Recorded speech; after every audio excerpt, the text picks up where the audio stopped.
The story begins at Li Zhang's Second City Academy, where the class awakening ceremony was in full swing. Students stood in neat rows, their faces a mix of anticipation and anxiety. Presiding over the ceremony was Headmaster Luo Heng, whose seasoned voice echoed through the hall as he explained the significance of the awakening process. "This ceremony will determine your future," the headmaster began, emphasizing the weight of their choices. While combat classes like Summoner and Engineer were appealing, he warned they demanded immense resources, something not everyone could afford. The crowd buzzed with energy as dreams and ambitions danced in the minds of the students. Some envisioned becoming berserkers, ready to unleash chaos on monsters, while others dreamed of gentler roles like pharmacists. Each had their aspirations, though not all desired high-risk paths. Years ago, Eternal was just a game, a thrilling escape offering euphoria from slaying virtual foes. But one day, the world transformed. The surface expanded by thousands of times, and secret realms, monsters, and otherworldly races materialized. The boundaries of the game and reality blurred, forcing humanity to adapt to a world where leveling up and changing classes were the keys to survival. Among the students was Zhou Yi, who had transmigrated into this world a year ago. Life had not been kind to him here. His mother passed away shortly after his arrival, and his sister Zhou Yun was struck by a mysterious illness that defied ordinary treatment. Desperation had driven him to sell their home and beg for financial aid, scraping by with the help of low-level priests just to keep his sister alive. But this was only a temporary solution. Without a breakthrough, her condition would continue to deteriorate, and JY knew he had to act quickly. For Zhou Yi, the stakes of this ceremony were higher than anyone else's. A combat class could grant him the strength and resources to venture into secret realms, defeat monsters, and earn enough to find a higher-level priest who could save Zhou Yun. As the headmaster wrapped up his speech, a level 24 mage entered the hall to oversee the awakening process. The mage addressed the eager crowd. "The class awakening ceremony is about to begin. When your number is called, step into the magic formation one at a time." Without wasting any time, the mage activated the magic formation, his wand glowing with power. A massive purple magic circle spread across the floor, pulsating with energy. The sheer magnitude of the formation's activation caused powerful gusts of wind to swirl through the room, making it difficult for the students to maintain their footing. As they braced against the force, a collective thought passed through their minds. A level 24 mage is truly formidable. Zhou Yi shared their awe, thinking, if hosting this ceremony pays in the six-figure range, being a mage is a pretty lucrative gig. As the wind settled slightly, the 5th-class homeroom teacher, Li Xiangyang, stepped forward and called the first student, Zheng Cheng, to enter the formation. The students watched with bated breath, knowing how pivotal this moment was for their futures. Zhou Yi focused intensely, aware that everything, his survival, his sister's life, hinged on the outcome of his own awakening. The world offered over 1,000 possible classes, but only 3 categories typically emerged during the ceremony: combat classes, life-type classes, and support classes. Combat classes were the most revered, while life-type classes such as pharmacists held the lowest status. Statistics showed that nearly half the participants would awaken combat classes, with enchanters often being considered the best option for potential. Yet, despite these odds, there was always uncertainty. Some students succeeded, awakening impressive combat classes, while others walked away with disappointing results. As each student stepped into the magic formation, 3 glowing cards materialized within the circle. These cards, displaying labels like Pharmacist, Enchanter, and Decomposer, reflected the individual's awakening potential. The cards shimmered and sometimes shifted based on the student's unique traits and compatibility. It was a nerve-wracking process, and disappointment visibly hung over those who didn't receive the combat classes they'd hoped for. Finally, it was Zhou Yi's turn. His number 30 was called. He stepped forward, his mind heavy with the weight of his situation. His classmates erupted in cheers, proud that their class representative was up next. Zhou Yi's academic performance and personal stats were well above average, earning him the admiration of his peers. Many believed he had a strong chance of awakening a desirable class. Yet, as everyone knew, academic performance meant little in the grand scheme of class awakening. Luck and fate played a much larger role. Meanwhile, a conversation sparked among the teachers. Tang Tianjun, the homeroom teacher of the 6th class, approached Li Xiangyang with a smug expression. "How's your class doing? How many combat awakenings so far?" Li Xiangyang replied, 16. Tang Tianjun smirked. 21 of my students have awakened combat classes, including a rare class. Looks like we're already set for the yearly examination. Li Xiangyang's jaw tightened, irritation flickering in his eyes. Before he could respond, Tang Tianjun pointed toward the motionless Zhou Yi. What's wrong with your class representative? Why hasn't he stepped into the formation yet? All eyes turned toward Zhou Yi, standing frozen just outside the circle.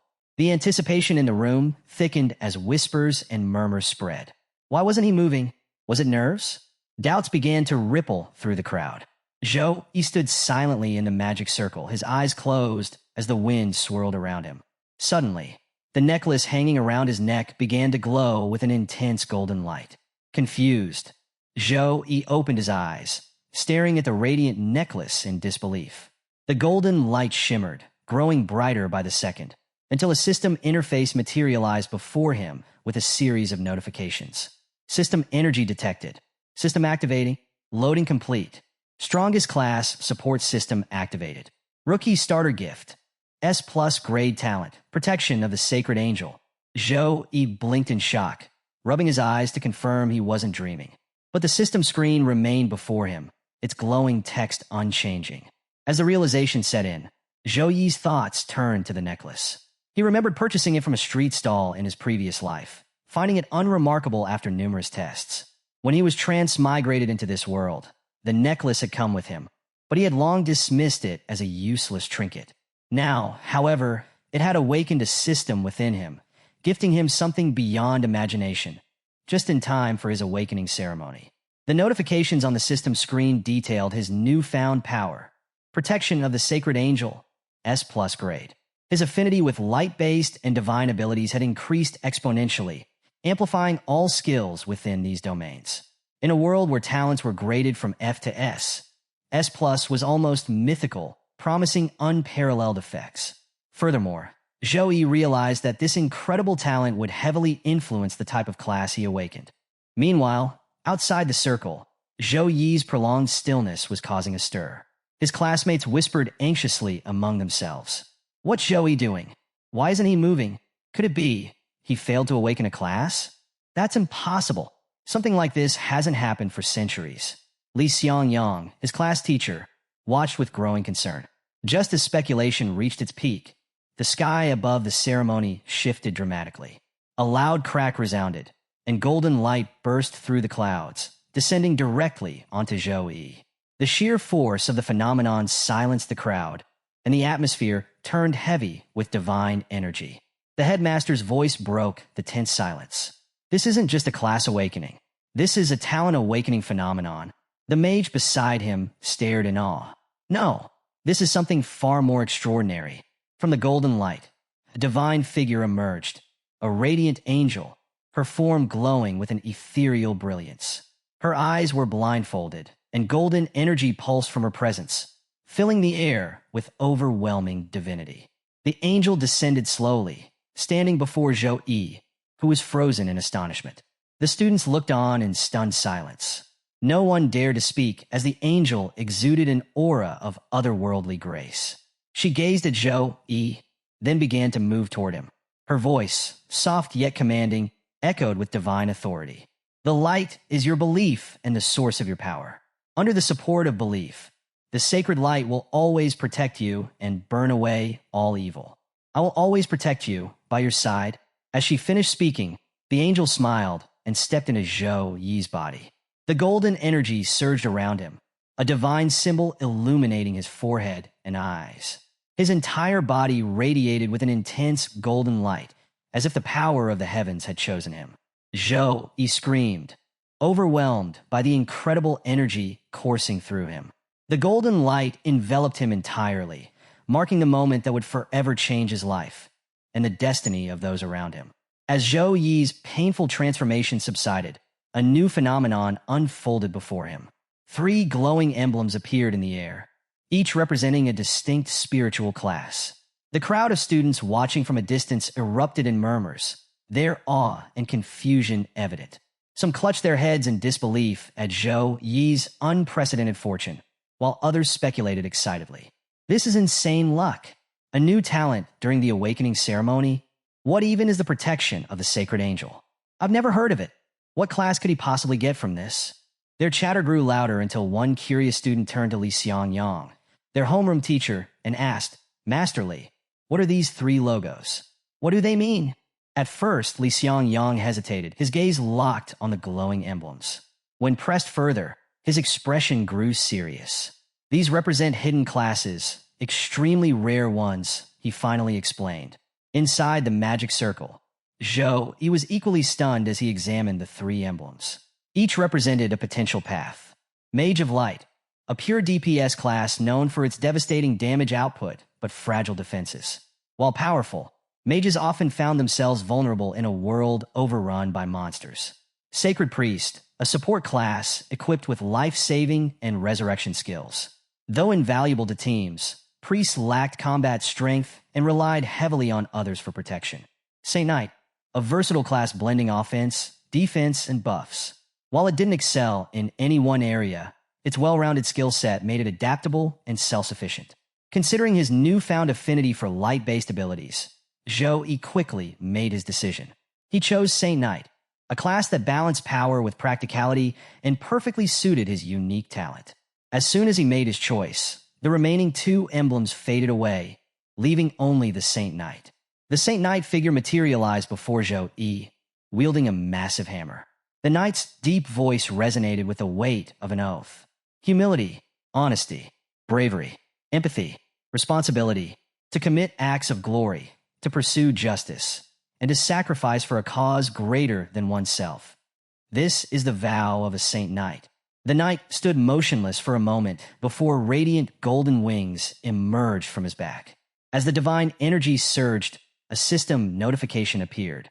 Congratulations! You have awakened the Saint Knight class. Level 10 skills unlocked. Blade of Pure White. Slow regeneration. Weapon Blessing. Plus 10 unassigned stat points received. As Zhou stepped out of the magic circle, the students swarmed around him, their excitement bubbling over. Class representative. Great job! Can you team up with me for the final exam? I'm a summoner. We'd crush it together. Pick me. I'm a mage. We'd make an unstoppable team.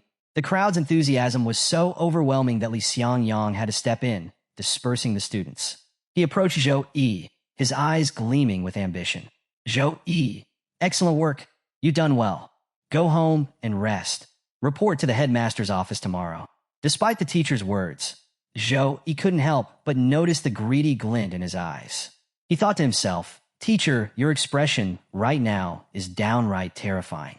Keeping his thoughts to himself, Zhou quietly nodded and prepared to leave, knowing that his journey as a Saint Knight and the trials it would bring had just begun.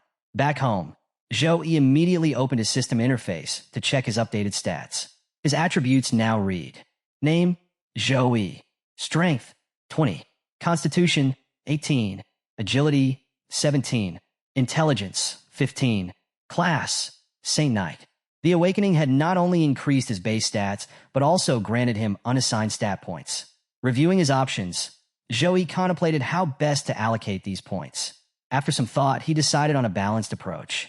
He added 6 points to strength, boosting his combat power significantly, 2 points to constitution for better durability, and distributed the remaining 2 points between agility and intelligence to round out his abilities. As the points were applied, Zhou body emitted a faint golden glow, steam-like energy rising from his skin. He marveled at the sensation. I can feel energy boiling within me. This is what stat points can do. Incredible! Then a system notification popped up. Saint Knight mission activated. Daily mission. Saint Knight's Challenge Level 1. Rewards, choose 2. 1. 10 extra stat points. 2. Saint Knight skills. 3. Random Saint Knight equipment. Below the rewards, an accept or refuse button awaited his decision. Zhou eyes sparkled at the prospect of such high-value rewards. Without hesitation, he selected accept. As soon as he did, the system responded with a series of notifications. Mission adjusting to power level. Trial initiated. Defeat the ancient Rabbi monster. Treat the trial seriously. Dying in the trial means death in real life. Zhou felt a surge of anticipation as his surroundings blurred, and he was transported to a mine. Looking around, he quickly recognized the setting from his academy lessons. That's right. Ancient Rabbi monsters usually live in mines. They're not inherently carnivorous, but turn violent and bloodthirsty when encountering humans. His thoughts were interrupted by the sound of rapid movement. A hulking rabby monster barreled toward him with surprising speed, claws gleaming dangerously. Zhou Yi turned just in time to dodge the first swipe, the monster's claws slamming into the ground and sending cracks through the rocky surface.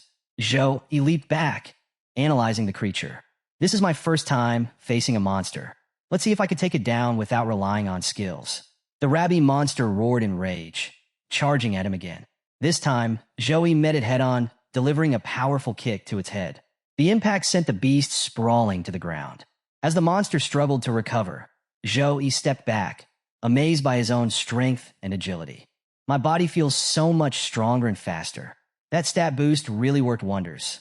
The rabby monster roared again, preparing to attack, but Zhou Yi, now brimming with confidence, stood ready, determined to finish the fight with his newfound power. The battle with the ancient rabby monster grew more intense as Zhou Yi's repeated attacks failed to subdue it. The beast, enraged by its inability to land a solid blow, began attacking furiously. Zhou Yi dodged each swipe with ease, mocking the monster. "You're so slow. I can see your moves coming from miles away," he taunted. But overconfidence has its price. The monster lashed out with its tail, catching Zhou Yi off guard. The attack struck him square in the stomach, and blood seeped from the wound. Clutching his side, Zhou Yi gritted his teeth, activating slow regeneration to heal himself. Slow regeneration, level 1, restores a certain amount of health points for up to 2 teammates within range in 30 seconds. As his wound began to close, Zhou Yi reflected on his carelessness. I underestimated it. No matter how much training I've had at the academy, real monsters are a completely different story. Even a low-grade one like this can be lethal if I'm not careful. Determined to end the fight, Zhou Yi used his first skill, Blade of Pure White. A cross-shaped slash imbued with light magic struck the monster, freezing it momentarily. Blade of Pure White. Level 1, channel strength into your arms to unleash a cross-shaped slash. Enemies hit are frozen by light magic. As the monster thawed and retaliated, Zhou Yi followed up with Tiger Pounce, a brutal skill that involved grabbing the monster, dashing forward, and slamming it into the ground. The continuous barrage of attacks left the monster little time to recover, as Zhou Yi tested his full arsenal of skills, each accompanied by system notifications. Tiger Pounce, level 4, grab an enemy and charge forward, causing multiple stages of damage from impact. Finally, Zhou Yi landed a devastating punch, sending the rabby monster crashing to the ground. Golden energy radiated from his hands as his armor shimmered, and Zhou Yi delivered a final series of strikes with Tiger Pounce, reducing the monster to nothing. A system notification appeared. Trial complete. Score. Choose your rewards. 1. 10 extra stat points. 2. Saint Knight skills. 3. Random Saint Knight equipment. Zhou Yi deliberated. Stat points were essential for strengthening his foundation, while skills could wait until later. However, the promise of a weapon was tempting. He needed something reliable for future trials, and the system-provided gear was far beyond anything he could afford. He decided to select stat points and random equipment. The reward materialized as a basic one-handed sword, perfectly suited for a Saint Knight. Satisfied, Zhou Yi ended the trial and was abruptly transported back to his room. As he regained his bearings, his phone buzzed with a notification reminding him to visit the hospital. At the hospital, Zhou Yi's sister, Zhou Yun, was watching the news on TV. A report detailed the astonishing events of the awakening ceremony. Today, a student triggered the phenomenon of a sacred angel descending during their class awakening. The student is reported to have awakened a hidden class, the Saint Knight, marking the first such occurrence in the city in 50 years. Zhou Yun's admiration was cut short when a nurse entered and switched off the TV. The nurse handed her a bill, her expression cold and stern. "It's time for your medical fees. 10,000 zan," she said. Zhou Yun greeted her politely, but grew anxious as she read the bill. 10,000? That can't be right, she protested. Even with Zhou Yi working 3 part-time jobs, his total income barely reached 5,000 in a month. "Is there some kind of mistake?" she asked, her voice shaky. But the nurse's stern demeanor didn't soften. The tension in the hospital room escalated as the nurse shouted at Zhou Yun, berating her for questioning the bill. "You used a lot of expensive medicines this month, suppressants, stabilizers, and even called a priest," the nurse snapped. "Your condition acted up 3 times. forcing every nurse to tend to you at midnight. For someone in your state to speak this way is unsightly. If you think there's an issue, check it yourself. This is a hospital. Zhou Yun, flustered, tried to explain. I didn't mean it that way. You're misunderstanding me. But the nurse cut her off, continuing her tirade. Don't act rich when you're not. Poor people should accept their fate instead of struggling. If you can't pay, don't bother. Before Zhou Yun could respond, a firm hand landed on the nurse's shoulder. A calm but commanding voice interrupted. I couldn't help overhearing. It seems you enjoy insulting patients. Let's see if you're as sharp-tongued in the director's office. The nurse turned, startled by the newcomers. Although hesitant, she muttered a final warning. Remember, you need to pay today, before leaving the room with a scowl. Zhou Yun, still shaken, looked at the strangers and asked cautiously, Who are you? One of the men stepped forward, bowing slightly as he produced a sleek card. You must be Zhou Yun. I'm a friend of your brother, Zhou Yi, he said politely. Meanwhile, Zhou Yi hurried into the hospital, clutching the latest medical bill in his hand.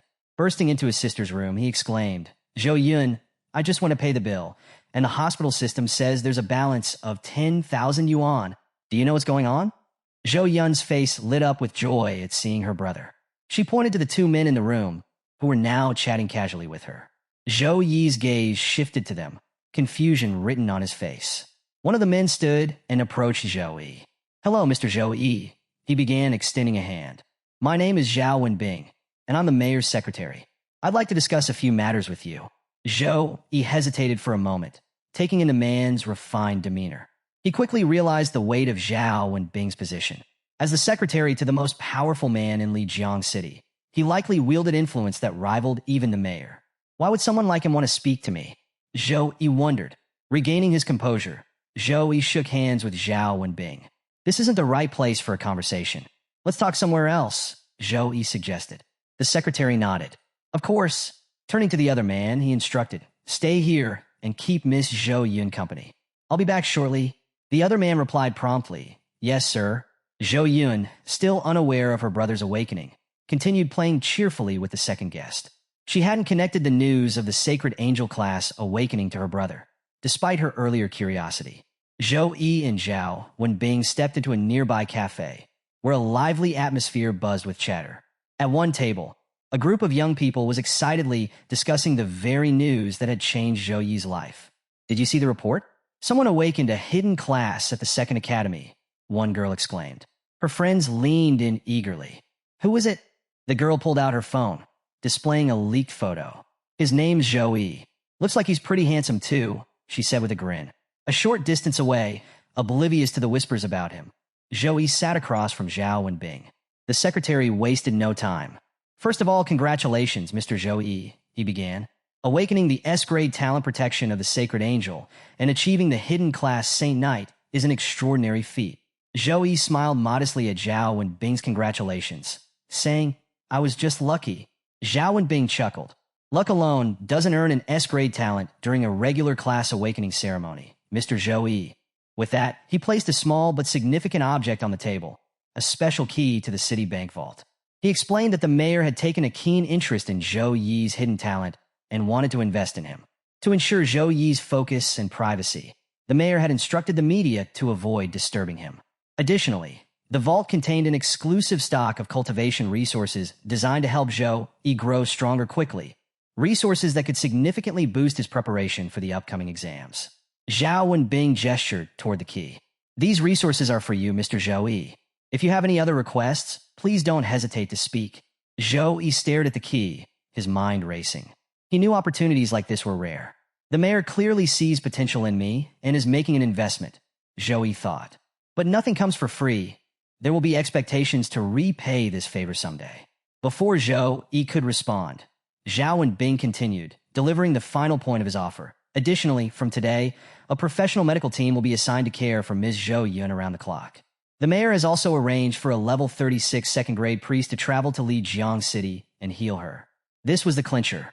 The opportunity to improve his strength was tempting enough, but ensuring proper care for his sister made the offer irresistible.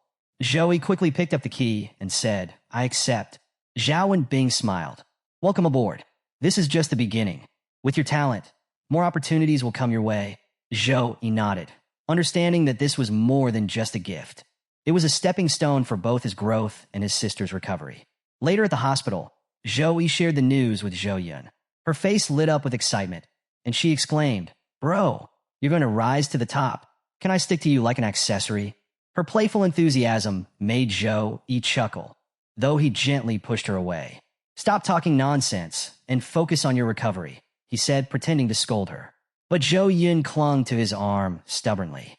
"Come on, bro. Every class has exclusive skills. What's yours?" Her question made Zhou Yi pause. He began thinking about the skills exclusive to his Saint Knight class. Blade of Pure White for powerful attacks. Slow Recovery for healing. Weapon Blessing for support. Looking at Zhou Yun's frail state, Zhou Yi decided to try Slow Recovery. He activated the skill, channeling gentle golden energy toward her. Zhou Yun closed her eyes, a serene smile spreading across her face. "This feels amazing," she said.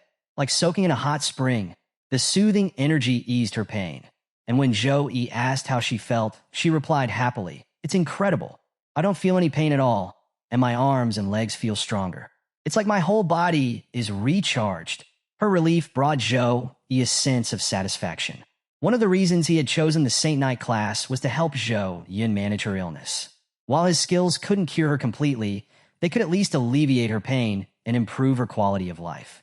As they shared this heartwarming moment, Zhou Yi felt more certain than ever that his path as a Saint Knight was the right choice, not just for himself, but for the one person he cared about most.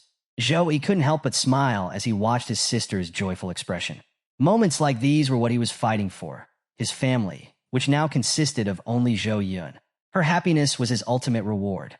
The next day, Zhou Yi accompanied his headmaster, Luo Heng, through the academy corridors. Luo Heng, clearly in high spirits, shared some news. "A few dozen universities called me yesterday to recruit you," the headmaster said, chuckling. "My phone nearly exploded. Even 4 teachers from the top 10 universities reached out. Do your best to secure as many resources as you can. These teachers aren't ordinary. They're all secondary awakened class holders above level 35. If they recruit you, you'll receive the best training possible." Intrigued, Zhou Yi asked, "Which universities are they?" "Rongyong University, Chuannan University, Hancheng University, and Enji University," Luo Heng replied. Zhou Yi raised an eyebrow. "What about the top 3 universities?" "The top 3? They only recruit based on exam results," Luo Heng explained. "They never consider class talent or offer special admissions." As they continued talking, the two arrived at a room where the teachers from the 4 universities were waiting. Before entering, they overheard a heated argument taking place inside. "Old Xia, Chuan District is 4,000 kilometers away from Lijiang City. Did you use a fighter jet to get here?" one voice demanded. "Fighter jet? I used a super long-distance teleportation array," another retorted. "It consumes a level 30 magic core per use, but there's no price I won't pay for a genius like Zhou Yi. Chuannan University will be taking him. We'll let our offers speak for themselves." Amused by the intensity of the conversation, Luo Heng finally opened the door. "Dear recruitment teachers, Zhou Yi has arrived," he announced. Inside, the 4 teachers turned their attention to Zhou Yi. Luo Heng introduced them one by one. "This is Zhou Tianfu from Rongyong University, Li Bing from Chuannan University, Zhu Yuan from Hanqing University, and Mr. Yuan from Enji University." Zhou Yi bowed politely. "Nice to meet you all." The teachers exchanged approving glances. Despite holding a hidden class, Zhou Yi displayed no arrogance, only respect. Breaking the ice, Zhou Tianfu stepped forward. "Let's skip the pleasantries and get to the offers. Rongyong University will give you 2 million yuan upon admission and an exclusive skill book containing techniques for all 3 Saint Knight classes." Zhou Yi's mind raced. 2 million yuan in one go and rare skill books for Saint Knights? A regular family's monthly income is just 6,000 yuan. This offer is beyond imagination. Even the mayor didn't provide resources of this magnitude. Before Zhou Yi could respond, Li Bing from Chuannan University laughed and countered. "That's all? Chuannan University offers 3 million yuan upon admission, 3 exclusive Saint Knight skill books per year, and mentorship from a level 56 tertiary awakened knight." The room fell silent. Zhou Yi and Luo Heng exchanged glances, both taken aback. "Level 56? Zhou Yi thought. "That's close to the planetary peak. Becoming a disciple of someone at that level would offer unparalleled opportunities." as Zhou Yi and Luo Heng were still processing the offers. Zhu Yu from Hanqing University presented her bid. Hanqing University may not offer a lot of admission funds, just 2 million yuan, but we can provide you with a B-class cultivation resource immediately upon admission. The mention of a B-class cultivation resource caught Luo Heng's attention. His eyes widened as he turned to Zhou Yi, urging, "Say yes." B-class cultivation resources are priceless treasures. With something like that, even a pig could be trained into the strongest of monsters. The tension in the room grew as all the recruitment teachers waited eagerly for Zhou Yi's decision. But to everyone's shock, Zhou Yi refused all their special admissions. Luo Heng's jaw dropped, and he couldn't contain his disbelief. "What?" he exclaimed, barely able to contain his frustration. Zhu Yu, equally stunned, demanded, "Why would you turn this down?" Zhou Yi calmly replied, "I plan to apply to the top 3 universities, Sukong University, Qingjing University, or Modi University. These universities are praised as the best in the country. They recruit only 1,000 students each year, and their admissions are open to all races, elves, giants, and others. These races are naturally stronger than humans, and with so many elite applicants, getting into these universities is like climbing to the heavens. But that's where I want to be." Hearing this, Zhou Tianfu from Rongyong University burst into laughter. "You? The top 3 universities?" He mocked, his tone turning venomous. "I thought you were a sensible kid, but you're nothing but an ignorant brat. I've read your profile. You've lost too much in your first 18 years, and you lack the resources to make up for it. Your stats are weak, and your strength is average at best. Not only will it be nearly impossible for you to gain admission, but even if you do, you'll be at the bottom of the heap for the rest of your life." As he spoke, Zhou Tianfu unleashed the pressure of his internal aura on Zhou Yi. The oppressive force was overwhelming, making it difficult for Zhou Yi to remain standing. If this had happened a day earlier, Zhou Yi would have collapsed under the weight. But thanks to his recent training, he managed to hold his ground, albeit with difficulty. Seeing Zhou Tianfu's aggression, Luo Heng stepped forward, shielding Zhou Yi. He released his own aura, countering Jan's oppressive force. "What's the meaning of this, Mr. Zhou Tianfu?" Luo Heng demanded angrily. "Do you intend to bully my student on academy grounds?" From a distance, Zhu Yu observed the confrontation. She was impressed by Zhou Yi's ability to withstand such intense pressure. There's definitely something special about this boy, she thought. Eventually, Zhou Tianfu retracted his aura and turned to leave. The other teachers followed suit, muttering their frustrations. Student recruitment isn't just about potential. Attitude matters too.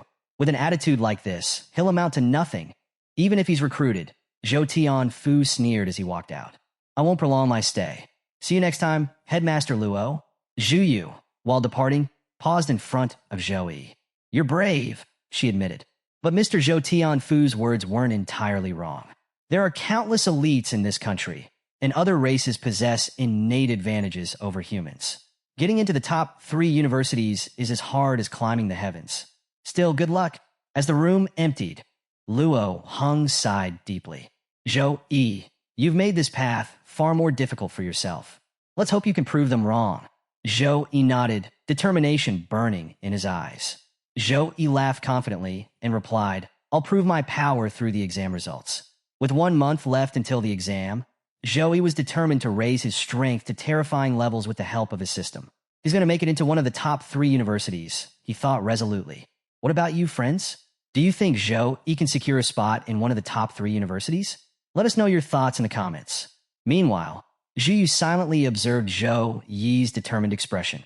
"It's been a long time since I've seen such strong and resolute eyes," she thought. "It reminds me of my days on the front lines. I've been in peace for too long, and even my mindset has shifted. I can feel the gap between myself and these passionate young people now." As she turned to leave, Zhu Yu spoke one last time. "Very well, Zhou Yi. I'm waiting for your results. We'll meet again." A month later, the long-awaited exam day had arrived. The atmosphere was heavy with tension as students gathered outside the portal gate that would transport them to the secret realm. This year's examiner was none other than Demon Yang, a name that struck fear into the hearts of the students.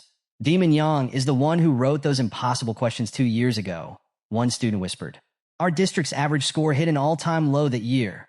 Another chimed in, "If this exam is anything like that one, we're doomed." The students weren't just worried about the examiner. They were also talking about Zhou Yi. "Did you hear? Zhou Yi rejected special admissions to the top 10 universities, one student said. Yeah, he wants to get into the top 3. How arrogant, another scoffed. Even the top geniuses don't dare to aim that high. He's just showing off because of his hidden class. He's going to lose everything. If I'd been offered millions and a guaranteed admission, I'd have said yes. What a waste. Their murmurs stopped abruptly as Zhou Yi appeared, radiating an aura of golden light. The transformation in his strength was impossible to ignore, and the crowd quickly grew silent. Is it just me, or does Zhou Yi seem different? Someone muttered. He looks powerful, another observed. Zhou Yi ignored the whispers, his focus razor-sharp as he approached the portal gate. His expression was serious. This exam wasn't just a test, but a step toward his ultimate goal of joining the top 3 universities. The map of the secret realm appeared, revealing its details to the students. This year's exam would take place deep within the dark forest, a perilous zone filled with deadly creatures like cat monsters and minotaurs. The students read the descriptions with growing unease. Cat monsters, extremely agile and known for ambushing their prey. Minotaurs, massive creatures with thick skin that made them hard to kill, and a preference for devouring humans. Will there be swamp terrain too? One student asked nervously. This difficulty, Demon Yang doesn't want us to survive, another muttered. The maximum party size is 5 this year. It's usually 3. That means this map is way harder than the previous ones. A teacher stepped forward and addressed the group. Remember, prioritize your survival. If you're in danger, use your return scroll immediately. Dying in the secret realm means dying in real life. Stay alert and don't be reckless. Failing is better than losing your life. The students nodded, their fear and determination mingling as the countdown began. 30 seconds left, the teacher shouted. When the timer hit 0, the students began teleporting one by one into the secret realm. Some left with confident smiles, others with fear etched on their faces. Regardless of their emotions, all of them would have to prove their worth in the deadly exam. Within minutes, the area outside the portal was empty save for a few teachers and spectators, all of whom waited anxiously to see who would emerge victorious from the secret realm. Outside the secret realm portal, the audience intently watched the live feeds displayed on multiple screens, showcasing the participants' progress. Along with the visuals, the names, stats, and roles of the students were displayed, drawing murmurs of interest from the crowd. The first screen showed Sun Chong from Class 1, a warrior who had chosen to face the hard difficulty level alone. The second featured Mo Qing, also from Class 1, an assassin who had similarly opted for the hard difficulty in solo mode. The third screen displayed a team of 3 Class 1 students, Long Fei, Kong Su, and Sun Jian, whose roles were Elemental Mage, Gunsman, and Swordsman, respectively. They had also selected hard difficulty. On the fourth screen, a team of 4 Class 2 students appeared, Zhang Wei, Wang Li, Zhao Tianhong, and Yang Erlang. Their roles included Archer, Fire Mage, Swordsman, and Potion Master, and they too had selected hard difficulty. Finally, all eyes shifted to the fifth screen, featuring the one everyone had been waiting for, Zhou Yi, the Saint Knight. To the shock of many, Zhou Yi had chosen Nightmare difficulty, and was doing so alone. Gasps spread through the audience, and one girl exclaimed, "Look, it's Zhou Yi." On the screen, Zhou Yi's details appeared alongside the ominous red eyes of numerous monsters lurking in the shadows of the Nightmare level map. Is he crazy? Nightmare difficulty alone? A student blurted. Solo exams mean you get all the experience points and higher marks. Another replied, but the risk of death is massive. Only senior students with elite classes usually attempt that, and even they avoid Nightmare level maps. Among the crowd sat Headmaster Luo and Education Director Zhang Tao. The director, closely watching Zhou Yi's screen, turned to Luo with panic in his voice. This is Zhou Yi, right? Saint Knights have extraordinary support capabilities and are perfect for any team. Why would he go solo? And at Nightmare difficulty, where the death rate is 40%. The headmaster, though visibly concerned, attempted to calm the director. Don't worry, Director Zhang Tao. Zhou Yi isn't reckless. He must have something up his sleeve. The director's expression tightened. Do you realize what's at stake here? The city council poured significant resources into Zhou Yi this past month to ensure his success. If he dies in that map, it won't just hurt our students. It'll ruin the council's reputation and destroy public trust. Inside the secret realm, Zhou Yi stood in the heart of the Nightmare level map, surrounded by the ominous glow of blood-red eyes glaring at him from the darkness. He could feel their bloodlust but remained unfazed, his expression calm and resolute. A sleek cat monster charged at full speed toward him, its razor-sharp claws gleaming under the faint light. Zhou Yi smirked, gripping his weapon tightly. "You've come at the right time," he muttered. As the monster lunged, Zhou Yi swung his weapon in a single decisive strike, killing it instantly. The weapon wasn't a sword, as one might expect for a Saint Knight, but a bronze 2-star, dual-handed polearm, a single-blade axe that gleamed with divine energy. Weapon stats enhancement: strength, +7, agility, -2. As Zhou Yi wiped the blood from his face, a golden aura emanated from his body, its brilliance contrasting sharply with the grim surroundings. His eyes burned with determination, and his stance radiated power and purpose. "I will become strong enough to get into the best university," he thought, gripping his axe tightly. And this is only the beginning. Looking ahead, Zhou Yi knew this was just the first of many challenges he would face in the Nightmare Realm. If he wanted to achieve his goal, he'd have to push himself even further. Inside the secret realm, Zhou Yi took a moment to assess his stats. Strength, 45. Constitution, 51. Agility, 43. Intelligence, 52. He thought to himself, in just 1 month, I've reached level 10, and my average stats are at an incredible 47, equal to those of a level 13. Even across the entire Sukong district, I'd rank among the top examinees. Despite his confidence, the battlefield wasn't empty. After Zhou Yi killed the first monster, the others were visibly hesitant to approach. Fear held them back as they watched their companion fall. Deciding not to wait, Zhou Yi smirked. "If they won't come to me, I'll take the fight to them," he muttered, rushing forward at full speed. Before engaging, he activated Weapon Blessing, level 4, grade C, a Saint Knight exclusive skill enhanced by his S+ grade talent. Condense Holy Light increases the attack power and accuracy of weapons for teammates within range. The blessing caused his axe's power to surge.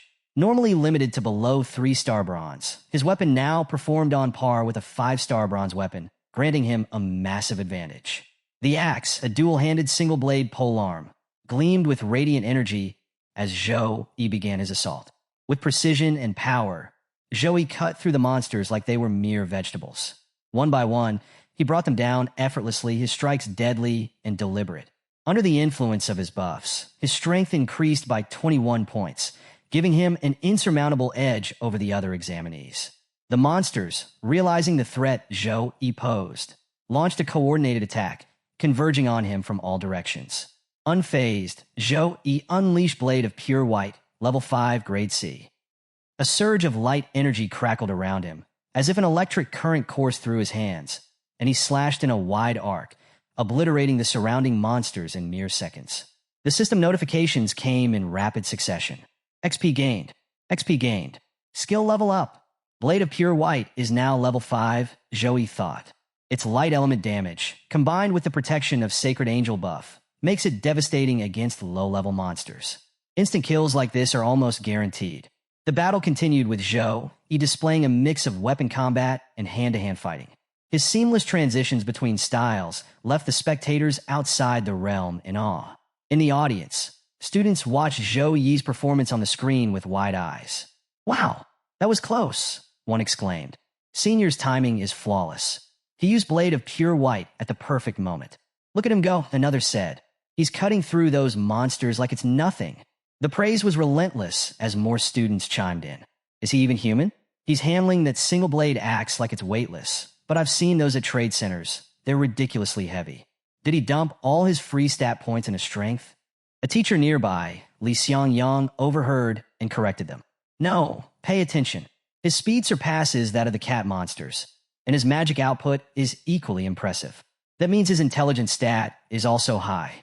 Look at how he angles his strikes, controls the pace of his attacks, and maintains precision with every slash. He's a natural combat genius." The tension in the audience reached its peak as students and teachers alike focused intently on the screen, displaying Zhou Yi's performance. Among the observers, the teacher of Class 5 watched with a mixture of worry and astonishment. Beside him, a teacher from another class, Tianjun, couldn't hide his irritation. "How does such a promising student end up in Class 5? The other teacher muttered, clearly envious. The education director, seated nearby, observed Zhou Yi with a serious expression. His combat instincts are impressive, he remarked, but his methods lack strategy. He's exhausting too much stamina on the first wave of cat monsters. Inside the map, Zhou Yi was preparing for the second wave of enemies. A new horde of monsters surrounded him from all sides, their glowing red eyes a menacing contrast to the dark forest. Outside, the education director continued his analysis, addressing the crowd.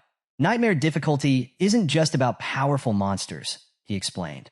It overwhelms challengers with sheer numbers. Even skilled mages can fail due to the rapid depletion of their magic energy. In that axe of his, it's a double-edged weapon. Its weight may seem manageable now, but after swinging it hundreds of times, his arms will give out, leaving him defenseless. The director's concerns seemed valid as wave after wave of cat monsters charged at Zhou Yi. The students watching were on edge, murmuring nervously about whether he could handle such relentless onslaughts. But Zhou Yi was unfazed. With his axe in one hand and lightning coursing through the other, he cut through the monsters like a whirlwind. Each swing of his weapon was precise, each bolt of lightning devastating. It was as if Zhou Yi had become a harbinger of death, a one-man army wiping out his enemies effortlessly. The pile of monster corpses beneath him grew as he stood tall, his axe dripping with blood. There wasn't a single cat monster left standing. They had all been eliminated. Just then, a portal to the next round appeared before him, glowing faintly in the darkness. Zhou Yi hesitated for only a moment, slightly surprised by its sudden appearance, before realizing its purpose. Without hesitation, he stepped through. On the other side of the portal, Zhou Yi found himself face-to-face with an even larger group of monsters. These creatures weren't just standing idly. They were already in fighting stances, as if they had been waiting for him. The audience outside gasped as they watched Zhou Yi calmly assess the situation. But any doubts about his capabilities were quickly erased. Zhou Yi unleashed his power the moment he arrived, dismantling the first wave of monsters in minutes. The students and teachers watching were in awe. "He's like a god of death," one student whispered. "Look at him. He's not even breaking a sweat," another added. Even the teachers who initially doubted Zhou Yi's abilities were left speechless. His performance defied expectations, and every move he made seemed to carve his legend deeper into the minds of those watching. Inside the secret realm, Zhou Yi entered the second round, where countless monsters waited to test him. With unwavering focus, he pushed forward, overcoming every challenge. The audience, captivated by his relentless progress, couldn't tear their eyes away from the screen. On Quiken Live, one of the most popular hosts, KK, welcomed his viewers to the live broadcast of the exam. KK's energy was palpable as he narrated every detail for the thousands tuning in to watch the live stream of Zhou Yi, the Saint Knight, whose performance had captivated the audience. "The most exciting match right now," KK announced, "is the Shining Saint Knight. Zhou Yi, our S-grade talent holder, is taking the nightmare difficulty by storm." The screen displayed Zhou Yi's battle highlights, and KK's enthusiasm grew with each moment. He checked his phone, showing the official timer to the viewers. "Do you know what this means, everyone?" KK exclaimed, stepping closer to the camera with an expression of pure excitement. "Zhou Yi has just cleared the first wave of the Nightmare map in 3 minutes and 17 seconds. That's 29 seconds faster than last year's top achiever." KK's excitement was so infectious that even his cameraman grew nervous. "Stay back from the camera, KK," the cameraman pleaded. But KK was unstoppable, his excitement fueling the hype among his live audience. Meanwhile, in the exam venue, the students sitting outside couldn't stop talking about Zhou Yi's performance. He kept swinging and slashing nonstop, but he barely looked tired, a female student said. "What are senior Zhou Yi's constitution points?" Another student chimed in, but director Zhang Tao said it's foolish to waste stamina on the first wave of monsters. "Maybe we don't fully understand his strategy yet." Their discussions grew livelier, with some doubting Zhou Yi's decisions and others marveling at his performance. Among the spectators was Li Xiangyang, a teacher who, despite appearing stern, couldn't hide his delight at Zhou Yi's success. One student teased, "Mr. Li, you seem to be enjoying watching Zhou Yi as much as we are." Flustered, Mr. Li scolded, "Nonsense. Focus on the exam." But his devilish smile betrayed his true feelings. Inside, he was brimming with pride and silently wondering, is my smile that obvious? Back in the secret realm, Zhou Yi prepared for the second wave of monsters. Standing amidst the tension, he activated his evaluation technique to analyze the enemies one by one. 1. Minotaur. O level, 14. O grade, silver.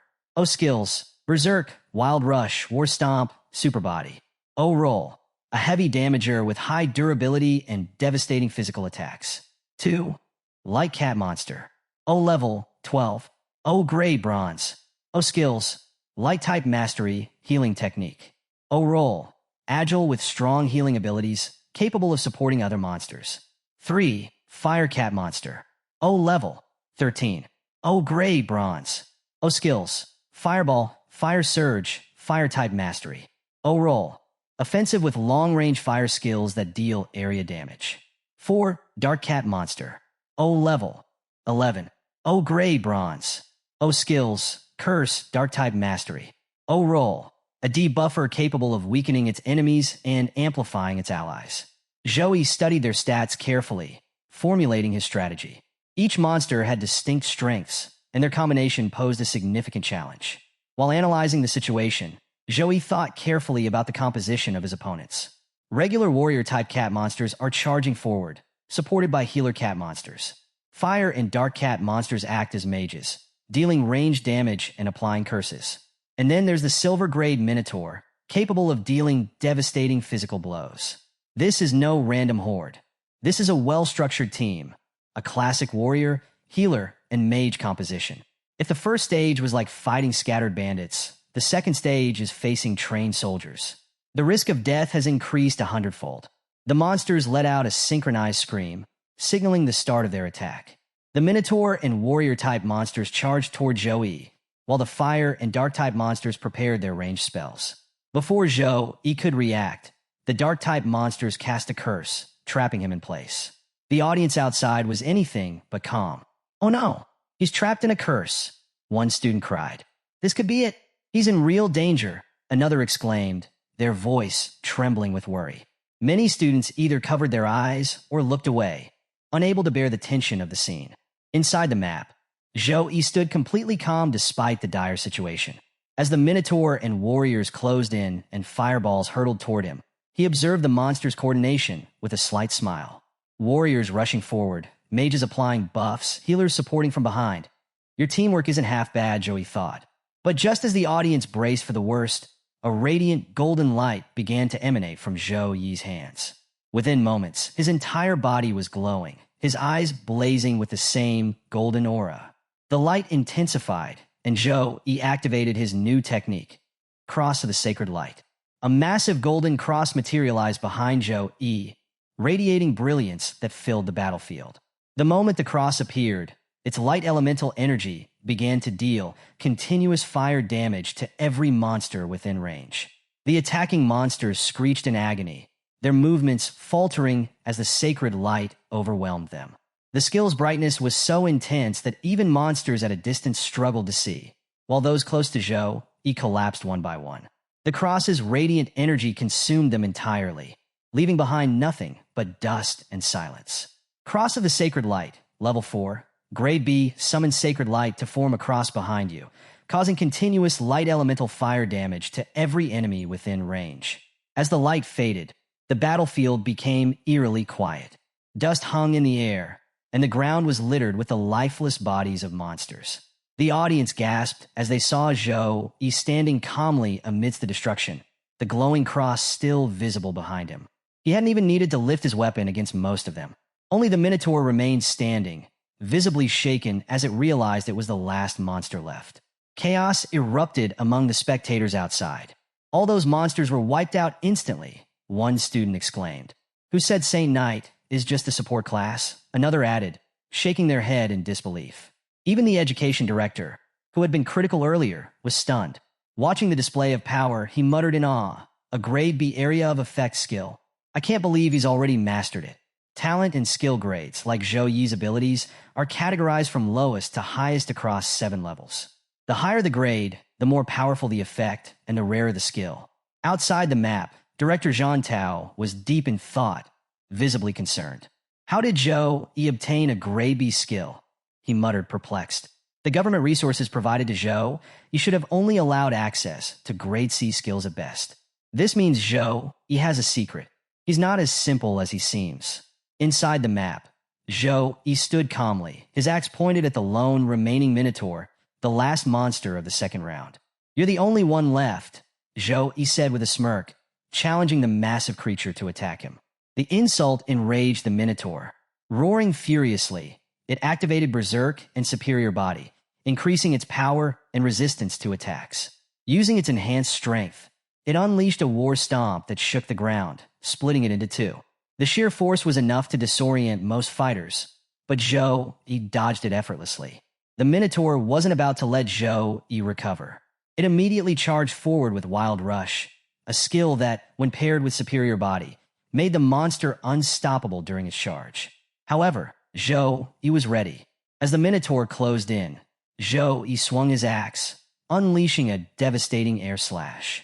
The attack was so powerful that the charging Minotaur was sent flying backward at twice its charging speed. Before the Minotaur could regain its footing, Zhou, he dashed forward and struck it with Blade of Pure Light. The golden energy sliced into the monster, but barely scratched its thick skin, enhanced by Berserk and Superior Body. Zhou, he analyzed the situation quickly. Its thick skin is preventing my attacks from doing any real damage. I'll have to hit harder. Summoning all his strength, Zhou, he swung his axe with full force, aiming at the Minotaur's exposed side.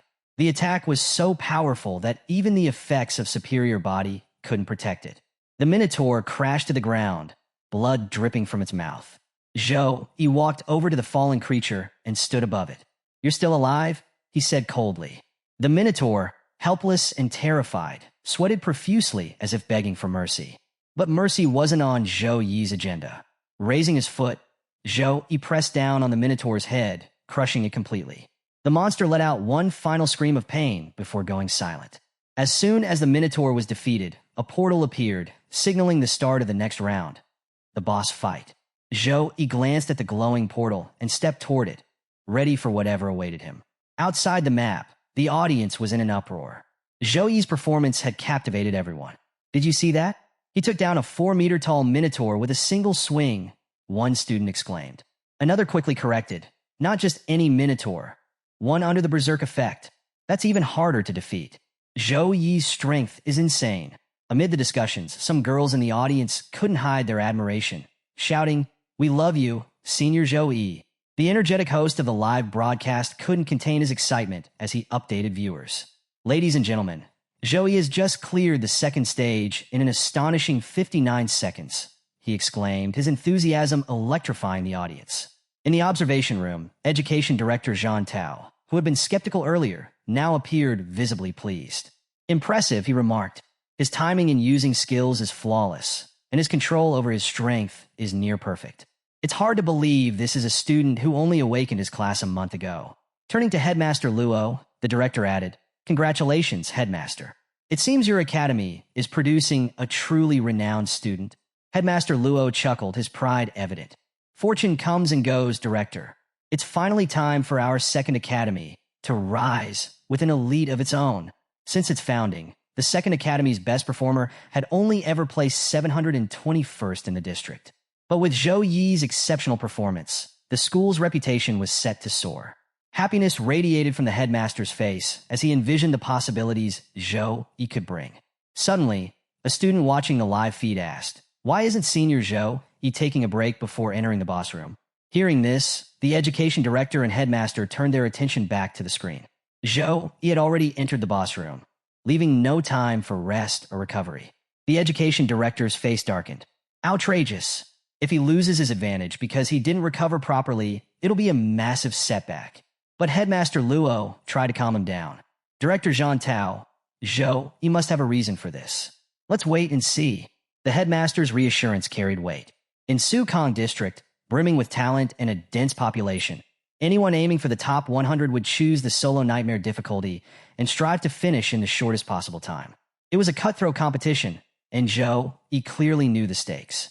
Inside the boss room, Zhou, he found himself face-to-face with the Minotaur King, a massive, intimidating creature whose deep voice boomed through the chamber. "Humans," the Minotaur King roared. "How dare you step into my domain?" Unfazed, Zhou, he activated his evaluation technique to assess his opponent's stats. Minotaur King. Level 16. Gray Gold. However, due to the level gap, Zhou Yi couldn't view the rest of the Minotaur King's abilities. The creature, sensing Zhou Yi's attempt to analyze it, charged forward with incredible speed. "If you've come here, prepare to die," the Minotaur King bellowed. The sheer force of its charge changed the atmosphere, cracking the ground and turning the palace-like room into a chaotic battlefield. Zhou Yi, undeterred, immediately began activating his arsenal of buffs. Blessing of Dawn, Gift of Courage, Gift of God, Gift of Protection. Each buff enhanced his strength, defense, and resilience, transforming him into the initial form of a Saint Knight. A radiant aura surrounded Zhou Yi, making him appear almost divine. The Minotaur King, infuriated by Zhou Yi's defiance, gnashed its teeth in fury. Its eyes burned red with rage, promising destruction. "Little cow, I'm right here." Zhou Yi taunted, his confidence unshaken. With his buffs fully activated, Zhou Yi charged forward, wielding his axe with all his might. The Minotaur King met him head-on, blocking Zhou Yi's powerful strike with its massive hand. Zhou Yi pushed his limits, putting every ounce of his strength into his attacks. But the Minotaur King remained mostly unscathed. The beast easily blocked Zhou Yi's strikes, its thick hide impervious even to Zhou Yi's 4-buffed axe. "Even with all my buffs, I can barely scratch him," Zhou Yi thought, gritting his teeth as exhaustion began to creep in. His evolved form, though immensely powerful, consumed a massive amount of energy, leaving him drained. Despite the struggle, Zhou Yi managed to land a small scratch on the Minotaur King's palm. The minor wound caused the Minotaur King to roar in anger, but it only made him more determined to end the fight swiftly. The Minotaur King swung its weapon with the intent to crush Zhou Yi. The strike was devastating, the sheer force cracking the ground and raising a cloud of dust. Zhou Yi dodged the attack gracefully, narrowly avoiding what would have been a fatal blow. The battlefield was in ruins. Every swing of the Minotaur King's weapon left destruction in its wake, and Zhou Yi was forced to retreat further with each dodge. However, the Minotaur King suddenly charged at full speed, catching Zhou Yi off guard. The next attack hit Zhou Yi square in the stomach, sending him flying backward with incredible force. He smashed through 4 or 5 pillars before crashing into a wall, the impact shaking the entire arena. Zhou Yi groaned as he pushed himself out of the rubble. "Good thing I had the Saint Armor activated," he thought, assessing the situation. Without it, that attack would have broken a few bones for sure. But Zhou Yi wasn't panicked. This was all part of his plan. He hadn't let the Minotaur King land such a powerful blow without a purpose. "It's time to counter," he muttered. He activated his next skill, Spear of Victory, Level 3, Grade C. High above the battlefield, spears of condensed divine light formed, each glowing with radiant energy. As the Minotaur King looked up, Zhou Yi unleashed the attack. Spear of Victory summoned multiple spears of divine light to rain down on the enemy, causing high damage to each target. The Minotaur King reacted quickly, swatting and deflecting the incoming spears with its massive weapon. The beast understood the danger. If even one spear landed, the others would exploit the opening, leaving it vulnerable. Zhou Yi watched closely as none of his spears managed to hit their target. The Minotaur King was incredibly skilled, destroying each projectile before it could reach him. "He's stronger than me?" Zhou Yi realized, analyzing the fight. In terms of raw strength and constitution, he's clearly superior. Zhou Yi knew he couldn't win by trying to overpower the Minotaur King. Exhausting it slowly was another option, but it would take too long. A luxury he didn't have if he wanted to secure first place in the exam. This isn't a dead end, Zhou Yi thought, his mind racing. The exam wouldn't be designed to trap us in an impossible scenario. There must be another way to win. Despite his exhaustion and dwindling mana, Zhou Yi continued his relentless assault on the Minotaur King. Though the towering creature remained mostly unscathed, Zhou Yi's persistence allowed him to identify 2 critical weaknesses. First, its speed has dropped. Second, its resistance weakens significantly when subjected to rapid, continuous attacks from multiple angles. Zhou Yi thought, narrowing his focus. Deciding to exploit these vulnerabilities, Zhou Yi increased the pace of his attacks. He aimed a series of strikes at the Minotaur King's knees, successfully landing blows that forced the beast to falter. The system issued a warning, urging Zhou Yi to refill his mana immediately. But Zhou Yi ignored it. There was no time to stop now. Instead, he concentrated on dealing high-damage strikes to capitalize on the Minotaur King's reduced mobility and resistance. The audience outside watched with bated breath as Zhou Yi executed his strategy flawlessly. Blow after blow landed, driving the Minotaur King to its knees. Golden explosions of energy lit up the battlefield, accompanied by the guttural roars of the Minotaur King. Zhou Yi's relentless assault drained his mana further, but he refused to let up. This is my last chance, he thought. I need to end this now, or it's all over. The Minotaur King, now kneeling and battered, struggled to rise. Zhou Yi knew he had to act quickly. The moment of vulnerability would not last long, and his mana reserves were almost completely depleted. His mind raced with the pressure of the situation. If my final attack fails, I'll run out of mana, and the fight will end in disaster. But I don't have a choice. I have to finish this with everything I've got. Zhou Yi gripped his weapon tightly and launched himself at the Minotaur King, channeling all his remaining strength into a single, decisive strike. With a mighty swing of his sword, Zhou Yi cut through the Minotaur King's body in one clean motion. The beast roared one final time before collapsing to the ground, lifeless. The fight was over. As Zhou Yi stood amidst the wreckage, bloodied and exhausted, a notification appeared before him. Congratulations! You have completed the Nightmare Difficulty Deep Dark Forest Dungeon. The system added another notification. Time, 9 minutes, 24 seconds. Rating, SSS. Congratulations on achieving first place in the Su-Kong District College entrance exam. Zhou Yi's eyes widened in disbelief. First place? The notification continued. You were the first to clear this map with a perfect SSS rating. Congratulations on securing first place in the district. Zhou Yi, still catching his breath, couldn't help but feel overwhelmed by the magnitude of his achievement. First place in Su-Kong District. I actually did it. Zhou Yi couldn't contain his joy after seeing the system notifications confirming his record-breaking achievement. He jumped with excitement, overwhelmed by the realization of what he had accomplished. As the adrenaline settled, memories of his past began flooding back.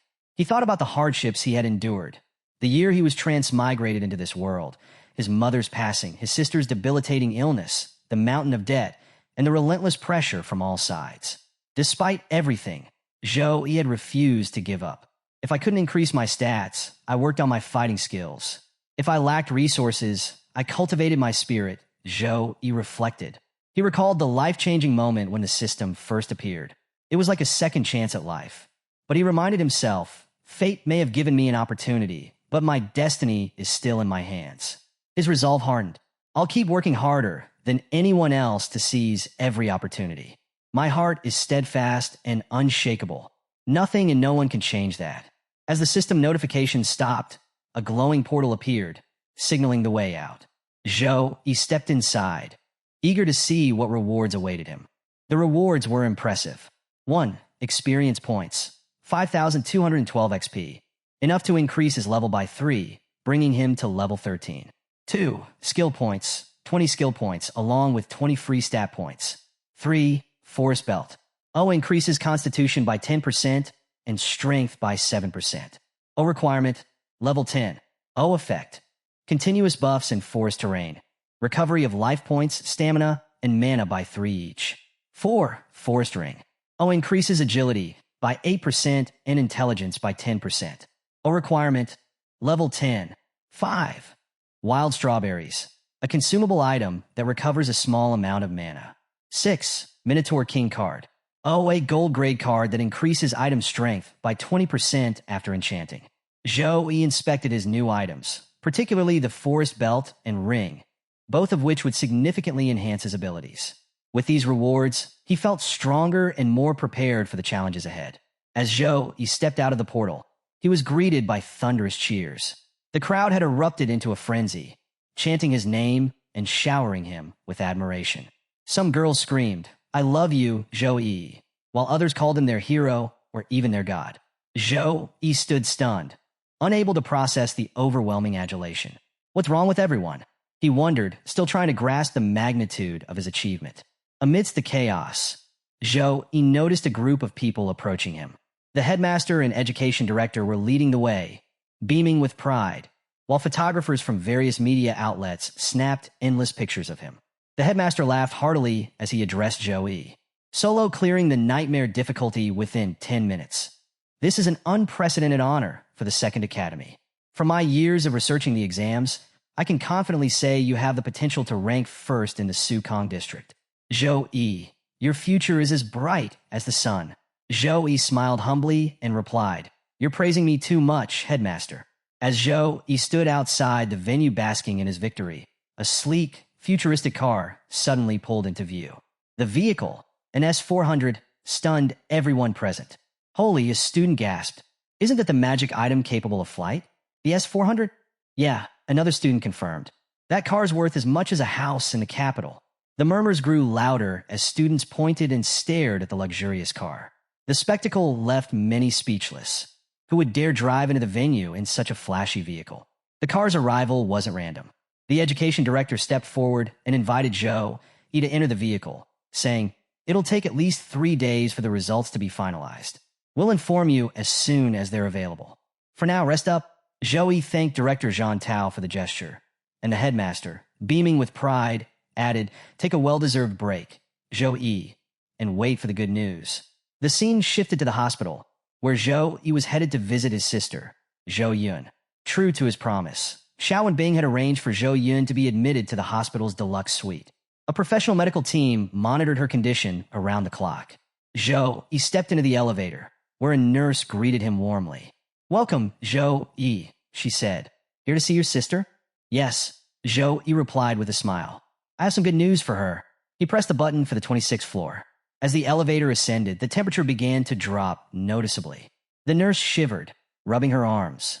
"Why is it so cold all of a sudden?" she asked. Zhou Yi's expression turned serious.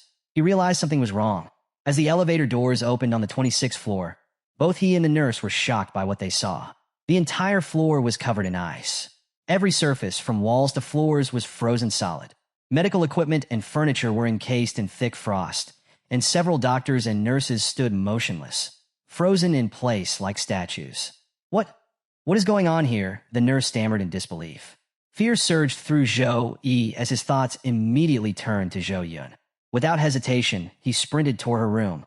A nurse tried to stop him, but the moment she extended her hand into the frozen corridor, she too froze solid. Zhou Yi reached Zhou Yun's room and found the door completely iced over.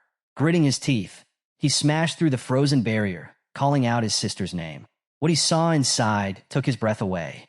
In the center of the room, an ice dragon in spiritual form loomed over Zhou Yun's bed, its ethereal body glowing with cold, radiant energy. The room was an arctic wasteland with everything frozen solid. Zhou Yun writhed in pain on the bed, her unconscious body surrounded by a faint glow. The dragon's presence wasn't random. It was emerging directly from Zhou Yun's body. Her bloodline was reacting violently, and the spiritual dragon was the source of the chaos. A healer nearby desperately tried to ease Zhou Yun's suffering, but was clearly overwhelmed by the power emanating from the dragon. Zhou Yi's heart ached as he saw his sister writhing in agony. Fury surged through him, and his instincts took over. Summoning his energy, Zhou Yi prepared to attack the dragon, gathering his strength for a powerful strike. "I won't stand by and watch her suffer," Zhou Yi thought, his eyes burning with determination. Before Zhou Yi could unleash his attack on the ice dragon, healer Qing, who was tirelessly working to stabilize Zhou Yun, stopped him. Her voice was strained but firm as she called out, "Don't attack. I'm healing your sister. If you strike carelessly, her heart could shatter." Hearing this, Zhou Yi halted his attack, realizing why King had intervened.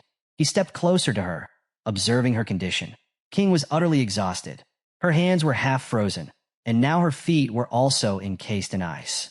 Despite this, she continued channeling her energy to protect Zhou Yun, showing her unwavering dedication. The spiritual dragon continued to emit freezing air that filled the room. For any normal person, standing in such cold would mean being frozen within minutes. But as awakeners, Zhou Yi and Qing managed to resist the extreme temperature, though barely. Zhou Yi approached Qing and asked with concern, "What's happening here? And why did you stop me from attacking?" Qing, still focused on her healing efforts, replied, "Zhou Yun's cold disease has flared up violently. The dragon is a manifestation of her bloodline. If we act recklessly, it could worsen her condition or even." King trailed off, her exhaustion evident. She glanced at Zhou Yi with a mix of worry and resignation. I've been trying to control her condition for a long time, but my energy is almost depleted. At best, I can slow the cold spreading through this floor. You need to leave immediately. Hearing this, Zhou Yi's expression turned grave. What about Zhou Yun? He asked, his voice thick with emotion. Qing looked at him, disappointment flashing across her face. Without a high-level priest, this is all I can do, she admitted. Zhou Yi clenched his fists. He could see that Qing was doing everything in her power, but it wouldn't be enough. Stepping forward, he resolved to take matters into his own hands. Opening his system, Zhou Yi used all his accumulated skill points to upgrade slow recovery. The skill, originally at level 4, was enhanced to level 10 and transformed into slow regeneration. Slow regeneration. Level 10 gradually heals the health and mana of teammates within a certain range for a specified duration. The moment Zhou Yi activated the upgraded skill, a divine light filled the room. A radiant symbol appeared behind him, amplifying the healing aura. The light was so powerful that even King, whose body was more than half frozen, felt its effects. The ice encasing her began to melt, and she regained her mobility. Qing gasped in amazement. This healing magic, it's incredible. It surpasses the effect of a level 23 priest like me. Meanwhile, Zhou Yi focused all his energy on healing Zhou Yun. The divine light spread across her body, gradually melting the ice that had encased her. Though her condition improved significantly, Zhou Yi knew he couldn't fully cure her with this skill alone. Turning to Qing, he said firmly, Sis Qing, I'll handle things here. Go and inform Secretary Zhao Wen Bing immediately. Tell him to call a high-level priest as soon as possible. Qing hesitated, then replied, but high-level priests have packed schedules. The appointment Secretary Zhao Wen Bing arranged with one is for next week. Even if we contact her now, she won't be able to come in time. Zhou Yi's gaze sharpened. Just tell Secretary Zhao Wen Bing this. If he can bring a high-level priest here immediately, I will owe him one unconditional favor in the future. Whatever he asks, I'll do it. Qing hesitated after hearing Zhou Yi's proposition, but eventually nodded. All right, I'll go, she said reluctantly before leaving the room. Inside, Zhou Yi remained focused on protecting his sister, Zhou Yun, using slow regeneration to ease her pain and stabilize her condition. The cold aura filling the room was something Zhou Yun had endured every night for the past year, and Zhou Yi was painfully aware of her suffering. The cold had grown stronger recently, but Zhou Yi hadn't realized it had become powerful enough to influence the outside world. Now, as night fell, the entire building was beginning to freeze. Zhou Yi's body was slowly being engulfed by a thin layer of ice, a testament to the chilling power radiating from the spiritual ice dragon. Despite his deteriorating condition, he persisted, pouring all his energy into sustaining his sister's safety. The ice dragon, seemingly aware of Zhou Yi's efforts, shifted its full attention to him, targeting him with its icy aura. The constant strain drained Zhou Yi's strength rapidly, but he refused to stop. Suddenly, a green energy ball streaked into the room and struck the ice dragon. The energy lashed out at the dragon repeatedly, eliciting pained roars. However, Zhou Yun, connected to the dragon, began to convulse in pain as well. Stop! Don't touch her! Zhou Yi shouted in desperation, his voice filled with anger and fear. But just as he cried out, another energy ball struck him directly in the stomach, hurling him away from the dragon. He tumbled across the frozen floor, landing outside the dragon's range. A figure stepped into the room, a high priest, a woman with a commanding presence. She wasted no time, addressing the ice dragon firmly. Come to me, she commanded. The ice dragon, furious at the attack, charged toward her. But the high priest was prepared. With swift, precise movements, she unleashed a barrage of spell-like attacks from her weapon. Each strike wrapped the dragon in magical bindings, trapping it within her spells. The dragon struggled, its massive body bound by the high priest's magic. It roared furiously, but only its mouth remained free, snapping angrily as its movements were entirely restricted. The high priest didn't relent. Summoning her power, she delivered a final, devastating attack that forced the ice dragon back into Zhou Yun's body. As the dragon vanished, Zhou Yun's condition normalized. Her breathing steadied, and the pain etched on her face faded away. Zhou Yi, still recovering from the earlier attack, watched with relief as his sister finally seemed at peace.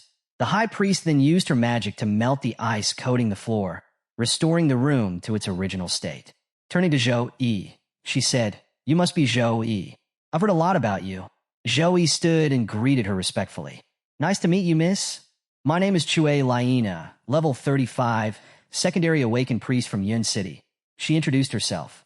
Chue Laina continued, "Director Zhang Tao specifically asked me to treat your sister ahead of schedule." However, she couldn't help but think, if Director Zhang Tao hadn't mentioned this boy's potential to take first place, I wouldn't have broken the rules to come here. Watching Zhou Yi fight against the cold for so long, Chue Laina was now convinced of his strength and determination. Director Zhang Tao wasn't lying. She admitted to herself. Zhou Yi, still shaken but grateful. "Miss Chue Laina, what's wrong with my sister? Is her condition curable?" Chue Laina explained. "The cold energy seeping out and solidifying into a form is a sign of a bloodline awakening. It's rare and highly dangerous if not controlled. But there's hope." Zhou Yi was completely taken aback by the high priestess's explanation. "Bloodline awakening?" He muttered, the words barely escaping his lips. The high priestess nodded and began to explain. When the Eternal Game first appeared, many players chose non-human races such as elves, giants, demons, and more. When the game merged with reality, those players inherited the traits of their chosen bloodlines. For example, individuals with elven bloodlines often developed greener eyes and longer ears, while humans with giant bloodlines grew to heights of 3 to 4 meters. She continued, "However, over the last 200 years, the intermarriage between these players and regular humans has diluted these bloodlines. Most of their traits and powers have faded, except under one rare condition, bloodline awakening." Zhou Yi listened intently as the high priestess elaborated. "A bloodline awakening can bring either misfortune or fortune," she explained. "If successful, the awakened individual gains the ability to harness the power of their inherited race. Their level growth and learning ability will multiply exponentially. But if they fail, the result is catastrophic, either paralysis or death on the spot."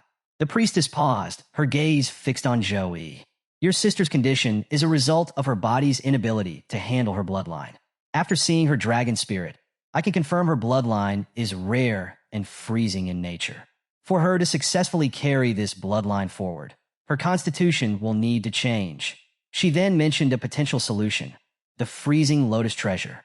This treasure can alter her constitution, enabling her to manage the freezing bloodline. But the high priestess's tone turned solemn. "The treasure is extraordinarily rare. The last known appearance was at an auction 30 years ago, where it sold for 1.3 billion to an unknown buyer." Zhou Yi's heart sank. Such a treasure seemed impossibly out of reach. The priestess, preparing to leave, added, "There is another option, the Great Sealing Skill. This technique will seal your sister's bloodline, preventing further outbreaks. But there's a heavy price. Zhou Yun will never be able to level up in the future." The weight of these revelations hit Zhou Yi like a ton of bricks. Left alone in the room with Zhou Yun, he sat silently, staring at her. His phone was in his hand, but his thoughts were consumed by the grim possibilities laid out before him. 3 months, he thought. That's how long we have before the cold overwhelms her entirely. 5 days later, Zhou Yi threw himself into his training, determined to grow stronger and find a way to save his sister. Today's tasks included 200 deep squats, 200 push-ups, 200 sit-ups, 200 weapon swings. He completed each task diligently, his focus unwavering. When he finished, the system presented him with a notification to choose his daily reward. As usual, Zhou Yi selected stat points.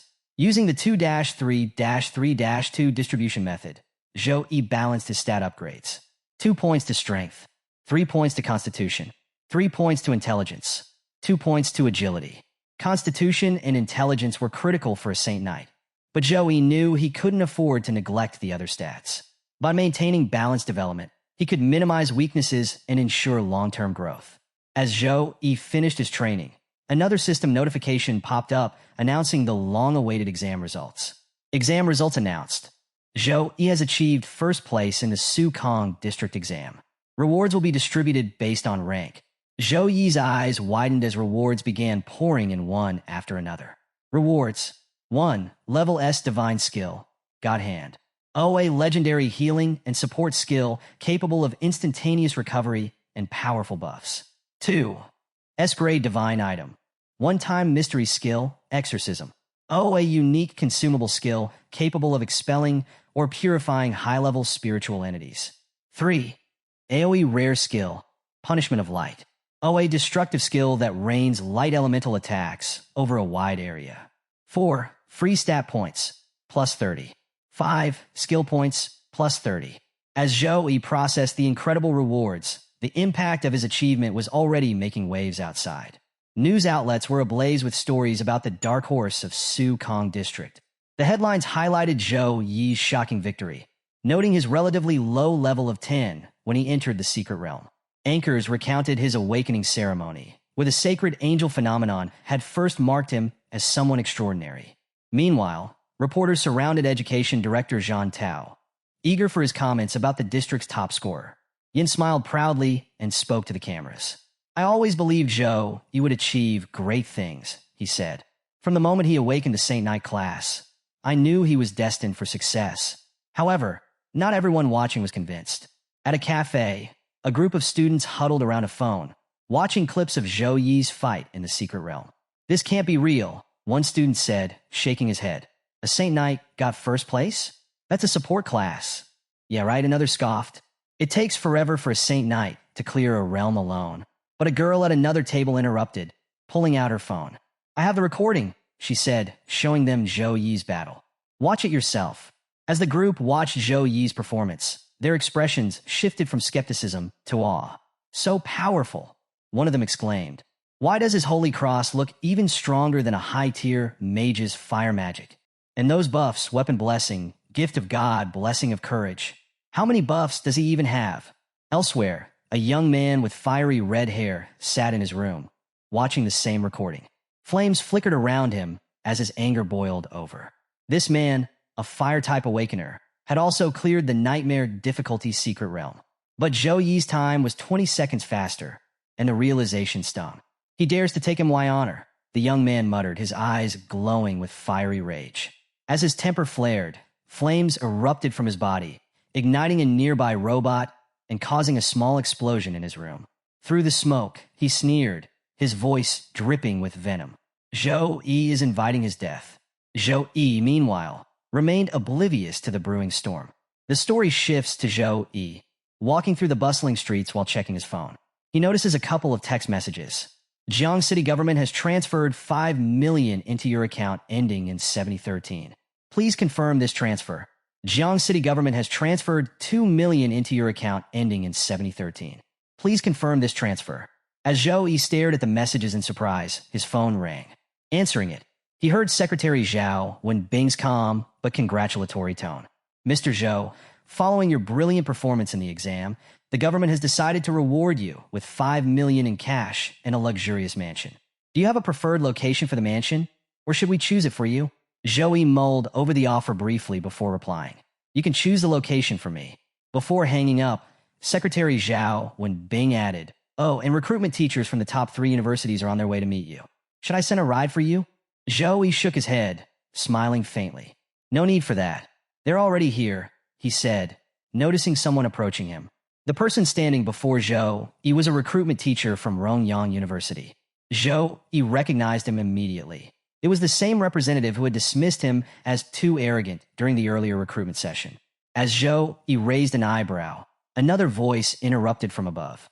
As far as I remember, Rongyang University called Zhou Yi too arrogant, the voice said mockingly.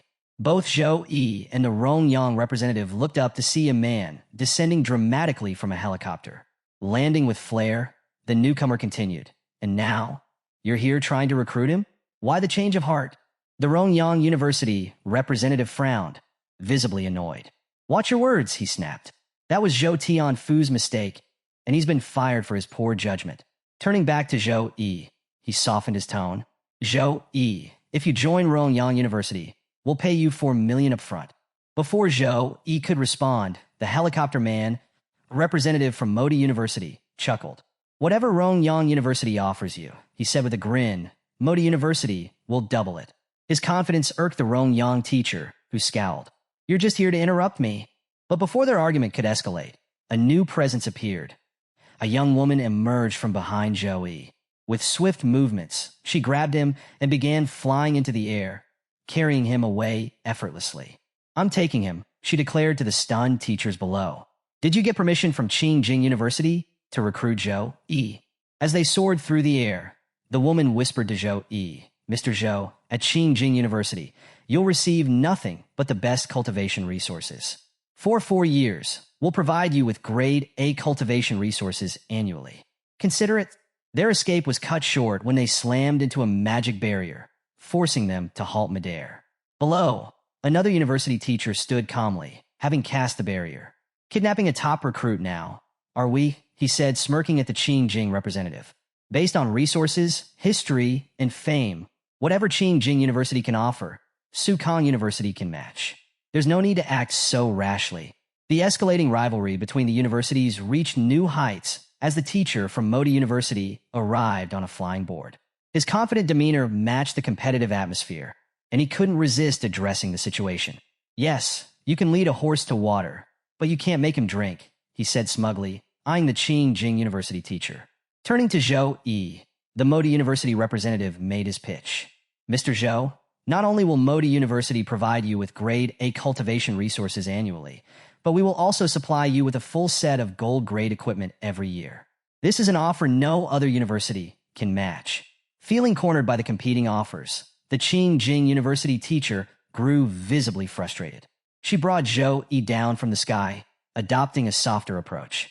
Speaking with a mix of affection and embarrassment, she addressed Zhou Yi directly. I wasn't kidnapping you, she said with a forced smile. I was merely trying to have an intimate conversation with you in private. Please, Mr. Zhou, make your choice wisely. Before Zhou Yi could respond, the recruitment teacher from Sukong University stepped forward. Calmly introducing herself as Su Meyer and her university, she presented Sukong University's proposal. At Sukong University, we believe strength is absolute. If you make it into the Earth rank or Heaven rank, you'll receive not just greater resources, but also grade S cultivation materials. Sukong has won first place in the freshman exchange contest for the past 4 years, which speaks to our ability to cultivate top-tier talent. The Qingjing University teacher, still standing nearby, scoffed. Winning a few competitions doesn't give you the right to boast. Strength is temporary. Unfazed, the Sukong representative countered. Facts don't care about your opinion. Miss Su Meyer in, Sukong dominates for a reason. Perhaps Qingjing University students and teachers need to work harder. As the two bickered, Zhou Yi stood silently, contemplating his decision. All 3 universities offered incredible opportunities, each promising a bright future. He knew this choice would shape the trajectory of his life, so he weighed his options carefully. Finally, Zhou Yi spoke. I've decided which university I want to attend. The recruitment teachers of all 3 universities immediately stopped their arguments and turned their attention to Zhou Yi, their eyes filled with anticipation. Zhou Yi took a deep breath and said firmly, I choose Sukong University. The Sukong University teacher's face lit up with joy as she quickly produced a special recruitment contract, handing it to Zhou Yi. Here's the agreement, she said eagerly. Take your time to review it, and if everything looks good, please sign. Meanwhile, the Qingjing University teacher looked visibly disappointed. With a resigned smile, she offered Zhou Yi one last comment. If you ever feel like you don't fit in at Sukong University, our doors will always be open to you. Her persistence only served to irk the Sukong representative further. How stubborn can you be, Miss Su Meyer in, she muttered, glaring at her rival. Before signing the special recruitment contract, Zhou Yi noticed Sukong University's representative, Miss Su Meyer, casting a spell without any incantation, which only high-tier mages can typically achieve. Curious, Zhou Yi hesitated and asked, Miss Su Meyer, what's your levels? Miss Su Meyer chuckled and replied, I'm a level 42, second awakening mage. Zhou Yi was stunned. She doesn't even look 30, he thought. Miss Su Meyer continued with a knowing smile. The world is much bigger than you think, Zhou Yi. Once you enter Sukong, you'll meet even more young and powerful people. It's a place where you'll truly grow. Motivated by her words, Zhou Yi began signing the contract. Excitement surged through him as he thought, with the system by my side, no one my age can compete with me. At Sukong, I'll face even stronger opponents and grow even faster. Miss Su Meyer noticed the fire in his eyes and smiled. She could see Zhou Yi's strong fighting spirit and his desire to improve. As soon as the contract was signed, Zoe was officially bound to Sukong University. Miss Su Meyer handed him a week to prepare. "I'll pick you up in 7 days," she said. Zoe was slightly surprised. "Su Kang's semester starts this early?" Miss Su Meyer turned to leave, but offered a parting remark. "Special recruits like you will receive the highest degree of cultivation. You'll need that head start to shine in the National Freshman Exchange Contest." A week later, as promised, Secretary Zhao Wenbing fulfilled his commitment and took Zhou Yi and Zhou Yun to their new mansion, a gift from the city government. Zhou Yun's eyes lit up as she explored the luxurious 3-story building. Zhou Yi couldn't help but smile at her happiness. "This is the mansion gifted to you by the city government," Secretary Zhao Wenbing explained. "It has 3 floors, a specialized training room on the 2nd floor, a large balcony and leisure area on the 3rd floor, and a total area of approximately 1,000 square meters. Please take your time to settle in and rest with Miss Zhou Yun." Before the secretary could leave, Zhou Yi stopped him. "Secretary Zhao Wenbing," he began, "Zhou Yun isn't fully healed yet. Her body is still weak, and although Sister Qing will be here, I'd appreciate it if you could look after her in my stead while I'm away." Secretary Zhao Wenbing nodded with a warm smile. "It would be my honor." The week flew by, and Zhou Yi was ready to leave for Sukong University. Miss Su Meyer arrived outside the mansion to pick him up. Before stepping into the car, Zhou Yi turned to Zhou Yun one last time. "Remember, call me if there's any problem. Don't forget to take the pills from Priestess Chue Laina every week, and let Sister Qing check your body daily. Secretary Zhao Wenbing will help you get to school in a few days." Listen to him. Zhou Yun pouted and ignored him comically, pretending not to hear his instructions. Zhou Yi smiled, pulling her cheeks gently. "Did you hear me?" "Yes, yes, I understand." Zhou Yun replied, her tone playful but affectionate. Zhou Yi sighed, gave her a final hug, and stepped into the car. As Miss Su Meyer started the car, she glanced at Zhou Yi. "Is this your first time traveling such a long distance?" Zhou Yi, still distracted by thoughts of his sister, nodded absently. "Yes." Miss Su Meyer smirked. "Get ready." The car accelerated at an incredible speed and entered a teleportation array. In an instant, they were transported to Anning City, where Sukong University was located. The teleportation platform was bustling with activity. Cars streamed out of the array, and students, both new and returning, gathered on the platform, their expressions a mix of excitement and awe. As the car carrying Zhou Yi emerged from the teleportation array, Zhou Yi couldn't help but feel slightly nauseous. "We're not short on time," he said, rubbing his temple. Was it really necessary to use teleportation magic? He had been pondering a few things during the trip. Zhou Yi knew that large-scale universities were closely tied to the military, and he found it surprising that such massive teleportation arrays were being used so casually here.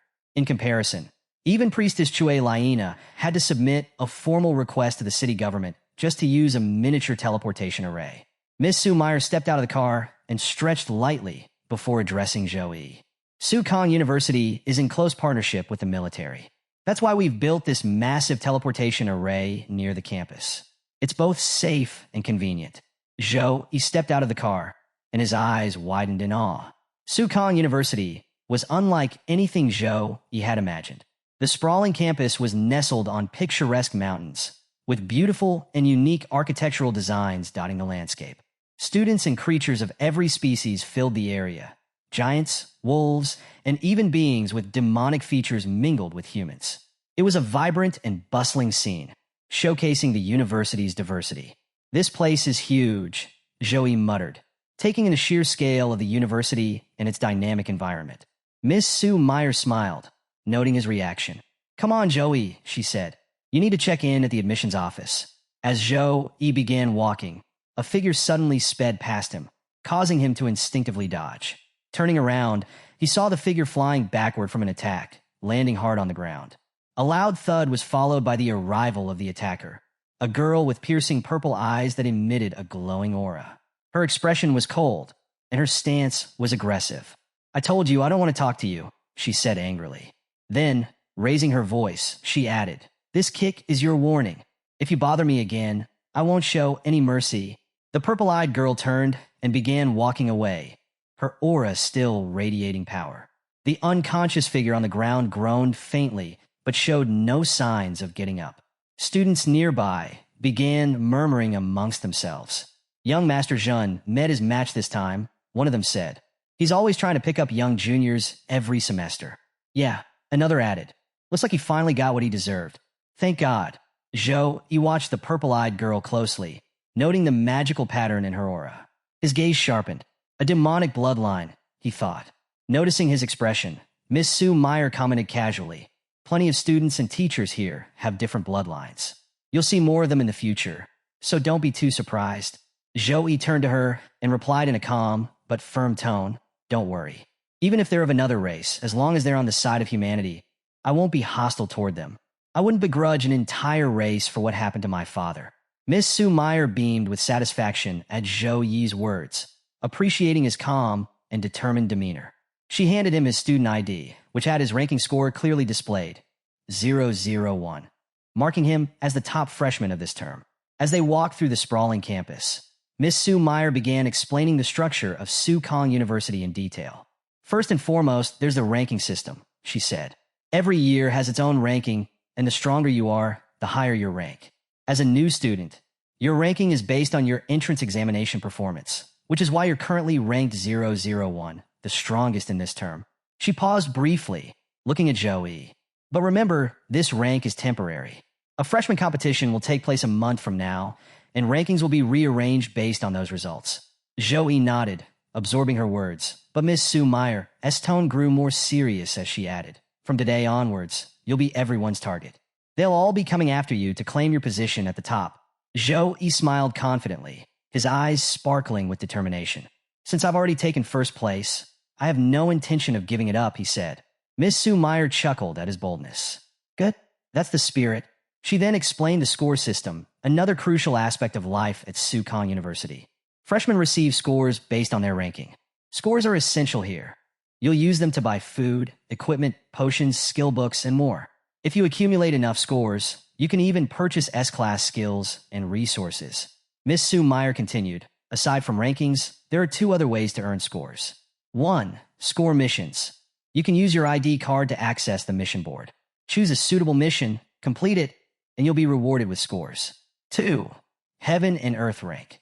Students in these ranks receive a fixed amount of scores based on their position. Her voice turned firm as she gave Zhou a warning. There are 5,000 students at Sukong University, and many are desperate to enter the Heaven and Earth rank. You can't afford to be arrogant. Zhou nodded earnestly. I understand, he replied. Miss Sue Meyer led Zhou deeper into the campus, eventually stopping at a vantage point overlooking a bustling area below. There, she said, pointing toward the scene. Zhou followed her gaze and saw a portal to a secret realm, surrounded by countless students preparing to enter. Some were gearing up, others were forming parties, and a steady stream of individuals moved toward the portal. Miss Sue Meyer explained further. Sukong University has 3 primary secret realms for training. 1. Goblin Dungeon. Entry level ranges from 17 to 21. 2. Distorted Forest. Entry level ranges from 23 to 26. 3. Purgatory. Entry level ranges from 28 to 31. Aside from meeting level requirements, you'll need to spend a certain amount of scores to access these realms. As they continued exploring, Miss Sue Meyer showed Zhou the training area, bustling with activity. You can use the training rooms here to practice, she said. Your opponents can either be robots or real people, depending on your preference. Zhou Yi's eyes scanned the vast trading area, where countless students were negotiating and exchanging goods. The sheer size of the marketplace amazed him. It wasn't just a small corner of the campus. It was practically a city in itself, full of life and opportunities. Miss Sue Meyer continued her explanation as they walked through the vibrant trading area. The strongest holds absolute authority here. Those with the most resources control their destiny. This is how we survive and thrive. Zhou Yi's smile widened as he listened. The system, the structure, and the competitive environment of Sukong University resonated with him. He felt a growing excitement about the opportunities ahead. As they walked, a group of students nearby spotted Miss Sue Meyer and greeted her. She nodded in acknowledgement, praised them briefly, and continued walking with Zhou Yi. Among the group, whispers broke out as the students noticed Zhou Yi.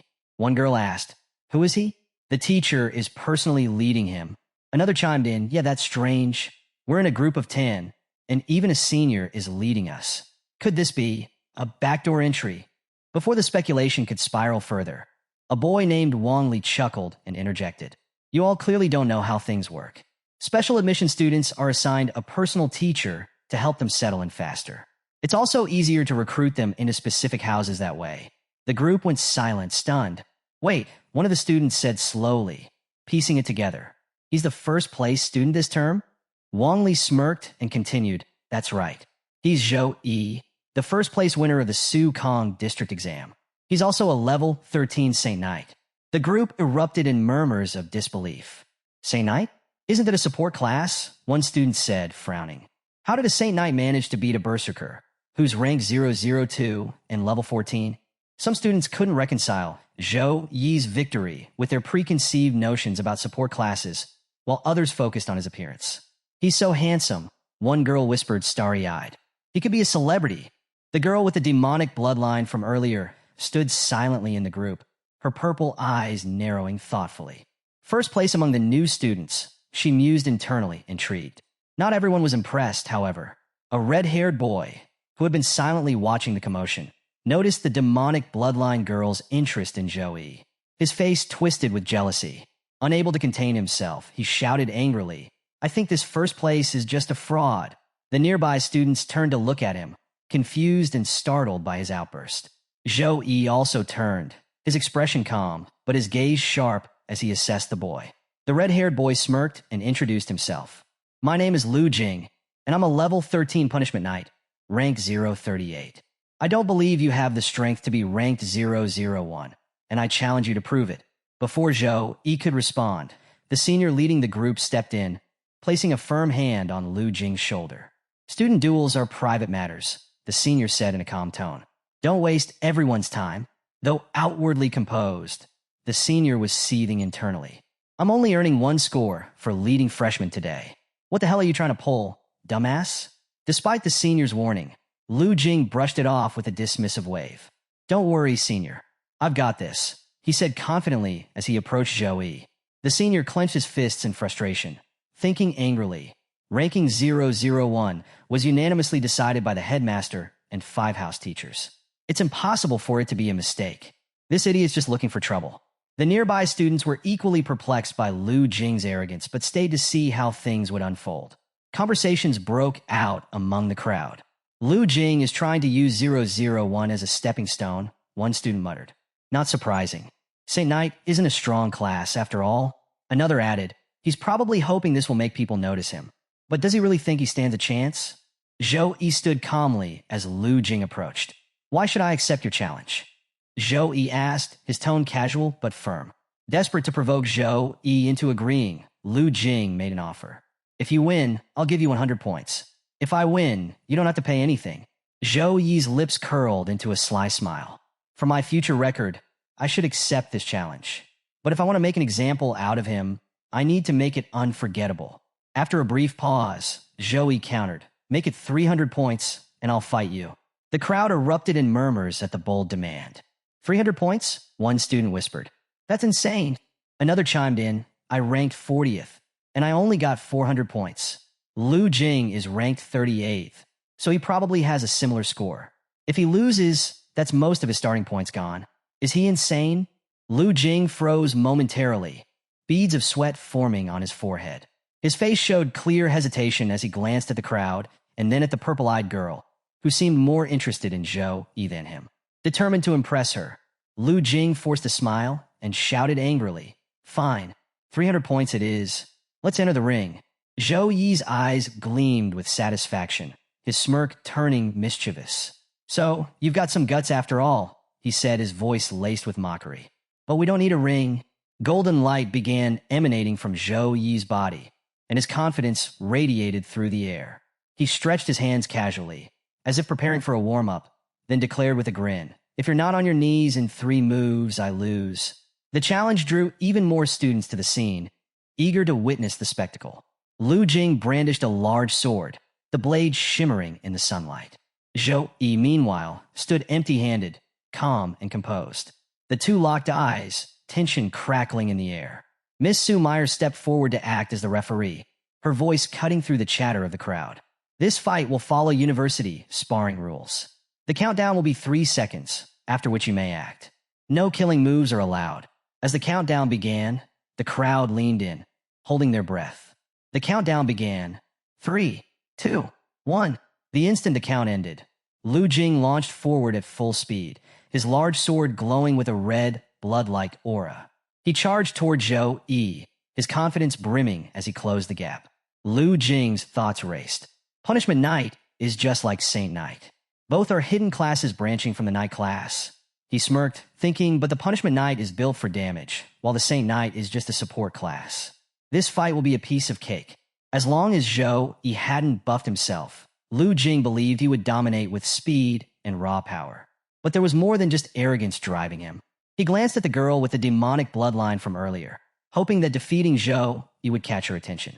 After I crush you, she'll see me differently, he thought smugly. When Lu Jing got close enough, he unleashed his blood slash, a powerful attack that encased his sword in a glowing red aura.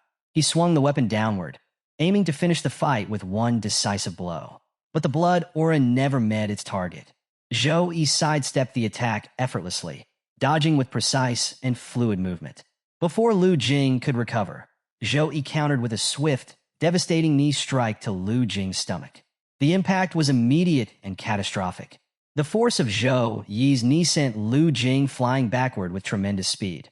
He smashed through the arena ropes and slammed into a nearby wall, breaking it entirely. Dust and debris filled the air as silence fell over the crowd. When the dust settled, Lu Jing was on his knees, unconscious. Blood dripped from the corners of his mouth, and his broken sword lay beside him. Zhou Yi looked at the defeated Lu Jing with visible disappointment. How boring, he muttered. He had expected Lu Jing to have a trick up his sleeve, something to make the fight worthwhile. Instead, the so-called Punishment Knight couldn't even withstand a single attack. The senior student, who had earlier tried to stop Lu Jing, rushed over to check on him. The crowd of students stared in stunned silence, their shock palpable. After examining Lu Jing, the senior reported to Miss Su Meyer. Miss, Lu Jing has 5 broken ribs and internal bleeding. He's unconscious. Miss Su Meyer nodded, her expression calm. Get a priest to heal him, she instructed before returning her focus to Zhou Yi. Miss Su Meyer handed Zhou Yi his student ID card, which now reflected his newly earned points. 300 points have been transferred to your card, she said with a faint smile. Zhou Yi calmly took the student ID card from Su's hand, his demeanor composed and gentlemanly, as if the one-sided fight against Lu Jing had never happened. Despite his modest act, the crowd of students surrounding the arena buzzed with excitement and disbelief. One student whispered, "It's hard to stop a Punishment Knight's charge, especially when combined with Blood Slash, but he countered it with just one kick." Another added, "So this is the power of 001? He's on a whole different level?" Among the students was the girl with the demonic bloodline, who had been watching intently. Her purple eyes gleamed with a mixture of excitement and curiosity as she silently assessed Zhou Yi's strength.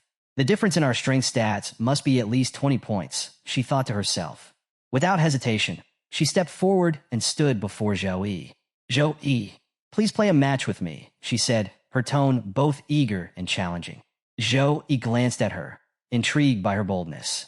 Without a word, he activated his evaluation technique to scan her stats. As her information appeared before him, Zhou Yi's thoughts raced.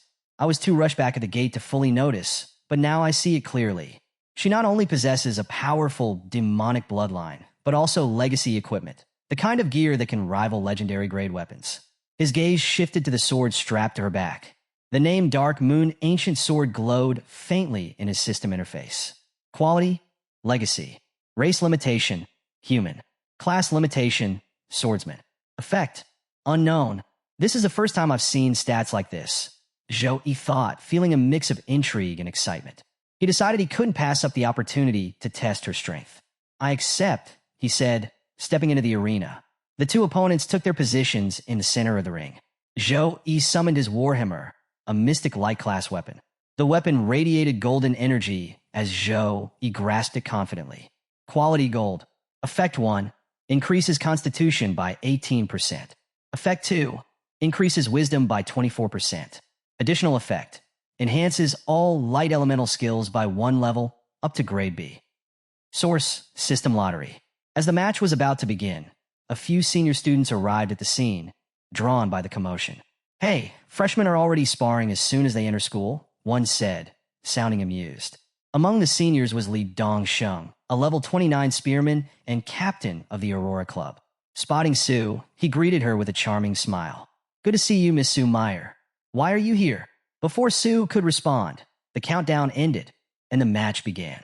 The demonic girl attacked first, her shadow/skill propelling her forward at lightning-fast speed, dark energy crackling around her blade.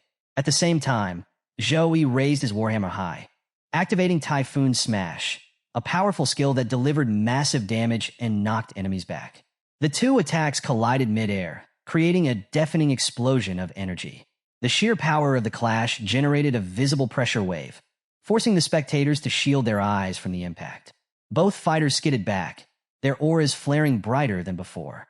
Zhou Yi's body glowed with a golden aura, radiating divine energy, while the girl's form was surrounded by a purple aura, emanating dark and mysterious power. The crowd watched in awe, each student mesmerized by the display of strength. Even without knowing the outcome, it was clear this wasn't just a sparring match. It was a battle of two rising stars representing the forces of light and darkness. The demon girl reeled slightly from Zhou Yi's last attack, a flicker of realization crossing her face. What monstrous strength! He's an absolute beast, she thought, gripping her Dark Moon ancient sword tightly. She began channeling dark mana into her weapon, preparing her next move, Demonic Slash. The dark energy coiled around her blade, crackling ominously as she readied a powerful slash imbued with dark elemental mana, aimed to devastate Zhou Yi. Zhou Yi, on the other hand, was exhilarated. His eyes sparkled with excitement, and a manic grin spread across his face as he rushed toward her. Finally, someone who can fight me head-on, he exclaimed, his booming laugh echoing through the arena. The demon girl met his charge with equal fervor, and as they clashed again, their weapons collided with a resounding crash. The pressure of their strikes reverberated through the arena, creating shockwaves that caused the onlookers to step back. Neither fighter paused this time. Both launched into a flurry of relentless attacks, their weapons moving at dizzying speeds. Skills unleashed in rapid succession. Zhou Yi's uppercut, an upward strike that could knock an opponent into the air. Demon Girl's enhanced rapid stab, a forward thrust followed by an additional stab. Shockwave Slash, a powerful upper slash that released shockwaves from multiple hits. Mountain Crushing Hit, a devastating multi-stage attack that smashed the ground with force. The aura surrounding them became increasingly intense. Zhou Yi's golden light radiated like a divine shield, while the demon girl's purple energy swirled with an almost hypnotic darkness. Their speed and power made it impossible for most spectators to follow the fight. The arena felt like it was being torn apart as the two exchanged blow after blow, each one testing the limits of the other. Among the stunned onlookers were the senior students, who had previously scoffed at the idea of freshman sparring. Now, their expressions were anything but dismissive. Are these two really freshmen? One whispered in disbelief. This looks like a fight between masters. Even Li Dongsheng, the level 29 spearman and captain of the Aurora Club, couldn't hide his surprise. He muttered to himself, without a trump card, that spiritual swordsman girl is going to lose soon. A senior standing nearby, still trying to grasp the situation, asked, "How can you tell? They seem evenly matched to me." Li Dongsheng pointed toward the fight. Look at her stance. She's already resorting to enhanced block to stop his strikes. Initially, she could block one swing out of 3. Now, she's forced to block one swing out of 2. She's running out of stamina. The fight had been intense, with the arena crackling under the weight of their relentless attacks. Zhou Yi's warhammer struck with the power of an avalanche, leaving the demon girl struggling to keep up. Among the spectators, Li Dongsheng observed keenly, his brows furrowed. Heavy weapon users usually fight conservatively, defending and retreating to conserve stamina, waiting for the perfect moment to strike. But Zhou Yi's style was completely unorthodox. He's not conserving stamina at all, Li Dongsheng muttered. Either he's a fool, or he's absolutely confident in his strength. The warhammer, normally a cumbersome weapon, became a tool of pure dominance in Zhou Yi's hands, forcing the demon girl to remain defensive. Every swing disrupted her movement, leaving her no choice but to block. What kind of hot-tempered Saint Knight fights like this? Li Dongsheng remarked, shaking his head, and against someone as stunning as her. Without holding back. In the arena, the fight reached its turning point. After relentless clashes and heavy blows, the demon girl finally fell to her knees, her breath ragged. Zhou Yi stood tall, his golden aura blazing, his warhammer resting easily in his grip. With a calm but resolute tone, Zhou Yi said, "I'm done warming up." He unleashed a flurry of buffs: Gift of God, Gift of Courage, Weapon Blessing, Blessing of Dawn, and Gift of Protection. The surge of holy energy radiating from his body created a whirlwind of power that left the audience in awe. The demon girl, still kneeling, felt the pressure weigh down on her. Is this his true strength? She wondered, struggling to catch her breath. Before she could react, Zhou Yi activated Spear of Victory, summoning radiant energy spears that rained down toward her. To evade the spears, the demon girl used her skill, Phantom Slash, dashing in a blur toward Zhou Yi with incredible speed. But before she could strike, Zhou Yi was already in front of her. "I knew you'd use that," Zhou Yi said with a confident smile. The demon girl froze in shock, her eyes wide with disbelief. When did he move? Zhou Yi raised his warhammer, preparing to strike. Seeing the massive weapon coming down, the demon girl closed her eyes tightly, bracing herself. But the attack never landed. Instead, she heard his voice. "Do you want to continue this?" Zhou Yi asked calmly. Opening her eyes, she found Zhou Yi standing before her, his warhammer planted firmly on the ground. He was waiting for her response. The demon girl stood slowly, brushing herself off. "No," she admitted. "The results will be the same. Against such overwhelming aggression, I can't win." Zhou Yi tilted his head slightly. "You didn't use your full strength," he observed. She smiled innocently. "You noticed? Of course, I wouldn't use my trump cards in a spar. It's just practice." Reaching into her pocket, she pulled out her phone and held it out to Zhou Yi. "Besides, you didn't go all out either. I saw your exam video. Add me. We'll spar again sometime." After Zhou Yi added the white-haired demon girl to his friend list, her demeanor shifted dramatically. Her face flushed a deep red, her eyes sparkled, and she appeared completely smitten. It was as though love itself had taken root in her heart, and she couldn't help but let her thoughts spiral into romantic daydreams. Meanwhile, Zhou Yi, noticing her intense gaze and shy expression, felt a bit awkward. To escape the situation, he turned to Miss Su and said, "Let's move on." Miss Su, still delighted by Zhou Yi's spectacular performance, led him away from the arena. As they walked, Miss Su remarked with a grin, "You've made quite a statement today, earning 600 points on your first day and warning off potential challengers. This year is going to be very interesting." They soon arrived at the newcomers' dormitory, located on a mountain. Miss Su explained the structure as they approached. Regular students live in dormitories at the base of the mountain. Special recruits, like Zhou Yi, reside at the top of the mountain in independent mansions. The luxury and amenities of each mansion vary, depending on the student's rank. Given Zhou Yi's first-place status, his mansion was undoubtedly the most lavish. Upon reaching his new residence, Zhou Yi was impressed by the scale and design of the mansion. Before he could head inside, Miss Su asked him, "I heard you're looking for the freezing lotus. Is that true?" Zhou Yi nodded, and Miss Su shared a lead. "There's a rumor about a frost lotus spotted in the Tempest Mountain range about 6 years ago. A party saw it but didn't collect it because it was heavily guarded by high-level demons. I can't guarantee it's still there, though, given how much time has passed." Zhou Yi listened carefully and mentally noted the details. After Miss Su left, he began researching the freezing lotus, poring over every article and record he could find. The Tempest Mountain range, he learned, emerged after the Earth merged with the Eternal Game. It was a sprawling, treasure-laden range teeming with exotic flora, fauna, and dangers. Even tertiary awakened classes avoided entering without careful preparation. Despite the danger, Zhou Yi felt resolute. His current strength might not allow him to defeat high-level demons, but the system's reward from the exam, a resurrection cross, gave him a safety net. The cross ensured he could survive even in dire situations.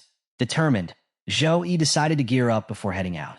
Sitting at his desk, he began browsing through the free skill and equipment rewards granted for his first-place rank. The list of available skills included Holy Light Protection, Sacred Punch, Holy Light Shield, Sacred Retaliation, Holy Light Ball. Zhou Yi quickly added immunity to physical damage, a weapon-less combat skill, and a long-range attack skill to his arsenal. Although many items were free, he noticed that collecting the Forest Set, a reward from the exam, required spending points. Zhou Yi enters the Tempest Mountain Range, where the rugged terrain and eerie silence are broken by a sudden, massive explosion. The shockwave reaches him even from a great distance, leaving him in awe of its sheer power. Curious and cautious, he decides to investigate. Clad in the forest set equipment he had painstakingly purchased, Zhou Yi moves toward the source of the explosion. Meanwhile, back at the academy, Jiang Churen, the white-haired demon girl, is in her dormitory, anxiously checking her phone for messages. Her once cool and composed demeanor has melted into one of nervous anticipation. She's eagerly waiting for a reply from Zhou Yi after their earlier spar. Her phone pings.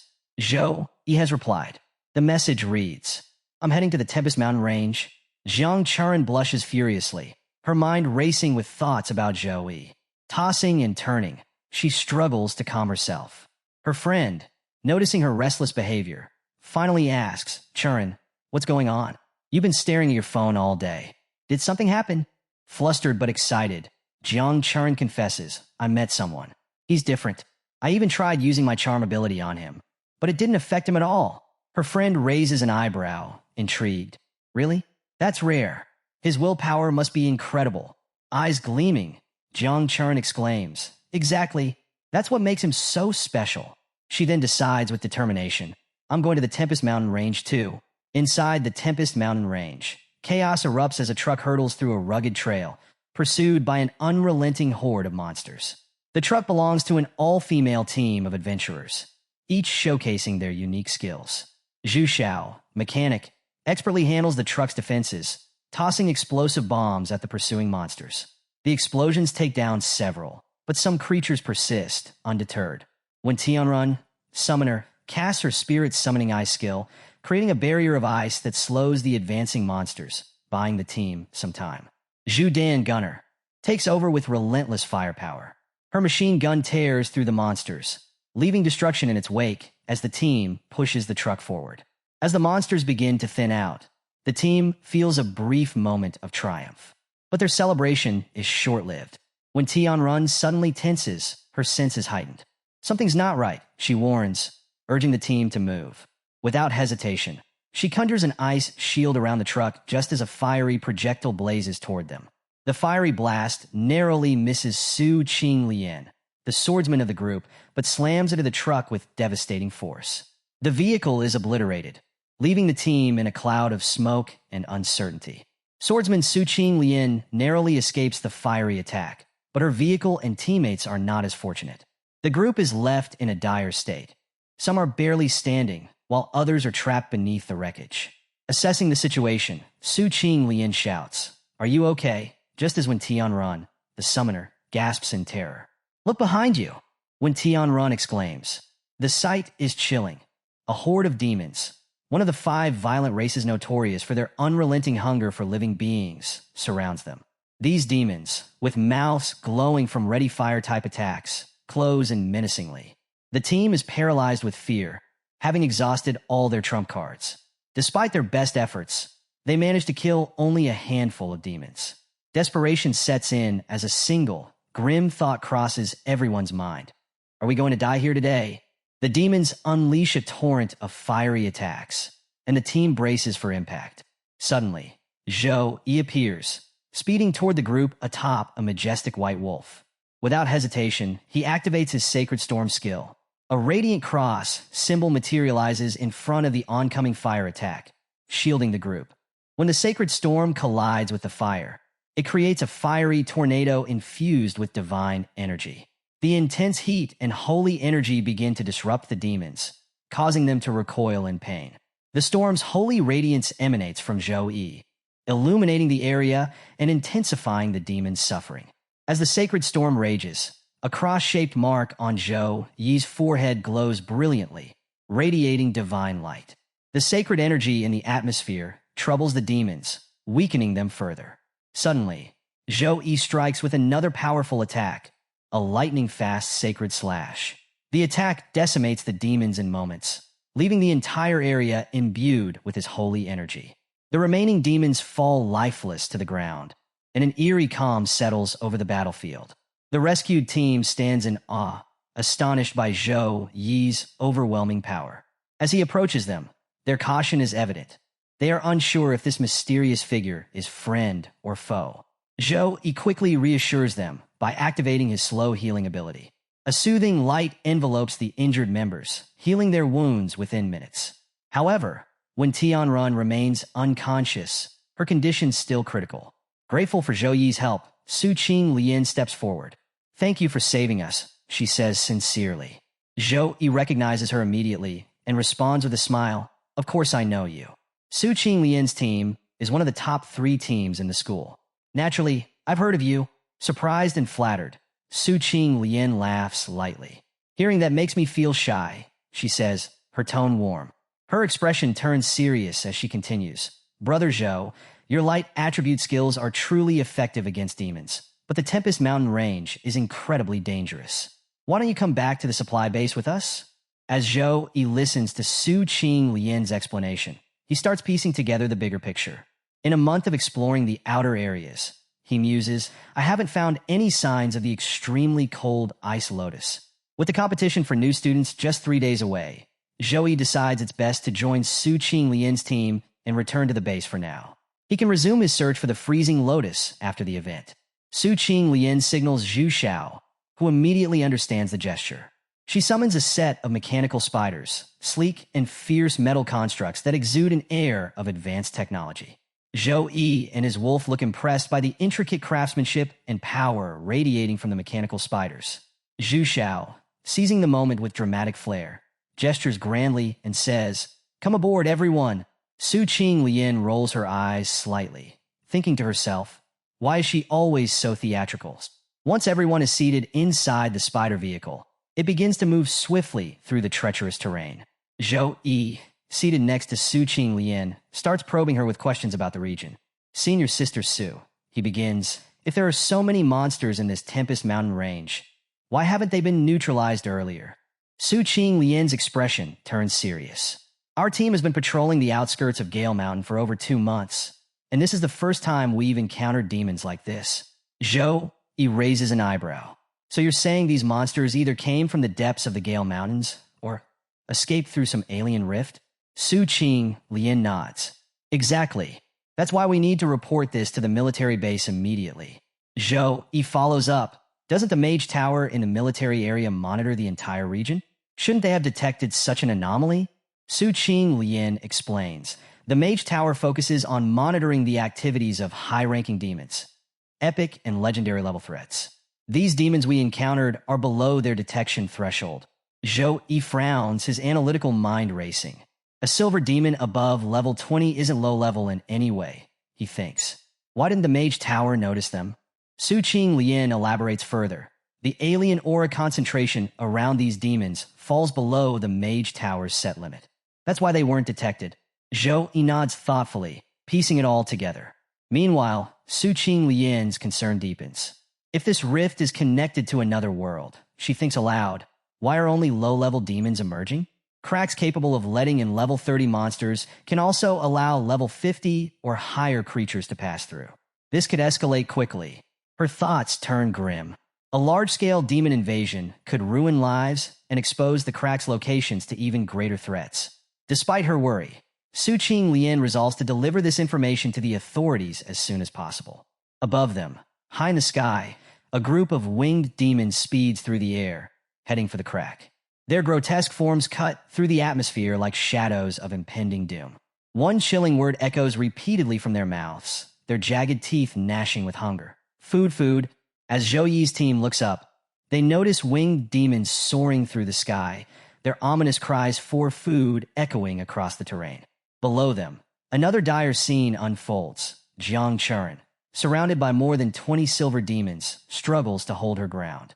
"There are people surrounded by devils over there," someone in the group exclaims. Zhou instantly takes charge, signaling his intention to intervene. "You all go ahead. I'll handle this." Su Qing Lian's concern is palpable. "Zhou, we don't know how many demons are there. It's too dangerous to go alone." But Zhou is resolute. Without a second thought, he mounts his wolf and takes off at full speed. "I'll catch up soon," he calls back, leaving the team behind. As he races toward the scene, Zhou Yi's mind is consumed with a single thought. "I recognize this aura. It's her. His instincts confirm what he already suspects. Jiang Chuan is nearby and in grave danger. Determined, he presses on, his wolf matching his urgency with every stride. Elsewhere, a small group of adventurers observes Jiang Chuan's dire battle from a distance. Surrounded by more than 20 silver demons, she fights valiantly, her sword slashing through the air with precision and power. Yet, her mana is nearly depleted, and the relentless waves of demons show no signs of stopping. Should we help her? One of them asks hesitantly. The group falls silent, weighing their options. They know the danger of intervening against such overwhelming odds. Finally, someone speaks up. We can't protect ourselves if we jump in. If she survives, her ability will shine in the future. For now, it's better to say goodbye. Regretfully, they decide to stay hidden, watching as Jiang Chuan fights alone. Jiang Chuan, fully transformed into her demon form, slices through the demons one by one. Her movements graceful, but increasingly strained. The demons, sensing her weakening state, change tactics. They surround her, maintaining a calculated distance to wear her down. They've figured out my weakness, Jiang Chuan realizes grimly. Her transformation has a time limit, and the demons aim to outlast it. Groups of 10 demons take turns attacking her, each wave replacing the one she manages to kill. Jiang Chuan fights desperately, her energy draining rapidly with every swing of her sword. She knows that if her succubus power fades, escape will be impossible. Suddenly, a voice rings out across the battlefield. Come, thunder, and fall upon them all. Before Jiang Chuan can process what's happening, bolts of lightning crash down from the sky. In mere moments, the overwhelming horde of demons is obliterated, reduced to ash by the sheer power of the strike. The entire area is left in ruins, the ground scorched and steaming. Jiang Chuan is stunned by the sight of Zhou Yi. She turns to see him charging toward her with determination, calling out for her to move out of the way.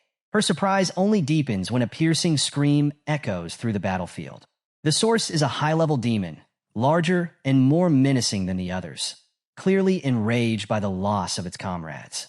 Its roar sends shockwaves through the area, forcing Jiang Chuan to clutch her ears in pain.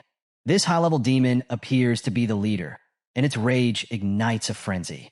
The other demons follow suit, activating their madness, body of fire skill. Their bodies glow with fiery auras, becoming even more dangerous. The leader's power enhances the others, turning the entire horde into a blazing storm of fury. Jiang Chuan's face grows tense as she realizes the demon's strength has doubled. Zhou Yi, leave now. This is the madness of the demon clan, she shouts, her voice filled with urgency. Despite her warning, Zhou Yi remains calm. Jiang Chuan, believing the situation hopeless, considers a desperate plan to self-destruct and take the demons down with her. She knows this will likely kill most of the demons, giving Zhou Yi a chance to escape. But before she can act, Zhou Yi surprises her. Without a word, he grabs her by the waist and lifts her effortlessly onto his wolf. Zhou Yi, Jiang Chuan whispers in shock, her face flushed with disbelief.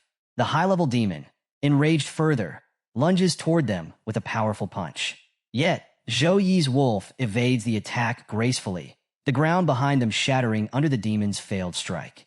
As the horde charges in unison, Zhou Yi takes a decisive step. Time to end this, he says, summoning a blinding golden light.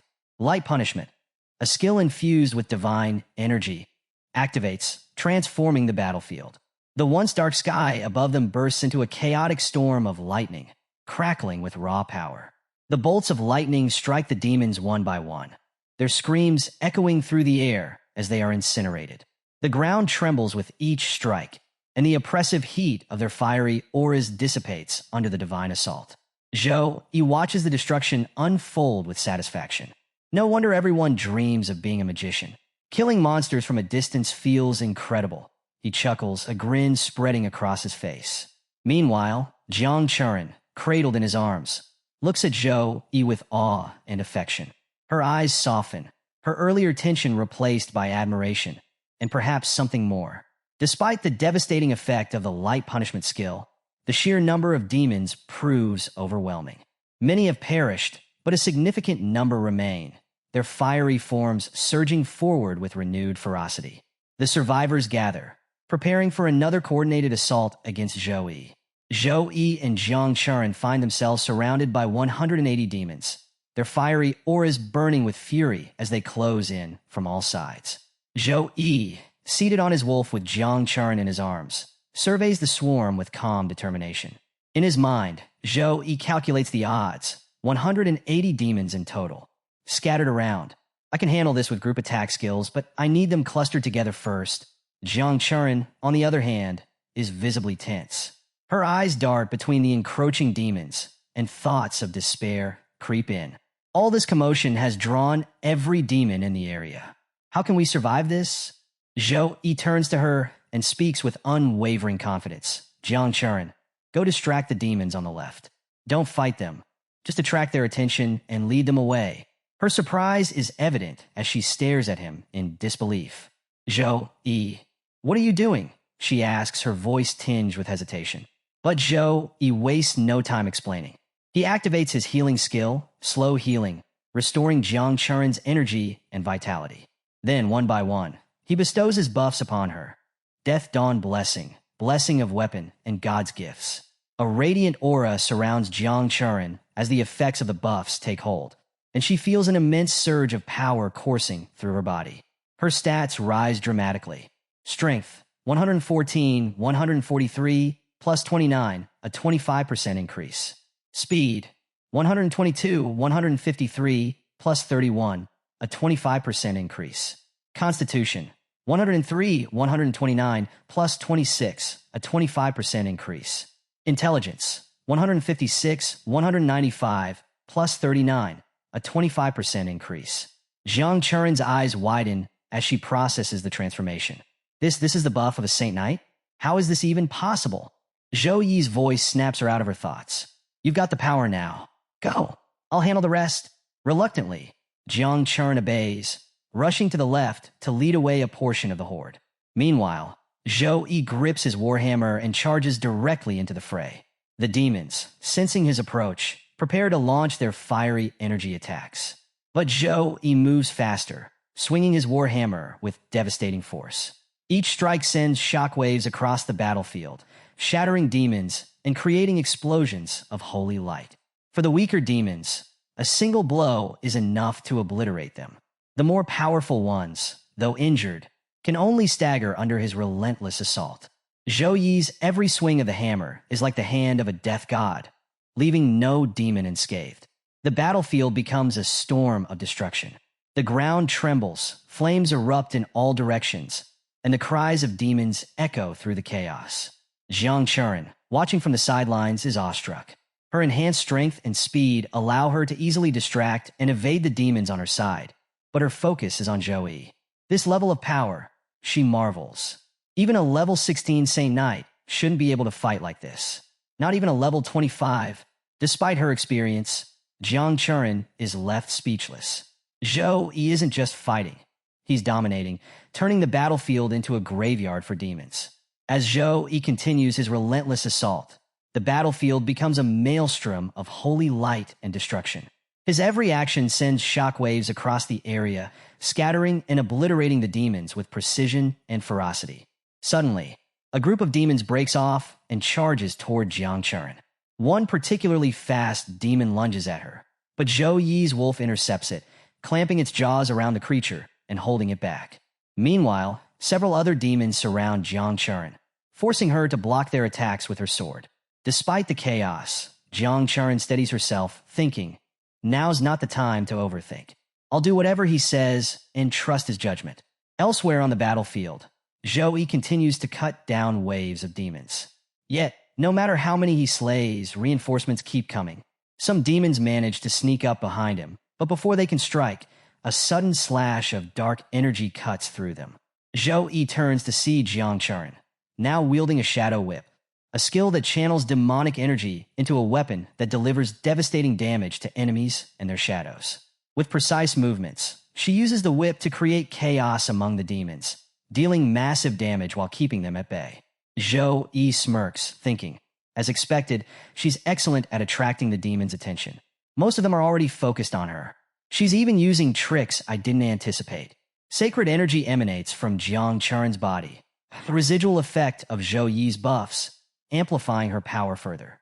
Zhou Yi tosses a glowing energy sphere toward Jiang Chuan, which envelopes her in a radiant shield.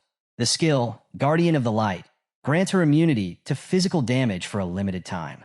Stay within the shield, Zhou Yi commands, his tone firm. He then invokes another powerful skill, Holy Cross. A massive cross of holy light materializes behind him, emitting an intense glow. The cross begins to radiate light attribute flames, causing continuous damage to all demons within a 200-meter radius. The demons howl in agony as the sacred flames scorch them. Jiang Chuan watches in awe, her eyes sparkling with admiration. Such power, she mutters, her voice filled with amazement. Despite the overwhelming damage, a significant number of demons remain, their rage fueling their attacks. Zhou Yi steps forward, unfazed by their aggression. All darkness will be destroyed in the light of holy light, he declares, raising his warhammer. He chants sacred words. Let the light gather and the storm come. In an instant, crosses of light begin falling from the sky, forming a radiant storm. The entire area is consumed by the whirlwind of sacred energy. The storm engulfs the demons, leaving no chance for escape. It pulls in even the stragglers attempting to flee, obliterating them with divine fury. Watching from a distance, the 6 men who had earlier refused to help Jiang Chuan are paralyzed with fear, not of the demons, but of Zhou Yi. One of them whispers in disbelief. Is he even human? Another nods, his voice trembling. That's not something a normal human can do. He's like a force of nature. As the group assesses the aftermath of the battle, one of the 6 observers hesitates before suggesting, "Boss, should we go over and say hello?" Their leader, nervously watching Zhou Yi's display of power, contemplates the situation. Apart from me, who is at level 26, the rest of you are at level 24. Forget fighting him one-on-one. Even 6 of us together wouldn't stand a chance. This guy is terrifying, and he's still so young. Despite his unease, the leader decides, let's quickly go to him. We must make sure we're on friendly terms with someone like that. At that moment, the mechanic girl's spider machine arrives, skidding to a stop. Gunner girl Zhu Dan leaps out, exclaiming, "Brother Zhou Yi, we're here to help." But when she and her team take in the battlefield, their expressions shift to astonishment. The demons lie scattered, lifeless. "Wait, you did all this?" Zhu Dan stammers in disbelief. Just then, a notification pings in Zhou Yi's system. Congratulations on upgrading to level 17. You have gained 15 free attribute points and 15 skill points. Congratulations on upgrading to level 18. You have gained 15 free attribute points and 15 skill points. Zhou Yi and Jiang Chuan are visibly exhausted after eliminating 180 demons. Zhou Yi gulps down a recovery potion, though its effects are limited due to his many high-level skills. "Not enough," he mutters. His stats now stand as Strength, 160. Physique, 171. Agility, 162. Wisdom, 172. Reflecting on his progress, Zhou Yi laments. If only there weren't level limits for gaining experience points, we could have achieved much more after this fight.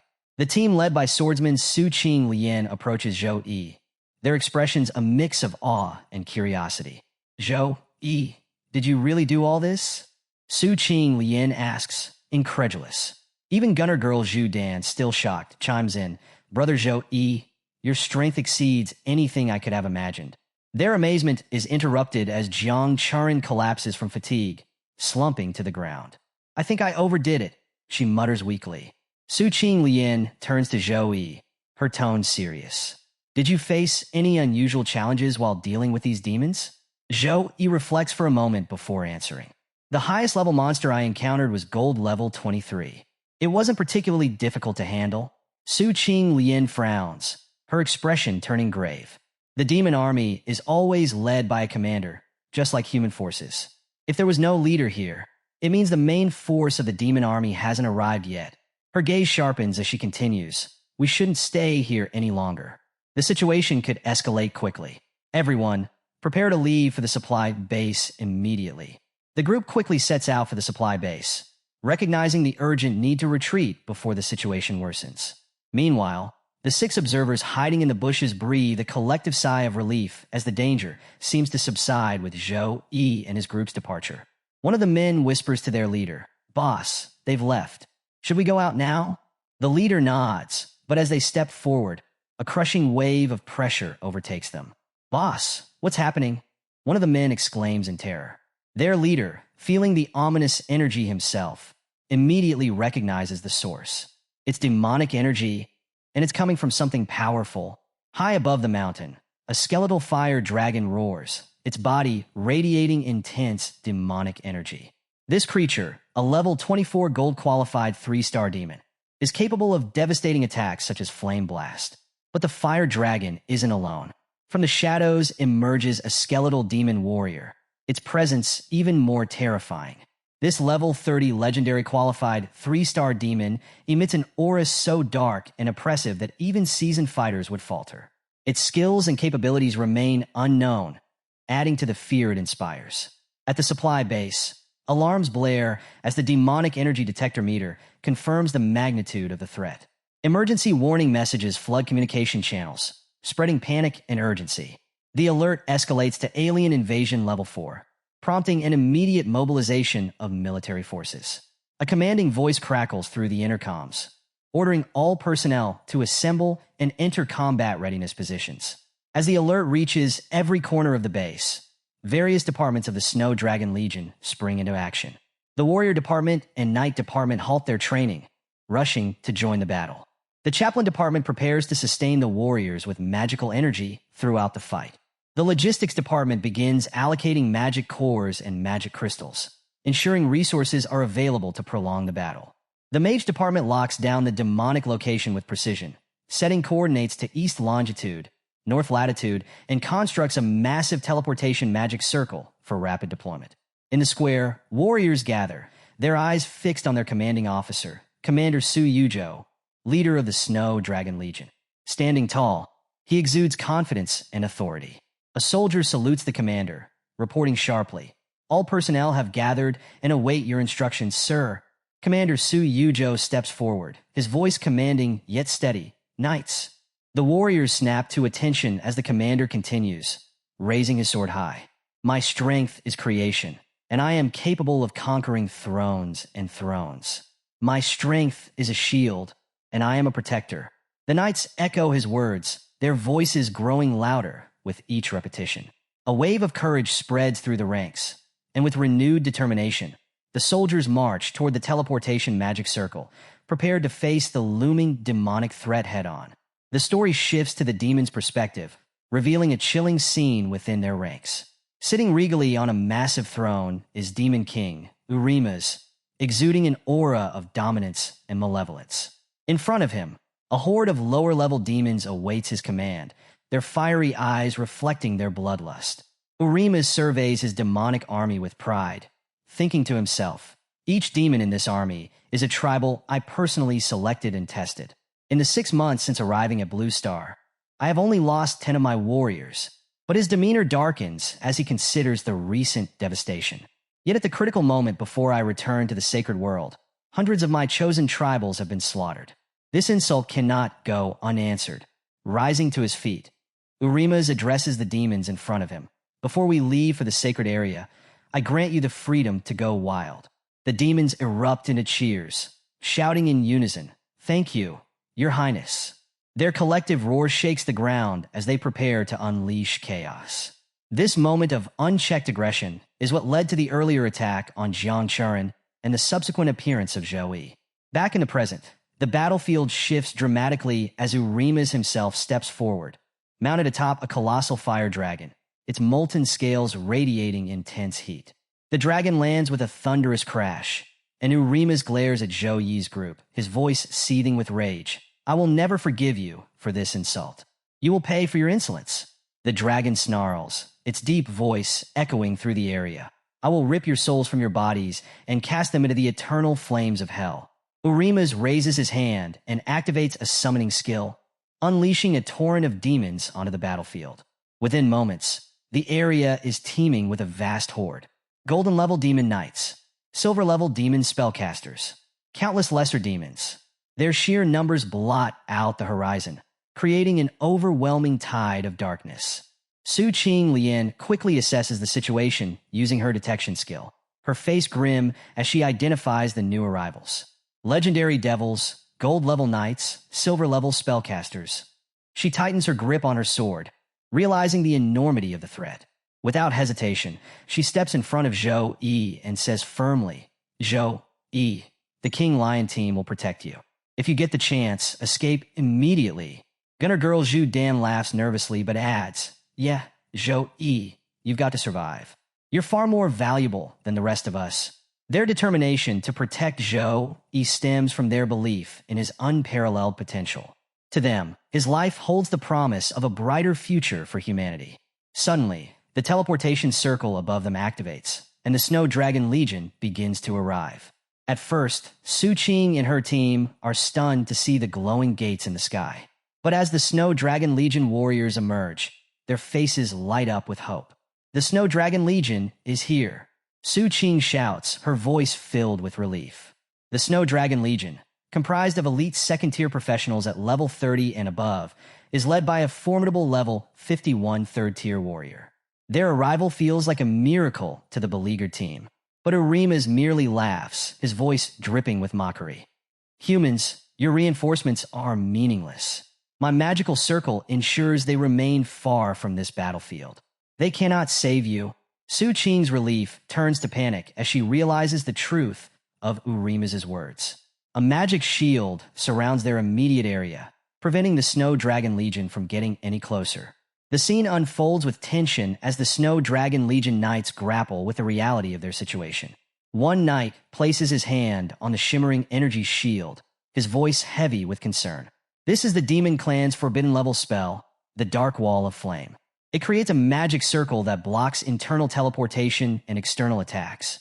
Another knight, turning to Commander Su Yuzhou, explains grimly, "To destroy this, we'd need the strength of at least 2 armies. Otherwise, we can only wait for it to time out." Commander Su Yuzhou presses the shield, frustration etched on his face. "How long until it dissipates naturally?" The knight hesitates before replying. "At least 5 minutes." Commander Su Yuzhou clenches his fists, regret thick in his voice. "In that time, the demons will massacre everyone trapped inside." He exhales deeply, adding solemnly, "Gather information on the survivors. Once this is over, ensure their families are notified to claim their remains." Meanwhile, below the barrier, a system notification flashes before Zhou Yi. New achievement quest unlocked. Mission: kill the legendary demon. Failure penalty: none. Reward: +1 level, talent fueling potion. Zhou Yi's eyes light up with determination. Finally, the moment I've been waiting for.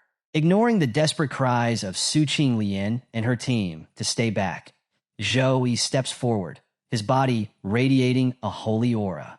His resolve is unwavering, each step brimming with purpose. From atop his fiery mount, Satan's son, Urimas sneers at Zhou Yi. "So, you're the one who slaughtered my soldiers. I'll honor your audacity by crushing you with my own hands." The fire dragon, commanded by Urimas, roars and ascends into the sky, its molten scales shimmering.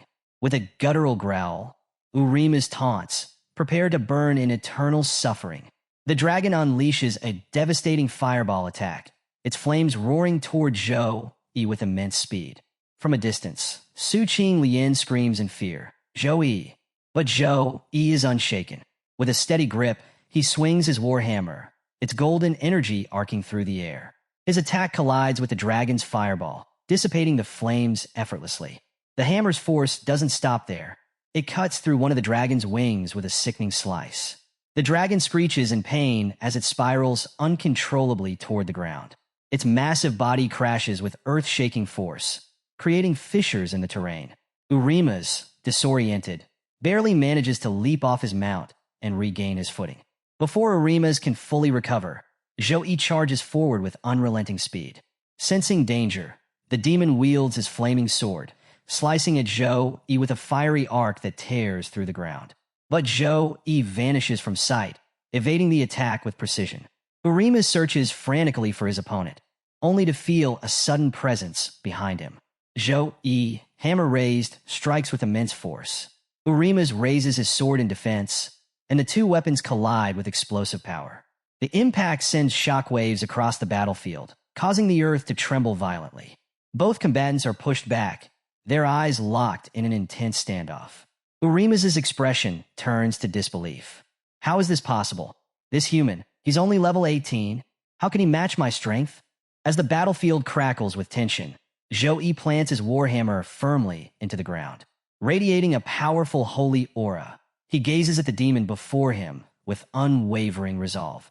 His voice, calm yet commanding, pierces the chaos. Quite resistant to beatings, aren't you? Let me tell you something. You're the first legendary monster I've ever encountered. The demon snarls in rage, his pride wounded by Zhou Yi's taunts.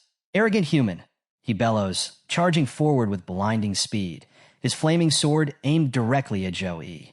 The clash begins anew, the sound of their weapons echoing like thunder across the battlefield. Sword meets hammer in rapid succession, their strikes too fast for the onlookers to track. Flashes of light streak through the sky, leaving the observers awestruck and overwhelmed by the sheer intensity of the battle. Seizing an opportunity, Zhou Yi leaps into the air, summoning a holy energy attack. The pure white blade, brimming with divine power, hurtles toward the demon. The attack closes the distance in an instant, catching the demon off guard. Before the demon can recover, Zhou Yi readies another move, summoning the punishment of light. A torrent of lightning roars from the heavens, descending with unparalleled fury. But the demon acts swiftly. Balog's shield, he roars, conjuring a dark, crackling barrier. The lightning crashes into the shield, dispersing its energy. Though the shield holds, the force of the strike leaves the demon visibly shaken. Zhou Yi's brow furrows. Even the punishment of light can't harm him, he mutters, frustration etched on his face. He quickly deduces that conventional means will not defeat this formidable foe. Realizing the threat, the demon snarls and calls for reinforcements. His general demons, alongside countless smaller minions, roar in unison, charging toward Zhou Yi. Eliminate him, their leader commands. The demonic horde swarms forward, their singular goal to destroy Zhou Yi. High above, Zhou Yi begins to chant, his voice filled with divine authority. Let the heavens open to cleanse this land. He raises his hands, weaving a spell that makes the very air tremble. A sacred wind howls through the battlefield, carrying with it an overwhelming sense of purity. The entire sky is illuminated, glowing with golden light. Divine energy cascades from the heavens, its presence undeniable and awe-inspiring. The demons pause, their bloodlust momentarily overshadowed by fear and uncertainty. Even the Snow Dragon Legion, watching from outside the barrier, stands mesmerized by the display of power. Su Qing Lian and her team can only stare in awe as Zhou Yi prepares to unleash his ultimate move. As the massive sacred palm crashes down from the portal, the battlefield is thrown into chaos. The sheer force of the attack shatters the ground and obliterates the majority of the demonic horde, leaving behind only destruction. Sacred energy radiates outward, creating an overwhelming pressure that even the nearby air seems to tremble under. The sheer magnitude of the attack leaves Su Qing Lian and her team staggered. Su steadies herself, staring in disbelief at the scene before her. Am I dreaming? Did Zhou Yi just release that skill? She mutters, struggling to reconcile the power she's witnessing with the boy she thought she knew. Even Jiang Churen, standing nearby, is affected. The succubus blood within her recoils from the sacred energy emanating from Zhou Yi, leaving her visibly shaken. Outside the barrier, the Snow Dragon Legion observes the devastation in stunned silence. One of the soldiers turns to Commander Su Yuzhou and reports, "Sir, those trapped inside are students from Sukong University. The one who launched the attack is this year's #1 special recruit, Paladin Zhou Yi." Commander Su Yuzhou frowns, his tone regretful. So, it's the top recruit. Such a pity. The power difference between him and the demon is immense. With time, that skill alone could kill the devil outright. But right now, he's simply too inexperienced. Within the battlefield, the devil demon Urimas is heavily injured, blood seeping from his mouth. Though weakened, he rises to his feet, his rage palpable. How dare you? How dare you insult Urimas, a being of greatness? He roars, demonic energy surging around him like a maelstrom. Fueled by fury, Urimas commands his forces. Demon army, unleash the flame, curse army magic. Annihilate him. The demonic horde, bolstered by their leader's order, springs into action. Mage demons prepare to cast their devastating spells. Fire demons ready their fiery assaults. and shadow monsters skulk forward with lethal precision. The sheer variety of skills and attacks converging toward Zhou Yi is overwhelming. Waves of demons surge forward, their numbers seemingly endless. Meanwhile, Urima's, retreating slightly, allows a demon healer to mend his wounds. He's pretending to be calm. Urima's growls, a hint of venom in his voice. But he's only a level 18 warrior. After so many battles, his magical power must be nearly exhausted. The healer nods in agreement, adding, "Against our army of 300 tribals and millions of smaller demons, he doesn't stand a chance. Without magical power, he'll be crushed alive." Hearing this, a cruel smile spreads across Urima's face. "Yes," he says, his confidence returning. "It's time to end this farce. He cannot survive against my forces." As the heavenly light descends, a divine presence fills the battlefield, piercing through the oppressive darkness of the demonic barrier. The of Light's secret technique, activated through the Shining for Help skill, creates an awe-inspiring spectacle. A radiant angel, the same one from Zhou Yi's awakening, materializes from the light, her golden wings unfurling majestically as she embraces Zhou Yi. The entire battlefield falls silent, save for the gasps of awe and disbelief from everyone present. Even the devil demon Urimas, previously so confident, stares in shock and dread at the unfolding scene. As sacred feathers begin to fall from the angel's wings, their beauty entrances the demonic army. Many demons instinctively reach out to catch the feathers, their minds clouded by the feathers' hypnotic allure. But as soon as they touch them, the feathers ignite, unleashing waves of sacred energy. Demons of all levels scream in agony, their bodies engulfed in holy flames that reduce them to ash. Outside the barrier, the Snow Dragon Legion watches in stunned silence. A feather drifts toward their commander, who catches it gently, feeling its immense power. A nearby soldier, confused, asks, "Captain, what is this? What kind of art can do this?" The commander's gaze remains fixed on the battlefield as he explains, "This is divine magic, a gift from the gods. Only top-tier divine professionals can channel such power. I once witnessed a level 58 priest perform a divine spell that restored an entire legion in one move. That same magic saved us during the siege of 3 demon armies. Even without us, this magic alone can annihilate the monsters." The legion stares in awe, their resolve momentarily bolstered by witnessing such a display of divine might. Meanwhile, Urimas, the demon lord, watches in horror as his army disintegrates before his eyes. His generals and minions, who moments ago seemed invincible, are now falling to the relentless holy power. "Impossible!" Urimas snarls, his voice trembling with rage and disbelief. "How can a mere level 18 warrior wield the power of the gods?" Urimas' fear grows as he realizes that Zhou Yi has tapped into a secret technique that defies all expectations. The divine magic, so rare and formidable, shouldn't be accessible to someone at such a low level. Yet, Zhou Yi wields it effortlessly, turning the tide of battle in an instant. As the battlefield is bathed in light, Zhou Yi stands firm, golden energy swirling around him, his warhammer gleaming with divine power. The angel's presence amplifies his strength, and with a calm yet commanding voice, he speaks. "Your darkness has no place here. In the light of the gods, all evil will be cleansed." Urimas, now visibly shaken, roars in defiance. "I will not fall to a mere mortal. I am Urimas, a demon lord."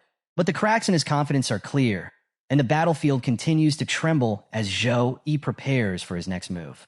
The demon lord Urimas, now empowered by the sacrifice of his loyal soldiers, stands amidst the smoke and flames of the explosion. His once threatening aura has grown exponentially, exuding dark energy so potent that the very air around him vibrates with pressure. The remains of his soldiers litter the battlefield, their noble sacrifice fueling his demonic transformation.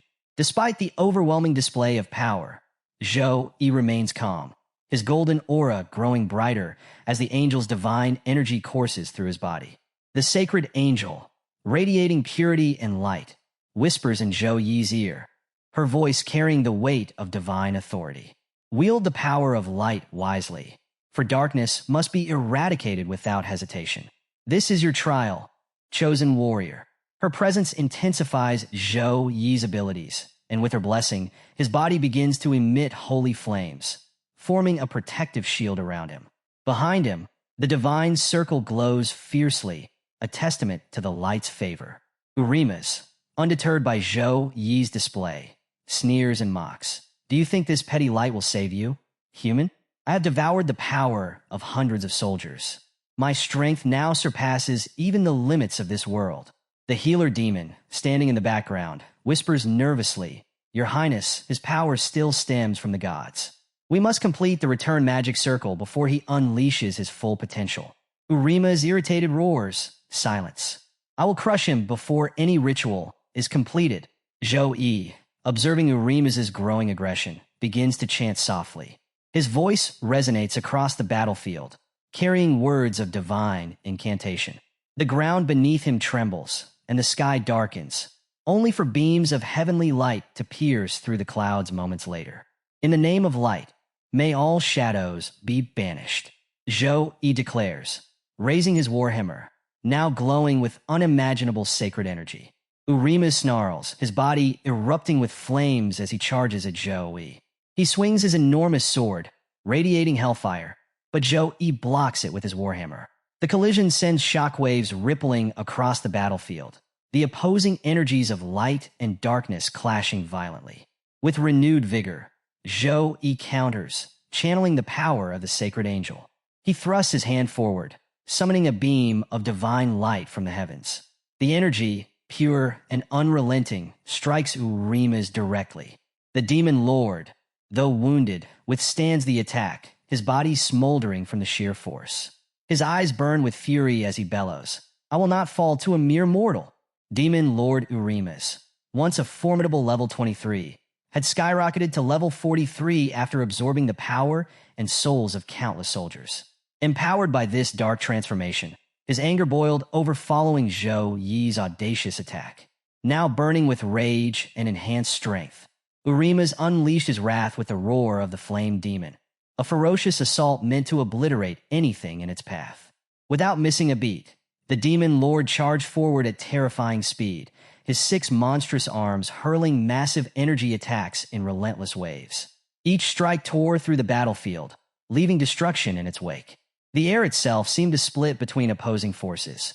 A radiant holy energy surrounding Zhou Yi and a suffocating demonic energy emanating from Urimas. The demon lord's malevolent energy was so potent, it corrupted the very environment, turning the once stable terrain into a polluted wasteland.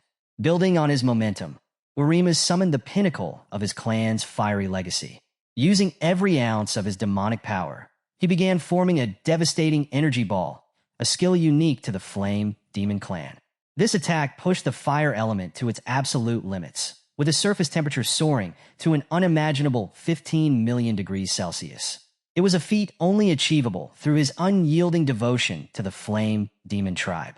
With the energy ball fully charged, Urimas hurled it toward Zhou Yi, the ground trembling beneath its sheer might. The fiery mass streaked through the air like a meteor, exploding in a cataclysmic blast upon impact. Confident in his victory, Urimas stood back, laughing menacingly. The overwhelming pressure of his attack left even distant onlookers paralyzed with fear. After all, this was the devastating power of a level 43 demon. But as the smoke cleared, Zhou Yi remained unscathed. He hadn't moved an inch. The hero stood firm, radiating calm fury. Witnessing this, Urimas froze, his confidence crumbling. Panic set in as he realized the vast difference in their power levels. Frantic, the demon lord turned and bolted toward a magic circle, desperate to escape. The circle needed only a minute to activate. If he could reach it, he'd be safe. Zhou Yi, however, wasn't about to let Urimas slip away. With a commanding tone, he declared, In the name of justice, I condemn you to your end. Channeling his immense power, Zhou Yi unleashed a devastating sword-like energy slash. The attack ripped through the battlefield, carving the ground apart and striking Urimas squarely. The force of the blow reduced the surroundings to dust and left a gaping wound in the demon lord's back. Severely injured, Urimas began crawling toward the return circle, clinging to his last shred of hope. His only thought was survival, returning to the holy world he had come from. But his desperation was futile. Zhou Yi's attack had damaged the magic circle beyond repair. The remaining monsters, watching from a distance, stood frozen in disbelief, unable to comprehend how their once unstoppable leader had been brought to ruin. After unleashing his final, devastating attack, Zhou Yi was completely drained. Every ounce of his mana was spent, leaving him teetering on the edge of exhaustion. His last words before succumbing to fatigue were, "Finally, it's over." With that, he began plummeting from the sky, unconscious. As he hit the ground, chaos erupted among his allies. Everyone rushed to his side, shouting his name and checking for signs of life. The dragon team, stationed nearby after breaking through the barrier, quickly took charge of the situation.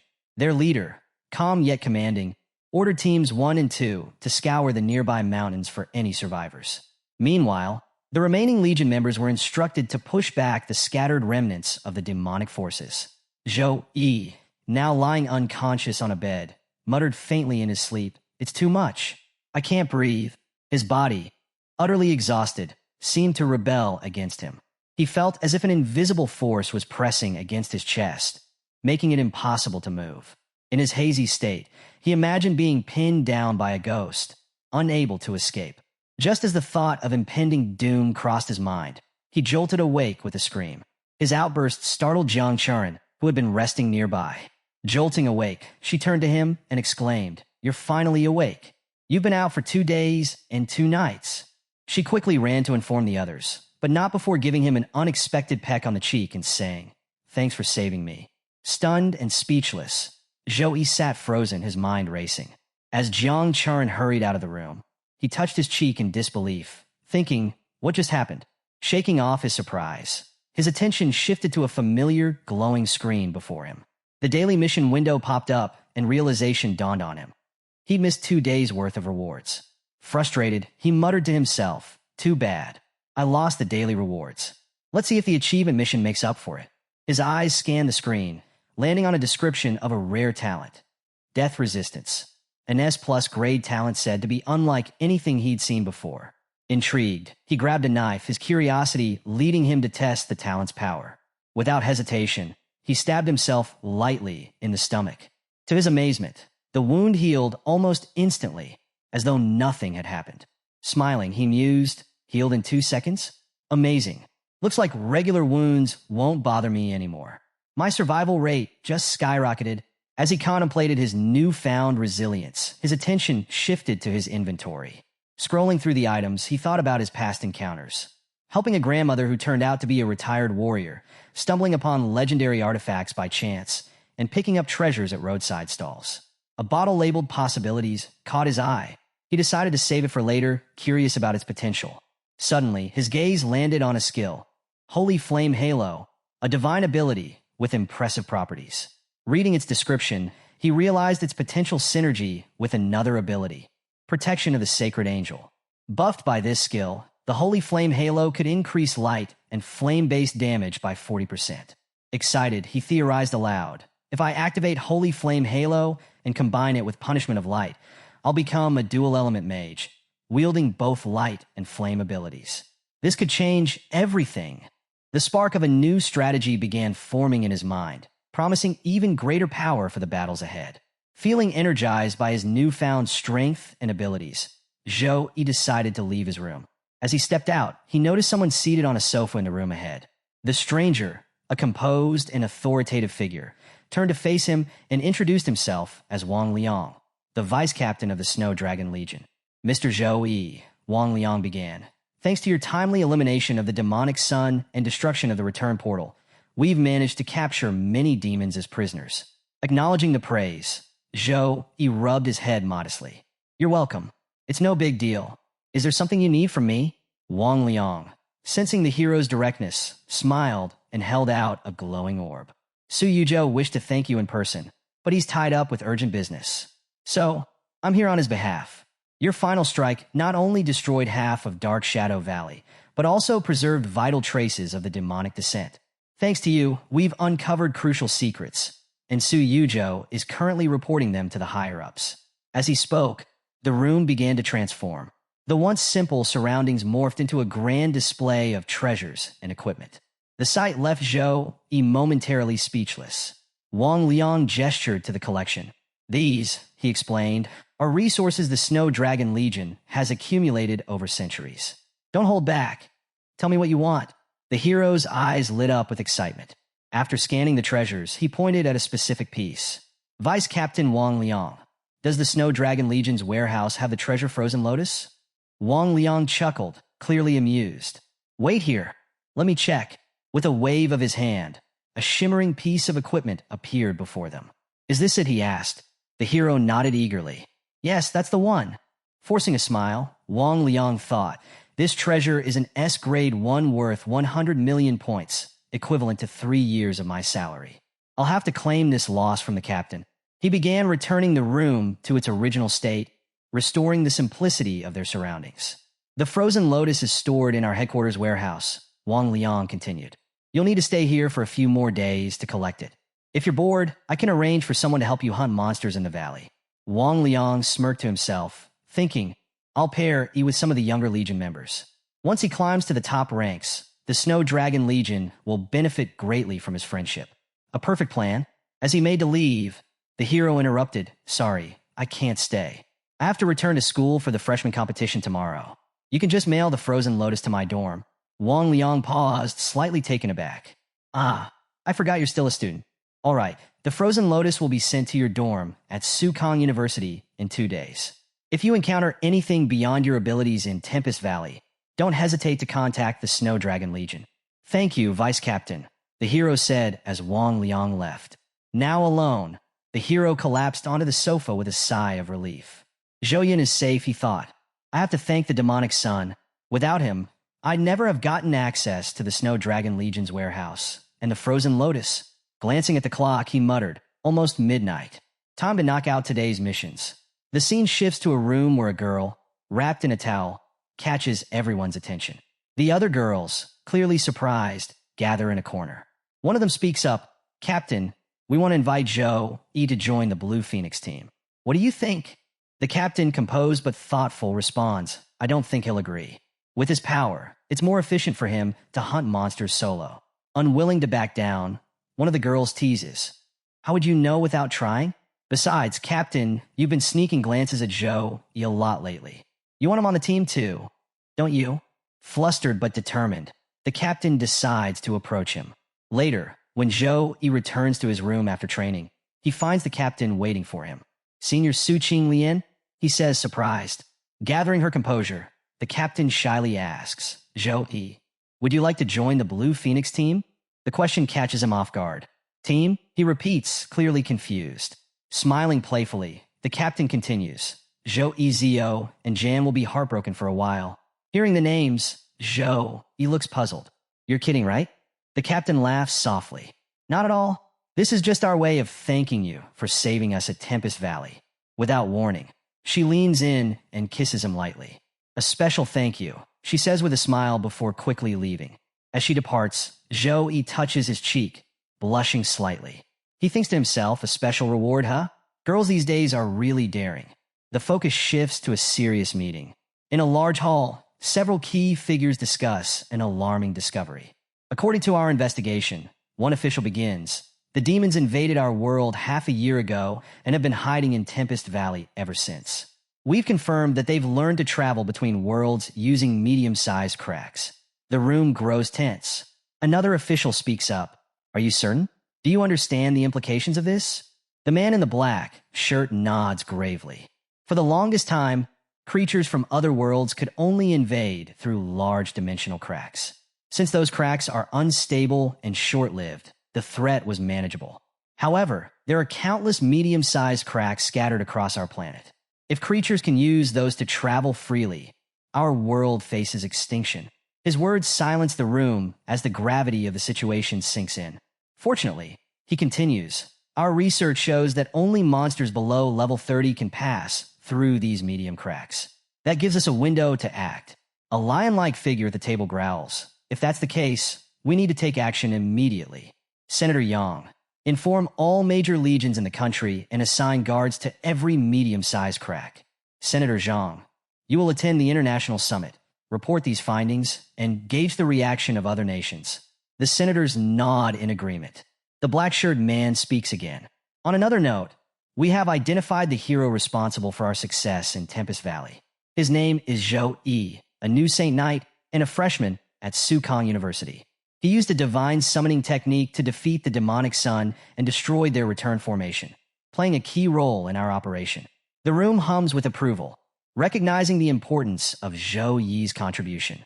The scene shifts to Sukong University, where an announcement echoes across the campus. Attention all students! Attention all students! The freshman competition will begin at 10 a.m. All students are advised to gather at the field on time. At the event's starting point, all the housemasters of Sukong University stood together. One of them, Housemaster Wu Mang, stepped forward to address the crowd. Introducing himself with a commanding voice, he said, "I am Housemaster Wu Mang of the Warhouse. I welcome you all for choosing Sukong University. The freshman competition will be held in 2 phases. The first phase is the Secret Realm Challenge. Your rank will be determined by the difficulty level you clear and your completion time. The second phase is the Free Challenge, where you will have 3 opportunities to challenge someone ranked higher than you. If you win, your ranks will be swapped." As Housemaster Wu Mang continued, a girl in the crowd appeared anxious. She thought to herself, "Where are Zhou Yi and Jiang Churen? If they don't arrive soon, they'll lose their qualifications for the competition. I shouldn't have told him about the unverified Frozen Lotus. This is bad news." Meanwhile, other students whispered amongst themselves, "Have you seen Zhou Yi? No. Did he forget about the competition? Maybe. He hasn't returned for a month. Good news then. That's one powerful competitor out of the way." A red-haired boy standing nearby smirked as he silently mocked Zhou Yi. "You wasted a whole month, Zhou Yi. Instead of training, you disappeared. Now, you don't even have the courage to show up for the competition. How pathetic." Housemaster Wu Mang raised his hand, a golden aura emanating from his palm, and declared, "Now, we begin the first phase of the freshman competition, the Secret Realm Challenge." At his command, the silver portal to the Secret Realm opened, radiating an intense energy. This year's competition was unprecedented, with the largest and strongest group of freshmen in the university's history. To match their abilities, the challenge now included not just the usual easy, hard, and nightmare difficulties, but a newly unlocked level, Abyss difficulty. As the portal's fiery glow intensified, murmurs broke out among the participants. "They've unlocked the Abyss difficulty? No wonder the portal's surrounded by those weird flames. Ridiculous. I heard the Abyss difficulty is dozens of times harder than Nightmare difficulty. This is going to be fun. I'll crush Abyss like it's nothing." Housemaster Wu Mang called out, "Bring your best potions, equipment, and weapons. Go forth and prove your strength." At his command, students began filing into the portal, their figures appearing one by one on a large display screen. Watching the determined faces, Housemaster Wu Mang thought to himself, "Not bad. They're an ambitious group." Suddenly, his expression shifted as he noticed something amiss. "Where are numbers number 1 and number 3? Sue Meyer nearby quickly stepped forward to explain. "Reporting, sir. Number 1 and number 3 have gone to the Tempest Mountain Range for training and have yet to return." The housemaster's face darkened. "Ridiculous," he bellowed. "The freshman competition determines the future direction and resources of their training. How can they take such an important event so lightly? They're too complacent because of their high rankings and young age." Sue Meyer tried to interject. "Housemaster, Zhou Yi isn't like that. But before she could finish, Housemaster Wu Mang raised his hand, silencing her. "Students like them need to practice discipline and fortitude. Since they're absent, their rankings will be reversed." Just as Housemaster Wu Mang was about to finalize the rankings, Zhou Yi suddenly appeared, rushing onto the scene. "Wait, sorry for being late," he called out. Without hesitation, he and the girl entered the portal together, leaving the housemaster momentarily stunned. Inside the portal, a notification appeared before them. "You are now inside the bear monster nest. Difficulty, Abyss. Note, monsters in Abyss difficulty are extremely violent. Please watch the timing of your return scroll usage." Jiang Churen exhaled in relief, whispering to the hero, "We made it." Meanwhile, Zhou Yi was already getting into position.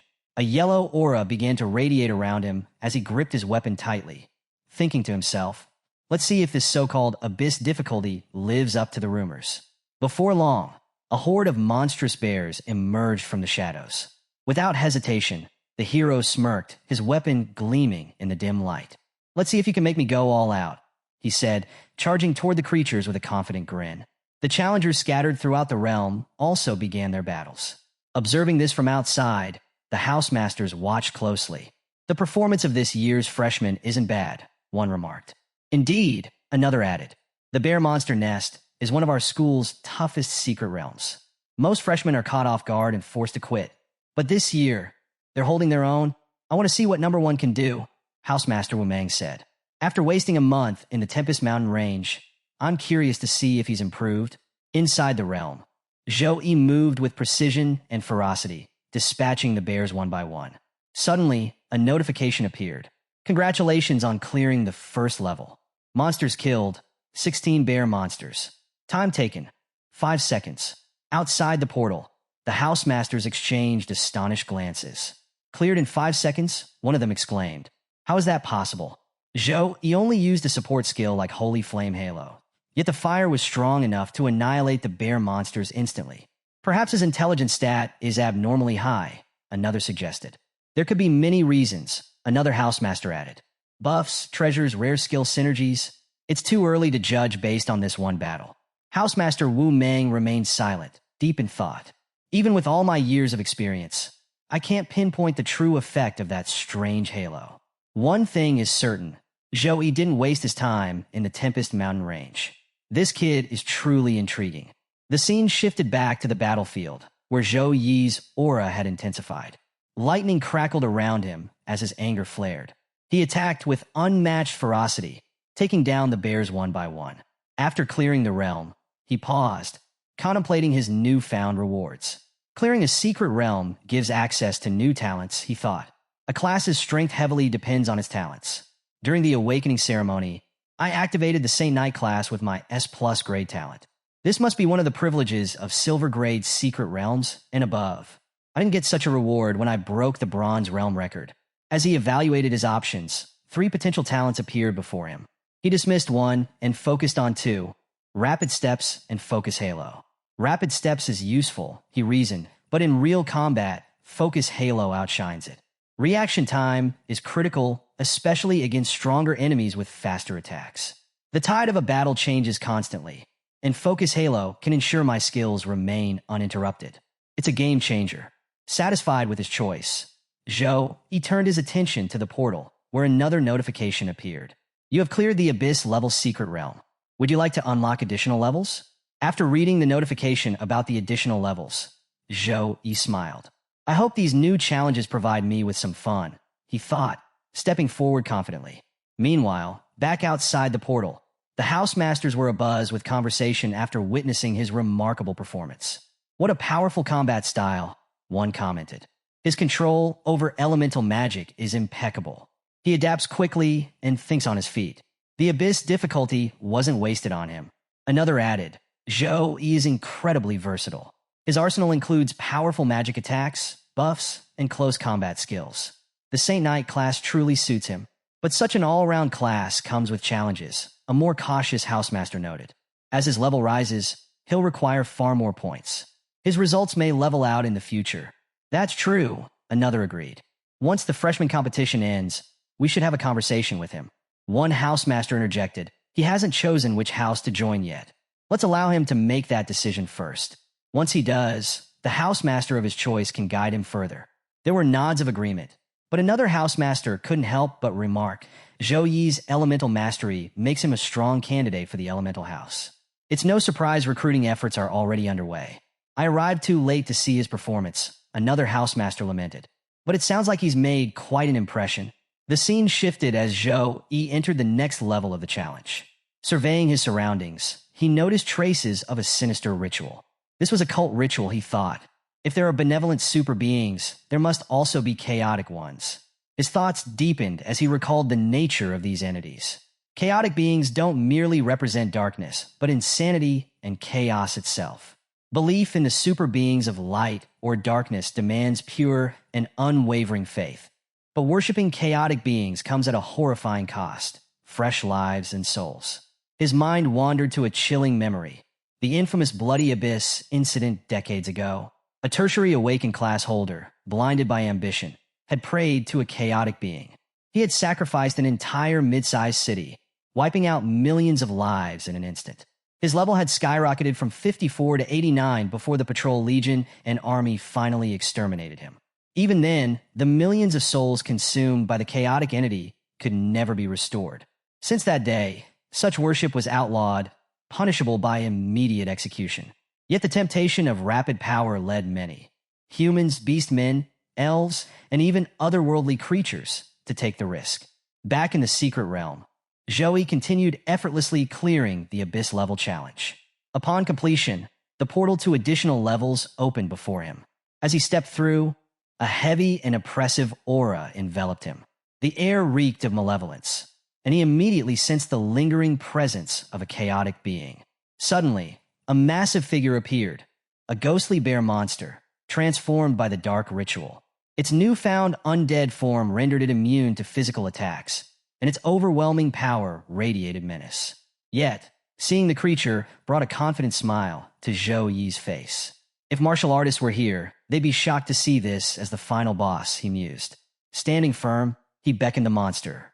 "Come to me," he said with calm authority.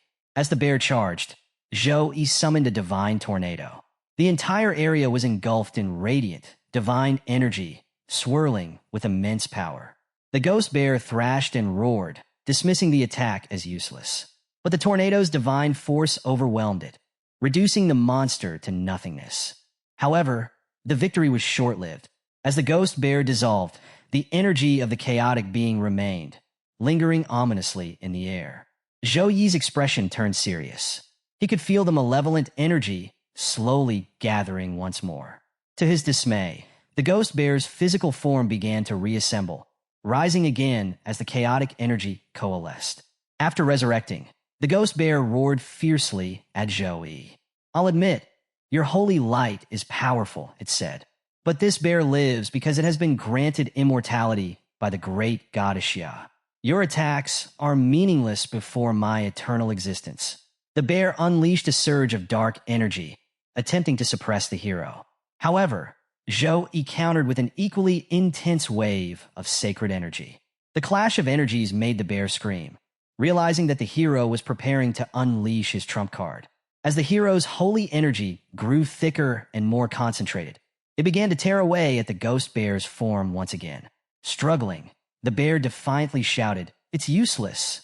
Everything you do is a pointless struggle. How much energy do you have left after using your trump card? When I resurrect again, it will be your end." Undeterred, Zhou Yi launched a devastating energy attack that struck the bear directly. The beast howled in agony. "I told you, you cannot kill me," it bellowed, writhing in pain. Ignoring the bear's taunts, the hero swiftly prepared another attack. A series of powerful explosions engulfed the area as the bear screamed, repeatedly calling out to its god. The relentless barrage of divine energy drained the monster's power, and within moments, the ghost bear was completely destroyed. A congratulatory notification appeared before the hero. Extra level cleared. Completion time, 1 minute 12 seconds. Rewards, 713 experience points. With this, Zhou Yi advanced to level 19 and received a gold-grade horn as part of his loot. As the portal to the next area opened, the hero stepped through, reflecting on the battle. "As I suspected, unlimited revival is just an illusion. I simply had to burn through its energy to destroy it." He recalled his initial entry into the secret realm, where he had sensed a vague, violent force. It wasn't elemental power, but felt eerily similar to the divine summoning skill he had used before. Considering this, he concluded that the energy fueling the bear's resurrection was the remnant power of an evil god. When the bear was revived the first time, that power had noticeably weakened. There's a limit to the bear's revivals, he thought. The correct strategy was to keep destroying it repeatedly, forcing it to drain the evil god's energy until nothing was left. Outside the portal, a massive screen displayed the progress of the students. The additional level, facing the ghost bear, proved to be the hardest part of the secret realm. Many challengers failed to reach this stage, while others struggled to complete it. Among the challengers was a fire-type boy, locked in a grueling fight with the ghost bear. Exhausted, he realized he'd need to kill the bear 10 times to clear the level. Watching the bear resurrect again, he thought, "At least I've already gained 2 levels. If I can hold on, I'll finish this extra level in 8 minutes. Meanwhile, Zhou Yi emerged from the portal, having completed the challenge with ease. His swift success left everyone stunned. Whispers spread through the crowd. "Did you see that?" someone said. "He used an S-rank skill." The teachers observing the competition began murmuring among themselves, debating the implications of Zhou Yi's performance. One teacher remarked, "Do you think other freshmen should be allowed to use this shortcut? Or is Zhou Yi just too far ahead of the curve?" Overhearing the nearby conversation about Zhou Yi, Headmaster Wang Hui spoke with a calm but pointed tone. "It seems our Saint Knight has some secrets of his own." Another teacher, skeptical, remarked, "S-rank skills are not something a student from a barren area would typically have access to." Headmaster Wang Hui's expression darkened slightly at this comment, and he shot the teacher an icy glare. Feeling the weight of Headmaster Wang Hui's displeasure, the teacher grew visibly nervous. The other teachers nearby exchanged puzzled glances, wondering why Headmaster Wang Hui seemed so protective of this particular student. Among the group was Sue Meyer, who was closely observing Zhou Yi's displayed level. Her eyes narrowed as she studied the number. "His level is wrong," she said aloud. When she looked closer, she confirmed it. Zhou Yi's level was 19. This revelation sent a ripple of astonishment through the group. "He's really at level 19? Someone exclaimed. "How is that possible?" Another chimed in. When the university entrance exam results came out, Zhou Yi was only level 13. Even an abyss-level secret realm shouldn't allow for such a dramatic increase. 6 levels? That's terrifying. Headmaster Wang Hui, still smiling, addressed their doubts. Zhou Yi left to hunt monsters and level up before entering the competition. His trip to the Tempest Mountain Range proved incredibly fruitful. He was already level 18 before stepping into the secret realm. For someone capable of single-handedly annihilating the Flame Demon Army, this freshman competition is hardly a challenge. Honestly, if it weren't for the fact that these rankings dictate resource allocation, I doubt he would have bothered attending. Just then, the fire-type boy emerged from the portal. His eyes immediately landed on Zhou Yi, and a look of disbelief flashed across his face. "How is he here before me?" The boy thought angrily. The possibility that Zhou Yi might have failed to clear the extra level crossed his mind. He must have come back early after failing, he reasoned, trying to suppress his rage. Though visibly irritated, he managed to keep his composure and began walking away. Inwardly, however, his thoughts festered. As a member of one of the 8 great families, it's impossible for me to lose to someone from the barren north. Zhou Yi, noticing the boy's anger, was equally puzzled. Why is he so upset? Did he fail to clear the realm? He wondered. The focus shifted to the portal once more, where Jiang Charan suddenly tumbled out, barely able to stand. Hearing her cry, Zhou Yi instinctively caught her. She looked up at him with a smile. "Brother Zhou, you've already cleared it before me," she said cheerfully. Zhou Yi was taken aback. "Brother," he repeated, confused. "Well," Jiang Charan explained, "you're a few months older than me. Shouldn't I call you brother?" Zhou Yi chuckled lightly. "Why not?" Suddenly, the portal began ejecting the remaining challengers, sending them falling to the ground in a heap. Cries of pain filled the air as students begged for help. The medical team sprang into action, rushing to their aid. An hour later, all the students and teachers had gathered in designated groups. A teacher stepped forward and addressed everyone. "The first phase of the freshman competition is officially over. It is now time to announce the rankings." The announcement caused a stir among the students. Among them was the fire-type boy, who was grinning smugly. His confidence was palpable. Finally, he thought, "The results will show my superiority. I can't wait to hear my name at the top." But as the results were displayed, his face turned pale. To his shock, Zhou Yi had cleared all the levels faster than anyone else. The first place spot for the first phase of the freshman competition went to Zhou Yi. The fire-type boy, Xin Lingfeng, approached a towering pillar with fiery determination, his thoughts racing. "Zhou Yi, you robbed me of first place in the entrance exams, and now you've taken the top spot in the freshman competition. I don't care how you did it, but in the next phases, I'll crush you under my feet." Noticing Shun's strange behavior, Zhou Yi furrowed his brow. Why is he climbing so high? As the results of the first phase were officially announced, Housemaster Wu Mang addressed the crowd. "The second phase of the competition, the Freshman Free Challenge, begins now. Each of you may challenge any competitor of your choice. You have 3 opportunities to challenge, with a 5-minute rest between each battle." Excitement rippled through the students as challenges were quickly issued across the various arenas. Suddenly, Shen Lingfeng stepped forward and challenged Zhou Yi directly.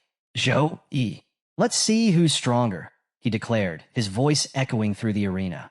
Zhou Yi turned his gaze toward the challenger, puzzled. Standing beside him, Jiang Charan provided some insight. That's Shen Lingfeng, she explained.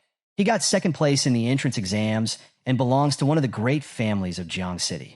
He's inherited the rare bloodline of the Fire Dragon.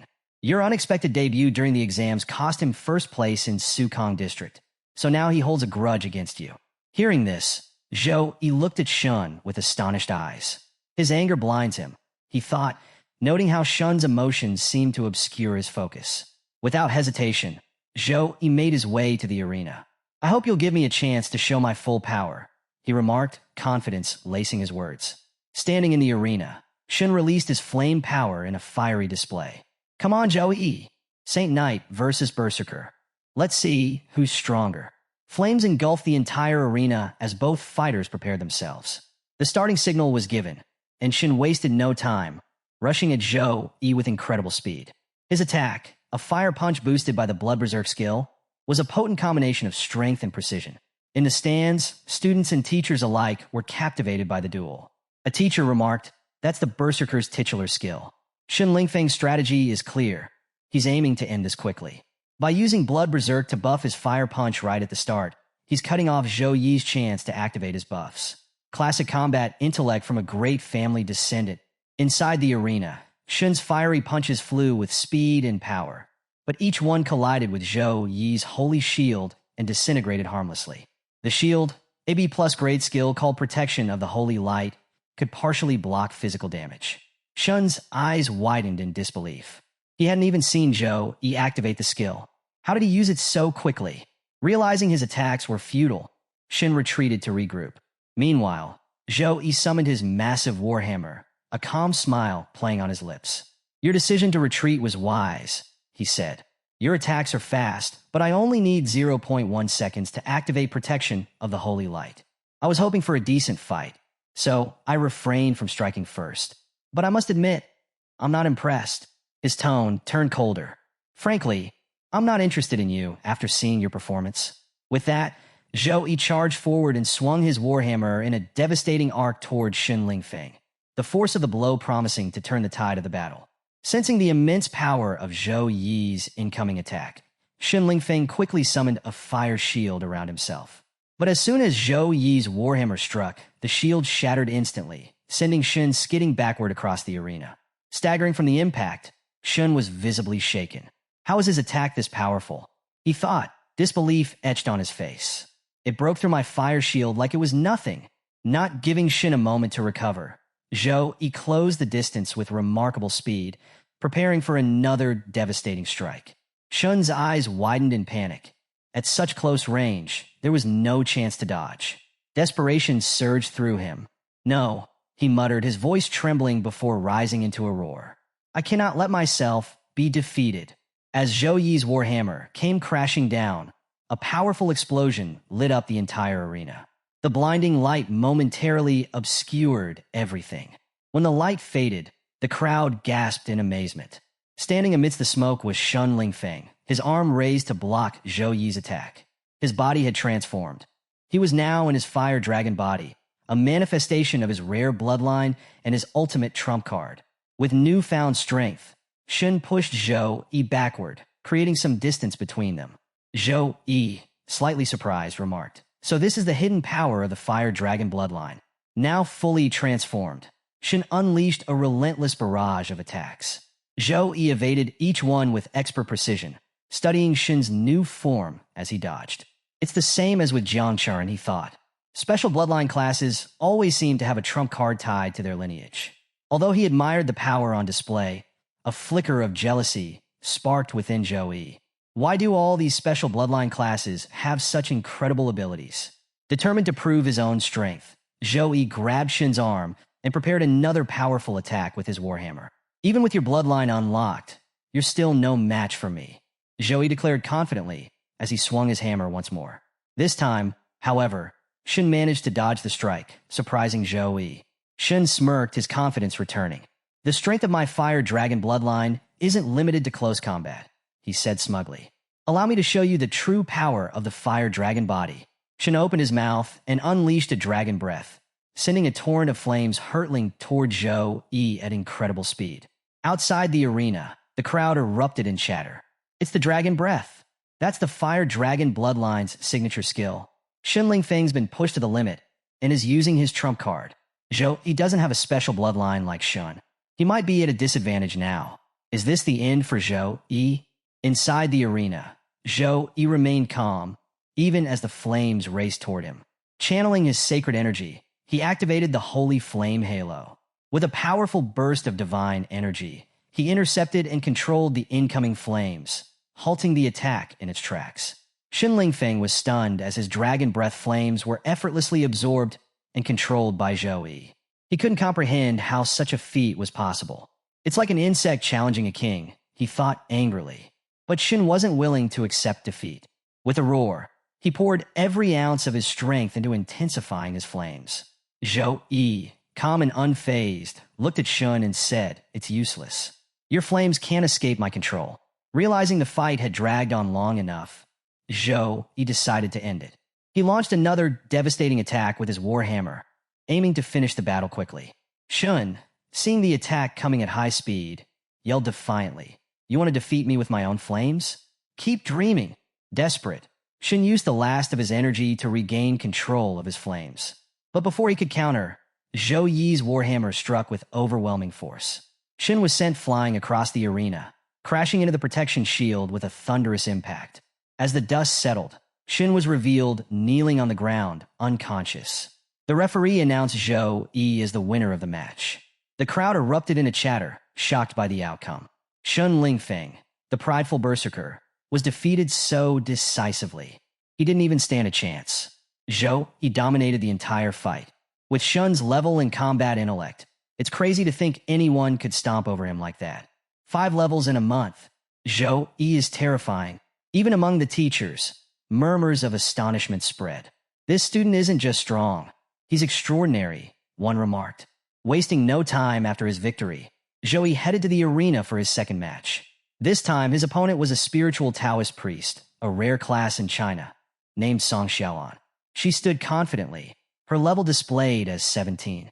Hearing her class, Zhou Yi's mind raced. A spiritual Taoist priest, a unique and rare class, adept in sealing techniques and talismans. When Zhou Yun's illness was discovered to stem from her bloodline, a priest once suggested controlling it with a powerful sealing technique. "I never expected to encounter one here." Song Xiaolan introduced herself with a smile, and Zhou Yi reciprocated, sharing his name and level. Upon hearing he was level 19, Song Xiaolan laughed lightly and said, "You haven't even shown your full power yet. I hope when we fight, I can experience your true strength. Don't worry, I'll give you time to activate your buffs." The students watching outside were astonished. Unbelievable. When did Zhou Yi reach level 19? No wonder I can't use my examination skill on him. He's 3 levels higher than me. And to think he didn't even use any buffs during his fight with Shun Lingfeng. Incredible. In the arena, Zhou Yi nodded at Song Xiaolan's request. "As you wish," he said calmly. Immediately, he began activating his buffs. The area around him was bathed in radiant holy energy, glowing brighter as he reached his full power. Seeing Zhou Yi's display of strength, Song Xiaolan responded in kind. "I'll have to give my all in this fight as well," she said, activating her own powers. The arena hummed with energy as both combatants prepared to clash. As Zhou Yi finished preparing, yet another challenger stepped forward, determined to face him next. The battle was far from over.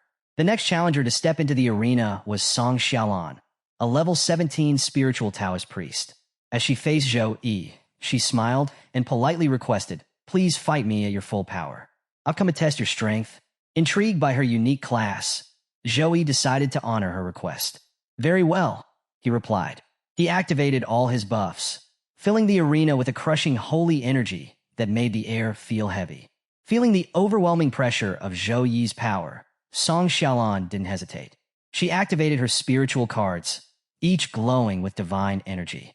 As Zhou Yi entered his final form, he launched a powerful attack with his warhammer, imbued with heavenly energy, charging straight at Song Xiaolan with unstoppable force. In response, Song Xiaolan began chanting ancient godly words, infusing her talisman cards with spiritual power. Her cards glimmered as if guided by celestial hands, revealing her destiny and showing her the path forward. With a commanding gesture, Song Xiaolan hurled one of the talismans at Zhou Yi.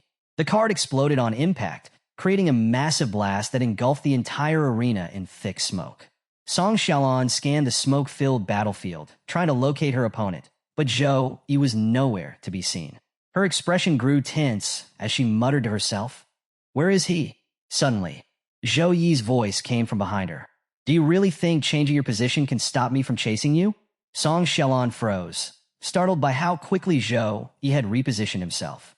Before she could react, Zhou Yi struck with his warhammer. Acting on instinct, Song Xiaolan conjured a protective shield using her talisman cards, narrowly avoiding a devastating blow. Even though she managed to defend herself, Zhou Yi's sheer speed and relentless assault left her stunned. How did he get behind me so quickly without making a sound? She wondered. The battle intensified. Song Xiaolan desperately tried to maintain her defenses, but Zhou Yi's powerful attacks began to overwhelm her. One by one, her spiritual cards shattered and scattered under the pressure. Her protective gear activated automatically, creating temporary barriers, but even these weren't enough to hold back Zhou Yi's onslaught. Realizing her precarious situation, Song Xiaolan decided to take a risky gamble. She tossed a small flame toward Zhou Yi, hoping to distract him. Seizing the moment, she began chanting again, drawing upon the laws of heaven and earth. The arena glowed with a radiant light as Song Xiaolan completed her technique. The energy transformed into several elite warriors, each clad in divine armor, standing at her command. She ordered them to obey her will, sending them toward Zhou Yi. Zhou Yi's eyes lit up with excitement as he observed the summoned warriors. "Interesting," he said with a grin. "Using the power of the heavens to create soldiers? This is a very Taoist way of spreading the seeds of combat." As soon as the elite warriors were summoned, Song Xiaolan gave them their orders. They charged toward Zhou Yi at full speed, their movements precise and disciplined. Zhou Yi, however, remained calm, destroying them one by one with his warhammer. The summoned warriors, though formidable, weren't difficult for him to handle. The only troublesome aspect was their ability to recover like ghosts, regenerating almost as soon as they were destroyed. Zhou Yi quickly realized that the only way to stop them permanently was to cut off the source of their magic. These Taoist soldiers aren't much of a challenge, Zhou Yi thought as he dispatched them with rapid, calculated strikes. Despite their regeneration, their recovery speed couldn't match the sheer force of his attacks. Watching her warriors crumble, Song Xiaolan grew frustrated. "This is ridiculous. My Taoist array can easily handle someone with the power of a level 30 fighter. But Zhou Yi, he's dismantling it effortlessly." Before long, Zhou Yi had all but decimated her summoned creatures. With a powerful leap, he closed the distance between them, once again appearing behind Song Xiaolan. This time, his warhammer was poised for a decisive strike, radiating a deadly aura. Feeling the weight of his intent, Song Xiaolan froze in fear. Before the attack could land, she cried out, "I accept defeat." Zhou Yi paused, lowering his weapon. He was slightly puzzled. "You were the one who asked me to fight at full power," he said. "Why are you conceding now?" Song Xiaolan let out a nervous laugh. "It's simple," she replied. "We're not on the same level. I sincerely accept my defeat." Though a bit disappointed, Song Xiaolan believed she had made the right decision. Staying in the fight any longer would have led to an outcome like Shen Lingfeng's, a crushing and humiliating defeat. As she left the arena, she turned back to Zhou Yi with a small smile. "Next time, when I'm stronger, I'll definitely seek your guidance." After Song Xiaolan's departure, Zhou Yi stood tall in the center of the arena and addressed the crowd of students. "If anyone here is still not convinced of my strength," he declared confidently, "I'm waiting for your challenge. Step forward." Silence fell over the arena. One by one, the challengers began to disperse, offering flimsy excuses. "I ate too much this morning," one muttered, clutching his stomach. "I'm feeling a little uncomfortable." Another pointed at Zhou Yi and stammered, "Hey, aren't you the guy I met when we were kids? You're number 156, right? I'm 172. We're totally matched already, so no need to compete."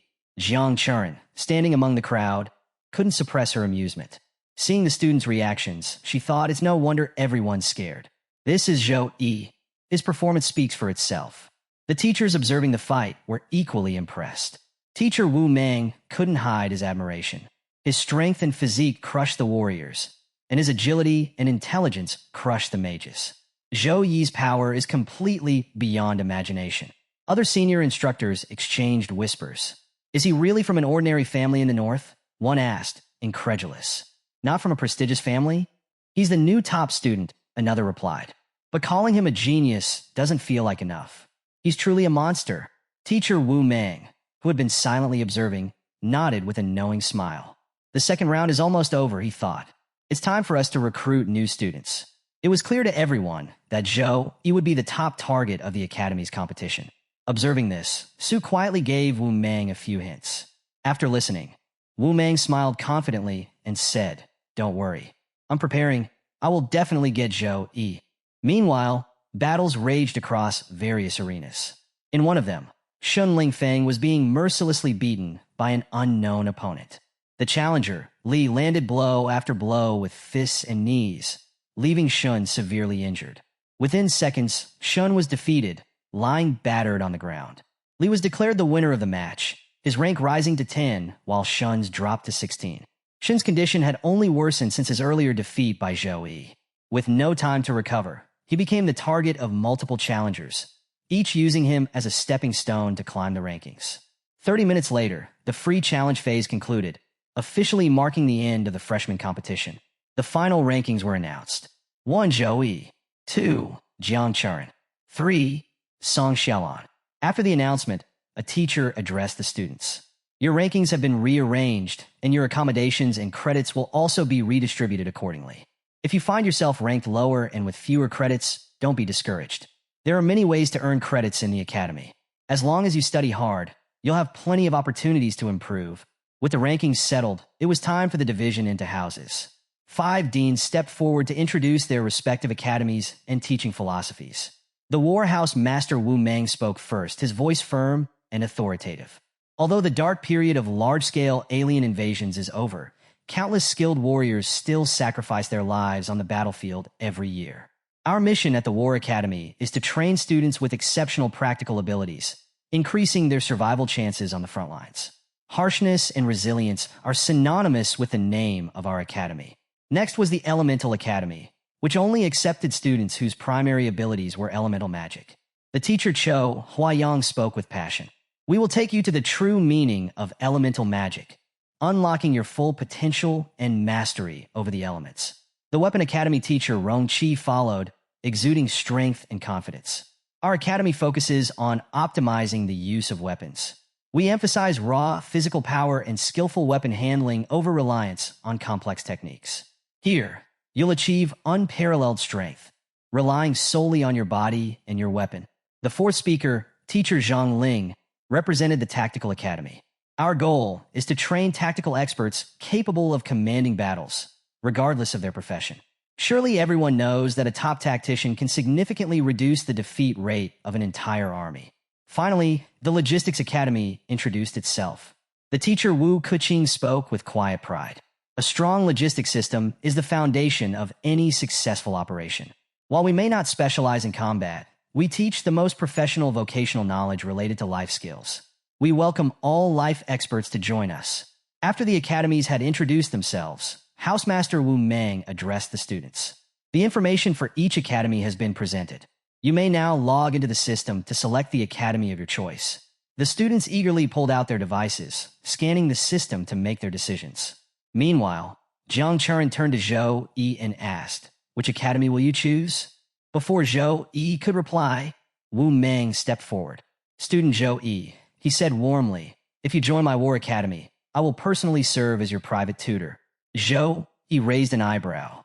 "A private tutor?" he asked, intrigued but slightly puzzled. Wu Mang smiled and explained, "Each tutor is allowed to take one outstanding student under their wing for personal guidance.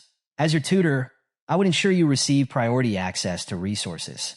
To sweeten the deal, I prepared some welcome gifts, including 3 A-level skill books and an A-level resource exchange order." Before Zhou Yi could respond, the Elemental Academy's teacher Cho Huayang chimed in. "Zhou Yi, choosing a private tutor is no small matter," she said, her tone measured but enticing. "You should consider your options carefully. If you join our Elemental Academy, I will personally prepare a legendary equipment set just for you. Not to be outdone, the Weapon Academy's teacher Rong Chi stepped forward.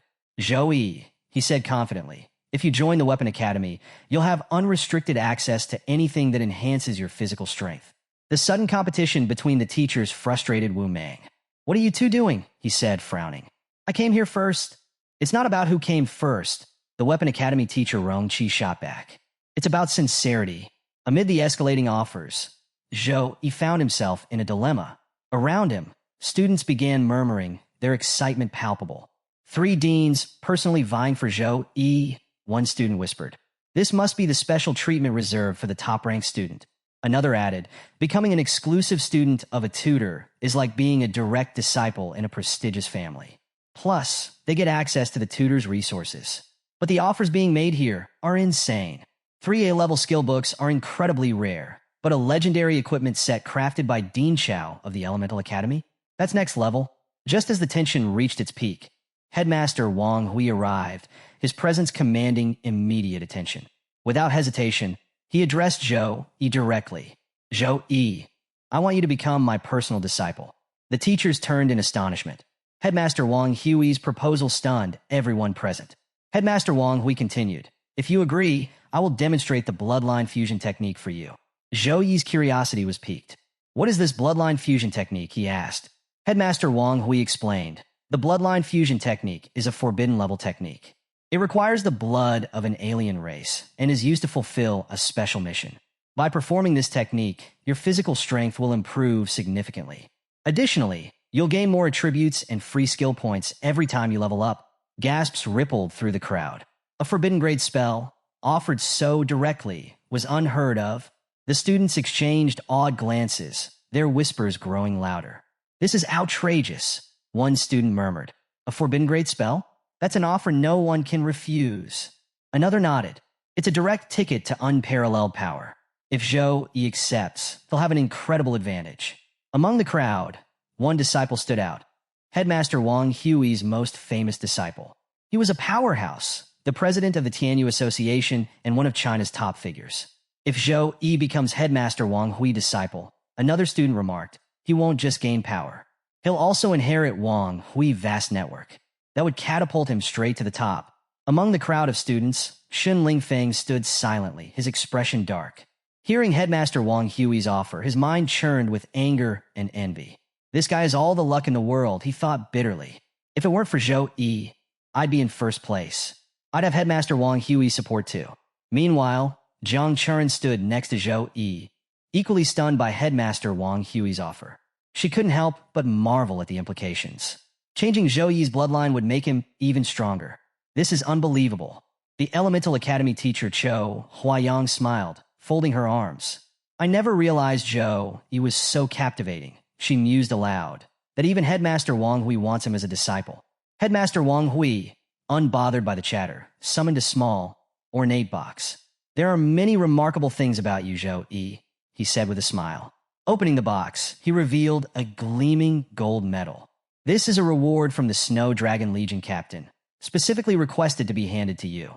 The students gasped in unison, their eyes glued to the medal. Shun Tu was shocked. A gold medal? Even the Shun family, one of the great 8 families of Ning, doesn't have a gold medal. How is this possible? Song Xiaolan, standing nearby, stared in disbelief. Am I mistaken? Isn't that an honor medal? Jiang Churen grasped Zhou Yi's arm, her voice tinged with awe. It's a gold medal. My grandfather fought on the front lines for years and only received a silver medal. Zhou Yi's attention was fixed on the medal. Engraved on it were the words, in honor of those who have contributed to China's civilization. Confused, he thought, when did I provide a great contribution to China? Sensing his hesitation, Headmaster Wang Hui clarified, I know about your actions in Tempest Valley. You deserve this outstanding achievement gold medal. Still puzzled, Zhou thought to himself, a medal like this for killing a few demons in Tempest Valley? There must be more to this than I know. Despite his doubts, Zhou accepted the medal graciously. Thank you, Headmaster, he said with a slight bow. The Elemental Academy teacher Cho Huayang chuckled. Zhou, you're far too formal. Still calling him Headmaster, are you? Bowing lower, Zhou replied, Teacher, I'm honored to be your student. Headmaster Wang Hui, satisfied, wasted no time. With a wave of his hand, he teleported away with Zhou Yi. As Headmaster Wang Hui and Zhou Yi vanished, the remaining teachers began murmuring among themselves. Is Headmaster Wang Hui worried we'll try to recruit Zhou Yi in his absence? One speculated. Teacher Wu Meng and the Weapon Academy teacher, meanwhile, turned their attention to Jiang Churen. The Weapon Academy teacher Rong Qi stepped forward with a confident smile. Jiang Churen, if you're willing to become my personal disciple, I'll extend the same offer I made to Zhou Yi. Wu Meng's expression darkened. Old Rong, are you deliberately trying to provoke me? Unfazed, the Weapon Academy teacher Rong Qi replied. Since Zhou Yi was recruited by Headmaster Wang Hui, I won't let you take Jiang Churen so easily. She has potential, and I won't let her go without a fight. Meanwhile, Zhou Yi found himself teleported alongside Headmaster Wang Hui to a mysterious location. It was a grand laboratory-like space filled with rare and valuable items neatly organized on shelves and in glass cases. Looking around in awe, Zhou Yi marveled at the sheer magnitude of treasures stored there. This is my private mansion, Headmaster Wang Hui explained. It's primarily used to store some of my most valuable items. If you ever need to find me in the future, this is where you can come. Zhou Yi listened attentively, still taking in his surroundings. This mansion must be Headmaster Wang Hui's personal treasury, he thought. To access it, you'd need instant teleportation. It could be anywhere, outside Sukang District, or maybe even outside China. Headmaster Wang Hui led Zhou Yi deeper into the mansion, eventually stopping at a room where 3 glowing formations were present. Within each formation was a vial containing a unique and powerful bloodline. Zhou Yi's curiosity grew as he observed the mesmerizing energy radiating from them. These, Headmaster Wang Hui began, are 3 types of source blood. Using the bloodline forging technique, your bloodline will undergo a qualitative transformation. However, most people focus solely on the forbidden grade spell aspect of this technique and ignore the true core of the transformation. The source blood. He continued, a regular human's bloodline potential is extremely limited. As your level increases, the stat gains from leveling up gradually weaken. When most classes hit this limit, they choose to merge with the blood of other races to break through and gain additional power. Hearing this, Zhou Yi asked in surprise, Teacher, are you concerned about leveling up even at your levels? Headmaster Wang Hui nodded. Of course, once classes reach tertiary awakening, leveling up requires an enormous amount of experience. I'm currently level 64. At this level, most otherworld monsters I face are leader-tier bosses that are incredibly challenging to defeat. Headmaster Wang Hui gestured toward the 3 vials of source blood and explained their origins. 1. Angel source blood. This bloodline comes from the divine angel race, extracted from the corpse of an angel. Angels are servants of light, granting them an extraordinary affinity for the light element. Merging with angel source blood would give you unparalleled control over light-based powers. 2. Titan source blood. This bloodline belongs to the Titans, who worship thunder. Titans possess a natural mastery of lightning. Merging with their bloodline would amplify the power of any lightning-based ability you possess. 3. Dragon source blood. The dragon race are direct descendants of the dragon god, carrying the purest dragon bloodline. If you merge with dragon source blood, you'll gain a natural dominance over all beast races and significantly enhance your overall physical capabilities. Hearing this, Zhou Yi was stunned. The angel, titan, and dragon races are all high-tier races, he thought. Each is at least level 60 or above. This is incredible. Despite his amazement, Zhou Yi was cautious. He didn't want to make a rash decision and asked, Teacher, which bloodline do you think would suit me best? Even though Zhou Yi had the system to assist him, he was aware of his limited knowledge of this world and wanted to avoid any mistakes. His rationality impressed Headmaster Wang Hui, who smiled approvingly.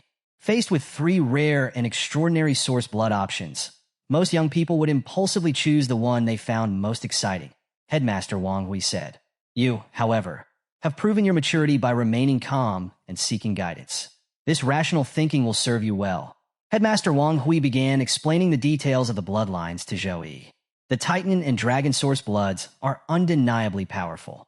They will significantly enhance your strength and mana capacity after merging.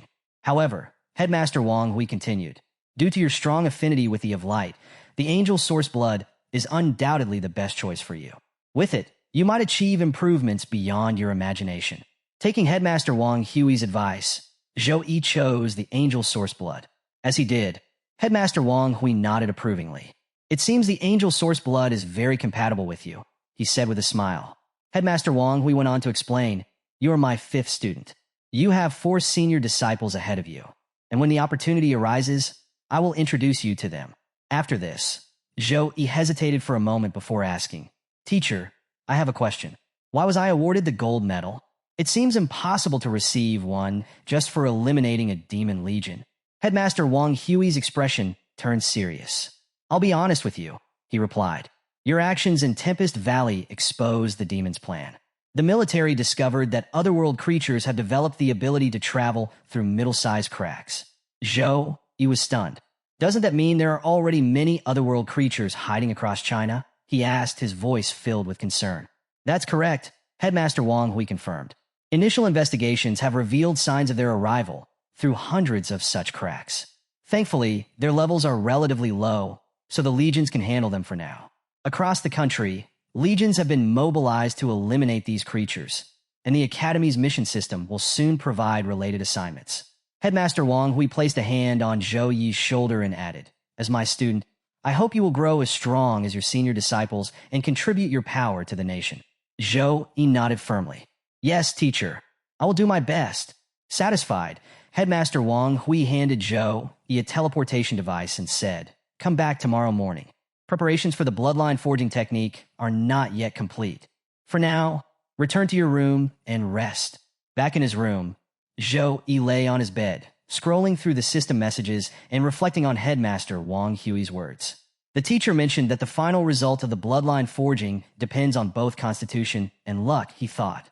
I hope the S-grade potion I obtained after killing the demonic prince will come in handy. Reaching into his inventory, Zhou Yi retrieved a vial labeled Lucky Potion. He examined it closely, recalling its effects. The potion would boost luck for 12 hours for whoever consumed it. After drinking the Lucky Potion, Zhou Yi decided to test its effects by opening a random chest. To his amazement, inside was an S-grade treasure, the Long Ning fruit. This rare fruit, grown from the corpse of a dragon, was renowned for its ability to greatly enhance constitution and spell damage upon consumption. Zhou Yi's excitement was palpable. Whenever I opened random chests before, all I got was junk. But now, jackpot!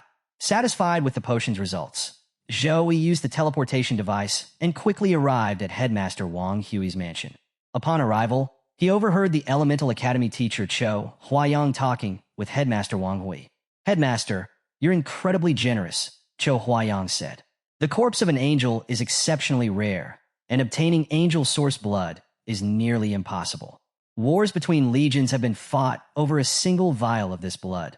Headmaster Wang Hui replied calmly. I've waited for a long time to find someone worthy of receiving this source blood. Zhou Yi is my choice, and I'm very satisfied with him. There's no hesitation in my decision. At that moment, Zhou Yi interrupted and greeted them both respectfully. Headmaster Wang Hui turned and smiled warmly. He was pleased to see that Zhou Yi had prepared his body to its prime condition. Good, Headmaster Wang Hui said. Now, step into the formation I prepared for the Bloodline forging technique. Following instructions, Zhou Yi removed his clothes and sat in the center of the formation. Headmaster Wang Hui explained the process to the elemental teacher and instructed him to activate the formation. I'll oversee Zhou Yi's protection during the procedure, he added. The elemental teacher Cho Huayang nodded and began activating the Bloodline forging technique.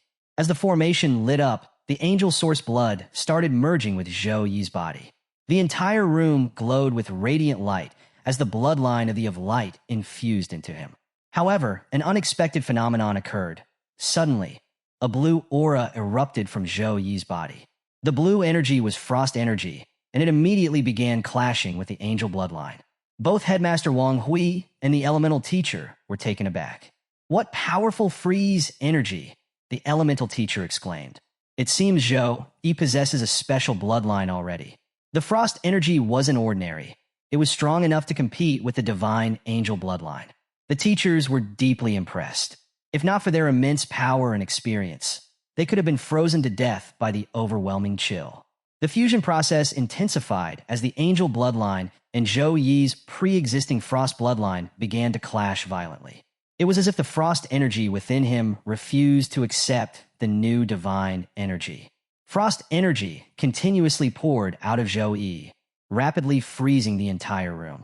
Even Cho Huayang, using his magic to shield himself, found parts of his body freezing despite his defenses. This frost power is extraordinary, Cho Huayang muttered, his voice tinged with awe and concern. The clash between the angel bloodline and Zhou Yi's frost energy escalated, turning the room into an icy battlefield. Cho Huayang, observing Zhou Yi's powerful frost energy, felt a sudden surge of greed. If Zhou Yi changed his class to a mage, he thought he could easily become one of the greatest ice mages with this terrifying frost power. Meanwhile, Headmaster Wang Hui was shielding himself from the cold, using his internal energy. He watched the clash of bloodlines and murmured, "I know Zhou Yi's sister is awakening a frost bloodline. It seems Zhou Yi might share the same lineage." Both teachers were astonished. As one of the highest-tier bloodlines, the angel bloodline should have easily suppressed any lesser bloodlines during the forging process. Yet here it was, locked in a fierce struggle with Zhou Yi's frost bloodline, neither one gaining the upper hand. Headmaster Wang Hui's thoughts deepened. For Zhou Yi's frost bloodline to rival the angel bloodline, it must be of an incredibly high quality. Could this mean that Zhou Yi's ancestry links back to the earliest players of the Eternal Game? After reality merged with the game, the most powerful bloodlines were passed down from those early, high-level players. Without such an origin, it's impossible for Zhou Yi to wield such immense frost power. The clash between the two bloodlines was relentless. Without interference, the angel source blood would have fully merged with Zhou Yi's body. However, the frost bloodline's resistance threatened to not only disrupt the process, but also deplete the angel source blood entirely. Cho Huayang, watching the intense struggle, sighed. So much of the angel source blood is being consumed. At this rate, the final result might not even match a lesser-tier bloodline. We can only leave Zhou Yi's fate to destiny now. Any attempt to forcibly halt the ritual could lead to his death by self-explosion. Both teachers stood by helplessly, knowing they could do nothing but observe as the forging ritual unfolded. Inside Zhou Yi's body, the unrelenting clash of bloodlines caused him unbearable pain. The sheer intensity of the struggle overwhelmed him until a sudden notification appeared before him. The gate of consciousness has opened. You have entered the mental realm. Zhou Yi found himself transported to a grand, sacred palace. The radiant halls shimmered with light, and in the center stood an angelic figure, her presence exuding divine energy. The angel welcomed Zhou Yi warmly. "My child," she said with a serene smile, "you have finally arrived." Zhou Yi glanced around cautiously. So this is the mental realm, he thought, taking in his surroundings. The angel continued, "Congratulations on receiving God's blessing. I have been sent to grant you your true strength. With it, you shall be unrestrained by morals, unbound by rules, and free to follow your own will and desire." Her words sounded benevolent, but her expression darkened.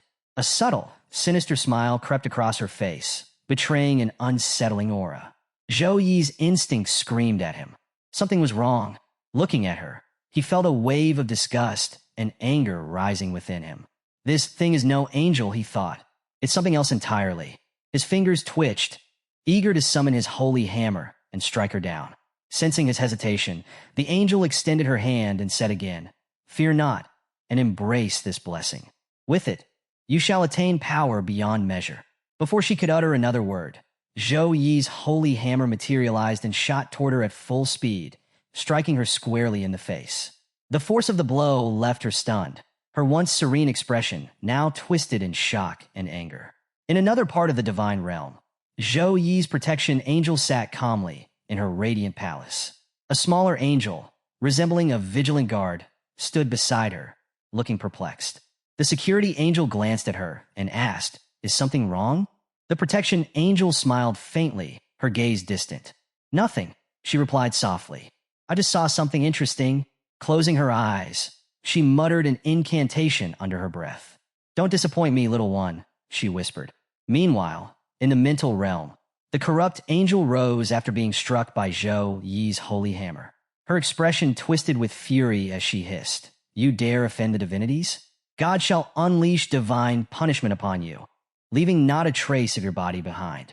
Kneel and beg for forgiveness, and perhaps I'll consider absolving you of your sins on behalf of God." Zhou Yi, unshaken, replied coldly, "There's no need for that." The angel's anger deepened, but her smile returned, wicked and cruel. "Impudent boy," she sneered.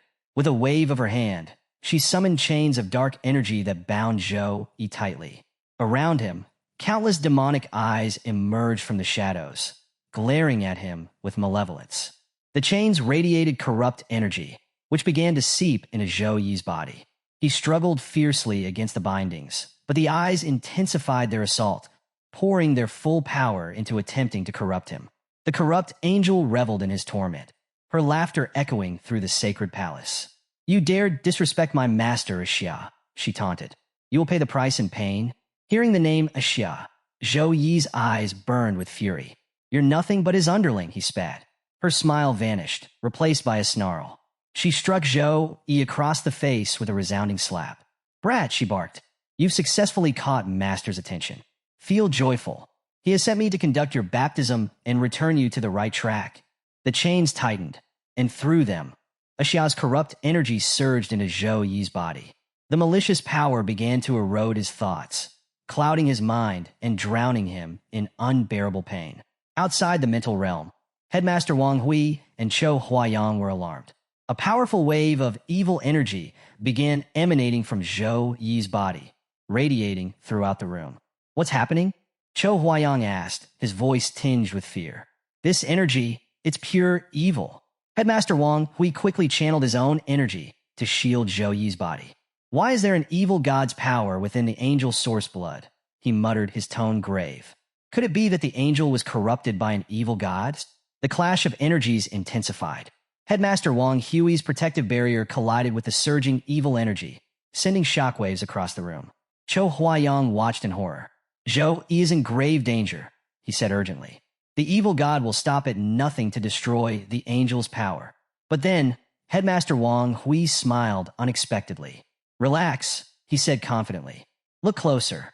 The angel's power within Zhou Yi isn't being destroyed. It's growing stronger." The teachers watched in astonishment as Zhou Yi, seated in the formation, became a vessel for an extraordinary phenomenon. The angel power and frost energy, locked in an intense struggle, suddenly began to merge. The conflicting forces intertwined, harmonizing into a singular, powerful bloodline that blended the brilliance of light with the icy chill of frost. As Zhou Yi mastered the combined powers of the angel and frost bloodlines, he unleashed their energy to purge Xia's corrupt influence from his body.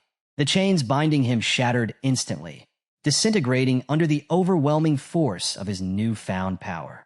The fusion of the two bloodlines not only freed him, but transformed him. His holy light, a gift from the of light, melded seamlessly with the frost energy coursing through his veins. Together, they created a symbol of his unyielding strength. The sheer magnitude of Zhou Yi's energy wreaked havoc on the mental realm. The evil angel before him was caught in the crossfire. She shivered violently as the frost energy encased her in ice, while the holy energy seared her essence. She writhed in agony, unable to escape the dual assault. As the frost overtook her entirely, her thoughts spiraled into despair. This boy's soul was nearly consumed. How has he suddenly gained such divine power? Meanwhile, Zhou Yi's body underwent a complete transformation. His entire form glowed with radiant light, and a pair of magnificent wings made of crystalline ice emerged from his back, amplifying his aura of invincibility. With this newfound strength, Zhou Yi summoned his warhammer. The weapon, too, had evolved, now cloaked in swirling frost energy. Without hesitation, Zhou Yi delivered a crushing blow to the frozen angel. She shattered into countless fragments, her existence wiped out by a single decisive strike. However, Zhou Yi wasn't finished. Sensing Xia's lingering presence, he turned his attention to the evil god himself, launching a series of devastating attacks. His strikes reverberated through the mental realm, each one more potent than the last. The death of his lackey enraged Xia, who manifested his full form within the mental realm. His arrival filled the space with a suffocating wave of corrupt energy, dark and oppressive. The once sacred realm was now cloaked in darkness, pulsating with the malevolence of the evil god's power. Earlier, as Zhou emerged the angel bloodline within himself, he encountered the angelic servant of Xia in the mental realm. What initially seemed like a divine figure quickly revealed her true colors, a minion of the evil god intent on corrupting Zhou Yi. Despite her attempts to trap him with her chains, Zhou Yi fought back, refusing to succumb. The battle seemed bleak when Xia's corrupt energy began infiltrating Zhou Yi's body. But the effects of the lucky potion he had consumed worked in his favor. The angel and frost bloodlines, previously locked in conflict, fused into a harmonious force, elevating Zhou Yi's strength to unimaginable heights. In his transformed state, Zhou Yi swiftly destroyed the angelic servant. However, Xia, unwilling to let his underling fall so easily, transferred a portion of his power to her lifeless form. The servant was reborn as a monstrous abomination, her strength magnified exponentially.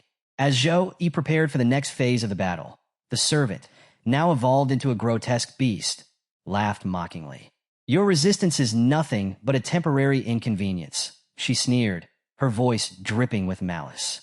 She summoned a massive chain, pulsating with evil energy, and hurled it toward Zhou Yi.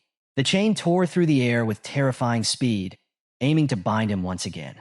But this time, Zhou Yi was untouchable. Floating calmly in the air, his radiant form exuded an angelic grace. His golden light shimmered brilliantly, while his wings of frozen energy allowed him to hover effortlessly. The fusion of the two bloodlines had given Zhou Yi a divine presence, one that defied the grasp of darkness. The demonic chains of evil energy lashed out at Zhou Yi, striking his frozen wings and shattering them into glittering shards. However, even after landing a blow, the expression on the evil creature's face was not one of triumph. It was fear. Before she could react, Zhou Yi moved faster than lightning, closing the distance between them in an instant. The speed of his approach left her frozen in terror, unable to move. As he reached her, Zhou Yi activated a formation. The monster thrashed in panic, trapped within its confines, unable to break free no matter how hard she struggled. The formation erupted with sharp, crystalline spikes of ice that began piercing her from every angle. The unrelenting shards tore through her body, drawing blood as her screams filled the air. From a distance, Zhou Yi watched coldly as the creature writhed in pain. But even in agony, she laughed. "I will accept this gift of yours," she taunted. Suddenly, an ominous surge of power radiated from her body. The evil energy coursing through her grew stronger, mending her wounds and amplifying her strength. Her form began to change, becoming larger, more grotesque, and far more terrifying. "You humans call this power," she sneered. "It's nothing more than scraps of light granted by God." The transformation completed, and more eyes appeared across her monstrous body, each glowing with malevolent energy. She unleashed a flurry of laser-like beams and chains aimed at Zhou Yi.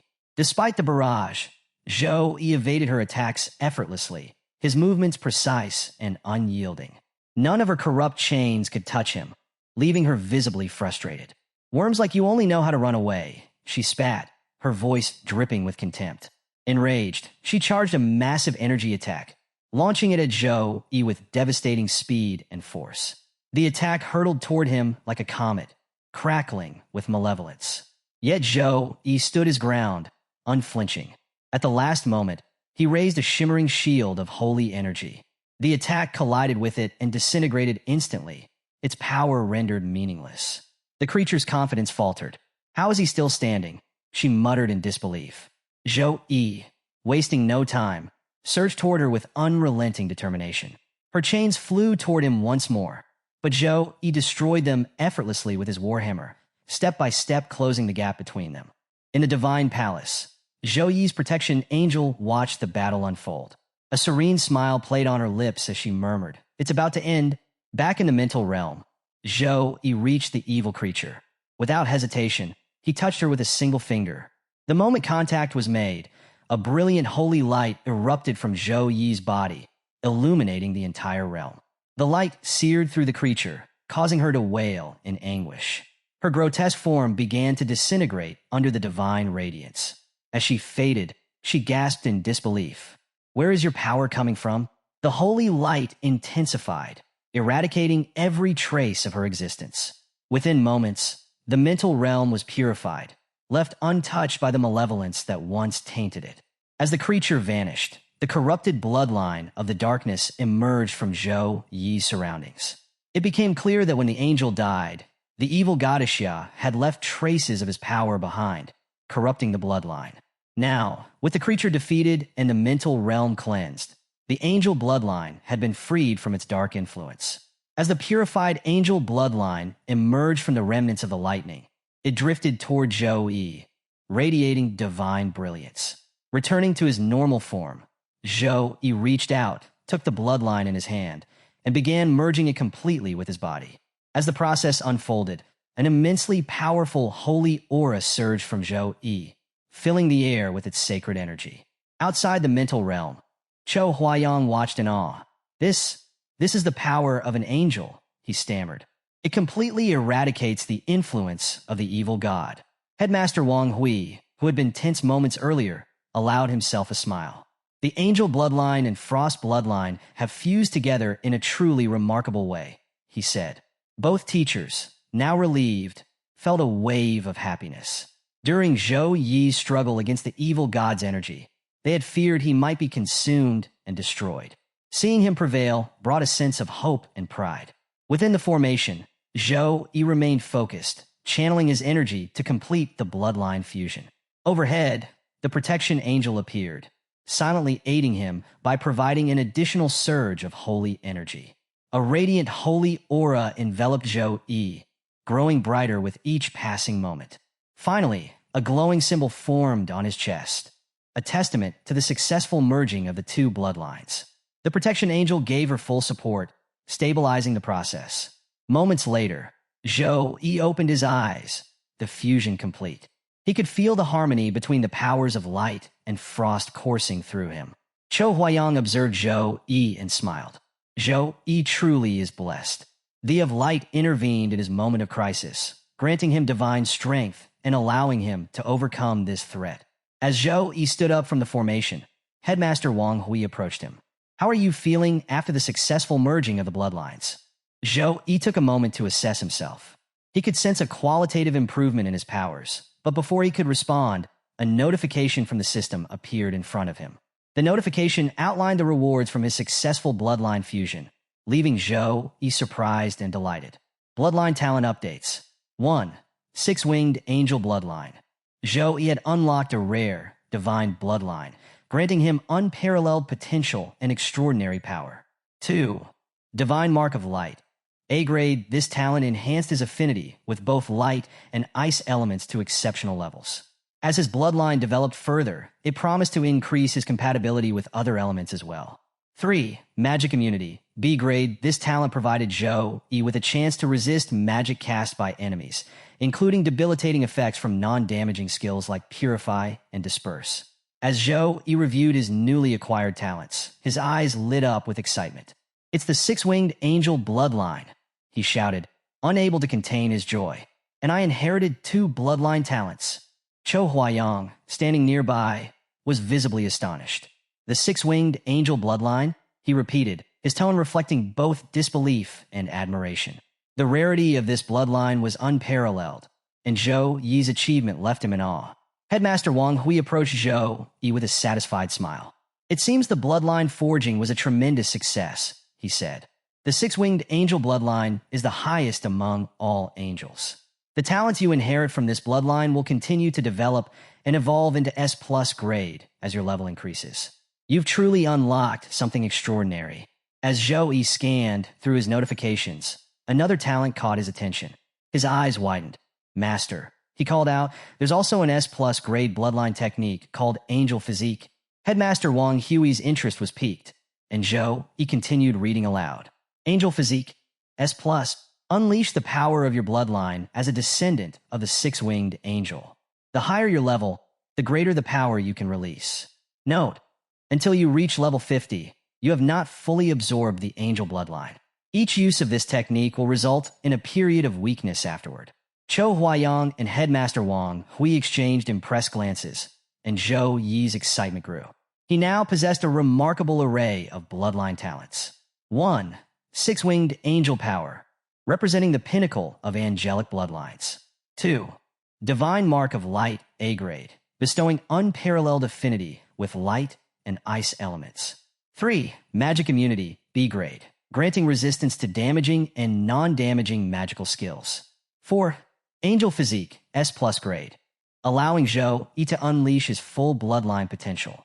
The realization of these talents brought smiles to all their faces.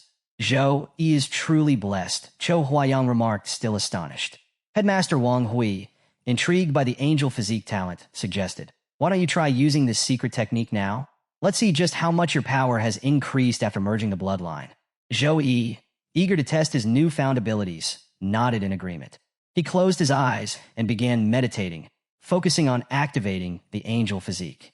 As Zhou Yi channeled his energy, golden elemental light began swirling around him. The light coalesced into a small ball, growing larger with each passing moment until it resembled a radiant sun. A wave of holy energy rippled outward, filling the room with a powerful and sacred aura. Headmaster Wang Hui and Chou Huayang could hardly believe what they were witnessing.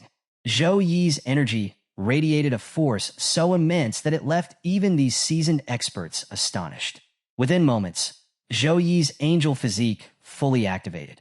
Unlike his earlier form during the battle with the demon god servant, there was no frost energy this time. Instead, a divine golden light enveloped his entire body, making him shine with an ethereal glow. He stood before them, radiant and majestic, his form exuding the full power of the six-winged angel bloodline. The sacred energy surrounding him pulsed with raw power, leaving no doubt about the vast potential he now possessed. As Zhou Yi activated his angel physique, Headmaster Wang Hui's face lit up with pride and excitement. The sheer power radiating from Zhou Yi was undeniable. His strength had increased at least fivefold. "This is truly excellent," Headmaster Wang Hui exclaimed, marveling at Zhou Yi's transformation. Turning to Zhou Yi, he asked, "How do you feel in this form?" Zhou Yi, still basking in the overwhelming energy coursing through him, replied, "I feel incredible. I've never experienced anything like this before. My body is brimming with power." To demonstrate, Zhou Yi activated his frost energy, letting it flow alongside his light energy. Both auras manifested in his hands, radiating outward in waves of elemental energy. Observing the harmonious interplay of light and ice, Zhou Yi smiled. "The light element and ice element feel like my closest companions," he said. "I can wield them however I wish." The combined aura of both elements grew stronger, filling the entire room with an intense energy. Suddenly, the room's defense systems were triggered. Alarms blared, and warning messages echoed throughout the chamber. High element energy detected. Room defense system activated. The automated system engaged the room's triple-layered defensive measures, prepared to neutralize the overwhelming elemental energy. Seeing this, Headmaster Wang Hui chuckled and said, "Six-winged angels truly are the favorites of elemental energy. But deactivate the secret technique, Zhou Yi. If you don't, the room's defense system will attack you." Zhou Yi nodded, unwilling to risk further complications, and deactivated his angel physique. Returning to his normal form, he felt a sudden, sharp discomfort within his body. Pausing, he carefully observed the sensations, trying to understand what was happening. Chou Huayang, noticing Zhou Yi's hesitation, asked, "What's wrong? Did something go amiss?" Zhou Yi replied, still confused, "The secret technique drastically improved my strength. But even though I didn't use it for long or fight with it, my entire body feels sore and bloated." Headmaster Wang Hui stepped forward, his tone serious. "That's to be expected," he explained.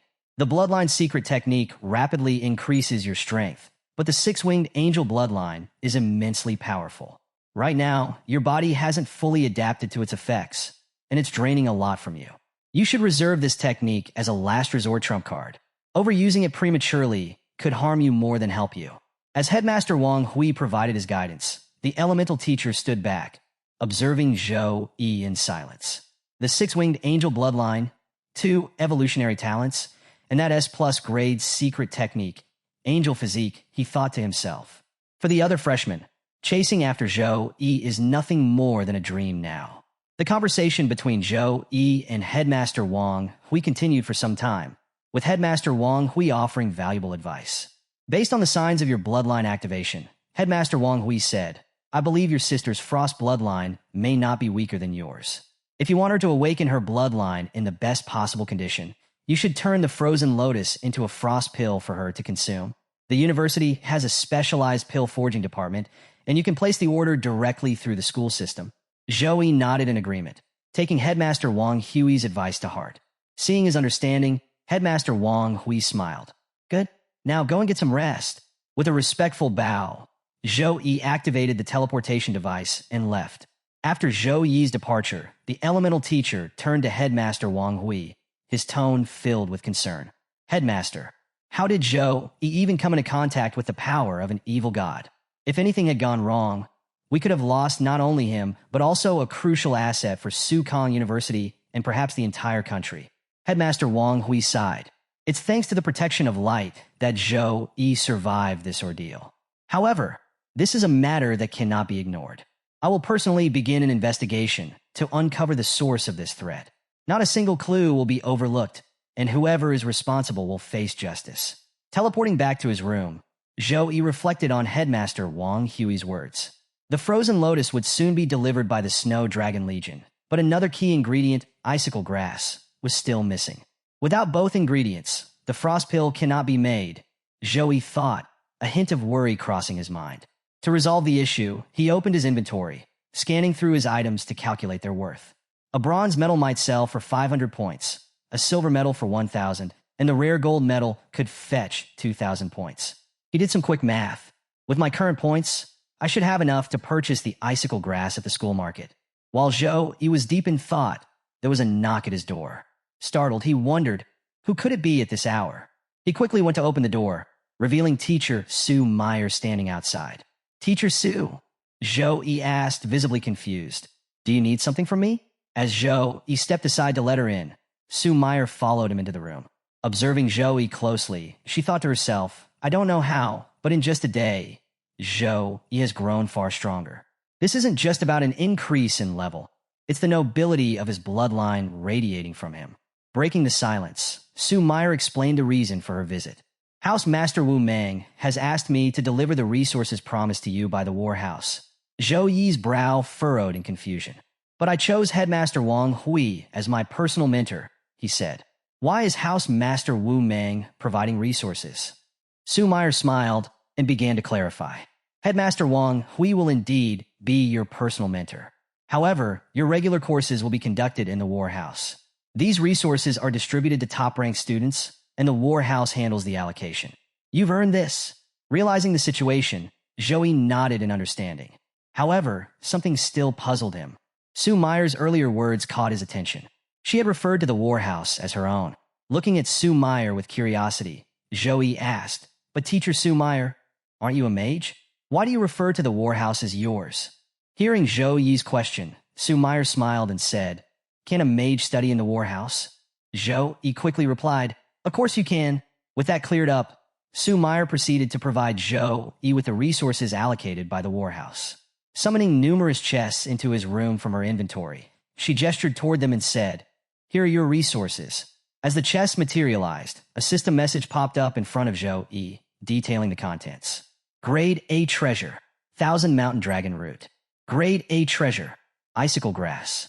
Grade A weapon, Cha short sword. Grade B equipment, Pim gauntlet. Grade B equipment, Hang ape's white chest armor. Grade B enchantment material, wind chasing tendon. Grade B enchantment material, blood of earth dragon. Grade C skill book, touch of ice. Grade C skill book, icicle protection. Grade C skill book, blade of light. Among these treasures was the icicle grass, the very ingredient Zhou Yi had been searching for. Thanks to the effects of the lucky potion, everything seemed to be falling into place.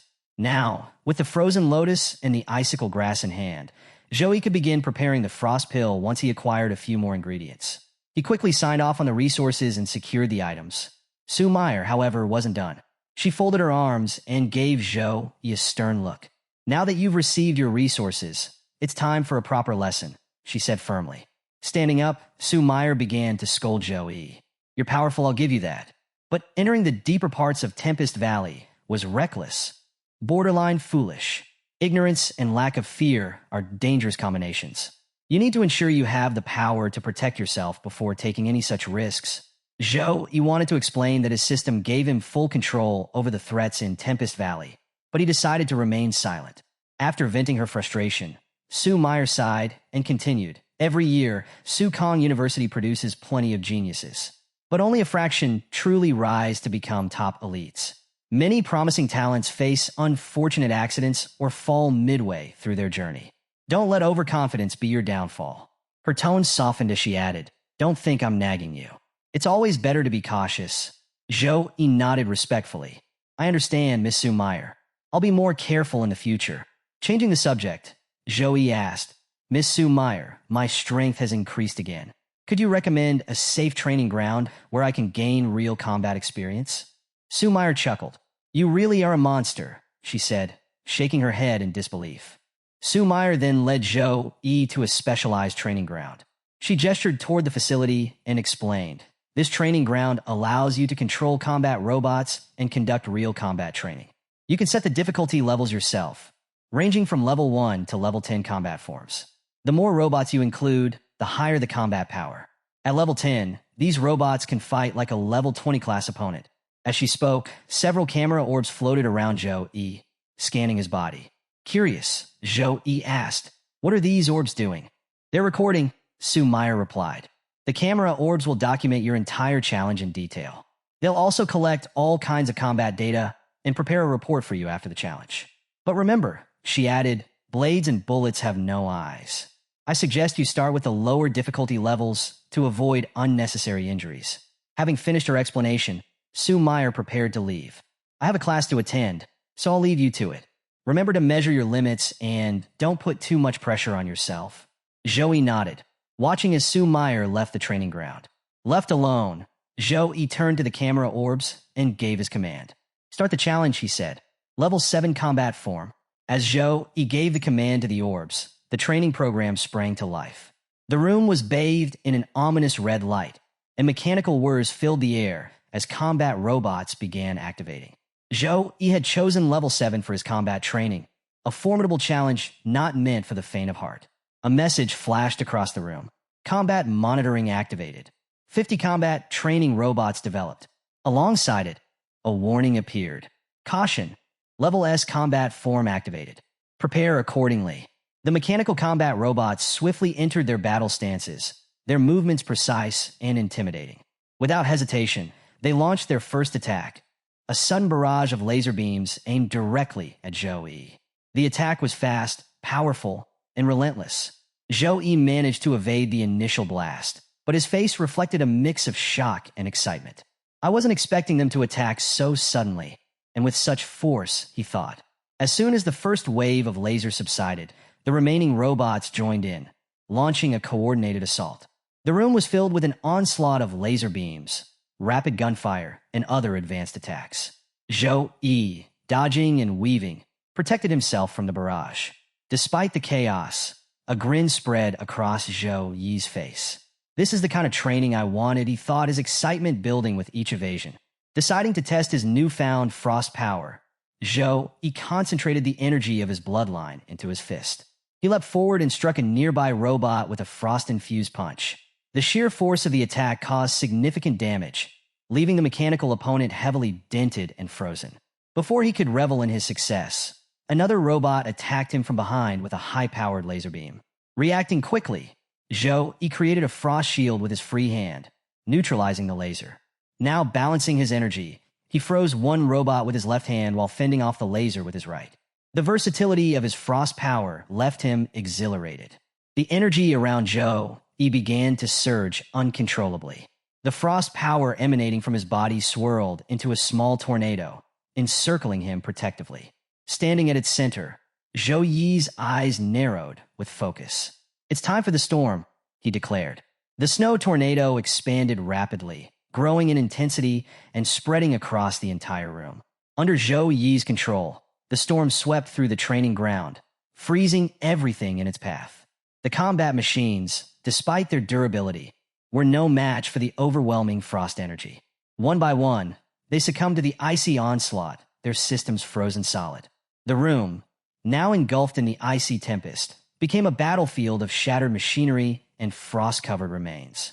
As the last of the machines froze, Zhou activated a final technique, channeling his frost energy into a formation-like move.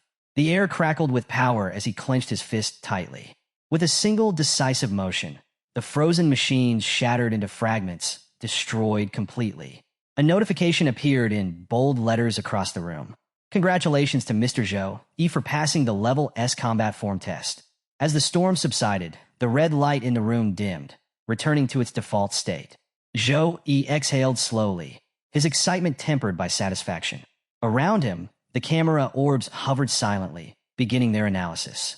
Training results calculating. Despite facing a total of 17 Level 7 combat robots, Zhou destroyed them all in just 3 minutes and 40 seconds, earning himself a top-tier grading distinction. Pleased with his performance, Zhou reflected, the frost power is incredibly effective for controlling the enemy. Passing the Level 7 combat form was easier than I thought. I wonder if the highest difficulty will finally challenge my limits. Fueled by curiosity and ambition, Zhou commanded the camera orbs, activate the Level 10 combat form. However, the havoc Zhou had unleashed during the Level 7 combat training had caused significant damage to the robots. As a result, the backup plan for Level 10 combat form was triggered. The room filled with mechanical whirring and heavy stomping as new combat robots activated. These weren't ordinary training robots. They were supernatural-grade training robots, far superior to the previous ones. Zhou turned his attention to them, immediately noticing the difference. The orbs explained, the stats of these supernatural-grade robots are equivalent to a regular level 25 class. They are designed to operate with advanced intelligence, ensuring optimal offense and defense strategies.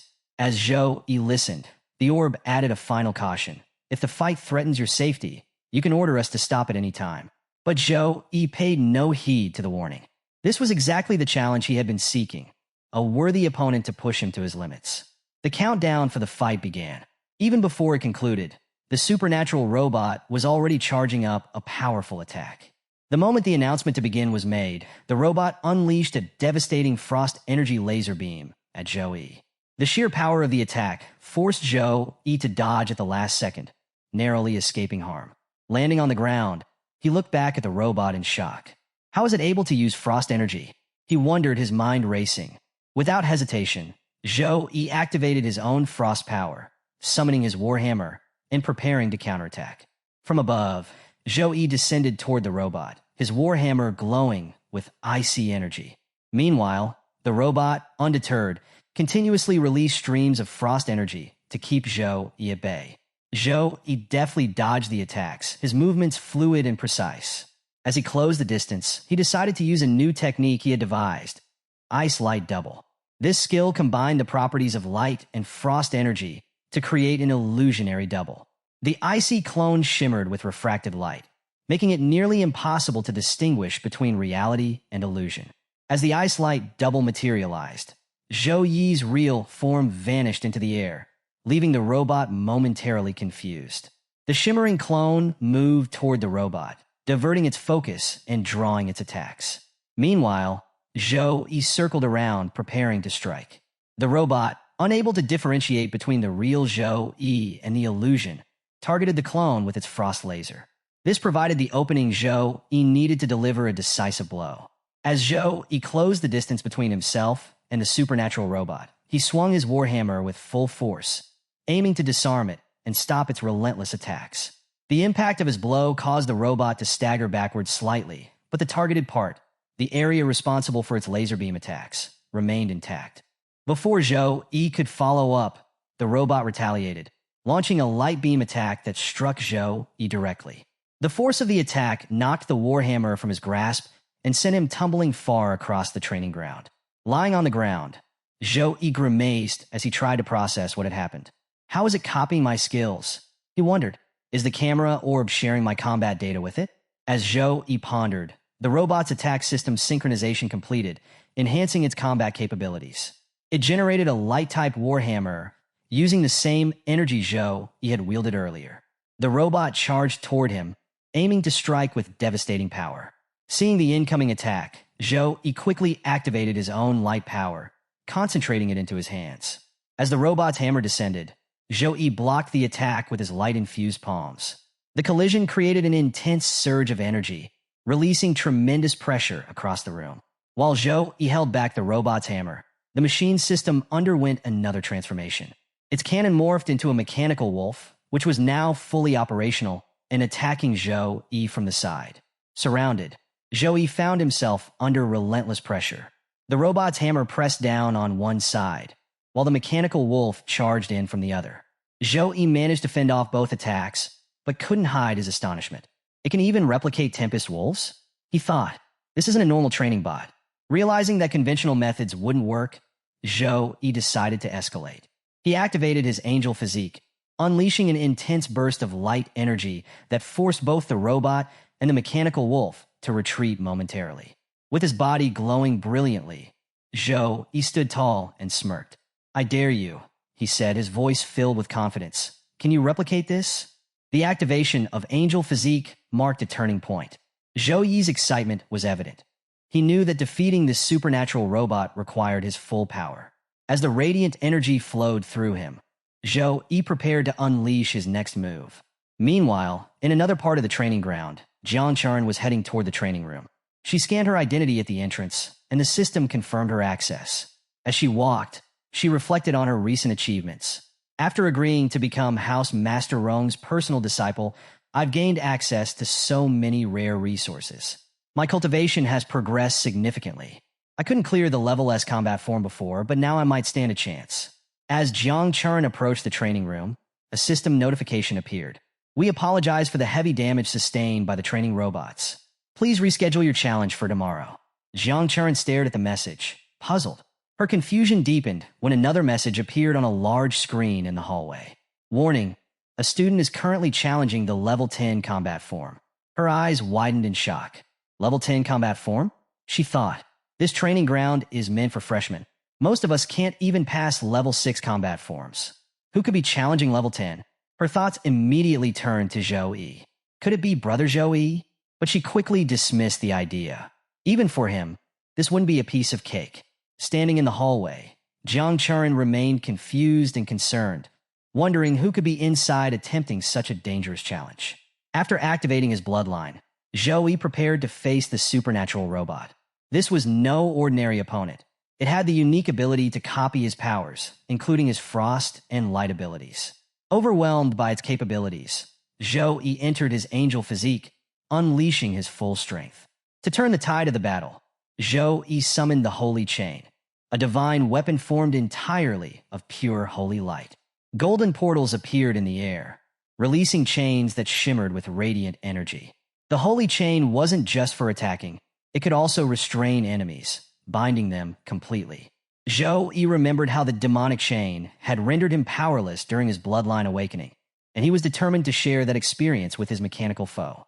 Pointing at the mechanical beast, Zhou Yi sent the Holy Chain flying at full speed. The sharp, luminous links of the chain struck the beast with devastating precision, breaking it into pieces instantly. With the beast destroyed, Zhou Yi directed the chains toward the supernatural robot. The sacred chains moved swiftly, wrapping around the robot's body and binding it tightly. The robot struggled to break free, its internal systems analyzing Zhou Yi's technique in an attempt to replicate it or find weaknesses. But the robot's database flagged the Holy Chain as an anomaly, a skill too unique and complex to decipher. As Zhou Yi maintained control of the Holy Chain, he activated the Vision of Light, an ability that allowed him to detect an enemy's weak points and hidden abilities. Through the Vision of Light, Zhou Yi scanned the robot and identified its power source, hidden within its chest, as its weak spot. Seeing the weakness, Zhou Yi grinned confidently. Without hesitation, he gathered energy into his fist, preparing a powerful light punch. Closing the distance quickly, Zhou Yi struck the robot's chest with full force. The impact unleashed a surge of light energy that enveloped the entire area, spreading electricity through the robot's mechanical parts. The robot's systems faltered, its body immobilized by the attack. Desperate, the robot initiated a self-destruct sequence, but the system interrupted the process, preventing further destruction. Instead, a sacred explosion erupted from the impact, turning the entire room into a storm of dust and light. As the dust began to settle, Zhou Yi stood victorious. Just then, Jiang Churin entered the room, her expression one of shock and disbelief. The training ground was in ruins, with shattered machinery and scorch marks everywhere. Moments later, a notification appeared in front of Zhou Yi. Congratulations! You have cleared the level 10 combat form. Entry access will now be reactivated. However, the system added a warning. Due to extensive damage caused during the testing, repairs are required. The training ground will be unavailable for 1 week. Please return after repairs are completed. Jiang Churin stood by the doorway of the training room, staring at the destruction within. The level 10 combat form had been cleared, and she couldn't help but wonder, who in the world could have done this? Curiosity got the better of her, and she cautiously stepped inside, taking in the remnants of the room. Her eyes widened in shock when she spotted Zhou Yi standing amidst the wreckage. The entire training ground had been obliterated, and yet there he was barely able to stay upright. What is going on here? Jiang Churin asked in surprise, her voice echoing in the silent room. Zhou Yi, exhausted from the intense battle, could hardly stand. Just then, the camera orb hovered near him, scanning his condition before displaying a notification. Congratulations! Level 10 combat form cleared in 8 minutes and 32 seconds. The trial room then revealed Zhou Yi's final appraisal. Single greatest physical damage, 27,304. Single greatest magic damage, 56,021. Single combined skill highest damage, 106,221. Zhou Yi glanced at the display, thinking to himself, if it hadn't been for the mechanical wolf surprise attack, I could have handled this fight more easily. I need a magical pet to support me in battles like this. Before he could dwell on the thought further, Jiang Churin rushed over to him, calling out, Brother Zhou Yi. She reached his side, her face filled with a mix of concern and astonishment. Did you finish your bloodline forging? She asked breathlessly. And how did you become this powerful in just 1 day? Zhou Yi, though visibly drained, smiled faintly and replied, Yeah, I completed it this morning. I now possess the 6-winged angel bloodline. At his words, Jiang Churin's face lit up with excitement. Her eyes sparkled, as if she were gazing at her favorite idol. That's amazing, she exclaimed. The 6-winged angel bloodline is one of the rarest divine bloodlines. Jiang Churin, having the succubus bloodline herself, was well versed in the rankings of various bloodlines. She knew just how rare and powerful Zhou Yi's new abilities were. After a brief pause, Zhou Yi turned to her and said, Jiang Churin, could you take me to the magic pet market? I want to contract a magic pet to increase my power.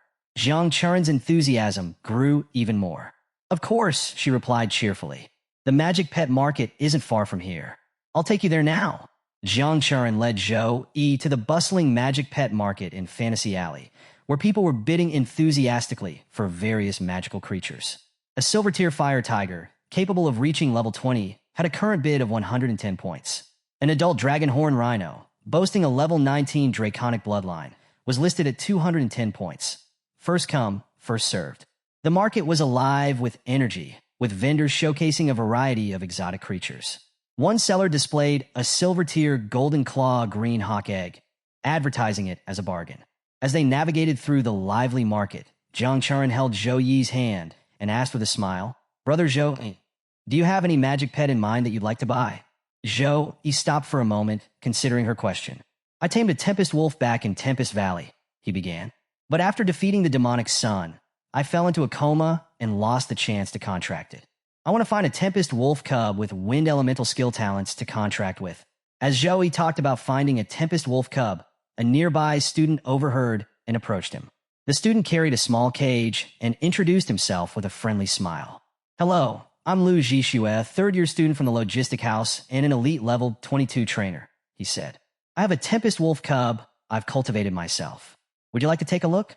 Jiang Churin leaned toward Zhou Yi and whispered, Trainers belong to life skill classes, and Lu Zhixue is a student of Sukong University. Compared to pets sold by regular vendors, his are likely of higher quality. Considering Jiang Churin's advice, Zhou Yi nodded and said, Okay, let's see it. Lu Zhixue carefully opened the cage and took out the Tempest Wolf cub.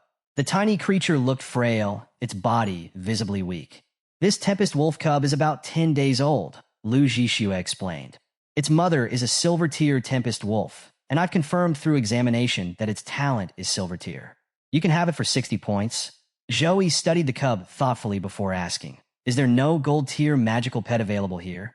Lu Zhixue looked genuinely surprised. "Gold tier," he said, shaking his head. "There aren't many gold-tier magical pets in the entire magic pet market. If you really want one, I can notify you if I hear anything, but it'll cost you a lot more than 60 points." As Zhou, he held the cub in his hands. Jiang Churen stepped closer and examined it. Her brows furrowed with concern. "Something's not right with this cub," she said. "It's too small and looks malnourished." Lu Zhixue panicked slightly, trying to reassure them. "Tempest wolves are naturally smaller than other monsters, and their cubs are no exception," he said quickly. Before Lu Zhixue could say more, Zhou Yi smiled and said, "It's fine. I'll take it." Holding the small cub, Zhou Yi said confidently, "You have to understand, there are no useless magical pets, only useless masters. I have great hopes for its future." Jiang Churen smiled, impressed by Zhou Yi's decision. "All right," she said. "If you're confident, it must be a good choice." Relieved and grateful, Lu Zhixue quickly handed Zhou Yi a magic pet contract scroll for free. "Here, you can use this scroll to make the contract," he said. "Just place it on your contract space." After Zhou, he shared the points with the student. The contract scroll and the Tempest Wolf cub officially became his. Zhou Yi inspected the scroll, finding it well-designed and particularly useful for controlling magical creatures. The student Lu Zhixue, who had sold the cub, began to walk away. However, an unmistakable, sly grin crept across his face, betraying his intentions. That cub was the weakest of its nest, Lu Zhixue thought. I was at a loss on how to sell it, but this rookie showed up just in time. Luckily, he paid first. If that defective wolf showed signs of its poor condition during contracting, I'd be in trouble. Zhou Yi, unaware of Lu Zhixue's thoughts, prepared to use the contract scroll. He activated it, forming a glowing formation in which he carefully placed the cub. Purple light radiated from the formation, immediately catching everyone's attention. Lu Zhixue, who was watching from a distance, froze in shock. The once small, weak-looking cub began to transform, growing larger and emanating an intimidating purple aura. Gasps rippled through the crowd as onlookers murmured in amazement. "Isn't that dark purple light a sign of a legendary tier magical pet?" one exclaimed. "How lucky must he be to find a legendary tier pet at this market?" Someone approached Zhou Yi, eyes wide with greed. "Do you want to sell that Tempest Wolf? I'll pay 1,000 points for it." Jiang Churen, just as stunned, grabbed Zhou Yi's arm and beamed with excitement. "Brother Zhou Yi, you've got a great eye. It looks like this cub is actually a devolved legendary magical pet. Your magic must have nourished it and restored its original tier." Zhou Yi, still processing what had happened, realized he had underestimated the effect of the lucky potion he drank earlier. The Tempest Wolf cub, now back in its normal form, hopped onto Zhou Yi's lap, wagging its tail like a loyal companion. Jiang Churen looked at the cub with admiration and asked, "Brother Zhou Yi, you haven't given it a name yet. What will you call it?" After a moment of thought, Zhou Yi smiled and said, "I'll call it Gray." Jiang Churen laughed, scooping up the wolf and stroking its fur. "Gray? That's such a boring name. But you know what? It's still cute." Before they could leave, Lu Zhixue stormed back over, his face red with anger and desperation. "I'm sorry," he blurted out. "I made a mistake selling that cub to you for the price of a silver tier pet. If you want to keep it, you'll need to give me 500 more points. Or you can cancel the contract and return the pet. I'll refund you 300 points. You'd better decide quickly." Hearing this, onlookers began whispering. "It's obvious Lu Zhixue didn't check the cub's tier properly," one vendor said. A nearby woman added, "Lu Zhixue is backed by the Lu family. They're close to Headmaster Wang Hui. No matter what, Zhou might be in trouble now. I doubt he'll keep that legendary pet for long." Zhou Yi's expression darkened as he stepped forward, his golden aura flaring with power. The oppressive energy radiating from him silenced the murmurs instantly. "I've never heard of anything like this," Zhou Yi said coldly. "After selling an item, you forcefully demand more money? Pathetic." Lu Zhixue stumbled backward under the pressure of Zhou Yi's aura, his legs trembling. His mind raced in panic. What is this power? I feel like I'm staring death in the face from just a glare. How can a freshman have such overwhelming presence? Zhou Yi's voice cut through Lu Zhixue's thoughts. "Stop dreaming and get out of my sight. If you try anything else, the consequences won't be so forgiving." Unable to withstand the pressure, Lu Zhixue collapsed to the ground, groveling. "Bro, it's my bad. It's all a misunderstanding. Please take the Tempest Wolf. I don't want any trouble. As Zhou Yi withdrew his aura, Lu Zhixue scrambled to his feet, avoiding eye contact. Zhou Yi turned to leave, but glanced back one last time. Take care of yourself, and stay out of my way. I won't warn you again.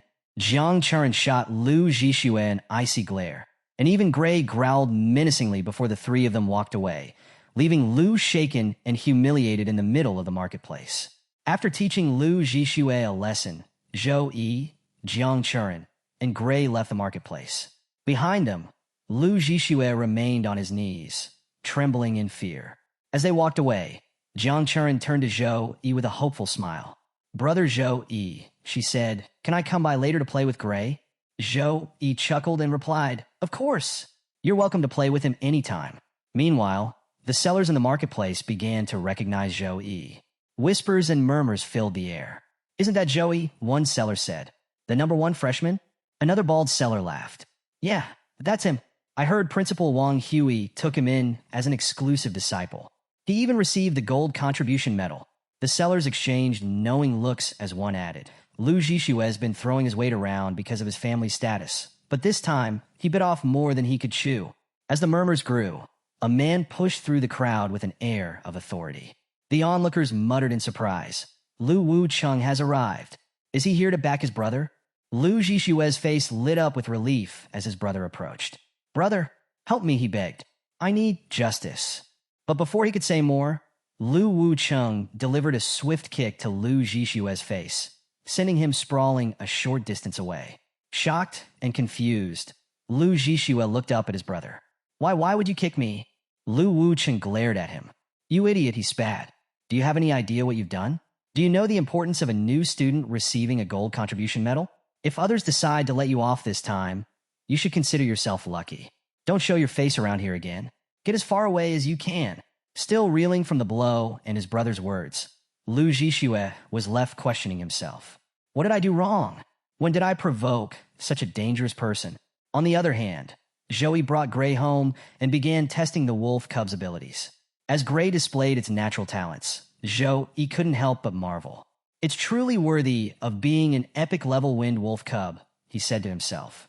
Even at this young age, it can instinctively use wind-related abilities.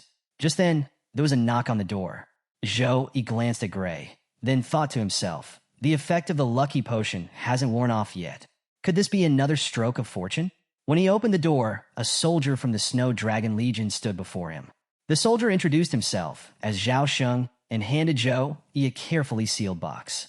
This is the S-level treasure, the extremely cold lotus, as promised by the Snow Dragon Legion, the soldier said. Please confirm its receipt. Joey opened the box, and a frozen lotus emanating an icy, fragrant aroma filled the room. His face lit up with joy. Please convey my thanks to your group leader, Joey said. The soldier nodded. My duty here is complete. I'll return to my post. Joey admired the frozen lotus in his hands. With this, Zhou Yun's awakening bloodline crisis will be solved once the pill is refined. He thought about the next steps. I'll need to make an appointment with Mr. He Tian, a 9th-level alchemist, to refine the pill. Joey tried to book the appointment online, but quickly realized the service wasn't available digitally. I'll have to go to the elixir department in person, he muttered. When Joey arrived at the elixir department, he approached the counter, where a young woman was standing. Hello, he greeted her. I'm looking for teacher He Tian. I need a pill refined. The woman, who introduced herself as Lini, looked up and smiled. Teacher Tian just went to a meeting, she explained. But I'm a student. What kind of elixir do you need refined? I can assist you in the meantime. Zhou, he listened to the girl and showed her his treasures. I want to get the S-level elixir, extremely cold elixir, refined, he said. When the girl saw the treasures, an extremely cold ice lotus and ice grass, her eyes widened in shock. This is an S-level natural treasure, she exclaimed. And paired with level ice grass, these are incredibly rare treasures. She looked at Joey with curiosity. You're a new student. How did you come across something so rare? Joey chuckled and replied casually. Just lucky, I guess. Now that he had the extremely cold ice lotus and ice grass, all he needed to do was pay the 800 credit S-level elixir production fee. After explaining the fee, the girl asked for his contact details. Once Teacher Tian finishes refining the extremely cold pill, I'll inform you as soon as possible, she assured him. Zhou Yi shared his contact information, left the treasures in her care, and exited the elixir department. Later, Zhou Yi was seen walking through the academy, likely on his way to his first class. As he passed by, he overheard a group of students chatting. Did you hear? Alien creatures have been discovered recently in multiple places, one said. Yeah, I heard about it too, another replied. When Zhou Yi entered the classroom, more students were deep in conversation. Many armies and associations have been called back from the front lines, one student remarked. Another chimed in.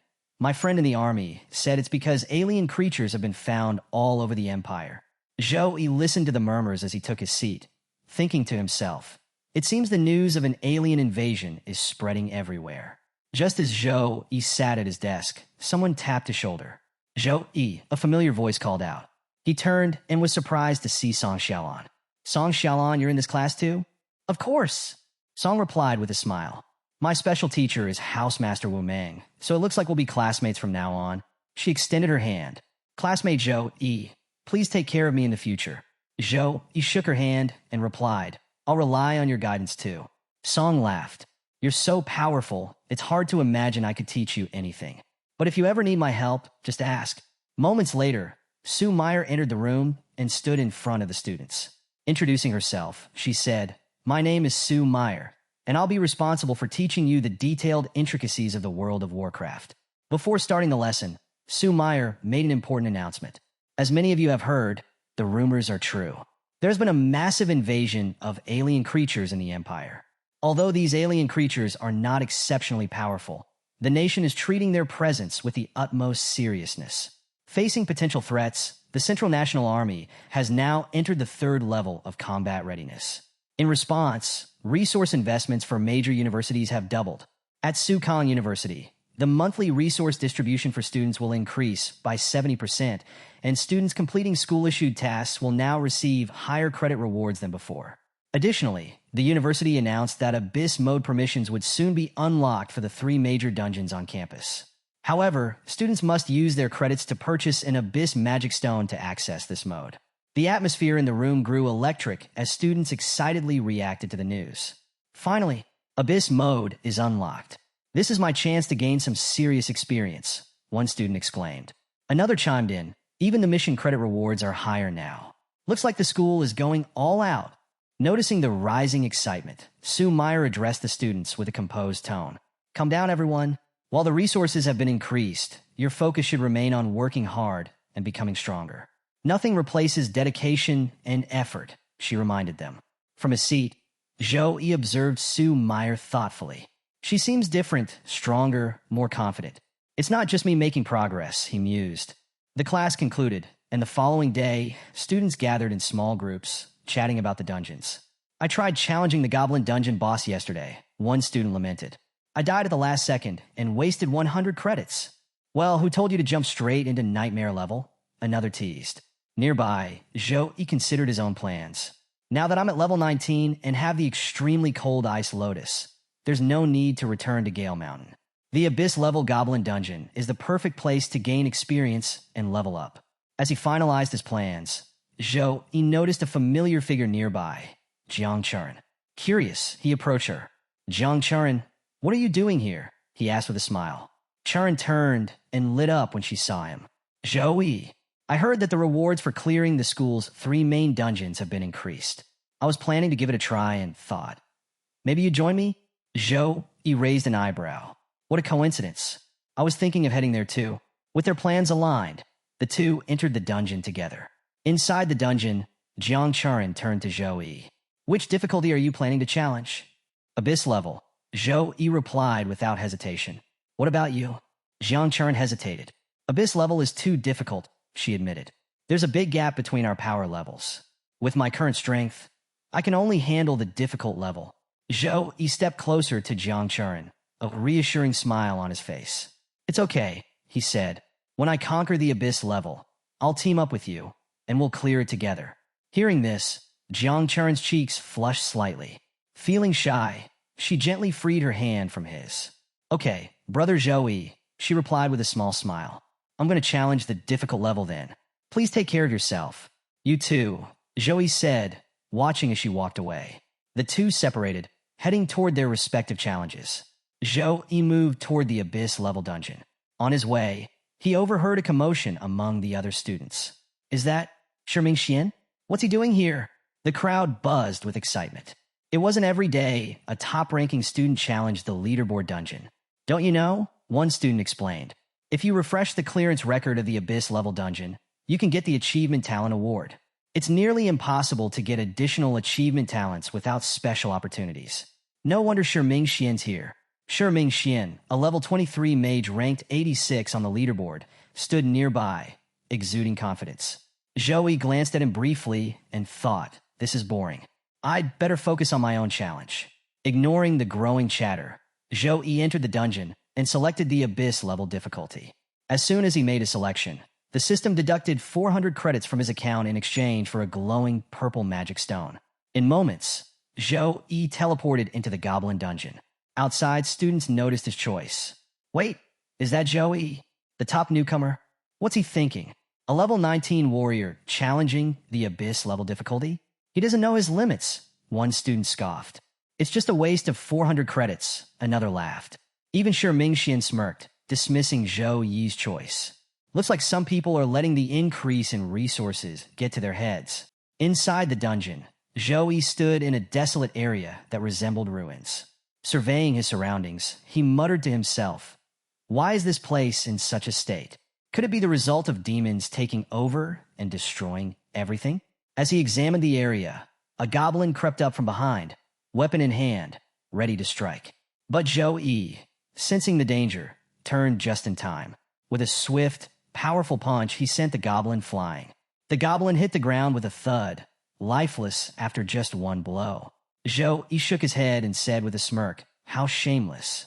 A sneak attack on a 20-year-old? That's just embarrassing. Zhou Yi stood calmly, surveying his surroundings. A sudden noise drew his attention. A massive wave of goblins now stood before him, their eyes gleaming with hostile intent. Without hesitation, they surged forward, ready to attack. These goblins were level 22, silver-tier grade monsters, known for their surprise attacks and slash techniques. Despite their strength, Zhou Yi was undeterred. Finally, a challenge worth my time, he thought as he summoned his warhammer, gripping it tightly. With swift, decisive movements, Zhou Yi began his counterattack. Each swing of his warhammer sent goblins flying, their bodies crumpling under the sheer force. Within moments, he had wiped out the entire wave. These goblins are far too weak, he muttered, catching his breath. But before he could fully relax, another wave of goblins emerged, larger and more aggressive than before. They charged in a horde, their sheer numbers making the ground tremble. Zhou Yi realized the challenge wasn't their individual strength, but the overwhelming numbers. These goblin grunts are like an endless swarm. Their suicide tactics could drain my mana if I'm not careful. I'll need to conserve my energy for the boss. To handle the relentless assault, Zhou Yi unleashed his Shining Phantom Slash, a high-speed spinning attack with his warhammer. The weapon became a blur of motion, generating rapid slashes that cut through the horde like a whirlwind. Goblins fell one after another, their cries of defeat echoing in the air. Within minutes, the battlefield was silent, littered with lifeless goblins. A notification popped up, 11,236 experience points gained. Zhou Yi exhaled, satisfied with his victory, but still feeling the weight of progress. As expected, he said to himself, the higher my level, the harder it is to climb. Even after killing so many, I'm still far from level 20. Hopefully, the boss rewards will make up for it. After a brief moment of rest, Zhou Yi pressed on toward the boss's lair. The room emanated an oppressive aura, and at its center stood the Goblin King, a massive, fearsome figure. This level 24 legendary tier monster had raised countless human cities, commanding legions of goblins in his destructive campaigns. As Zhou Yi entered, the Goblin King turned to face him, a sinister grin spreading across his face. Foolish human, the Goblin King roared. Welcome to the land of your death, prepared especially for you. Zhou Yi tilted his head, unimpressed. Why is he so boastful? Fueled by rage over the deaths of his goblin minions, the Goblin King charged at Zhou Yi with ferocious speed. Zhou Yi narrowly evaded the initial attack, the ground cracking beneath the king's blow. He's fast for his size, Zhou Yi thought, preparing his next move. Without missing a beat, he retaliated, launching a powerful, focused strike with his warhammer, aiming directly for the Goblin King. The Goblin King sensed the sheer power behind Zhou Yi's attack and quickly activated his dominant body skill. A shimmering shield appeared, reflecting the warhammer's blow with ease. As the ground trembled beneath the clash, the Goblin King bellowed with laughter. "Human, are these scratches supposed to frighten me?" Zhou, he stepped back, narrowing his eyes. Physical attacks are pointless against him, he thought, already formulating his next move. Just then, a golden angel chain emerged, ripping through the Goblin King's defenses and wrapping tightly around his massive frame. The divine light of the chain radiated power, leaving the Goblin King stunned. His attempts to free himself were futile. His body refused to respond. "What is this?" The Goblin King roared, struggling like a trapped insect. Zhou, he watched the scene with a smirk. "Your magic resistance is surprisingly low," he said. "Enjoy this special gift I prepared just for you." With those words, Zhou Yi unleashed a devastating energy attack, radiant with holy power. The Goblin King's eyes widened in terror, but the angel chain held him firmly in place. The energy struck with unparalleled force, enveloping him in blinding light. When the light faded, the Goblin King was no more. Zhou, he surveyed the battlefield and shook his head. An abyss-level realm boss, yet it was surprisingly weak. I didn't even need to use my full mana or advanced skills. Having set a new record for clearing the abyss-level dungeon, a notification appeared before Zhou Yi. New talent acquired. Rapid casting, A level. This talent greatly accelerates spell casting speed, allowing the instant release of low-level spells. A powerful boost for future growth. Zhou Yi felt the surge of potential as the talent integrated into his abilities. Despite his victory, he sighed. "I was hoping to reach level 20, but I only got close. Next time, maybe Jiang Charan can join me for the abyss-level realm. It'll be a good challenge for her." Meanwhile, outside the dungeon, a large screen displayed the clear records of every student. Among the listed names was Tang Ling Yiyang, who had cleared the abyss level in 16 minutes and 24 seconds. A crowd of students gathered near the leaderboard, murmuring among themselves. "There's no one who has cleared it yet today. The abyss level is just too hard." "Exactly," another added. "You're immediately swarmed by hundreds of silver-tier goblins. If you don't escape fast enough, you're done for. Abyss-level difficulty is no joke." Jiang Charan stood among the students, glancing at the leaderboard. "Thankfully, I managed to clear the hard difficulty without any problems," she thought. "I hope Brother Zhou Yi is faring just as well." Suddenly, the leaderboard updated, and murmurs turned to exclamations. "Did you see that?" one student said, pointing at the screen. "A level 19 Saint Knight named Zhou. He just got first place, and he set a new record." As the crowd of students buzzed with chatter, someone suddenly shouted, "The record for the abyss-level realm has been broken." All eyes turned to the leaderboard screen, which now displayed a new name at the top, Zhou Yi. "Look, Zhou Yi's name is there," one student exclaimed. The murmurs grew louder. "Who is Zhou Yi? Is he a senior from the third year?" "No, he's the number one freshman," another replied. The realization sent ripples of disbelief through the crowd. Many students recalled Zhou Yi's impressive performance during the freshman competition, but this was on another level. How could a level 19 Saint Knight defeat the level 24 legendary Goblin King? Some were skeptical. "It doesn't make sense," one muttered. "How did he manage to clear the abyss-level realm in just 10 minutes and 56 seconds? Others waited anxiously for Shi Ming Xian to emerge from the dungeon. Being ranked 86th on the Earth list, Xian was expected to set a higher record, potentially knocking Zhou Yi's name from the top. Just then, Xian staggered out of the dungeon, his body battered and his expression defeated. Brother Xian, a student, rushed to his side, helping him stay upright. Xian shook his head, panting. "The Abyss Realm, it was too hard. I lost some golden grade equipment, and I still failed to clear it." He uncorked a recovery potion and took a shaky sip, but his eyes darted around, confused by the crowd's focus on the leaderboard. "What's going on?" Xian asked. The student supporting him hesitated before explaining. Brother Xian, a freshman named Zhou, he cleared the Abyss level in 10 minutes and 56 seconds. He set a new record. Xian froze, the potion slipping from his hand as shock overtook him. "Impossible," he whispered. At that moment, Zhou Yi emerged from the dungeon. The crowd turned toward him, their astonished whispers growing louder. "There he is," someone said. "Zhou Yi's come out." Xian's disbelief hardened into determination. He stepped forward, blocking Zhou Yi's path. "I'm Sure Ming Xian, ranked 86th on Earth," he said, introducing himself. "How did you clear the Abyss level?" His tone carried a mix of curiosity and accusation. "Did you?" Before Xian could finish, Zhou Yi simply waved him off. "Sorry, I got other things to do. Goodbye." The abrupt dismissal left Xian speechless, his expression twisting into frustration. Just then, Jiang Churen appeared, running toward Zhou Yi with a bright smile. "Brother Zhou Yi," she called. Zhou Yi greeted her warmly. "Hi, Jiang Churen." Blushing slightly, Jiang Churen said, "Congratulations on clearing the Abyss level. I could only barely pass the hard difficulty. It feels like it's getting harder and harder to chase after you." Zhou Yi stepped closer, his voice calm, yet encouraging. "Don't worry. It's actually pretty easy to fight the Goblin King once you know the right strategies. I'll teach you all the tips to clear it. I've got plenty of points, so I can take you with me a few more times. We'll figure it out together." As Zhou Yi and Jiang Churen entered the Abyss-level dungeon together, their presence drew murmurs from the students standing nearby. "He just came out of the dungeon and is already planning to go back in," someone said in disbelief. "Has he made the Abyss difficulty realm his second home?" Another student joked. "That's the difference between elites and regular people," one more added, their voice tinged with awe. Standing nearby, Sure Ming Xian felt each comment cut deep. A student accompanying him tried to encourage him, saying, "You nearly cleared the Abyss realm.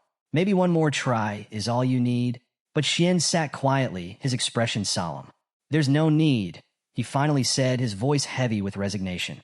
"I've decided I won't challenge this realm again." The weight of the student's words had taken a toll on him. Meanwhile, inside the dungeon, Zhou Yi and Jiang Churen began their adventure. Zhou Yi smiled at her and said, "This is our second time working together. It feels like just yesterday we were adventuring together in Tempest Valley." Jiang Churen blushed, her face turning red at the memory of their previous battle. Shyly, she said, "That experience," but her voice trailed off, unable to finish her sentence. Her mind drifted back to when Zhou Yi had stood by her side, fending off waves of demons while protecting her. She recalled the moment she kissed him, a gesture born out of gratitude and something deeper. Gathering her courage, she said, "Those demons had completely surrounded me and pushed me into a corner. It was your bravery that saved me and stopped me from choosing self-destruction." Zhou Yi grinned warmly. "It was an honor to rescue you," he said. "That rescue was just the beginning of our adventure. There are many more journeys ahead for us to experience." Before Jiang Churen could respond, a horde of goblin warriors appeared, laughing menacingly as they advanced. These were level 22 monsters, and their numbers were overwhelming. Jiang Churen's eyes widened. The Abyss difficulty certainly doesn't disappoint. The stats on these goblins are ridiculously high. Zhou Yi had brought Jiang Churen here to help her gain experience and to clear the dungeon together. Calmly, he began giving her tips. "Don't be intimidated by their levels," he said. "Their strength lies only in their numbers. Keep your focus on your skills, and you'll find they're easier to handle than they look." With a confident smile, Zhou Yi added, "Here's the plan. We'll each take one side. Just make sure none of these goblins can sneak up behind us." After hearing the plan, Jiang Churen agrees, setting the stage for their next battle. Our hero then activates several buffs. The Gift of Power, Shield of Protection, and Weapon's Blessing, ensuring not just his own enhancement, but boosting Jiang Churen's abilities as well. Empowered by these buffs, Jiang Churen readies her Dark Element Sword, while Zhou Yi wields his hammer, both preparing to take on a horde of goblins. Zhou Yi takes the lead, charging forward with his hammer and urging Jiang Churen to flank from the opposite side. As he reaches the goblins, he unleashes devastating swings, each strike crushing multiple foes. On the other side, Jiang Churen feels an exhilarating surge of power coursing through her, thanks to the buffs. Her stats increase significantly, making her attacks nearly twice as effective. When a group of goblins attempts to ambush her, Jiang Churen responds swiftly with her Dark Slash, her blade cutting through them effortlessly. The dark element power of her sword delivers immense damage, making quick work of the enemies. Despite her lower level, Jiang Churen mows through the silver-tier goblins with ease, as though trimming grass. Meanwhile, Zhou Yi continues his rampage, his hammer swings causing chaos among the goblins. In a short time, the duo annihilates the entire horde. Jiang Churen, now at level 18, gains 5,200 XP, while Zhou Yi, still at level 19, earns 5,900 XP. Triumphant and energized, Jiang Churen beams with excitement, asking Zhou Yi if they can keep going. Amused by her enthusiasm, Zhou Yi agrees, and the two set their sights on the goblin boss. Arriving at the boss's lair, they are greeted by a towering figure radiating power. The goblin boss, at level 24, roars in rage, vowing vengeance for his fallen comrades. Sensing the immense strength of their opponent, Jiang Churen remarks that bosses of this caliber are no easy feat. She questions Zhou Yi about his strategy, and he confidently reveals that while the boss looks formidable, its spell resistance is notably weak. He suggests Jiang Churen use her most powerful skill to exploit this weakness. Emboldened by his words, Jiang Churen decides to take the lead. She channels her succubus bloodline, summoning its demonic power to unleash a devastating demonic slash. The attack strikes the goblin boss directly, but instead of dealing significant damage, the demonic energy is absorbed, causing the boss to ascend to an even greater level of strength. Now more powerful than ever, the goblin boss retaliates with a ground shockwave, stomping the ground with a mighty force. The impact sends tremors throughout the area, shaking the very foundation of their battlefield. The immense pressure from the goblin boss's shockwave sends Zhou Yi and Jiang Churen scrambling to steady themselves. Zhou Yi regains his balance first and quickly checks on Jiang Churen, concerned for her safety. Though visibly shaken, Jiang Churen manages to reply, her voice tinged with despair, admitting that she's unharmed. However, she blames herself for their predicament. Overwhelmed with guilt, she confesses that her inability to control her demonic power allowed the goblin boss to absorb it, making him even stronger. Seeing her sinking into self-blame, Zhou Yi reassures her, trying to lift her spirits.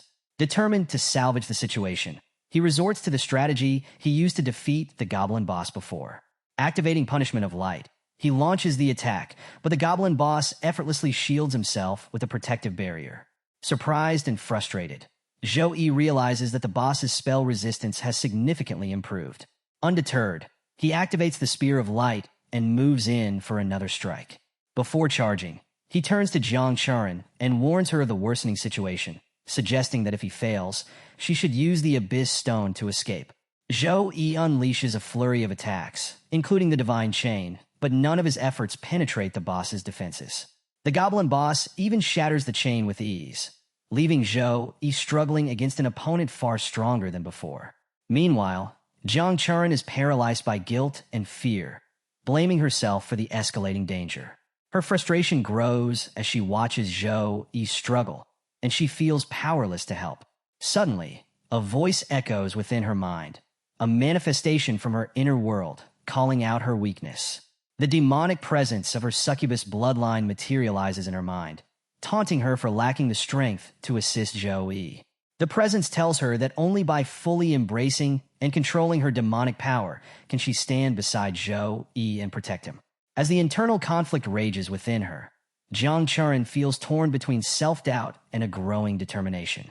Meanwhile, Zhou Yi, still locked in battle with the goblin boss, considers activating his angel physique as a last resort to protect Jiang Churen.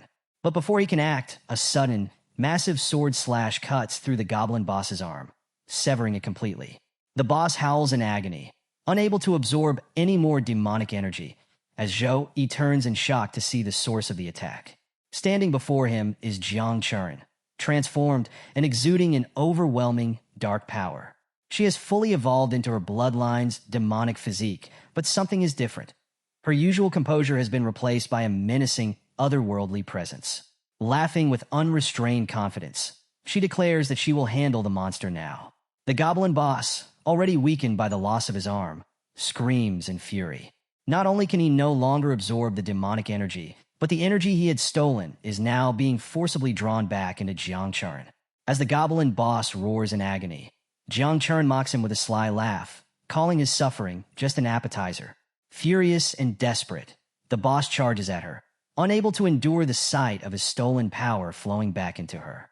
Jiang Churen, unfazed by his rage, retaliates with a devastating laser-like beam attack that shakes the entire battlefield.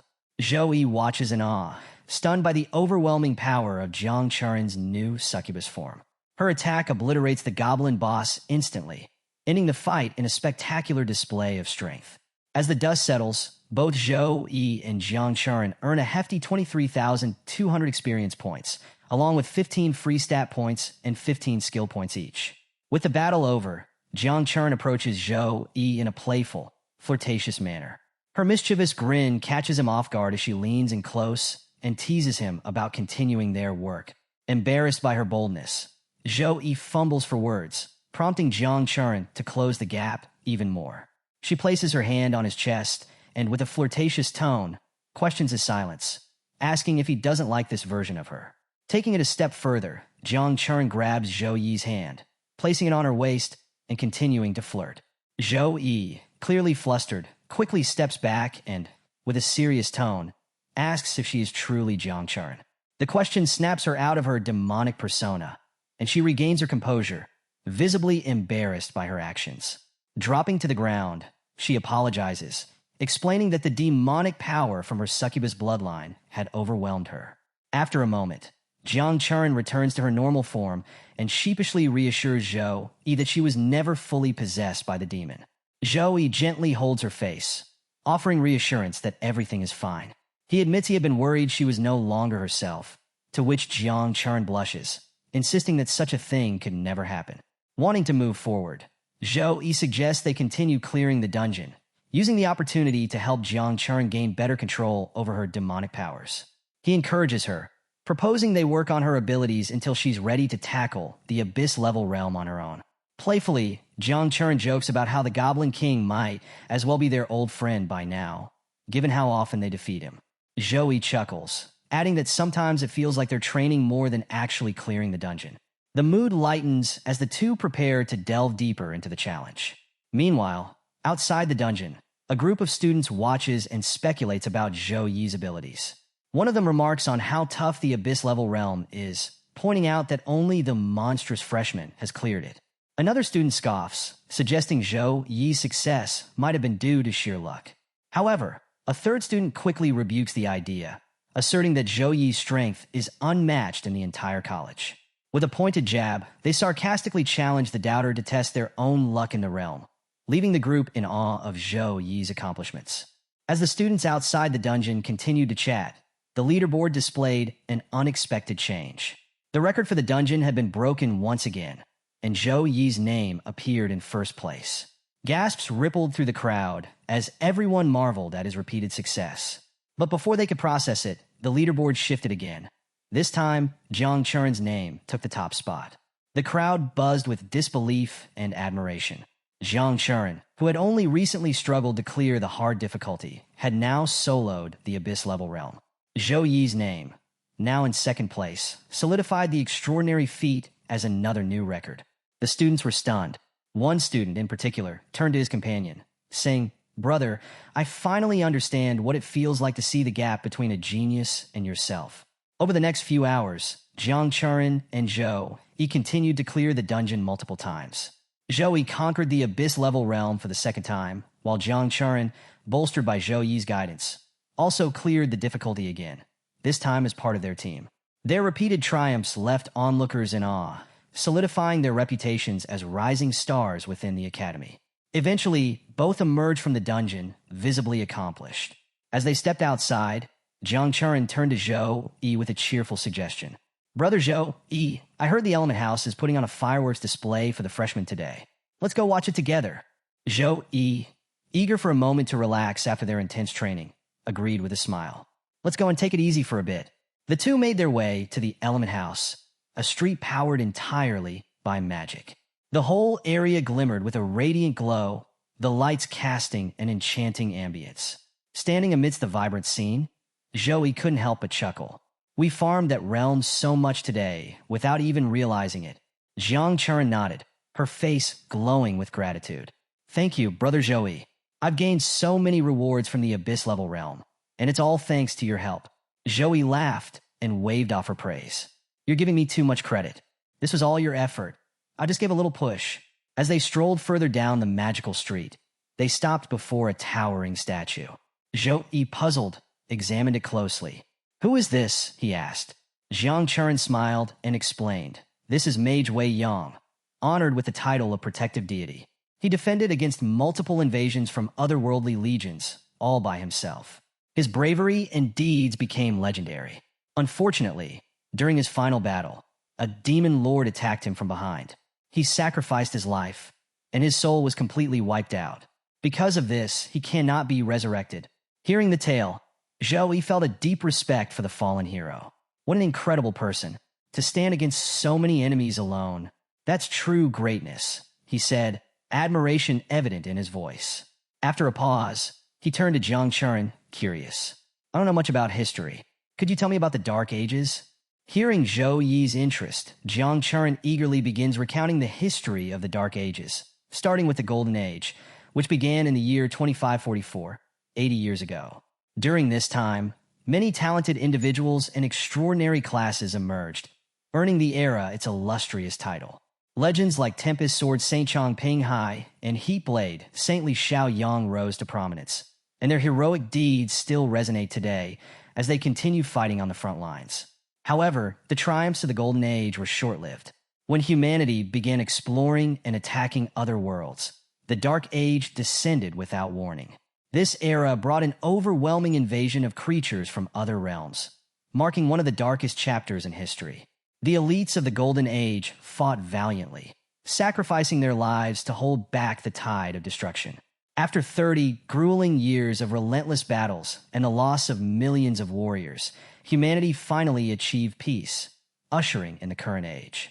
As Jiang Churen reflects on the present, a shadow of concern crosses her mind. She fears that history might repeat itself, as dimensional cracks seem to be opening again, signaling the possibility of another large-scale invasion. Despite her attempt to mask her worry, Zhou Yi notices and places a reassuring hand on her head. Don't overthink it, he says confidently. This time it's different. These creatures slipping through the cracks are weak compared to the past. And we're nothing like the people of the Golden Age. We're far stronger now. If darkness ever falls upon us again, it's those otherworldly creatures who will regret it, not us. His calm assurance brings a smile to Jiang Churen's face. You're right, she agrees. We've been preparing for so long. If they come, we'll be ready. At that moment, fireworks light up the night sky, their vibrant explosions casting colorful reflections across the magical street. Jiang Churen, with her playful energy, grabs Zhou Yi's hand and leads him to a better spot to enjoy the display. Together, they watch the dazzling fireworks, their earlier worries momentarily forgotten. The scene then shifts to Zhou Yi on a train. As he gazes out of the window, he sighs to himself, lamenting, "Too bad Miss Su isn't here, so I can't use the military teleportation array." Having grown accustomed to instant teleportation, the slow pace of the train feels strange to him. But his attention soon turns to the frozen pill in his hand, a remedy capable of curing Zhou Yun's disease. Holding it, Zhou Yi feels a sense of relief and happiness, knowing it will make a difference. The story transitions to Zhou Yun, Zhou Yi's sister, who is visibly frustrated. She sits in her room with Qing, questioning why her brother hasn't arrived yet. "Why isn't he here?" she demands. Qing offers a calm smile and reassures her, "Don't worry. Your brother just called. He'll be here soon." As they talk, the door opens and Zhou Yi walks in. "I'm back," he announces with a warm smile. Zhou Yun's mood changes instantly. She jumps with excitement and runs to her brother, plopping herself on his lap. Zhou Yi smiles, stroking her hair affectionately. "I was worried about you the whole way here," he says. "But seeing you so full of energy now, I feel so much better." After hearing Zhou Yi's reassurance, Zhou Yun innocently replies, "Of course. I've been taking my medicine every day." Her cheerful response makes Qing smile warmly. Turning to Zhou Yi, Qing expresses her happiness. "It's so good to see you again after so long." Zhou Yi nods, returning her smile. "It really has been a while since I last saw you, Sister Qing." Qing steps closer, her expression soft but curious. "Now that you're back, how long will you stay this time?" Zhou Yi responds, "I'll be here for 3 to 4 days. I came for Yun's final treatment." Hearing this, Yun's expression immediately shifts to sadness. Clinging tightly to her brother, she protests, "You're only staying for such a short time?" Zhou Yi tries to console her, and Yun quickly brightens up, her tone shifting. "Then, brother, have you prepared a gift for your adorable sister?" Zhou Yi chuckles at her quick change in mood and immediately summons the horn of the golden grade beast, presenting it to her. "Here, this will let you summon a golden grade bear to protect yourself," he explains. Yun's eyes widen with joy as she accepts the gift, her excitement overflowing. This is perfect. It's exactly what I expected from my brother. Thank you. Her happiness is infectious. And he places a gentle hand on her head, saying, I'm sure you'll become as strong as I am once you're fully cured. A short time later, the doorbell rings. He heads to the door and opens it to greet the visitors, Secretary Zhao and Madame Chu-yi. Smiling, He welcomes them warmly. Secretary Zhao steps forward explaining, Mr. Zhao, I contacted Madame Chu-yi last night, and she came immediately. Before he can say more, Madame Chu-yi interrupts with a confident smile. You must understand, Secretary Zhao, an invitation from He isn't something I'd take lightly. He approaches Madame Chu-yi, shaking her hand. You're far too kind, Madame Chu-yi. I'm the one who should be thanking you for coming here to help me. Madame Chu-yi responds graciously, and I nearly forgot to congratulate you. Not only did you find the frozen lotus, but you've also managed to forge it into the frost pill with effects even greater than expected. At this revelation, Secretary Zhao's jaw drops in shock. The frost pill? An S-grade treasure? That's priceless and in such high demand. Seeing Secretary Zhao's astonishment, He chuckles and briefly explains how he came across the frost pill. Then, he quickly refocuses the conversation. We shouldn't waste any more time. My sister's treatment is the priority. Both visitors immediately nod in agreement. You're absolutely right. Let's not delay any further. Let's begin. The group gathers in a special room to begin Yun's treatment. However, as they prepare, Yun looks up at Yi with nervous eyes. Bro, will this really be okay? She asks, her voice trembling. Yi kneels beside her, placing the frost pill gently in her hand. There's no need to worry. He reassures her with a calm smile. Just take this pill, and everything will be fine. With some hesitation, Yun enters the intricate formation at the center of the room. She takes a deep breath and tells her brother, I'm ready. Yi responds by activating several powerful buffs, including the Blessing of Protection, Blessing of Dawn, and Blessing of Courage.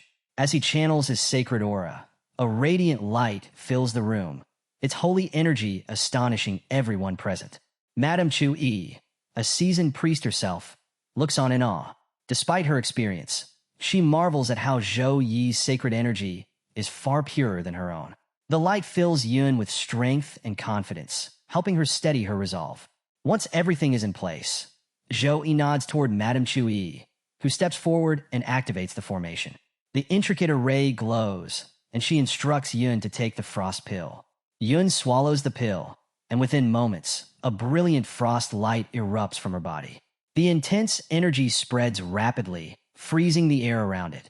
The temperature drops dramatically, and the room is filled with a chilling frost that alarms everyone. What's happening? Is something wrong? One of them exclaims. Yi remains calm.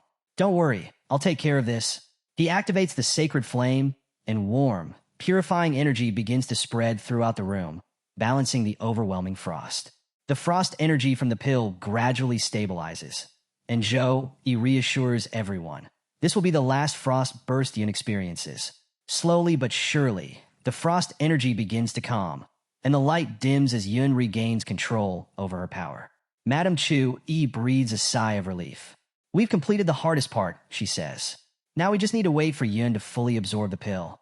Inside the formation, Yun feels the frost energy within her body beginning to stabilize. The frost pill dissolves completely, and she channels her newfound control over the frost. In one final act, she releases the last remnants of chaotic frost energy, manifesting it as a majestic frost dragon. The shimmering dragon envelopes Yun, but this time it brings no harm. Instead, the energy emanating from it is pure and calming. Everyone in the room feels the dragon's gentle yet powerful energy, and they realize that Yun has awakened her bloodline powers. As the frost dragon dissipates, Yun emerges from the formation, her demeanor transformed. She runs straight to her brother, a bright smile on her face. Yi places a hand on her head and asks, How do you feel now? Yun, now fully cured, beams with happiness. Bro, I think my illness is completely gone. Relieved, Yi smiles and says, That's great news. Check your status. Let's see what's changed. Yun nods and quickly checks her abilities. Her eyes light up as she activates her frost powers, creating an intricate ice sculpture with ease. Bro, It seems my frost bloodline has granted me a talent for controlling the ice element. I can summon and manipulate ice whenever I want. While marveling at her newfound ability, Yun looks up at Zhou-Yi with curiosity.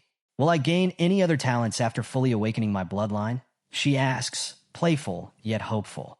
Seeing his sister happily experimenting with her newfound frost bloodline talent, Zhou-Yi laughs and says, regular bloodline awakenings don't usually grant special talents. But you're my sister after all. You awakened a rare frost bloodline. As he speaks, a thought crosses his mind. Us siblings have gained so many benefits from this frost bloodline. Could it be that we have a powerful frost class ancestor? He quickly dismisses the idea, reflecting on their family's struggles in the past. Even if it's true, it seems like our family has long since fallen from prominence. Shaking off the thought, Zhou-Yi turns to Madame Chu-Yi.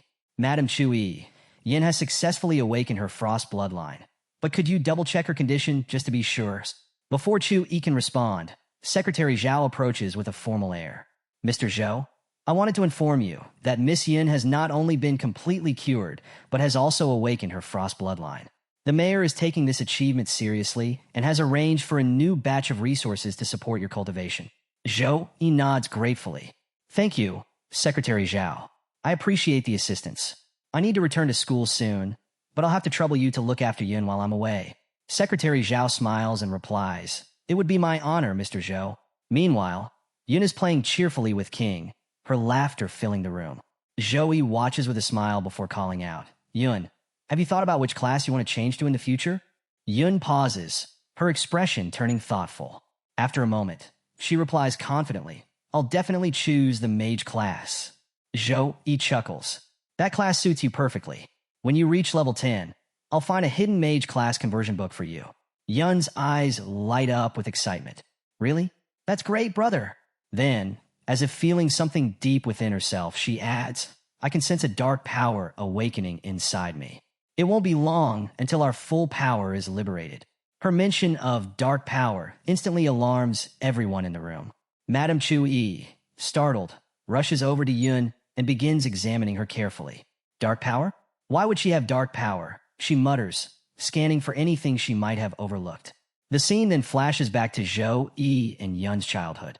The siblings are seen playing together, with Yun mischievously pretending to have dark power as a joke. Laughing at her antics, young Zhou-Yi grabs her and declares, All right, come with me. Let me show you what frost power can really do. As he drags Yun toward the training room, she kicks and protests dramatically, shouting, Sis Qing, save me, or my brother will kill me. As everyone laughs at Yun's playful antics, Madame Chu-Yi chuckles to herself.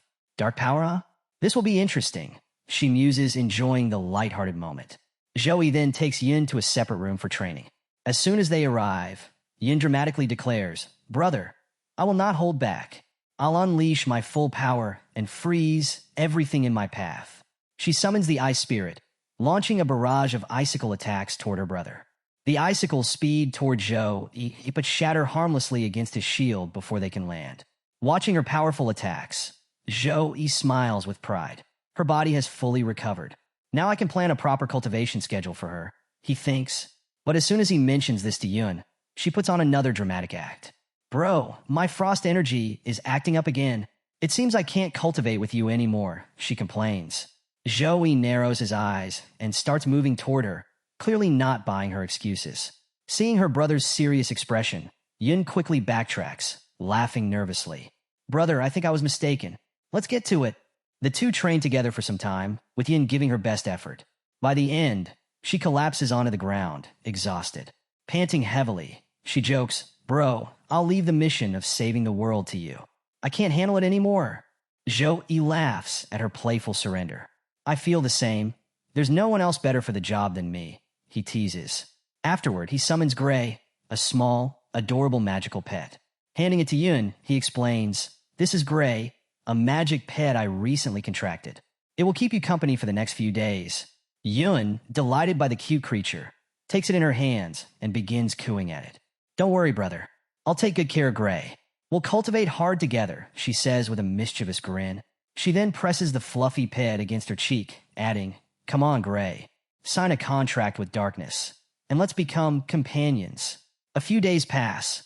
and Zhou Yi prepares to return to school with no lingering worries about Yun's well-being. As he walks, he thinks to himself, I hope Jiang Chuan can set up a teleportation magic formation soon. Traveling back and forth would be so much easier. Just as this thought crosses his mind, Sue Meyer appears in front of him, using teleportation magic. Startled, Zhou Yi asks, Why are you here, Miss Sue? She wastes no time explaining.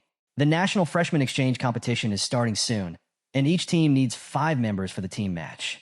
I'm here to finalize the roster with you. As the first place winner of the Academy's freshman competition, you're the team leader, and assembling the team is your responsibility.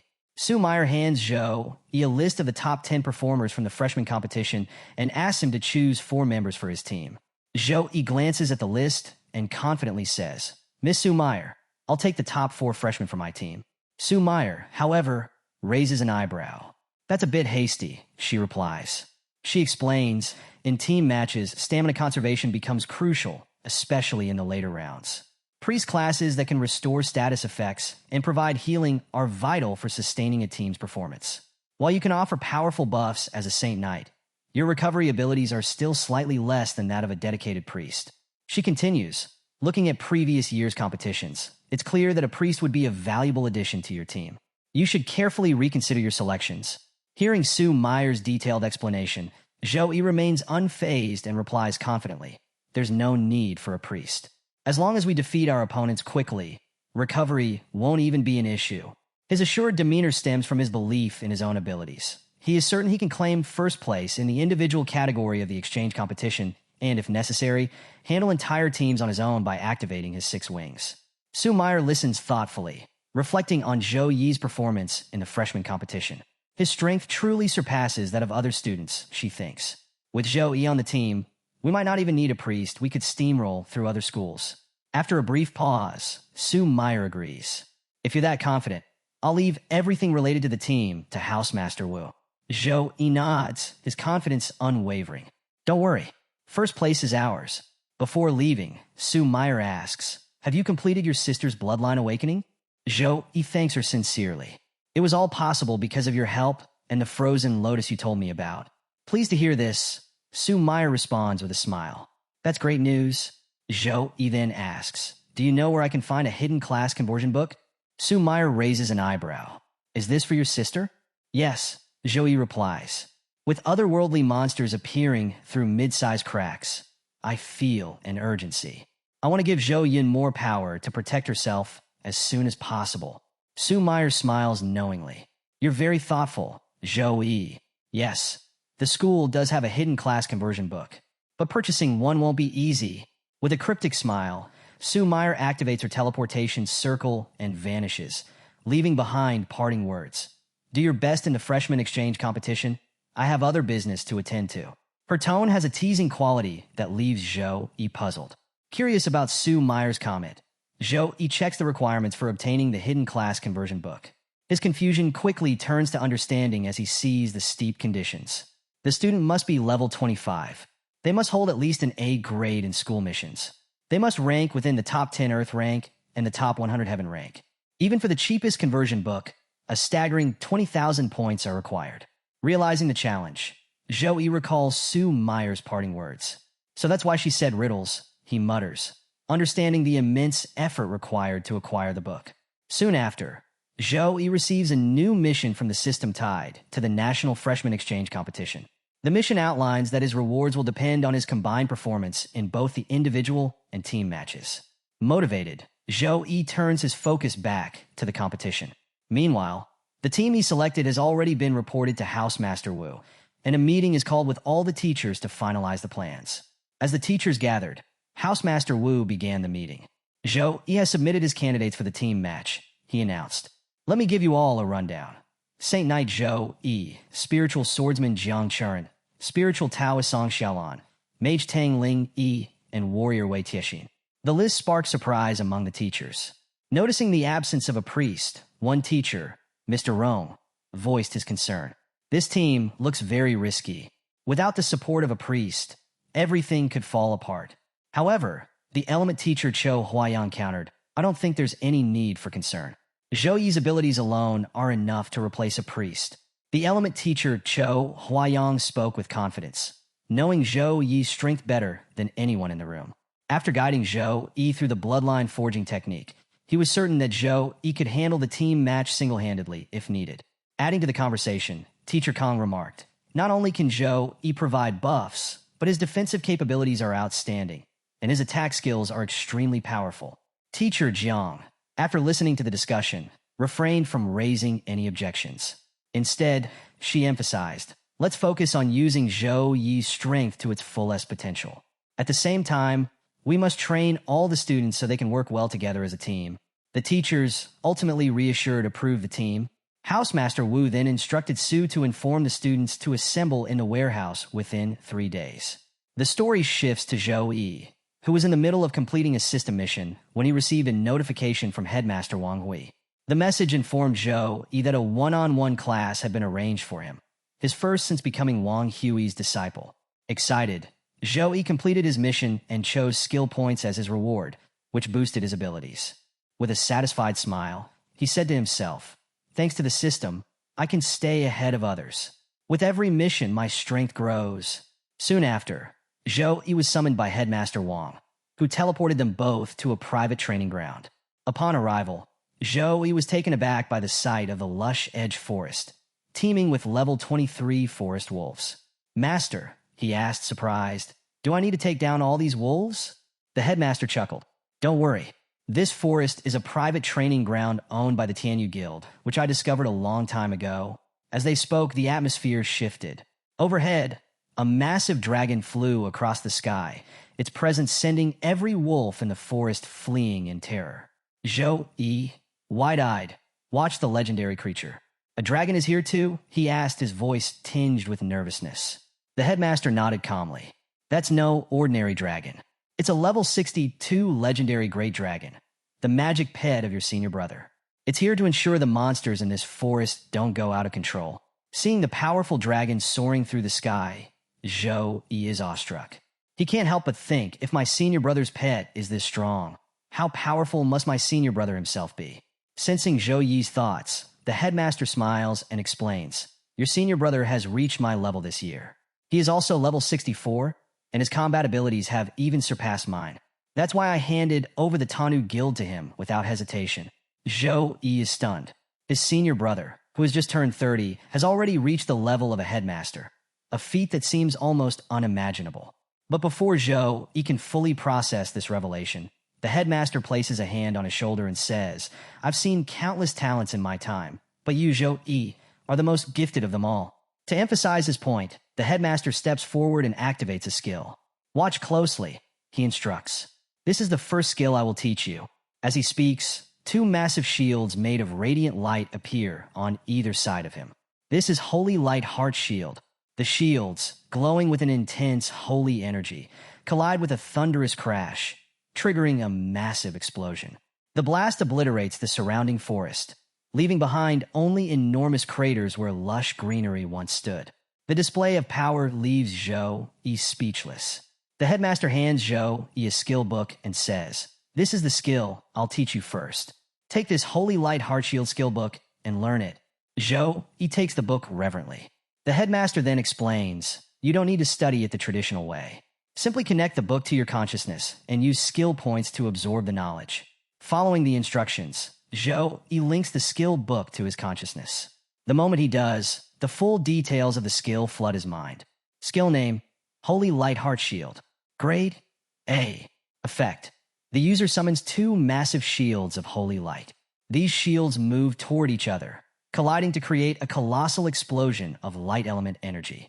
The explosion deals devastating damage to enemies while clearing a path for allies and blocking enemy reinforcements. Legacy skill. This skill is a Saint Knight legacy, handed down through generations. After learning the skill, Zhou Yi turns to the headmaster with a curious expression. "This is a Saint Knight legacy skill. How do you know it, master?" The headmaster chuckles. "Holy Light Heart Shield was created by your grandmaster when he was still a tertiary returned Saint Knight. I inherited it from my mentor, and now I'm passing it down to you." Zhou Yi is humbled to learn of the skill's origin and legacy. After mastering the basics of Holy Light Heart Shield, the headmaster instructs Zhou Yi to test the skill. Zhou Yi activates it, but as he has only reached level 1 with the skill, its power is limited. The resulting blast is strong enough to harm low-level monsters, but not much more. The headmaster approaches with a smile and says, "It's impressive that you can achieve this much with just a level 1 Holy Light Heart Shield. This skill was designed for team matches. You can use it to divide the battlefield and limit enemy movement." With the skill learned, the headmaster declares it's time for practical combat training. To assist, the dragon Gaolong will command nearby monsters to attack Zhou Yi. The experience he gains will depend on how many monsters he can defeat. With a mighty roar, Gaolong gives the order. Monsters lurking in the area emerge from hiding, forming a large group that charges toward Zhou Yi. Before the horde can overwhelm him, a few monsters break away and lunge at him. Prepared for the ambush, Zhou Yi swiftly counters, crushing them with his hammer. Facing the advancing horde, Zhou Yi wastes no time. He activates all his buffs and launches into relentless attacks, alternating between the power of his Holy Bloodline and Frost Bloodline. Holy attacks annihilate some monsters with radiant blasts, while frozen strikes immobilize and destroy others. He fights with such ferocity and focus that he loses track of time, cutting down wave after wave of enemies. By the end of the battle, Zhou Yi stands victorious, having defeated every monster in the area. The headmaster approaches impressed. "You put every ounce of energy into this fight," he says with a laugh. "I didn't expect you to use up all your stamina and mana. But tell me, if there were even more monsters, wouldn't you be scared?" Zhou Yi grins and replies confidently, "Of course not, because I have you." After taking a brief rest and drinking a recovery potion, Zhou Yi feels rejuvenated. The effort he put into the battle is nothing compared to the reward. His system congratulates him with a notification. He has reached level 22. He also gains 20 stat points and 20 skill points. Excited by his progress, Zhou Yi immediately uses the skill points to level up Holy Light Heart Shield, increasing it to level 3. The improvement fills him with pride, knowing this enhanced skill will be invaluable in future battles. The headmaster surveys the now empty area, noting the absence of monsters. Turning to Zhou Yi, he remarks, "I expected you to take down about 100 monsters, but you've defeated nearly 400. Zhou Yi, slightly bashful but proud, thanks the headmaster. "It's all because of your teachings. The improvements I've made over these past 2 months wouldn't have been possible without your guidance." The headmaster approaches Zhou Yi, his tone firm but supportive. "Since you're forming a team without a priest for the exchange competition, you must keep your composure and not falter at crucial moments. As my student, I expect nothing less than excellence." Zhou Yi, brimming with confidence, replies with his signature grin, "Don't worry, master. As long as I'm here, first place is guaranteed." His unwavering determination shines through, and the headmaster nods, reassured. Meanwhile, at the Tempest Forest Station, the 4 teammates Zhou Yi selected, Jiang Chuan, Song Xiaolan, Tangling Yi, and Wei Tiexin, enter an old hut preparing for the competition. Across the nation, an official announcement is made about the National Freshman Exchange Competition. With 218 high schools and universities participating, the announcement captures everyone's attention. Lists of participants and team captains are displayed on every platform, igniting excitement and speculation among students and teachers alike. As students review the participant lists, a particular detail about Zhou Yi's team grabs their attention: the absence of a priest. This sparks widespread surprise and doubt. Is this real? How can they fight without a priest? Murmurs spread through the schools. Back in Tempest Valley, Zhou Yi's teammates are thrilled to see the finalized roster.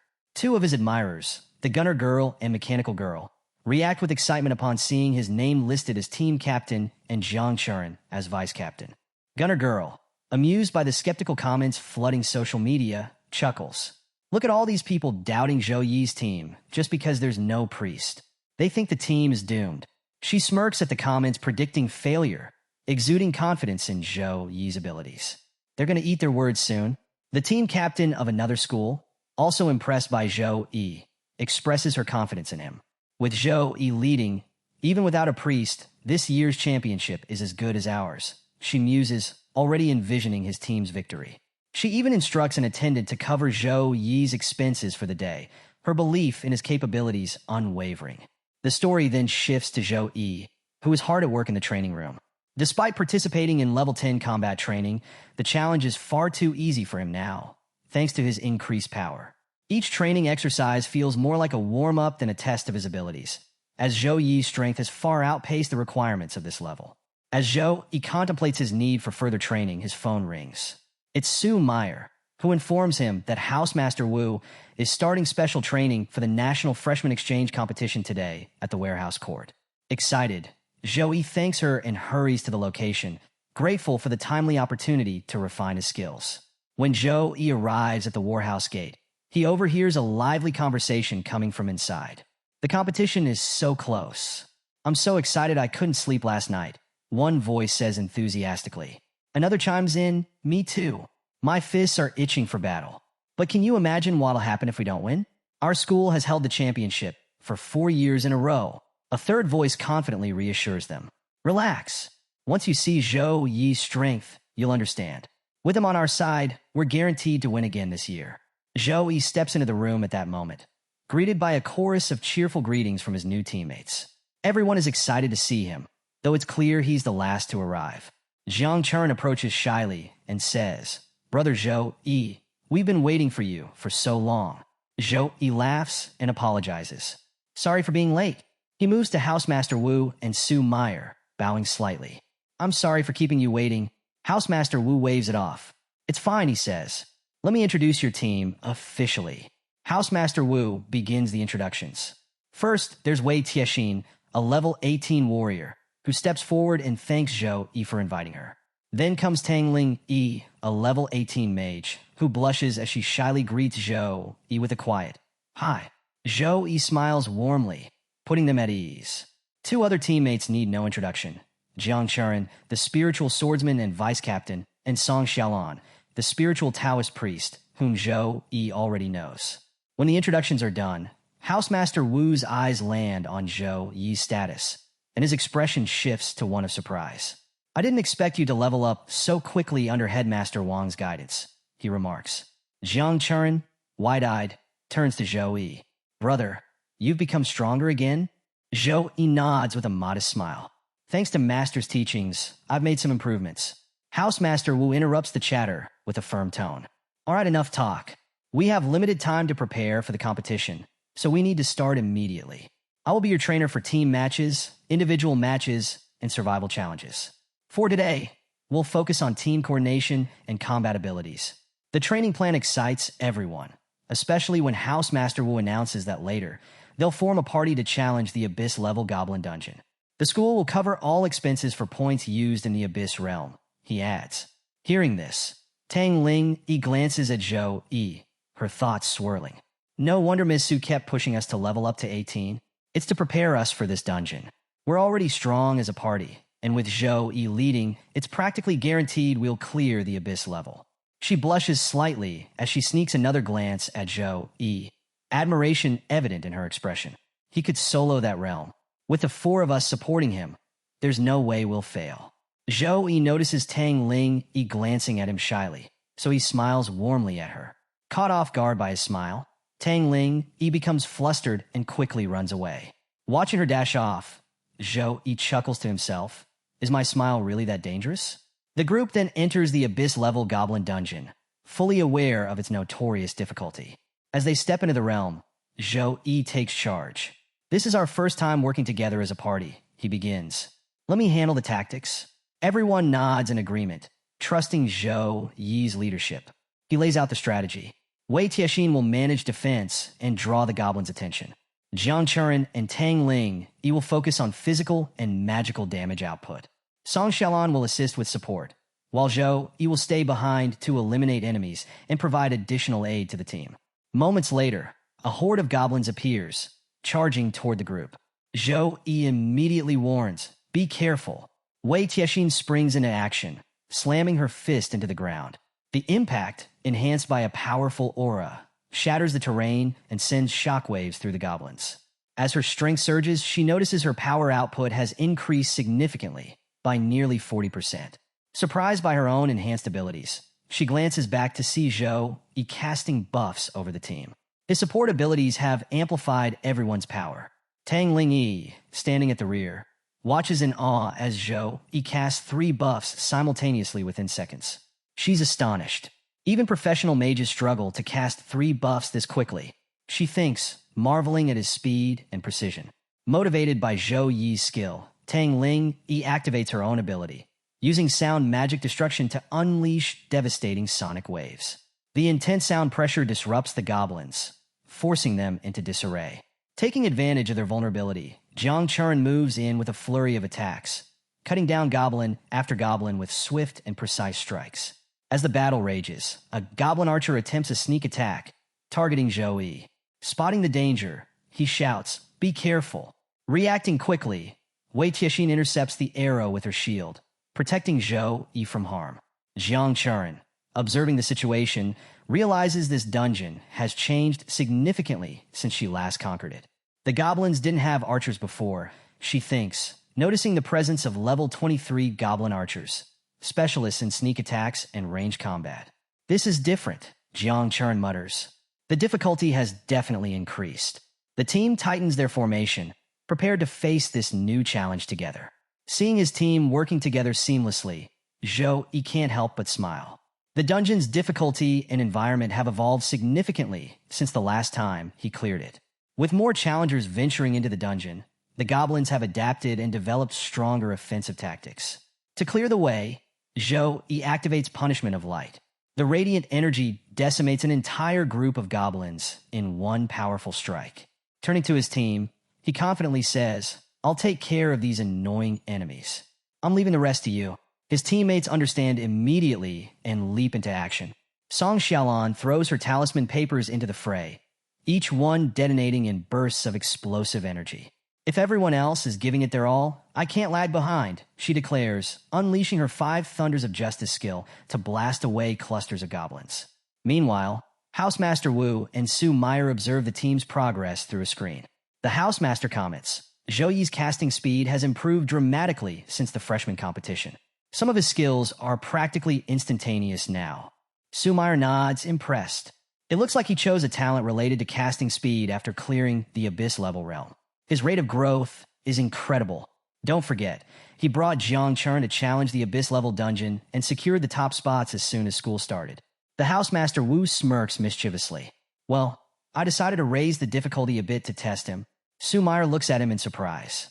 "You increased the difficulty just for him?" This is the National Freshman Competition's preparation stage. Back in the dungeon, the team faces an overwhelming number of goblins, but their coordination shines through. Jiang Churen, surrounded by goblins, uses her Shadow Slash, swiftly eliminating enemies with precise, lethal strikes. Song Xiaolan continues hurling her talismans, creating explosive waves that devastate the goblin ranks. Tang Ling Yi, standing at a distance, conjures a massive wind tornado, trapping a horde of goblins within. She calls out to Wei Tiexin, "Finish them off." Without hesitation, Wei Tiexin leaps into the tornado, delivering a relentless barrage of punches and kicks to the trapped goblins. Empowered by Zhou Yi's buffs, her strikes are devastating, allowing her to easily stomp the goblins into submission. Despite the dungeon's increased difficulty, the team advances steadily. Goblins fall one by one, and soon the area is cleared. Tang Ling scans the surroundings and announces, "I don't sense any more goblins near us." The team cheers, thrilled by their swift progress. However, Zhou Yi steps forward and reminds them, "Don't get too comfortable. This level was just a warm-up. The real challenge will be the boss battle. Stay sharp and don't let your guard down." Hearing Zhou Yi's reminder to stay cautious, Wei Tiexin cracks her knuckles in excitement. "There's nothing to be afraid of," she declares confidently. "With your buffs, my power has almost doubled. This realm feels like a piece of cake." Song Xiaolan laughs and adds she's right. "With you leading us, Zhou Yi, we could probably clear this realm on our own." Tang Ling Yi, standing nearby, nods in agreement. "The strength of our captain is truly impressive." Their praise makes Zhou Yi feel a little shy, though he hides it well. "They're really putting all their trust in me," he thinks. Jiang Churen, standing quietly beside him, smiles warmly at their exchange, her confidence in him evident. After some time, the group reaches the entrance to the boss room. Standing before the imposing doors, one of them asks, "Is the final boss inside this room?" Zhou Yi steps forward, examining the dark energy radiating from beyond the door. It feels different, more ominous and dangerous than before. A sense of unease creeps over him, but he suppresses it. "We have to clear this level," he resolves. Pushing open the doors, he announces, "Whatever it is, let's go." As the doors creak open, The group steps into the room. Immediately, a chilling laugh echoes through the air. From the shadows, a towering figure emerges. It's the second Goblin King, a level 25 legendary grade boss. The room, drenched in thick dark energy, feels far more oppressive than Zhou Yi remembers from his previous clears. The Goblin King sneers at them. "Foolish children, you've walked right into my lair. I knew you were coming, so I prepared a little gift for you." The team braces themselves as the boss begins summoning a massive fireball, its size and intensity radiating an immense heat that fills the room. Tang Ling Yi, standing at the front, freezes in terror. "How is it so powerful?" she whispers, unable to move. The Goblin King hurls the fireball directly at Tang Ling Yi. The team shouts in panic, urging her to move, but she's paralyzed with fear, rooted to the spot like a statue. Seeing the imminent danger, Wei Tiexin leaps into action, rushing to Tang Ling Yi's side. She conjures a shield to block the fireball, bracing herself against the impact. The fireball collides with Wei Tiexin's shield, the sheer force creating shockwaves that ripple through the room. Wei Tiexin grits her teeth, struggling to hold her ground, but the shield begins to crack under the relentless power of the attack.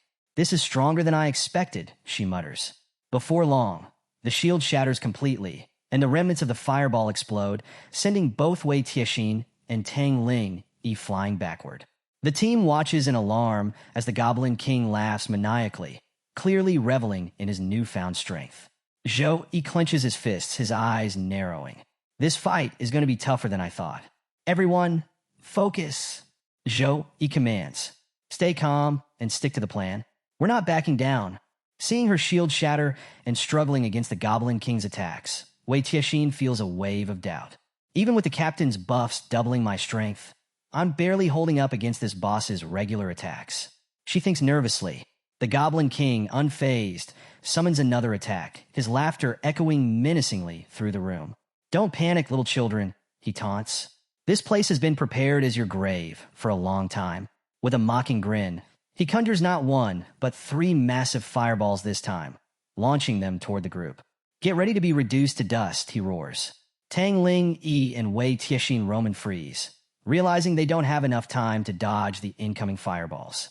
Just as panic begins to set in, Zhou Yi steps forward, activating his frost power. He summons a large frost shield, which absorbs the impact of the fireballs, shattering them into harmless shards of ice. Relieved but still shaken, Tang Ling Yi warns, "Captain, be careful. This isn't just any ordinary fireball." Zhou Yi nods grimly, recognizing the intensity of the attack. "You're right. This is much trickier. This boss is far stronger than the last one I fought here." Before Zhou Yi can strategize further, Song Xiaolan steps forward. "Let me take the lead this time," she says determinedly. She activates her talisman skill, chanting a spell before hurling the enchanted talismans toward the Goblin King. The talismans surround the boss, glowing with explosive energy, and at Song's command, they detonate in a massive blast that shakes the room. However, as the smoke clears, the Goblin King stands unharmed, his mouth aglow with fiery energy. He cackles, "Is that all you've got, little one?" and proceeds to absorb the energy from the explosion. Song's face pales as she stammers. "How is that even possible?" Tang Ling Yi steps forward, refusing to give up. She casts a spell, summoning a fire magic long arrow, while Jiang Churen lunges forward with her demonic blade, aiming to land a powerful strike. Both attacks hurtle toward the boss simultaneously, but are immediately deflected by the boss's shield. The Goblin King smirks. "Interesting, but now it's time to end this." He sneers before unleashing a wave of dark energy from his mouth, aimed directly at the group. The overwhelming power of the dark energy leaves the team stunned. Tang Ling Yi, trembling, mutters, "The difference in our levels is too great. This isn't a monster we can fight." Before the attack reaches them, Zhou Yi steps forward again, summoning another shield to block the dark energy. "Don't worry," he says, his voice calm and reassuring. "I'm still here." With a powerful effort, he neutralizes the attack, saving the team. Seeing his unwavering confidence, Wei Tiexin regains her composure. "Brother Zhou Yi, let me try fighting this boss up close," she offers, her fists clenched with determination. Zhou Yi considers her words but shakes his head. "This is a level 25 legendary boss, far beyond what you're ready for right now. Leave the rest to me." With that, Zhou Yi activates the light of true sight, his eyes glowing with a radiant golden hue.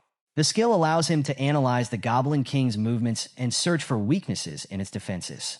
The Light of True Sight activates, allowing Zhou-Yi to analyze the Goblin King's abilities and weaknesses. The intricate details appear in his mind, providing insights to guide his next move. A smirk crosses his face as he realizes this Goblin King is one level higher than the previous boss, but its stats are nearly double. A tricky upgrade, but nothing I can't handle. He quickly calculates his options. If he uses his S+ grade Bloodline secret technique, he can multiply his stats to surpass the Goblin King's overwhelming strength. The realization hits him. This is clearly the House Master's doing, a deliberate test to push me further. The thought brings an amused smile to his lips. Alright, if that's how it is, Zhou-Yi mutters, his confidence growing. Activating his angel physique, he declares, then let me show you the true power of my divine angel form. As Zhou-Yi transforms, his angel physique radiates a blend of divine and frost auras. The entire room glows with a blinding light, the atmosphere charged with his immense power. This shift in energy sends shockwaves through the dungeon, making the already challenging realm even more intense. Meanwhile, outside the dungeon, the Housemaster and Su continue watching the battle. The Housemaster smirks and admits, I increased the difficulty of this realm to test their limits. Su Meyer, alarmed, protests, this boss's difficulty is already extreme. Was it really necessary to make things even harder? The Housemaster's tone turns serious. Their current strength may be exceptional, but the exchange competition will bring out the best talents from Sukong University and Qingjing University. If Zhou-Yi and his team don't face a real challenge now, they won't be ready for the cruelty of the competition. It's better for them to experience a setback here than later. Hearing this, Su Meyer sighs but then smiles knowingly. You seem to underestimate Zhou-Yi, she says confidently. Inside the dungeon, the Goblin King stares at Zhou-Yi's angel form, a wicked grin spreading across his face.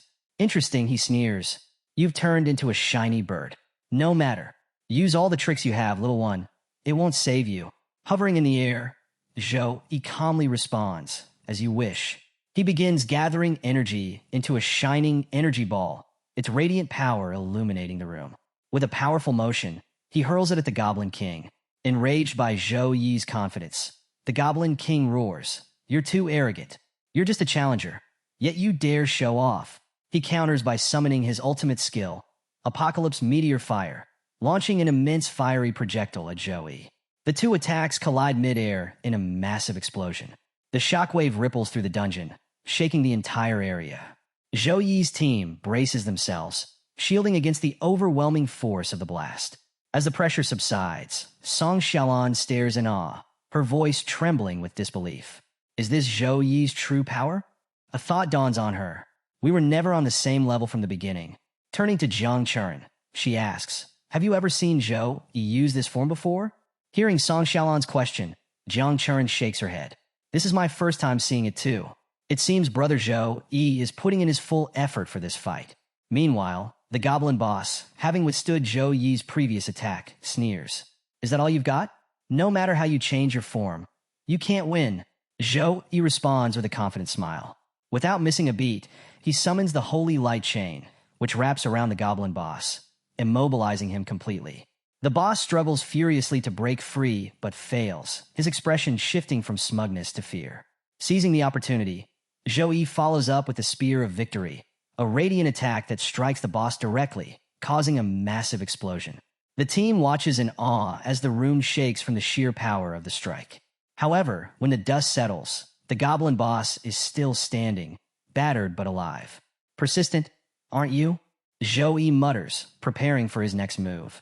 As the Goblin boss switches tactics, readying another fire-based attack, Zhou-Yi counters with his own light flame storm, enveloping the boss in a blazing vortex of holy flames. The Goblin boss screams in pain, his body burning as he lashes out with threats. I'll kill you. I'll end you, he roars, but Zhou-Yi remains unfazed. Don't worry, Zhou-Yi replies coolly. There's more where that came from. He immediately casts Lightning Binding, combining it with the flame attack to strike the boss with a devastating dual-element assault. The Goblin boss, overwhelmed, groans in agony and, for the first time, sounds desperate. Between strained breaths, the boss taunts weakly. It seems you've been holding back. I'm sorry I couldn't push you far enough to enjoy this fight. Zhou Yi smirks. What a shame. I was hoping to test my hand of God's six-winged angel form in this battle, but it seems I'll have to save it for another time. As the goblin boss clings to his last breath, Zhou Yi calmly raises his finger, charging it with holy energy. With precision, he launches a final attack, ending the boss's life in an instant. The goblin boss crumbles, and the room falls silent. In the control room, Housemaster Wu watches the fight with wide eyes. Zhou Yi's a monster, he mutters to Su Meyer. I tailored this boss specifically to challenge even a level 26 player, yet he defeated it with ease. Su Meyer, unfazed, nods and replies. Zhou Yi trained extensively in the combat field before coming here today. He completed the level 10 combat form challenge in just 6 minutes and 12 seconds without breaking a sweat. The Housemaster chuckles, impressed. No wonder the element teacher and you have such confidence in him. Seeing this fight, it's clear he's on another level. As the goblin boss falls, the team receives a congratulatory notification. Congratulations! You have cleared the Abyss-level Goblin Dungeon in 21 minutes and 16 seconds. Rewards will be released soon. Moments later, experience points flood in, with each member earning 8,000 XP. Wei Tiexin gasps in astonishment. I can't believe it. Clearing just one Abyss-level realm earned me as much experience as a whole week of training. After defeating the boss, Zhou Yi receives 11,236 experience points, 10 free stat points, and 10 skill points, leaving him feeling satisfied. At this rate, I'll level up soon, he thinks with a smile. Jiang Chuan rushes over to him, her expression filled with concern. Brother Zhou Yi, are you okay? Are you hurt anywhere? Zhou Yi shakes his head. I'm fine, just had a little trouble, that's all. Redirecting the group's attention, he adds, let's see what rewards the boss dropped. The team gathers to examine the loot, and their eyes widen as they uncover the boss's treasures. 1. Flame Staff, Golden Weapon, Level Requirement, 24. 2. Shield of Spirit, Golden Weapon, Level Requirement, 24. 3. Ring of Flame Magic, Golden Accessory, Level Requirement, 24. The sight of the golden grade equipment fills everyone with excitement. These rewards are incredible, someone exclaims. Zhou Yi nods in agreement. It seems we're pretty lucky this time. He looks around and asks, does anyone need any of these items? If so, feel free to take them. Wei Tiexin is the first to respond, shaking her head. The level requirement is too high for me. I can't use them yet. Tang Lingyi chimes in. Fire element gear doesn't suit me, so it's not much use to me either. Jiang Chuan and Song Xiaolan agree as well. The equipment doesn't fit our needs, they say. The group collectively insists. You've done the most, Zhou Yi. You should take the rewards. Zhou Yi hesitates, then smiles. If none of you can use them, I'll take them for now. But don't worry. I'll sell them through the school's auction network and distribute the points equally to everyone. Wei Tiexin protests, no, brother Zhou Yi. You should keep at least 70%. We wouldn't have made it through this realm without you. Song Xiaolan adds, she's right. You carried the fight, especially against the boss. You deserve the largest share. Zhou Yi shakes his head firmly. Equal distribution is fair. This way, no one will need to worry about points for a while.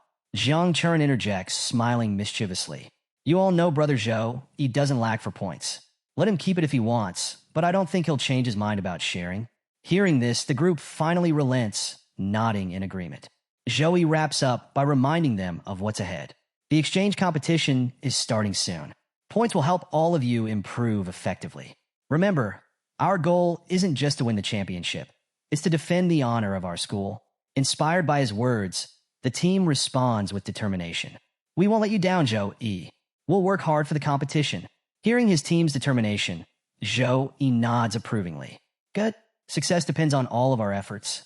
I believe we'll shine in the exchange competition. After defeating the Goblin King, Zhou Yi and his team emerge from the Abyss Dungeon, their faces glowing with the satisfaction of victory. They're especially proud of clearing the realm together as a team. As they step outside, they're surprised to see Housemaster Wu standing before them, clapping enthusiastically. Well done, the Housemaster exclaims. Congratulations on clearing this specialized practice realm, which I tailored just for you. The team is taken aback to see both the Housemaster and Su Meyer waiting for them. What are you doing here? One of them asks in surprise. Still clapping, the Housemaster replies with a wide grin. I had to see your performance for myself. And let me say, you exceeded my expectations. Especially you, Zhou Yi. You've given me quite the surprise. Zhou, he scratches the back of his head, a little embarrassed by the praise. I just did what needed to be done, he says humbly. The housemaster then turns serious, looking directly at Zhou Yi. Tell me, Zhou Yi, are you confident about taking first place in the exchange competition? Zhou Yi's expression shifts to one of determination. Absolutely. We'll win first place for sure, he declares with excitement. The housemaster laughs heartily. That's the spirit. Confidence is essential for a championship. Sue Meyer steps forward to share her strategy. In the tournament, I suggest we play to Zhou Yi's strength strategically. For the first few matches, Zhou Yi could take on a supporting role, hiding his true strength. This will mislead other teams into underestimating him. Once the right opportunity presents itself, he can unleash his full power and dominate the opponents. She pauses, smiling slyly. This will show everyone, including those old skeptics who doubt Zhou Yi's strength, that he's more than capable. Hearing this, the housemaster's face lights up with approval. That's an excellent strategy. Even among the best geniuses, there's always a gap between the top and the rest. But you'll need more practice to make this work seamlessly. Your team coordination still has room for improvement. Sue Meyer nods in agreement. Yes, a little fine-tuning and teamwork would make a huge difference. The housemaster then announces, specialized training for you all will start tomorrow. For now, go rest. I'll also prepare disciplinary measures to ensure your training stays on track. Hearing this, Zhou Yi raises an eyebrow in surprise. Disciplinary measures? What kind of measures, sir? As Sue Meyer turns to leave with the housemaster, she glances back playfully and says, if we told you now, it wouldn't be as interesting. You'll find out soon enough. With that, Sue Meyer and the housemaster take their leave. Zhou Yi turns to his team, a determined smile on his face. All right, everyone, rest up for today. Starting tomorrow, we'll train hard together to prepare for the exchange competition. Let's give it our all. The team nods in unison, ready to take on the challenges ahead. The next day, a group of students stands outside the Goblin Dungeon, engaged in a heated discussion about its difficulty. The nightmare level is unbelievably hard, one student laments. The other nods in agreement. I've tried it twice already, and I still couldn't clear it. If the nightmare level is this tough, can you even imagine how difficult the abyss level must be? Their conversation is interrupted by the sound of voices. Turning toward the source, they spot Zhou Yi's team, who appear to be discussing their latest goal, speedrunning the abyss level. We should aim to clear it in under 10 minutes this time, Zhou Yi suggests. Tang Ling Yi, confident from their recent training, replies, we've been practicing with the captain's buffs for a while now. 10 minutes sounds manageable. Wei Tiexin nods in agreement. Yes, and the housemaster gave me some good tips yesterday to help us optimize our attacks. The students overhear this exchange, their jaws practically hitting the floor. Did they just say they're speed running the abyss realm in under 10 minutes? One of them asks incredulously. The other student, equally astonished, explains, that's the team representing our school in the National Freshman Exchange competition. The first student is even more stunned. Wait, really? The strongest warrior from last year's team was only level 19, but the lowest level on this team is 20? This competition is going to be insane. Realizing who Zhou Yi is, the student exclaims, now that I think about it, that guy's strength is seriously impressive. The second student corrects him with a smirk, not just impressive. He's the first ranker in the school rankings. Hearing this, the first student quickly checks the leaderboard. His eyes widen in disbelief as he sees Zhou Yi's name sitting comfortably at the top of the rankings. So that's Zhou Yi, the one even Earth rank experts couldn't surpass, he mutters in awe. Inside the dungeon, Zhou Yi's team is already engaged in battle with the Goblin King. The boss, enraged, unleashes his Apocalypse Meteor Fire, a devastating attack aimed at the group. Wei Tiexin, grinning with excitement, dashes toward the incoming attack. I've been waiting for this, she exclaims. As the fiery meteor descends, she channels all her strength and delivers a thunderous punch, shattering the attack midair. Her successful defense leaves the team impressed, and Wei Tiexin stands confidently, reflecting on how much she's grown under the housemaster's guidance. Just as she's basking in her triumph, the Goblin King charges at her, sneering, weakness is still weakness. Don't think that a little improvement makes you strong enough to defeat me. The king's taunt fuels her determination, but the team knows the battle is far from over. Zhou Yi, watching from behind, prepares for the next move, his sharp gaze locked on the boss. As the Goblin King charges at Wei Tiexin, his massive hand nearly reaches her, when Zhou Yi intercepts with a powerful punch. The impact is so immense that it severs the Goblin King's arm and shoulder, leaving the boss roaring in agony. Zhou Yi turns to Wei Tiexin and says, "You did great blocking the boss's first attack on your own. But now, let's work together to finish this." Tang Ling steps into support, saying, "That's right, Wei Tiexin. Take a break. You've earned it. Leave the rest to us." The Goblin King, furious and wounded, issues a dire threat. "I'll kill all of you," he bellows. But before he can act, Zhou Yi summons his holy chain, binding the boss tightly. Smiling confidently, Zhou Yi taunts, "Feel free to scream in pain, but don't expect us to let you go." The team springs into coordinated action. Song Xiaolan follows up by completely covering the Goblin King in her talismans, muffling his ability to even scream. Tang Ling unleashes her Thunderfall attack, a devastating electric magic that leaves the Goblin King writhing in agony, unable to retaliate. Finally, Jiang Chern steps forward for the finishing blow. With a decisive swing of her sword, she beheads the Goblin King, ending the battle. The boss collapses, and a system notification immediately congratulates the team for clearing the dungeon. This time, they've achieved an incredible feat, clearing the Abyss-level realm in just 8 minutes and 36 seconds. Elated, the team exits the dungeon to find Housemaster Wu waiting for them. Clapping enthusiastically, the Housemaster beams with pride. "Your performance was flawless. Even I can't find any fault in it," he praises. Surprised by his presence, Zhou Yi asks, "What brings you here, Housemaster?" Housemaster Wu explains, "I came to deliver some news. The date of the exchange competition has been finalized. It begins in 1 week. Tomorrow, I'll escort you all to the competition venue, Qingjing University." The team is thrilled to hear this. Zhou Yi, in particular, feels a surge of excitement.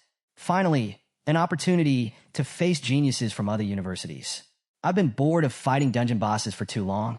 Housemaster Wu continues, "To ensure your safety, we'll use the school's exclusive teleportation point to travel directly to the venue. This way, there won't be any delays or complications." The team follows him to the teleportation area, where the headmaster and other housemasters are already gathered. They greet Zhou Yi and his team warmly, offering words of encouragement. The headmaster, addressing the team, says, "You are the elites among our freshmen. The glory of our school rests on your shoulders. We've won the championship 4 years in a row, and now we look forward to seeing you secure our 5th consecutive victory." The weight of responsibility is clear, but so is the pride the school has in them. After listening to the headmaster's words of encouragement, Zhou Yi and his team eagerly discuss their plans to win the tournament. The headmaster then turns to the Element Housemaster Cho Huayang and instructs, "Activate the teleportation formation." The Element Housemaster nods. "Understood," he says, and with a few precise gestures, he activates the formation. A teleportation gate glows brightly, its energy swirling as it prepares to transport the group.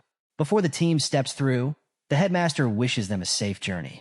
"Travel safely, everyone. We'll be watching your progress closely," he says with a reassuring smile. As they step into the formation, a surge of light envelopes them, and within moments, they arrive at Qingjing University. Zhou Yi blinks in astonishment. "Wait, we're already here? Didn't you all say the distance between our schools was 2 million kilometers? How did we get here so quickly?" Sue smiles and explains, "That's the power of the Element Housemaster's casting. Long-distance teleportation formations like this can only be created by tertiary awakened mages. Without it, the journey would have taken several days by train." Zhou Yi nods, impressed by the Element Housemaster's skill. As they take in their new surroundings, they're greeted by a man who steps forward with a warm smile. "Welcome to Qingjing University," he says. The man introduces himself as Chungyong Chun, a tertiary awakened mechanic. "It's an honor to have you all here," he adds. Housemaster Wu lights up at the sight of Chungyong Chun and eagerly shakes his hand. "Chungyong Chun, what brings you here? Why are you personally welcoming us?" Chungyong Chun laughs and replies, "Of course, I came on my own to take care of my old friend." His gaze shifts to Zhou Yi's team, and he sizes them up. "The students you brought with you this time seem quite promising." Housemaster Wu laughs heartily.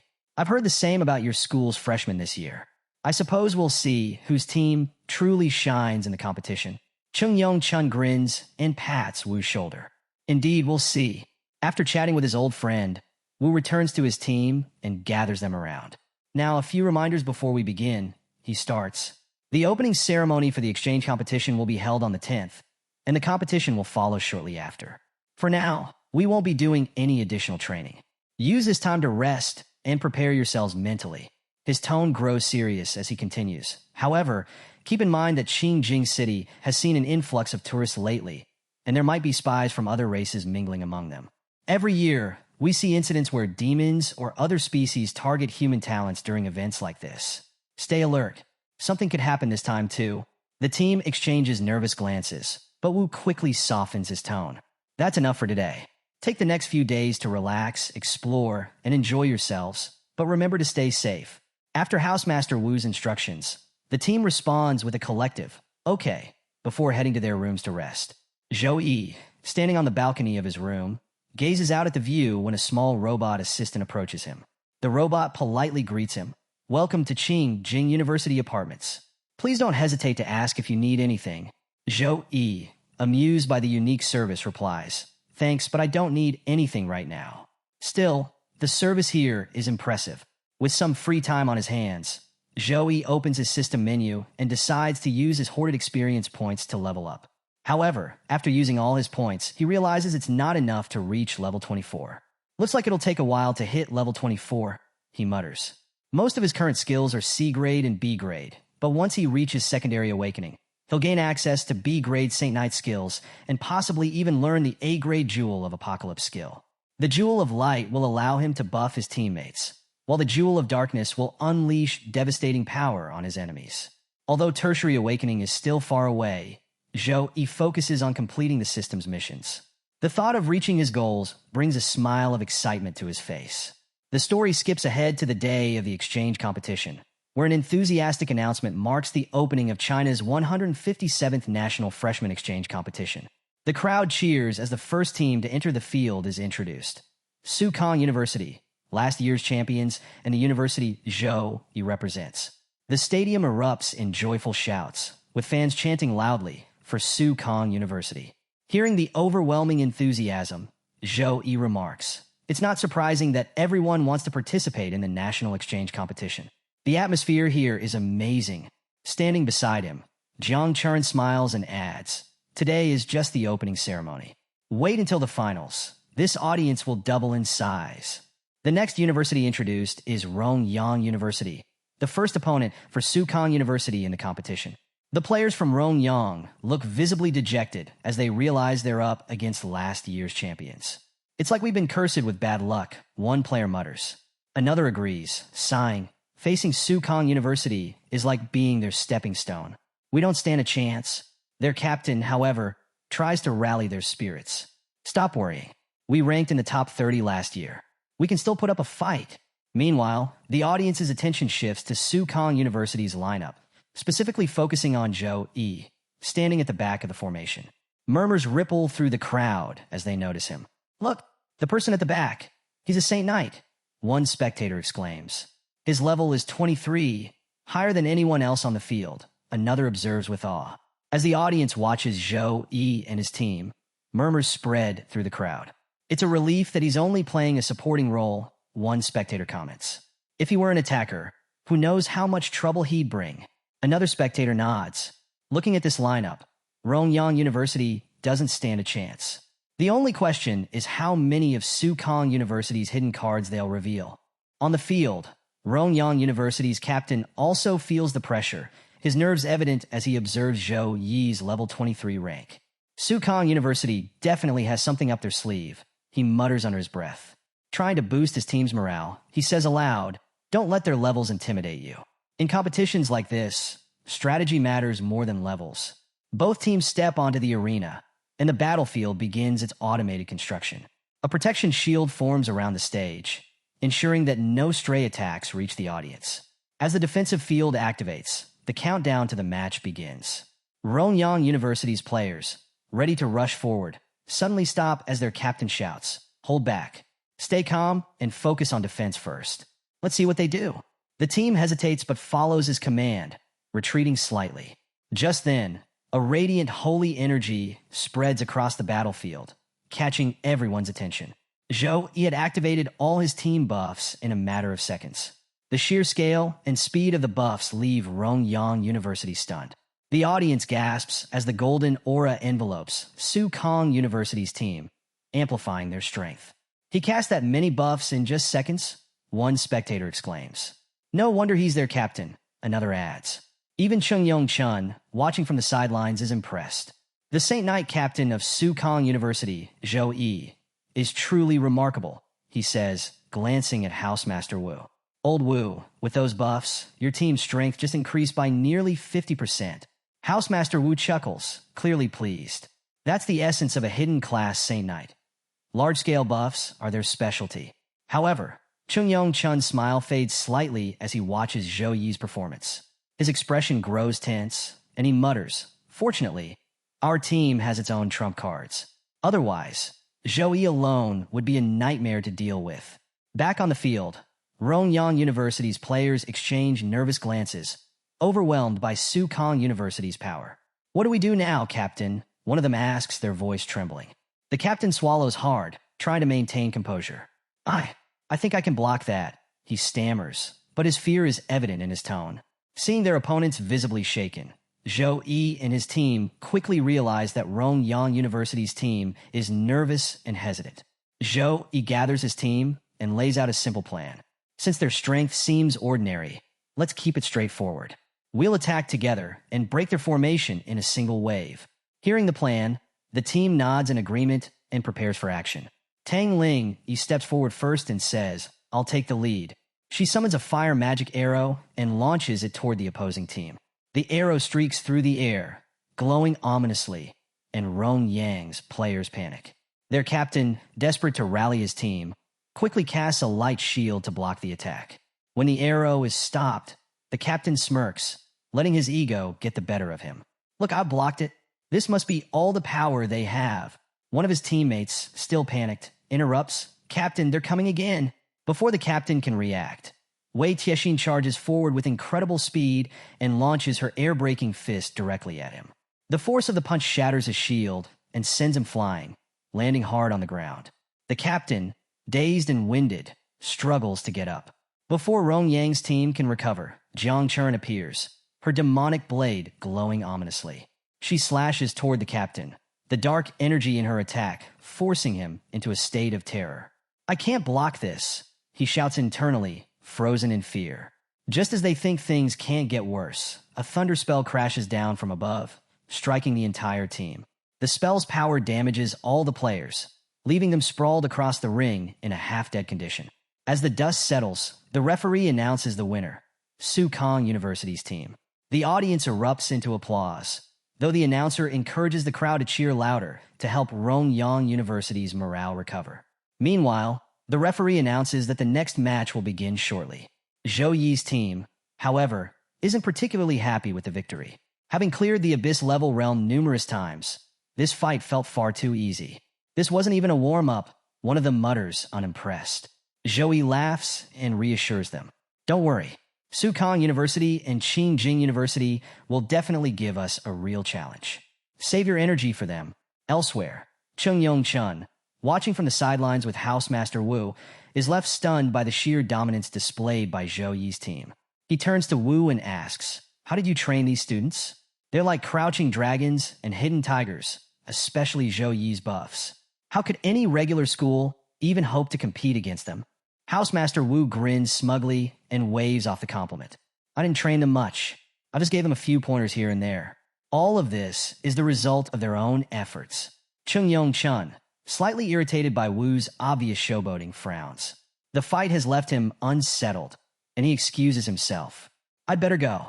My team might face you soon, and I need to come up with a solid strategy before we meet on the field. As Chun leaves, Housemaster Wu laughs heartily and calls after him. Remember, Chun, our friendship comes before competition. After Chung Yong Chun responds with a curt, you, and walks away, Housemaster Wu turns his attention back to Zhou Yi's team, who have just returned from their easy victory. Seeing them, the Housemaster smiles warmly. Your performance today was excellent. Keep up the hard work. I believe you can do even better in the future. Sumair steps forward to add her thoughts. Since there are no matches scheduled for the afternoon, you all have some free time. I suggest you watch the high-level team matches happening now. Observing them will help you gain valuable experience. The team agrees enthusiastically, saying, okay. Before they leave, the housemaster mentions something else. Although there are no team matches right now, there are some individual competitions happening. If any of you are interested, come sign up with me. Zhou Yi raises a curious eyebrow. Why do participants need to sign up? Why not just include everyone by default? Su Meyer explains, some classes like priests lack offensive abilities and would struggle in these matches. Even defensive-focused classes might avoid competing to sidestep unnecessary challenges. That's why participation is optional. Hearing this, Zhou Yi grins in excitement. Let's participate. It'll be good practice. Inspired by his enthusiasm, the rest of the team eagerly agrees to join the individual matches as well. Seeing their determination, the housemaster laughs. All right, I'll sign everyone up. I have no doubts about Sukong University's future. There are no weaklings in this team. After registering, the match schedule reveals that Jiang Churen and Song Xiaolan will have to wait for their turns, as their matches are later in the day. Zhou Yi's match, however, is scheduled to take place much earlier, in the second batch. His opponent is a level 18 swordsman from Rongyang University named Liu Jie. The announcement of Zhou Yi's participation causes a stir among the audience. Zhou Yi is in the individual matches, one person exclaims. He didn't really do much in the last team fight. I'm curious to see what he's really capable of. Some spectators are skeptical. He's a support class Saint Knight. How will he manage an individual match on his own? Others are more optimistic. Don't underestimate him. Zhou Yi is the team captain for a reason. He'll handle this easily. As Zhou Yi steps toward the ring, his team members cheer him on enthusiastically. On the opposite side, Liu Jie enters the arena, greeted by cheers from his own team. Seeing Zhou Yi, Liu Jie feels a rush of excitement. A support class? This should be an easy first match, he thinks, eager to secure a win. However, Liu Jie's teammates have mixed reactions. Some, seeing Zhou Yi's confident demeanor, grow concerned. This might be tougher than we thought, one mutters. Others dismissively scoff. A Saint Knight is just a support class. Brother Liu will crush him. The countdown begins, and the match between Zhou Yi and Liu Jie officially starts. Liu Jie, sword in hand, steps forward confidently. A fire aura surrounds his blade as he prepares to attack. If you surrender now, he says with a smirk, I'll let you lose with some dignity. Zhou Yi chuckles and responds calmly. Talk about surrender when you can last 10 breaths in front of me. Liu Jie's face flushes with anger. How dare you, he shouts, charging at Zhou Yi with a flurry of sword slashes. Zhou Yi effortlessly dodges every strike, moving with speed and precision. Liu Jie's expression shifts from arrogance to shock. He's incredibly fast. As Liu Jie presses on, Zhou Yi suddenly freezes Liu Jie's feet in place using his frozen ability and begins advancing toward him. Liu Jie struggles against the ice and sneers. A cheap trick like this won't work on me. Desperate to counter, Liu Jie raises his sword to block Zhou Yi's incoming punch. But as the sword meets Zhou Yi's fist, the blade shatters into pieces. Before Liu Jie can react, Zhou Yi's punch lands squarely on his stomach, sending him flying across the ring. The crowd erupts into gasps. Liu Jie's team, who had been confident of his victory, stands in stunned silence. What just happened? One teammate whispers. I couldn't even see his attack. Their schoolteacher steps forward, shaking his head. You underestimated him. That's Zhou Yi, the captain of Sukong University. Liu Jie became too arrogant and paid the price. A support class Saint Knight may sound harmless, but Zhou Yi's combat power is far from ordinary. Back in the ring, Liu Jie lies on the ground, unable to continue. The referee declares Zhou Yi the winner. Zhou Yi, looking at his fallen opponent, remarks dismissively. He was weak. Couldn't even handle a grade C punch. The audience bursts into cheers, their excitement reaching new heights. What a terrifying punch, one spectator exclaims. He overpowered him in just a few moves. That's insane. Another adds, and this isn't even his full power. He can do so much more. Among the crowd, Miss Sun, a representative from another school, watches in amazement. I can't believe it, she murmurs.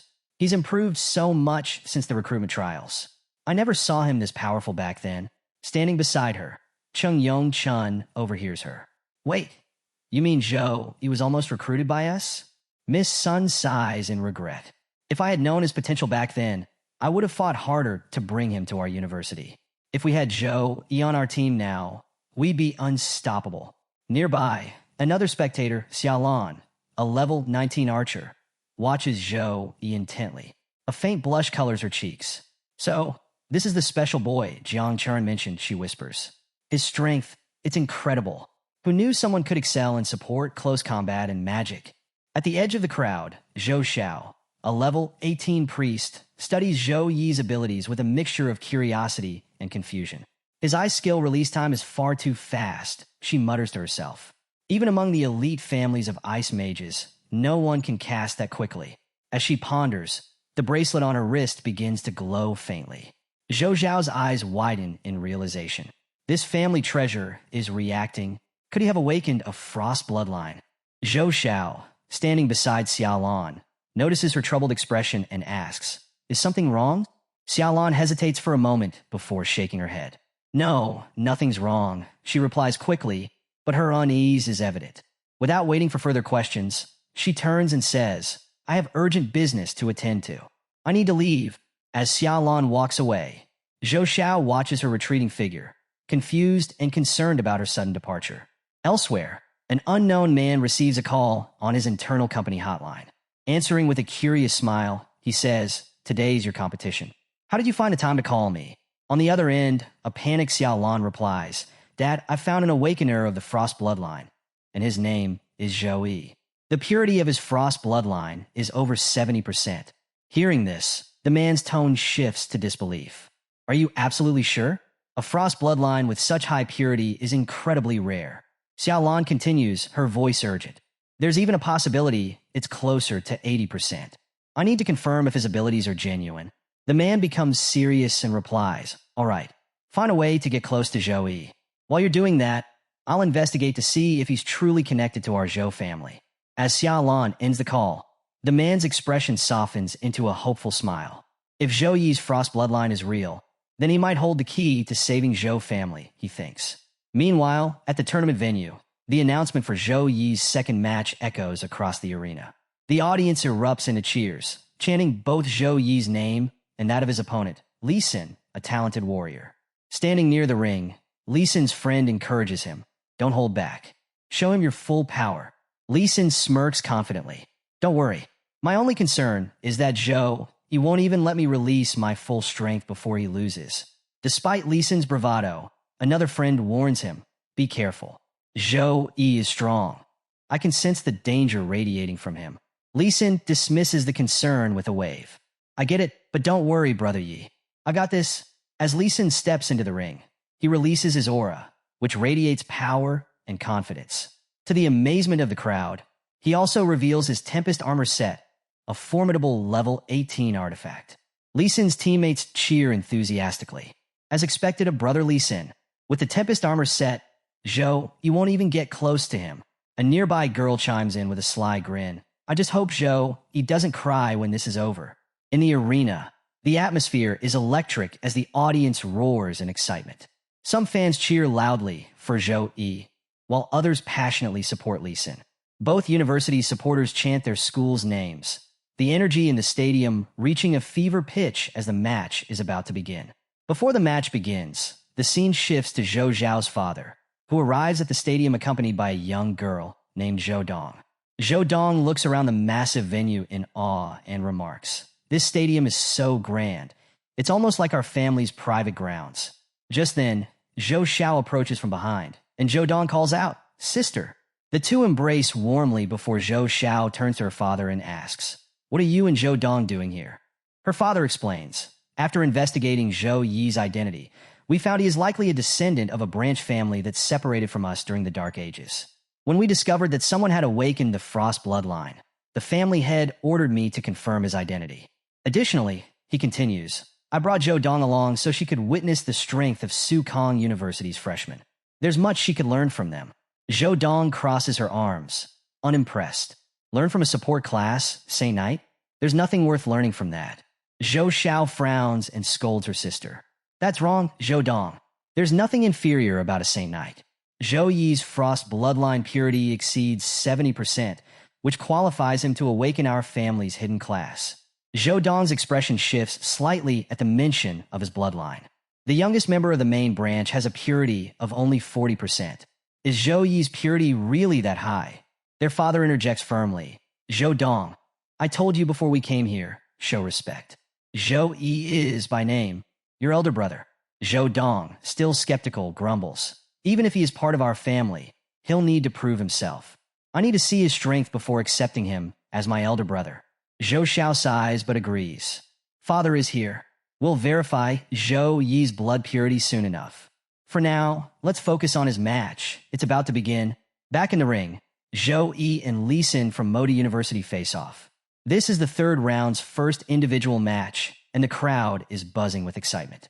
Lee Sin, staring at Zhou Yi, speaks with confidence. I originally thought I'd take it easy and defeat you quickly. But my captain told me not to underestimate you, so I'll use my full strength from the start.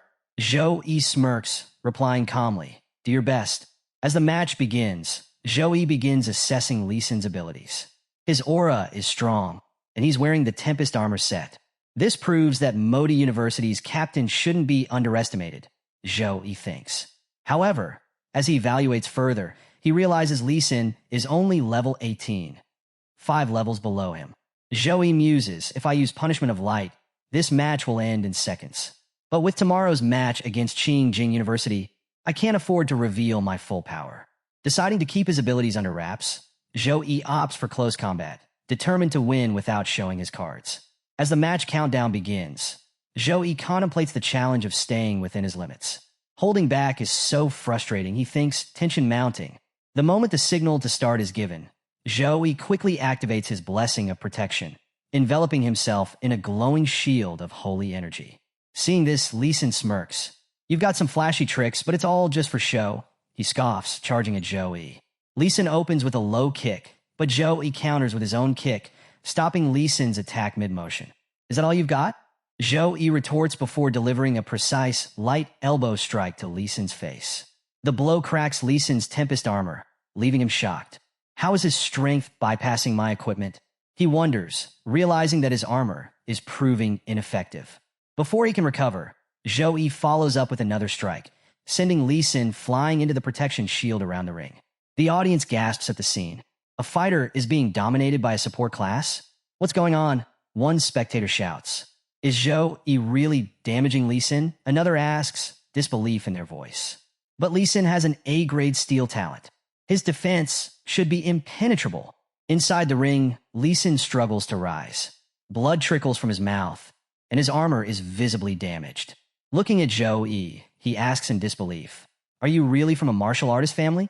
How is your fighting skill stronger than mine? Zhou Yi casually stretches his hands, warming up.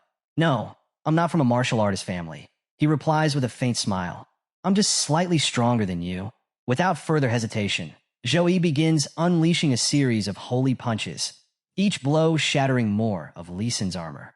I can't escape this attack, Lee Sin thinks, panic setting in as he feels the relentless force of Zhou Yi's strikes. Zhou Yi continues his assault, his rhythm picking up. Lee Sin realizes that blocking the final punch is impossible. Desperate, he raises a trembling hand and shouts, I surrender. Stop. But Zhou Yi's final punch is already in motion. He shifts its trajectory slightly at the last moment, directing it toward the ground. The force of the blow creates a massive crater, shaking the entire stadium. The pressure from the attack still sends Lee Sin flying, leaving him sprawled on the ground in a terrible state. Lee Sin's armor is completely shattered, and his body shows clear signs of exhaustion and injury.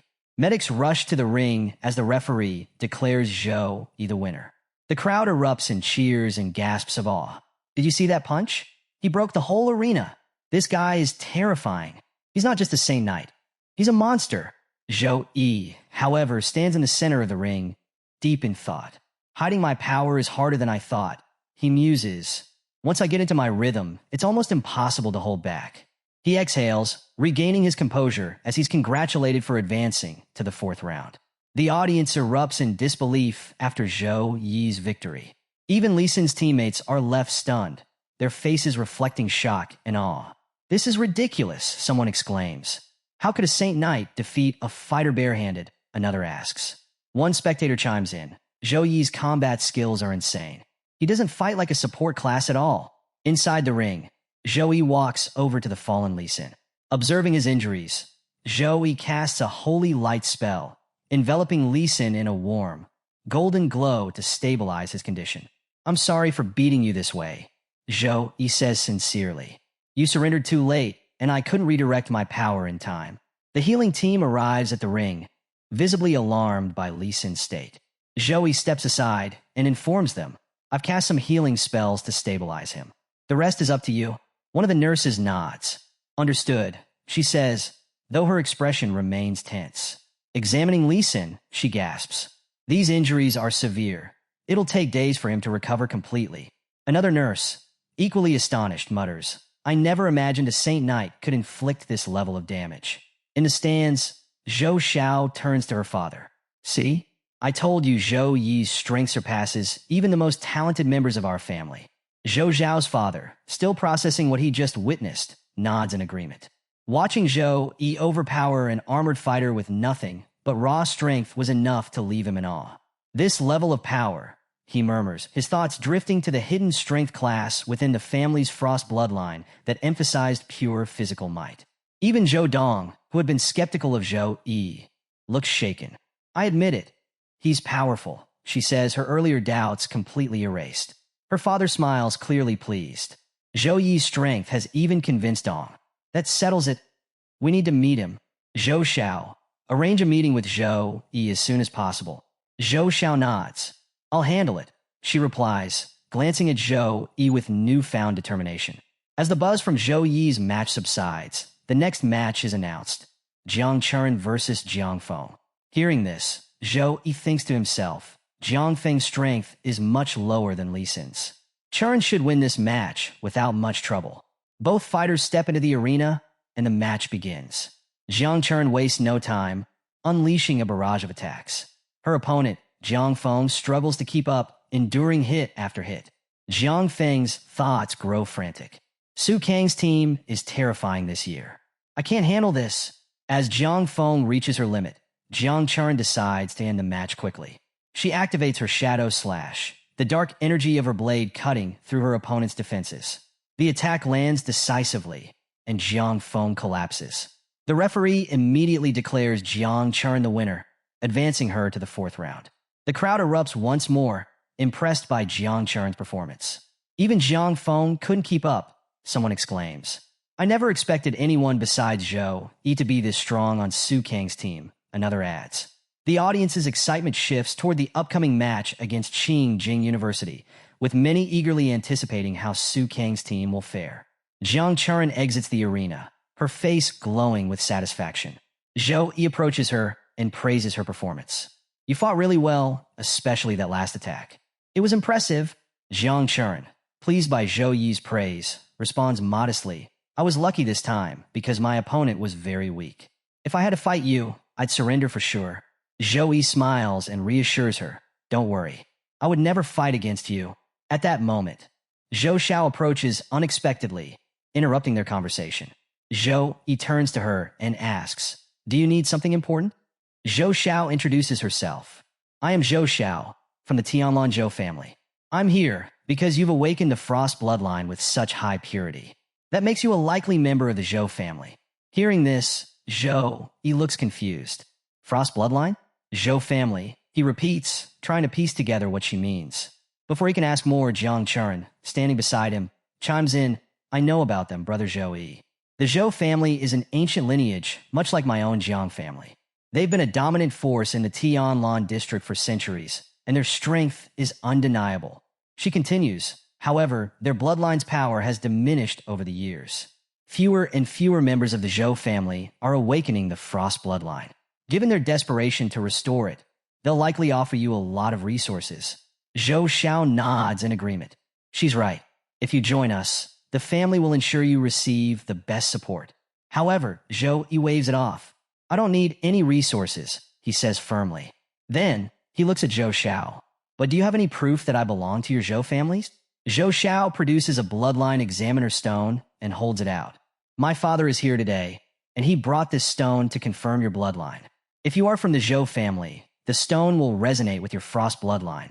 Curious, Zhou Yi agrees to try. As he brings his hand closer to the stone, it begins to glow, and the purity of his Frost bloodline becomes visible. At the same time, Zhou Yi feels a powerful connection to the bloodline coursing through him.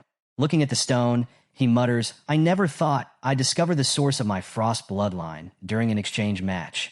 Zhou Xiao smiles and says, this confirms it. My father wants to meet you. Would that be all right? Zhou Yi nods. Sure. He then turns to Jiang Chuan. I'll meet with Zhou Zhao's father now. You can go ahead without me. Jiang Chuan smiles warmly. All right, brother Zhou Yi. Don't feel pressured by the Zhou family. They may be powerful in Tianlan, but they're nothing compared to the Jiang family. Zhou Xiao looks slightly irritated. Our Zhou family is not inferior to anyone, she snaps. Jiang Chuan chuckles. We'll see, she replies before leaving. Zhou Xiao takes Zhou Yi to an apartment where her father and sister are waiting. Along the way, Zhou Yi's thoughts wander. When my sister was sick, there was no help from the Zhou family. Now that I've awakened the frost bloodline, they suddenly want me. What should I do? Zhou Zhao's father greets Zhou Yi warmly upon their arrival. Hello, Zhou Yi. My name is Zhou Xiaoyu, he says. Zhou Yi nods politely. I'm Zhou Yi. Xiaoyu studies him closely. I've heard of you recently, and I must say, you're extraordinary. Your frost bloodline purity is remarkably high. A faint frost glow appears in his eyes. Meeting you reminded me that your father and my great-grandfather were related. This makes Zhou Xiao your distant cousin in a way. Xiaoyu's expression softens as he adds, I was deeply saddened to hear of your father's passing. Zhou Yi remains calm. What's done is done. There's no point dwelling on the past, he replies. As the conversation deepens, Xiaoyu gets to the point. If you promise to return to the main branch and switch your class to the Ice Element Hidden class, the Zhou family will provide all the resources needed to help you reach the third awakening as quickly as possible. Hearing this, Zhou Yi furrows his brow. I've already awakened as a Saint Knight. How can I change my class now? Xiaoyu replies confidently, don't worry about that. We've preserved a class-changing artifact specifically for special cases like this. With your high-purity frost bloodline, you'll be able to unlock the full potential of our family's hidden class. It's a rare and powerful opportunity. Zhou Yi considers this offer, but quickly realizes a dilemma. The Saint Knight class is deeply connected to my support system, and all my progress so far has been guided by holy light. Switching classes now would disrupt everything.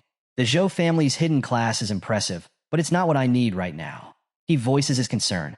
What happens if I don't switch my class? Will I still get support from the Zhou family? Xiaoyu tries to persuade him further. You're correct that switching isn't mandatory. But if you do, you'll gain access to the Zhou family's library, filled with advanced skill books and an abundance of resources. You'd never have to worry about leveling up again. Zhou Yi shakes his head. I understand the resources are generous, but I can't accept. Xiaoyu is baffled. Why? This is a rare opportunity. He continues, trying to appeal to Zhou Yi's practical side. If you switch classes, all your skill points will reset and refund. Your stats won't decrease, and will ensure you reach level 50 in Tertiary Awakening in just 6 years. Despite the tempting offer, Zhou Yi remains firm. The school provides plenty of resources, and I've built my strength as a Saint Knight. Switching classes now would be a step back. Xiaoyu's confusion grows. The Saint Knight class is just a heavy support class, he says, almost dismissively. The Zhou family's hidden class is a pure damage dealer. So why are you hesitating? Zhou Yi's expression hardens at Xiaoyu's remark. If you think the Saint Knight class is just a support role, he replies, his tone sharp, then you're ignorant of its true potential. He stands tall and continues. Tomorrow, we're facing Qingjing University. I'll show you exactly what the Saint Knight class is capable of. With that, Zhou Yi bids them goodbye. Thank you for your offer, but I have nothing more to say. Good night. As he turns to leave, Zhou Xiao tries to stop him. Wait! But before she can finish, Zhou Yi exits the room, leaving Xiaoyu, Zhou Xiao, and Zhou Dong behind, stunned by his unwavering resolve. As Zhou Yi leaves, Zhou Xiao turns to her father with frustration. Dad, why didn't you try harder to stop him? You just let him walk away. Xiaoyu shakes his head calmly. Let him go. He hasn't yet realized the limits of the Saint Knight class. When he witnesses the sheer power of damage-dealing classes, we'll approach him again. He'll come to us on his own terms. Sitting silently until now, Zhou Dong suddenly raises her hand. Wait, I have an objection, she says firmly. Turning to her father, she asks, why are you being so accommodating to Zhou Yi? Do we really have to work this hard just to bring him into the main branch? Her question gives both Zhou Xiao and Xiaoyu pause. After a moment of thought, Xiaoyu begins explaining. Our family's history explains why Zhou Yi is so important. He says, his tone serious. The Zhou family's ancestor was the first person on this planet to awaken the Frost bloodline. Under their leadership, our family rose to prominence, with countless descendants awakening the Frost bloodline. Many even achieved tertiary awakening. But everything changed during the Dark Ages. When demons from other worlds invaded, our ancestor led the Zhou family into battle. Unfortunately, they disappeared deep within the other world. And without their protection, the tertiary awakened elites of the family perished in the invasion. Although 5 elders were resurrected with revival magic, they returned cursed. The curses tainted the Zhou Yi bloodline, causing the chances of awakening the Frost bloodline to drop to less than 1% of what it once was. This curse is despicable. It spreads through the bloodline and cannot be purified. Without heirs, the Zhou family's power has dwindled. Though we may appear strong from the outside, the truth is, we are much weaker than we seem. Hearing this, Zhou Dong looks thoughtful. So, that's why Zhou Yi is so important. Xiaoyu nods. Exactly. With his high-purity Frost bloodline, if he joins the main branch, we can invest all our resources into his growth. He could reach a level of strength comparable to that of our ancestors. But right now, he's blind with confidence from his string of victories.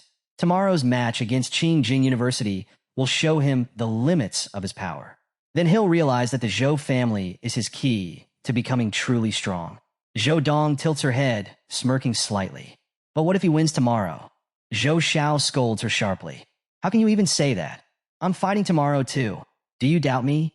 Zhou Dong shrugs innocently. I'm just saying, what if it happens? The next day, the arena is packed. The match between Sukong University and Qingjing University has attracted immense attention, and tickets were sold out almost instantly. Fans of both universities cheer loudly, waving banners and chanting their school names. The atmosphere is electric as the teams prepare to face off.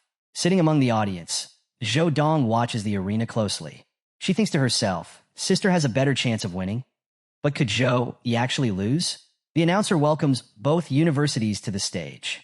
The crowd roars as the teams from Sukong University and Qingjing University are introduced. Zhou Yi's team enters the arena, exuding confidence. The crowd erupts with cheers as Zhou Yi steps forward, summoning his light hammer. With his weapon glowing brightly, the entire team appears ready for battle. As the match begins, the audience is captivated by an unusual sight. Zhou Yi, the Saint Knight, stands at the front line, wielding a glowing warhammer. Whispers ripple through the crowd. Why is Captain Zhou Yi standing in the front? Does he actually know how to use that weapon? While using a weapon isn't strange for a Saint Knight, Zhou Yi's current aura feels different, intense, and overwhelming. Even from a distance, his presence sends chills through the audience, many of whom feel an inexplicable sense of fear. Zhou Dong and her father, Xiaoyu, are watching closely from the stands. Zhou Dong narrows her eyes. He looks even more powerful than before, she thinks. Xiaoyu, too, observes with interest. Is this Zhou Yi's full strength? Or was his previous performance deliberately held back? On the other side, Qingjing University's team is visibly unsettled. Their level 22 warrior, Li Yuan, stares at Zhou Yi in confusion. Why is he at the front? Li Yuan mutters. Does this mean he's taking the role of a damage dealer? Next to him, Xiaolan, another team member, nods thoughtfully. Based on his solo match yesterday, it's clear he's more than just a support. He might actually be playing as a damage dealer. However, Lu Zhou, an arrogant member of the team, sneers. It doesn't matter what role he's trying to play. Being the highest level doesn't mean much. He won't make a difference. Their level 22 mechanist, Wang Xian, adds, we've faced Sukong University before, and they crushed us in the team match last year. We've worked hard since then, but we can't let our guard down. This year, we'll turn the tables. Their captain, sensing the rising tension, gathers his team. Stay fully alert. This is our chance to reclaim the championship. Give it everything you've got. No holding back. The team responds in unison. Yes, Captain. Meanwhile, in Sukong University's section, Chung approaches Housemaster Wu Meng, watching the scene unfold. Do you really think Zhou Yi can handle both support and damage dealer roles? Chung asks skeptically. Overconfidence could cost you the match. Housemaster Wu Meng simply laughs. You don't need to worry. In this competition, strength is what matters most. And Zhou, he has it in abundance. Chung frowns, unsettled by the housemaster's confidence. Freshmen have limited skill points, he thinks. Why is Wu Meng so calm? Could he be hiding something? Back in the arena, Zhou Yi turns to his team. Let's stick to the same strategy we practiced in training. I'll lead the attack. You follow and adapt as needed. Everyone plays to their strengths. Wei Tianxin grins. If Brother Zhou Yi is going all out, this will be a breeze. Her confidence radiates through the team. And despite their opponents being Qing Jing University, she believes this will be easier than expected. Victory is ours. As Zhou Yi's team radiates confidence, he reminds them to remain cautious. Don't underestimate them, he says. They may seem weaker, but they were second place last year. If anyone gets injured, come to me immediately so I can heal you. The countdown begins, and when it ends, the announcer declares the match started. The moment the signal is given, Zhou Yi charges forward, activating all his buffs as he sprints toward Qing Jing University's team. The audience is stunned. He's attacking directly? Is he insane? Why isn't he staying back or using long-range tactics? Despite the murmurs, Zhou Yi's confidence is undeniable, and his rapid skill casting while running leaves spectators impressed. Li Yuan, Qing Jing University's level 22 warrior, watches Zhou Yi with a smirk. He's charging to his own death, he mutters, readying himself for battle. Beside him, Xiaolan, the archer, steps up, activating her arrows of suffocation. She takes aim at Zhou Yi. Her skill, a grade A ability, creates multiple arrows that close off all escape routes, designed to trap and overwhelm her target. As the arrows speed toward him, Zhou Yi doesn't flinch. They're annoying, he says casually. Then, with precise movements, he destroys the arrows mid-flight, smashing them with his warhammer and swatting them aside with his bare hands. The crowd gasps. Did he just crush enhanced grade A arrows like they were nothing? That's impossible. Those arrows are level 8 skills. Xiaolan, stunned by what she's witnessing, struggles to comprehend how Zhou Yi dismantled her attack so effortlessly. However, Li Yuan remains unfazed. Watching Zhou Yi's performance, he smirks. Impressive defense, he says, but for a damage-dealing Saint Knight, that's all that matters. Next to him, Lu Zhou, their mage, begins casting his ultimate ability. Li Yuan's confidence grows. Once Lu Zhou's attack lands, let's see how he blocks that. As Lu Zhou's Fire Phoenix attack reaches completion, the fiery spirit takes shape, evolving into a majestic spiritual phoenix that releases a scorching flame breath aimed directly at Zhou Yi. The audience watches in awe. That's a plus-grade skill. Qing Jing University's players are no joke. The Fire Phoenix attack roars toward Zhou Yi. He takes a small step back, then calmly watches as Lu Zhou follows up with Burning Impact, the Phoenix diving toward Zhou Yi with fiery force. Instead of dodging, Zhou Yi stands his ground. Fire, and more fire, he says, almost amused. The crowd is torn between shock and confusion. What is Zhou Yi doing? Why isn't he moving? Does he think he can tank that attack? From the sidelines, Qing Jing University's team supervisor watches with a grin. The smartest thing he could do now is retreat to his team. With his speed, he might still make it back to their defenses. But Zhou Yi isn't retreating. As Su Meyer overhears the remark that Zhou Yi should retreat, she lets out a chuckle. Her laughter catches Miss Sun's attention. Why are you laughing? She asks, clearly irritated. Su Meyer, still smiling, responds, I couldn't help myself. When you said Zhou Yi should run away because of an A+ grade skill, it was just too funny. Miss Sun's face flushes with anger. You'd better be patient. Let's see if you'll still laugh when Zhou Yi loses. Su Meyer smirks. Oh, I'll wait. I just hope you're ready to handle the aftermath when that doesn't happen. As the tension between them simmers, a sudden burst of radiant light floods the arena, silencing the crowd. Zhou Yi had activated his holy flame light wheel, and its dazzling glow leaves everyone stunned. In the arena, Lu Zhou's Fire Phoenix, a devastating attack moments ago, begins to lose its ferocity. Zhou Yi uses the holy flame light wheel to pull the Phoenix fire toward himself, manipulating its flames with precise control. Lu Zhou, watching in disbelief, stammers. How is this possible? Desperate, Lu Zhou attempts to reclaim the Phoenix flames, calling out to them. Return to me. You are my strength. But his pleas fall on deaf ears. Within seconds, Zhou Yi completely controls the flames, bending them to his will. Watching from the sidelines, Song Xiaolan smirks. It seems Qingjing University still hasn't realized what it means to face our Saint Knight captain. Standing beside her, Jiang Churen nods, her voice calm yet confident. Even Xin Ling, with his flame dragon bloodline, couldn't harm brother Zhou Yi. This Lu Zhou's fire skill doesn't stand a chance. Zhou Yi, now fully in control, lets out a small, amused laugh. Sorry for the disappointment, he says, addressing Lu Zhou. But I can manipulate the fire element too. With holy flame, the audience, witnessing Zhou Yi's godlike presence, grows silent. His aura fills the arena with a divine intensity, leaving many feeling both awed and terrified. Even Miss Sun, standing with Su Meyer, is shaken. A divine blessed skill, she whispers. And not just any, it's the holy flame skill. This is something even a tertiary awakener struggles to achieve. Su Meyer's confidence remains unshaken. Maybe Zhou Yi is just lucky, she teases. Sometimes talent and opportunity align. Frustrated, Miss Sun mutters, we still have our ace left. Su Meyer responds with another sly remark, further irritating Miss Sun, who clenches her fists, her irritation visible. Among the spectators, Zhou Dong turns to her father. Father, everyone looks so shocked and excited. What exactly is this divine blessed skill? Xiaoyu takes a deep breath and begins to explain. Divine blessed skills are the most special abilities, granted directly by higher beings. They cannot be learned from skill books or passed down by any method. Only those blessed by the gods can receive them. This holy flame skill was granted to Zhou Yi personally by a divine force. In our family, many worship the goddess of frost, but ever since our bloodline was cursed, her blessings have disappeared. Pausing for a moment, Xiaoyou's shoulders sag. A professional blessed by a god holds immense potential.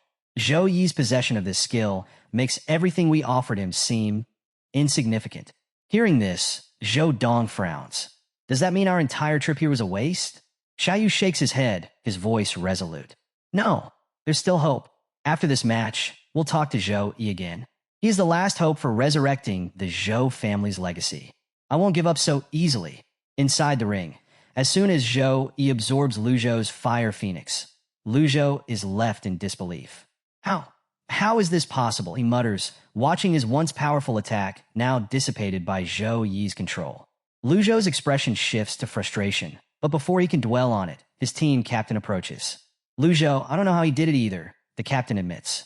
But one thing's certain, fire magic is useless against him. Don't give up. Try using other element magic. Nodding reluctantly, Lu Zhou prepares for another attempt. Drawing his sword, he readies himself for close combat while calling for Xiaolan to provide long-range support. Don't let him advance so easily, the captain orders. Xiaolan, following instructions, begins firing her arrows enhanced with long-range magic, aiming to slow Zhou Yi down. At the same time, Lu Zhou conjures earth magic, summoning a massive stone wall to block Zhou Yi's path. The two shouted Zhou Yi, their confidence returning. Don't underestimate us, Xiaolan says, laughing. We have plenty of tricks left. Lu Zhou adds. Zhou Yi, unfazed, assesses the situation. So, they're combining ranged attacks with barriers to hold me back? A smart move, but against me it's far too naive. As Xiaolan's arrows and Lu Zhou's stone wall approach, Zhou Yi calmly activates his Holy Light Shield, an A+ grade defensive skill. The shield gleams with radiant light, easily deflecting both the arrows and the earth magic, leaving the crowd stunned. The opposing team watches in shock. His defense is incredible, someone exclaims. But this has slowed him down, another adds. And they're right. The Holy Light Shield interrupts Zhou Yi's rhythm, momentarily halting his relentless charge. This forces Zhou Yi to consider another approach. Realizing he needs to shift strategies, Zhou Yi begins casting a long-range spell to dismantle his opponent's formation. Seeing this, Li Yuan, the captain of Qingjing University, shouts, "Retreat! Now!" But it's too late. Zhou Yi unleashes his Holy Flame Storm, a devastating spell that floods the arena with raging flames of divine energy. The storm spreads uncontrollably, tearing through the battlefield and consuming everything in its path. Li Yuan yells, "Dodge it!" But the storm's intensity is overwhelming. It roars across the arena, leaving nowhere to hide. Amid the chaos, Li Yuan frantically scans the battlefield. Where's Lu Zhou? Did he get caught in the storm? Elsewhere in the arena, Lu Zhou struggles to maintain a shield around himself, desperately attempting to withstand the holy flame storm. His face is pale, beads of sweat forming as he tries to hold on. Is this really a Saint Knight? Lu Zhou thinks, his disbelief growing. His elemental magic is stronger than even a mage's like mine. Lu Zhou was clearly struggling, and he decided it was time to end the fight quickly. He realized that the flames Lu Zhou was summoning weren't enough to harm him. So he used Lu Zhou's own absorbed phoenix fire against him. The moment the fiery attack struck, Lu Zhou's shield shattered, leaving him exposed. Consumed by the flames, Lu Zhou fell to the ground, crying out for help. In the chaos, even his wand broke, leaving him defenseless. As the storm of fire subsided, Lu Zhou lay on the ground in a half-dead state, weakly pleading for assistance. Though Zhou Yi's attack had nearly finished him, Lu Zhou wasn't entirely defeated. Wasting no time, Zhou Yi drew his warhammer, ready to deal with the remaining threats. With a mix of confidence and menace, Zhou Yi remarked that Lu Zhou had survived this time, but his luck wouldn't last forever. Li Yuan, witnessing Zhou Yi's overwhelming strength, muttered about his arrogance, but quickly directed Zhou Xiao to heal Lu Zhou. Trusting Li Yuan to handle the situation, Zhou Xiao dashed toward the injured Lu Zhou. Facing Zhou Yi directly, Li Yuan displayed remarkable bravery. Zhou Yi acknowledged his courage with a nod, raising his hammer for a light slash. Li Yuan, determined to block the incoming attack, braced himself with his shield. But as the hammer made contact, the force was too great. His shield slipped from his grip, flying away. The sheer power of the strike sent Li Yuan crashing into a protective barrier. It was a single blow, but it was enough to shake Li Yuan's confidence. He now understood why someone as strong as Li Xin, known for his steel-bone talent, couldn't withstand Zhou Yi's punches. However, as the captain of Qingjing University, Li Yuan couldn't afford to falter. Steeling himself, he retaliated with a powerful rage slash. Their attacks collided with explosive force, but Zhou Yi's strike easily overwhelmed Li Yuan's. The captain stared in disbelief as his trusted move, one capable of destroying a level 20 golden grade monster, was effortlessly countered. Refusing to give up, he launched another attack. Zhou Yi, equally determined, advanced toward Li Yuan with confidence, promising to teach him a lesson he wouldn't forget. Blow after blow, the two clashed in an intense battle. Li Yuan's skill and resolve were impressive, standing toe-to-toe with Zhou Yi's overwhelming power. For the first time, Zhou Yi found himself fighting someone his own age who could keep up with his strength. But Zhou Yi's stamina was unmatched, and gradually, Li Yuan began to falter. His energy drained, and his sword slipped from his hand. Seeing this, Zhou Yi seized the opportunity, preparing a decisive blow with his warhammer. With a smirk, he taunted, "You're too tired to even hold your weapon. It's time for you to go." However, just as Zhou Yi swung his hammer for the finishing strike, a protective shield suddenly materialized, stopping the attack in its tracks. Zhou Yi was momentarily stunned. He hadn't expected interference. Then, a menacing red aura appeared behind Zhou Yi, followed by the arrival of a massive mechanical robot charging straight at him. Sensing the danger, Zhou Yi quickly activated his holy protection, forming a shield to block the robot's strike. But the impact was immense, shattering Zhou Yi's protective barrier in an instant. Zhou Yi was taken aback by the sudden appearance of the mechanical robot. It had shattered his level 9 holy light protection with a single strike, a feat that left him momentarily stunned. However, he quickly regained his composure, retaliating with his warhammer. With one decisive swing, the robot was reduced to scrap. This machine, with its invisible and devastating attacks, had made quite the impression, but Zhou Yi wasn't about to let it shake him. Meanwhile, across the battlefield, Wang Xian, who had been keeping a low profile until now, finally entered the fray. Li Yuan, still reeling from his earlier battle, expressed his gratitude to Wang Xian for saving his life. Wang Xian dismissed the thanks, stating that if he didn't step in, their team would undoubtedly lose. He then urged Li Yuan to focus on the others, declaring that he would handle Zhou Yi. The reason for Wang Xian's earlier reluctance to join the fight soon became clear. As a skilled mechanic, he had been biding his time, not wanting to reveal his full strength until the match against Modu University. However, seeing how Zhou Yi had single-handedly turned the tide of battle, Wang Xian had no choice but to unleash his trump card. With a flick of his hand, Wang Xian summoned an army of robots into the arena. These were GX-100B robots, DYS Light-type rocket robot, and BT-200 cavalry robots, monsters at level 21 and above, with silver-grade qualifications. The arena was soon filled with these machines, their sheer number creating an intimidating spectacle. Even Zhou Yi, standing resolute at the center of the chaos, couldn't help but be slightly surprised at the sight. Spectators were equally taken aback.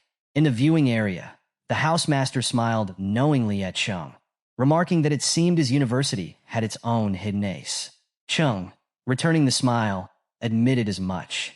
He explained that Wang Xian possessed the rare S+ talent, Mechanical Heart, which allowed him to create robots of significantly higher levels than his own. Wang Xian's ability was indeed a game-changer, making him the linchpin of his team's strategy. Back in the arena, Zhou Yi faced this mechanical wave with an unexpected reaction, a wide grin. The sight of the robot army didn't intimidate him. Instead, it excited him. He was eager to test the strength of this mechanized force and see how far they could push him. His warhammer gleamed in his hands as he prepared for battle, his eyes sparkling with anticipation. Wang Xian, however, was enraged by Zhou Yi's audacious confidence. The idea that someone would dare to charge headfirst into his mechanical army was beyond belief.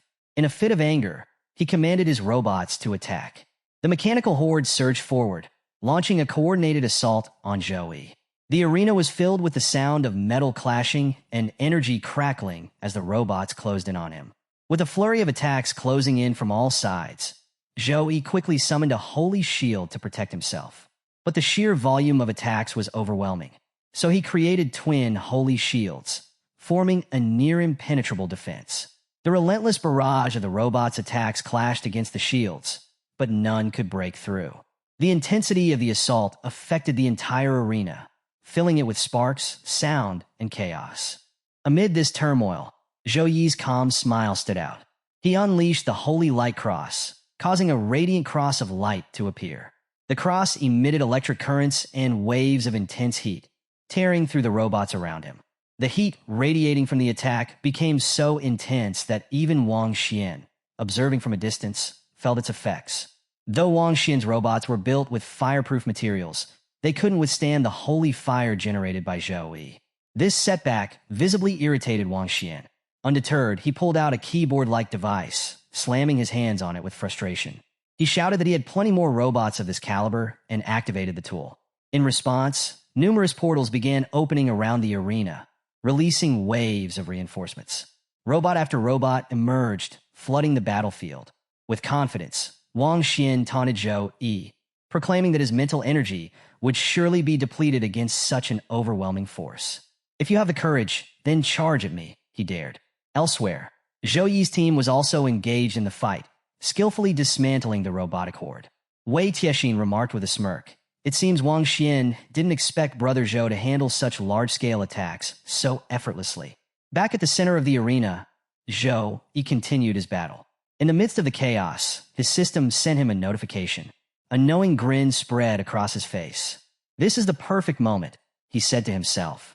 Without hesitation, Zhou Yi unleashed a storm-type attack.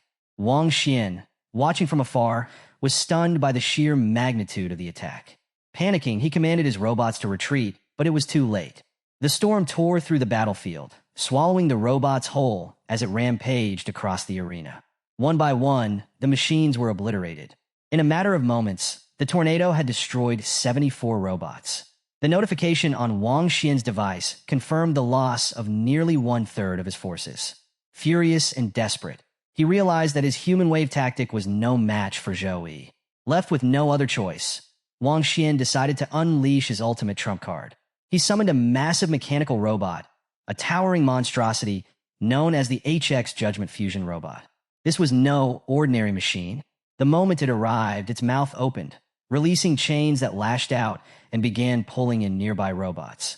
The destroyed and operational machines were absorbed into its body, fusing together to create a single, colossal weapon. As the robot completed its fusion, it began to emit powerful, pulsating waves of energy that reverberated across the arena. The security systems went into high alert, detecting the extreme power level. Its immense size necessitated additional space. and the arena started crumbling under its huge size. The entire arena was in stunned silence as Wang Xian's enormous mechanical creation towered over everything. Gasps echoed through the crowd, and many spectators covered their mouths in shock. This was no ordinary fight. It was the first time in a national college freshman competition that such an extraordinary mechanical robot had been unveiled. The HX Judgment Fusion robot, standing at level 23 with an epic qualification, was a spectacle to behold. Its sheer size was intimidating, with its towering height brushing against the edges of the protective barrier. Among the awestruck crowd, a girl watching the match couldn't help but remark on how dangerous this year's new students were. In the arena, Li Yuan gazed at the mechanical giant with a confident smile. Finally, Brother Xian's judgment has arrived, he said, clearly impressed. Standing nearby, Jiang Churen also looked back at the imposing robot. Li Yuan turned to her, adding smugly, "Now you all are definitely going to lose." But Jiang Churen wasn't about to let his words affect her. Without hesitation, she lunged at Li Yuan with her sword, declaring, "Brother Zhou will never lose." Her determination was unwavering, even as the odds stacked against her team. Meanwhile, Wang Xian, perched inside his mighty creation, was visibly elated. His face beamed with confidence as he addressed Zhou Yi directly. "Let me show you the real firepower of my judgment," he exclaimed, laughing maniacally. Without wasting a moment, he launched a barrage of missiles aimed straight at Zhou Yi. Seeing the incoming attack, Zhou Yi quickly assessed the situation. Facing the missiles head-on wasn't an option. There were just too many of them. He began moving swiftly to dodge, narrowly avoiding several explosions as the missiles detonated around him.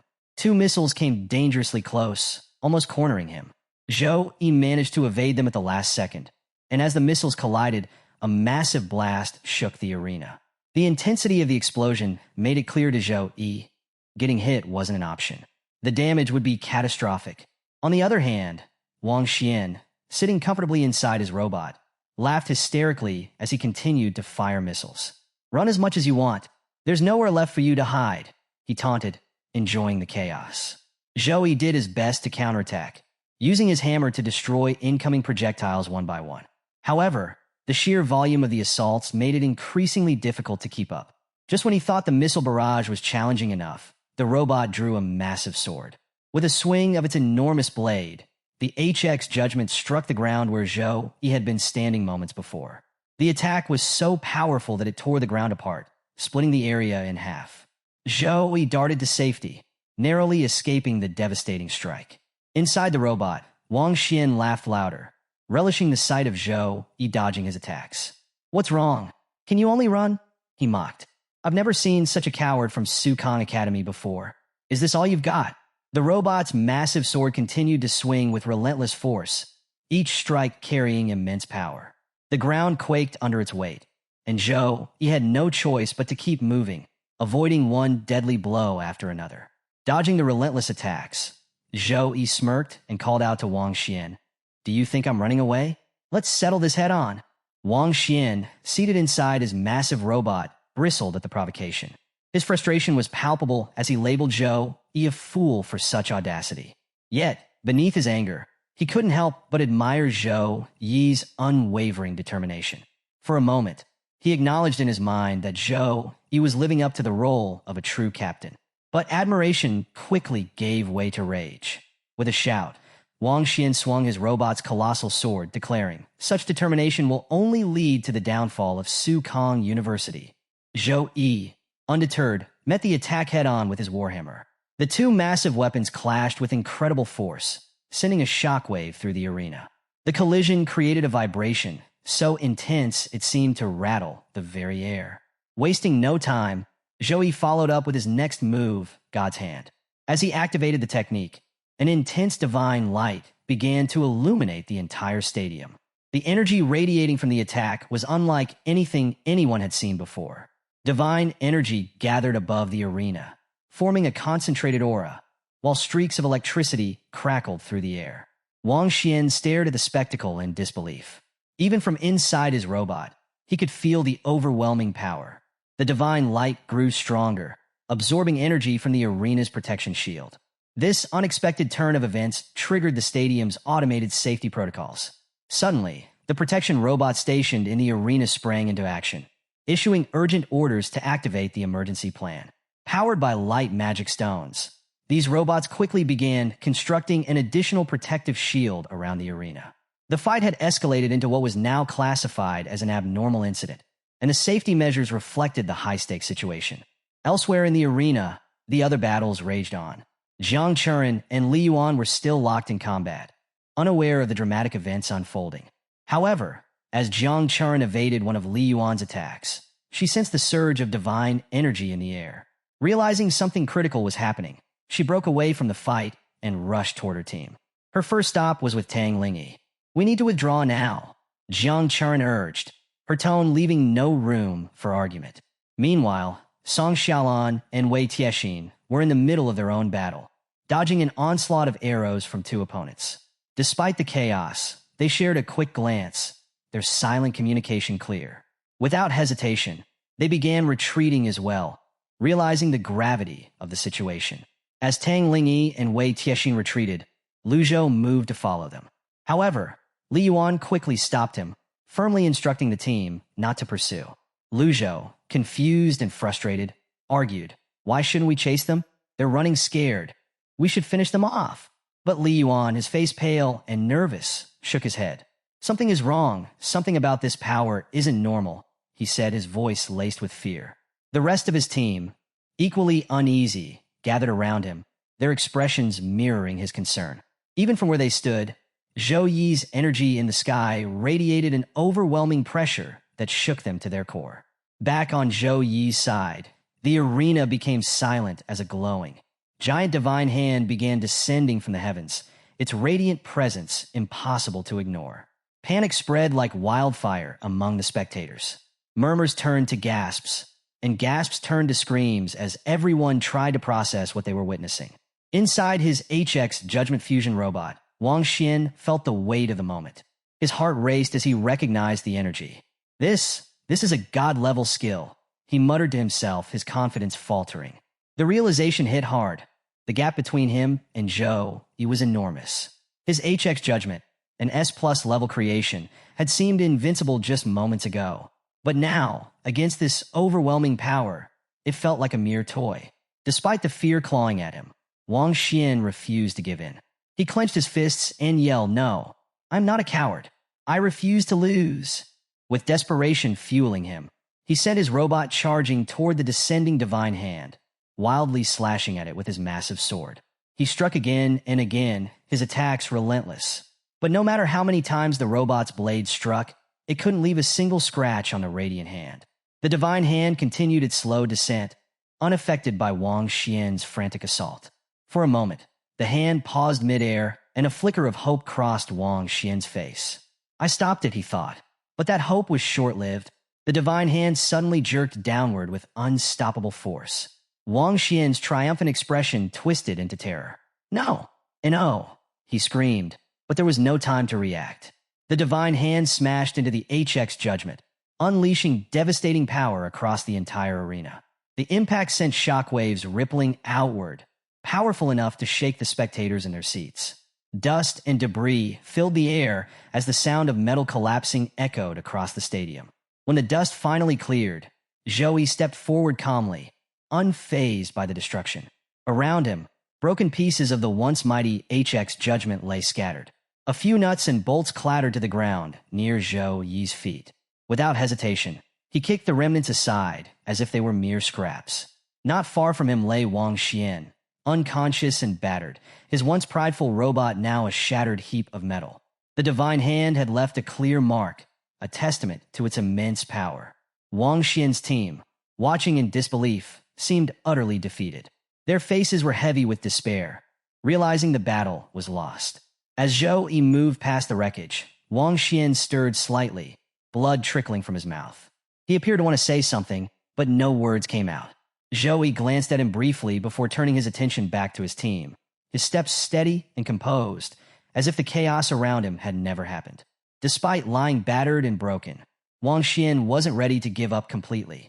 As Zhou Yi walked away, Wang Xian weakly raised a hand, as if reaching for something, perhaps his pride or perhaps a last shred of hope. He struggled to stand, but his body gave out, and he fainted shortly after. The moment the match ended, the arena erupted in cheers. The spectators were electrified by what they had just witnessed. Zhou Yi's holy light had left an indelible impression on everyone present. For many, the sheer scale of his attacks was both awe-inspiring and terrifying, like witnessing a nuclear explosion. The crowd roared his name, their voices shaking the very stands. Meanwhile, Chung, the team supervisor of Qingjing University, looked on with bitter disappointment. Watching his team lose, he sighed deeply. A god-level skill, the hand of God, he muttered. No problem. Qingjing University didn't lose unfairly. Despite his frustration, he admitted to himself that Zhou Yi was an opponent unlike any other. Chung continued reflecting as he stood, saying, I thought winning this championship with Wang Xian on our side would be as easy as taking candy from a child. Who could have expected someone like Zhou Yi to show up? He couldn't deny it. Zhou Yi was an all-rounder. His melee attacks, support abilities, and spellcasting were equally devastating, making him a truly formidable opponent. As Chung began to leave, he turned to the housemaster Wu Meng of Sukong University. You've got a rare gem in your hands, he said.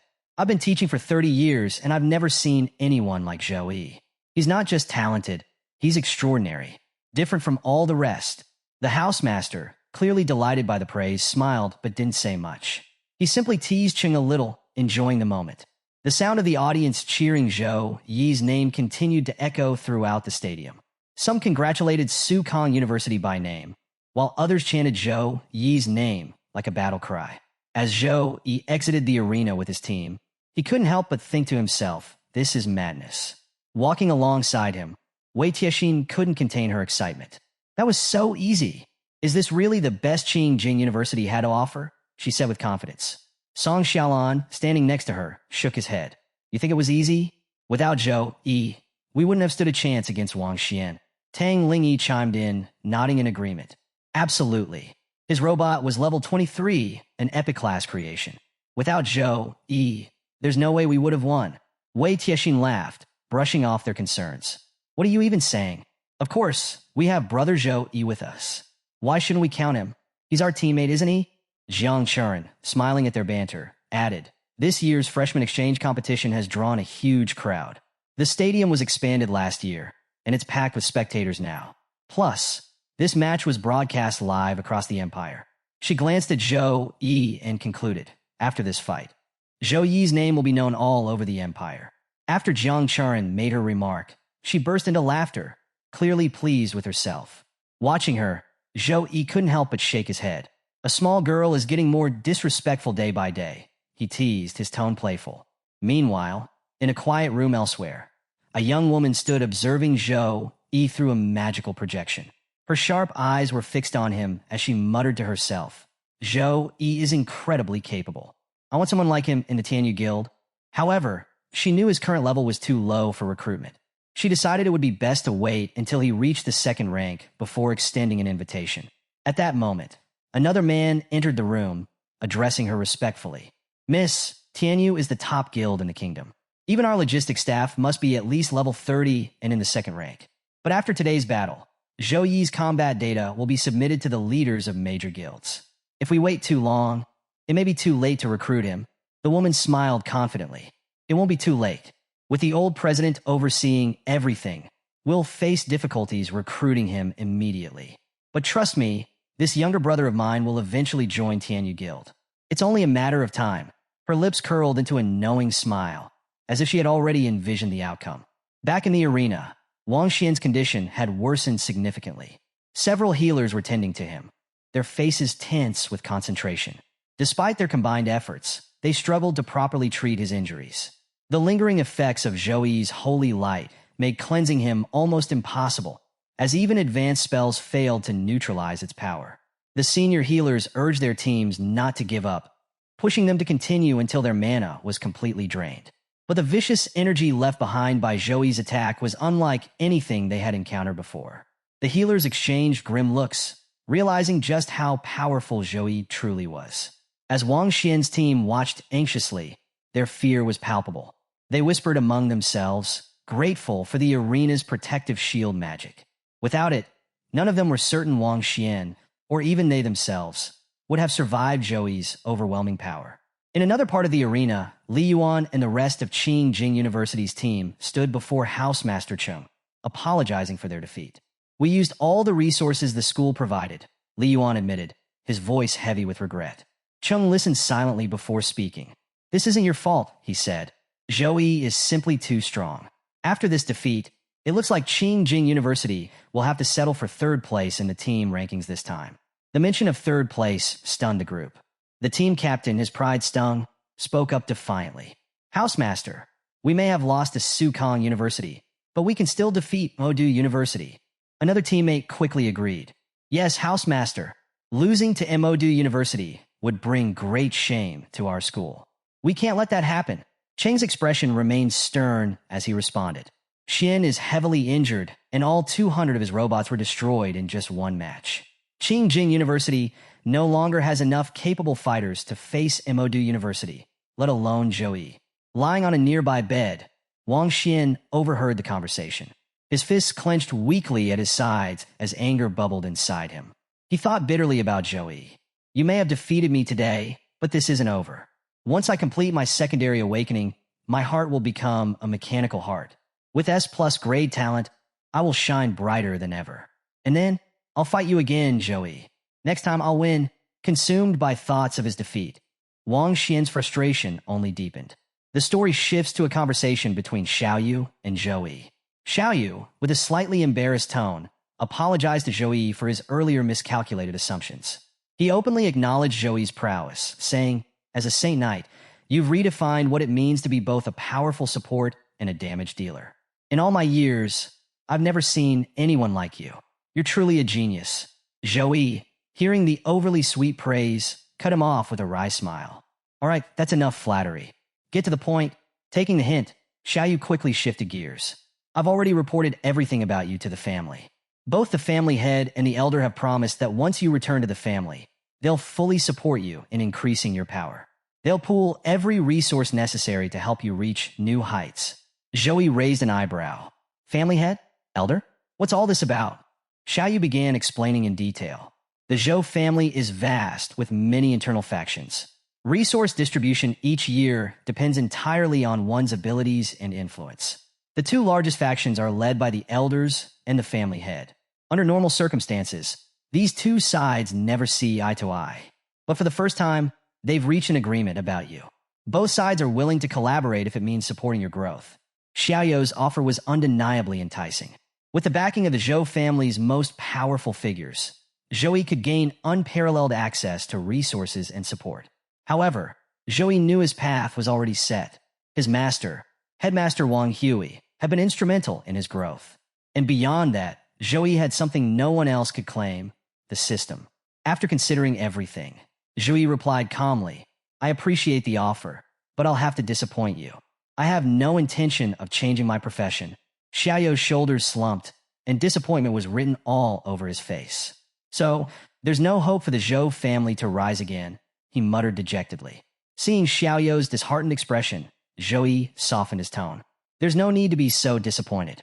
In my eyes, there's someone with the Frost bloodline who could potentially take on the hidden class of the Zhou family." Xiaoyu's interest was piqued, but he quickly tempered his enthusiasm. The hidden classes of the Zhou family aren't just about having the Frost bloodline. The bloodline purity also matters greatly. A regular Frost bloodline won't be enough to qualify for those classes. Zhouyi smiled slightly. "That won't be an issue. My sister's bloodline purity is 3 times higher than yours. That's more than enough for your family." Xiaoyu's eyes widened with joy. His disappointment evaporated as he excitedly asked, "Are you saying your sister has already awakened the Frost bloodline?" Zhouyi nodded in confirmation, and Xiaoyu practically exploded with joy. "This is incredible! The Zhou family will rise again," he exclaimed, jumping in excitement. Without wasting a moment, Xiaoyu rushed to Zhouyi and asked eagerly, "Are you absolutely sure her bloodline purity is 3 times higher than mine? That would mean almost 10 points. With that level of purity, she can select any of the 3 hidden Frost classes." Zhouyi, watching Xiaoyu's over-the-top reaction, couldn't help but think he had lost his mind. Trying to calm him down, Zhouyi added, "Don't get too excited just yet. I still have to ask for her opinion. Whether she'll accept your family's cultivation class line or not is entirely up to her." Despite Zhouyi's hesitation, Xiaoyu was unwilling to let such an opportunity slip away. Whatever Zhouyi or his sister decided, Xiaoyu was determined to ensure she joined their family. Zhouyi, too, thought this arrangement could work out well for his sister. For Zhouyi himself, joining the Zhou family offered little benefit. He had no intention of changing his class, and with both his system and master Wang Hui supporting him, he didn't need their resources. However, Zhou Yun's situation was different. Zhouyi could provide some support for her, but it was nowhere near what a focused family effort could offer. Though the family had failed him after their parents' death, it wasn't too late for them to help Yun. After weighing everything, Zhouyi decided to call his sister, Zhou Yun. The screen lit up with a video call, revealing Zhou Yun laughing and playing with Gray. Spotting her brother, she beamed. "Your fight was amazing. I knew you'd win," she said. Then, grinning mischievously, she added, "By the way, a lot of girls at my school are asking for your contact information. But don't worry, I haven't given it to anyone yet. After all, my dream sister-in-law should be very strong. She should have broad shoulders, strong arms, tight skin, and legs full of muscle. Oh, and she must carry a sword weighing more than 100 kilograms. Zhouyi felt his face heat up in embarrassment as his mind involuntarily pictured Jiang Churin in such a form. He quickly snapped back to reality and cut her off. "Stop talking nonsense. I have something serious to discuss with you," he said firmly. Zhou Yun straightened up, sensing the change in tone. Zhouyi began explaining, "Recently, I was contacted by someone from the Zhou family. They told me about 3 hidden frost classes in the family: Frost Archer, Frost Swordsman, and Ice Mage. The Archer and Swordsman classes focus on physical damage, while the Ice Mage is magic-based. With your bloodline purity, you qualify to choose any of them." Zhou Yun listened intently, her playful demeanor replaced by curiosity. Without hesitation, she said, "I want the Ice Mage class. I've always wanted to specialize in ice element attacks." Zhouyi nodded, pleased with her quick decision. "All right, but there's something to consider. Once you accept the Zhou family's class cultivation plan, you'll have to stay in their territory for at least 3 to 4 years to train. Think carefully before agreeing." Zhou Yun smiled confidently. "If my brother is so strong, I can't fall behind. I'll do it." In her heart, Zhou Yun was also relieved. With the resources from the Zhou family, she wouldn't have to rely on her brother's support. The thought of not being a burden made her decision even easier. Zhouyi smiled at her determination. "All right, once I settle things here, I'll come with you to the Tianlan district to get everything arranged." With that, their conversation ended, and they hung up the call. The 4th round of the National Freshman Exchange competition began with a buzz of excitement. The live monitor drone hovered over the arena, welcoming everyone and announcing the stakes. This round would determine the 8 elite contestants who would advance to the 5th round of the individual matches. As the crowd listened eagerly, the drone unveiled the rewards for the quarterfinalists. The first reward was revealed, an S+ grade mana potion. Gasps rippled through the audience, and even the contestants were visibly shocked. This rare item was critical for tertiary awakened classes, making it an unimaginable prize for most. Among the spectators, Jiang Churin turned to Zhouyi, her eyes wide in disbelief. "Brother, last year's champion only got an S-grade mana potion," she exclaimed. Zhouyi remained calm, explaining, "We've entered the 3rd level of war preparation. The Alliance needs to cultivate more talented individuals." Jiang Churin nodded, understanding why the rewards were more extravagant this year. The announcer continued, revealing that semi-finalists would each receive an S-grade resource, and the ultimate champion of the individual matches would win a custom-made legendary-grade weapon forged by Master Chi Jun of the Class Alliance. When the image of the legendary weapon appeared on the screen, the arena buzzed with excitement. This was the pinnacle of human craftsmanship, the highest grade of weapon forged by human hands. The promise of such a reward lit a fire in every contestant's heart. Each one resolved to claim the championship. With the announcements concluded, the contestants were called into the field. One by one, they entered the arena, ready to prove their strength. Jiang Churin entered confidently, turning to Zhouyi with a bright smile. "Brother Zhouyi, please cheer for me." Zhouyi nodded as she headed to her match. Shortly after, it was his turn. Entering the arena, Zhouyi faced off against a knight, who stepped forward with his sword raised. "Zhouyi, I know you're strong," the knight said with a smirk, "but don't think I'm weak." The knight's confidence was clear. He had focused almost all his skill points on raw strength, unlike the balanced development of most regular classes. With his sword pointed at Zhouyi, he thought, I'm different from everyone else. My power alone is enough to crush anyone. The match was announced to begin. Joey wasted no time, immediately pulling out his hammer and charging toward the knight named Chong. Seeing him approach, Chong smirked, raising his sword. Come on, Joey. Let's see if you can handle me head on. The two clashed, Chong swinging his sword with all his strength. Dust exploded into the air, obscuring the view of the crowd.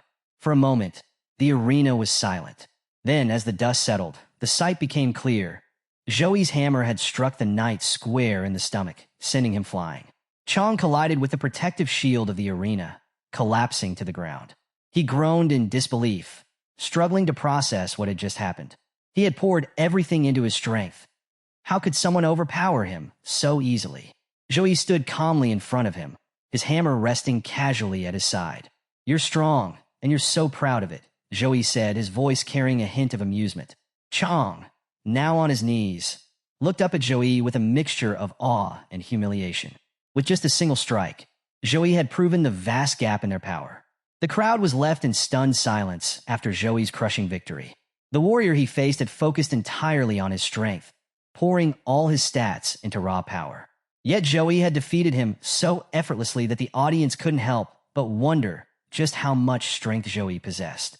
Whispers filled the arena. Some even suspected Joey might be cheating, unable to grasp how he could overpower someone so easily. Among the shocked spectators were the defeated warrior's teammates. They stared in disbelief, struggling to comprehend how their partner, who had gone into the ring fully buffed and with a strength stat of 370 points, could end up on his knees. By their calculations, Joey's strength had to be at least 450 points to dominate so decisively. The housemaster of the opposing team observed quietly, piecing together Joey's combination of high intelligence and immense strength.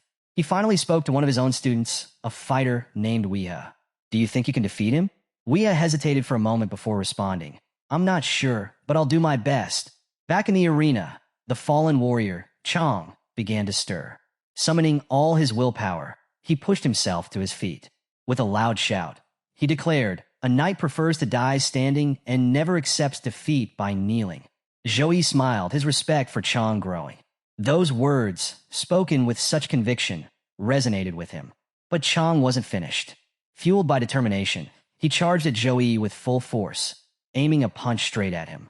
Joey, unfazed, raised his hammer again and struck Chong square in the stomach. The force of the blow sent Chong crashing to the ground once more. Still, Chong refused to give up. Just as he attempted to rise again, one of his teammates yelled loudly, "We surrender." With that declaration, the match ended. The announcer declared Joey's victory, stating that MOD University had conceded.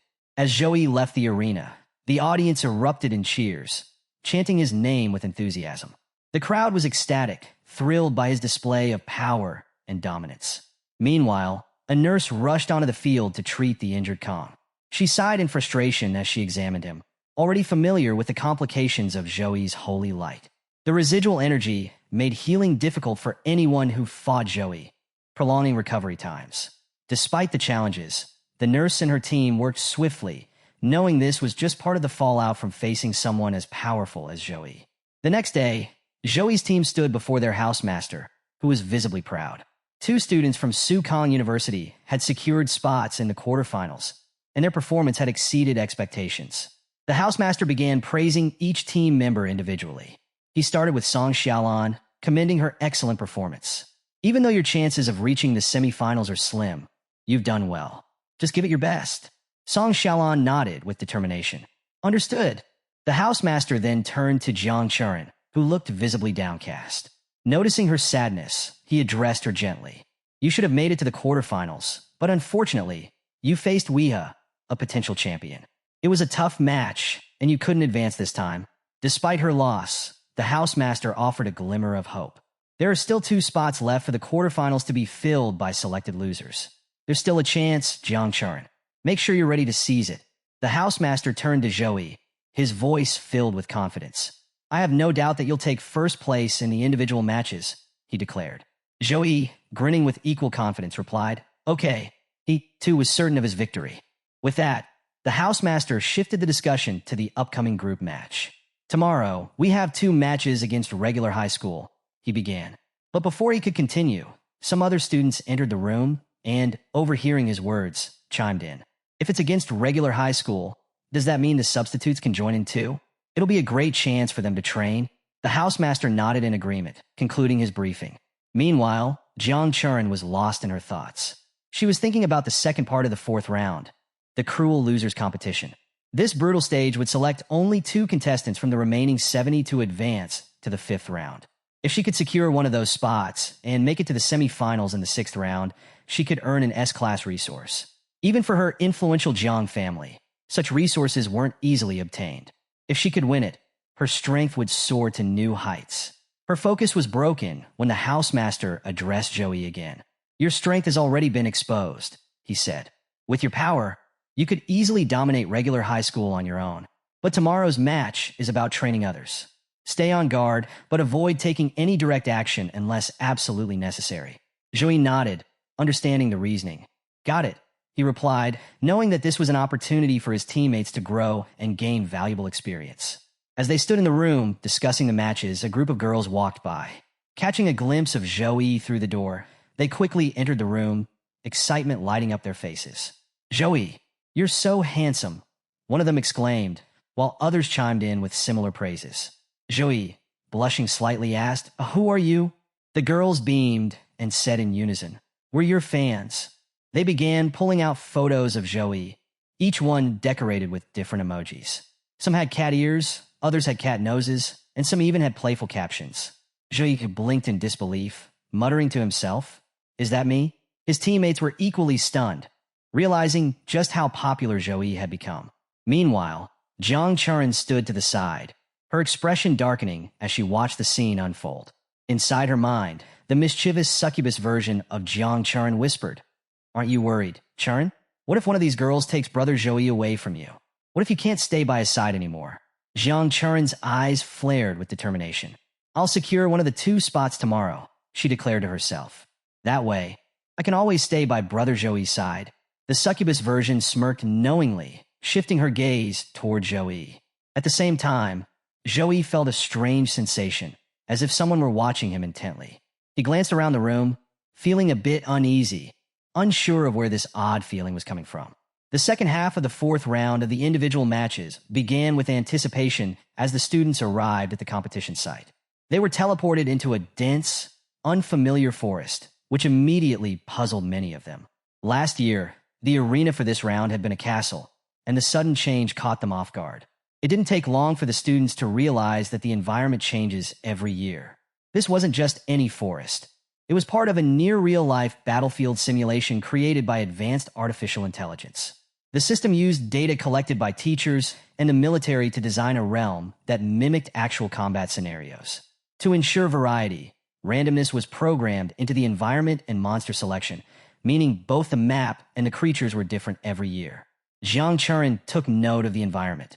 The air was moist, the atmosphere heavy. The other students, though unsettled by the unfamiliar terrain, were eager to start.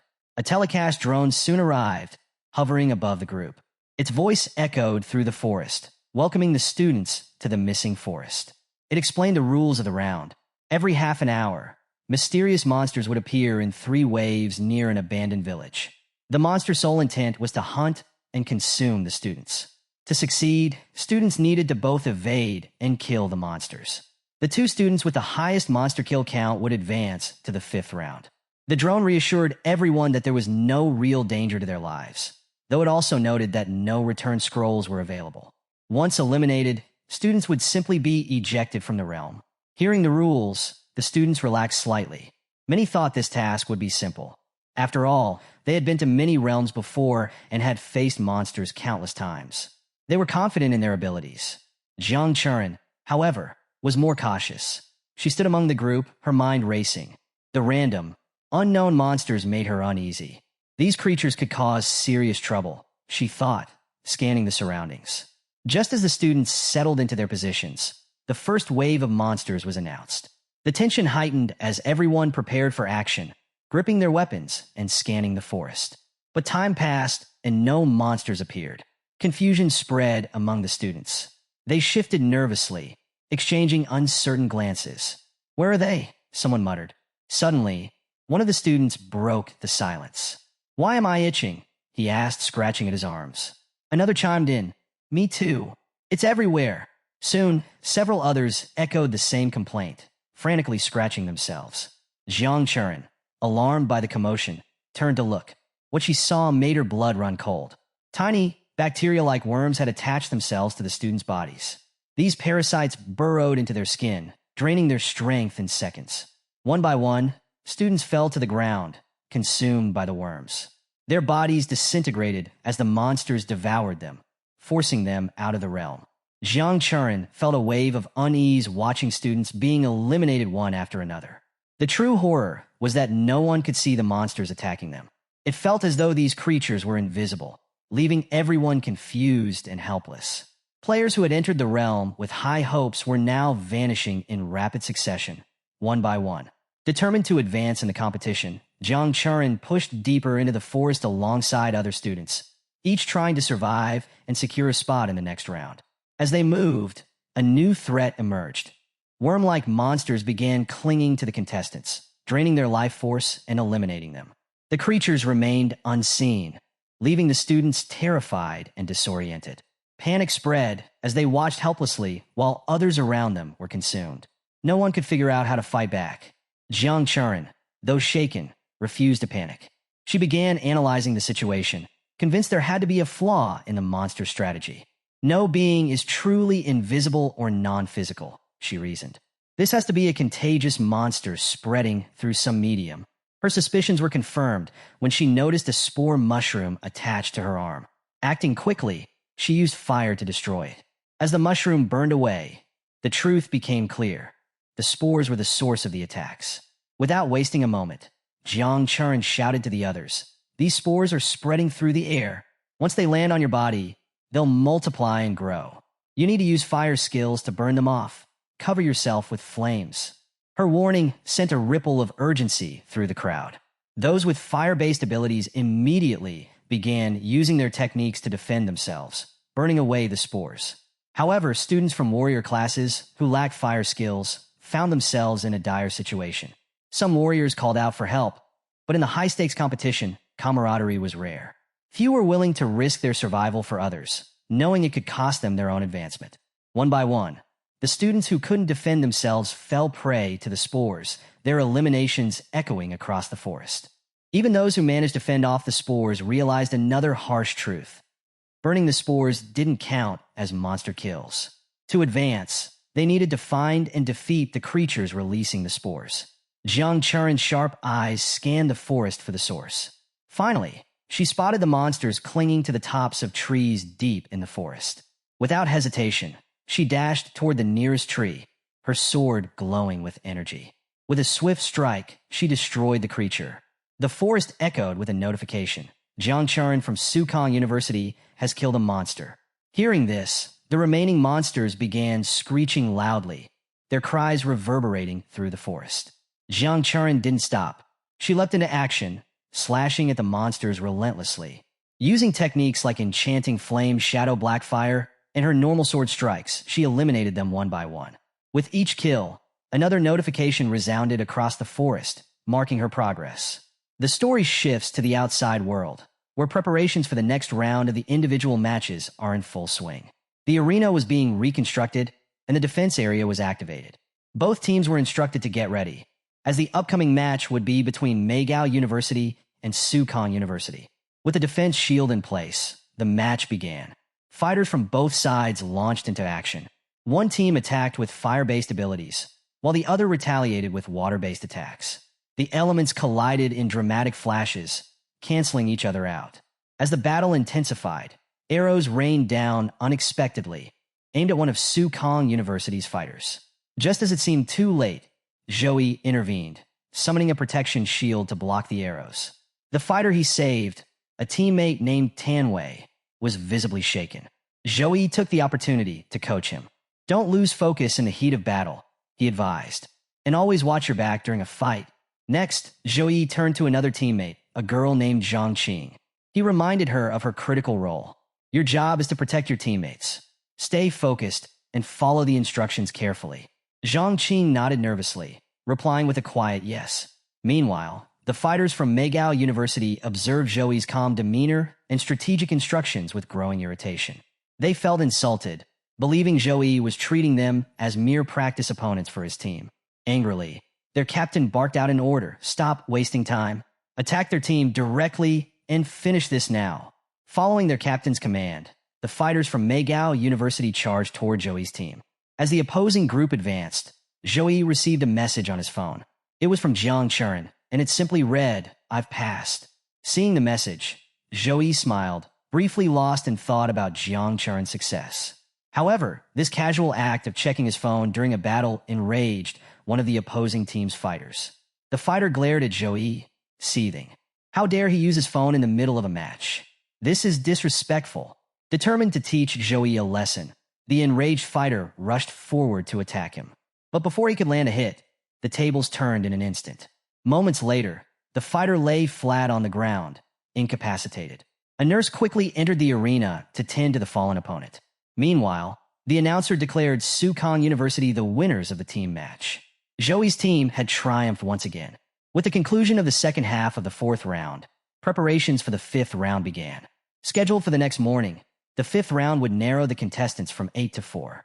Later that afternoon, the semifinal match of the sixth round would pit Joey against Weeha, a fighter with an intense and aggressive style.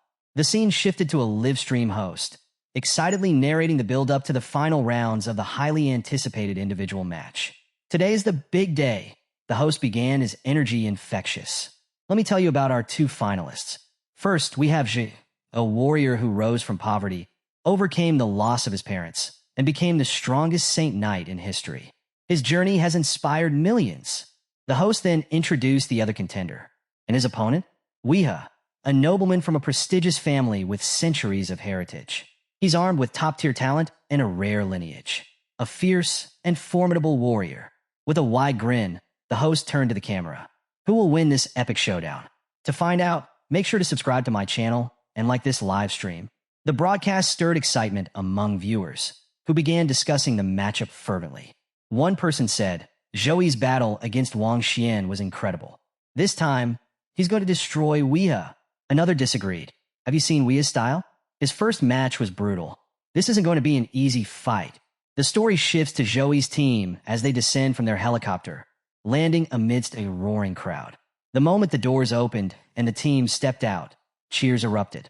Spectators called out the names of their favorite fighters, Song Xiaolan, Jiang Churen, and Joey.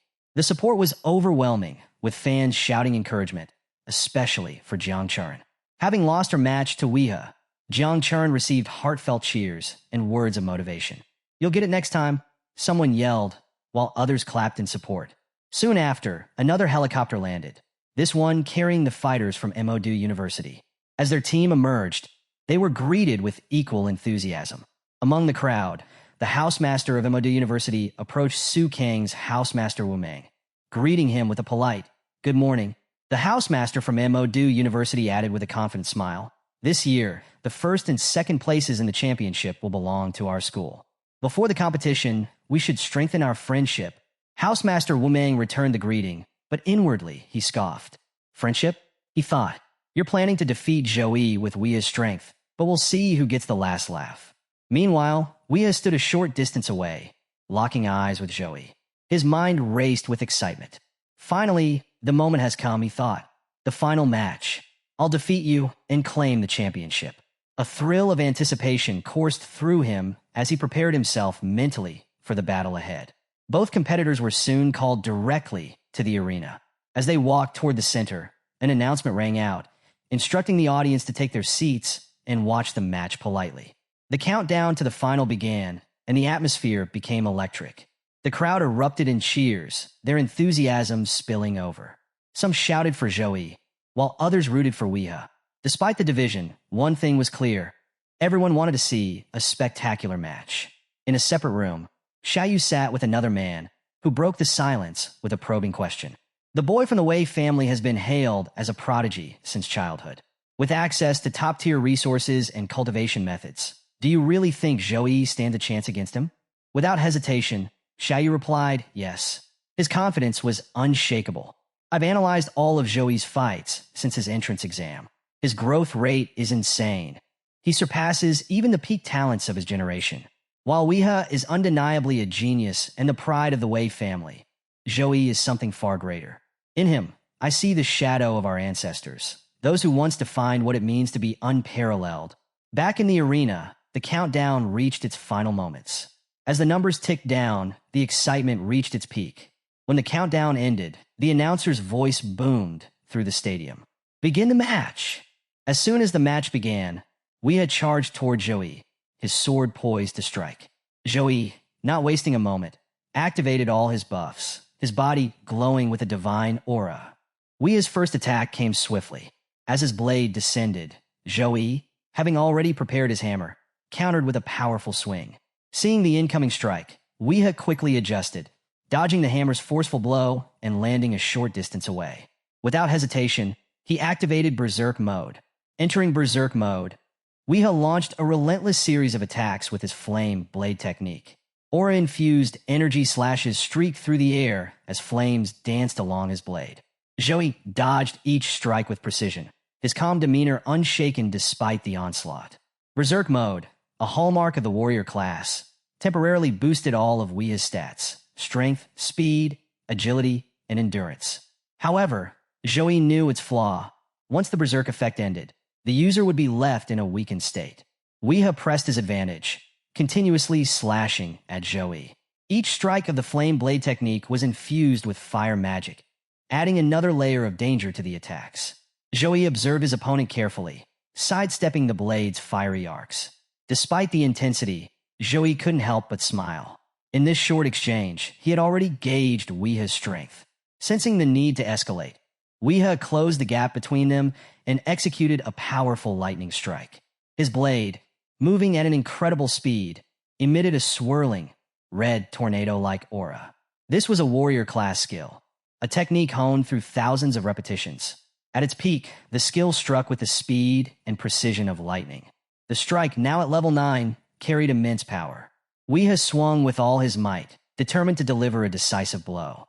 As the blade neared Zhou, the crowd held its breath. But Zhou was ready. He countered with his hammer, activating Air Smash. The two attacks collided in an explosive clash of energy, shaking the arena. Weeha's confidence wavered as he felt the force behind Zhou's strike. His lightning strike, a move capable of cutting through even the toughest opponents, was met head-on and stopped. The sheer weight and speed of his blade, which had seemed unstoppable, couldn't overpower Zhou's hammer. Shock coursed through Weeha as he gripped his weapon tightly. His hands began to bleed from the strain, and it became clear he couldn't keep this up much longer. Zhou, sensing his opponent's faltering resolve, added more force to his hammer, pushing Weeha back. Staggering, Weeha steadied himself, unwilling to give in. Zhou, however, didn't let up. He activated level 9 Holy Cross, summoning a radiant, glowing cross of light that illuminated the entire arena. Weeha, seeing the familiar attack, smirked through his exhaustion. "I knew you'd use that," he said, activating Fighting Rage. A red aura enveloped Weeha, forming a visible armor around him. The aura amplified his strength further, making his presence even more imposing. The resonating power of both fighters filled the arena, creating an electric tension that left the crowd on edge. Zhou's divine lightning clashed with Weeha's fiery aura, the entire battlefield alive with energy. The housemaster of Emodu University, watching the match closely, wiped the sweat from his brow. Before the fight, he had been confident in Weeha's victory. But now, as Zhou's power continued to rise, his confidence was rapidly crumbling. Zhou quickly assessed Weeha's S-grade talent, which buffed all 4 of his stats while reducing incoming damage by 80%. The drawback? Once the ability ended, Weeha would feel the full brunt of the damage he had absorbed. This talent, combined with his other skills, made Weeha a formidable opponent. As soon as Weeha activated his abilities, his speed increased dramatically. He closed the distance between them in an instant, launching another aggressive attack. Zhou, noticing the sudden escalation, realized Weeha's intent. He was trying to end the match as quickly as possible. The battle intensified as the two fighters exchanged relentless blows. Weeha, bolstered by Berserk mode and Fighting Rage, pushed himself to the limit, while Zhou met his attacks head-on with precise counters. The arena became a dazzling display of light and dust as their attacks clashed. Every strike sent shockwaves rippling through the stadium, leaving the audience struggling to follow the action. Some spectators, unsure of Joey's strategy, began murmuring, "Why is he fighting Weah head-on? Wouldn't it be better to wait out Weah's talent? He'd lose on his own after 2 minutes." Others defended Joey, saying, "Joey must have a reason for fighting like this. I trust him completely." Back in the arena, Joey's plan started to take shape. After a series of exchanges, he suddenly unleashed the Spear of Victory. A brilliant spear of lightning materialized behind him and shot forward with incredible speed toward Weah. Weah, seeing the attack, charged forward to meet it head-on. With a confident laugh, he said, "Your Spear of Victory is useless against me." The spear struck him, but Weah, still protected by his talent, barely flinched. Joey, unfazed, prepared for his next move. "Save your laughter," he said calmly. "The match isn't over yet." As Joey spoke, the punishment of light activated. Lightning began raining down on Weah from all directions, illuminating the entire arena. The bright flashes and deafening thunder left the audience awestruck. Weah, despite his damage reduction, felt the overwhelming force of the attack. Sweat poured down his face as he gritted his teeth, enduring the searing pain. He knew that without fighting rage, a single strike from the punishment of light would have been enough to finish him. However, Weah also recognized a potential opening. The punishment of light required a brief cooldown after each lightning strike. Seeing this, he decided to press forward, aiming to exploit the gap and counterattack. But just as Weah prepared to move, another bolt of lightning struck him. This time, the pain was even sharper, catching him completely off guard. How is this possible? He thought, alarmed. The cooldown period was shorter than he anticipated, and the next wave of lightning came faster than before. Weah's confidence began to waver. Before entering the match, Weah had meticulously studied every skill Joey had ever used. Yet now, standing amidst the relentless barrage of lightning, he was at a loss. How is this possible? He thought. His mind raced as he endured the punishment, and a chilling realization began to form. Could it be? Is Joey's punishment of light at a level above 20? The thought sent a wave of nervous energy through him. As lightning continued to crash down, illuminating the entire arena, Weah found himself increasingly overwhelmed. The entire battlefield seemed to pulse with destructive energy, and the air itself vibrated with the force of Joey's attacks. The live drone, circling above, narrated the spectacle. What a powerful bombardment. This is truly terrifying. Let me remind everyone. You are watching the National High School Freshman Exchange Competition. The spectators, who had been cheering enthusiastically just moments before, now fell silent. Some had even closed their eyes, unable to watch the terrifying scene. The continuous onslaught of lightning striking Weah made even the boldest among them uneasy. His screams echoed across the arena as the pain tore through him. Weah, writhing in agony, thought to himself, how can this be happening? He looked at Joey, standing just 10 meters away, yet it felt like an insurmountable distance. Despite their proximity, Joey's overwhelming presence made Weah feel small, like a worm struggling under the heel of a giant. The realization of Joey's sheer power shook Weah to his core. He couldn't accept it. Anger and desperation surged within him, driving him to his final option, his secret technique. Enraged by his inability to harm Joey despite using every technique he had, Weah activated the skill. A red, spiritual sword materialized in the arena, followed by another, then another. Soon, thousands of these spiritual swords filled the air, falling like a relentless storm. The entire arena was engulfed in dust as the swords rained down, creating a chaotic and blinding scene. Joey, however, remained calm, his gaze fixed on the falling swords. His sharp eyes tracked each one with precision, following their movements as they streaked toward him. Even as some swords passed dangerously close, he stood firm, unshaken. Weah, now fully consumed by a secret technique, had transformed his body into a weapon. His lineage from the Wei family was steeped in a history of powerful warriors.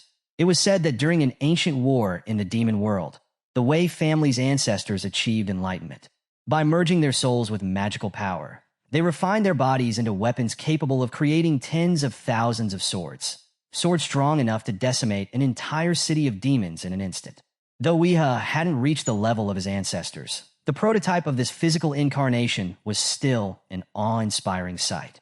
The storm of swords filled the arena with lethal intent, and the sheer power of the technique left many in the audience breathless.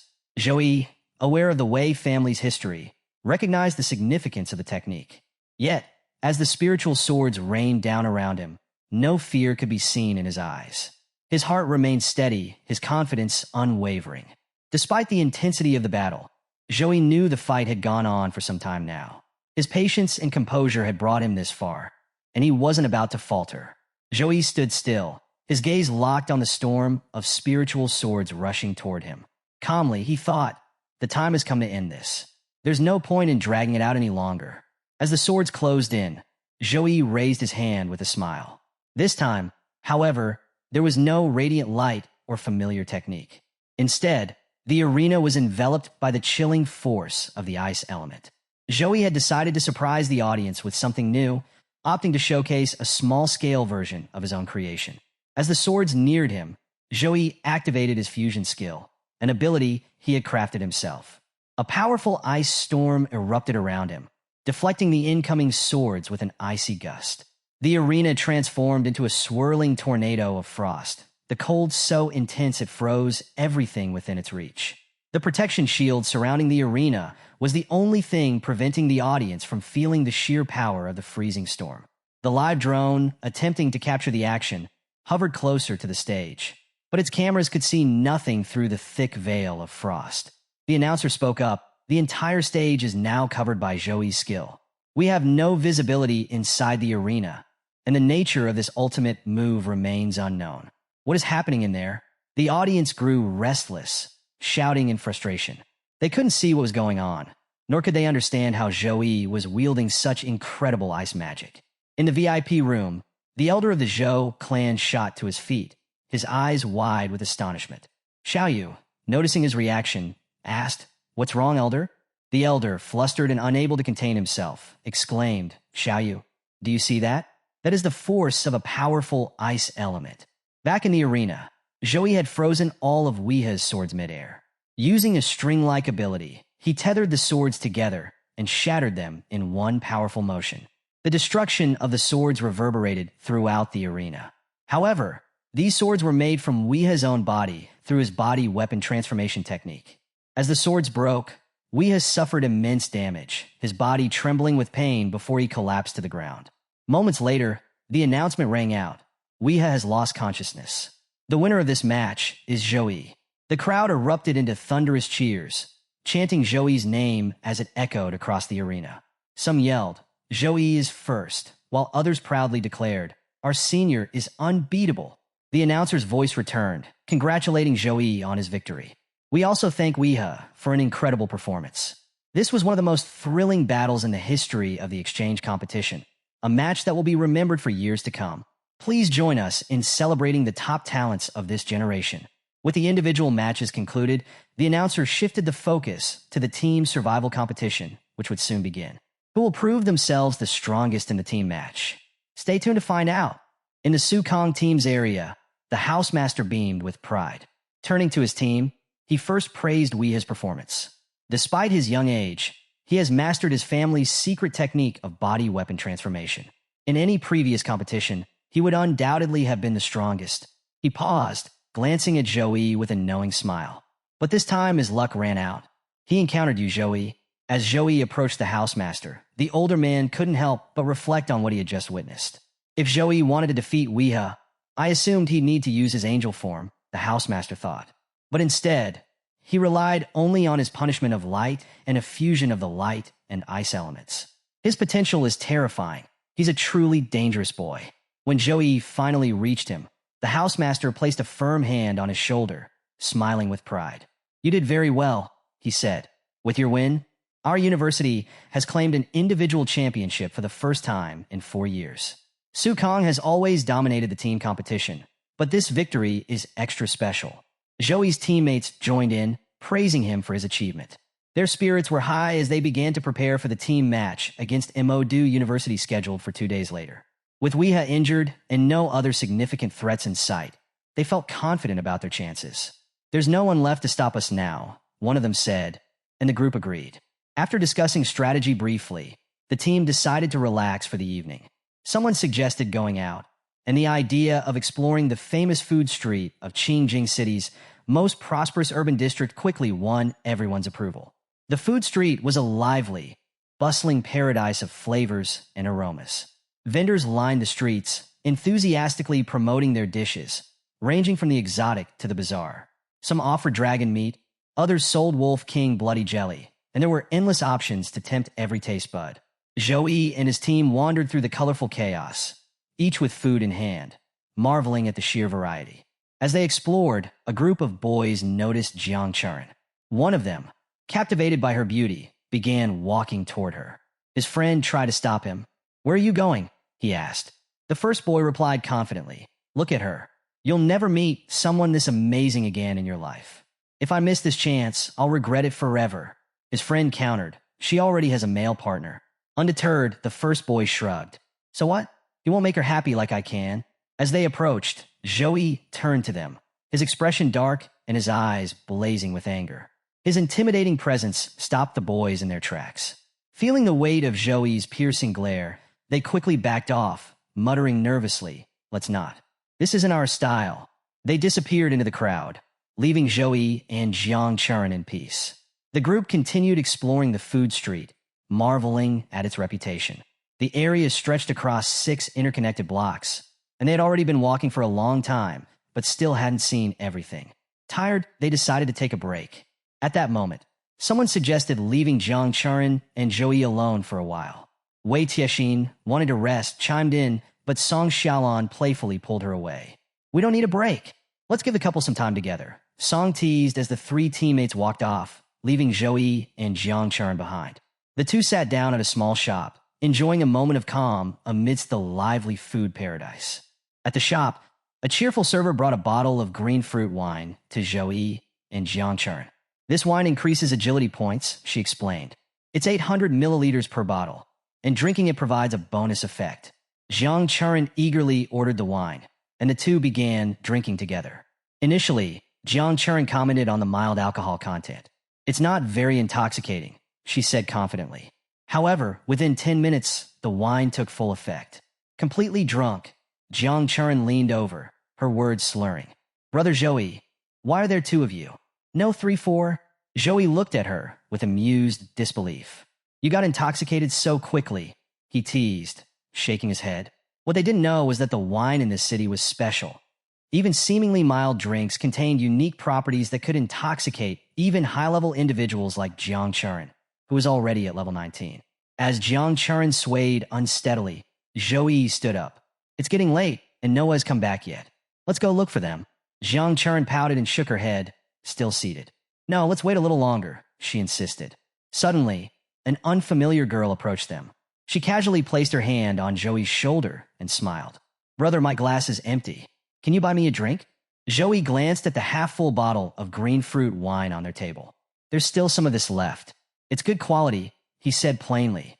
The girl's smile widened, clearly amused. "You're interesting," she said with a playful laugh. "You've made me happy. Why don't we find a quiet place to continue chatting?" Jiang Churin, sitting nearby, watched the scene unfold. Her face became visibly tense, and her eyes lowered. A mix of frustration and embarrassment washed over her. But when she saw the girl lean even closer to Zhou, her emotions boiled over. Without hesitation, Jiang Churin stood up, her face flushed with a mix of anger and shame. She marched over and pushed the girl away from Zhou. Startled, the girl stumbled back, but quickly regained her composure. Leaning close to Jiang Churin, she whispered with a sly grin, "You've got it all wrong, girl. Just by looking at you, it's clear you're not his girlfriend. So why interfere in his destiny with someone else?" The girl was fully aware of Zhou's reputation as the strongest freshman and Jiang Churin's close association with him. Like many others, she assumed Jiang Churin was his girlfriend, though she could tell the two hadn't yet fully figured out their feelings for each other. She saw this as a golden opportunity to wedge herself between them. The girl leaned into her plan. Smiling slyly, she activated her charm ability, a subtle but powerful spell designed to influence emotions. As she approached Zhou again, she thought to herself, "If Zhou falls for me, all his resources will be mine."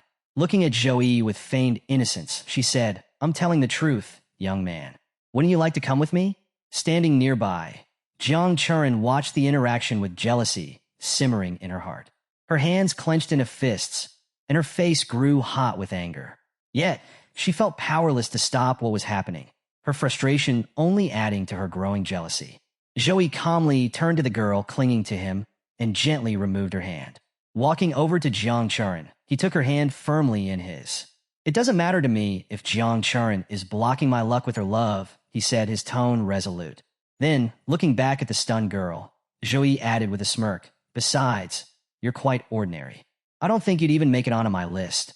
The girl's jaw dropped as she stammered in disbelief. Did he just call me ordinary? She muttered, unable to process the insult. Ignoring her reaction, Zoe began walking through the bustling crowd, still holding Jiang Churin's hand. She remained silent, following him without protest. But after a short distance, Jiang Churin stopped abruptly. Her voice wavered as she stuttered. Gee, I like you. Zoe froze, completely caught off guard. What did you just say? He asked, his surprise evident. Jiang Churin, visibly nervous and still slightly drunk, continued, I've liked you for a long time. I know I shouldn't have said this before the match, but before she could finish, her succubus personality emerged, speaking boldly through her. I hate seeing girls around you, it declared. Whenever I see them near you, I feel like killing them all. Overwhelmed, Jiang Churin's true self fell silent, and instead, she suddenly hugged Zoe tightly. Can I be your girlfriend? She shouted, her voice echoing in the lively street. No sooner had she spoken than she passed out in Zoe's arms, completely unconscious. At that moment, their teammates returned from the food stalls, only to stop dead in their tracks. Their jaws dropped as they took in the scene, Jiang Churin clinging to Zoe while he stood frozen. It was clear they felt they'd walked in at the wrong time. The next morning, Jiang Churin awoke to the blaring sound of her alarm. Groggily sitting up, she rubbed her eyes, and then the memories of the previous night came flooding back. Her face turned crimson as embarrassment washed over her. When she mustered the courage to go downstairs, she found the entire team gathered for breakfast. Jiang Churin hesitated at the edge of the room, afraid to face them. But when the housemaster Wu Meng noticed her, he greeted her warmly. You're awake. You slept in quite a bit today. Come join us for breakfast. Everyone at the table smiled at her, as if nothing unusual had happened. Their easygoing demeanor made Jiang Churin question her own memory. Was it all just a dream? She wondered, sitting quietly at the table. The scene shifted back to the night before, when Jiang Churin had fainted in Zoe's arms. Seeing the awkward situation, Zoe turned to his teammates and made a request. Please, let's all pretend none of this happened. Song Xiaolan, puzzled, asked why. Don't you both like each other? Zoe sighed and explained. Jiang Churin's family is one of the oldest and most influential in the country, dating back to before the Eternal Game even began. Over the centuries, they've become one of the top families in the nation. I might have some fame now, being Master Wang Hui's direct disciple, but that's only on the surface. It's not enough to match the Jiang family status. I don't want to trouble her or her family because of this. When I've gained absolute power and no authority or family can stand in my way, then, and only then, will this matter to me. The team nodded solemnly, understanding his reasoning. As they ate breakfast the next day, Song Xiaolan leaned close to Zoe and whispered with a mischievous grin, Brother Zhi, you're truly the god of love. Don't worry, I'll always support you. I'll even captain the ship where you and Jiang Churin live from now on. Zoe shook his head at Song Xiaolan's playful teasing, but a faint smile lingered on his face. During breakfast, the housemaster Wu Meng addressed the group with a serious tone. There are 10 high schools in the finals of the National Freshman Exchange competition. Each school will face the others, totaling 45 matches. The champion will be determined by the number of victories. He paused, looking at each of them. Today is our 9th match. If we win, the championship is ours. Stay humble, focus, and defeat Emodu University. Housemaster Wu Meng, brimming with excitement, rallied his team before the match. This is the most important match of the competition. Give it your all, he encouraged. The team responded with an enthusiastic, okay. Their energy and confidence were palpable as they prepared for the battle. Meanwhile, at Emodu University, the scene was more tense. A group of students stood together as the housemaster addressed them. He turned to a girl named Sun Jiao, a skilled summoner who was standing in for Weia. Sun Jiao, you're participating as a stand-in today, so don't feel pressured. Your safety will be a top priority, he assured her. The housemaster then addressed the rest of the team. I can only encourage you with words, but we all know the reality. Weah hasn't recovered from his injuries, which means our team's strength has taken a significant hit. And with Joey on the other side, he paused, the weight of his thoughts visible. Joey is not just an ordinary all-rounder. Even if we combine the strength of every freshman here, it wouldn't match his. He's like a monster, a force who could single-handedly dominate every top school. Determined not to let their reputation suffer, the housemaster added, if we lose today, the respect of Emodu University will be at stake. Other universities will humiliate us. I need all of you to fight with your full strength. Can you do it? Yes, we can. The team roared, their voices filled with resolve. With that, the team headed to the arena, ready to face Sukong University. The crowd buzzed with excitement as the teams arrived at the fighting arena. The live drone's voice echoed, announcing, the match between Sukong University and Emodu University, which everyone has been waiting for, is about to begin. Before the match started, the rewards for the top 3 places were revealed. Third-place teams would receive custom-made gold grade 3-star equipment based on their level. Second-place teams would receive custom-made gold 4-star equipment. First-place teams would receive epic grade war equipment for every team member. The audience erupted into cheers upon hearing the rewards, which were far more generous than those offered in previous years. Joey's team exchanged glances, a knowing smile passing among them. They already felt the epic grade weapons in their grasp, confident in their victory. Both teams were called to the arena, and as they entered, the crowd roared. Fans cheered loudly for Joey and his team, shouting his name in support. Others encouraged Emodu University, urging them to give their best. When the teams reached their positions, the countdown began. 3, 2, 1. The match officially started. Joey's team quickly assumed their battle positions. On the other side, Sun Jiao, the summoner from Emodu University, wasted no time. She activated her summoning skill, bringing forth an array of powerful monsters. Young Dragon Regis, Beehive Yakjan, Great Snake Hades, Monster Hell Guard Kerberos, Lion King Michaela.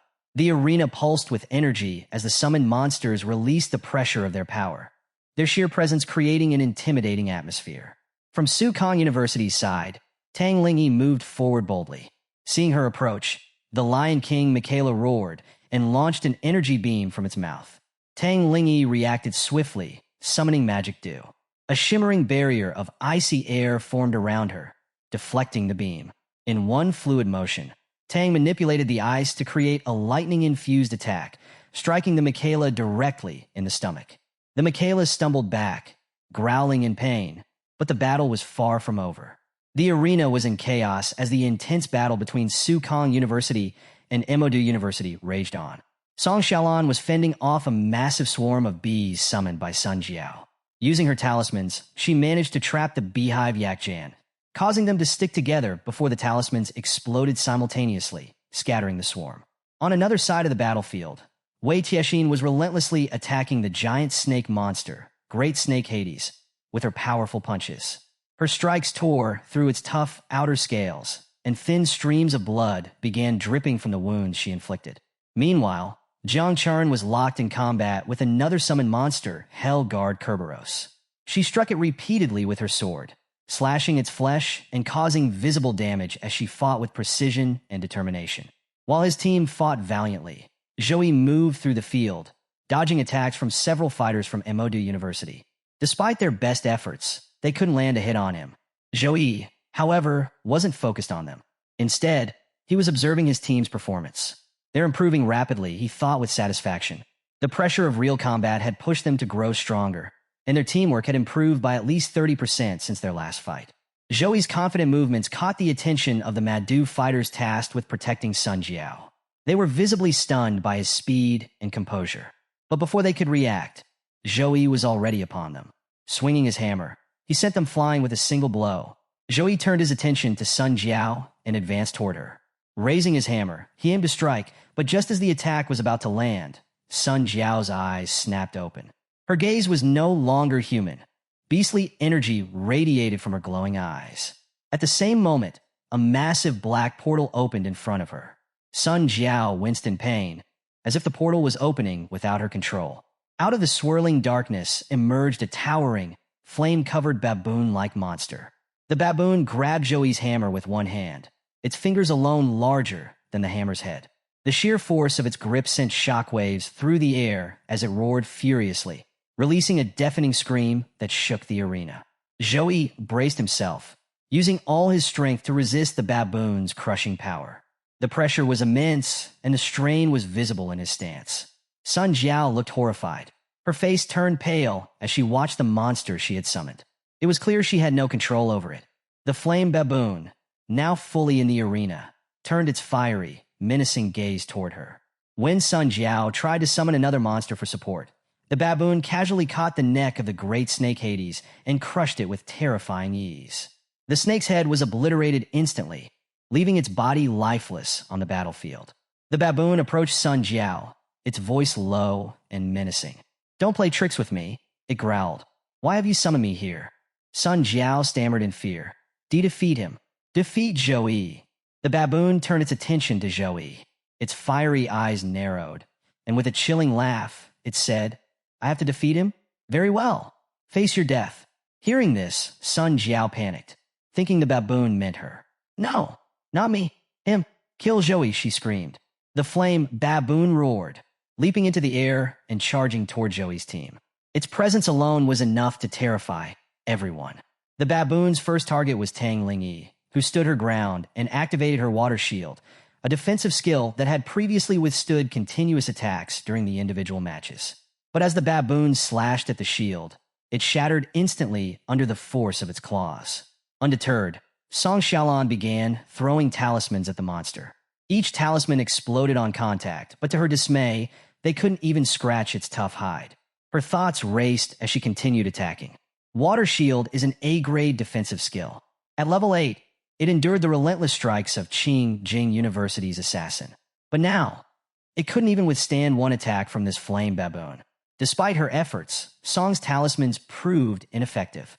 The flame baboon stood unscathed, its fiery aura growing more intense with each passing moment.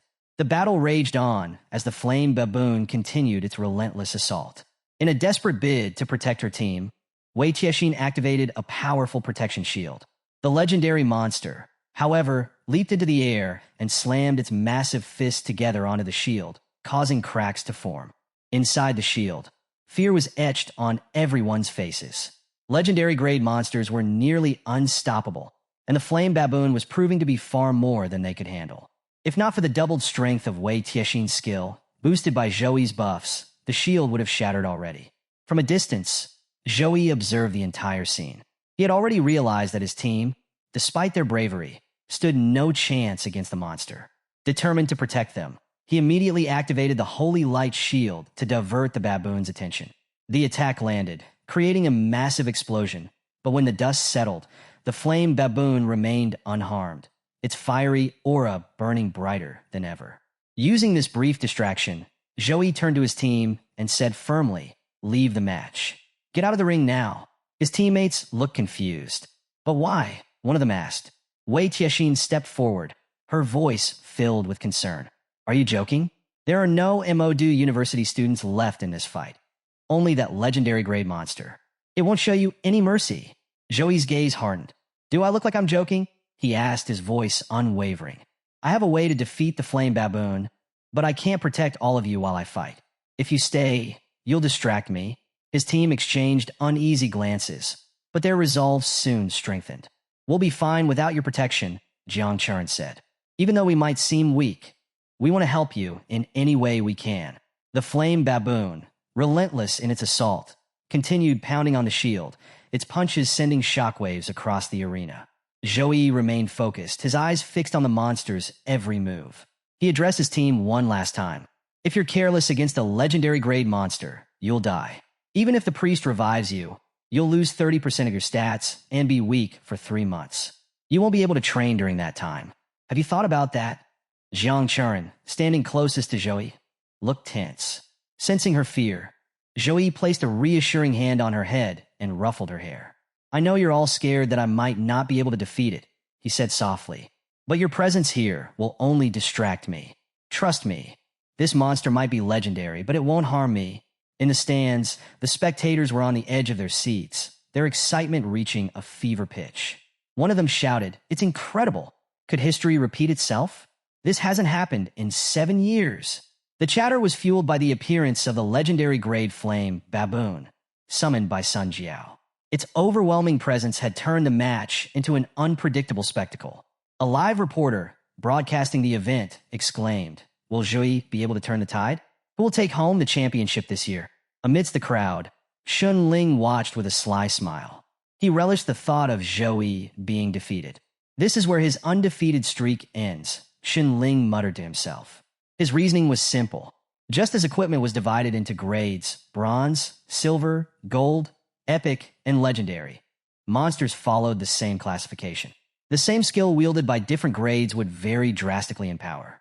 For example, a charge skill used by a bronze grade monster would barely match the strength of an E- or F-class human.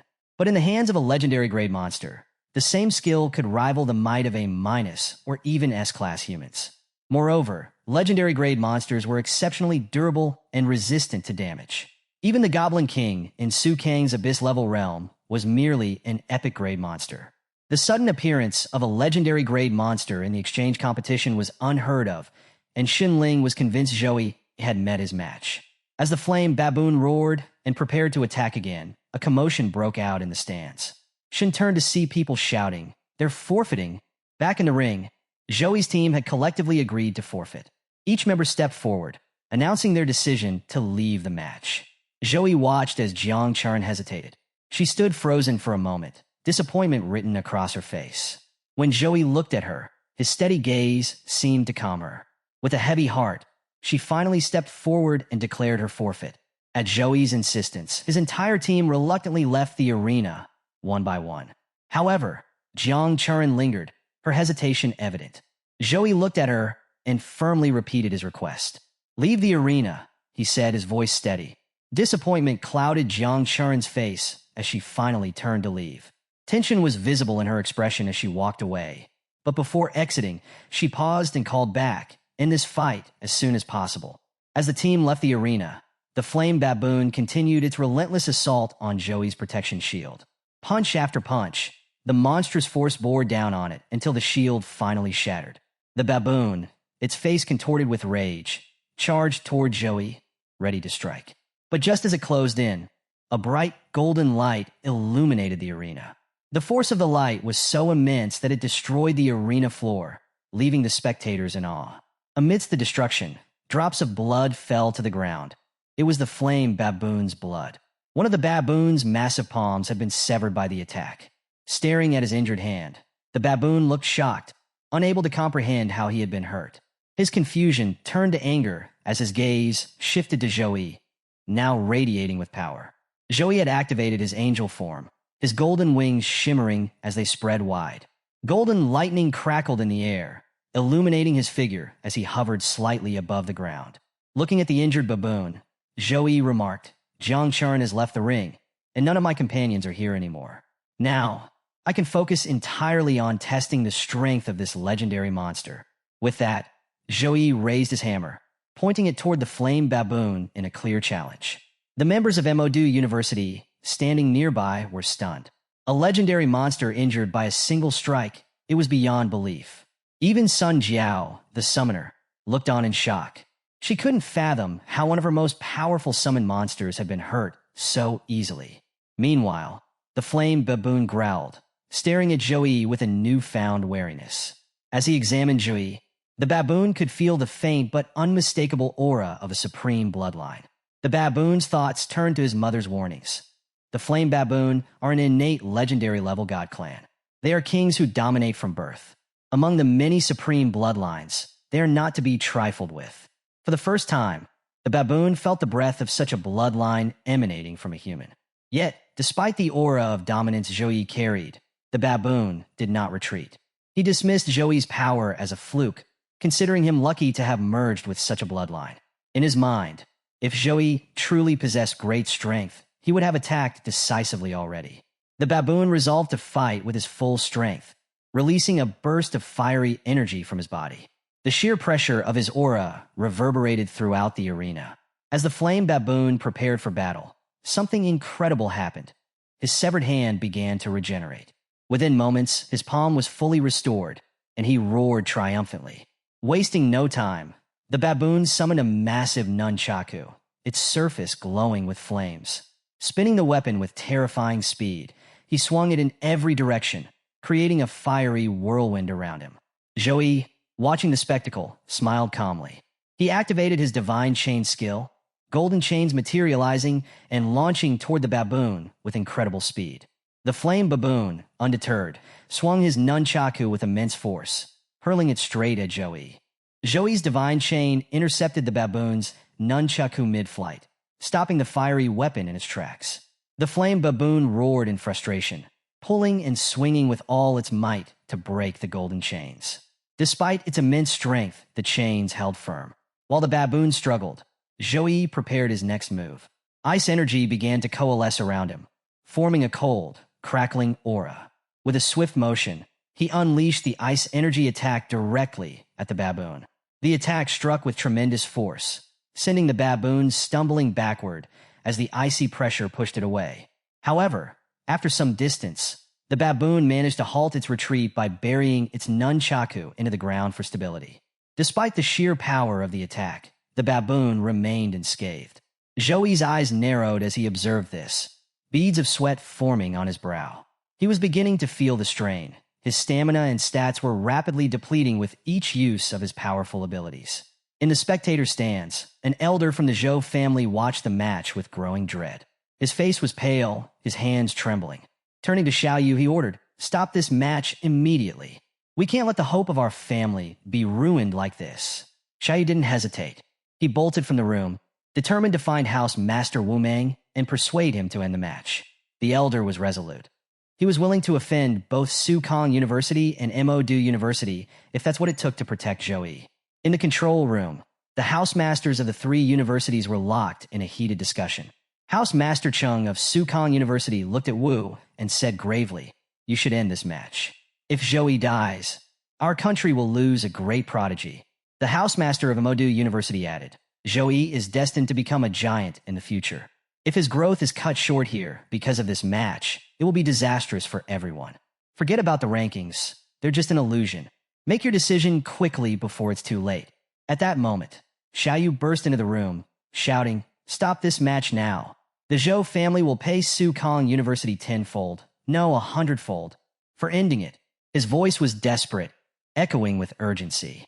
The housemaster of Modu University nodded in agreement. "Don't overthink it, Wu Meng.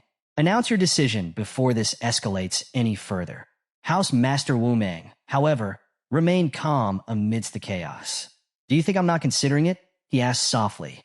His thoughts drifted to a conversation he'd had with the principal of Sukong University. When Wu had asked about Joey's real strength, the principal had replied confidently, "You can rest assured. Unless a legendary monster above level 26 faces him, Joey will handle it with ease."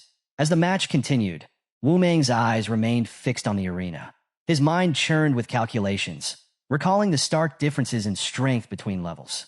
After level 20, whether human or monster, the gap between levels becomes immense. A level 26 monster of the same grade is equivalent to facing 10 level 24 monsters. The Flame Baboon, though formidable, was only level 24. Joey was up against a daunting challenge, but Wu Meng's confidence remained unshaken. "It's very difficult for Joey to lose here," he finally said aloud. Xiaoyu, standing nearby, was stunned. "Aren't you afraid of—" Before Xiaoyu could finish, a powerful shockwave from the arena rattled the room, forcing him to stagger backward. The sheer force of the impact left everyone in the room momentarily stunned, their attention snapping back to the fight as the battle escalated further. In the arena, the battle between Joey and the Flame Baboon had reached a fierce crescendo. The baboon, wielding his massive nunchaku, launched relentless attacks at Joey. Each strike shattered the ground with explosive force. Joey dodged the incoming attacks with precision, leaping to avoid a crushing blow. The baboon's nunchaku smashed into the ground where he had stood, sending debris flying. Seizing the opportunity, Joey quickly prepared his divine punishment attack. The golden lightning descended with immense power, striking the baboon directly. The creature writhed in pain as electric currents coursed through its body, temporarily paralyzing its limbs. Joey wasted no time and immediately began charging for a second strike. As the second bolt of divine punishment approached, The flame baboon roared in anger. Swinging his nunchaku with incredible speed, he deflected the lightning midair, dispersing its power. The baboon snarled at Joey, his voice echoing across the battlefield. Come, show me your strength. Give me everything you've got. Joey's light punishment, now a level 14 skill, was amplified by his S+ talent Holy Angel Guardian, along with the 4-dimensional bonuses granted by his angel form. The attack he had just unleashed could easily obliterate the epic Goblin King of the Abyss-level dungeon. Yet, the Flame Baboon had endured it with only superficial damage. Even as the divine attack struck, the baboon adapted quickly, using his nunchaku to dodge and deflect subsequent blows. He charged toward Joey, swinging his weapon with deadly precision. As the baboon closed the distance, Joey activated his divine chain, which shot out and ensnared the monster once again. Trapped in the golden chains, the baboon roared furiously, thrashing about in frustration. Enough of these annoying tricks, the baboon bellowed, his immense strength shattering the chains one by one. Joey observed the scene carefully, thinking back to his past encounters. He had fought and defeated a legendary demon before, but that opponent had been severely hindered by its weakness to light-based attacks, unable to unleash the full extent of its legendary abilities. This baboon, however, was entirely different. The baboon's resilience and adaptability were remarkable. As Joey dodged another nunchaku swing, he realized something important. His speed is increasing, and he's becoming more resistant to light element magic. His adaptability is astonishing. No wonder so many humans perished during the Dark Ages. Warcraft like this truly surpassed humans in raw power. Thinking quickly, Joey activated all his buffs, stacking them to their maximum potential. Even though he had already enhanced his abilities before transforming into angel form, he now applied an additional round of skill amplification to unlock the 3rd stage of his full power. The battle had become increasingly dangerous. Neither Joey nor the Flame Baboon showed any signs of backing down. The baboon, having avoided most of Joey's attacks, lunged forward again, swinging his nunchaku with terrifying force. From a distance, members of Modu University, including Sun Jiao's teammates, watched the battle unfold. They couldn't help but marvel at Joey's strength. He's stronger than we thought, one of them muttered.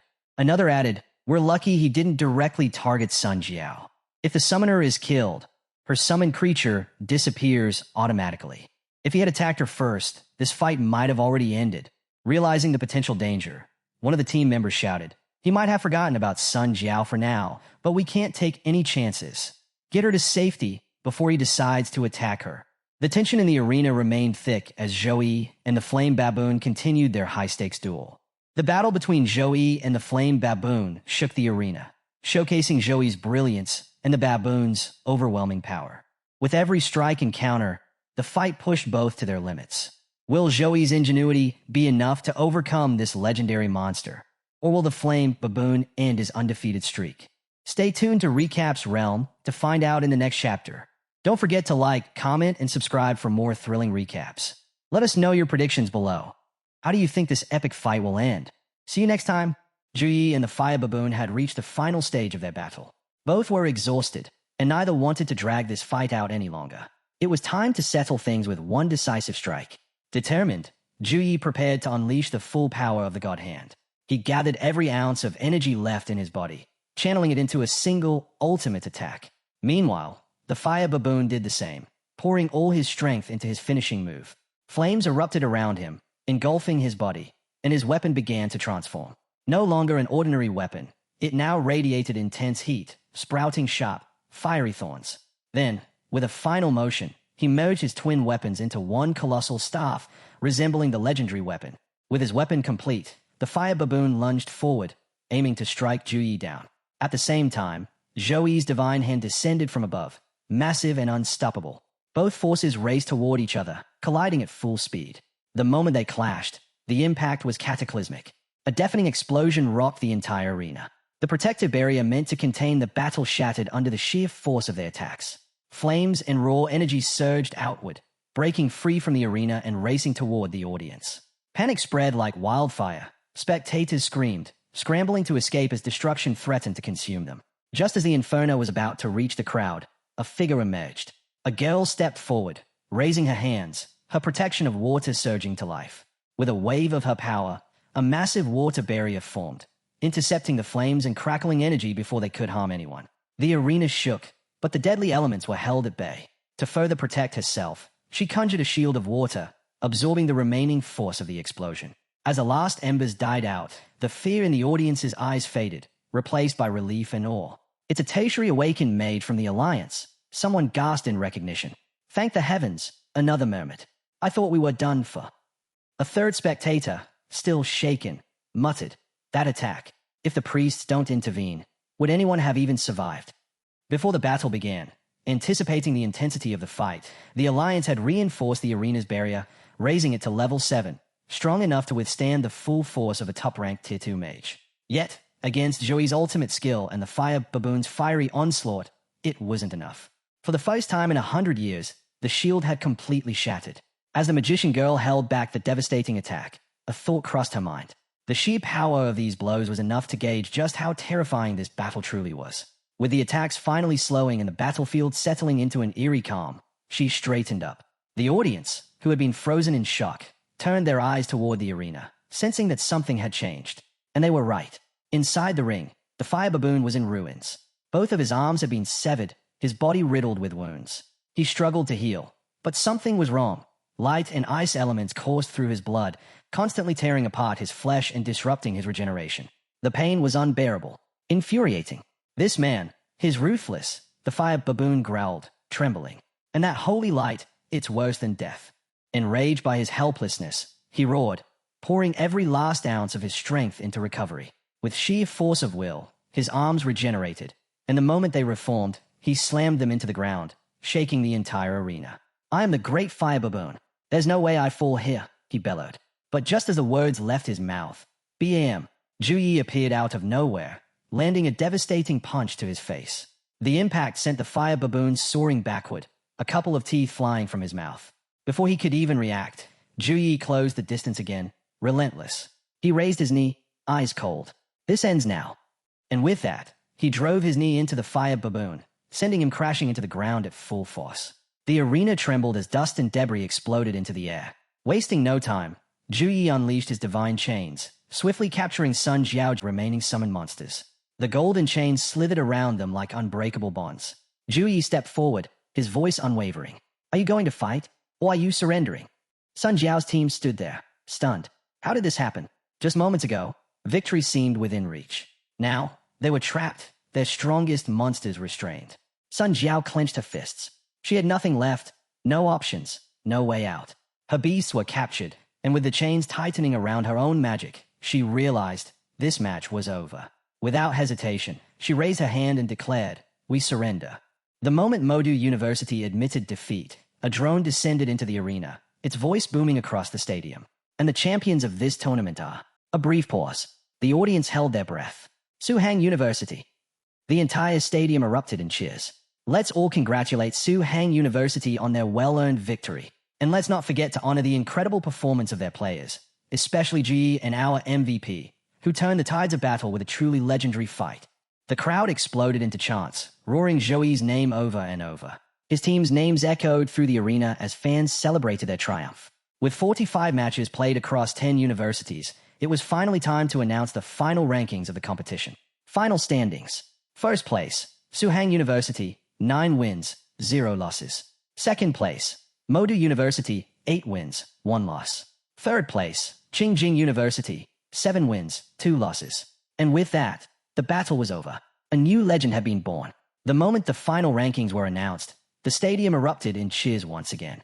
The name Suhang University echoed through the air as the crowd passionately chanted their victory.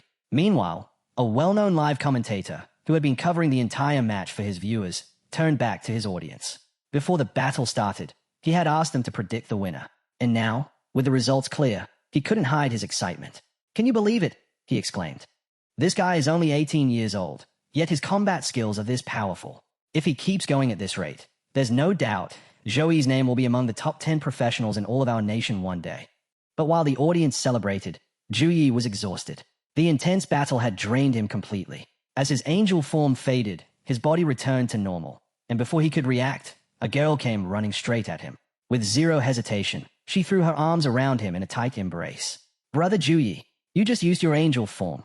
How are you feeling?" she asked, concern in her voice. The live broadcaster, still in the middle of his coverage, instantly caught onto the moment. He turned to his cameraman. "Quick, zoom in. This is the shot." After all, this was exactly the kind of scene that skyrocketed viewership. And he was right. At that moment, over 500,000 people were tuned into his live broadcast, watching intently.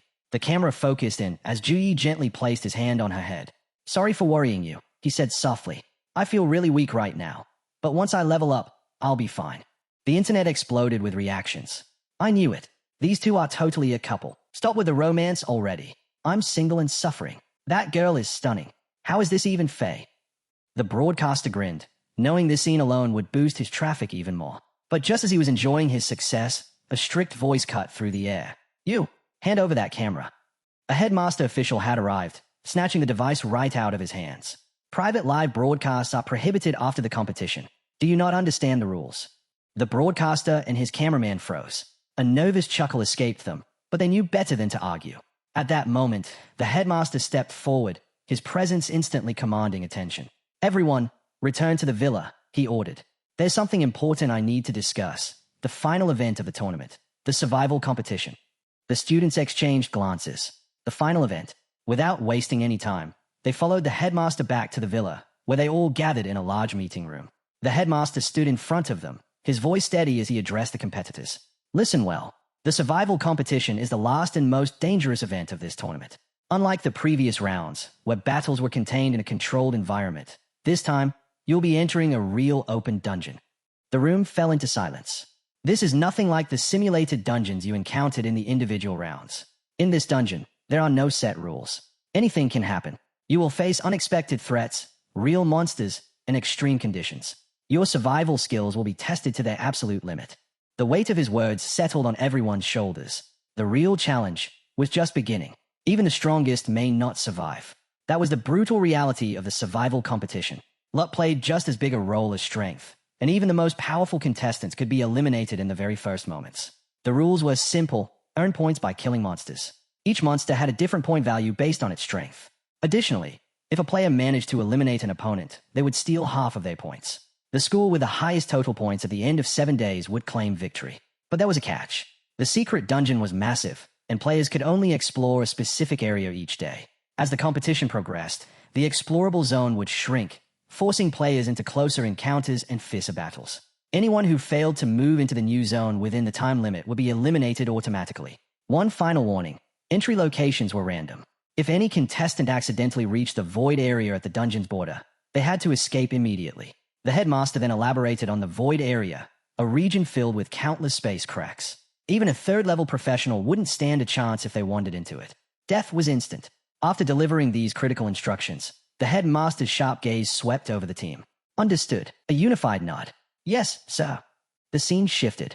At university, the headmaster hurried down a corridor, passing several rooms before reaching his destination, a chamber where the housemasters of 8 other universities were already gathered. Tension filled the air. The moment he stepped in, Headmaster let out a relieved sigh. "Finally, you're here." His arrival didn't go unnoticed. Housemaster Su from Su-Hang University leaned back in his chair, his expression unreadable. "So, let me guess. Every university except Su-Hang's has gathered here. What exactly are you all planning?" Cheng's expression turned serious. "If we do nothing now, Su-Hang University is going to win the survival competition too." His voice was heavy with concern. "We need to discuss our next move. Are you interested?" The room fell silent. A major decision was about to be made. The wild beast ruins. A battlefield awakens. Elsewhere, the water magician girl stood with her hands raised, her magic flowing like a gentle tide. Above her, a live drone broadcasted her every move to an audience watching from across the nation. The drone's voice carried excitement. The final event of the National College Freshman Exchange Competition, the survival competition, is about to begin. Unlike the previous matches, this event would last 7 days and nights. There would be no live spectators, but the entire competition would be broadcasted non-stop on all platforms. Turning its lens toward the girl, the drone then addressed the audience. "Now, let us introduce the legendary secret dungeon where this battle will take place." The scene shifted, revealing an ancient battlefield, a land of chaos and mystery. "This isn't just any dungeon," the drone continued. "According to reliable sources, this is the site of an ancient war. The legendary Wild Beast Ruins, once a battlefield where countless orc tribes fought for dominance. The ruins, long dormant, were now being reawakened by the water magician girl's power. The live broadcast zoomed in, capturing the eerie energy rising from the earth. No one knows exactly when or where this great war took place, the drone added. But one thing is certain. This place is filled with both unknown dangers and unimaginable opportunities. The dense forests of the ruins crawled with monstrous creatures, their towering figures concealed within the shadows. Their razor-sharp claws and deadly fangs waited, ready to tear apart any intruder bold enough to step into their territory. But danger wasn't the only thing hidden within these lands. Every stone, every relic buried beneath the earth, could hold forgotten artifacts and lost treasures, waiting to be claimed. Could a school really be so generous as to open this dungeon for free exploration? Surely, the military had already scoured it clean. What treasures could possibly remain? Then came the final announcement from the live drone.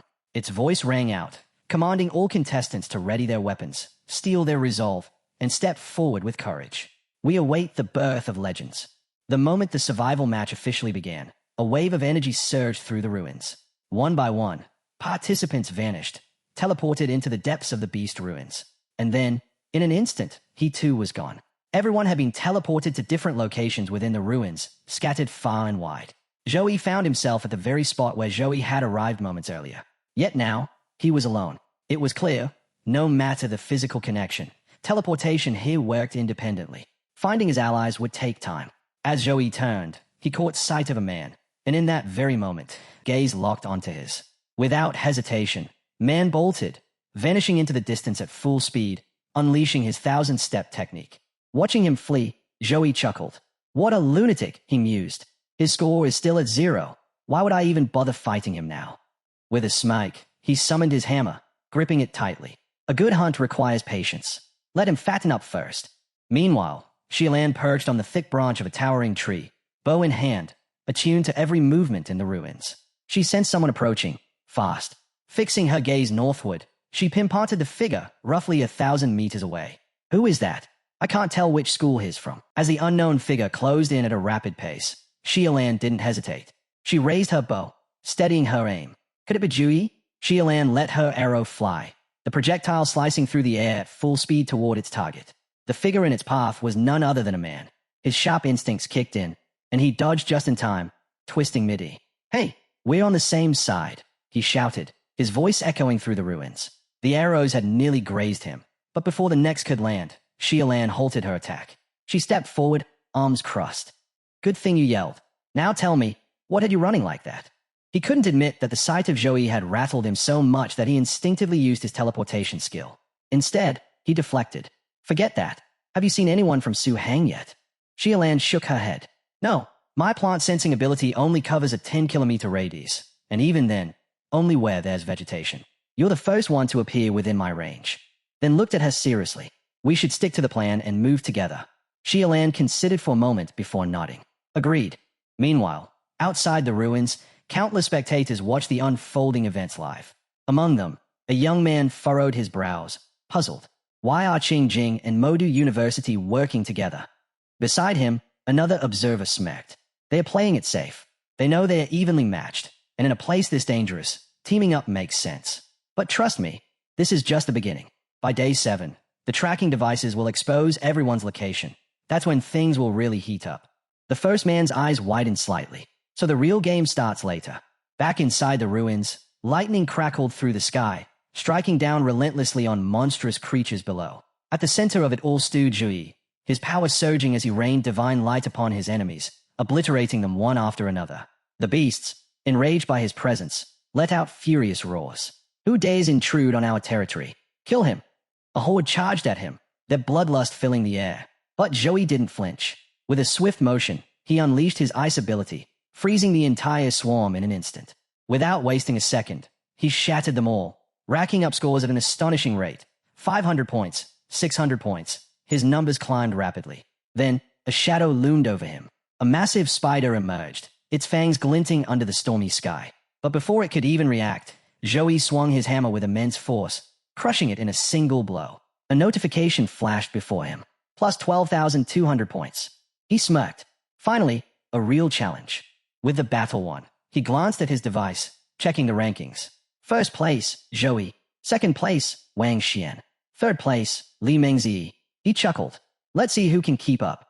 Zhou glanced at the leaderboard, analyzing the names below him. The mechanists were proving to be a force of their own, using scout robots to scan for high-level monsters and avoid them while efficiently hunting weaker ones. Their precision and strategy made them a silent but deadly force. He recalled what Headmaster Wu had mentioned before the competition began. The early stages are where summoners and mechanists shine. Shifting his focus, Zhou checked on his teammates.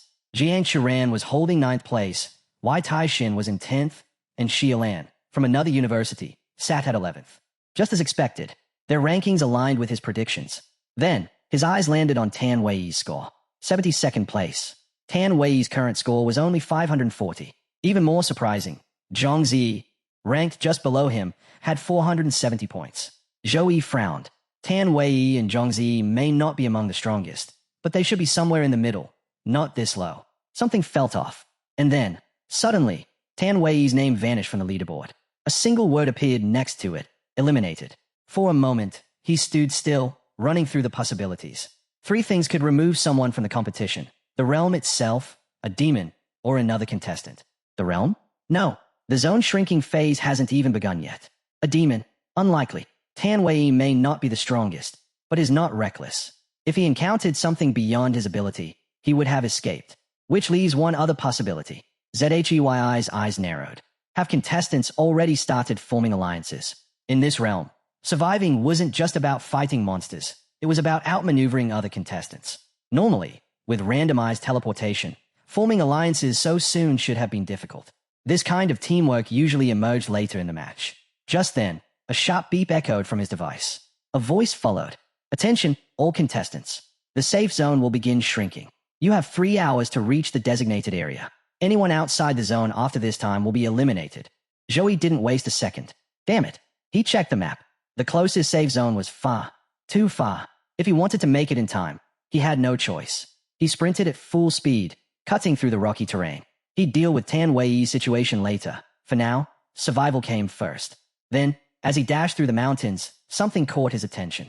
A burst of power erupted nearby, water energy surging through the air, colliding with something heavy. A clash. A fight. Zhou skidded to a halt. Someone's battling up ahead. The moment Zhou recognized the water-based skill, his eyes sharpened. Lingyi. Without hesitation, he pushed himself to run even faster. Deep in the mountains, Tang was locked in a fierce battle. Several opponents had surrounded her, attacking in unison. She swiftly fired a water arrow, striking a girl and forcing her back. But before she could regain her footing, another attacker lunged at her. A boy wielding a massive sword, his blade coming down with brutal force. Tang reacted instantly, summoning a water shield to absorb the impact. The sword clashed against it, sending ripples through the air. The boy scowled. "You as stubborn as a damn cockroach." Tang smirked. "And you talk too much." Before he could strike again, she activated her next skill, Stone Hammer. A massive stone hammer materialized above them and came crashing down on the boy. He barely had time to react before being flattened, his agonized screams echoing through the mountains. Tang exhaled, shaking her head. "You should have learned it by now. Never underestimate your opponent." But she wasn't done. Her gaze flickered behind her. "Do you really think my memory is that bad?" She had sensed the second attacker from the very beginning. A girl had been creeping up, aiming to strike while Tang was distracted. But before she could get close, Tang unleashed her stone binding skill. The ground shifted, stones surging up and trapping the girl in an unbreakable hold. Now, with both opponents immobilized, Tang crossed her arms and looked down at them. "So, what's it going to be? Surrender? Or should I finish this now?" But before either of them could answer, a slow clap echoed through the air. Someone was watching. Only their hands were visible, emerging from the shadows. Their identity remained a mystery. But one thing was certain. This fight had an unexpected audience. A sudden clap echoes from behind, catching Tang off guard. She turned swiftly, her eyes narrowing in surprise. Someone has been lurking here all along. What shocks her even more is that, despite the intense battle, she never once sensed their presence. The mysterious figure steps forward, chuckling as he summons his monsters. "I never expected to find such a talented element mage at Suhang University," he muses. "But it seems your teammates have completely overlooked you. What a waste. You could have been a star." Without warning, he commands his creatures to attack. A horde of monsters charges toward Tang, their claws scraping against the ground as they close in. Reacting instantly, she raises her staff and unleashes a powerful wind spell. The force slams into the creatures, knocking several back. But there are too many. Some dodge the attack and quickly spread out, surrounding her from all sides. Before she can reposition, a few lunge from behind. Tang twists to evade, but one manages to sink its teeth into her arm. Pain shoots through her, sharp and unbearable, forcing a cry from her lips. Blood drips from the fresh wound, staining the ground beneath her. The wolf-like creatures circle hungrily, sensing her moment of weakness. The enemy watches with amusement, his grin widening. Yes, that's it, he laughs. Tear her apart properly. Tang's staff slips from her grasp, hitting the ground with a dull thud. Without it, her spell casting is severely weakened. Exhaustion weighs on her. She's been fighting non-stop, and her strength is fading fast. The monsters seize the moment, biting into both her hands, their jaws locking around her flesh. She collapses, her body trembling from the relentless assault. But instead of despair, a laugh escapes her lips. Struggling through the pain, she lifts her gaze to the enemy and smirks. Well, aren't you going to take advantage of this opportunity too? The enemy hesitates, confused, until he notices something strange. Beneath her, a faint glow pulses against the ground. His eyes widen in alarm. Impossible. How? You shouldn't be able to cast without your staff. Before he can react, the magic circle erupts in a massive explosion. The blast hurls him backward, slamming him into a rock with crushing force. Dust and debris swirl through the air as Tang collapses, the sheer effort leaving her battered and barely conscious. The explosion had taken a toll, but it had been worth it. Moments later, an announcement rings out. Li Jian of Qingjing University has suffered severe injuries and fallen into a coma. He is now eliminated from the competition. Another message follows. Due to Li Jian's elimination, contestant Tang has earned 1,050 points. But at this moment, Tang lies motionless on a jagged rock, blood trickling from her mouth. Her body is drained, her magic completely spent. In this state, she's defenseless. Anyone could finish her off in an instant. Sensing an opportunity, the opponent she had crushed with her stone hammer earlier, now regaining some strength, flings a dagger straight at her. The blade slices through the air, aiming for fatal strike. Just before it reaches Tang, a shadow moves. With a sharp kick, the dagger is sent hurtling back toward its owner at terrifying speed. The attacker barely has time to react before his eyes widen in shock. His gaze snaps upward, searching for the one responsible, only to freeze in terror. It's Juyi. Standing tall, Juyi watches as the deflected dagger hurtles toward its sender. The moment it makes contact, boom, a massive explosion erupts, knocking the opponent off his feet and leaving him barely conscious. Tang, still struggling to move, lifts her head weakly. Her vision is blurry, but she can just make out the familiar figure standing before her. Juyi, she murmurs, trying to push herself up. But the pain is too much. Her body refuses to cooperate. A violent cough shakes her frame as she collapses again. Without hesitation, Juyi rushes to her side, placing a hand over her wounds. A warm glow surrounds her as his healing magic takes effect. Slowly, her injuries begin to mend, though exhaustion still weighs heavily on her.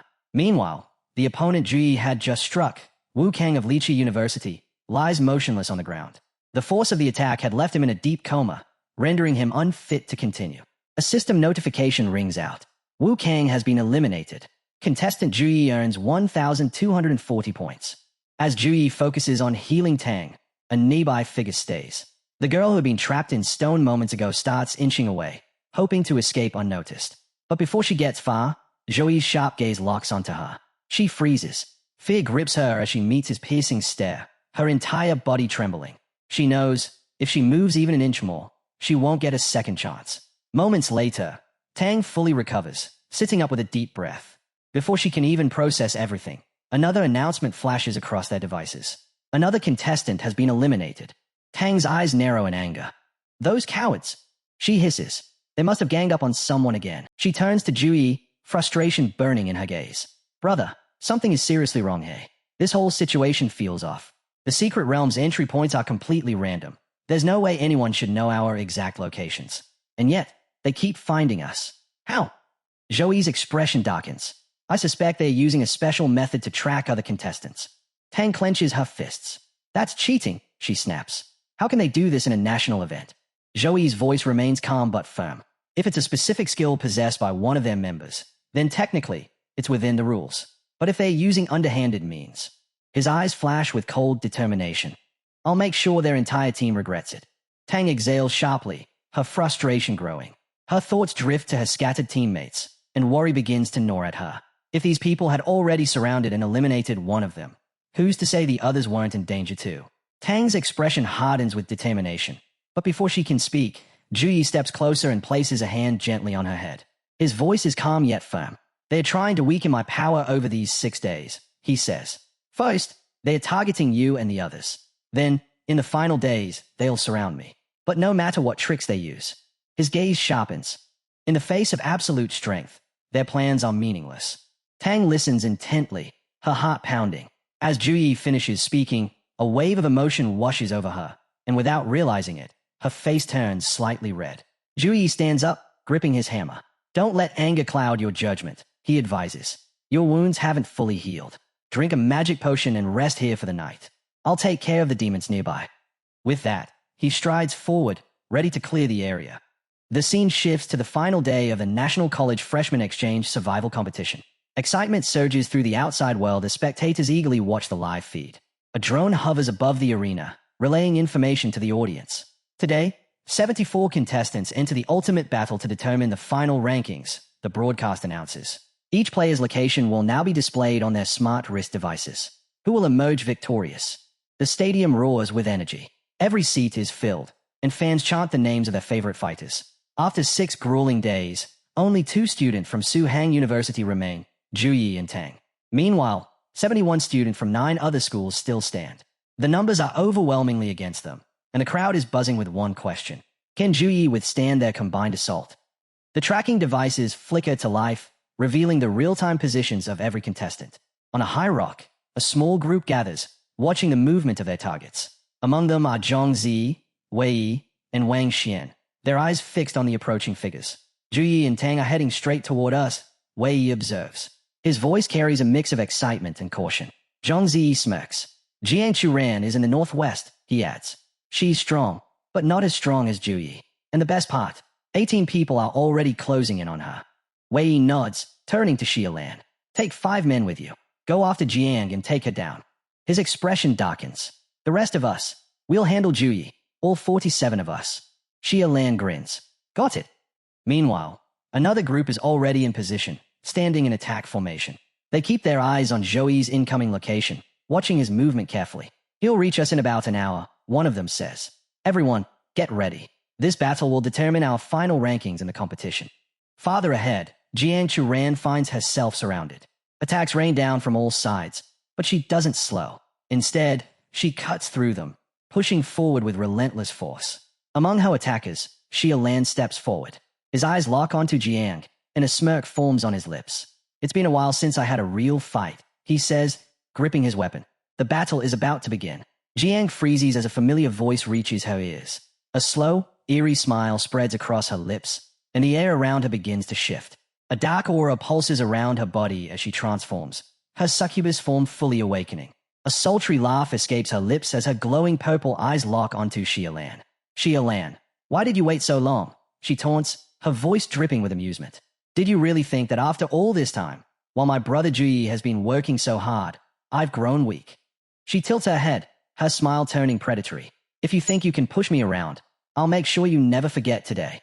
Xiaolan's confidence wavers as she watches Jiang's transformation unfold.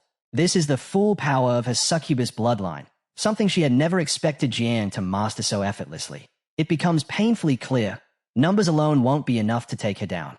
Without hesitation, Xiaolan looses an arrow, the sharp whistle of its flight cutting through the tensei. At the same time, several fighters charge at Jiang from all sides. Before they can close the distance, boom, a surge of blinding purple energy erupts, shaking the ground violently. Meanwhile, the moment Juyi's presence is near, the earth begins to tremble. Small stones roll across the battlefield. Cracks spread through the ground. Wei smirks. Hey. Boom. A massive hand bursts from the ground, followed by a towering rock monster. Standing atop the creature's shoulder, surrounded by a swirl of magical energy, are Juyi and Tang. Their entrance is nothing short of legendary. The battlefield falls into stunned silence. For the first time, a flicker of nervousness crosses the faces of the assembled fighters. Wei, however, lets out a low chuckle. Juyi, you should feel honored, he calls out mockingly. To deal with you, we've gathered 47 top players from across the universities. Around them, fighters snap into their battle stances. There's no hesitation. They all know the threat Juyi poses. But instead of showing concern, Juyi simply smiles. 47 top players, he echoes, his tone laced with amusement. To me, you're nothing more than a mob. His words ignite immediate outrage.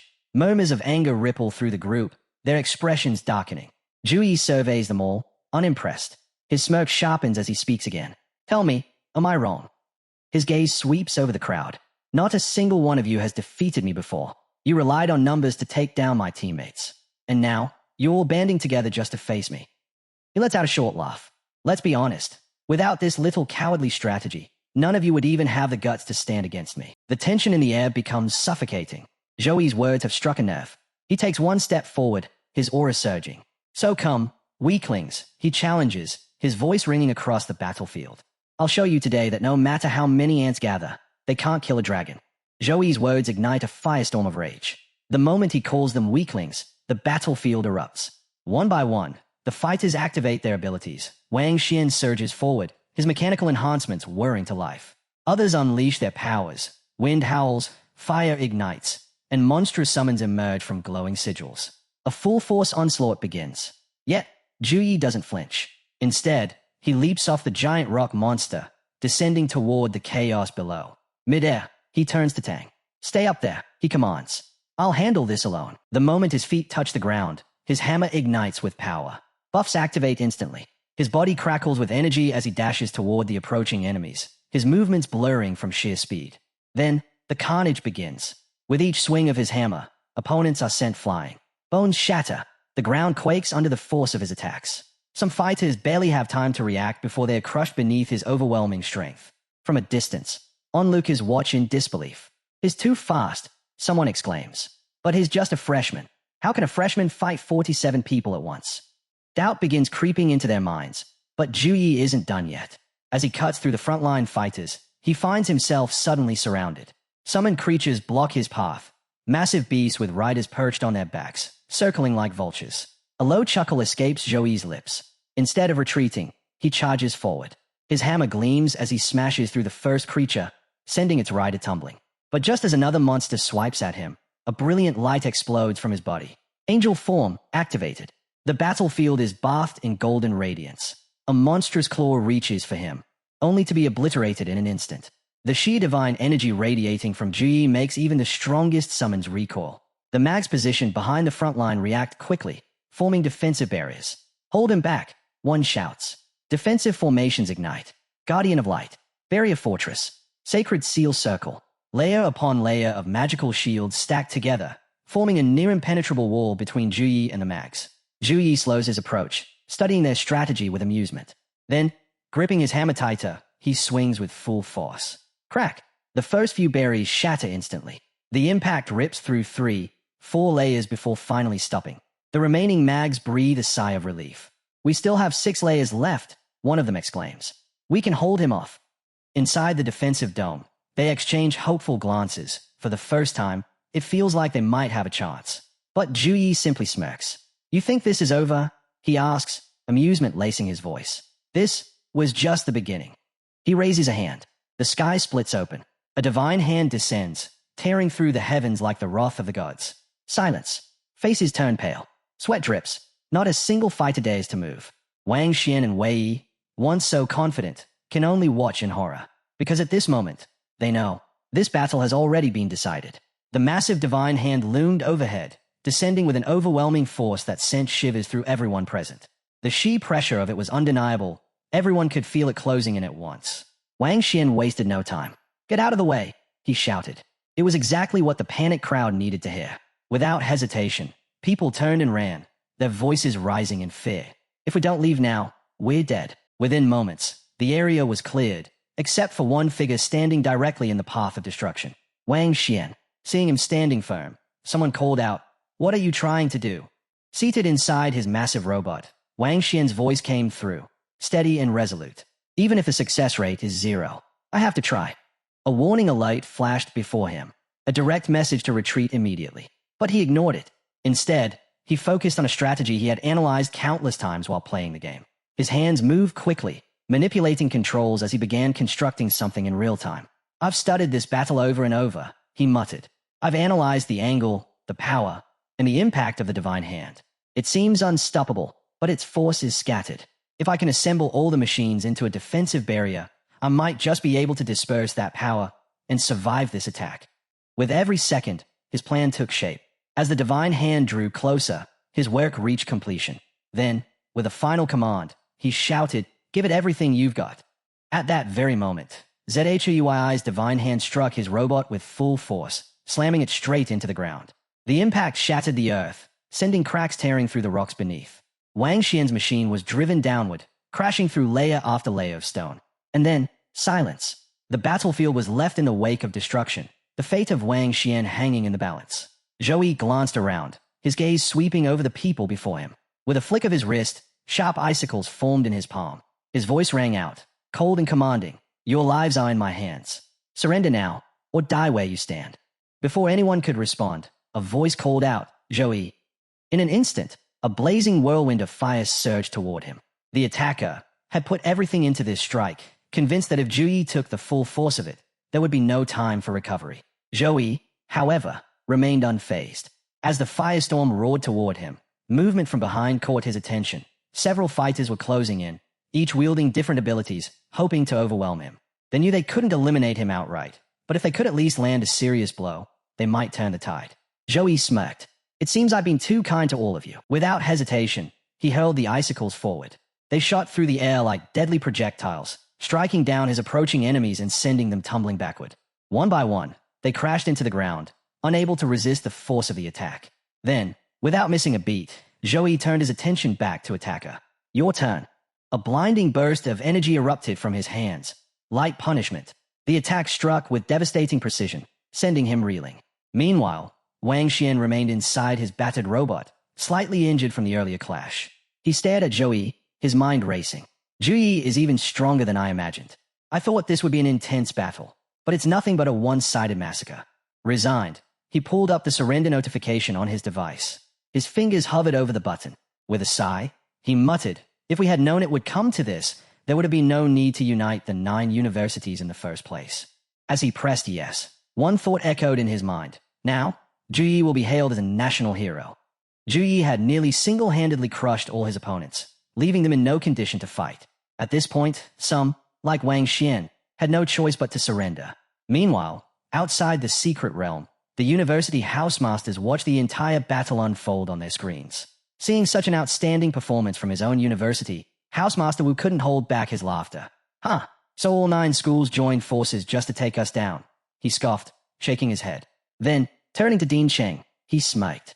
"You must have spent a fortune trying to handle our university." Every event inside the secret realm was being broadcasted. Whether it was our Zhui healing Tang or battling his opponents, nothing went unseen. Feigning ignorance, Housemaster Cheng simply responded, "I have no idea what you're implying."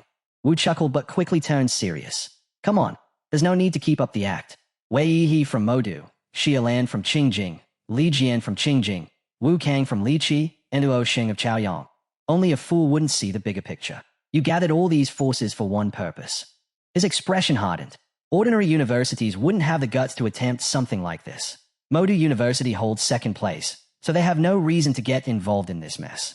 The only university with enough influence to unite 9 schools is Qingjing University. Wu leaned forward, eyes sharp. Qingjing had the upper hand in this tournament, but they lost so badly that they had to pull this desperate stunt just to salvage their reputation. Meanwhile, Cheng stood calmly, lost in thought. Then, the scene shifted to the past, back to when these universities first conspired against Suhang University. At that time, Cheng had called a secret meeting, gathering the housemasters. Some were hesitant, but he made his case clear. If Suhang University wins all 3 events in this tournament, how will the rest of us show our faces? Most agreed, except for one. Housemaster Su, sitting back, so listen to their arguments before shaking his head. "Dean Cheng, don't twist your words. For years, my Modu University has ranked 3rd. I'm content with reaching 2nd place this year, but I have no desire or energy to fight for 1st. Seeing the resistance, Cheng made a final offer. "If you're willing to cooperate, Qingjing University will provide top-tier resources to each participating school. A gesture of our sincerity." The deal was on the table. All that remained was their decision. Upon hearing the proposal, Housemaster Su leaned forward and smirked. "If you want my cooperation, I have one condition: 2 ruined dungeons." Cheng's expression darkened. He clearly wasn't pleased with the demand, but after a brief moment of hesitation, he sighed and nodded. "Fine." With everyone finally on board, Cheng laid out his plan. Tell your players to work together as much as possible without outright eliminating competitors from other schools. Focus on taking out every Suhang University participant, except Juyi, within the first 6 days. If any of you run into Juyi, don't fight. Escape immediately and wait until everyone is gathered. Only then should you make your move. Back in the present, an awkward silence filled the room. The housemasters, once so confident, now sat in complete embarrassment. Wu scanned the room and scoffed. What's wrong? You're all prestigious figures, aren't you? Why so quiet now? His gaze landed on one particular dean. Dean Feng.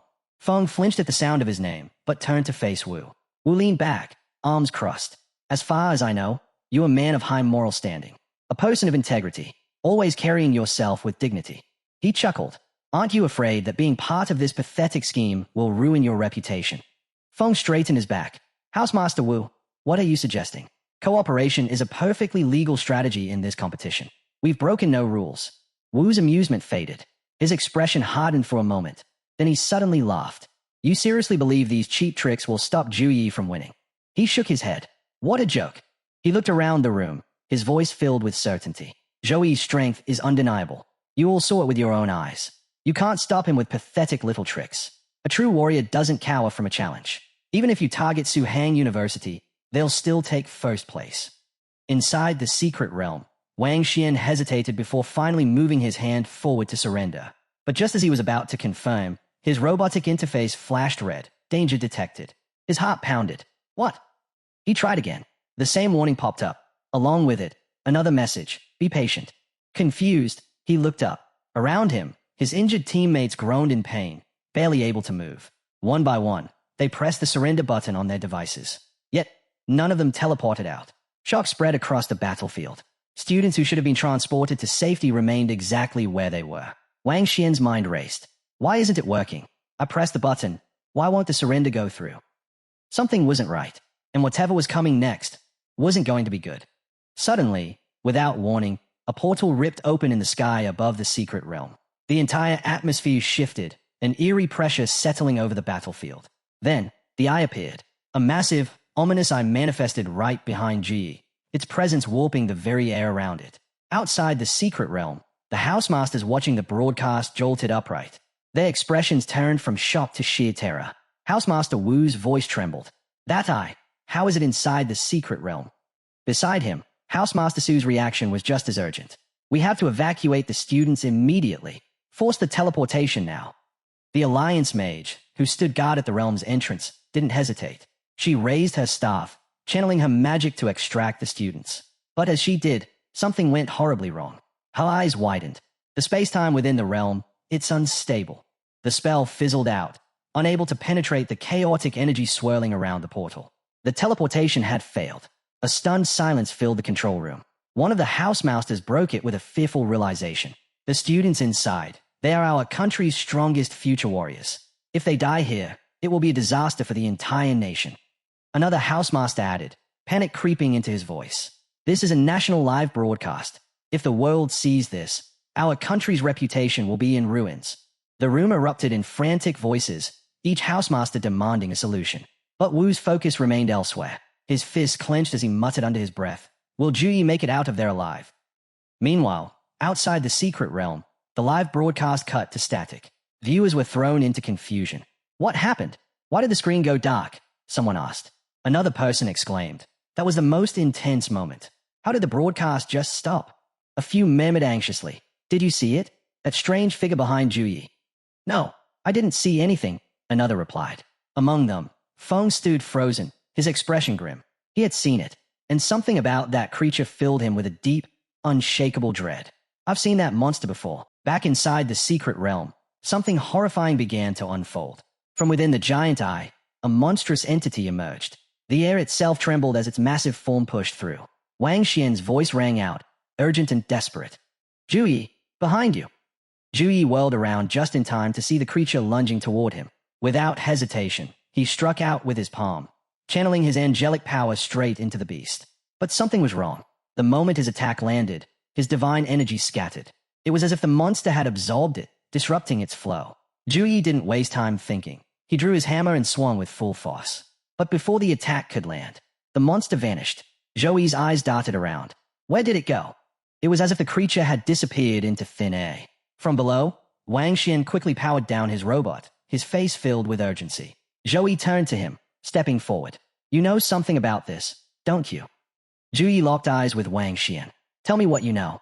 Wang Xian took a deep breath before speaking. That creature, it's a void beast. Zhou Yi's eyes narrowed. A void beast. Xian nodded. It was sealed away in a hidden realm and hasn't been seen in decades. It only exists in the stories told by the older generation of warriors. Born from the infinite void, beyond the limits of perception, it moves freely through the cracks of space and time, phasing between reality and illusion. It's nearly impossible to track, and worse, it's unpredictable. He clenched his fists. But its most terrifying ability, it can tear open space itself, creating turbulence strong enough to trap anything inside. Once you're caught, there's no escape. The space around them fractured once more. Zhou Yi reacted instantly. How did it break the realm's seal? Before he could get an answer, the void beast reappeared. This time, it emerged right in front of the other warriors. Panic spread like wildfire. None of them had any idea how to fight it, let alone escape. Realizing there was no time for hesitation, Zhu Yi charged forward, summoning sacred energy to strike first. But just before his attack could land, the void beast turned its gaze toward him. Its glowing eyes burned with something primal, something furious. Then, it vanished. Zhu Yi barely had time to react before the monster reappeared right in front of him, launching a devastating attack. He dodged at the last second, but pain shot through his leg. The beast's claws had grazed him. The wound wasn't deep, but it was enough to slow him down. He still hadn't landed a single hit. Then, another portal ripped open in front of him. Without hesitation, he blasted sacred energy straight into it. Nothing. The attack passed through empty space. And then, a presence loomed behind him. Zhou Yi's breath hitched. The void beast was there. Too close. Too fast. He turned, fists glowing, preparing to strike at close range. But before the beast could land its attack, two energy blasts shot past its body. One was a piercing arrow. The other, a streak of purple energy, heading straight for Zhou Yi. A blur of movement. Jiang suddenly appeared, grabbing Zhu Yi and pulling him away with such speed that they tumbled to the ground. She landed on top of him, still in her succubus form. For a moment, there was only silence. Then Zhu Yi looked up at her, catching his breath. Why are you here? Jiang's lips curled into a smirk. Finally, I've found you. Her voice was different, almost teasing. But then, her expression turned serious. As soon as I realized no one could leave the secret realm, I knew something was wrong. I came as fast as I could. A short distance away, Xiaolan stood with her bow raised, scanning the battlefield. Then, the void beast reappeared. This time, it was standing right in front of her. The fight wasn't over yet. The Zhou Yi doesn't hesitate. He channels his sacred energy and launches a devastating attack on the void beast. The sheer force of the strike triggers a massive explosion, sending Xiaolan flying. He crashes hard, leaving Jiang in shock as she yells out his name. Before she can react further, the Zhou Yi catches her mid-air. Jiang, I've been poisoned. It's going to take time to purge it. You need to protect the others until then. Meanwhile, the void beast vanishes in an instant, reappearing right in front of Wang Xian. Without hesitation, it raises a massive claw, ready to strike. Just as the deadly blow is about to land, Jiang intercepts with her sword, forcing the beast back. Move! Now, she shouts. But the void beast isn't done. It raises its other paw for another brutal attack. Wang Xian barely has time to react, activating one of his skills to evade the deadly strike. The battle intensifies as more students join the fight, but their attacks seem completely ineffective. Wei, standing dangerously close to the creature, mutters, "Where did this thing come from? Nothing we do is working." The beast sneezes at their unity. "Foolish mortals, you overestimate yourselves." Without warning, it lashes out, sending you flying with deep gashes across his body. It scoffs, "Insects like you dare to challenge the god of space-time." Meanwhile, the Zhou Yi, still recovering at a distance, observes the battle carefully. He quickly realizes something disturbing. The void beast's abilities are unnatural. Its skills are bizarre. The moment you get close, it tears open a space-time rift, making direct attacks impossible. But if you attack from afar, it flees before you can land a hit. The students continue their assault, but the void beast moves unpredictably, vanishing into rifts and striking from unexpected angles. The weaker fighters can't even track its movements, and even the strongest among them struggle to land a hit. One girl attempts an attack, but before she can react, the beast appears right next to her, claws poised for a fatal blow. Jiang doesn't hesitate. Her whip lashes out, yanking the girl away just in time. "Tang, take care of her," she commands. Tang catches the injured student and immediately encases her wounds in ice to stop the bleeding. The girl, barely conscious, mutters, "None of us are going to make it." Tang grips her shoulders firmly. "Stay calm. I'll seal your wounds." But the girl is beyond reason. Terror has taken hold. Trembling, she whispers, "It's over. We're all going to die here. This shouldn't be happening." Tang's voice sharpens. "Enough. You should be grateful. Juyi is here. He's strong. He'll save us all." But the girl shakes her head, eyes filled with despair. This isn't how it was supposed to be. The teacher said it would be different. Tang suddenly grabs the girl's wrist, her voice sharp with urgency. "What do you mean? What do you know about this?" The girl, still trembling in fear, stammers, This isn't how it was supposed to happen. Nothing is like what we were told. This shouldn't be happening." Before Tang can press her for more, something shocking happens. The Void Beast, dodging every attack thrown at it, vanishes into a rift, only to reappear right next to Jiang. Before anyone can react, it grabs her and swallows her whole. The battlefield falls silent. The Zhou, who had been healing himself, stops instantly. His gaze locks onto the creature, and without a second thought, he lunges forward, unleashing a powerful blast of sacred energy. But the beast slips away again, vanishing into another crack in space-time. Gritting his teeth, the Zhou charges toward the portal, determined to follow. "Wait!" Tang shouts, but before he can reach it, the rift snaps shut. Jiang is gone. The Zhou stands motionless, his fists clenched. Behind him, Tang and Wang Xian watch in tense silence. Tang finally speaks, her voice low but urgent. "The dean of Qingjing College planted wind-attracting butterfly eggs on us. If the queen bug is present, it can track individuals across thousands of kilometers. That's why the teams from the 9 universities kept finding us so easily."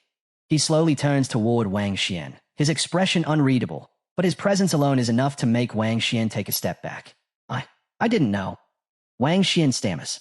"I thought it was just a coincidence that we kept running into you. I swear." Tang exhales sharply and continues. "From what I know, the void-guiding butterfly is the Void Beast companion. That's why it appeared in this secret realm. It must have thought we stole its partner. That's why it kept attacking us." A heavy silence follows. Tang glances at the Zhou, noticing something different about him.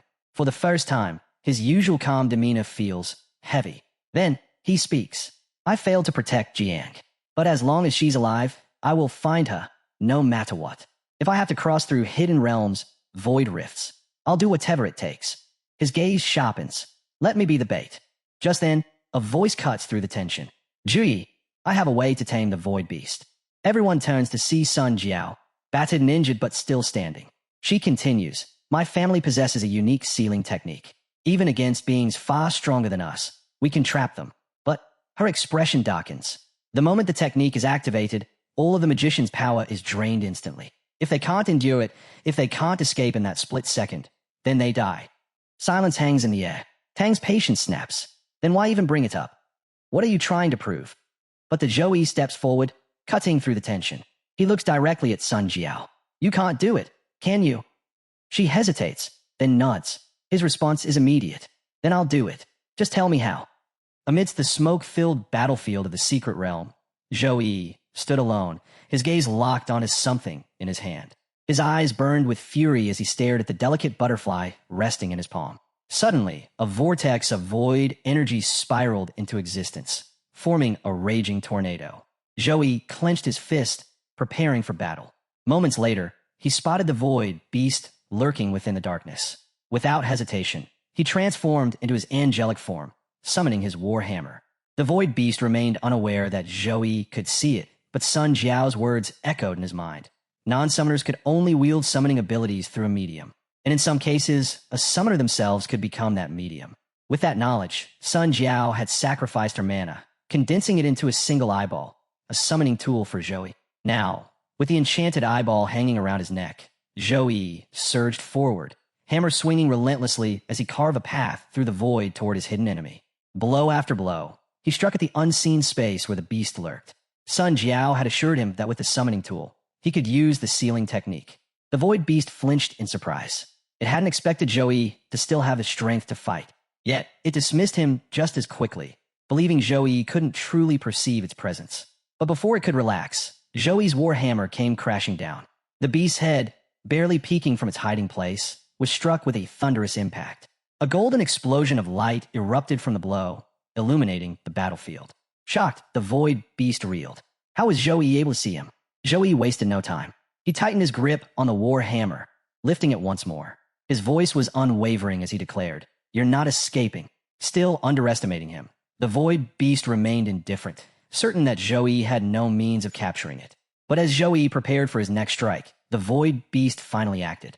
A void portal ripped open, revealing its true form. Joey braced himself, gripping his war hammer as golden energy pulsed from it. He swung with full force. Yet, with a mere flick of its arm, the void beast deflected the attack. Then, in a flash, it unleashed a barrage of void blades. Rage flared in its voice. "You dare take me lightly?"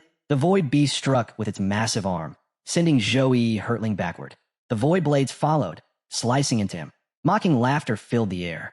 "Now, let me show you the true power of the Overlord of Space." The onslaught continued. Void blades rained down, tearing into Joey. His angelic form cracked, his body barely holding together. Bloodied and battered, he could do nothing but grit his teeth against the pain. At that moment, Joey recalled Sun Jiao's words, how a summoner's mana could pierce through the space vortex to summon powerful creatures. To aid him, she had sacrificed her own eye, pouring all her mana into it before offering it to him. She had warned that while the eye would activate the seal and shield him from space rifts, its protection wouldn't last forever. Back in the present, Joey unleashed everything he had. Holy Light Typhoon, Punishment of Light, Holy Punch. One attack after another rained down on the Void Beast. He knew these techniques couldn't deal real damage, but he kept pressing forward, forcing the beast into a defensive stance. Sun Jiao's last words echoed in his mind. Push it into a moment of weakness. So even though every strike drained him further, even though each counterattack from the Void Beast tore into him, he endured. Blood dripped from his body, his angelic form barely holding together. He was waiting for the perfect moment to activate the seal hidden within Sun Jiao's eye. The Void Beast, having battled Joey for so long, finally showed signs of exhaustion. It growled, vowing revenge for the humiliation it had suffered today. But Joey, too, was at his limit. His body trembled, wounds covering him from head to toe. Still, with sheer determination, he raised his hand for one final strike. With the last of his mana, he unleashed his ultimate skill, Divine Punishment. A brilliant light erupted as the attack crashed into the Void Beast. But the effort was too much. Joey's vision blurred, his body giving in to the overwhelming fatigue. He felt himself falling. Just then, the eye around his neck flared to life. Sun Jiao's stored mana surged outward, forming a massive sealing array. Ancient runes ignited, locking onto the Void Beast's soul and flesh. Joey felt a sharp pain course through him, his strength completely drained. He collapsed, landing directly onto the Void Beast's head. The beast, stunned by the sudden shift, barely had time to react. But it was already too late. The sealing formation took hold. Chains of light shot from the eyeball, wrapping tightly around the Void Beast, restraining its every movement. But the Void Beast refused to be captured so easily. It roared, struggling fiercely against the binding forces. At that moment, deep within his unconsciousness, Joey's mind drifted to the people he cherished. Jiang Churin, his sister, his master. His heartbeat pounded faster. He saw Jiang Churin reaching for him. In his vision, she transformed into her succubus form and pulled him close. Their lips met. Through that intimate connection, he could feel her desperate plea. She was still waiting for him to save her. His eyes shot open. A crimson glow burned within them. Summoning all his willpower, Joey reached for the eyeball, seized it, and slammed it directly onto the Void Beast's head. "Just stay here," he roared. The Void Beast, caught off guard, widened its eyes in shock. Even now, Joey still had the strength to fight. The seal tightened mercilessly, constricting the Void Beast's body with an unbreakable grip. No matter how much it struggled, resistance was futile. In the end, it lay there completely bound, unable to move. As Joey stepped closer, the once mighty beast began pleading for mercy. At that moment, a system notification flashed before Joey's eyes. Void Beast defeated. You may now summon it as your own. But he ignored it. His expression darkened, his fury unwavering. Without hesitation, he demanded, "Where is Jiang Churin?" The Void Beast feigned ignorance. "Who are you talking about?" Joey didn't waste words. Instead, he kicked the beast directly in the eye. The Void Beast let out a deafening wail, writhing in agony. Realizing what Joey meant, it quickly corrected itself. The girl, she's fine. It then turned its gaze toward a distant void flower. The strange bloom began to unfurl, its petals glowing with a dim, eerie light. From within, Jiang Churin appeared, still unconscious. Zhou rushed over, carefully lifting her into his arms. Without another word, he left the void beast space and stepped back through the portal, returning to the secret realm where everyone had been waiting. As he emerged, carrying Jiang Churin, a girl hurried toward him. "What happened to her?" she asked anxiously. At the same time, Sun Jiao approached. "Did you defeat the void beast?" Zhou gave her a nod, but before he could explain, a hushed conversation caught his attention. Some of the contestants who had been waiting for an opportunity to escape without admitting defeat were now planning to use their teleportation return stones to leave the secret realm. Zhou heard everything. He turned to Tang Ling Yi, handing Jiang Churin over. She looked at him in confusion. "What's going on?" she asked. But Zhou didn't answer. Instead, he pulled out his war hammer and raised it high above the gathered contestants. A murmur spread through the group. "What do you think you're doing?" one of them demanded. Another contestant, standing beside him, also spoke up. "Yeah, the fight's over. What's your problem?" Zhou's gaze was cold. "The competition isn't over." With that, he brought his war hammer crashing down. The ground shattered under the force of the impact, sending shockwaves rippling outward.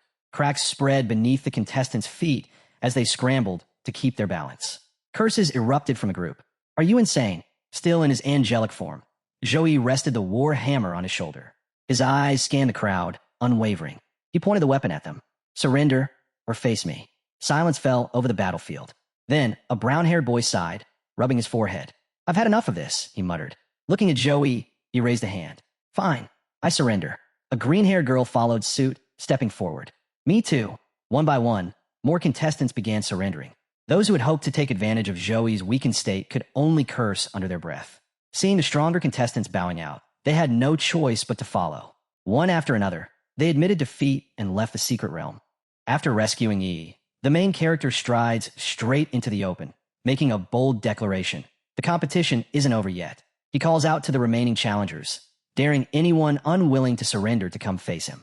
The moment he speaks, fear spreads like wildfire. Everyone has already witnessed his overwhelming strength. One by one, the participants start surrendering without even attempting to fight. The terror in their eyes says it all. Soon, the arena empties as each competitor concedes defeat and leaves. But just as they turn their backs, the Zhou suddenly drops to the ground, his body finally giving out after the brutal fight against the Void Beast. Even though he forced himself to stay standing to challenge the others, his condition had been on the edge for a while. Tang Ling Yi, standing nearby, sees him fall and immediately rushes over, shouting, "What's wrong? Are you badly hurt?" Lying on the ground, the Zhou Yi's eyes begin to shut slowly. He's losing consciousness. In a faint voice, he murmurs, "I've used up all my strength. If they had attacked just now, I wouldn't have been able to stop them." Despite his injuries, his team ends up in the top 3, securing their spot in the survival tournament. At that very moment, a ranking notification flashes in. The Zhou is ranked first, Jiang Chu ran in second, and Tang Ling third. Before passing out, the Zhou sees the result, smiles faintly, and says, "I'm the captain. I didn't let Su Hang University lose face." Time skips forward. The competition is over, and the final results are being broadcasted everywhere. Across every screen, rankings are revealed. Su Hang University clinched first place with 500,000 points. Qingjing University took second with 200,000 points. Modi University followed closely behind with 190,000 points. As the results are displayed, the news anchors hype it up, announcing that the National College Freshman Exchange Competition has now been held 183 times. And from these events, countless prodigies have risen to become the pride of the Jiangchu Ran Nation. The message is clear.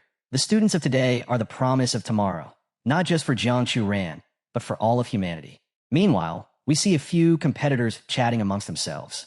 One boasts, "I'm picking up an epic suit tomorrow. It's going to be sick." Another stretches and says, "Finally, after 20 days of grinding, I can relax. I'm treating myself to a feast tonight." Cut to Zhou, fresh from a shower, standing calmly as he checks his notifications. All the tasks he'd completed before the competition are now paying off. His first notification pops up. National competition complete. Exchange tasks cleared. Another one follows. "Congratulations. You placed first in 3 events. Final result, first place overall." Then come the rewards. Divine Talent, Sacred Sword Heart Plus, Pending Collection. Divine Skill, Sword Flash, Level S, Pending Collection. Zhou opens more system panels. More notifications appear. God Level Treasure, Primordial Earth Essence, Grade S+, plus 50 free attribute points, plus 50 energy points. As the messages roll in, Zhou can't help but smile. Every reward was more than worth the effort. Every reward he received was God level. Whether it was a talent, a skill, or a treasure infused with the power of heaven and earth, it was all top tier. The exchange competition had lasted 20 days. To earn rewards like this, one had to take first place in every single event. Compared to that, even the toughest exams or demon-slaying missions seemed easy. The main character continued scrolling through the endless stream of notifications, carefully reading each one. He hadn't expected the system to be this generous. An S+ level talent, an S level skill, and a nature-born treasure, all now his. The boost to his power would be immeasurable. After reading every detail, he finally accepted the rewards. The moment he did, a surge of energy exploded within him. Divine power rippled from his body. Without wasting a second, he activated each of the new abilities he'd just received. As the holy sword heart merged with him, its techniques instantly flooded his mind. Sacred energy poured from his body, eventually forming a glowing sword hovering above his head. One by one, the rewards fused with him completely. Then, in an instant, the outward transformation stopped, but inside, his strength had evolved to a whole new level. Every reward had now been fully integrated, taking his power to unimaginable heights. Next, the scene cuts to the training grounds. Zhou Yi, sword in hand, is testing his new abilities. With just a simple motion, he unleashes a terrifying wave of power. The ground splits and cracks from the impact. He takes a moment to feel the energy flowing through him. It's intense, and it's only the beginning. The Holy Sword Heart had gifted him even more than raw strength. The sword now sizzled with divine energy. One of the blessings it gave him, the weapon's speed, was faster than light itself. This special attack automatically activates once someone reaches a certain level of mastery. As Zhou Yi reflected on it, he realized that the divine aura wasn't just energy, it was sword energy. Normally, sword energy could only be awakened through years of focused training. Yet here he was, wielding it effortlessly. His connection to the blade had already surpassed what most swordsmen could hope to achieve in a lifetime. He tested the energy with another slash. In the past, even handling a sword felt challenging. Now, he moved like a natural. If I can fully master swordsmanship, he thought, I might really become invincible. Take Sword Flash, for example, a skill the system had just granted him. On its own, a regular strike might deal just 1% damage. But combine it with Sword Flash, and that damage jumped up by 18%. And that was only at level 1. Zhou Yi unleashed a Sword Flash attack. The strike blasted forward and slammed into the training grounds wall. Though it was technically a basic move, the force behind it shattered the ground on contact. And this was just the beginning. As the skill leveled up, its power would grow even more, eventually capable of massive destruction with a single blow. Still, Zhou Yi knew better than to get carried away. Training alone could only take him so far. To truly understand the depth of his transformation, he needed to fight a worthy opponent. Only then could he confirm how strong he had really become. That's when Jiang arrived, summoned by Zhou Yi himself. She stepped onto the training field, her expression slightly flustered. You call me out this early?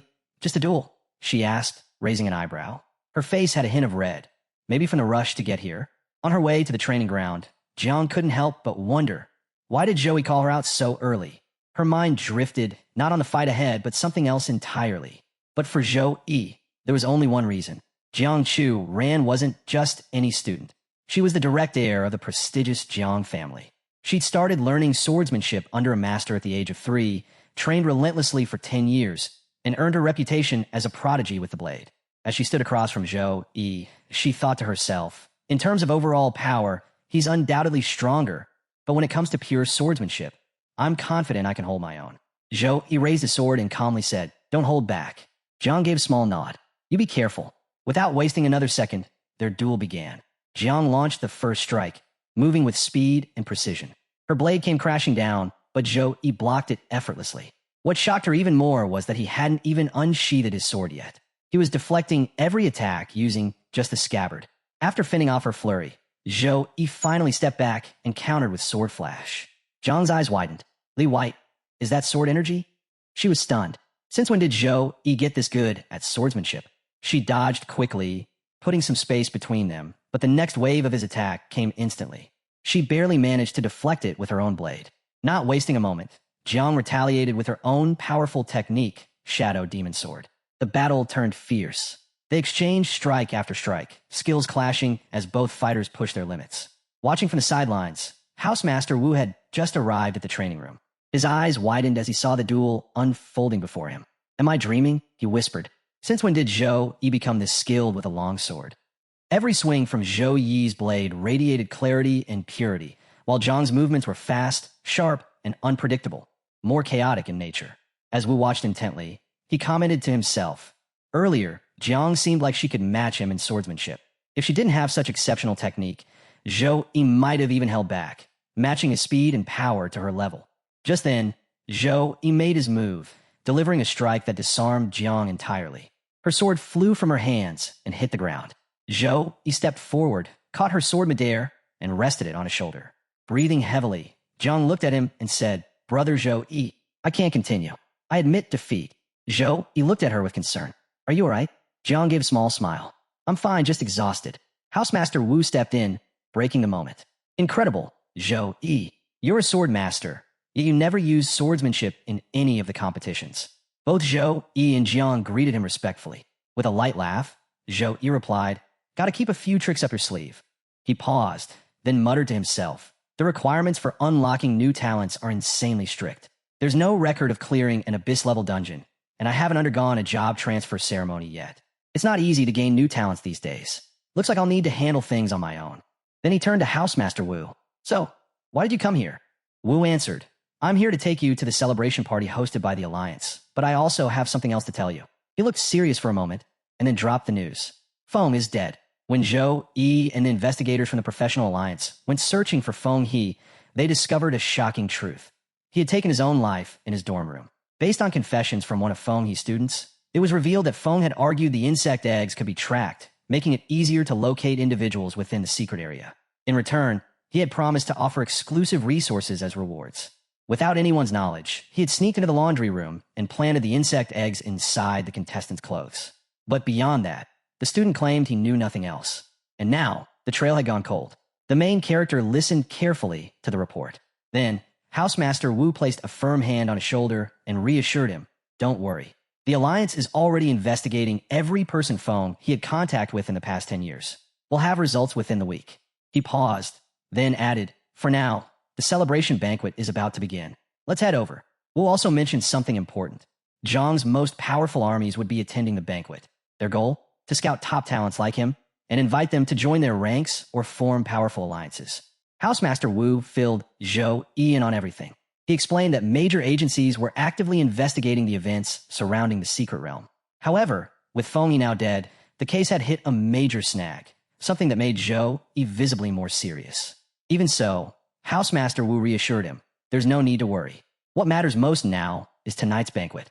The top factions and powerhouses will be there, and they're all looking to recruit you into their guilds or legions.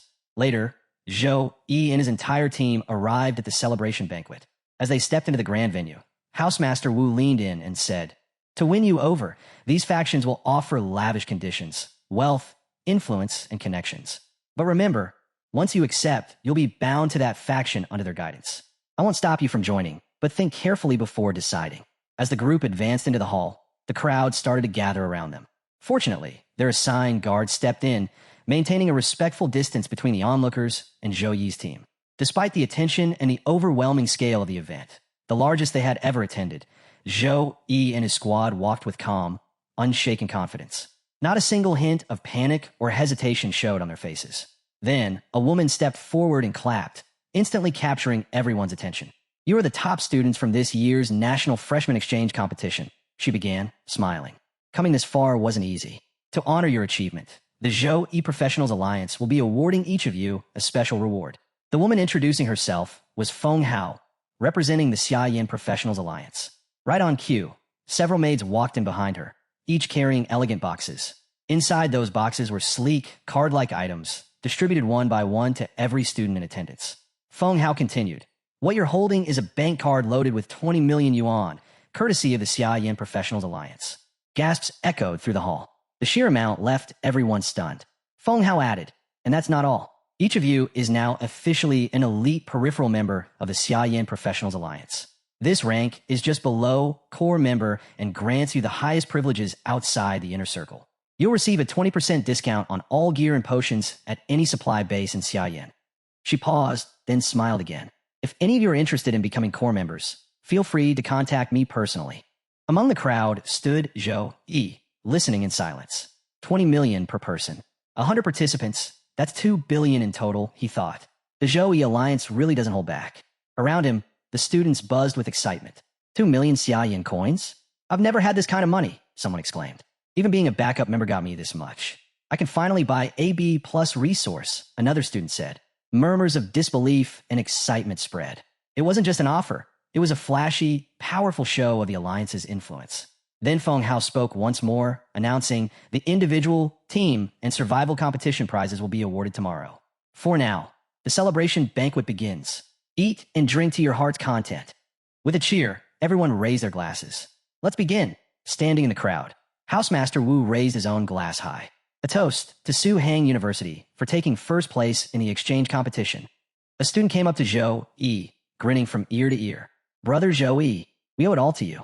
Winning first place, it's all thanks to you. Let me toast to that. Housemaster Wu laughed and added, that toast is more than deserved. Without Zhou Yi, our school would have ended up at the bottom of the top 3. More teammates approached, raising their glasses in turn. Song stepped forward.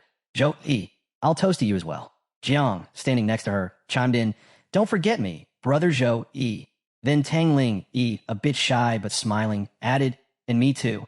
Everyone wanted to raise a toast with Zhou Yi. One by one, they held out their glasses, hoping to clink theirs with his. Seeing them all crowd around with eager faces, Zhou Yi let out a laugh. Are you all trying to get me drunk? Just then, a voice called out his name. Zhou Yi turned toward the sound and saw it was Li Wei. He wasn't sure why Li Wei was calling him at first, but then Li Wei walked up with a serious expression, respectfully lifting his glass. If it weren't for you, I wouldn't have made it until the doctor arrived. You saved my life. If you ever need me, I'll do everything I can to repay you. With that, he downed his drink, a silent vow of loyalty. Zhou, he looked around at the people who, not long ago, had been his competitors. Now, they stood before him as friends and allies. Watching from nearby, Jiang Chu ran, smiled to herself. Brother Zhou Yi, looks like you've won over another group of admirers. Just then, Wu Shuang suddenly popped in, shoving Li Wei aside with a grin. Hey, don't forget about me. I'm here too. He laughed, bringing even more energy to the moment. Off to the side, Hang stood quietly with his daughter, Zobi. The two of them observed the gathering in silence. Then Zobi leaned in close and whispered, Dad, is it just me, or does Zhou Yi's divine aura feel way stronger than before? Hang replied calmly, You're not imagining it. His aura has already surpassed most second transition divine class professionals. Zobi covered her mouth in shock. What? It's only been a few days. How can he be even stronger already? With a serious look, Hang said, a change this obvious means his strength has increased again. His rate of growth is terrifying. The next day, a massive fighter jet landed precisely where all the top students had gathered. The moment the doors opened, a girl inside the aircraft casually addressed them. Get on board. We're heading to the Zhou Yi Professionals Alliance headquarters, so you can claim your rewards. She explained that the headquarters was located in the Qingjing district of Qingjing City, and only a high-speed combat aircraft could reach it in time. Everyone climbed aboard. As Zhou Yi settled into his seat, the boy next to him looked around in awe. This is the latest Phantom X-1000 fighter jet. Sitting just ahead of Zhou Yi, Jiang turned to explain. It's Phantom's newest model. They're the largest jet manufacturer in Xiaoyan.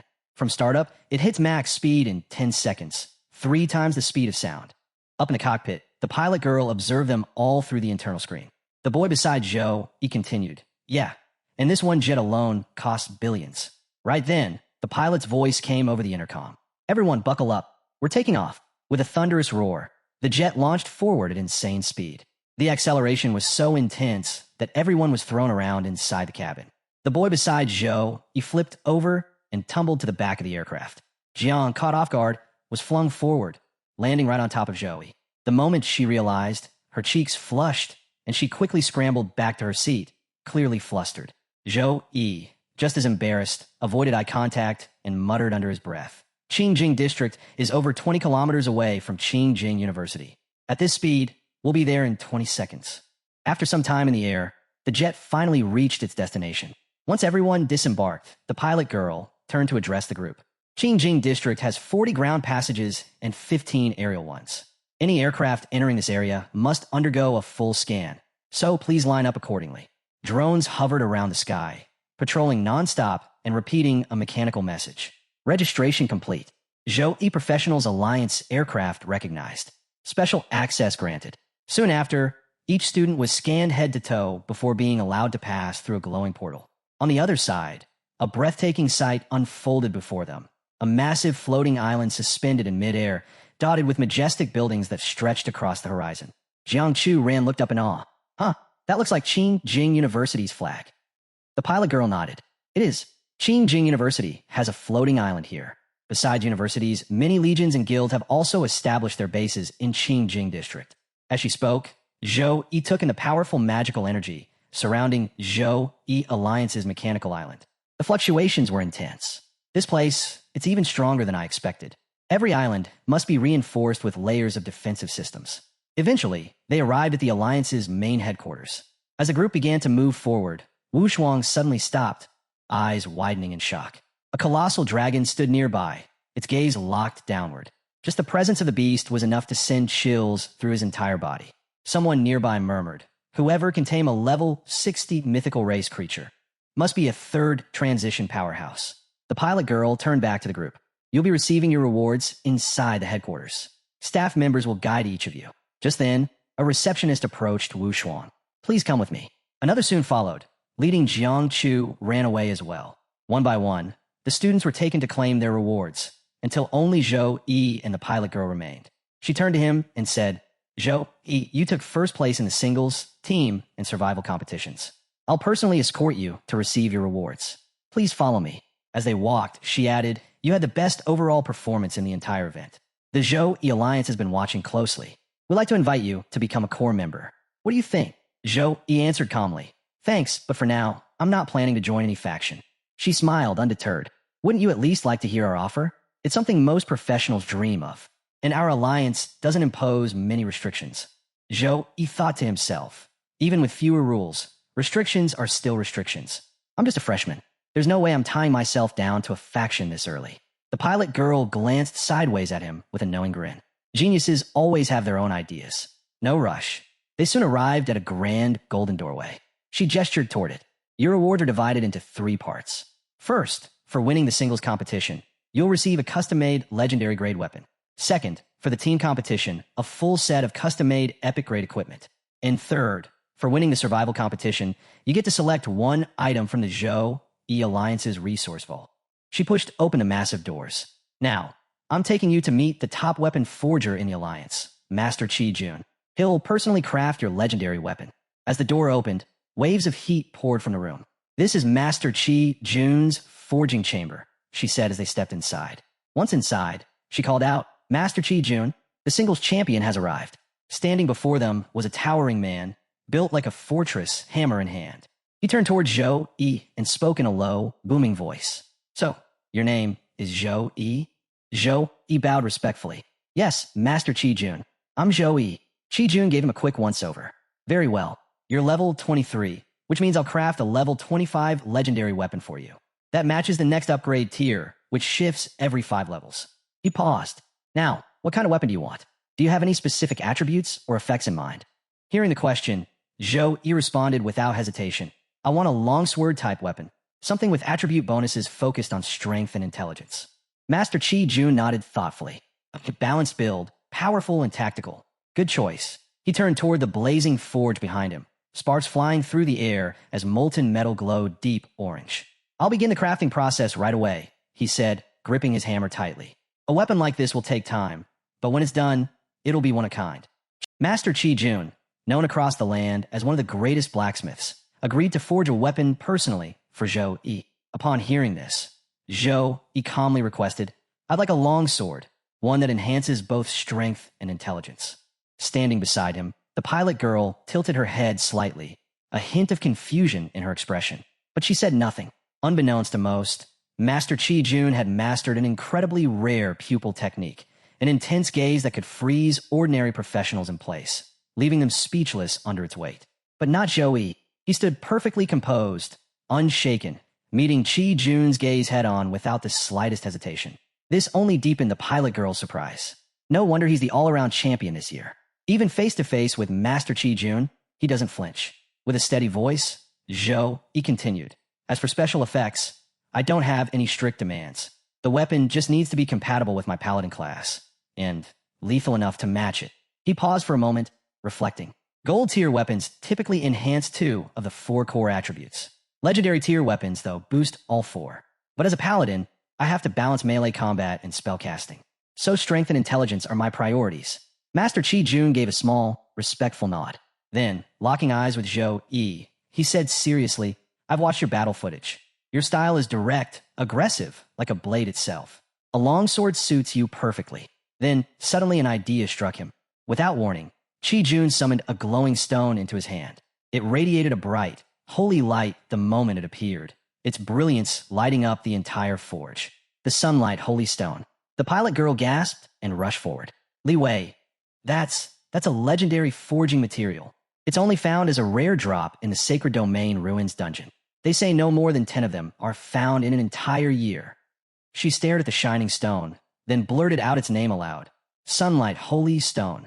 At the same exact moment, Zhou Yi echoed the same words, confused but drawn to its aura. Sunlight, holy stone. Both of them were in awe. The pilot girl had at least heard of it, but for Zhou Yi, it was completely unknown territory. Master Chi Jun walked toward a massive lava bridge at the heart of the forge, speaking as he went. This radiant stone is formed from the essence at the sun's core. Once fused into a weapon, its divine power becomes a purifier, perfect against the forces of darkness.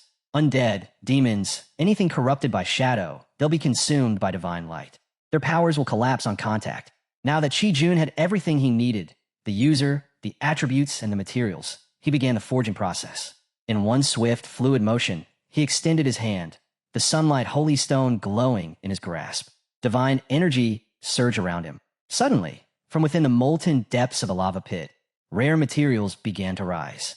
First, meteoric iron silver steel. Gold grade, sourced from celestial meteorites that had crashed into the earth.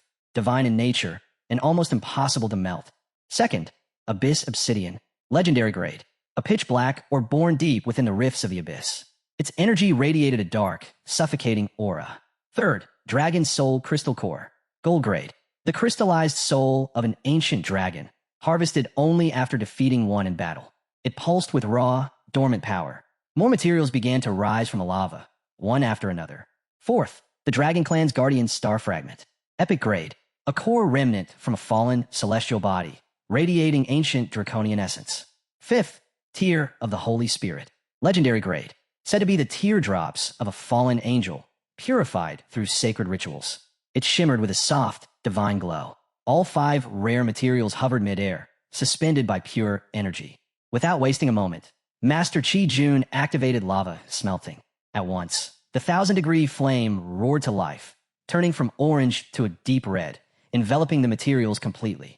The smelting began, and as the heat intensified, the spirits trapped within each item began to stir. These weren't just inert stones. Each held the lingering souls of monsters from when they were alive. As they melted, eerie howls and pained cries echoed through the forge, the spirits writhing, screaming as they were burned away. Then came the divine-tempered sledgehammer, a sacred forging tool said to be blessed by the gods themselves. Master Chi Jun brought it down with crushing force. Again and again, he hammered the molten mix, purging every impurity. Each strike thundered through the chamber, slicing the air with a high-pitched crack like a blade cutting the wind. Zhou Yi and the pilot girl stood speechless, watching every moment unfold. The forge lit up with a wild, holy radiance as the molten mass settled into the casting mold. Then the real forging began.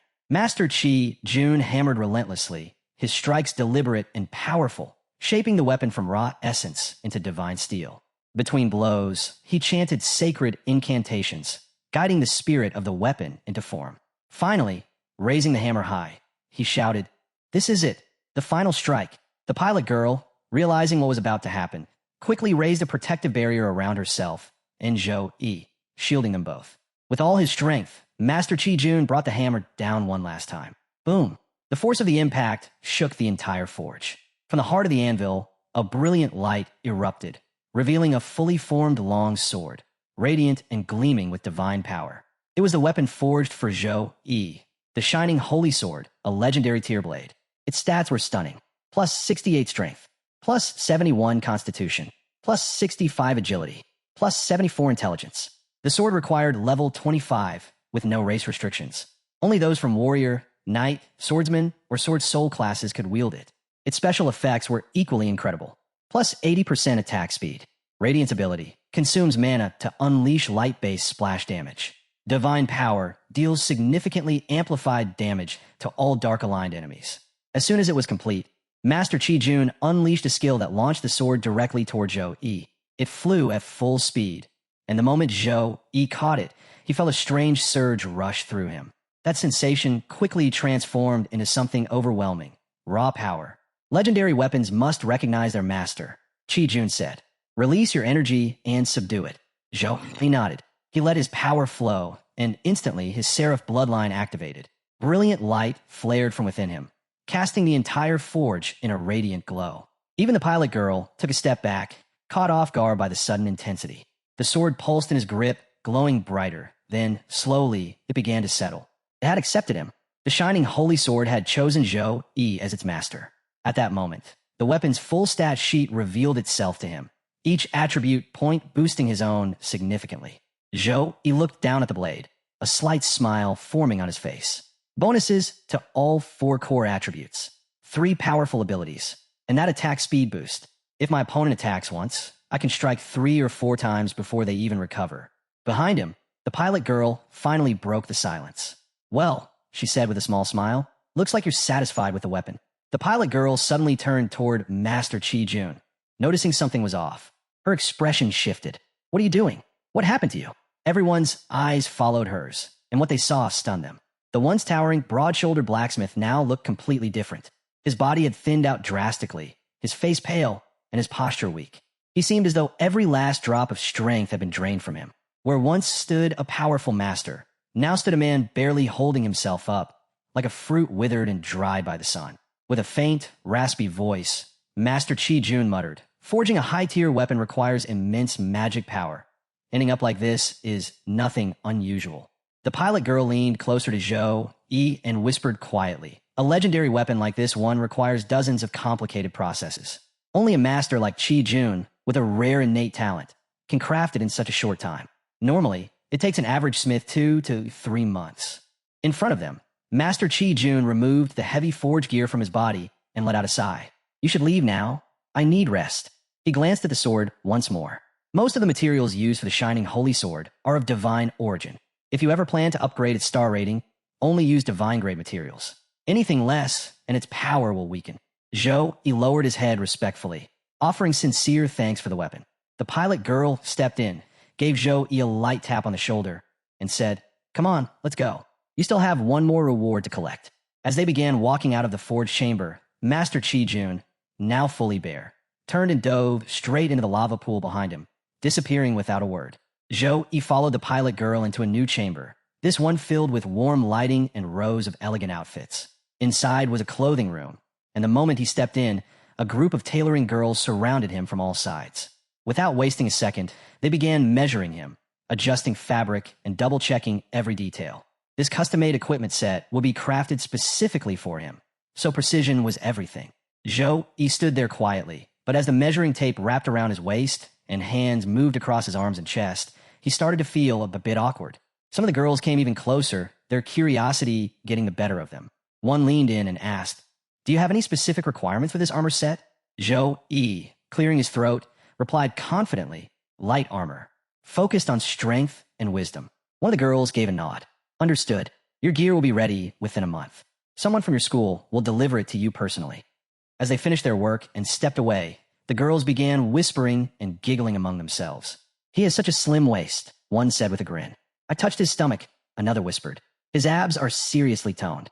A third girl chuckled. "He still looks so innocent, though."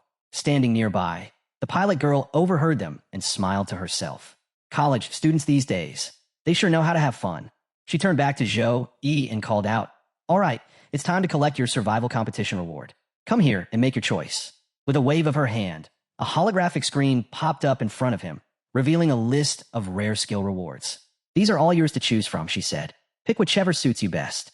Zhou Yi's eyes scanned the options, analyzing them one by one. One skill stood out, Blood Shadow Escape, an S-rank ability that allowed the user to split into 1,000 shadows, making it nearly impossible for an enemy to track or land a hit. Another caught his attention, Red Cloud Wings, a powerful skill that granted increased mobility during battle, ideal for rapid aerial maneuvers. He kept browsing. Many of the options were elite-level life-saving abilities, designed to give professionals a critical edge when caught in deadly situations. After reviewing every skill, Zhou finally made his decision.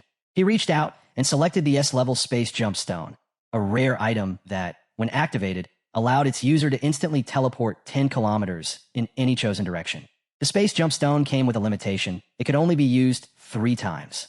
As soon as Zhou finalized his choice, the pilot girl looked at him, slightly curious. Space jump, huh? Definitely a powerful escape tool. But why not go for a resurrection-type item instead? Zhou simply smiled, calm and confident. No, this is exactly what I need. Inside, he thought to himself, sure, resurrection items are rarer, but I already have the rebirth cross the system granted me. This Space Jump Stone, I got the plans for it. Seeing that he was firm in his choice, the pilot girl didn't press further. She nodded and handed him the shimmering stone. All right then, from this moment on, it's yours. The moment Zhou took it into his hand, something strange happened. A chilling presence surged from within the stone, cold and malevolent. His senses were immediately assaulted by a deep, sinister voice that echoed in his mind. Free me, let me out, set me free. His heart thudded. A sudden wave of fear struck him like a blow. He stood frozen, the weight of the presence making his body tense. The pilot girl noticed the change in his expression. Her brow furrowed. What's wrong? You don't look so good. Did something happen? Zhou quickly forced a laugh, shaking it off. No worries. Maybe you're the one who needs a break. She narrowed her eyes slightly, but then smirked and handed him a card. Fine. All your rewards have been officially collected. My job here is done. But hey, if you're ever dissatisfied with the legendary weapon or the epic equipment, feel free to reach out. She gestured toward the exit. The others are probably already wasting in the hall. Let's head back. Just as they began to walk, a voice called out from behind. Zhou turned and saw Hang approaching, along with his 2 daughters by his side. Zhou, carrying his hard-earned rewards, was walking alongside the pilot girl when suddenly Hang appeared, accompanied by his 2 daughters. Spotting him, Zhou didn't waste time. If there's something to discuss, he said directly, let's find a room. We can speak in private. But Hang shook his head. There's no need. We came to say goodbye. He went on. This afternoon, all the students and teachers who participated in the exchange competition will return by the teleportation circle at Xinjiang University. I'll be taking Donger back to our clan. Zhou expression shifted. His younger sister would be leaving with Hang. At the same time, Hang added, if you get the chance, I hope you can take Xiao Yun to visit Tainlan province. You and you're both children of the Zhou family. And the Zhou clan will spare no effort in supporting you. Zhou nodded. Once Xiao Yun graduates in 6 months, I'll take her there myself. Safe travels to all of you. Hang gave him a final nod, then turned and left with his daughters. Zhou watched them walk away, but just then he froze. That feeling again. It was sudden, subtle, but unmistakable. He was being watched. His gaze scanned the area. That's when he noticed it. A tiny beetle clinging to the bark of a nearby tree. Without hesitation, Zhou rushed forward and crushed it with a swift strike. The beetle was gone, but doubt crept in. Was that it? Or am I just imagining things? Just then, a voice called out in the distance. Zhou, we're heading to the city to buy some local specialties. Want to come along? It was Li Wei, waving from afar. Zhou, shook his head. Not this time. I'm staying in. As soon as he returned to his room, he closed the door and leaned against it, deep in thought. Could it be the injury from before still hasn't fully healed? Am I just stressed, imagining things that aren't there? But before he could find an answer, it struck again. A wave of dark, purple energy suddenly surrounded him, coiling around him like smoke. It was the same energy he had sensed earlier, back when he accepted the space jump stone. Then, a voice echoed in his mind. Human, release me. Pain shot through his head. Zhou clutched his temples, struggling to stay upright. A glowing circle formed beneath him, a summoning mark. From it, a familiar figure rose, the Void Beast. Its form had been reduced in size, likely to avoid detection, but its aura was just as oppressive as ever. Zhou glared at it. You already acknowledged me as your master. Why do you keep showing up like this? The Void Beast snorted. Acknowledged you? What a joke. I've lived for thousands of years. The idea of obeying some brat like you, laughable. If it weren't for that bizarre technique you used at the end, you'd never have stood a chance against me. Zhou Yi's voice hardened. Inside the secret realm, you injured 63 people. 10 of them died. The Xiao Yin Professionals Alliance had to spend massive resources to revive and heal the students and repair the realm itself. If they find out the real culprit is still alive, do you think they'll show you mercy? The Void Beast let out a cold, mocking laugh. Threats? Is that all you've got? Zhou narrowed his eyes. You know, the Alliance's third-tier mages have all mastered a technique, the spirit-shedding art. It strips the intelligence from high-level magical beasts, turning them into mindless tools. He stepped forward slowly. So, if you're really that fearless, I'm sure you wouldn't mind becoming a soulless puppet. But even if you die, Zhou Yi continued, voice steady, your bones, blood, and skin would still fetch a very good price. At that moment, the Void Beast's expression changed. The Void Beast clenched its teeth, fury rising in its voice. What do you mean by that? Zhou Yi didn't respond right away. Instead, he calmly summoned the space jump stone and held it out in front of the beast. You fought me and ended up seriously injured, he said. I can't take you to a healer, so you'll need something else to recover your strength. The moment the Void Beast laid eyes on the stone, its expression changed completely. It was mesmerized. There was no hiding it. The desire in its eyes was primal, almost uncontrollable. It stared at the stone as though nothing else in the world existed. Zhou Yi's voice cut through the silence. 1 year. Assist me sincerely for 1 year. Your abilities are too valuable to waste. After that, I'll dissolve the contract and grant you your freedom. The Void Beast hesitated, then asked, and why should I believe you? Zhou Yi didn't blink. You don't have a choice. Trust me, or die. Without waiting for a reply, he summoned the Void Butterfly as well and handed it over. I'm returning your companion, he said simply. Then, turning away, Zhou Yi began to walk. Behind him, the Void Beast remained frozen, clutching the stone and the butterfly, watching in silence. Just as Zhou Yi reached the doorway, a voice called out from behind. All right, but there are some things you should know. He turned to see the Void Beast, now chewing on the space jumpstone while speaking. My companion, she told me something. This was the first time she'd ever been captured, and the one who did it wasn't human. It was something else, something unknown. Zhou Yi's expression immediately turned serious. The scene shifts to the city market, where 3 girls had come out to shop. Vendors filled the streets, shouting over each other to attract customers. Blazing Fury Blade, fire element crystals embedded in the hilt, burns through monsters like butter. Only 998. Honored customer. Today only, battle armor plus a nail clipper. Buy one, get one. No tricks, no scams, just genuine goods and fair prices. Amid the buzz of the market, Jiangchu Ran stood at a stall browsing through equipment and jewelry. She inspected each item carefully. Beside her, the seller girl smiled proudly. Miss, this hairpin is embedded with an ice crystal. It's not just beautiful, it offers defensive properties too. She then picked up another item, holding it out with both hands. This gemstone has been enchanted by a wood element mage. It speeds up wound healing, perfect for a strong and graceful professional like you. But just as she was about to show more, a hand reached out from the side and casually picked up a piece of jewelry near Jiangchu Ran. The hand moved into the mirror's reflection, revealing none other than Zhou Yi, standing right beside her. With a slight smile, he held up the jewelry and said, This one suits you better. Jiangchu Ran's face immediately turned red, a mix of embarrassment and surprise, laced with a little happiness. W, what are you doing here? You said you weren't coming, she added, flustered. Zhou Yi shrugged casually.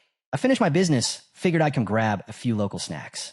The seller girl watched the exchange unfold and couldn't help but smile. A handsome young man and a beautiful girl, quietly teasing each other. It was like something out of a romance novel. What a perfect pair, she thought. Just watching them make my heart flutter. But then, a voice suddenly called out, loud and clear, calling Jiangchu Ran's name. Zhou Yi, Jiangchu Ran, and the seller girl all turned to look in the direction of the voice. In the distance, a young man's excited voice rang out. I never thought I'd meet you here. This must be fate.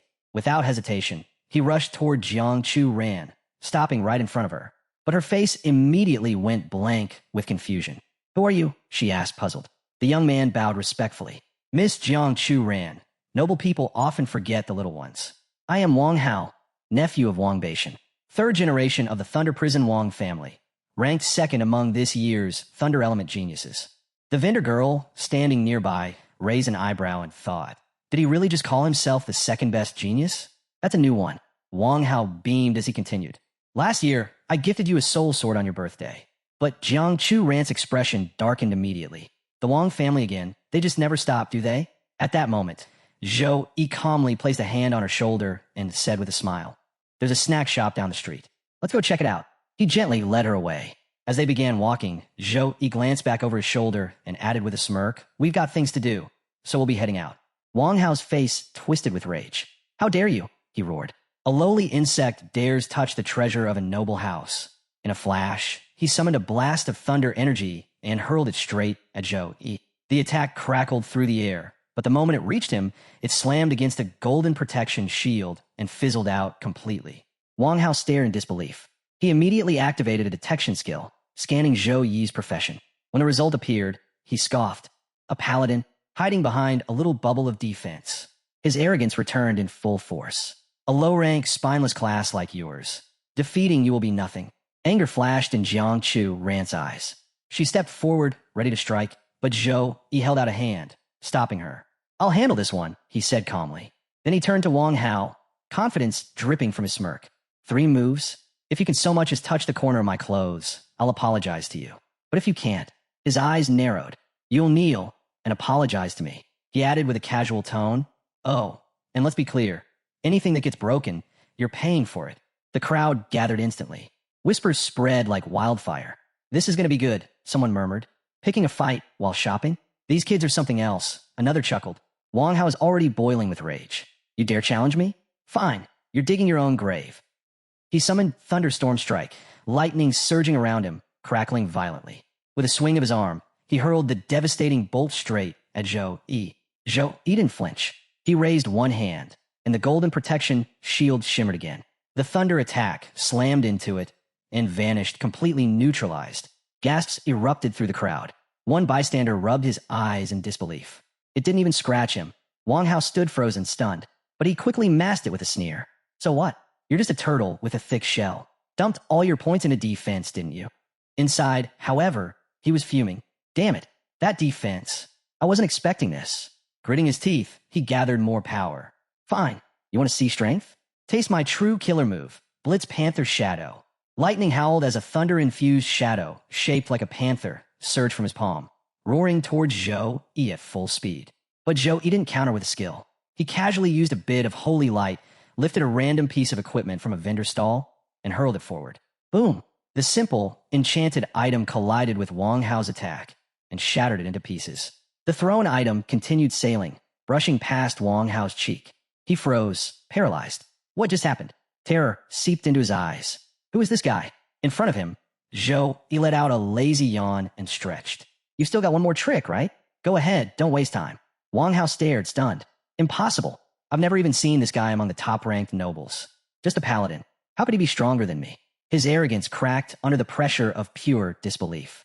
With just a few effortless moves, Zhou Yi had brought Wang Hao to his knees. The crowd was stunned, and Wang Hao, still trembling from the overwhelming force, simply couldn't accept what had just happened.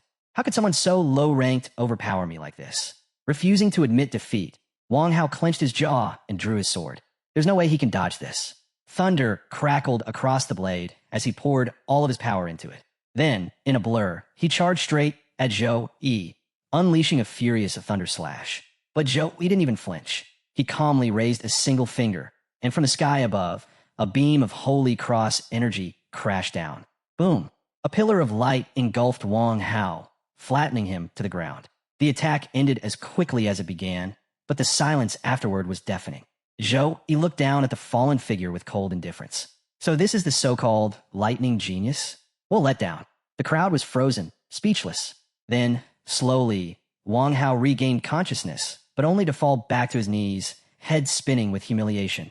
Rage filled his eyes, but he couldn't move. Around them, the murmurs started. Li White, doesn't he look familiar? Yeah, he has the aura of a saint knight. I swear I've seen him somewhere before. Then someone gasped, pointing. That's Zhou Yi. He's this year's exchange competition champion. Realization swept through the crowd. The vendor who had earlier been selling to Jiang Chu nodded knowingly. No wonder. That strength, it makes sense now. And the girl with him? That's his girlfriend, Jiang Chu Ran. Wang Hao heard every word. The truth hit him like another wave of lightning. He had just been humiliated by a freshman, and in public. Still on his knees, he could only watch as Zhou Yi walked away alongside Jiang Chu Ran, completely unfazed. Calm, in control. Wang Hao's eyes burned with hatred. Zhou Yi, I'll let you walk away this time. But when my brother comes back, you'll regret ever crossing me. Then he looked at Jiang Chu Ran, venom dripping from his voice. And you, how dare you betray the Wang family? My brother will never forgive this. Elsewhere, Zhou Yi's entire team moved forward through the crowd, drawing attention from every direction. At the front, Housemaster Wu led the way, calm and proud. Whispers spread instantly. That's the Su Hang team. He's even more handsome than he looked on the broadcast, one awestruck student murmured. And Jiang Chu ran. She's stunning in person, another added. As they reached the inner courtyard, Housemaster Wu was greeted by Housemaster Chung from Qingjing University. Wu smiled warmly. Thank you for your hospitality. Truly. But Housemaster Chung was clearly irritated. Oof. Your team stole all the glory. We were nothing but stepping stones this time. Wu chuckled lightheartedly. Now, those are strong words. Friendships matter more than rankings, don't they? Still grumbling, Chung crossed his arms. Whatever. We came in last. Let's not sugarcoat it. Just then, students and teachers from the other universities began gathering around. A sudden shout rang out. Everyone, prepare for departure. A teleportation circle began glowing on the ground. Mages moved quickly, activating its intricate runes. The energy within began to hum with magic. One by one, students began stepping into the circle, ready to be sent back to their respective academies. Among them, Zhou Yi approached Jiang Chu Ran for a brief goodbye. Until next time, he said with a light smile. Take care. Jiang Chu Ran replied with a nod. Around them, others exchanged words and playful jabs. Next time I'll crush you. In your dreams. Laughter and light banter filled the air as everyone made their farewells. Within moments, light enveloped the teleportation circle, and the crowd began to vanish, one group at a time, until the area slowly emptied, leaving behind only the lingering energy of the spell and the echoes of competition.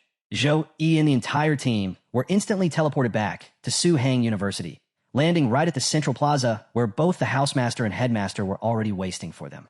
The moment they arrived, a warm cheer rose from the faculty and students, welcoming them back as the championship-winning team. Among the welcoming party stood Housemaster Zhou and Housemaster Song, both smiling proudly. Zhou held up a newspaper, chuckling as he waved it in the air. Suhang University's name is everywhere this year. We've stolen the spotlight, and this championship win is all over the headlines. Housemaster Song laughed along. You all did an outstanding job. Truly. Then, the headmaster stepped forward, addressing everyone with a calm but commanding tone. The exchange competition isn't just a match, it's a battlefield. A stage for schools to test the strength of their students and the quality of their teaching. And like any battle, great merit brings great reward. He then turned to the substitute team and called their names.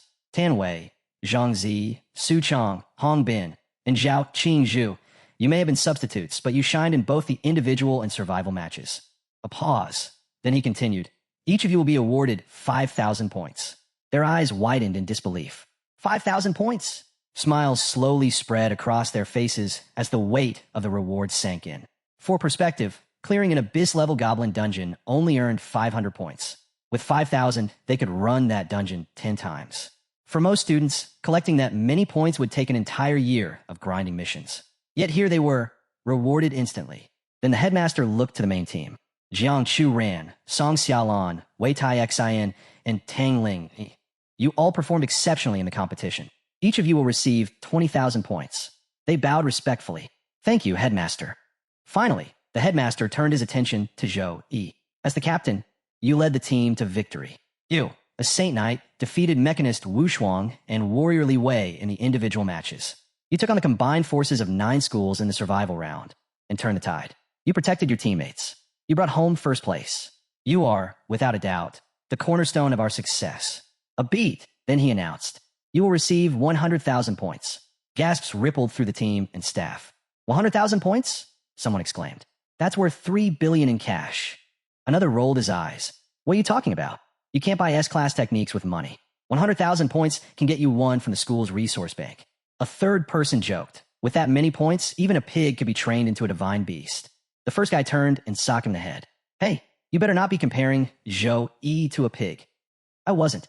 I didn't mean it like that, the third quickly defended. The others laughed, but they all agreed. Zhou Yi earned every single point. The headmaster nodded. Suhang University never holds back when it comes to rewarding those who deserve it. For now, take some time and rest. Everyone responded in unison. Yes. And just like that, the team began to disperse. But Zhou Yi stayed back. He stepped forward toward the headmaster.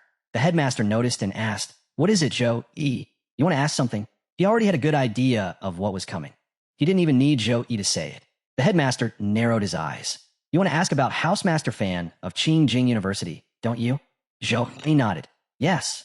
The headmaster sighed deeply, his expression turning grave. This incident, it's shaken more people than you know. Even someone at Housemaster Wu's level doesn't know the full picture. My advice, stay out of it. But Joey didn't back down. He locked eyes with the headmaster and replied firmly, "What if? I'm already involved." Without waiting for a response, he lifted his hand, and a space crack opened right in front of them. The headmaster turned sharply, startled by the sudden rift in space. "Zhou," he continued, "the Void Beast companion told me something strange. It wasn't captured by humans. Whatever took it wasn't from this world. Could Feng he be involved?" The headmaster's eyes narrowed as he stared at the glowing rift. "I thought you'd driven the Void Beast away, but it seems you've tamed it." Seeing there was no point in withholding the truth any longer, the headmaster summoned a book and opened it. "What I'm about to tell you is classified," he began to explain. Feng he was an inhuman. Zhou Yi's eyes widened. "Inhuman?" The headmaster nodded solemnly. "Inhumans are demian monsters created by the evil god, master of chaos. They wear human faces, but inside they're pure malice. Their only purpose is to serve the will of the evil gods. We have proof that Feng he orchestrated the Void Beast's appearance, offering it as tribute, a show of loyalty to the master of chaos. Death and destruction, that's what the evil gods crave." He flipped a page. The official report said Feng he committed suicide, but when the investigators arrived, they found his skin had been shed.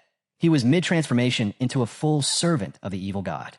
He escaped after wounding one of the investigators. Zhou, he was silent, processing everything. The headmaster looked directly at him. "Zhou, do you know why Feng he chose the exchange competition as his moment to act?" Zhou he immediately answered, "Because the competition brings together the brightest new talents from across the country.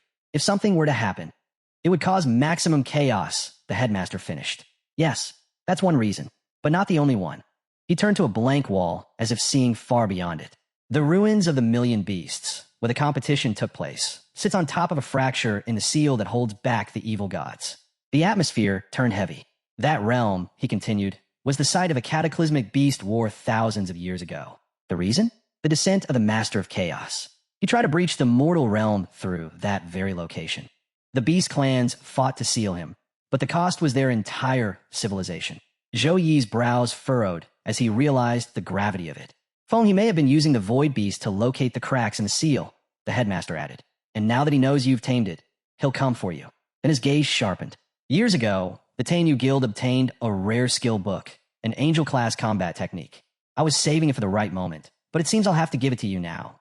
As he spoke, a teleportation circle lit up beneath their feet, already activated. The scene shifted instantly to the Tenyu Guild's resource vault. A vast, secured chamber lay before them, its gates towering, ancient, and deeply etched with protective runes. The air buzzed with layered enchantments. "This vault," the headmaster explained as they walked forward, "is the heart of the Tenyu Guild. Centuries of treasures, skill books, artifacts, materials, all stored here. To prevent theft or intrusion, we've set up multiple layers of defense. 2 level 60 Flame Earth Lions guard the gate. The vault door is carved with anti-mana seals. Any unauthorized magical energy is instantly absorbed and reflected. Even tertiary awakened professionals can't force their way in." Standing ahead of them at the gate, a lone figure sat casually, watching their approach. The headmaster's eyes lit with recognition. "Young, you're on vault duty today?" The man stood, nodding. "Yeah, but I'm switching shifts tomorrow." He grinned. "Since the timing's good, how about we share a drink later?" Zhou Yi, standing quietly nearby, observed Yang closely. Even with his aura restrained, the magical pressure radiating from him was intense, far stronger than even Housemaster Zhou's. Zhou, he could tell instantly. He's a tertiary awakened. Yang's presence alone said everything Zhou he needed to know. The headmaster glanced at Yang and said, "All right, but first, I'll need something." Yang raised an eyebrow. "The Holy Thunder skill book?" The headmaster nodded. Yang smirked knowingly. "For your new disciple, huh?" Without responding, the headmaster turned to Zhou Yi and said, "This man is an old comrade of mine. We've faced life and death together. You may call him Uncle Yang."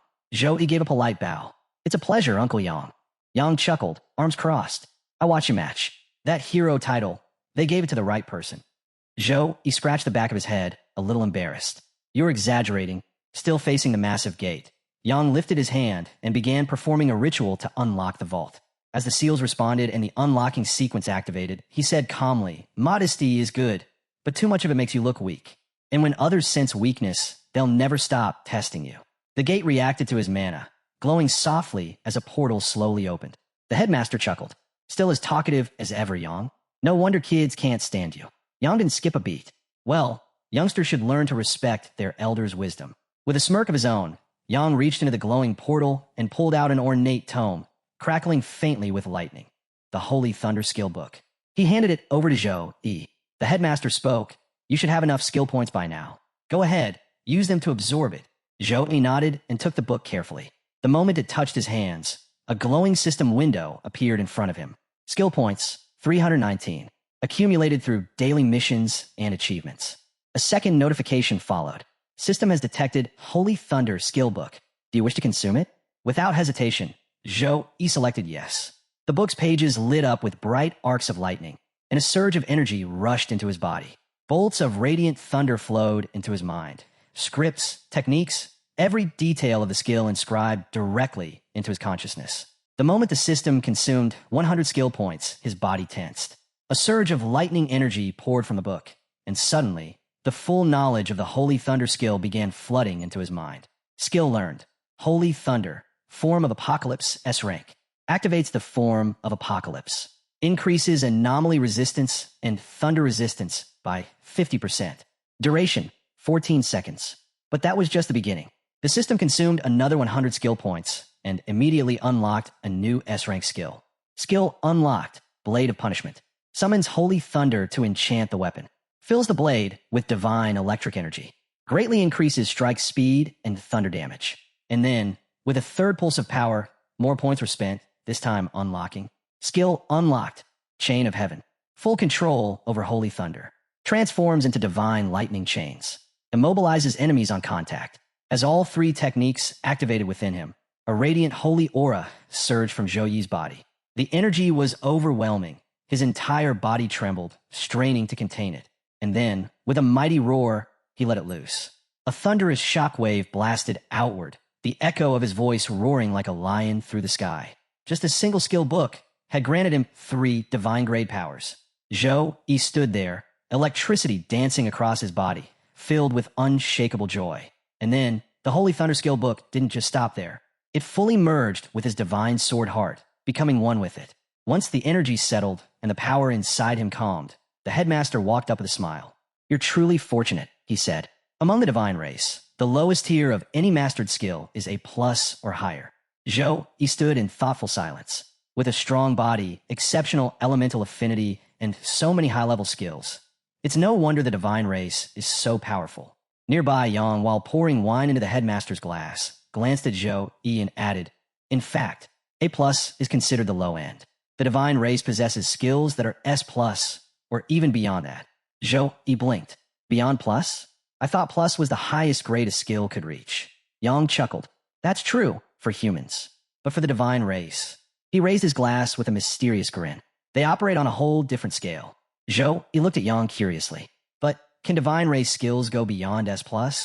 Before Yang could reply, the headmaster interjected. Enough theory for now. Since you've learned your new skills, it's time I introduce you to someone. He snapped his fingers. In the very next moment, a teleportation circle flared, and a girl appeared in the room, instantly lowering her head in respectful greeting. The headmaster chuckled. Eager to meet my new student already? Well, here he is. The girl turned, and her gaze landed on Zhou Yi. She wasn't just anyone. This was Wei Ning Xian, one of the 3 deacons of the Tangyu Guild. She walked gracefully toward him and extended her hand. Hello, Mr. Zhou Yi. I'm Wei Ning Xian, deacon of the Tangyu Guild. I actually went to Qingjing University to find you, but by the time I arrived, you'd already left. Zhou Yi shook her hand, clearly surprised. You came looking for me? The headmaster grinned. Deacon Wei handles recruitment for the guild. She has a sharp eye for talent. Can't help herself when she spots a promising seedling. Just then, Yang chimed in. Deacon Wei, Zhou Yi is only a first-year student. Let's not drag him into guild affairs just yet. I need to speak with the guild master. In the meantime, why don't you give him a tour? Wei Ning Xian smiled and nodded. Very well. She led Zhou Yi through the towering gates of the Tangyu Guild's base. This guild was founded 45 years ago, she explained as they walked. This base was the original headquarters. Today, many of our members and their families live here. It used to be nothing but forest and mountains. But after 5 major expansions, it's now nearly the size of a small city, and we're about to begin our 6th. Zhou Yi took it all in, but then his eyes widened in shock. High atop a mountain cliff, a massive dragon rested, scales shimmering like polished jade. His jaw dropped. That's the Eastern Dragon. I've only ever seen it on TV. Wei Ning Xian chuckled. That dragon is our guardian beast. It's protected the guild for the past 32 years. I wouldn't recommend getting too close, though. He's got a nasty temper. As they walked, Zhou Yi's attention shifted to a nearby tower surrounded by a small crowd. Curious, he pointed. What's going on over there? Wei Ning Xin turned to look. That's the Realm Tower. The guild's headquarters houses 3 battle realms: Golden, Epic, and Legendary. Members can challenge them for training and rewards. She pulled out a card and handed it to him. Here, try using my card. Give it a go. Zhou Yi didn't hesitate. He just unlocked powerful new skills. This was the perfect chance to test them. Using her card, he selected the Nightmare level challenge. Sighing Plague Realm. As soon as he entered, a system prompt appeared. Nightmare difficulty. Sighing Plague Realm. Recommended level. 23 to 30 player count. 1 to 8. At the edge of the continent lies a land ravaged by disease. Monsters corrupted by forbidden magic wander this cursed ground, attacking anything that moves. Then the warning faded, and the first wave began. A horde of zombies surged forward, over 200 of them. Most were level 20, capable of using bite and claw, while mid-level ones at level 22 unleashed deafening roars that could shake concentration. Zhou Yi stood perfectly still. Then, raising his hand, lightning surged through his palm, crackling with raw thunder energy. With a single devastating strike, he cut through the entire first wave. Dozens of zombies were torn apart in an instant, scorched and shattered by divine thunder. Activating form of Apocalypse, his anomaly resistance and thunder resistance shot up by 50%, giving him an incredible edge in this plague-infested realm. Even at level 1, the form granted him a temporary power boost for 14 seconds, more than enough for a skilled fighter like him. Wave after wave fell to his holy thunder techniques. Blade of Punishment lit his weapon with divine electricity. Chain of Heaven bound enemies in place before they could even touch him. He didn't slow down for a second. When the dust settled, a notification appeared. Level 1 cleared. 200 zombies defeated. Completion time, 35 seconds. Right away, a portal to the second level, Mutant Village, opened before him. Zhou Yi stepped through without hesitation. But the moment he entered, a wave of nausea hit him. The air in this level was thick and rancid, like rotting corpses marinated in death. Far worse than the toxic mist he once faced in Tempest Valley. His eyes narrowed. Whatever was wasting in this village, it wasn't just stronger. It was vile. The air was thick, corrupted, and heavy, as if every breath came laced with poison. A dense, putrid fog crept through the mutant village, impairing Zhou Yi's vision and stinging his senses. Realizing just how dangerous this place was, Zhou Yi immediately slowed his pace, every movement deliberate. He stepped forward with heightened caution, his instincts fully alert. But the radiant, holy glow surrounding him, powerful and divine, only stirred the monsters hidden in the mist. Their snarls echoed all around, voices twisted with malice and pain. "Get out of here now," one growled from the shadows. "This human stinks," hissed another. Still, Zhou Yi didn't move. He stood tall, unmoved, his hand already resting on the hilt of his legendary weapon. He was prepared to use it, and he knew he might need to. The voices grew louder, angrier. "Kill him. Another weak fool walks in to die. I can't hold back any longer. This pathetic Saint Knight. His stench makes me sick. I'll tear him to shreds." Then, from the fog, they lunged. A pack of zombie hounds, their bodies rotting and twisted beyond recognition, burst forward with terrifying speed. They were level 25, equipped with Rapid Bite and Jumping Lunge, deadly skills that made them hard to avoid. But Zhou Yi didn't flinch. In one fluid motion, he unsheathed his blade and struck first, unleashing holy thunder in a blinding arc of destruction. The air exploded with divine energy. Before the zombie hound could even get close, they were gone. Sliced down mid-leap. More creatures surged forward. Zombie butchers, massive and hulking, also level 25. Their roars trembled through the fog as they attacked using Strong Slash, Wind Slash, and Wild Roar. Zhou Yi activated Blade of Punishment, his weapon now crackling with radiant thunder, and met them head-on. One strike, one flash, and every single butcher was cleaved in half, their grotesque forms falling apart before they could finish their swings. But Zhou Yi didn't stop. He pressed forward, slashing through every twisted creature in his path with ruthless precision. Wave after wave, he carved through them, each swing of his blade dealing thunderous, explosive damage.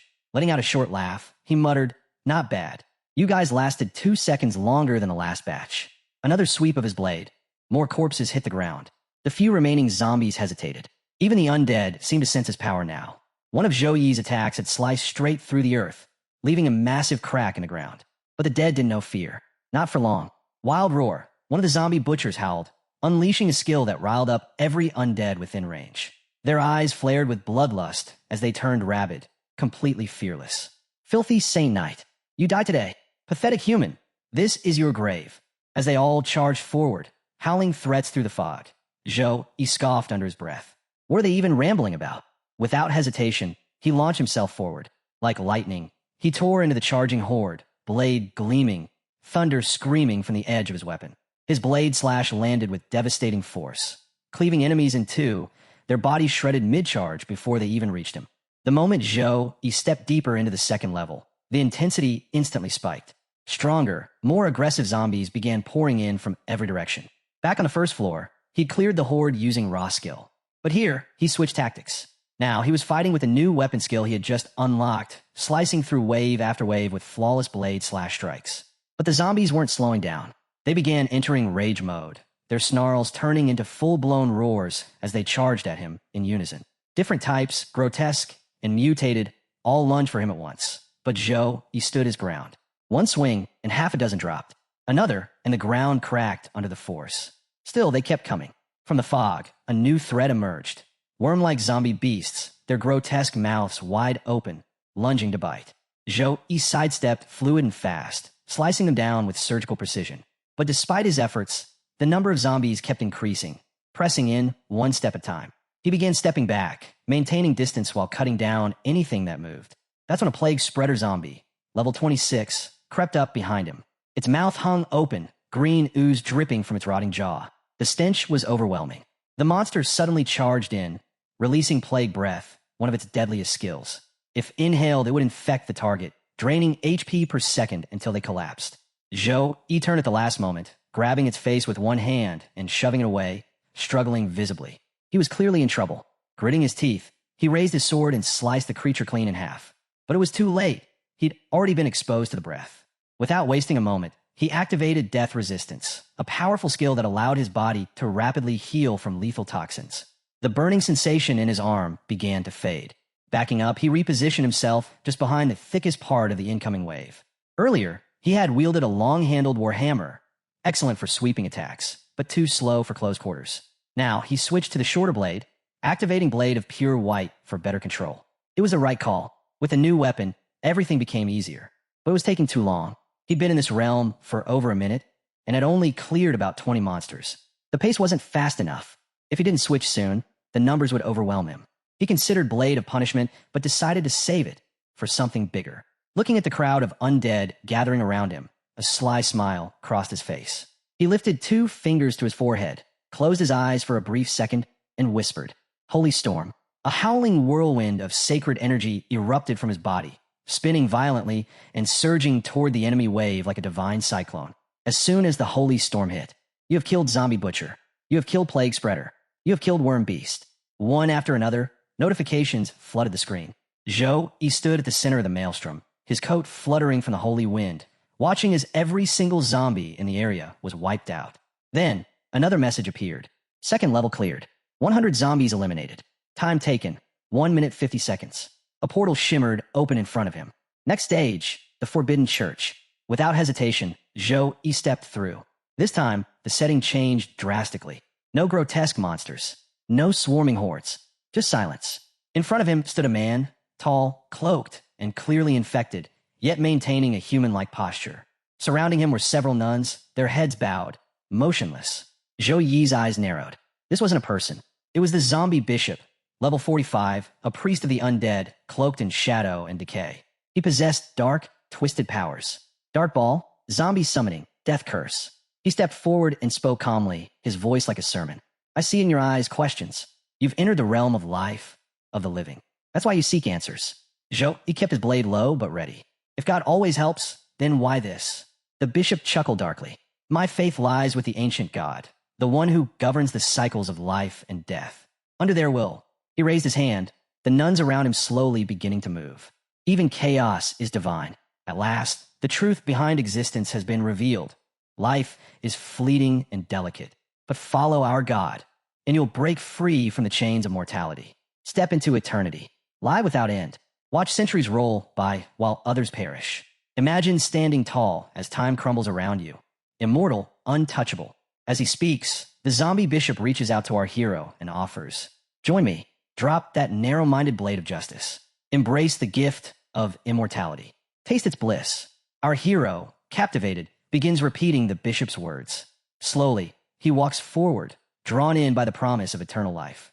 His eyes start to glow red, the bishop's influence tightening its grip. "You understand now," the bishop says, pleased. "This is what everyone desires. And you've been chosen." But just then, our hero halts. "I've got something to say," he replies. The bishop leans in. "Speak, child." The Lord listens. He never sees it coming. In a flash, our hero unleashes a fierce sword strike, yelling, "To hell with you." His blade tears through the bishop's skull, slicing halfway through and sending the undead priest flying across the chamber. Our hero stands tall and declares, "That so-called immortality? It's a curse. Death is the true release." Half of the bishop's face is gone, torn and ruined. Yet, even in defeat, he laughs. "You fool, you'll regret this." He roars to the nuns nearby. "Destroy him. Show him what happens to those who defy our Lord." At once, the silent nuns spring to life. Spears extend from their arms, their eyes glowing a deep, furious red. Seeing them, our hero grins and takes his stance. Without hesitation, they rush him from every side. But our hero strikes first. Dust explodes around them as blades clash in a violent storm. And when the haze settles, every nun lies battered on the ground, groaning in agony. Those who still breathe, he walks toward them, sword raised. With the holy thunderblade of punishment, he executes the elite zombie nuns one by one. The surviving few scream out in fury, overwhelmed with rage. He approaches, laughing. "Oh, so now you found your voices?" Before they can react, his blade flashes, cutting them down where they stand. More rush in to avenge their fallen. He chuckles again. "You really think you're strong enough to stop me?" His sword answers for him, swinging with such speed and force that the air itself splits. The sheer power creates a raging vortex, shredding everything in its path. The battlefield becomes a storm of steel, our hero cutting down every enemy without pause.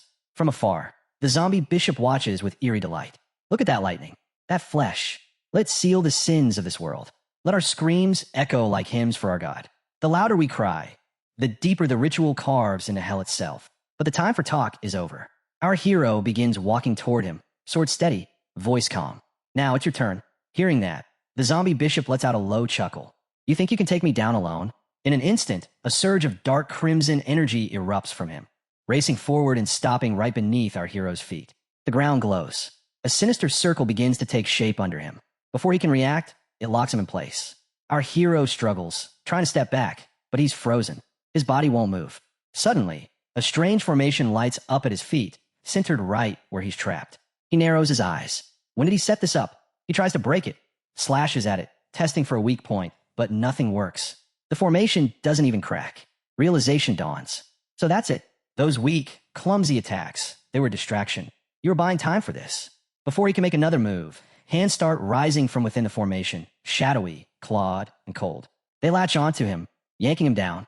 More and more hands burst from the magic circle, grabbing at him from every angle, wrapping around his arms, his legs, his chest.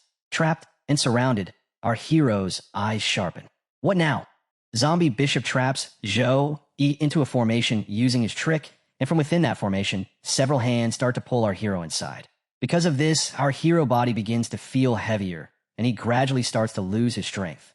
At that moment, it felt to him as if something was pulling him beneath the ground. The formation that zombie bishop used to trap our hero was giving the effect of touch of withering. It was a special group casting skill, which requires a magic formation, and the time taken to construct it is 10 seconds. The effect was that it was a buff formation which weakens the enemy within the formation and infects them with the curse of rotting. It disturbs their mind and makes them tired or confused. And under the curse of rot, the hero's stats decrease exponentially. Although all of Zombie Bishop's skills were affecting our hero, luckily our hero possessed death resistance and magic immunity, which allowed him to negate most of the curses and by continuously using these skills. Our hero was able to protect himself from Zombie Bishop's curse. However, Zombie Bishop began to use even darker powers in order to fully trap our hero. Laughing, he said to our hero, "Accept this blessing, young man. Once you accept it, you shall be granted an exceptionally beautiful form."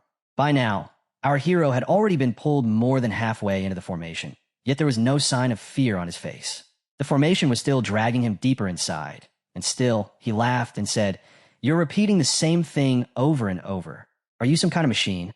And just as he says this, our hero uses Holy Flame Halo, which forms a halo of sacred, increasing flame element manipulation and fire element damage. As soon as our hero activates it, a powerful wave of fire crashes down on the formation, instantly destroying it. Everything inside the formation that was trying to pull our hero in starts to burn. Within just a few seconds, they're all burned and fall apart. As soon as our hero is freed, he immediately launches an attack toward Zombie Bishop with his sword, the Spear of Victory. Zombie Bishop swiftly raises his dark shield, absorbing most physical and magical damage. It may even reflect the attack, turning the hero's power against them and spreading dark corruption. Zombie Bishop tries to defend himself from our hero's attack using this very shield. As soon as our hero sees that a single strike isn't enough to break Zombie Bishop's dark shield, he immediately unleashes a blade attack toward the shield. As the attack collides with the shield, cracks begin to form across its surface. Seeing this, a slight expression of fear appears on Zombie Bishop's face. He shouts in rage, "Great shall show your wrath and punish this insect." The moment our hero hears the name Ashia, something clicks in his mind. He tries to focus and remember. Then it hits him. The bear demon had mentioned Ashia before, and now the name is being used again. How is that possible? At this very moment, our hero had almost broken through Zombie Bishop's dark shield, and from within the shield, dark black bubble-like orbs began to emerge from Zombie Bishop's body, slowly surrounding him. Our hero prepares for another attack, and in his mind, he thinks, "I don't know what's going on or who is connected to what, but I can't let this continue."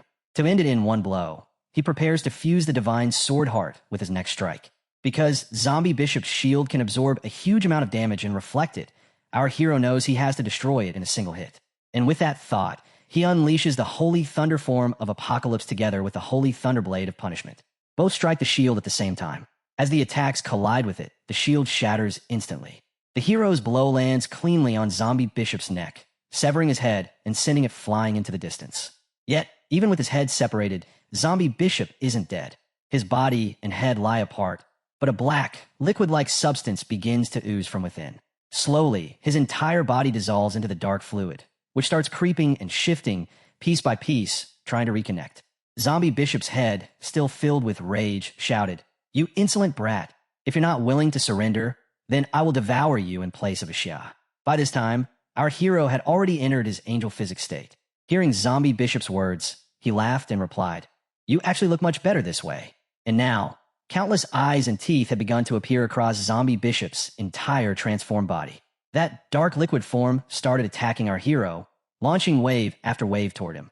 Our hero dodged swiftly, weaving side to side to evade the incoming strikes.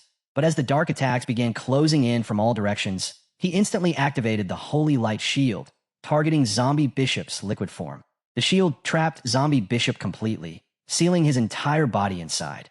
Without hesitation, the hero unleashed Holy Thunder, chains of heaven. Countless chains of divine lightning descended, wrapping tightly around Zombie Bishop and locking him in place.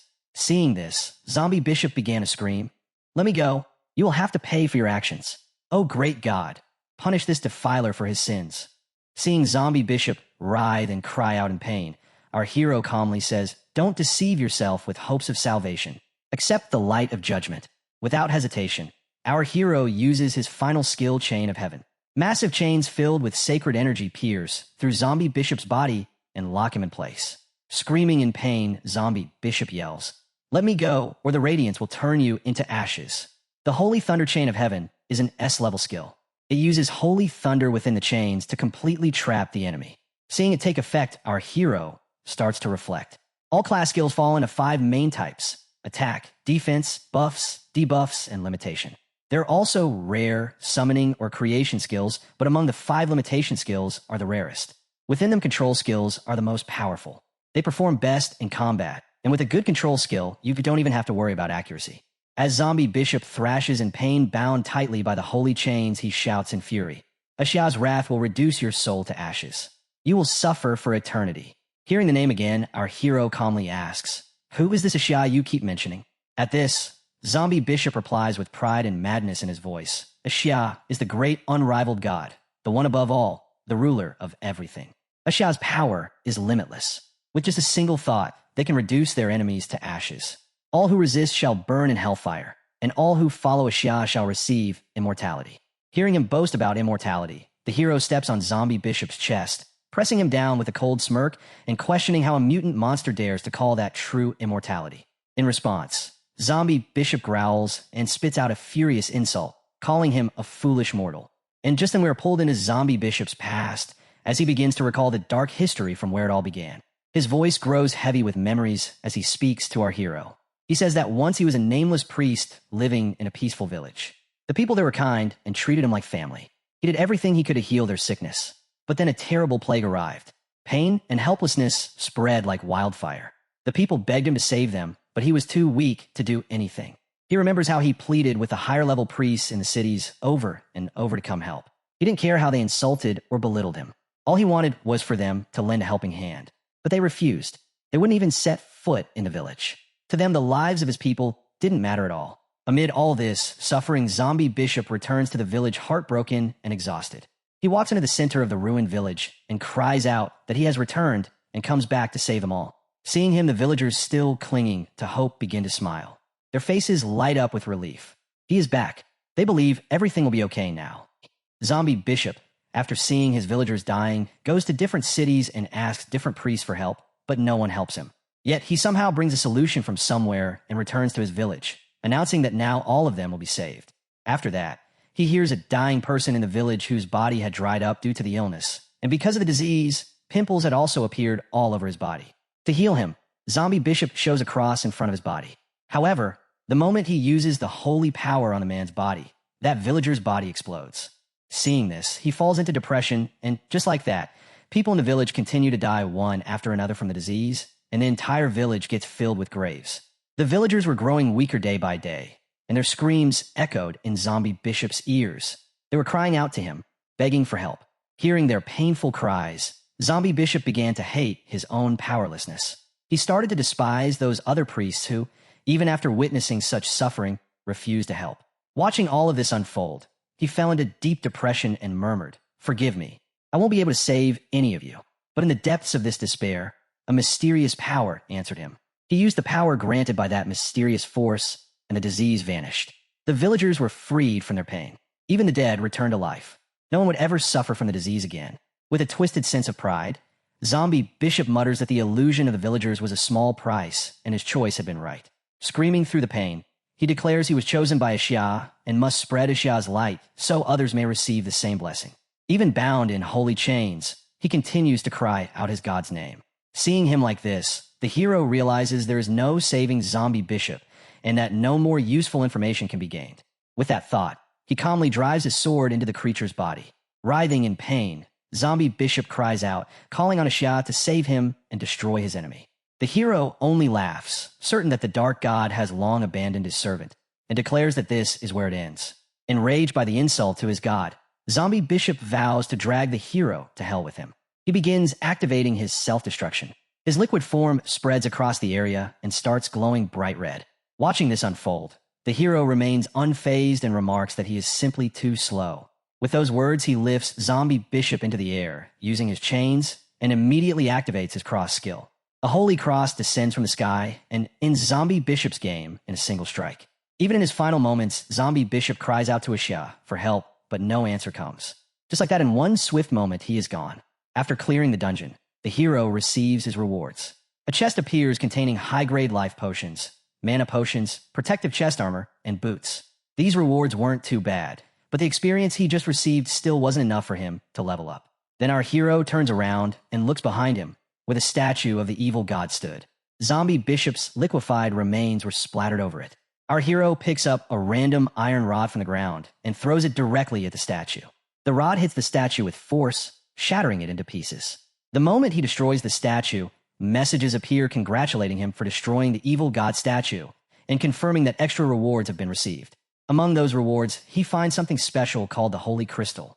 It was born in the primordial age and created by powerful gods who infuse their energy into unique objects.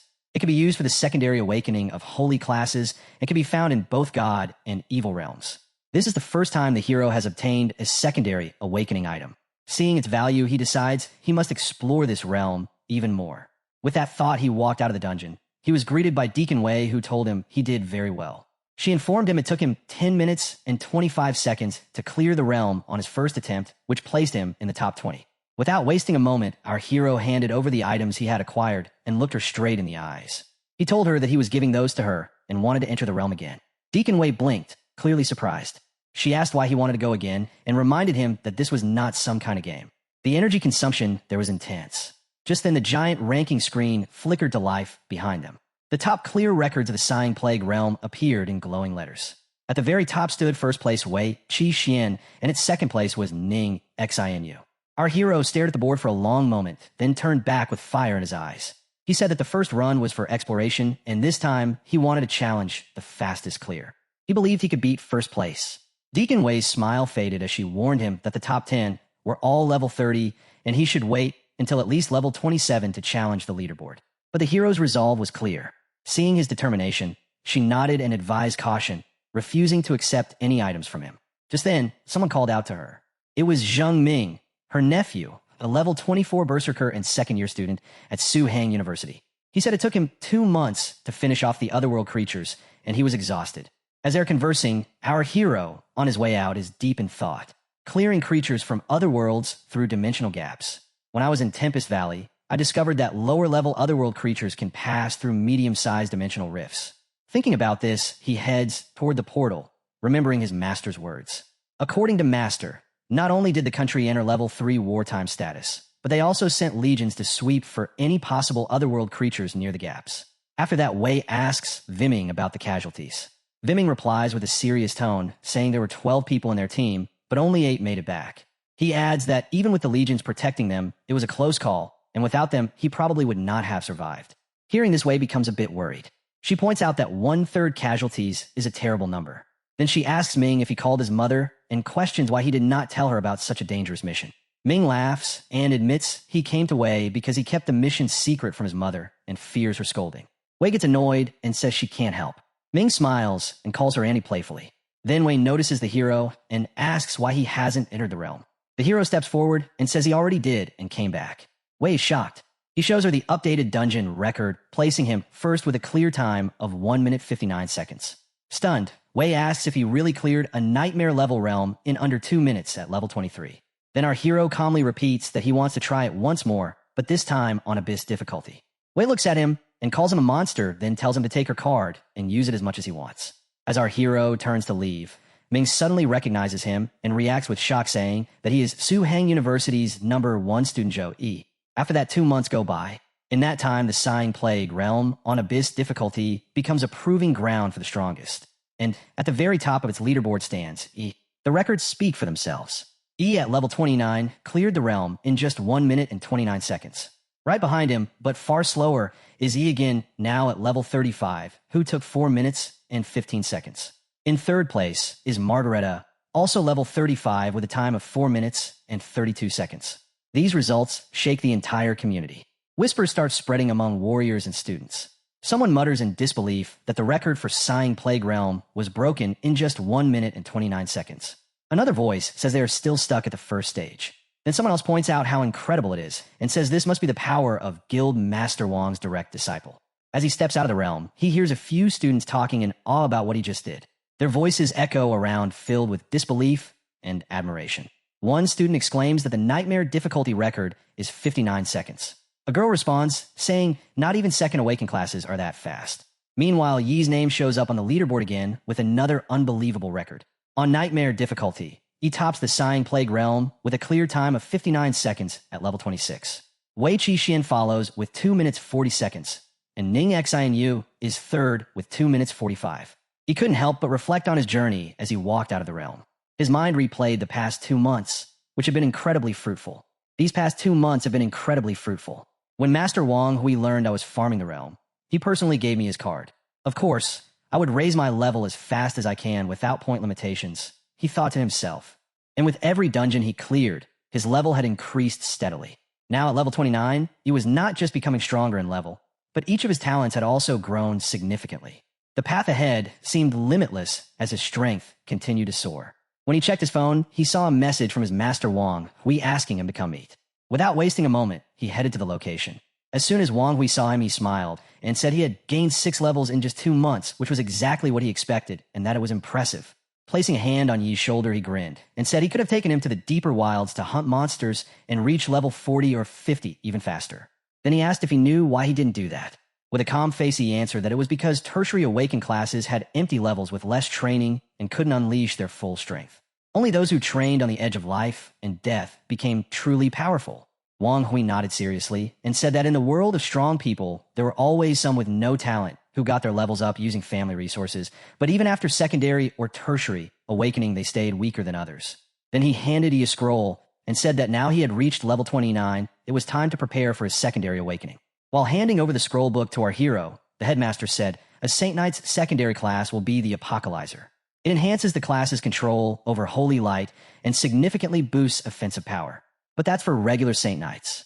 Your offensive is already extremely powerful. This is the class awakening book for Apocalyzer. Commune with it through your mind to view the requirements for class awakening. In the moment the scroll book came into our hero's hands, right then and there, a notification about the class book appeared telling him to meet the awakening requirements and evolve the class from Holy Knight to Apocalyzer. Reading this notification, our hero focused his attention on the scroll book. As he did, the requirements slowly began to reveal themselves to him. The first requirement: this class could only be accepted by someone whose first class is Saint Knight. The second: reach level 29. The third: 100 sacred crystals. And then came the fourth: 100 will of repent. It was this final requirement that caught our hero off guard. Confused, he looked at it and asked, what is this will of repent? Does that refer to the remorseful will of cultists who followed evil gods? At that, the headmaster explained, do you remember the repent skill you acquired in the plague realm?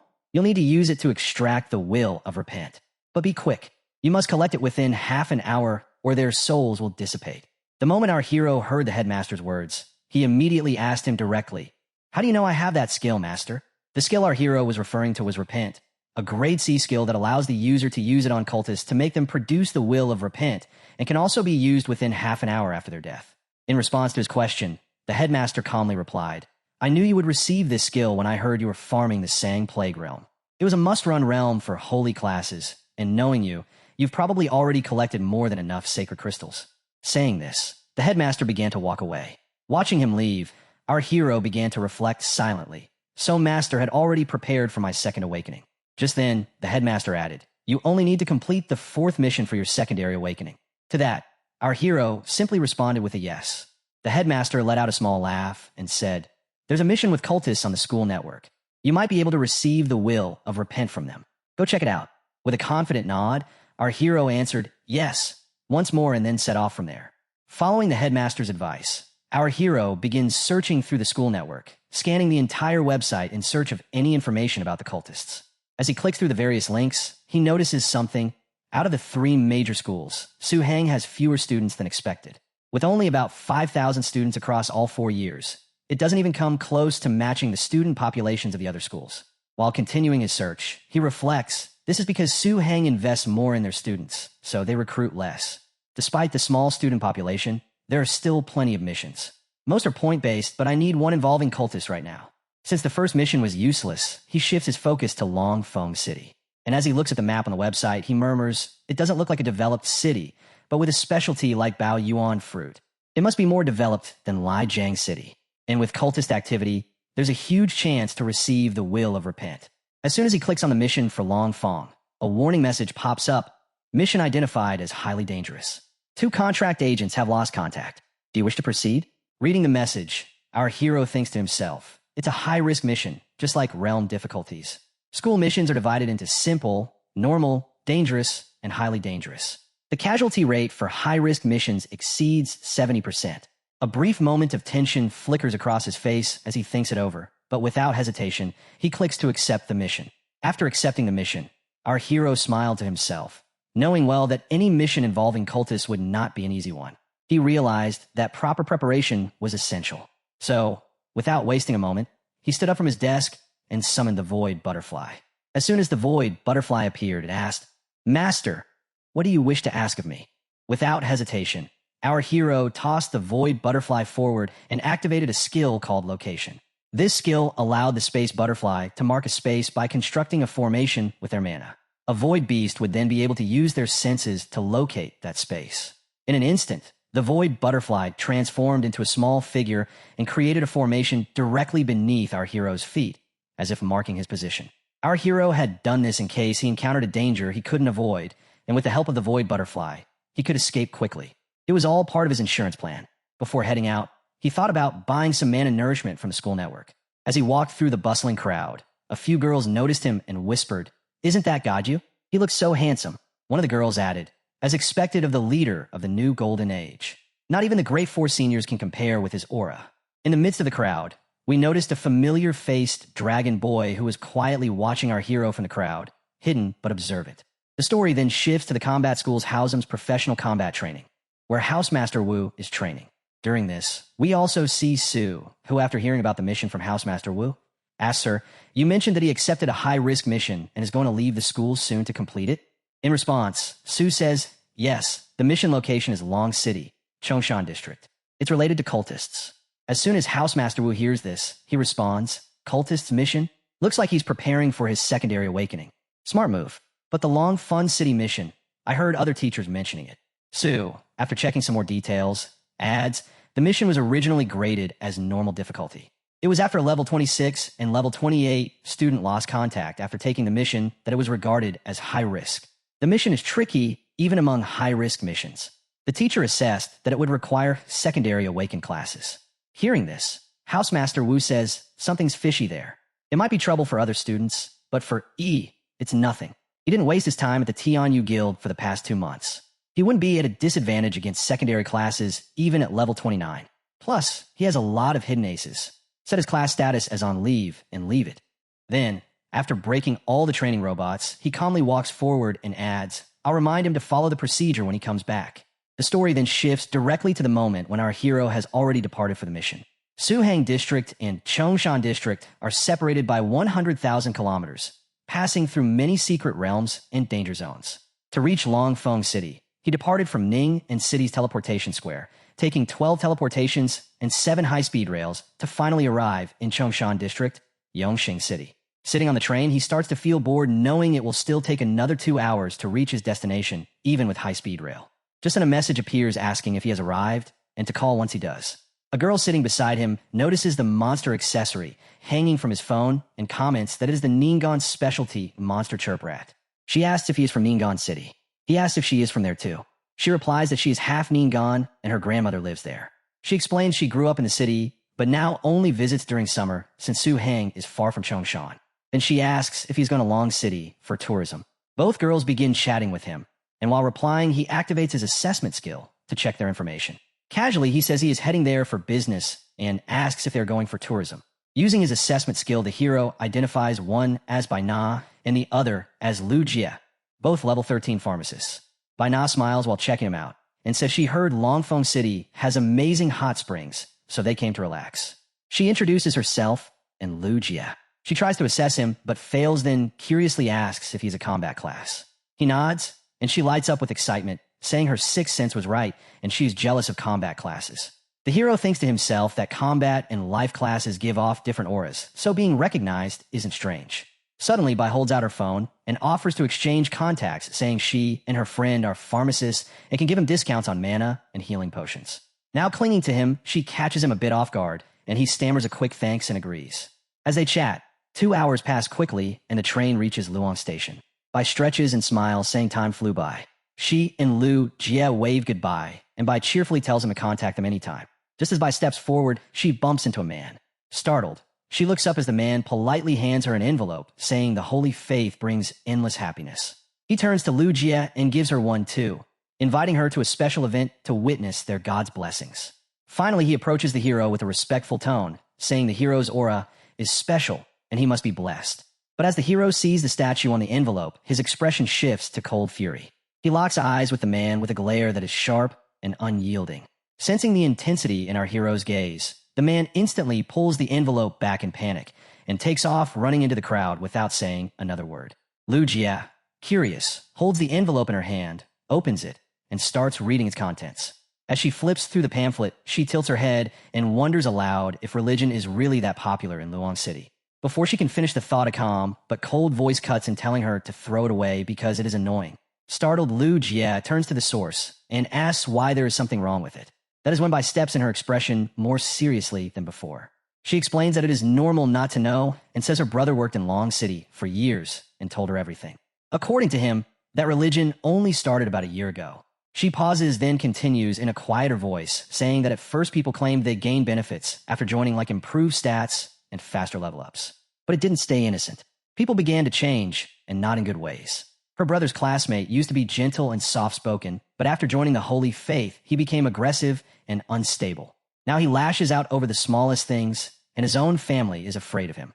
She sighs and says the faith calls it a sign of true devotion, but to her something feels deeply wrong. Lu Jie frowns while still holding the pamphlet and questions how miracles like that could even be real. Bai quickly waves it off and says not to try to understand it and warns her not to get involved because no one really knows what they are hiding behind that polished image. In front of them, the conversation fades as the hero silently watches the retreating figure of the man who handed out the leaflets. His gaze narrows and his thoughts race. He remembers seeing the god of light at Tempest Valley, but also knows true miracles are not something that show up casually in daily life. If what they say is happening in Long City, then this must be the work of cultists hiding behind religion. His expression darkens as he realizes this is no longer just a mission. It is a battle against something twisted wearing the face of faith. After parting ways with the two girls, the hero arrived at Hangyong Shopping Mall at 8:30 p.m. On the 9th floor, a crowd had gathered in front of a place resembling a church.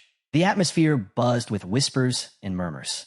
Some people wondered aloud whether they would witness a miracle that night, while others shared stories they had heard, like someone claiming their neighbor saw a miracle and gained a 20-point boost in all 4 attributes along with massive strength gains. The crowd continued exchanging tales with growing curiosity and excitement. Among them was a small group observing everything with focused intent. Their presence felt different. One man noted how impressive it was that simply promising miracles could attract such a crowd. Another beside him agreed and pointed out that the Holy Spirit cult had grown into a large-scale religion in just 1 year, drawing tens of thousands of followers. That kind of growth, he believed, was impossible without some real tricks behind it. The first man, known as Guman, added that they needed to capture footage of how these supposed miracles were being faked. Zhao Ling, a level 19 fighter and one of the team members, cautioned him not to go too far. She reminded him that investigating the cult and an A-level threat came with serious risk, and one wrong step could get them all killed. Guman responded with a light smile, agreeing to stick to gathering evidence without any direct confrontation. Zhao Ling then approached Zhang Tsang, a level 18 mechanic, and asked if the micro-robots were in place. Zhang Tsang chuckled and assured her that the entire area was under surveillance. Every detail would be recorded without fail. Nearby, Li Yuhan, a level 18 mage, was using her detection skill to scan the crowd for level and class information. Suddenly, she paused, puzzled that she could not read one particular individual. Alerted by her reaction, the others in the group began scanning the same person, the hero. Zhang Tsang confirmed that he could not detect the level either. Guman tried next, but had the same result. He concluded that the man had to be at least level 20 for them to be unable to read him. Still scanning, Zhang Tsang commented on how rare it was to find someone above level 20 in a place like Long City, where even level 18 professionals were considered strong. The idea that someone that powerful would attend a simple Holy Spirit cult event was unexpected. Then Lu Yuhan, while still detecting and feeling a little scared, said, "He has a sacred aura around him. Could he be a member of the Holy Spirit cult?" While they were all trying to detect our hero, at that moment our hero sharply looked toward them. And as soon as he looked at them, all 4 of them were instantly gripped by fear. Zhao Ling, trembling with fear, said, "Just one look from him fills me with terror. He must already be a second transition expert. From now on, during our operation, we must make sure not to draw his attention." Her teammates all agreed with her. They were all terrified just from seeing the sharp gaze of our hero. Meanwhile, our hero, looking at them, was thinking to himself, "These 4 people don't seem like ordinary citizens, but that has nothing to do with me. My target is the Holy Spirit cult." Just then, the bell of the temple rang, and the door opened. A few people dressed in priest uniforms started walking in from the doorway, drawing everyone's attention toward them. As they walked straight to the main stage, the one leading the group stepped forward with a smile and welcomed everyone to the gathering organized by the Holy Spirit cult. He said that those who had stepped into this place were destined to meet the Holy Spirit Lord. He introduced himself as Priest Lu and said it was his honor to guide them on the path toward divine grace. Our hero listened closely to the man's words while scanning the people around him. He noticed one of them was level 18 and 2 were level 17. Their levels weren't that high, and he quietly wondered what tricks they might try to pull. While the priest kept speaking, he explained that the Holy Spirit cult worshipped the Holy Spirit Lord, and that their teachings were meant to lead them toward light and redemption. In the eyes of the Holy Spirit Lord, all living beings were equal. As he spoke, some items were brought out and displayed in front of the crowd, which stirred greed among those gathered. The more they looked at the items, the more attracted they became. The priest continued presenting each item with ceremonial pride. He explained that those who devoted themselves fully would receive endless blessings from the Holy Spirit Lord. The church, he said, offered exclusive access to special training dungeons at no cost to members. It also distributed valuable cultivation resources, including mana-enhancing potions and powerful treasures that strengthen the body. All of it was available to those who remained faithful. Each month, members would also receive 8,000 mid-tier Zia currency as an activity allowance. The crowd buzzed with rising excitement. Some compared it to their own lives, noting how they worked tirelessly for only half that amount. The thought of receiving double without effort sparked interest. Others began to dream of changing their fates, believing the resources could help them become powerful professionals. Amused by the growing enthusiasm, the priest smiled and declared that such generosity was a reflection of the Holy Spirit Lord's boundless love, freeing followers from material concerns so they could commit to the faith completely. Two assistants stepped toward a statue covered by a cloth and began to unveil it. The priest raised his voice and proclaimed that the Holy Spirit Lord's divine power knew no limits. He would now demonstrate that divine might in person. As the cloth was removed, a majestic but mysterious statue came into view. Though its properties were unknown, it exuded a powerful presence. The priest stepped forward and addressed the gathering. He announced that this moment was a rare gift, a chance to witness divine glory and experience the grace of the Holy Spirit Lord firsthand. Our hero tried to identify the statue, but he couldn't. However, the statue was releasing a strong magical aura, which our hero could clearly sense. Because of this, he suspected it might be a magic prompt as well. Interestingly, the group opposite him was thinking the exact same thing. The Holy Spirit statue. They're about to fake a divine miracle. We must gather evidence this time. At that moment, Priest Lu turned toward the statue and shouted, "Holy Spirit Lord, reveal your power. Let these devout believers witness your great miracle." Hearing his words, everyone became excited. Then Priest Lu rang a bell, and immediately afterward, a light appeared above the statue. As the light manifested, a golden-colored visible figure began to emerge, and it started pulling everyone's attention toward it. Everyone was stunned at the sight of the golden figure. Some people even shouted loudly, "It's a miracle." The golden light emanating from the statue started to affect the bodies of some people, empowering them. And then the golden figure began to chant spiritual words. These spiritual words entered the ears of the people, making them feel increasingly strange. They started asking each other if they were hearing voices, believing that a real miracle was speaking to them. Gradually, the people began falling under the hypnotic influence of these spiritual words, losing their clear-mindedness. Even the group that had been trying to detect our hero was not spared. They too started falling into the trance. However, the girl named Lu Yuan managed to protect herself. A protection set had automatically formed around her, shielding her from the influence of the spiritual words. At that moment, her companion Zio Ling suddenly shouted excitedly, "I've become a second-level professional." Seeing Zio Ling acting strangely, Lu Yuhan felt deeply confused. She could clearly sense that Zio Ling's condition remained unchanged, yet Zio Ling kept insisting she had advanced. Then Gu Man suddenly raised his voice, claiming the resources were enough to make him the strongest warrior. Zhang Tsang followed, shouting with excitement that he had become the top mechanical engineer of the Janjia nation and would finally bring pride to his family. Watching her companions behave like this, Lu Yuhan became even more confused. Realizing that this was an advanced hypnosis spell, it was because of the necklace Lu Yuan was wearing that she was able to resist the hypnosis spell.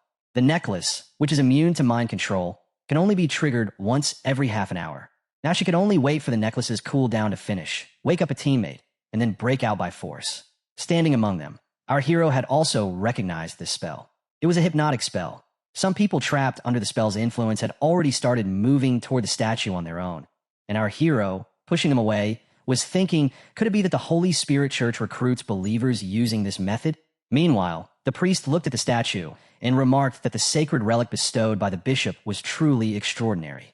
He then turned to his companion and told him to begin the operation, noting that they had already lost time with the sermon and the others must be getting anxious. His companion stepped forward to carry out the order. The priest rang the bell again, and a shadow quickly formed. From it, several figures emerged.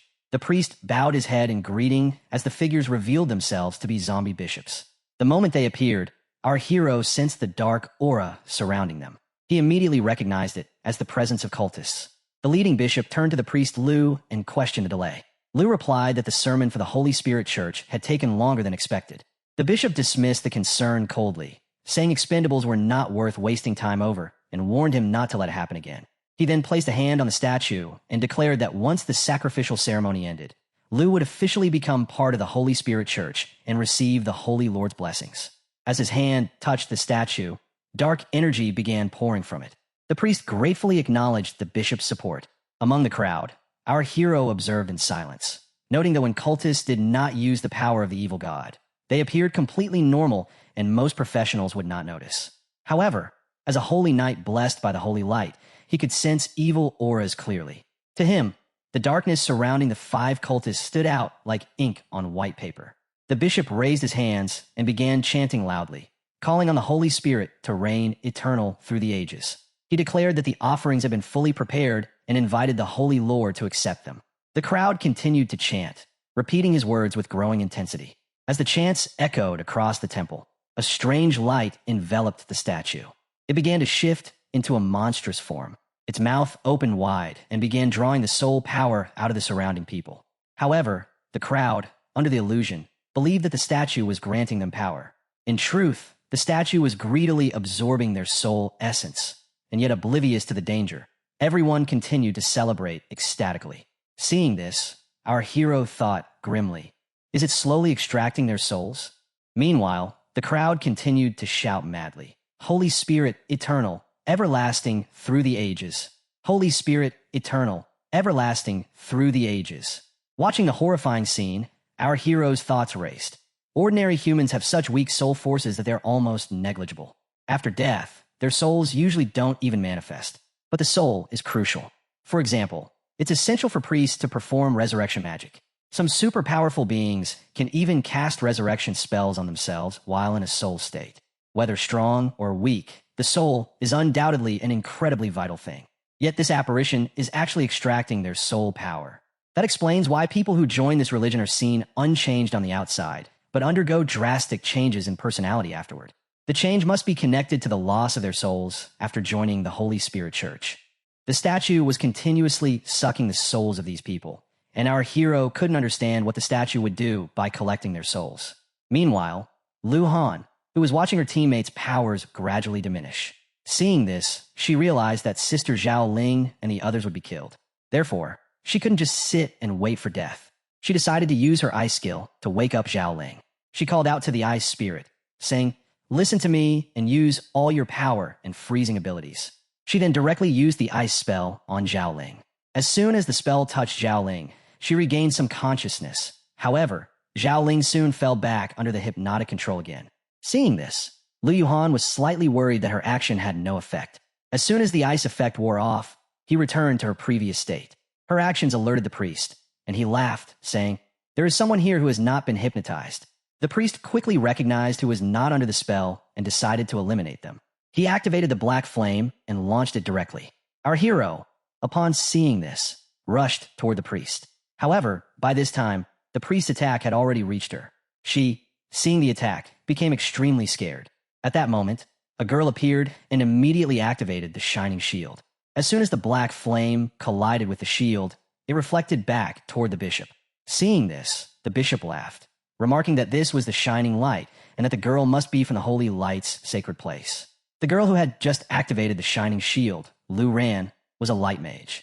She had cast an attack on the bishop while working to protect herself, but seeing him unharmed left her deeply shocked. She could not believe it. Her light spell was at LV-15, a skill that had once killed a 26th level golden bear in a single strike. Yet this cultist had blocked it effortlessly with just a wave of his hand. The situation was dire. The cultist's strength far exceeded her expectations, and she knew she had to escape immediately. Her hand tightened around the teleportation scroll she was considering using. However, at that moment, the bishop laughed again and reached toward her, taunting her for attempting to disrupt the ritual and still thinking she could flee. Did she believe this was a place she could come and go as she pleased? With a gesture, the bishop summoned swamp magic, causing the ground beneath her to soften into a mire. As she began sinking, his followers prepared their own attacks, one conjuring wind blades, the other summoning a firewall. Desperate, she raised her staff and called upon the power of light to gather around her, forming an invincible barrier. Immediately, a sacred shield forms around her, protecting her from the incoming attacks.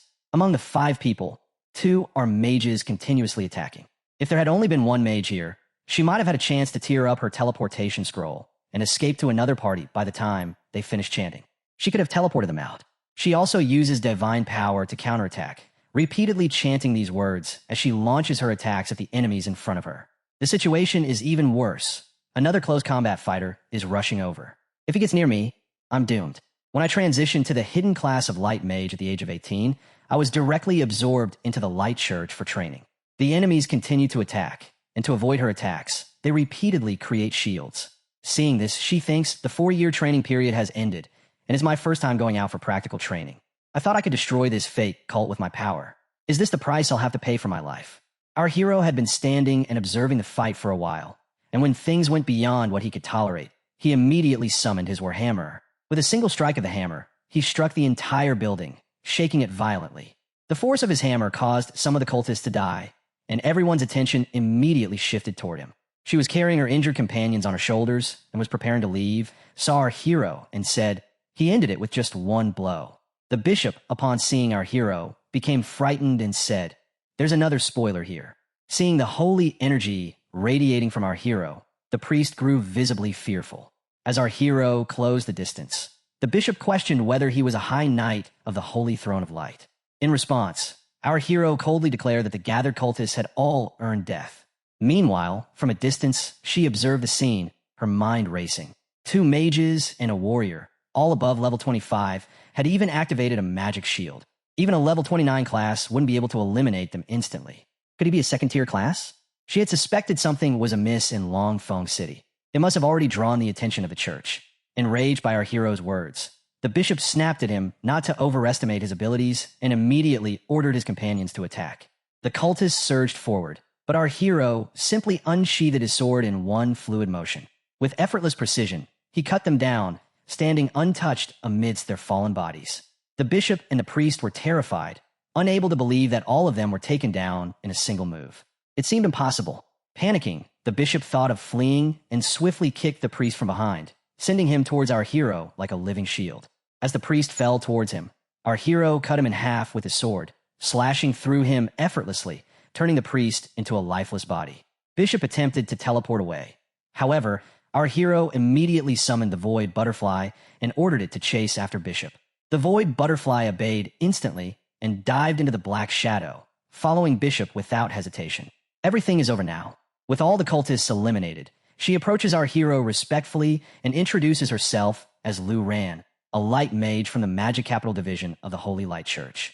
Observing him closely, she thinks that the concentration of holy light around him is not just strong, but seems like the very incarnation of holy light itself. She can even feel the joyous aura radiating from the holy light enveloping his body. Our hero inquires about her presence, asking how she ended up here from the Magic Capital Division. She explains that she was on a mission when she received orders to come to this location. Grateful for her timely arrival, he assures her that handling the situation won't take much time, just a little effort. This comforts her, and she happily asks which cleric from the Holy Light Church he is, mentioning that she has never seen such powerful holy light before. He raises a finger and replies that he is not from the church. With a click of his finger, he launches an attack that shatters the walls of the entire building. She is shocked, exclaiming that no one else could possess such power and intense holy light aura apart from the Holy Light Church. Looking at our hero with a smile, she wonders if he could be the Holy Son. She continues to ponder about the Holy Son and Holy Daughter. The Holy Son and Holy Daughter are titles given to the top geniuses within the Holy Light Church. They also come with immense privileges. They receive the best training within the church. Of course, their strength must match such training. Each one is invincible within their rank, even possessing the power to kill enemies several levels above them. To prevent targeting by cults or demons, the identity of the Holy Son or Holy Daughter is hidden before their birth. Only senior clerics of the Holy Light Church are aware of their true identity. After that, she asks our hero whether they should wake the sleeping people. Our hero replies that there is no need, as the chaos has already been caused. He suggests letting the security forces handle it upon their arrival, since they have experience dealing with such anomalies and can calm the crowd more effectively. He adds that the situation is complicated and waking people up hastily would only cause unnecessary panic. While saying this, he walks toward the cultists and priests. Hearing his words, she obeys his command, trusting that his judgment is best. Our hero reaches a cultist and uses a skill called repent. He chants a ritual phrase, invoking purity to awaken the soul's conscience immediately. Holy energy envelopes the dead cultist, and his soul begins to float in the air. Dark energy pours from his body as the holy energy purifies the corruption. The soul, weighed by guilt over its wrongdoings, begins to confess its sins. As the scene shifted, the hero stood beside her in a grand hall where the vaulted ceiling cast long shadows beneath flickering chandeliers. Though they had just made it through a battle, the air was still tense, as if the walls themselves were holding their breath. The hero scanned the dim space, his thoughts running deep. Only 4? That was far too few.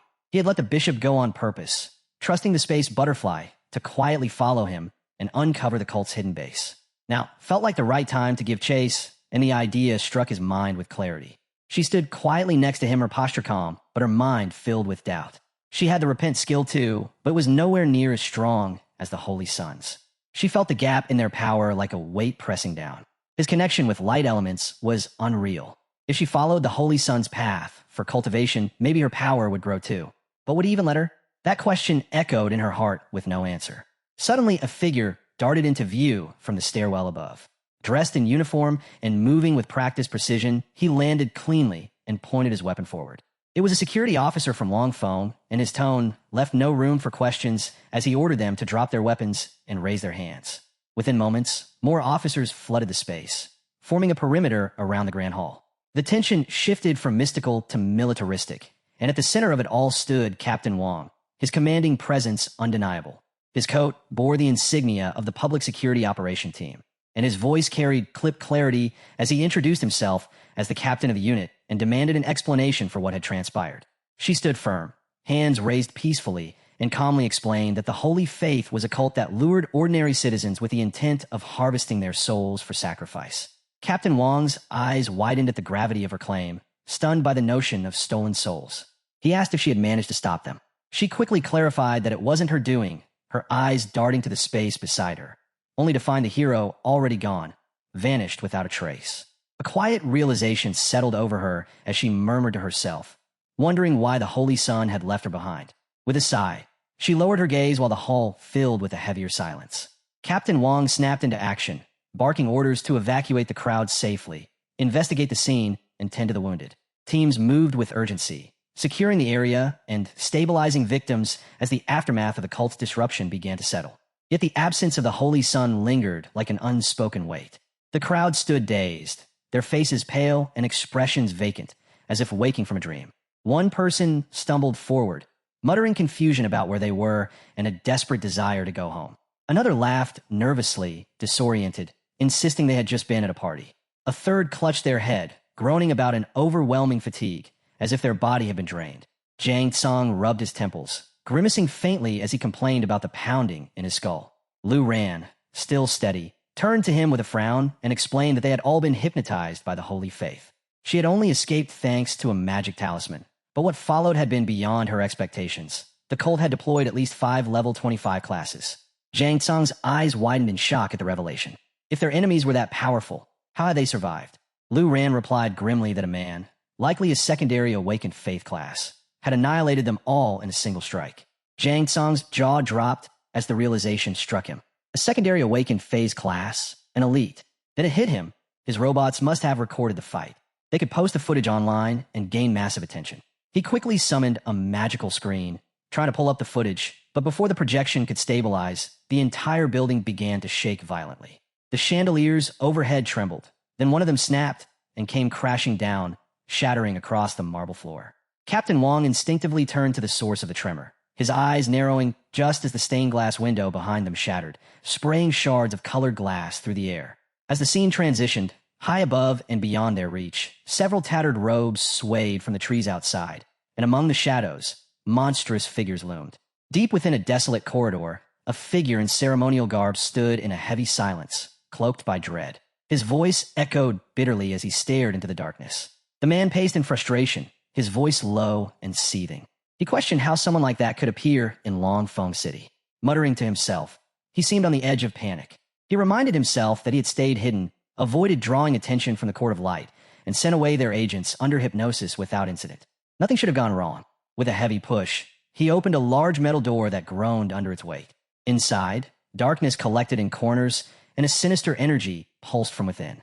He lamented the loss of 4 devout believers and worried that his lord would be furious. Desperation filled his voice as he wondered what to do next. Above him, hidden among the shadows, a space butterfly quietly observed. It was not alone. Our hero had followed the bishop into the chamber, keeping each step silent. Just moments after the bishop's arrival, the hero slipped inside unnoticed. A screen shimmered nearby, showing a star-scattered, unstable realm, the space realm. The air vibrated with the hum of bees, dozens of them entering the chamber in coordinated formation. Their wings beat in eerie unison. At the room's far end, a robed cultist stood next to a dark altar. From the shadows, another figure emerged, a bishop. He acknowledged the returning man with cold formality, asking what had caused the loss of 4 believers. The bishop fell to his knees, forehead pressed to the floor, admitting that a man wielding powerful light had stormed the ritual site and killed the followers. He confessed his weakness and begged for mercy. But the Lord looked down on him with disdain, demanding to know why he had survived. The bishop pleaded, offering to atone by securing more sacrifices. The Lord dismissed his excuses, stating that while the sacrifice was disrupted, the ritual itself had succeeded. Their plans remained unchanged. The bishop sat upright, stunned by the revelation. He questioned whether an incomplete sacrifice might provoke the Soul Master's wrath. The Lord silenced him with scorn, calling him a fool. He made it clear that the scattered sacrifices across the city weren't merely for harvesting a few souls. Calling for Bishop Su, he summoned a tall, shadowed figure who stepped forward in obedience. Bishop Su bowed deeply. His aura was steeped in darkness, marking him as a level 43 shadowy reaper. Without emotion, he began to explain the plan that was powerful enough to shake the entire world. He confirmed that the Holy Faith had launched a program named Sacrifice 307, with sacrificial sites arranged across Longfeng City. These sites have been carefully selected to form a grand structure known as the Chaos Hell Formation. As the hero listened, his heart began to race. The words Chaos Hell Formation echoed in his mind. Bishop Su continued, revealing that cultists had been embedded among the citizens of Longfeng City. Their mission was to spread the holy faith and exploit those with corrupt desires, using them to grow their ranks and ensure there was enough manpower for the plan. Bishop Su went on to explain that the city's water supply had been contaminated with a special potion. It was completely undetectable, colorless, and tasteless, but it gradually weakened both body and mind, making people more vulnerable to hypnosis and mental control. The hero now understood why so many had fallen so easily. They had been manipulated from the inside out. The bishop's voice rose as the chamber pulsed with magical energy.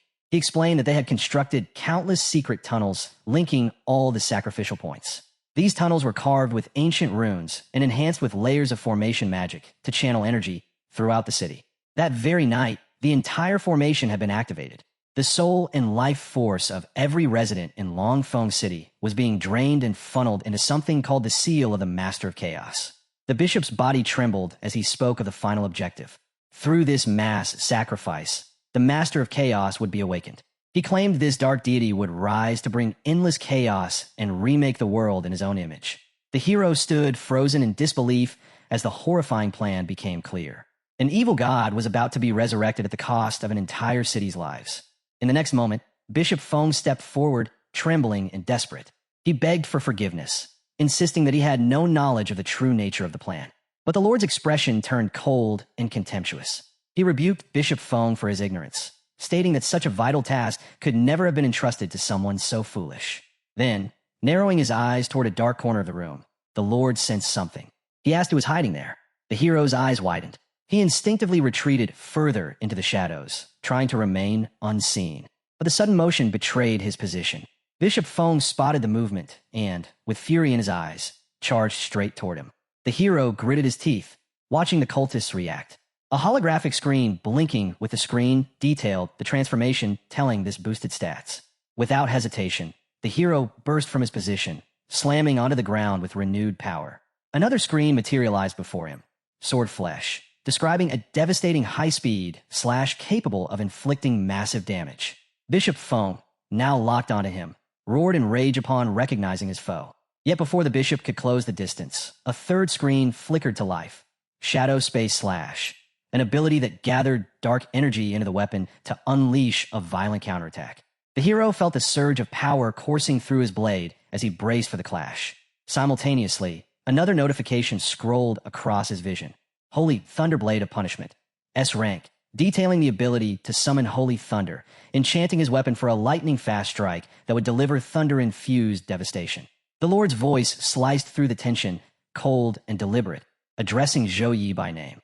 This was a fated confrontation, enemies meeting on a narrow road. Another figure stepped forward, Bishop Sidemaster, his face contorted with hatred as he accused Zhou Yi of disrupting the ritual at Hangyang Shopping Hall and foolishly pursuing them to their headquarters. Now, he would never leave alive. But the Lord turned his scorn onto Bishop Sidemaster, chastising him for his carelessness in allowing their enemy to track them. He threatened to execute the bishop on the spot for such incompetence, mocking his unworthiness for the title were it not for his meager bloodline. With a sneer, he reminded Sidemaster of his lowly origins, declaring that only by his mercy had he risen from obscurity. He commanded Sidemaster to ensure Zhou Ye's death, doubting the bishop would even comprehend his own failure when it came. As the battle erupted in full, Zhou Yi lunged into the fray, blades clashing with the bishop's. The force of their strikes sent shockwaves rippling through the dark chamber. The difference was immediately apparent. This bishop was far stronger than his previous opponent. Zhou Yi realized with grim certainty that he was facing an actual secondary awakened class. His breath came heavy as he struggled to match the bishop's relentless assault. Another combat alert flashed. Phantom Scythe, an ability to swing a scythe and summon multiple black blades that struck from unpredictable angles, their damage delayed to disrupt the enemy's rhythm. As he prepared for the counterattack, the bishop suddenly launched into the air, suspended by a swirling aura of purple and blue. The ground shook slightly as a circle of magic expanded around him, releasing bursts of dark light. The bishop scoffed, his voice laced with arrogance. A mere level 29 Saint Knight takes 3 hits from me. How amusing. He began channeling magic, the violet and blue hues cycling rapidly around his form, signaling an impending burst of energy. Raising his arms, he sneered, but this ends here. Zhou Yi dropped to the floor momentarily, trying to catch his breath. His muscles ached, and his energy reserves waned.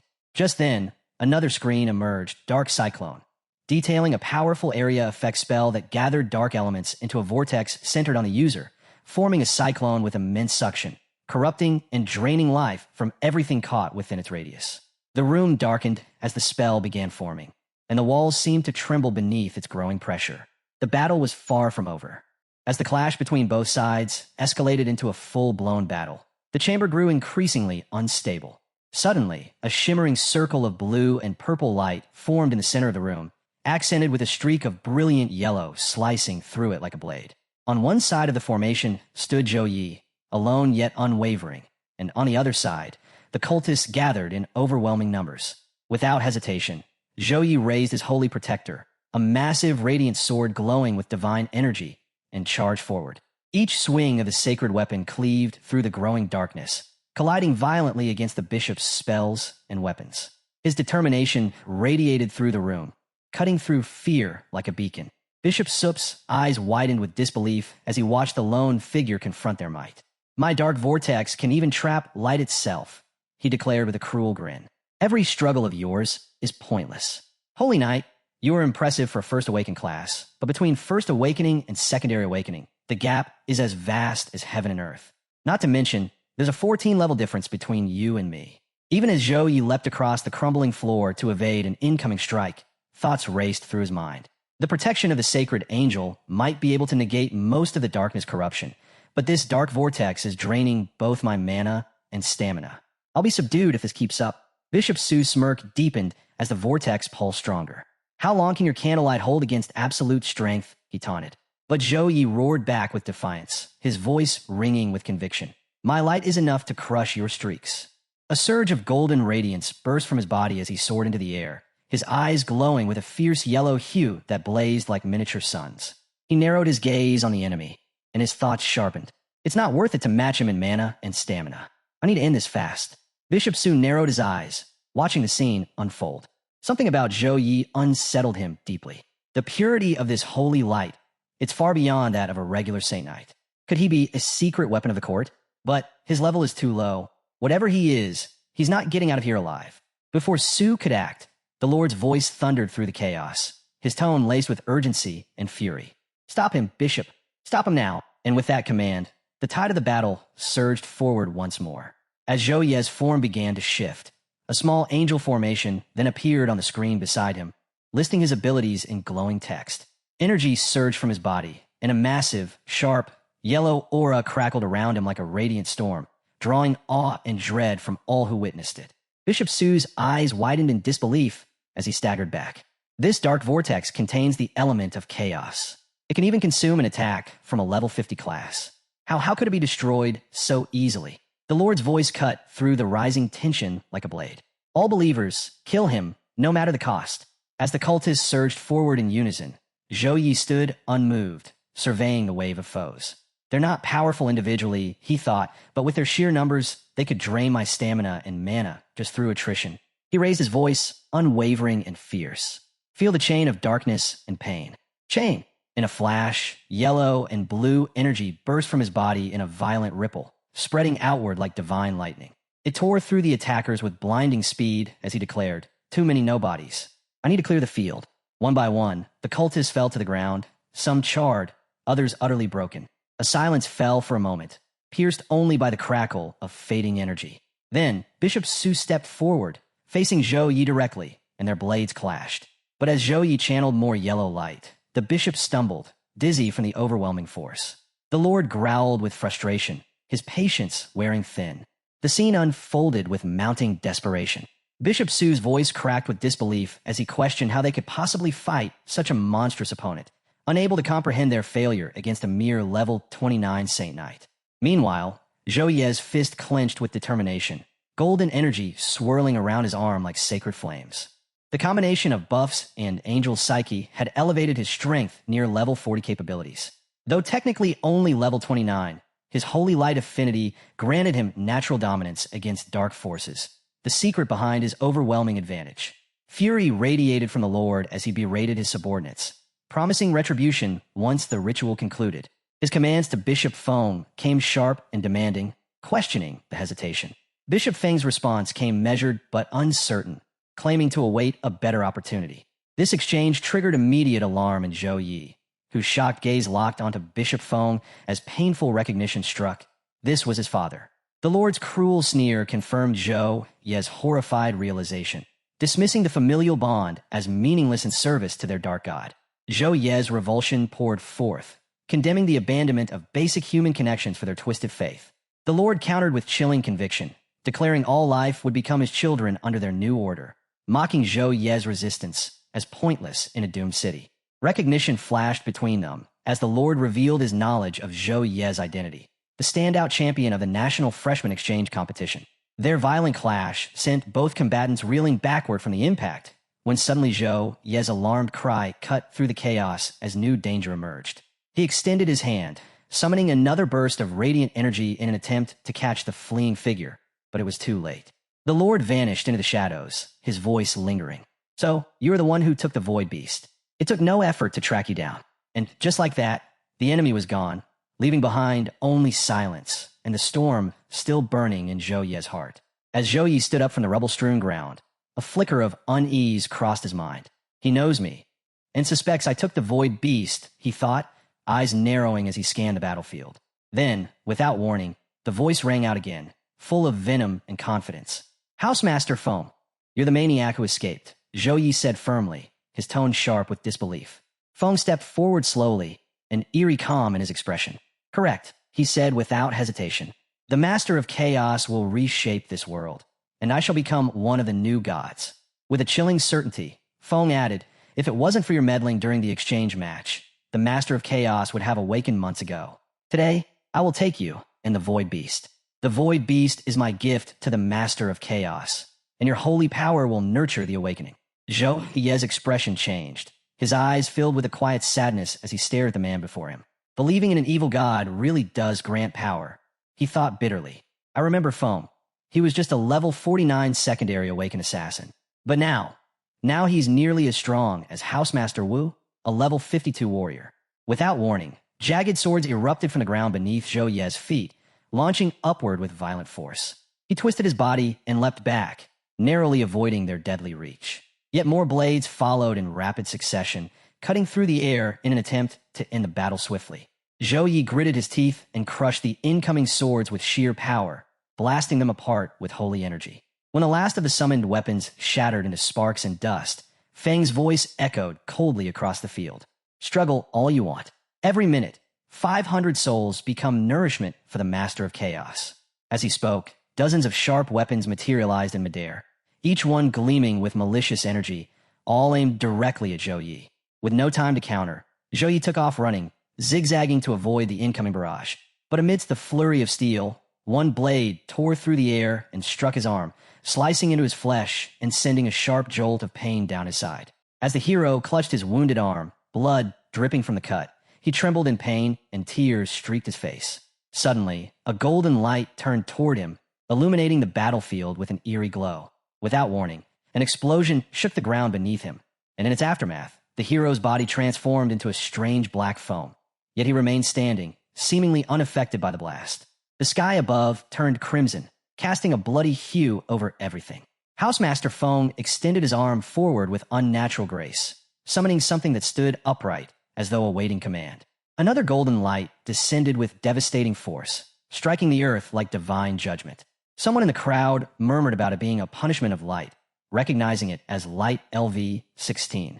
French remained unervingly calm amidst the chaos, his expression betraying no excitement.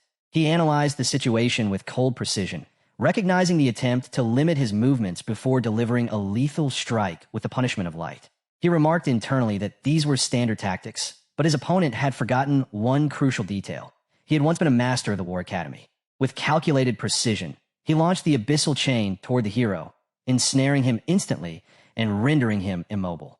As the chain tightened around the struggling figure, French scoffed at the hero's efforts, noting that this was the same mindset he had taught his students a decade ago.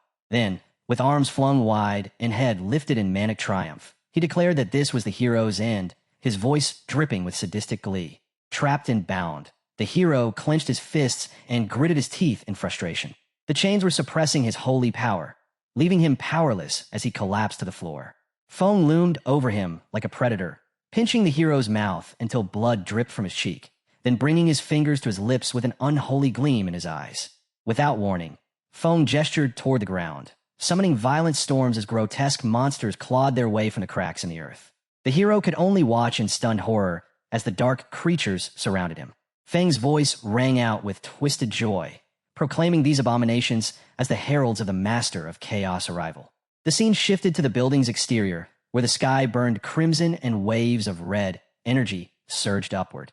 Inside, lifeless bodies littered the floor, their souls drifting away silently. The hero, still bound, called out names by Lu Jie, but his words dissolved into the void, unheard by the departed. Feng stood nearby, unmoved, as the hero's rage burned in his eyes. He shouted at Feng, calling him and his kind monsters. Feng responded coldly, dismissing the deaths as necessary sacrifices that fools like the hero could never comprehend. Torn between escape and duty, the hero wrestled with his thoughts. He could summon the void beast to flee, but doing so would doom everyone in Longfeng. Resolute, he consumed a congenital potion, S+ grade, feeling its effects surge through him. His recovery speed skyrocketed, negativity resistance spiked by 100%, and his fractured psyche began mending rapidly. Feng watched with a sneer, dismissing it as a useless struggle. But the hero rose with newfound strength, defiance burning in his eyes. He invoked the power of the holy, awakening the kindness within Feng's soul. Feng's expression twisted in disbelief as he demanded to know what the hero was doing. Power erupted from the hero's body, red and yellow energy swirling together, illuminating the darkness.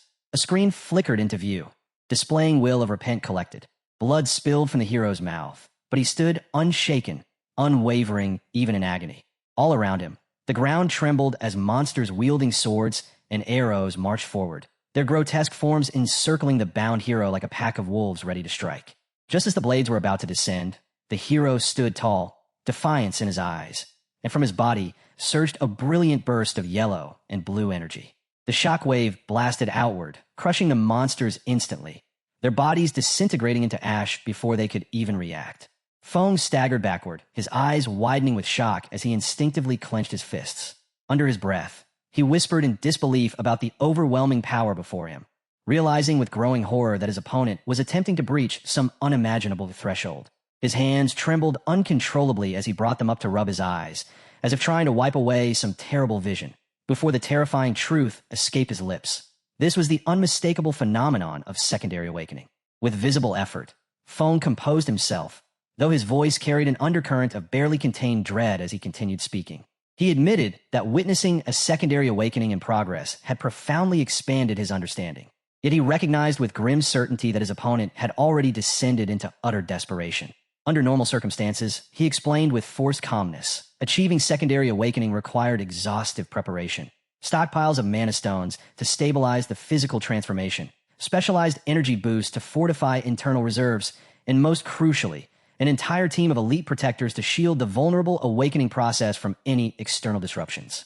His voice grew sharper, colder, as he pointed at the chains that still bound the hero. You're currently held down by a virtual chain designed to suppress holy power. You're alone. You have no energy supply. The force now building inside your body will soon spiral out of control. It will tear you apart, rip your soul into fragments. If you fail, at best, you'll suffer a massive level drop. At worst, you'll be annihilated completely. As the tension in the air thickened, a figure appeared beside the hero, Saint, who watched the unfolding scene with somber eyes. In a calm, unwavering voice, he said, "But you're a weird child. Even if there's only a fraction of a chance for success, I cannot let it happen." The monsters, though momentarily shattered, began emerging once more from the red-lit shadows, forming a complete circle around the hero. Their weapons gleamed with deadly anticipation.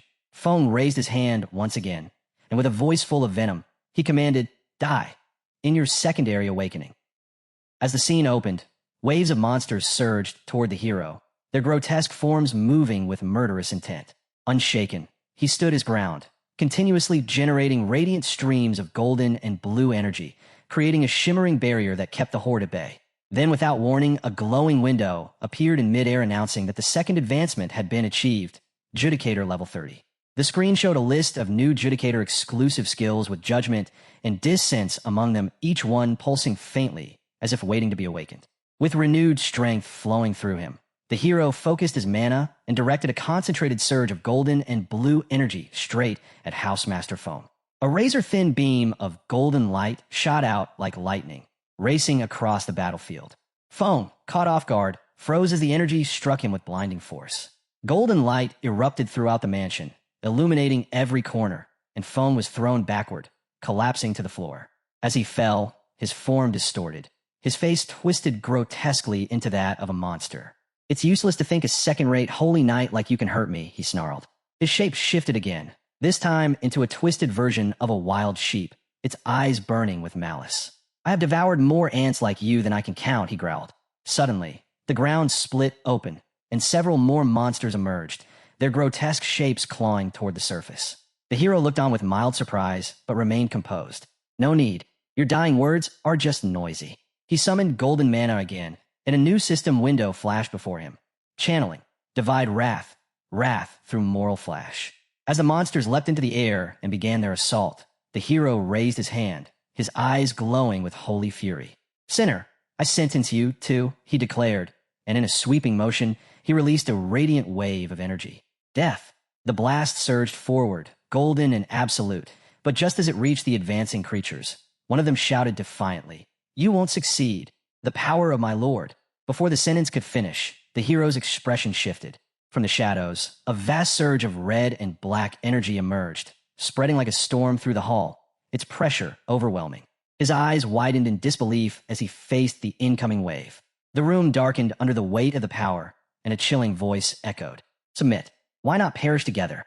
The corrupt energy slammed into him, and the hero staggered back, black energy spilling from his mouth. Still conscious, he gritted his teeth as whispers flooded his mind. "Pain is the only truth. Join us." A voice hissed with a manic laugh. Blood trickled from wounds on his face and neck as he fought to remain standing. Then, from the darkness, a monstrous figure emerged, a beast with massive golden eyes and jagged teeth, its aura oppressive and wild. Words echoed all around him like a curse. "Become the one. Attenuate as one. Be part of me." The hero, trapped within the suffocating force of the mana storm, clenched his fists. Anger surged through him, not just from pain, but from resistance. With a roar, he released a surge of golden energy, so immense it shattered the corrupted flow around him. The golden-eyed beast snarled, its jaw unhinging as it let out a primal roar. In response, the hero raised his sword, eyes blazing with resolve. Mental corruption, a lot more advancement than mere hypnosis. Gripping his blade tightly, he launched into the air and slashed directly at the creature's monstrous face. But too bad. You picked the wrong opponent, he shouted as the blade descended, blazing with divine power. The monster screamed as the strike landed, and the hall trembled under the weight of their clash. The hero's eyes burned with fury as yellow mana began to radiate from them like wildfire. He took a step forward, rage fueling every motion. How dare you? He snapped, golden energy intensifying around him. The monster sneered, but before it could react, the hero barked again. Why wouldn't I dare? Holy knights! He began walking toward the beast with unrelenting resolve, energy crackling around him. Are made to deal with the unruly. With that, he launched into the air. Black energy rose from the ground, lifting him like a current of vengeance. His golden sword shimmered with divine intent as it appeared in his hand, ready to strike. Across from him, the monster summoned a blade-like surge of red energy and plunged it into the ground. At first, nothing happened. No burst, no sound, only a sinister hum. The hero narrowed his eyes, wary. But then, without warning, the energy exploded in a sharp pulse and struck him in the back, causing him to stagger midair. From across the hall, the monster roared in triumph and cursed the hero, declaring itself the Lord of Chaos and claiming that a god could not be slain by a mere human. The hero grimaced and stood tall, once more gripping his sword tightly as he stared down the arrogant beast. He repeated the phrase half-divine power with contempt, then proposed a deal. He would use the monster as a punching bag and teach it what it truly meant to kill a god. He added that if the creature wanted to play God, it should at least do it properly. Stepping forward with golden sparks flickering at his feet, he mocked the monster further, calling it at best a fragment of some evil god, and explaining that this was exactly why a human like him could hurt it. He warned that if the monster kept shouting nonsense, he might just laugh his teeth out. Enraged, the monster let out a guttural scream, its jaw twisting with fury as it tried to shout another denial. But the hero was no longer listening. He placed a hand to his temple, sweat beating down his face as a grim thought passed through his mind. Today was bad, and his body could only hold out for 2 more minutes. He muttered that he was out of his mind, and as the words left him, divine energy erupted. A swirling fusion of yellow-black and countless other hues surged through the hall like a divine storm. Then a radiant circle of golden energy descended and etched itself into the ground with holy precision. At once, more monsters crawled from every corner of the battlefield, encircling him like vultures sensing weakness. Yet the hero didn't flinch. A new screen flashed before his eyes. Contract spell inherited from the ancient angelic legions, activated. The moment the system message disappeared, a towering beast, grotesque in form and bearing rows of jagged teeth, lumbered toward him. You pathetic little creation of forbidden law. You won't stop me. It snarled, its voice thunderous. Suddenly, a second divine reaction tore through the air. Purification initiated. Divine punishment protocols engaged. Punishment. Initiate. An enormous circle of radiant figures appeared, standing upright in a vertical formation, golden manas coursing through them like celestial judgment. Even the hero was momentarily stunned by the display. Another system alert flashed before his eyes. You have obtained Evil God Power Crystal. Damage. Unknown. Quality. Cannot be assessed. The hero's grip on his sword tightened, and with a voice full of disdain, he shouted, So that's all you are? He rose to his feet, battered but unyielding, and faced the monster with cold defiance. You are not even a proper fragment of a god. As the dust settled over the ruined battlefield, the hero struggled to rise, but his legs buckled beneath him, sending him crashing back to the ground. With a trembling hand pressed against the blood-stained earth, he tried once more to stand, yet his strength failed him. Suddenly, a digital screen materialized before his fading vision, flashing dire warnings, vital signs unstable, immediate treatment required. While staring at the glowing red alerts, pain surging through every inch of his body, he summoned what little willpower remained. Golden energy burst forth from his hand, not for battle, but for healing. The radiance spread like a tide, warm and divine, wrapping the wounded and dying in its light. Those who had been barely clinging to life stirred, and the air itself seemed to hold its breath. A girl with gray hair, who had moments ago lain lifeless, jolted awake and whispered, Wake up, Aina. As she turned her head and her vision focused, She blinked in confusion and said, "Weren't we just in the hot spring?" Beyond the wreckage, the hero remained motionless, golden light still flowing from his palm as the girl stared in awe. "It's a miracle," she murmured, "a divine miracle." Elsewhere, in a city hub where data screens blinked with urgent updates, one message stood out among the chaos: "Divine blessing revival. Holy Lamb confirmed." A voice echoed over the screen, calm, firm, and filled with regret. "You forced your second advancement, shattered your meridians, and activated a revival skill," said the Holy Lamb. "It's a miracle you survived. Oh, and why won't you let me take you away? You could have been saved." Still on the ground, pain etched deep into his features, the hero replied, "What's the difference between you and those cultists?" His voice was quiet but unwavering. "Before deciding to advance, I remember the day of class transfer. Before the big exam, I chose Holy Knight, humility, honesty, courage, compassion, duty, and honor. To pursue justice and rightness all my life. That's what it means to be a holy knight. If I feared death and clung to life, I would have betrayed that deal. Where's the point of power if it goes against your principles?" The Holy Lamb stood silently, stunned by the sheer resolve in his words, as the blue light around the hero intensified, illuminating the battlefield like dawn after a storm. Behind a shattered wall, a squad of warriors surveyed the scene with somber expressions. One of them stepped forward and whispered, "What happened here?" Another replied, scanning the destruction with awe, "A battle of this scale is far beyond what we can handle. Still, I'm certain that a powerful barrier was deployed. Someone gave their life to protect Longfeng City tonight." Then, as if confirming what they all silently hoped, one soldier pointed to the light and declared that he was Longfeng's hero. At the heart of the battlefield, a massive screen flickered to life, displaying the hero's name, his class, and level, but also a persistent warning that soul damage had been detected. The hero stood, barely upright, teeth clenched in agony, as another alert began its countdown. Looking up, he whispered hoarsely a single word meant for his teacher. The scene shifted.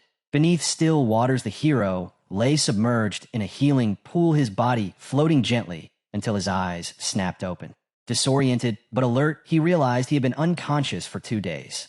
Near the edge of the spring, his teacher sat with arms crossed, observing him in silence. He acknowledged the hero's return to consciousness and questioned how it felt to face the edge of death and tear through a dark god's sacrificial ritual alone. He wondered aloud whether such an act was brave or simply reckless. The hero replied that the situation had been urgent, but his voice broke into a cough before he could explain further. His teacher's gaze softened as he explained that the hero's meridians had been shredded like a torn fishing net, and that ordinary healing spells could only mend the flesh. That was why he had placed the hero in a medical spring to stabilize his vitals. At the bottom of the spring were 5 dragon pearls, sacred relics with immense healing power. He instructed the hero to absorb every last drop and warned that even a single pearl wasted would be a grave loss. But the hero interrupted, staring at the water around him, and pointed out that it was his teacher's foot bath. The teacher scoffed and told him not to read the details too closely. What mattered was that he was still alive. Then his expression turned serious as he began to explain what had happened during the hero's unconsciousness. The Longfeng Public Security Special Actions Unit had preserved the battlefield entirely and even collected samples of the lingering holy light. As gentle ripples swirled around the healing spring, the teacher pointed at a shimmering arc on a floating screen and noted that the energy curve's peak matched the hero's holy aura exactly.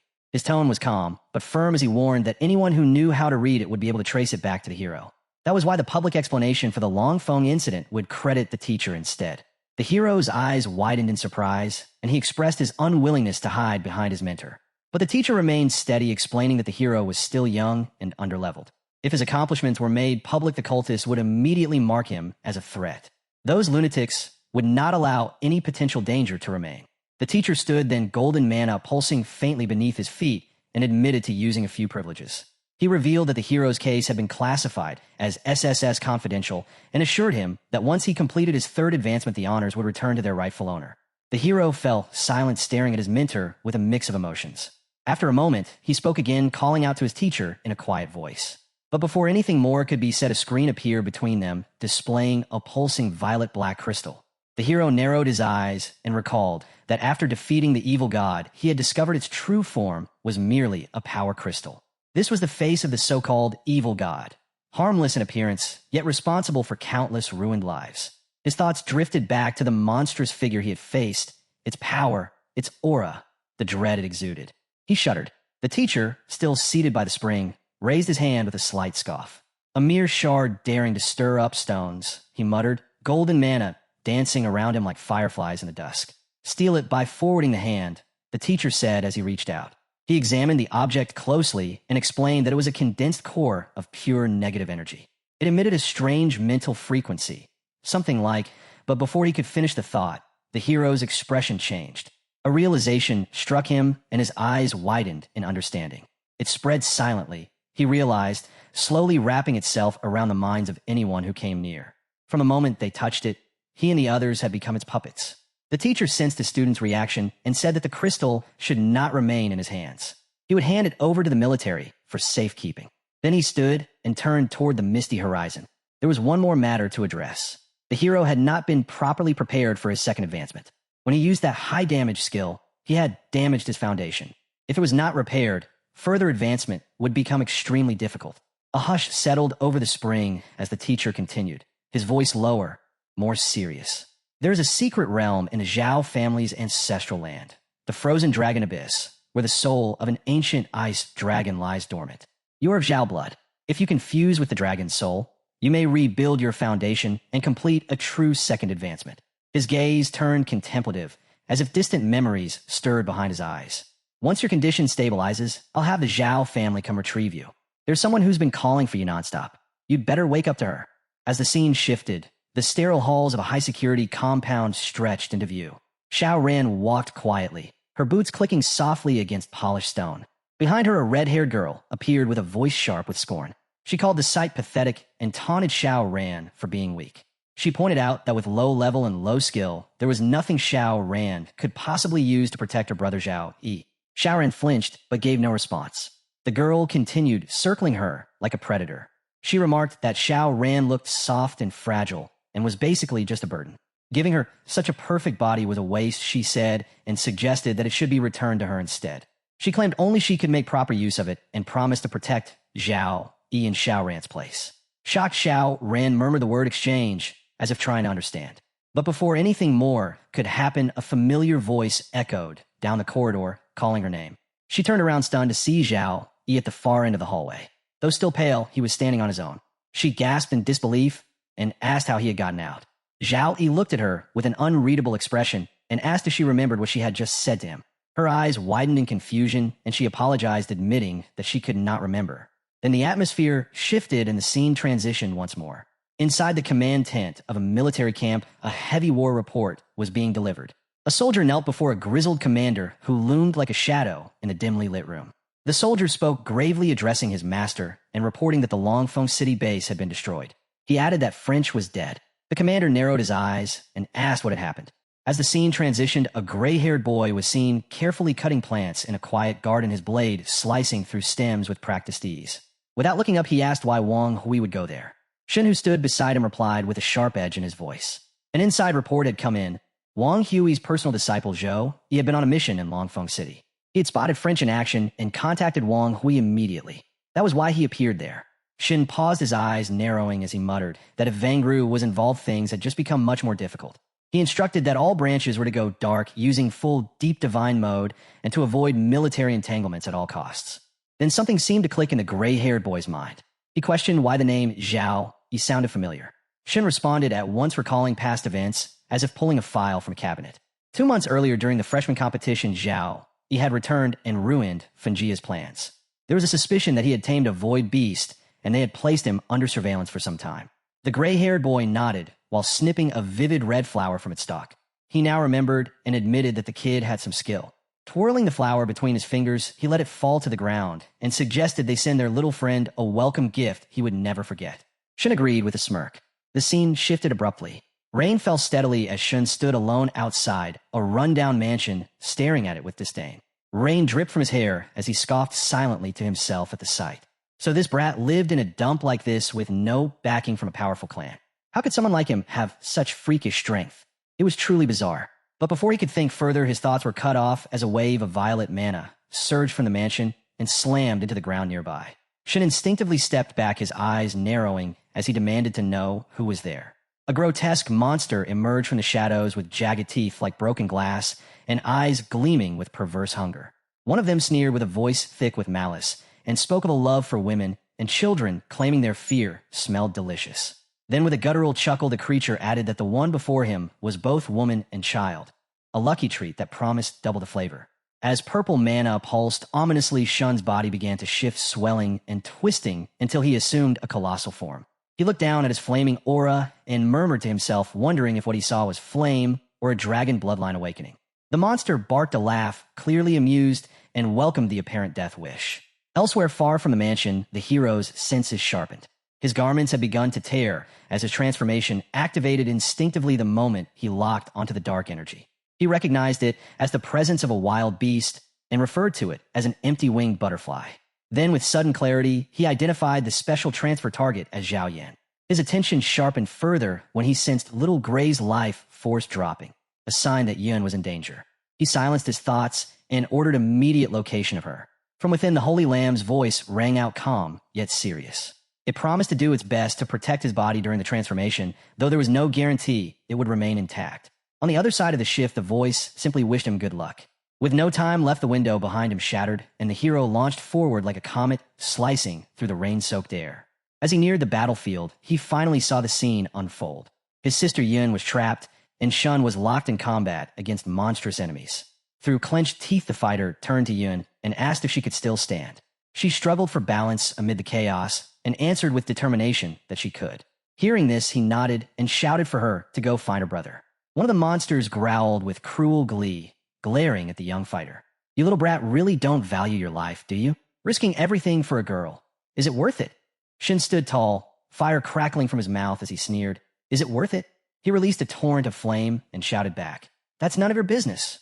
The fire exploded outward, casting long shadows and shaking the very ground as debris and flames scattered through the battlefield. In the center of it all, the hero finally arrived, his eyes scanning the destruction, his heart pounding with dread. Yin ran to him, eyes wide and tears brimming. She threw her arms around him tightly and cried, "Brother!" He knelt down and hugged her gently, voice filled with tenderness and sorrow. "You are finally here? That man was so scary. He hurt little Gray." The hero looked at her with a mix of sadness and resolve. "Don't be scared. I'm here now." As the dust settled and the last echoes of battle faded, a sudden thought struck Zhao Yi's mind like lightning. Why would Shun Lingfeng show up here of all places? Almost as if answering the unspoken question, Shin stepped out from the shadows with his usual smirk and a trace of arrogance in his tone. He welcomed the hero with a sarcastic comment about finally arriving and called him a responsible brother. Before Zhao Yi could respond, Xiao Yin stepped forward defiantly, positioning herself protectively between Shun and her brother. Her voice rang out strong as she warned him not to speak that way. Shin raised an eyebrow and feigned hurt, saying that her words stung, especially since he had risked his life to save her. Xiao Yin stood her ground with a determined look, insisting that while she would repay the debt, Shun had no right to speak ill of her brother. She recalled how, since childhood, her brother had always shielded her from danger and called him the best brother in the world. That declaration caused Shun's smirk to waver, frustration flickering in his expression. He turned to Zhao Yi and pointed out that at least Xiao Yun had shown gratitude, unlike him. He questioned whether Paladin Academy taught their students to ignore people who save their lives. Zhao Yi looked at his sister and smiled faintly. He told her that Shin was simply jealous and throwing insults out of spite. While he acknowledged Shin's role in saving her, he warned her that it might be part of a larger scheme. She looked at him curiously and asked if that was true. Zhao Yi confirmed it, calling the whole act classic sour grapes. Shin's composure snapped as he yelled in disbelief, asking if Zhao Yi truly thought it was all a ploy and if he believed Shin was jealous. His words were cut short by a sudden spray of blood from his mouth. A black blade had pierced through his back, and he collapsed to the ground in shock. Zhao Yi remained still, holding his sister close while keeping a cold gaze on the fallen Shun. Shun, struggling to breathe, managed to speak between clenched teeth, telling Zhao Yi to stop hesitating and help him, insisting that he was not dead yet. Zhao Yi narrowed his eyes, but made no move, his voice dry and laced with irony. He remarked on Shun's continued sarcasm despite his condition and questioned whether the wounds were truly that serious. His expression darkened with suspicion as he demanded to know why Shun had been at his house in the first place and how he had just happened to be present when Xiao Yun was attacked. Shin glared at him in silence, refusing to explain. Elsewhere, in a dim alleyway, a group was chatting idly. One of them mentioned a rising trend, revisiting the old homes of legendary figures in hopes of gaining insight or latent power. Another dismissed the idea as ridiculous, accusing the first of lying. But the first person insisted that many were doing it now, hoping for inspiration or spiritual residue. Back in the present, Shun clenched his fists in frustration. He wondered bitterly why he could not simply be passing through the area without suspicion. He told himself that others were not the only ones with opportunities and that no one knew the truth behind his visit. His face twisted with regret and shame as he admitted to himself that the real reason he had been there was too embarrassing to reveal. Suddenly, Xiao Yun embraced Zhao Yi tightly, tears in her eyes. She asked if he was all right.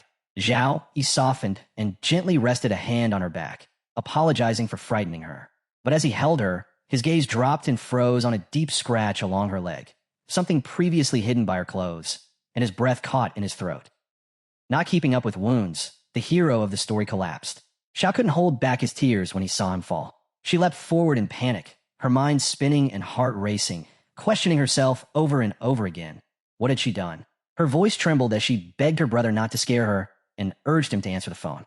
Behind her, someone remarked how the place looked more chaotic than a battlefield. It's Churin, who stepped forward without hesitation, told Xiao to relax, and took the phone from her. At that moment, Chu Ran rushed toward the fallen hero with a worried face. She handed him a potion and urged him to drink it quickly, saying it would help him recover. While that happened, Churin healed him, but called him a troublemaker and scolded him for diving into a turbulent zone without any magic. He said it was a miracle the boy was still alive after being pulled back from death. He then tells them that he wasn't the healing type and could only manage to stabilize the wounds for now. Meanwhile, our boy asked Churin how they had even managed to arrive there. Churin told him the void beast sensed his injury when it crossed the patio. After the turbulence brought him here, it went to find Churin, and they rushed over together. He said the aura matched the girls from Longfang's country, but they weren't after him. They had targeted Zhao Yun instead. Churin guessed they didn't know the truth about what happened there, and were taking out their anger on Zhao Yun for showing his face. He added the military had already started a secret purge against the holy cult spirit, but the enemy stayed hidden while they were exposed. He said he couldn't stay here any longer and had to go to the Zhao family's old residence at once. Our hero replied through the pain that going to the Zhao family was a good idea and a chance to take little Yun back there, where she would be safe. Churin told him his injuries were too severe and he couldn't handle teleportation. The only option was to take the nearest public spaceship, the Skydome, to the Zhao family. The Skydome had A-rank security with armed guards and could reach the Zhao territory in 48 hours. He said he would notify them to meet at the Sky of Fear. The gray-haired girl stepped forward and said she would go too and promised to protect Zhao Yi. Someone cried out from the side, but no one paid attention. Churin kept going, saying they didn't know how deep the Holy Spirit cult had infiltrated, so they had to travel disguised as regular passengers. The less attention they drew, the better. The one shouting was Shun. He raised his voice, saying, "Hey, can't you see me? Did I turn invisible? Are you all ignoring me? I'm hurt too." Churin walked over and said with a smile, "Look at me, my memory really is bad. Come on, let me check your injuries." Shun barely lifted his head and said, "Aren't you the guy Zhao Yi defeated in the freshman grand tournament? Thanks for checking on me, Principal." Later at the Skydome docking port, our hero sat in a wheelchair, while Shun loudly complained about having to act like a servant even though he was the successor of the Flame Dragon bloodline, and questioned why the other got to play the young master role. Chu Ran responded coldly, saying one extra person meant more risk, and she hadn't wanted to bring him in the first place if he hadn't kept pestering. Shun insisted that the principal had personally ordered him to join and that he didn't even want to come, and reminded them of his noble bloodline. Zhao interrupted them by announcing that the ship had arrived. Just then Lars Mord appeared before them, and a massive ship emerged from the sea. A hatch opened from the side, and Zhao excitedly called it a giant flying octopus while pointing out its glowing tentacles. He told the hero to look at them closely. Shun explained that the glow came from mana as the ship docked to recharge. He said the tentacles were not only for boarding, but could also serve as combat shields and even fire mana cannons. Inside the ship was a luxurious seating area. A broadcast warned that the boarding ramp would close soon, and any passengers without checked tickets should proceed quickly. Chu Ran turned to the hero and asked if he wanted to return to his room to rest. She mentioned the ship's motion might cause discomfort, but his room had a reinforced isolation formation. The hero responded with a smile that she was treating him like a baby. Ran replied that she only said that because she was afraid he would feel unwell. The hero teased her back, saying she had been worrying nonstop about his meals, sunburns, and medicines, and assured her that he could manage himself. Just then a stranger approached and stared at the hero, commenting on his beauty. She reached out and held his face, saying that his skin was softer than snow, and it stirred her heart. She suggested he come with her so she could hire the best priest to heal him. Fans nearby froze in shock at her boldness. Ran reacted instantly by drawing her sword and slashing at the woman, who easily dodged as the strike cracked the ceiling. Ran warned her not to touch him again, or she would lose her hands. The woman smirked and said the guard was getting serious over what she called a harmless invitation to tea and a little fun. She asked why Ran was so quick to react when the young master himself hadn't said anything. She then suggested that maybe Ran was not a guard but a lover, and said it explained her extreme reaction. She added that if Ran liked the boy, she should just say so, and that she understood such feelings very well. The hero then gently took Ran's hand and told her not to fall for the provocation since private combat was forbidden on the Skydome. He turned to the woman and advised her that if she sought entertainment, she might find better company in third class. He added that his frail body would not survive her enthusiasm. Quietly, the hero observed the woman's behavior and realized her flirty act was just a cover. She was carefully watching all four of them, and her real goal was far beyond mere teasing. She had noted that third class was filled with ordinary laborers, and by suggesting she belonged there, he used that as a way to insult her and knock her off balance. The lady looked back and said the young master was quite the mood killer and had ruined her interest. She called herself Red Madam and claimed there was nothing in the world she couldn't obtain. As she walked away, she added that before long, he would come to serve her willingly. Just then, one of her servants stumbled, and the boy beside her noticed the bracelet on her wrist. He said it looked unusual and had a damp aura. He asked if anyone had seen it before. Shin said he had, and explained it was the symbol of the Mermaid Chamber of Commerce. He mentioned that Jian Charn had spent years in Chuan Province, so he would definitely know about them. The Mermaid Chamber was a powerful group that rose quickly in Jiangbei. On the surface, they ran legal businesses, but behind the scenes, they were involved in illegal activities. They were known to target beautiful professionals with rare bloodlines, capture them, and sell them as playthings. Some are locked up, some handed to twisted nobles, and some tortured to death in cruel trades. Shun said the woman, calling herself Lady Hong, was likely a mid to high-ranking member of the chamber. He added that their leader had strong connections with a complex network of backers, and even his father had warned him never to provoke them. He remembered that 2 years ago, the Mermaid Chamber in Tianlan Province clashed with the Zhou family, and the Zhou family lost. Then he paused and wondered if they should tell Zhou Yi about this. Our boy also realized that Lady Hong's subtle jabs and playful provocations toward Chu, Ran, were meant to test her and gauge her worth, like assessing the value of goods. Among the four of them, Zhao Yun was the weakest. If they were planning to make a move, she would be the easiest target. He turned to Shun and asked if he could stay by Zhao Yun's side for the next 2 days on the ship and make sure she stayed safe. He said that since Lady Hong had been rejected, she might try to retaliate in some other way, and he was worried Zhao Yun would be her next target. She gave a confident reply and said not to worry. He could easily handle watching over one little girl. As the ship drifted silently through space, a maid walked down the corridor outside the passenger rooms. Suddenly, a stream of red mana slipped through the gap beneath one of the doors. It was a room where Ran and Zhao Yun were sleeping. Shun, unaware of anything, was fast asleep on the sofa. The mana belonged to Lady Hong. Watching from afar, she murmured to herself that a rare beauty was in the making. She moved her staff toward Ran's face and noticed something. She had detected the presence of succubus blood, a rare trait that could fetch a high price. Then her eyes shifted to Zhao Yun, and she observed that the girl seemed to be a young master as well. Looking at Shun, she noted that his appearance was plain, but his body was sturdy. She figured he could work in the mines for 10 years without issue. She assumed the rest of his family looked just as ordinary. But just then, Shun's eyes snapped open. Without hesitation, he kicked at her, but she blocked the attack effortlessly. Lady Hong grew irritated. Chan was no longer calm. He jumped up and threw a fiery punch, shouting angrily, asking who she was calling ordinary looking and insisting he wasn't. But before he could finish, she blocked his attack and pinned him down. The two locked eyes in a fierce death stare as Chang clenched his teeth in frustration. Suddenly, Ran joined the fight and launched an attack of her own. Lady Hong leapt back, and for a brief moment, a flash of surprise appeared on her face. She revealed her claws and struck back hard, knocking them both away with ease. She called them little prey and said she would tear their souls apart. Then, narrowing her eyes, she muttered with a smirk that it all made sense now. So they had been lying to her the whole time. All that dragon blood nonsense was a cover. Lady Hong turned her gaze toward Ran, her eyes narrowing in interest. She wondered if Ran carried the bloodline of the Sakuga. She said Ran wasn't as simple as she seemed, especially with that level of purity. Meanwhile, in another room, Zhao Yun was with our hero. He remarked that thanks to Lady Hong's own item, the Tian House security system couldn't detect any activity inside the room. That gave them the perfect chance to act without restraint. Back in the other room, Lady Hong calmly adjusted her clothes and mocked them. She said even if they went all out, they were just a group of wet-behind-the-ears kids. She promised to show them what true power looked like. Shin darted forward to attack, but Lady Hong activated a prototype blood technique, summoning puppets. The puppets intercepted Shun mid-charge. Lady Hong ordered them to cripple the red-haired one, but not to damage the others' faces.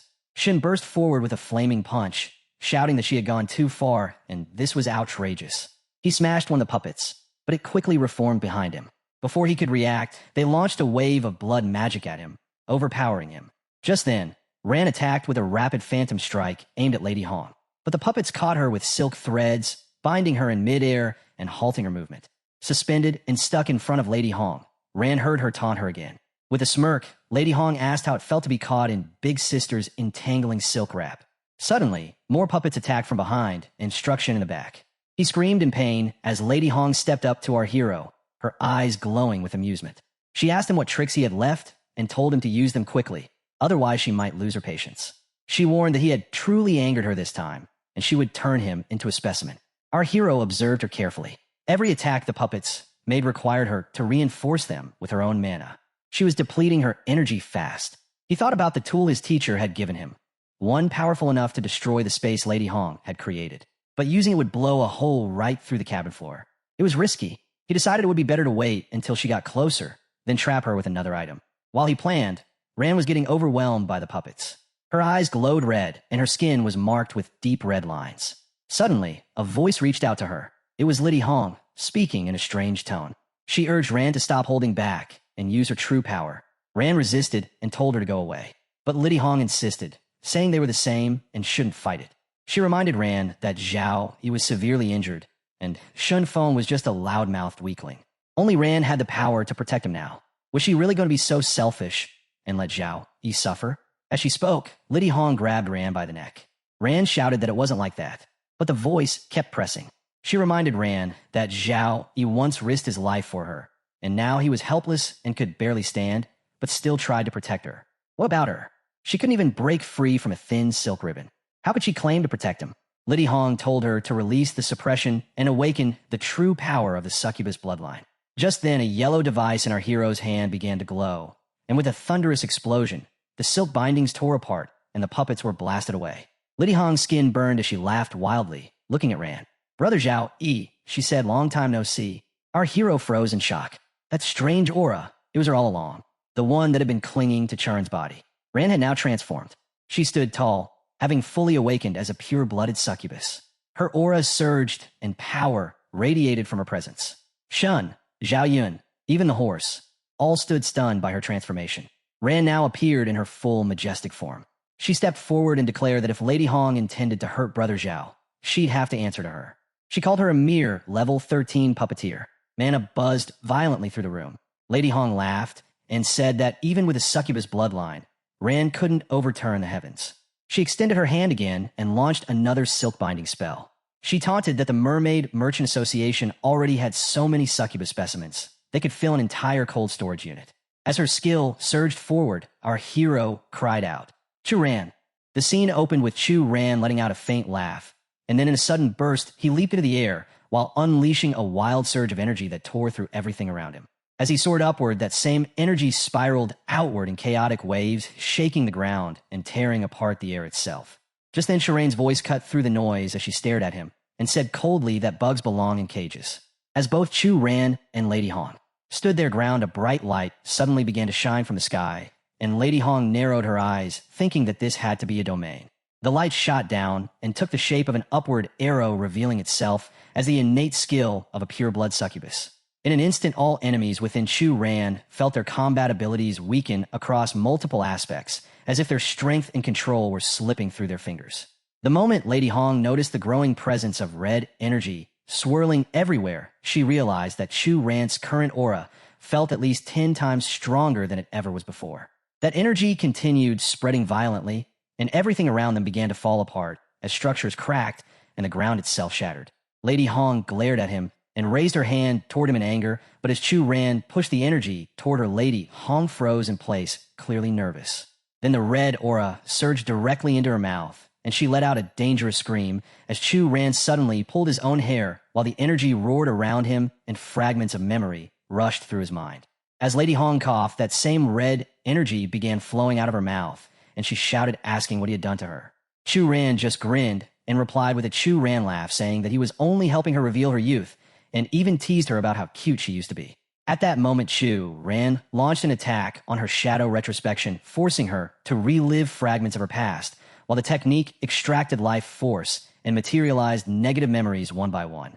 Lady Hong clutched her head and growled that her brain was being torn apart from the inside as her memories were probed and her mind was stretched thin. She screamed and surrounded herself with a wave of blood as her voice echoed through the space, yelling that he should stop pretending to be innocent because pure blood succubi were truly monsters hidden in human form. She sneered and said that if that kid Chu Ran cared about ever found out his real nature, it would all fall apart.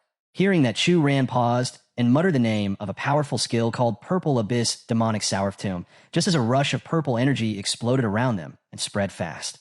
Lady Hong laughed and extended her hand toward him with a cold smile, saying there was no use trying to provoke her further because in her domain, she made the rules. Her purple eyes started to vanish as she whispered that it was time to end this. Then out of nowhere, a girl with gray hair appeared looking stunned, and in the same moment, a doll's head began to shake before the statue it was attached to cracked and shattered. The girl was calmly sitting in front of a dressing table, and while brushing her hair, she remarked how interesting the battle between a succubus and a shun was before whispering that the succubus's name was Xiao. She lay back on the bed deep in thought, and wondered if this Xiao had any connection to the Tianlan Xiao family. Then she called out and said to inform the old man because this year she wanted to personally select the tribute. The scene quickly shifted to Run, who was standing eagerly and calling out for brother Zhao Yi. Right after that, Zhao's little sister approached, and with a worried tone, she said that Sister Ren didn't seem right. Before she could move closer, Shin appeared and held her back, telling her not to go near them, because Shun was in a dangerous state right now. Chu Ran stepped forward and said that she had promised to come find him, and that Chu Ranner had waited for so long. He looked confused when she came closer and placed a finger on his lips before softly asking if that would help him remember. His eyes widened as he suddenly remembered the moment she had embraced him tightly and kissed him, and he said in disbelief that it was when she gave him that last breath that he was able to endure the forbidden technique and tame the void beast. Her eyes lit up, and she said joyfully that he finally remembered her. Just then, Shin jumped forward and attacked her while shouting for her to let go of Zhao Yi. A swirl of white and purple energy burst between them, and she stood up with fury in her eyes, turning to face him. She called him a little Shaun and asked why he was being so aggressive since they were supposed to be teammates. Shin yelled back, saying that she should drop the act because she wasn't Jiang Chu Ran at all, and that he knew she had bloodline powers and that she was a monster pretending to be someone else. He stared at her suspiciously while purple energy swirled again, but she was already charging at him with a glare and said with venom that she'd rip out his tongue and use it as a drink snack if he didn't shut up. Just then, Zhao, who had been watching from his wheelchair, called out for Chu Ran to stop, but she was already throwing a punch which missed as he ducked, and Chu ran away. She quickly turned around and chased him before slamming him down and grabbing him by the hair. He groaned and asked if she was angry because he called her a monster, repeating the word over and over as if to trigger her. Zhao began coughing again, but before he could do anything, she punched Shini in the face and snapped at him, calling his words nonsense. She continued gripping him tightly and taunted him, saying that if his claws couldn't even scratch Madame Hong's skin, then he had no chance of hurting her because he was still the same arrogant fool. Zhao finally shouted for her to stop, but she began to unleash her holy power shield and blasted everything around her in a fit of rage. Then Zhao stood up slowly and pleaded with her not to hurt Shin anymore. Shin stepped forward and told Zhou Li he is doing all this to save him. If you fall under the succubus's enchantment, the mission the principal gave me will completely collapse. He warned him gravely, explaining that the person before them wasn't the Jiang Churin they once knew. It was something far darker, something born from the symbiotic consciousness within her bloodline, which had now taken full control. If she doesn't vanish, Shin declared, the real Jiang Churin will be in mortal danger. At that moment, the woman in question confirmed it herself. That's right, I'm not Jiang Churin, she said, her voice icy. That version of her, weak, helpless, was gone. I still remember how she sobbed when she begged me to take over and save him, tears running down her face like a pathetic, drowned mutt. I even mocked the sound of her cries, enjoying the disgust on his face. But before she could say more, Zhou Yi snapped. Shut up. His voice trembled with fury. She gave up everything, her bloodline powers, to protect me. Say what you want about me. I don't care. But you don't get to insult her. Xiao Ran is the strongest girl I've ever known. I stand by every decision she makes. Moved, the girl paused before softening her voice. Thank you for saving me. 3 times you saved me, in the dungeon, in the freshman competition's secret realm, and again just now. Zhou Yi looked at her and vowed, if I can, I'll definitely repay you 3 times over. She stared at him for a long moment before asking gently, but can you bring Xiao Ran back? Zhou Yi, heart heavy, responded, "Tell me, how do I make you go back to where you belong?" Surprisingly, her expression turned playful, and she said, "You poor little thing." Then, without warning, she kissed him. "This is your first repayment." But her smile faded. The cost of summoning me, she can't afford it. Zhou Yi's thoughts spiraled. Each time she lost control, it had been to protect him. But what exactly was this cost? Desperate for answers, Zhou Yi called out to Shun Lingfeng. "What's this symbiotic consciousness you mentioned?" Shun, still nursing a bruised and battered face, grumbled, "Why the hell am I even helping you jinxes? Stick with you people any longer and I'll end up in a crematorium," he snapped. Then, reluctantly, he started explaining what little he knew. "My old man said high-level bloodlines are like ancient monsters sealed in the body. If the host is strong, the consciousness helps. But if the host is weak, it tries to take over, like possession." Zhou Yi's eyes widened. "Possession?" "Yes," Shen confirmed grimly. "That's likely what happened to Jiang Churin. Some believe this symbiotic consciousness is just a second personality that emerges under stress. Others say it's the soul of an ancient ancestor, lying dormant in the blood, waiting to be reborn through the host." He added, "There's only one thing we know for sure. If someone keeps using bloodline powers beyond their limit, they either lose their mind, get taken over, or self-destruct." Zhou Yi's mind reeled. He now realized the cost of asking her for help was, at the very least, surrendering control of one's own body. "So, you've been distracted lately because you're losing control over the symbiotic consciousness?" he asked. Shen could only shrug. If he knew how to deal with it, he would have solved it by now. Just then, Shun's sister broke in. "Brother, you must know how to save Sister Ran, right?"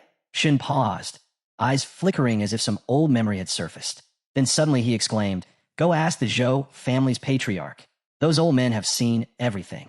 If they can't handle it, then go to the Jiang family. They're even more powerful." A problem like this would be solved in minutes. Before they could act, masked enforcers entered the area.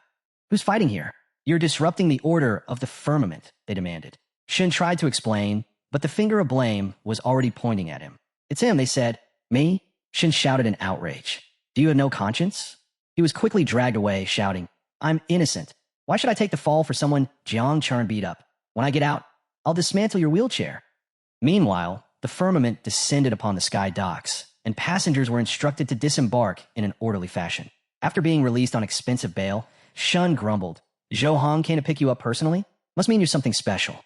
Just then, the firmament docked, and Xiao Bai pointed out the vehicle. She warned him to keep things low-key, reminding him of the principal's orders. This matter was top secret.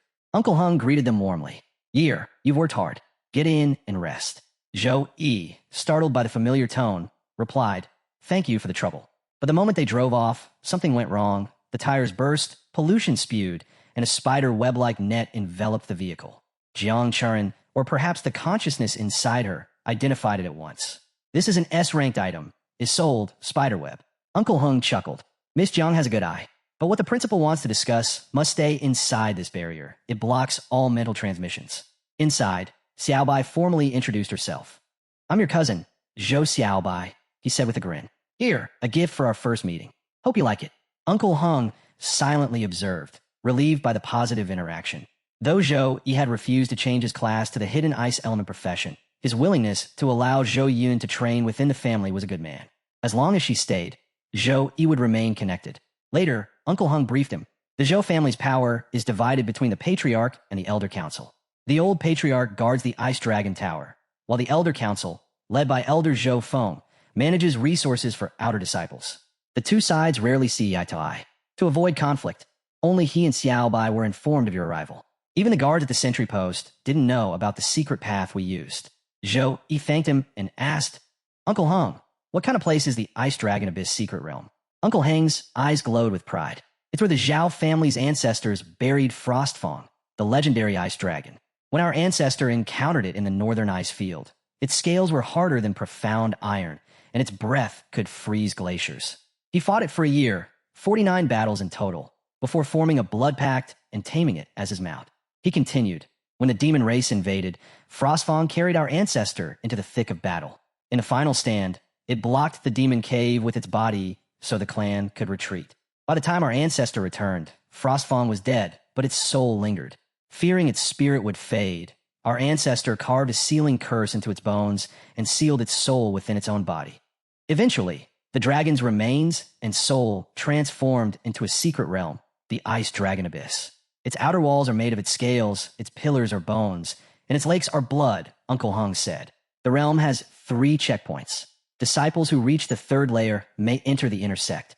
However, most Zhou family members lack sufficient ice bloodline concentration and are limited to the surface layer. He looked Zhou straight in the eye. Frostfang's soul still tests everyone who enters. When I first made it to the 3rd layer, it shattered 3 of my ribs and tossed me out like trash.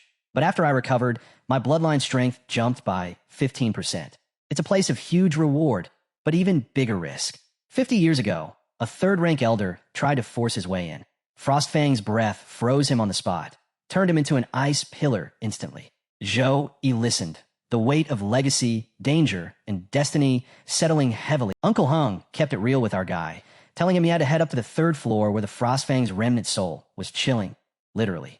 But this wasn't some regular stroll up the stairs.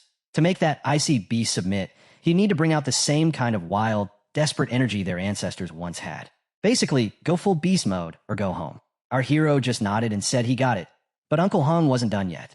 He asked, if you're still feeling like trash, when exactly are you planning to dive into the Ice Dragon Abyss? Then he mentioned there's a hidden base near the abyss where he could crash and recover for a bit. But just then, our boy glanced at his screen. A big OL countdown stared back. 3 minutes and 52 seconds left. And a warning? Harsh. His divinity was completely burned out. Every single stat was back to 0. And to top it off, this zeroed-out version of him was going to last for 10 whole days. Still, he wasn't sweating it. The timing felt perfect. No need for delays, no dramatic speeches. As soon as the car pulled up and everyone stepped out, he just said, I'm going in. Right as he was about to head off, Churn came up, a little worried, and asked if she could tag along. But our boy just looked at her and said, nah, wait for me outside. I've got this. Just then, the red-haired dude gave a casual nod and said, all right, got it. I'll keep an eye on the little lass.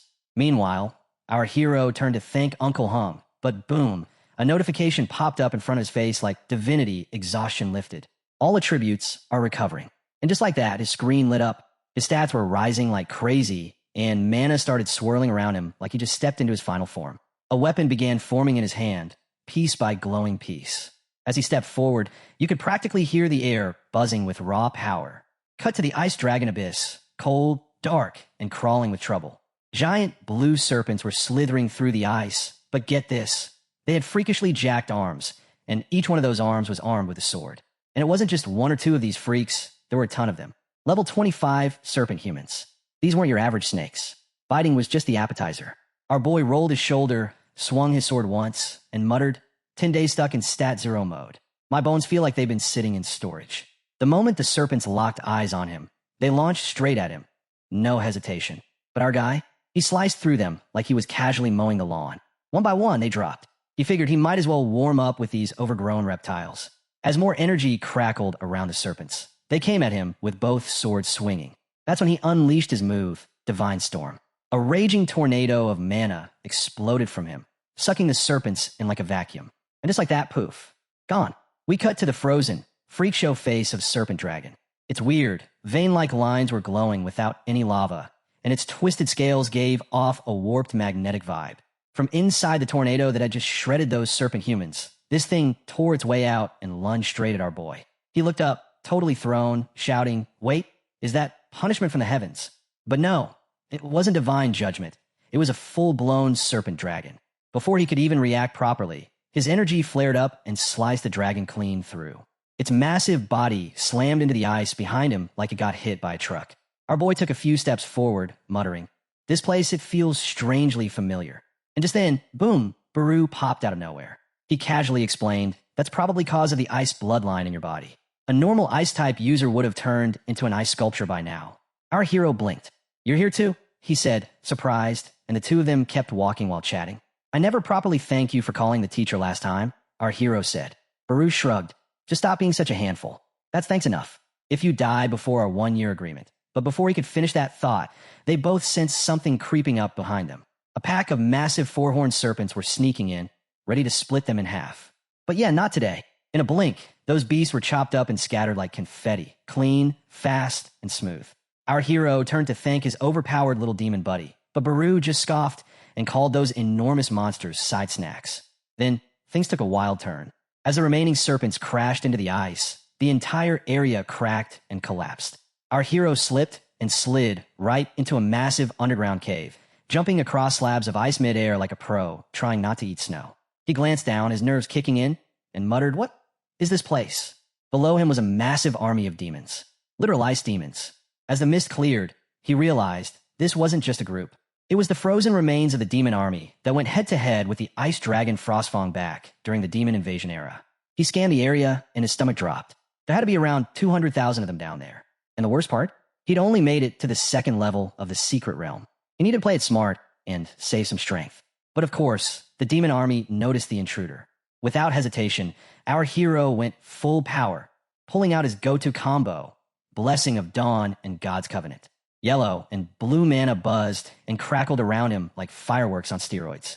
The ice element density here, it's way more intense than outside, he said, enough to bury all of them. Suddenly, the entire battlefield exploded with thunderous energy. Up above, the Monster King roared, "Everyone, guard the skies." Too late. From the clouds, a massive hand broke through and slammed a mountain of ice down on their heads like a divine high-five of destruction. Not wasting a beat, our hero raised his hand and shouted, "Freeze!" The blast of energy hit the area, instantly locking the remaining demons in a wall of solid ice. You could practically hear them getting cold to death. But our boy wasn't done. He gave a slight tilt of his head, and boom, divine storm again. The freezing wind twisted into tornadoes, ripping through the demon ranks. Bodies smacked into each other, unable to resist the pressure. It was chaos. Multiple mini-cyclones tore through the battlefield, turning the demon army into powerless ants. No one could stand against him now. The Demon King was losing it. "You sneaky little worms," he bellowed. "Our clan's battle soul will never fade. How dare worthless ants like you challenge us?" His guards began pounding their weapons in rhythm, ready to turn the tide. And that's when it happened. A thick, pitch-black mist started swirling around them. Something bad was coming.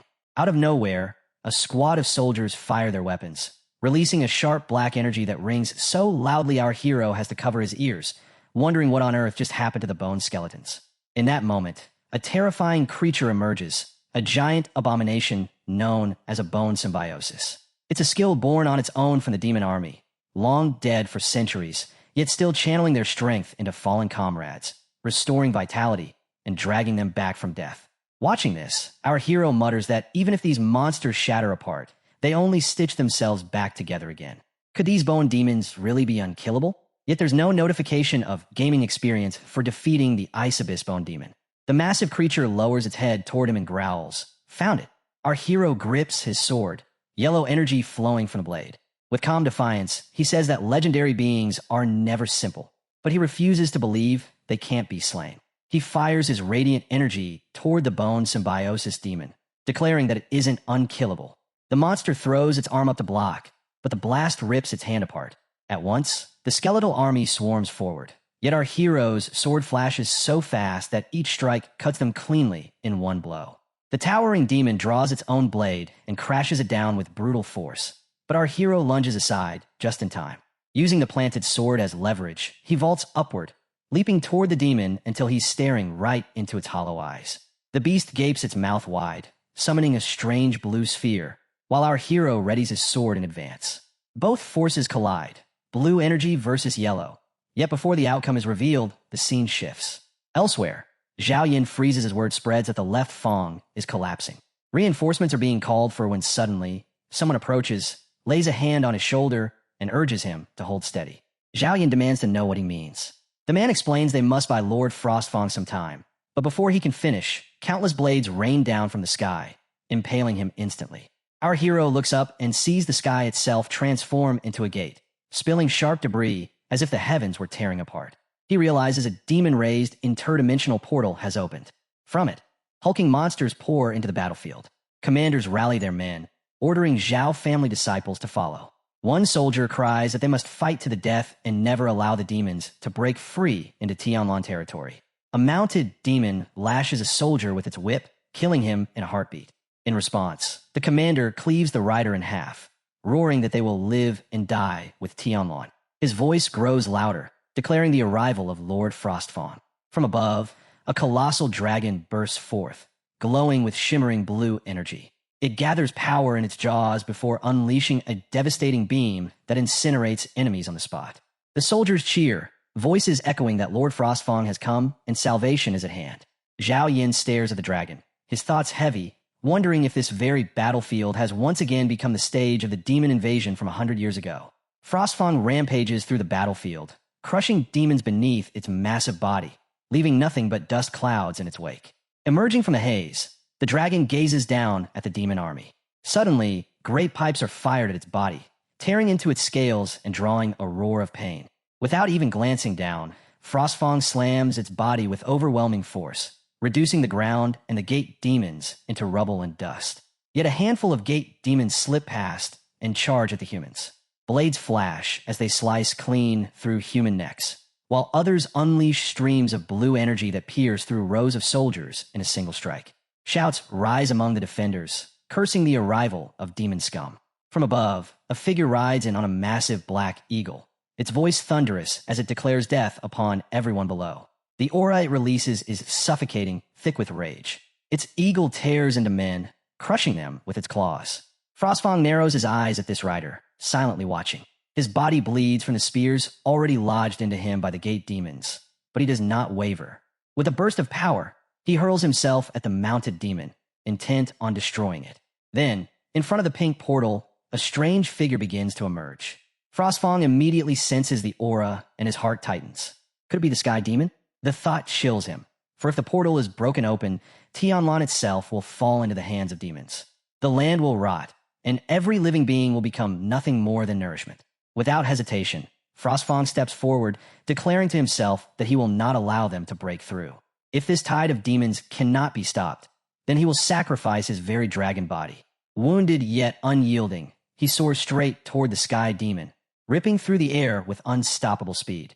With one colossal strike, he smashes into the creature, forcing it back into the portal. But in the same instant, the sky demon surges forward, dragging Frostfang with it. Both are swallowed whole as the pink portal engulfs them in a blinding light. Zhao Yin watches in shock as Frostfang hurls himself into the portal, sacrificing his body to stop the sky demon. From the collapsing portal, a massive figure crashes down onto the icy ground, shaking the battlefield as a cloud of smoke spreads. It is Frostfang, his body brutally wounded, but the moment he lands, the portal behind him shrinks and fades away. The human warriors stare in shock, then break into cheers as they realize the portal has vanished. Hope floods their hearts as they shout that the demons have been repelled by Lord Frostfang, and that Tianlan's defense line still stands. Their voices rise together, chanting "Long live Frostfang." But Zhao Yin's thoughts are different. He quietly realizes that Frostfang must have thrown his dragon core into the portal and detonated it. Lying nearly lifeless on the icy ground, Frostfang breathes heavily. Zhao Yin looks at him and whispers that at least he has not failed his promise. Suddenly, a voice calls out Frostfang's name. Zhao Yin turns and sees a man running in panic. He is the Zhao family's ancestor. His thoughts scatter into the past, but he snaps back to reality as a massive sword slams down at him. He manages to block with his blade, though the sheer impact hurls him across the icy field, slamming him through one mountain, then another, before finally pinning him into the third. Still, he steadies himself and lands firmly. Ahead, he notices a strange gleam. Looking closer, he realizes its dragon scales embedded into countless bony skeletons.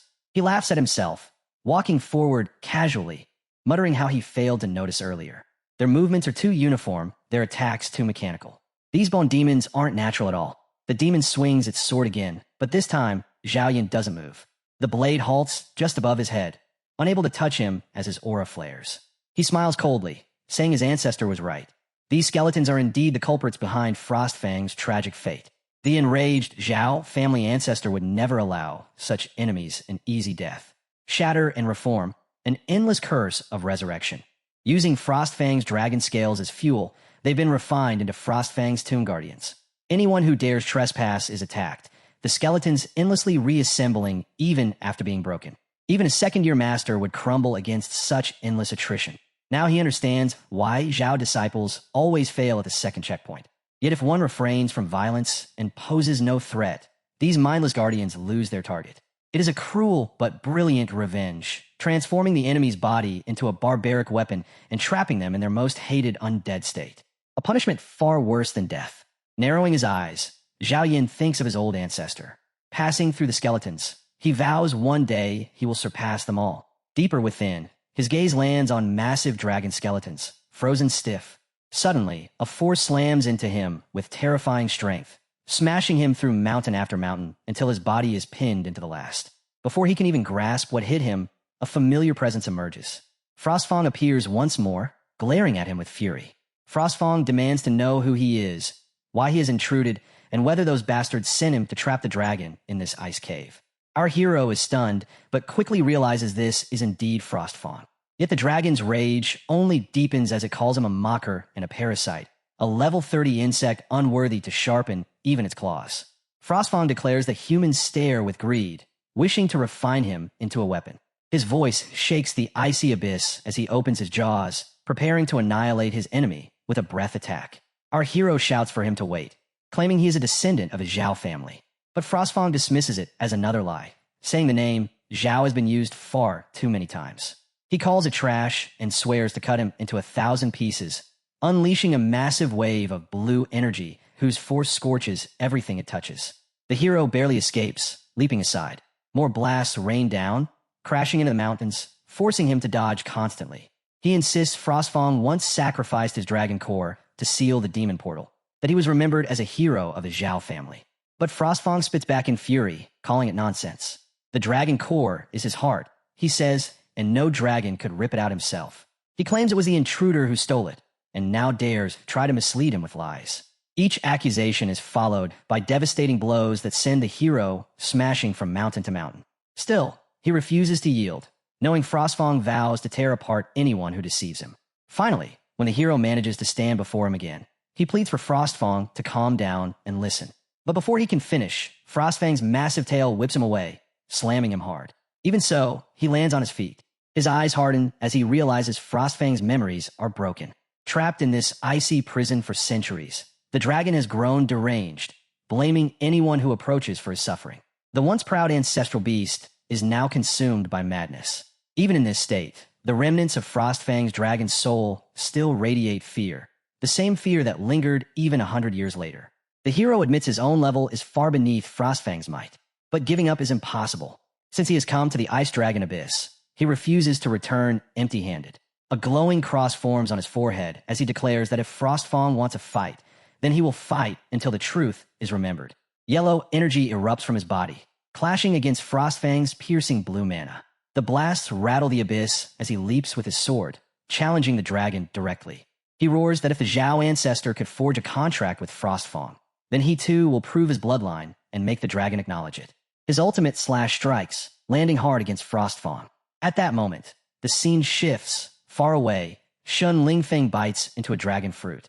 Smirking, he tells Xiao Bai beside him that he has stood there for 3 days and 3 nights, waiting for her husband's stone. Xiao Bai warns him sharply that if he keeps talking like that, he'll lose his tongue. Shun Lingfeng only laughs and teases her further, asking if she is pretending to be Jin Churen now. Just then Xiao Bai barges in, saying all this is bad and everyone must leave quickly. They ask what is going on, but she says father told her to get them all out as soon as possible, even before she had arrived. Where's Xiao Yun? She asks. Shun Lingfeng demands what she means, and to explain herself clearly. She grabs Xiaoran's hand and says she cannot talk about it. Hurry and come with me. Xiaoran replies that if she does not explain, they cannot offer a solution, and besides Brother Yi is still in the Ice Dragon Abyss, so there is no way she will leave easily. Shun Lingfeng insists that she is not incompetent and tells him to say what happened, so they can help if possible. Xiaobai replies that she means no disrespect, this is not something they can handle, and if they do not leave now, it will be too late. On the other hand, someone flashes Lady Hong's hand, and it is Zhao Heng who warns her that this is the territory of the Zhao family of Tian Lane, and she will not cause trouble here. Within that second, the redhead and the white-haired girl land there, and the demonic aura of Lady Hong surges as she tells Zhou Hang that to suppress the bloodline freeze, his power is not even 30% of level 40, and asks if he really thinks he can stop her. Pang responds that no matter how difficult things are for the Zhao family, they will still not allow outsiders to harm their guests. Meanwhile, he is thinking that Zhao Yi is at a critical point in his breakthrough in the Ice Dragon Abyss, and they absolutely cannot let Lady Hong ruin it. At first, he decides he will risk frostbite to his meridians to hold her off until Zhao Yi emerges. Then he fixes sharp eyes on Lady Hong, smiles, and questions where she is going. She reached a door in a room and greeted Xiao Bai with the words, "Long time no see." Shun Lingfeng, Xiaoran, and Xiao Bai were all stunned that she was still alive. The story shifts half an hour earlier, where the Zhao family patriarch is sitting with Lady Hong. She mentions that this year's gold marrow crystal has arrived and presents him with 3 trunks. The patriarch considers it too much trouble for Lady Hong to have come all this way and thinks she only needs to say the word for him to send someone to fetch it. The story reveals that the gold marrow crystals are consumable and classified as level 1 epic energy crystals. The third elder of the Zhou family instructs someone to bring it up, and 4 people step forward carrying trunks of Thousand Mechanism, Snow Silkworm Silk, and Mystic Ice Jades. The third elder explains that as per the custom of previous years, the rare dry years have also been prepared. Lady Hong inspects the trunks and judges it to be insufficient. Grabbing an ice-splitting thorn, she accuses the Zhou family of hiding good things instead of handing them over, proving their insincerity in seeking the cold marrow crystal. Uncle Hang rebukes her accusation, reasoning that the Zhou family makes every effort to collect dry years for enhancement with her every year. Meanwhile, he knows this woman is insatiable and that her conditions increase year after year, leaving him to wonder what new trick she is pulling this time. She breaks the ice-splitting thorn between her fingers and declares that she is tired of those fleshy goods this year, saying the method of debt repayment must change. If the Zhou family patriarch agrees, there will be enough gold marrow crystals to last the entire year. The family elder asks what Lady Hong intends to exchange for. Zhou Heng feels something is wrong. Lady Hong replies that what she wants is a living person. The patriarch is stunned and demands to know whom she wants. She answers Zhou Yi. Zhou Heng immediately rises in shock and exclaims that trading a living person is unthinkable, all the while wondering how Lady Hong set her sights on Zhou Yi. Lady Hong remarks that he is quite humorous, adding that 1 person in exchange for the lives of an entire clan is a very cost-effective deal. The patriarch refuses and urges Lady Hong to leave, insisting that Zhao Ji is a junior of the Zhao family, and there is no way he can be traded. Lady Hong questions if refusing to hand him over means the Zhao family can still survive. She mocks that even if they do, they will only last 2 months. The elder reminds the patriarch that 3 children died last year from bloodline freezing, and without cold marrow crystals the outcome will be disastrous. The patriarch knows the Mermaid Merchant Guild controls a mine of these crystals, and that the Zhao family's cursed ice bloodline grows weaker each day. They need the crystals to strengthen their bloodline, speed cultivation, and ease the freezing, so they have no choice but to trade large amounts of resources with the guild every year. The patriarch says there is no need to continue, for the Zhao family would rather face extinction than trade lives for survival. The elder urges him to at least think of the children, reminding him that Zhao Yi is a genius but still too young to save the clan. He insists the family must stay alive to see any hope of resurgence. But the patriarch replies that Zhao Yi has never been protected by the clan and should not bear its burden. When the elder insists the children can wait, the patriarch dismisses Lady Hong. In his heart, he knows the elder is a fool, for Lady Hong is forcing a choice between Zhao Yi and the family, and she clearly sees that only Zhao Yi's limitless future holds their true chance of recovery. Lady Hong smiles, pleased that the Zhao family will protect Zhao Yi from today. She turns and orders the supply of cold metal crystals to be cut off, declaring that the Zhao family and the rotten old man will perish together. Then she snaps out red strings and thanks Xiao Bai for leading the way. She wraps those strings around Patriarch Zhou's neck and snaps them, and he falls to the ground. Lady Hong snarls that the patriarch dared to wink at Xiao Yun right in front of her and asks if he takes her for a blind person. Xiaoran and Shun Lingfeng pounce, vowing that this time the enemy will die by their hands. Lady Hong's minions move to stop them, but Shun Lingfeng slices the minions to strips with his sword. A few minions rush Xiaoran, who holds a sword.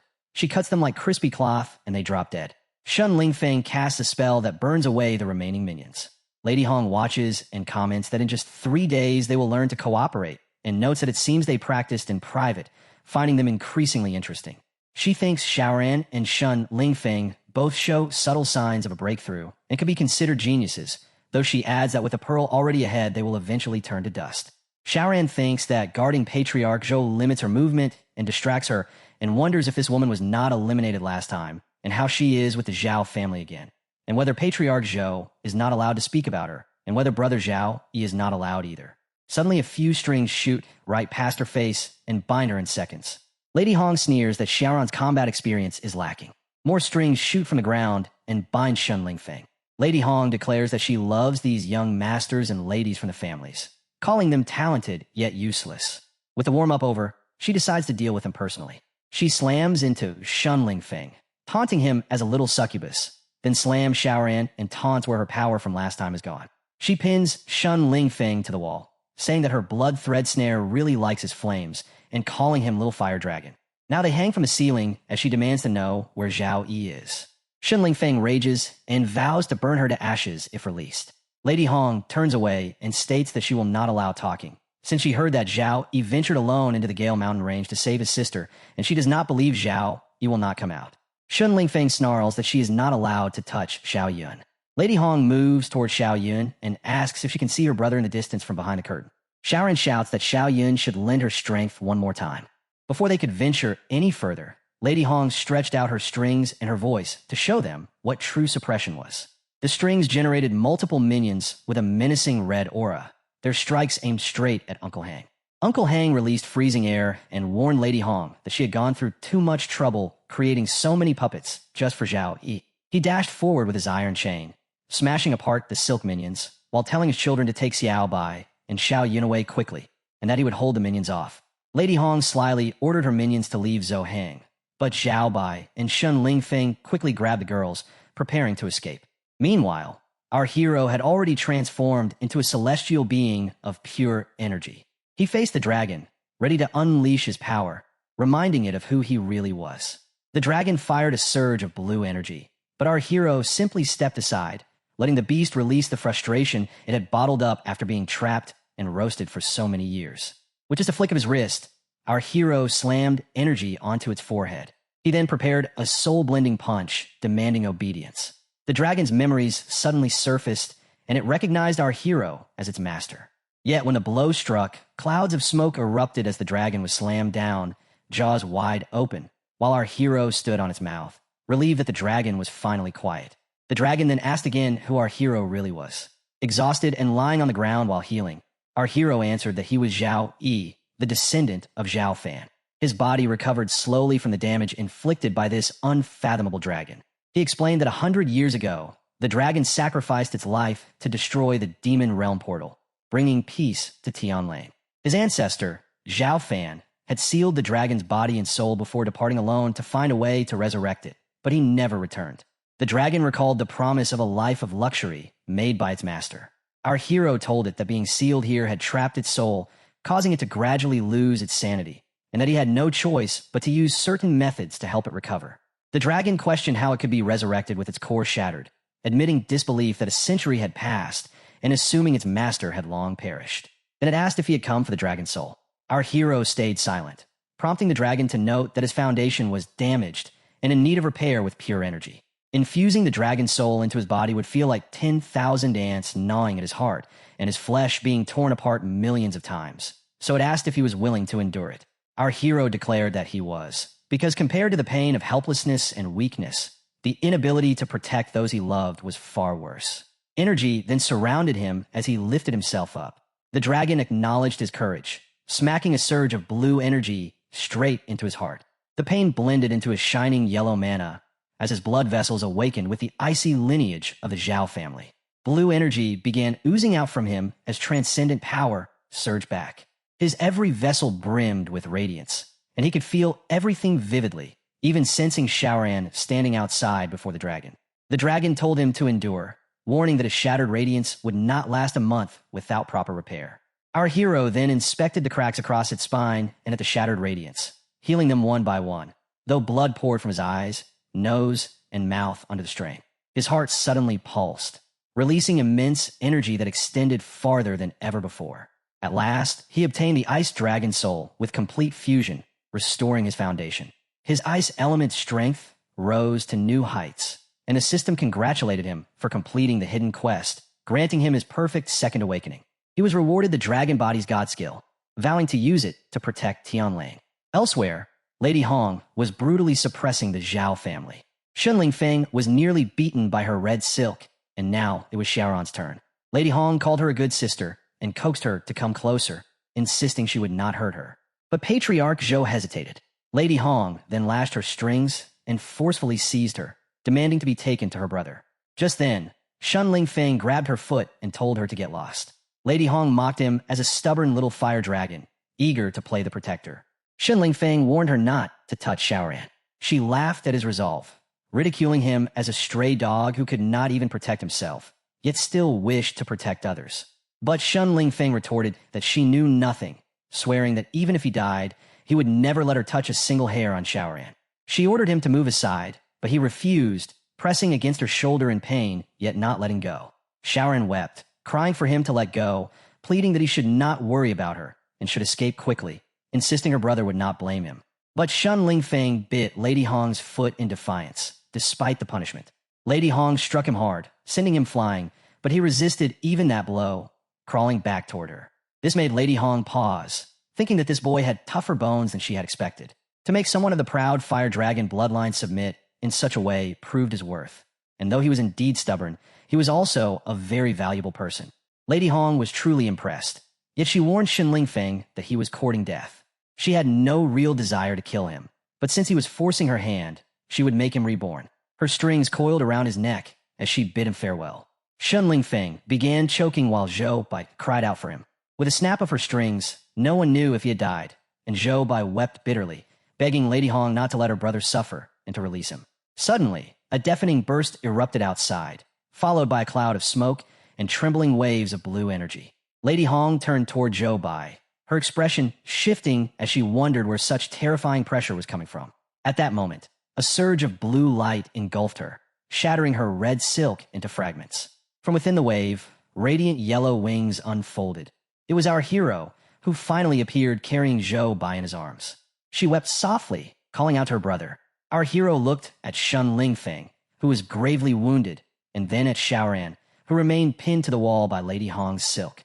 When he looks at Zhou Bai and Uncle Hang, who are also wounded, Uncle Hang still emits red, freezing energy that shoots toward our hero, but his eyes beam with blue and yellow light as he counters. He raises his hand, and sharp chains of energy lash out at Lady Hong. She smiles like a maniac and summons 2 minions made of silk, then multiplies herself into replicas, declaring that Zhou Yi has finally come out. The chains slam down from above, shredding her minions from every side, but she leaps behind our hero and taunts him to be a good girl and returns home. He stomps the ground, breaking it apart, then spins and fires blue energy that almost catches her. She realizes he holds terrifying power. The level 20 puppets were nothing, but even her level 30 elites and level 40 guardians, her life's work, were crushed by his sharp blue icy fangs. She smashes one, only to have her leg freeze. She mutters in disbelief that he is only level 30 and should never be able to bridge a 15-level gap. Yet the thrill only makes her want him more. She unleashes a final move, weaving her puppets into a massive silk trap strong enough to engulf the area around him.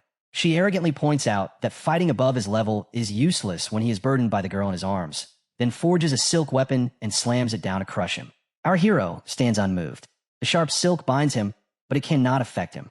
A sacred storm bursts from him, and in an instant all the silk evaporates under his yellow energy.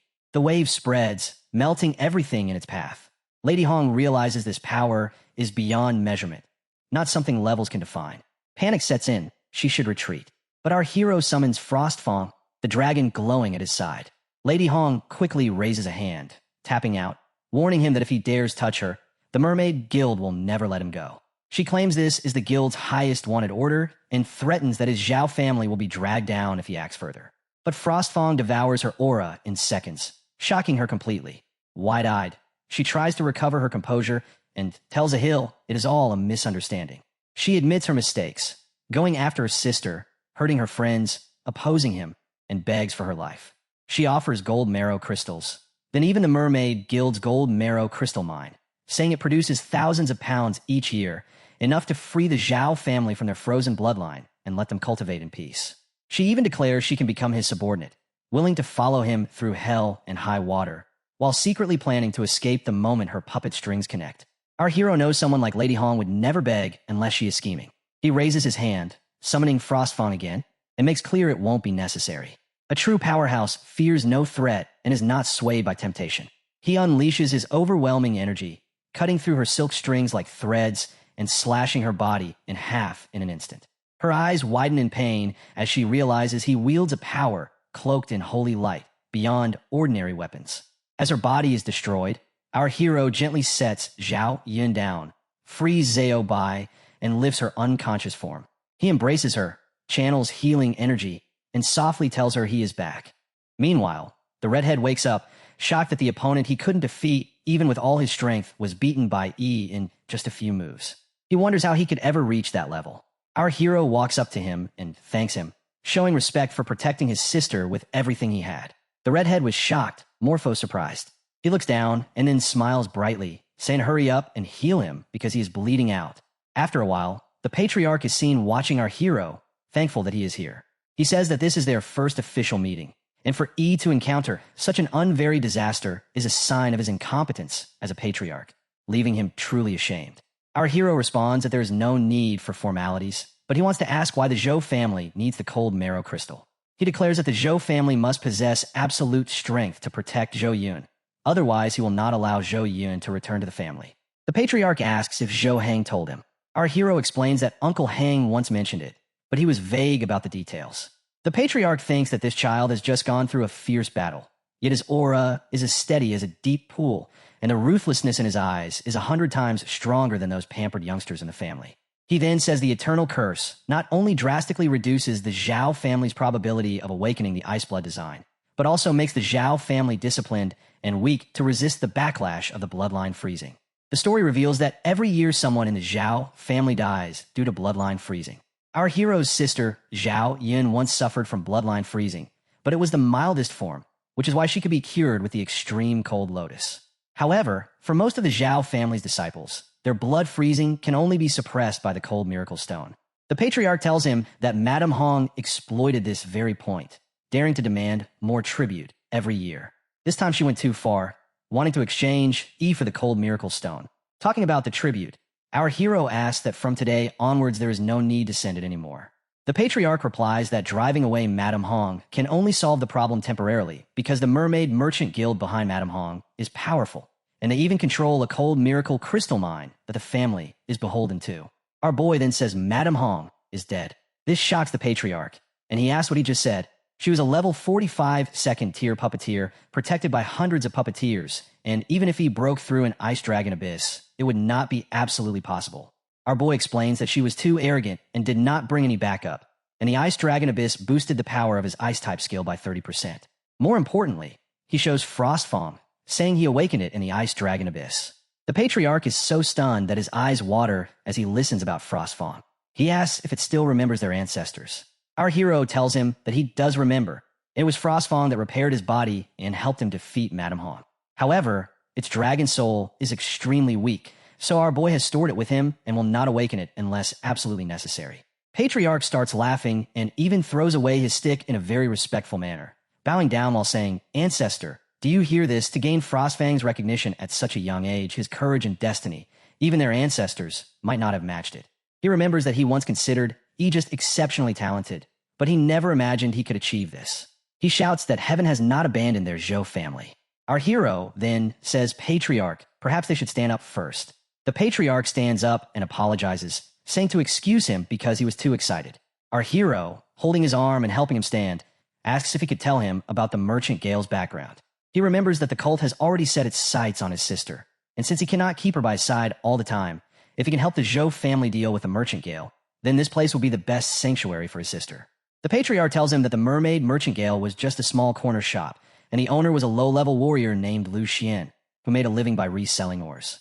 The turning point came in the winter 10 years ago. That year, Black Wind Valley experienced a once-in-a-century blizzard.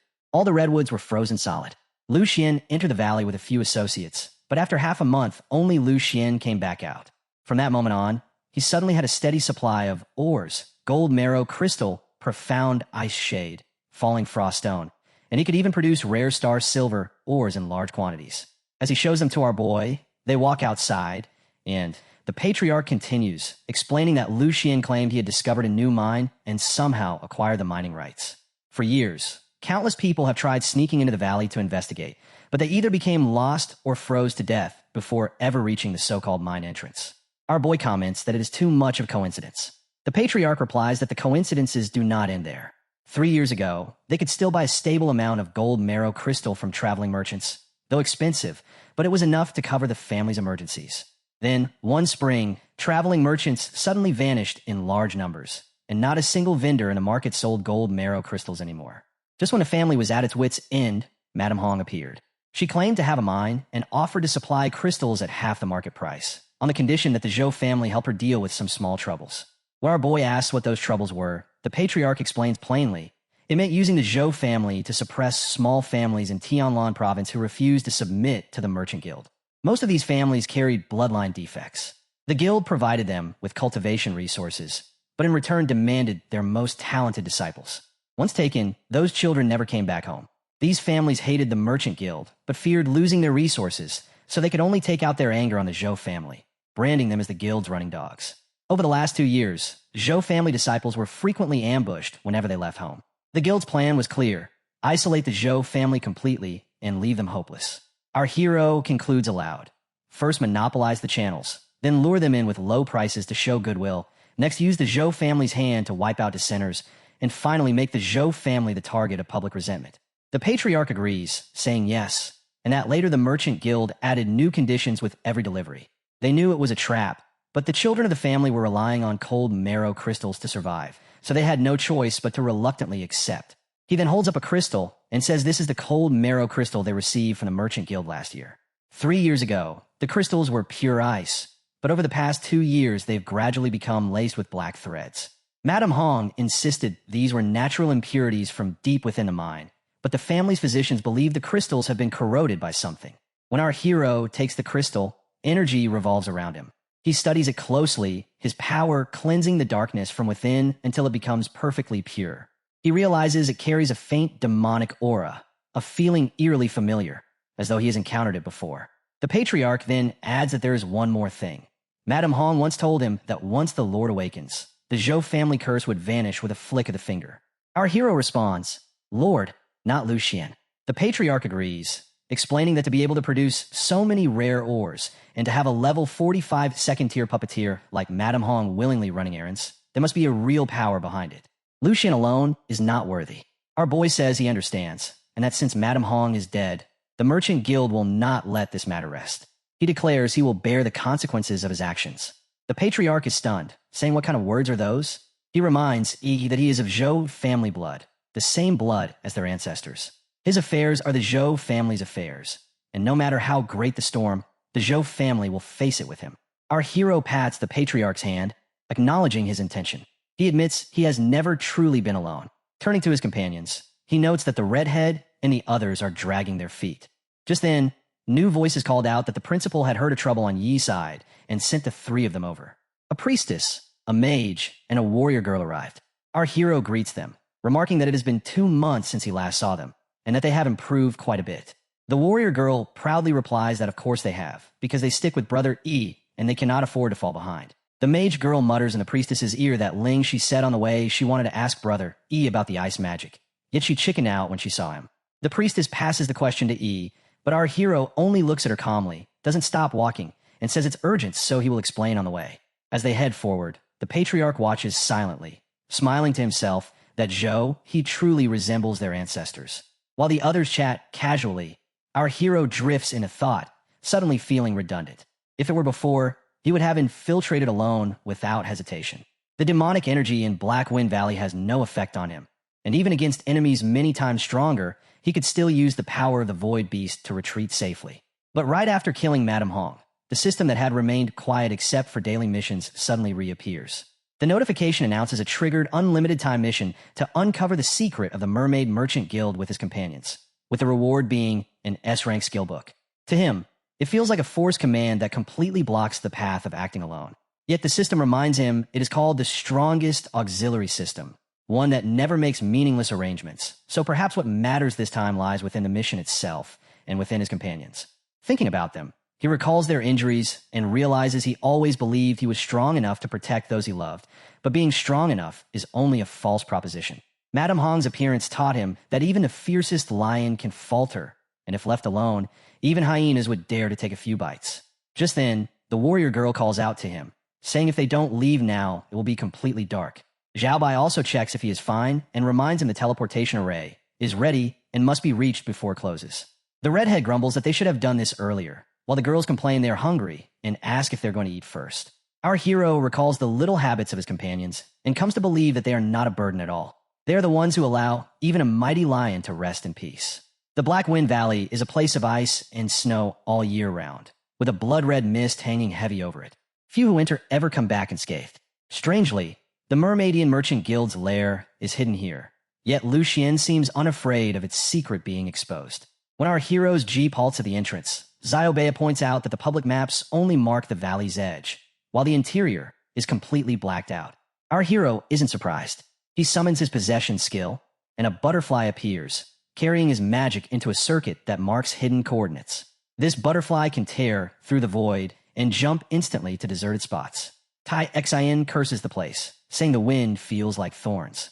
He agrees, noting it's even colder than the deepest ice. Then he buffs everyone with courage, grace, weapon blessing, and a whole stream of enhancements, warning them to stay sharp. His companions light up, thrilled. This is their first time receiving Yi's amplification. Their skills surge to several times their usual strength. Lynxie laughs, saying her combat power jumped by nearly a third, and she's eager to test it. But before she can, several strings lash out and wrap around her leg, dragging her backward. Shun Lingfeng shouts in alarm. He reacts instantly, cutting the ropes clean in one stroke and catching Tai Xian as she falls. She thanks him breathlessly, while they all stare at the writhing strings. They look like Madame Han's puppet threads. Shun Lingfeng wonders if she could still be alive. He incinerates them, and the sizzling remains prove otherwise. He tells them these aren't puppet strings, they're living tentacles. He quickly instructs Xiaoyan to use her spirit arts to scan the cliff. She calls on her heaven and earth move, words of power swirling around her as she channels energy. When her fingers point, the force spreads and wraps over the entire valley.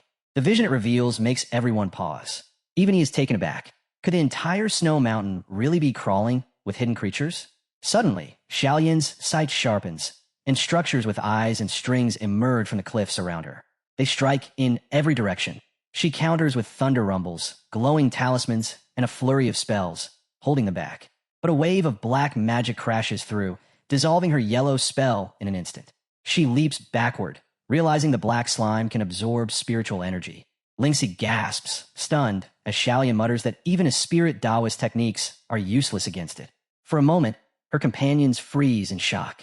Suddenly, the entire area is covered with strings, completely surrounding our hero and his companions. The red-haired guy unleashes his fire against them, but feels it disgusting. The more he burns, the more strings appear. Then, out of the strings, multiple creatures begin to take form. In just a short while, countless dark energy creatures with strings emerge. The warrior girl only smiles, saying the timing is perfect, and even Zob is ready. But our hero steps forward, telling them to let him handle this, warning that they need to stay put. He notes that the creatures seem afraid of the holy light. Drawing on his talent of Holy Sword Heart and Holy Light Protection, he charges forward, cutting down the dark energy souls one by one. With a swift slash, he remarks that they don't react to weapons, but physical attacks are effective. He calls out orders. Taiyin and Churan are to break their defenses from the front, while Churan also covers the rear. The three of them will advance in a triangular formation. The warrior girl grins, declaring that it's her turn to show what she can do. Our hero instructs the rest of the companions to stay inside the light shield and not step out. The red-haired guy protests, saying, "Wait a minute, he's berserk, and fire isn't his only weapon." He then unleashes a sharp red arrow. Our hero calls for Shunfang, announcing that Shunfang will be with them, while Ling, Zia, and Xialan must remain in the back to observe the enemy's weakness. They all agree. Shunfang bursts out of the light shield, spear in hand. The warrior girl unleashes Mountain Break Strike, shattering enemies and confirming her move works. Shunfang pierces his foes with deadly precision, proudly asking how they like their young master's strength. Even Xiao Bai joins in, slicing through the dark creatures with her sword. Together, they wreak havoc on the battlefield. But suddenly, several dark energy creatures merge into one. Our hero realizes that the monsters and silver threads are endless. Cutting one down only makes another crawl out from the mountain. Looking back, he notices something disturbing. The priestess has been struck.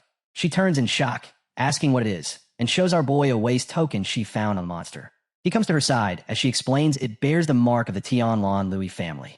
Our hero thinks this is most likely a relic left behind by the smaller families or explorers who once entered Blackwind Valley.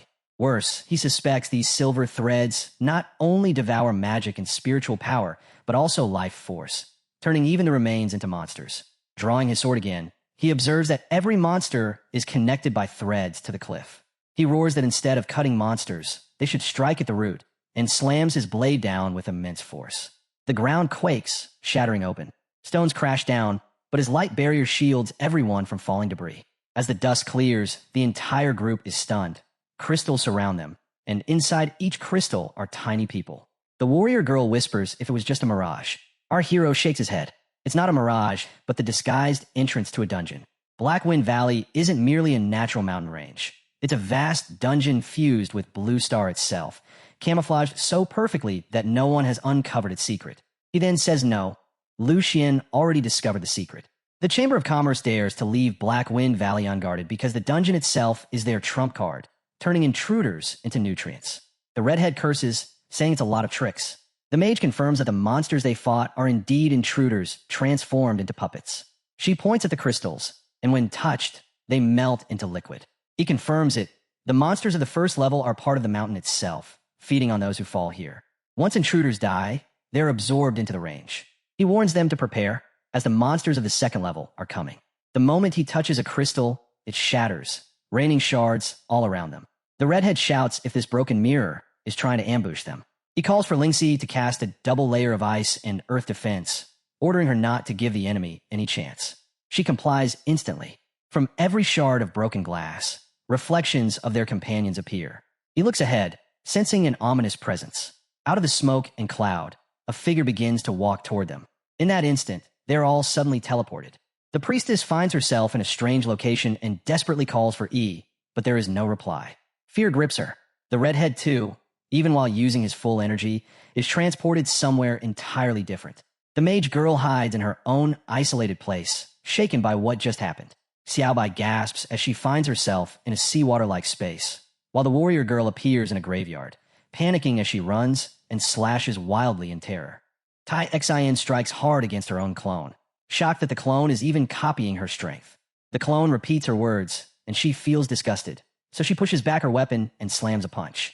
The clone blocks it, but then Tai Xian swings her leg, sending the clone flying 4 steps back and erupting a cloud of smoke.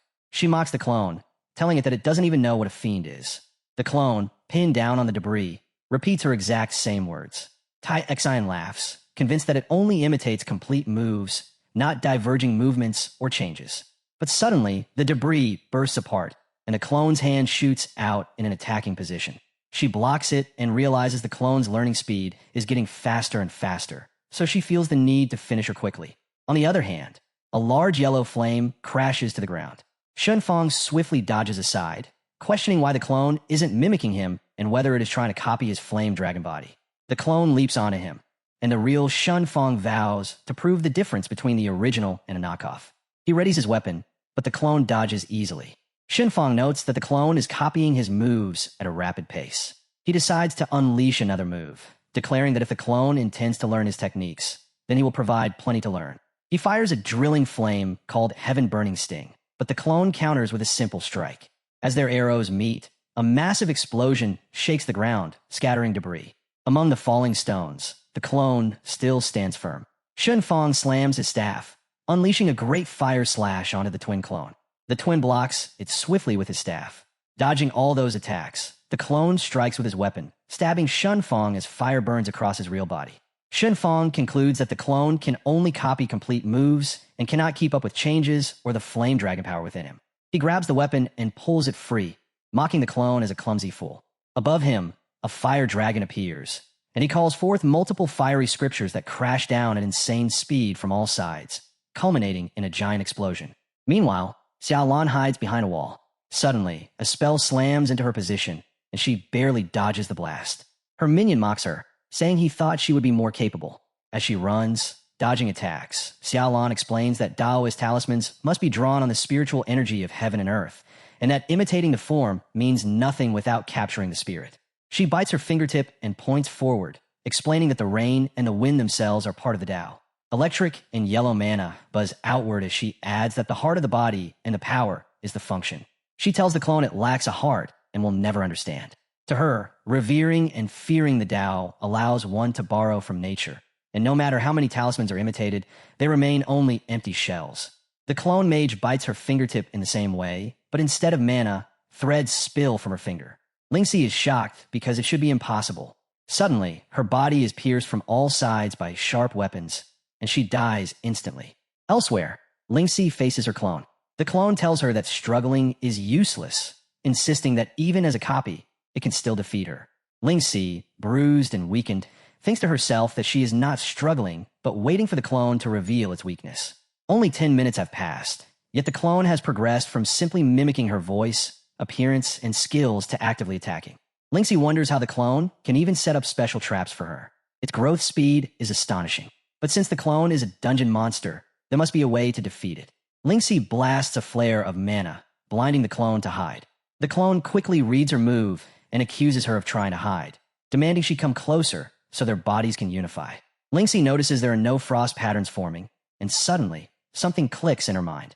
She steps out to face the clone head-on, realizing that from the start, she had been confused about what kind of power could completely copy more than 10 years of her effort. The truth dawns on her that the clone can only copy the shell, not the precision control of the elements. The clone demands to know what she means, but Lingxi, bleeding heavily, presses her hand against the tree. Blue patterns spread across the trunk as she explains her reasoning. For her, it is like the water element. A novice can only summon droplets, while a master condenses them into needles. But with the ice element, the clone lacks even the most basic frost pattern, which proves how crude its understanding of the element truly is. She slams her mage staff onto the tree, and a blue laser blasts outward. She explains that what the clone cannot learn are not just details, but that the true power of a full system mage is to make the elements cooperate. Yellow and green mana surge around her, and blue crystals explode toward the clone. The clone turns away, and countless magic circles flare into existence behind Lingxi, each one rattling with thunder. Lingxi declares that magic is not about copying moves, but about understanding the elements. She admits that given enough time, the clone could probably replicate those spells as well, but she refuses to grant it that time. From the glowing circles, beams of searing energy burst forth, lancing toward the clone and burning it away in a storm of destructive power. Two tornadoes of light energy collide as he fights his clone head-to-head. A massive, nuclear-scale explosion erupts, then the blast ripples outward again as cross-shaped signs appear. He notes that the interval between using the Holy Light Cross scale and the previous use was only 0.5 seconds, and the force extension error was reduced by 0.1 degrees. He realizes the clone's imitation accuracy keeps improving and that its moves are no longer the mechanical copies they were at the start. More disturbingly, he can feel the clone analyzing his weaknesses in real time as they continue to trade blows. He lunges with his eye-strong move and presses forward, thinking that a sparring partner that learns this quickly is too valuable to waste. They clash viciously with their swords, attack after attack. He observes that this time the clone's imitation lagged by nearly half a second and cannot explain why. Both of them slip into berserk mode and their skin tones shift, the clone changing as well. He recognizes that they are replicating a scale from a different dimension and that copying a formation of a different element drastically increases the delay. He wonders whether the clone's database gets jumbled when integrating a new formation. As they strike fiercely, mana buzzing around, while he is pushed aside, the clone finally speaks. It taunts E for being talkative, calling him a chatterbox and demanding to know what he wants. The clone feigns thoughtfulness, then smirks arrogantly and declares that its only desire is to see how far the replica can go. It insists that it knows everything about E and therefore cannot be killed. He answers by recalling an old saying from his homeland about talking big. He extends his hand as lightning crackles around it, shatters the surrounding ice crystals with a strike, and warns the clone that its tongue might sprain from boasting so much. In an instant, the clone cracks and collapses, crying out as it breaks apart. He realizes he always knew the mirror had been reflecting him from the moment the fight began, and that every delay in the clone's learning coincided with a flash on the mirror surface. The clone's learning depended on real-time observation through that mirror, and despite its attempts to hide by unleashing a continuous barrage of skills, it could not escape the fact that it was created from E and thus known to him. With that, the clone shatters and vanishes. He turns and finds Lingxi standing nearby, worried plainly on her face. She runs to him the moment she sees him and checks if he is all right. They stand before the mirror, Lingxi asking whether he managed to save Chu-Ran, while E asks what has become of Xiao-Ran. On the clear surface of the water, Chu-Ran stands facing her clone. The clone, clad in her own succubus form, taunts her by insisting that she is suppressing it again, too afraid to accept her own bloodline power. Such cowardice, the clone sneers, makes her unworthy of being called Hammond's chosen daughter. Ran struggles with the pull of her succubus consciousness, feeling as if countless hands are clawing their way out of her body. The succubus within offers its aid, warning that she will not be able to dodge the clone's next attack. Yet, Ran hesitates, desperate not to lose her consciousness again.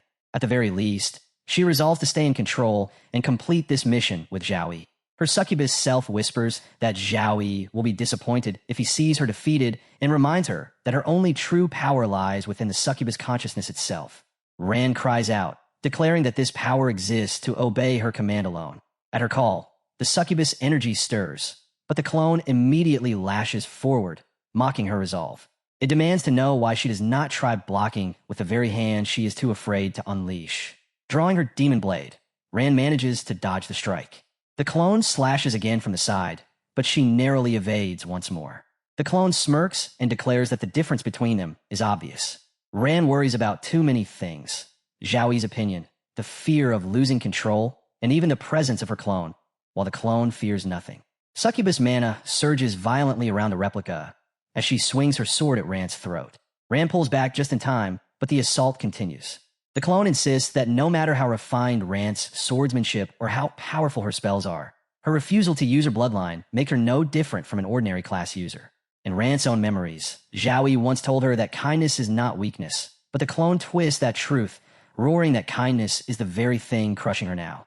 A massive wave of water rises with its attack as it vows that when Ran is ground into dust, Zhao will remember her only as kind and useless trash. Ran gasps, denying the words and insisting to herself that she is not useless, that she cannot be. Yet her succubus consciousness interrupts, telling her that this outcome is the price of suppression. The voice within insists that the clone is only a hollow replica, a fake incapable of understanding anything. It may flaunt a fraction of demonic power, but it is still nothing before the true succubus. The consciousness urges her to release it fully, promising that it can tear the clone apart and shield her from harm. Beyond the mirror, and the others watch the struggle unfold. Lingxi explains that once they defeated their own replicas, they returned to this place and discovered that every battle could be observed through the reflections. She voices her concern, pointing out that Sister Ran is clearly stronger than all of them, yet she is being overwhelmed by her copy. Xiaolan adds that the longer these battles drag on, the stronger each replica becomes, even developing self-awareness, and warns that Ran is now in grave danger. Shenfan clenches his fists. He cannot hear the words exchanged within, but Ran's stance tells him something is terribly wrong. He wonders aloud why she is still holding back, still refusing to use her bloodline. However, stays silent for a moment, reflecting that Ran is not being overpowered because she lacks strength. She is faltering because she is haunted by the fear of losing control. The replica has only one advantage. It is unburdened by hesitation or restraint and can wield its power without fear. Frustration boils over in Shenfeng as he slams his fist against the mirror, urging Ran to unleash her strength instead of showing mercy to a fake. Tai Xian turns to demanding to know what they should do and even suggesting that they smash the mirror outright. But he shakes his head, reasoning that the mirror world is bound to Ran's consciousness, and breaking it by force could wound her very soul. He resolves instead that conventional methods cannot save her. This situation must be broken by sheer force. Energy surges violently around him. He warns his companions to retreat, the farther the better. Sparks of power dance across his body as he rises into the air, his mana swelling into the fourth stage. The mirrors surrounding them shudder, then whirl together as if drawn into his gravity. His companions stare in shock, realizing what he is attempting. He is forcibly dismantling the second stage energy hub of the dungeon itself in order to save Ran. The ground trembles, the mirrors scream, and all are left stunned at the overwhelming might he has chosen to unleash. The clone had pinned Xiao Ran down, laughing at her misery as if her struggle were nothing but entertainment. Xiao Ran turned her face aside and barely managed to mumble a few words. Then, high above, a sudden blue light flared in the sky. From that radiance, a laser tore downward, piercing the clone's skull and sending a massive wave rippling across the water. As the clone disintegrated, Ran sat up, her breathing ragged and shallow. From outside the mirror, he called out to her, his voice steady and reassuring, telling her not to be afraid because he was there. Though she could not speak, Ran's expression softened with relief. But the moment was short-lived. Strange strings rippled into existence behind her, wrapping tightly around her body and binding her in place. The clone reappeared, shattering the mirror itself, and stepping into the outside world to strike at directly. Shocked, he wondered what had become of Ran as the reflection collapsed around them. Ran's blade slammed downward, forcing to summon a defensive mana barrier. The impact threw her back with devastating force, and the onlookers gasped at the chaos unfolding before their eyes. Ran attacked again, her footfalls cracking the earth with every step. She swung her sword with terrifying power, driving it toward Yi. He slipped aside just in time, unsettled by the thought that the holy light should have burned her, yet she showed no reaction. Her constitution should never have resisted that light, and the realization left him rattled. She came at him once more, her weapon glowing with mana-infused energy. He responded by raising his barrier, but this time he deliberately dispelled it, unwilling to risk harming her. He recognized that lightning and holy light would wound her, so he switched tactics. Another skill flared from his hands, chains of energy binding her arms and winding firmly around her legs. Piece by piece, every limb was restrained until at last the sword slipped from her grasp. He knew this was the only way to hold her without causing injury. Stepping closer, he urged her to meet his gaze. Before she could respond, the ground trembled. Shards of ice scattered behind him, rising slowly into the air. One by one, they fused, forming a colossal structure, until the frozen pieces knitted together into the likeness of a human face. The icy visage resounded with a declaration that dungeon rules had been invoked and the ultimate purge protocol initiated. From the crystals, shapes began to emerge, monstrous forms taking solid shape. A silver-scaled spider, a rock-armored soldier, a bone lion, and countless slimy water creatures assembled in a grotesque army. Lynxie stepped forward without hesitation. With a single strike, she shattered them, cutting down the water beast with precise force. Watching the remains collapse, she observed how the silver threads were weaving unnaturally, forcibly stitching the creatures together in defiance of natural order. Xiaolan unleashes her Bing Fire command, burning away the evil and shattering the illusion. She activates the Spirit Glass Talisman, sending multiple yellow scripted papers flying into the heads of the monsters. Meanwhile, Tai Xin wields her axe with relentless power, hurling it forward so that it cleaves through every enemy in its path. At the same time, Shun Fan rides atop a spider that once threatened them and now cuts it down with merciless precision. Watching her, our hero realizes that the silver threads controlling the monsters all trace back to the same source. His thoughts turn toward Ran. The dungeon's core logic has always been about filtering out the strong. Just as in the first stage, where those who failed were enslaved by silver threads and turned into monsters, the same rule applies here. Even though he destroyed the energy hub of the second stage, Ran never fully broke free during her mental trial. Her unstable succubus bloodline left an opening, and the dungeon seized it, turning her consciousness into a puppet. The true master of this scheme is the dungeon's final boss, who views him as the greatest threat and has been forced to release every monster to wipe him out. Determined, our hero surrounds himself with the blue mask technique. His mind races, recognizing that an enemy who wields such vast mental control usually hides its true form far away. But if Ran is ever to be freed, the final boss must be dragged out into the open. With a heavy heart, he steels himself. To run, he silently apologizes, knowing that what comes next may bring her pain, but only for a little while. The ground trembles as a massive red rectangular block erupts upward, followed by others until they encircle Ran completely. In moments, the blocks close in, trapping her inside. She hammers against the walls, but her hero forces himself to look away, his voice calm as he declares that if someone cannot wield their power safely, they should not touch it at all. He immediately calls Xia Lan, urging her to seal the energy around Ran with a key-locking talisman. Lan, locked in her own battle against the beasts, answers at once.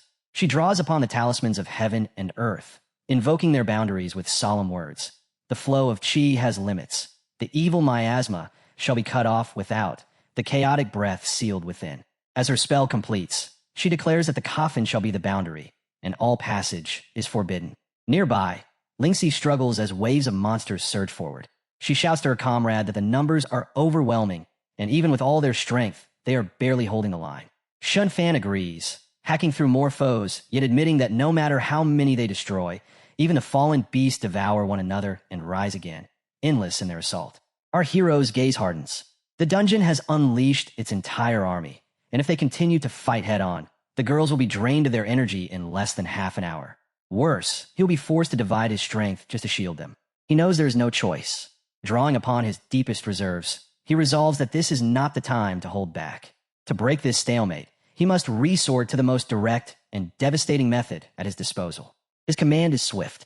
He orders everyone to fall back and erect their strongest defenses, warning them not to falter no matter what unfolds before their eyes. Without hesitation, they obey.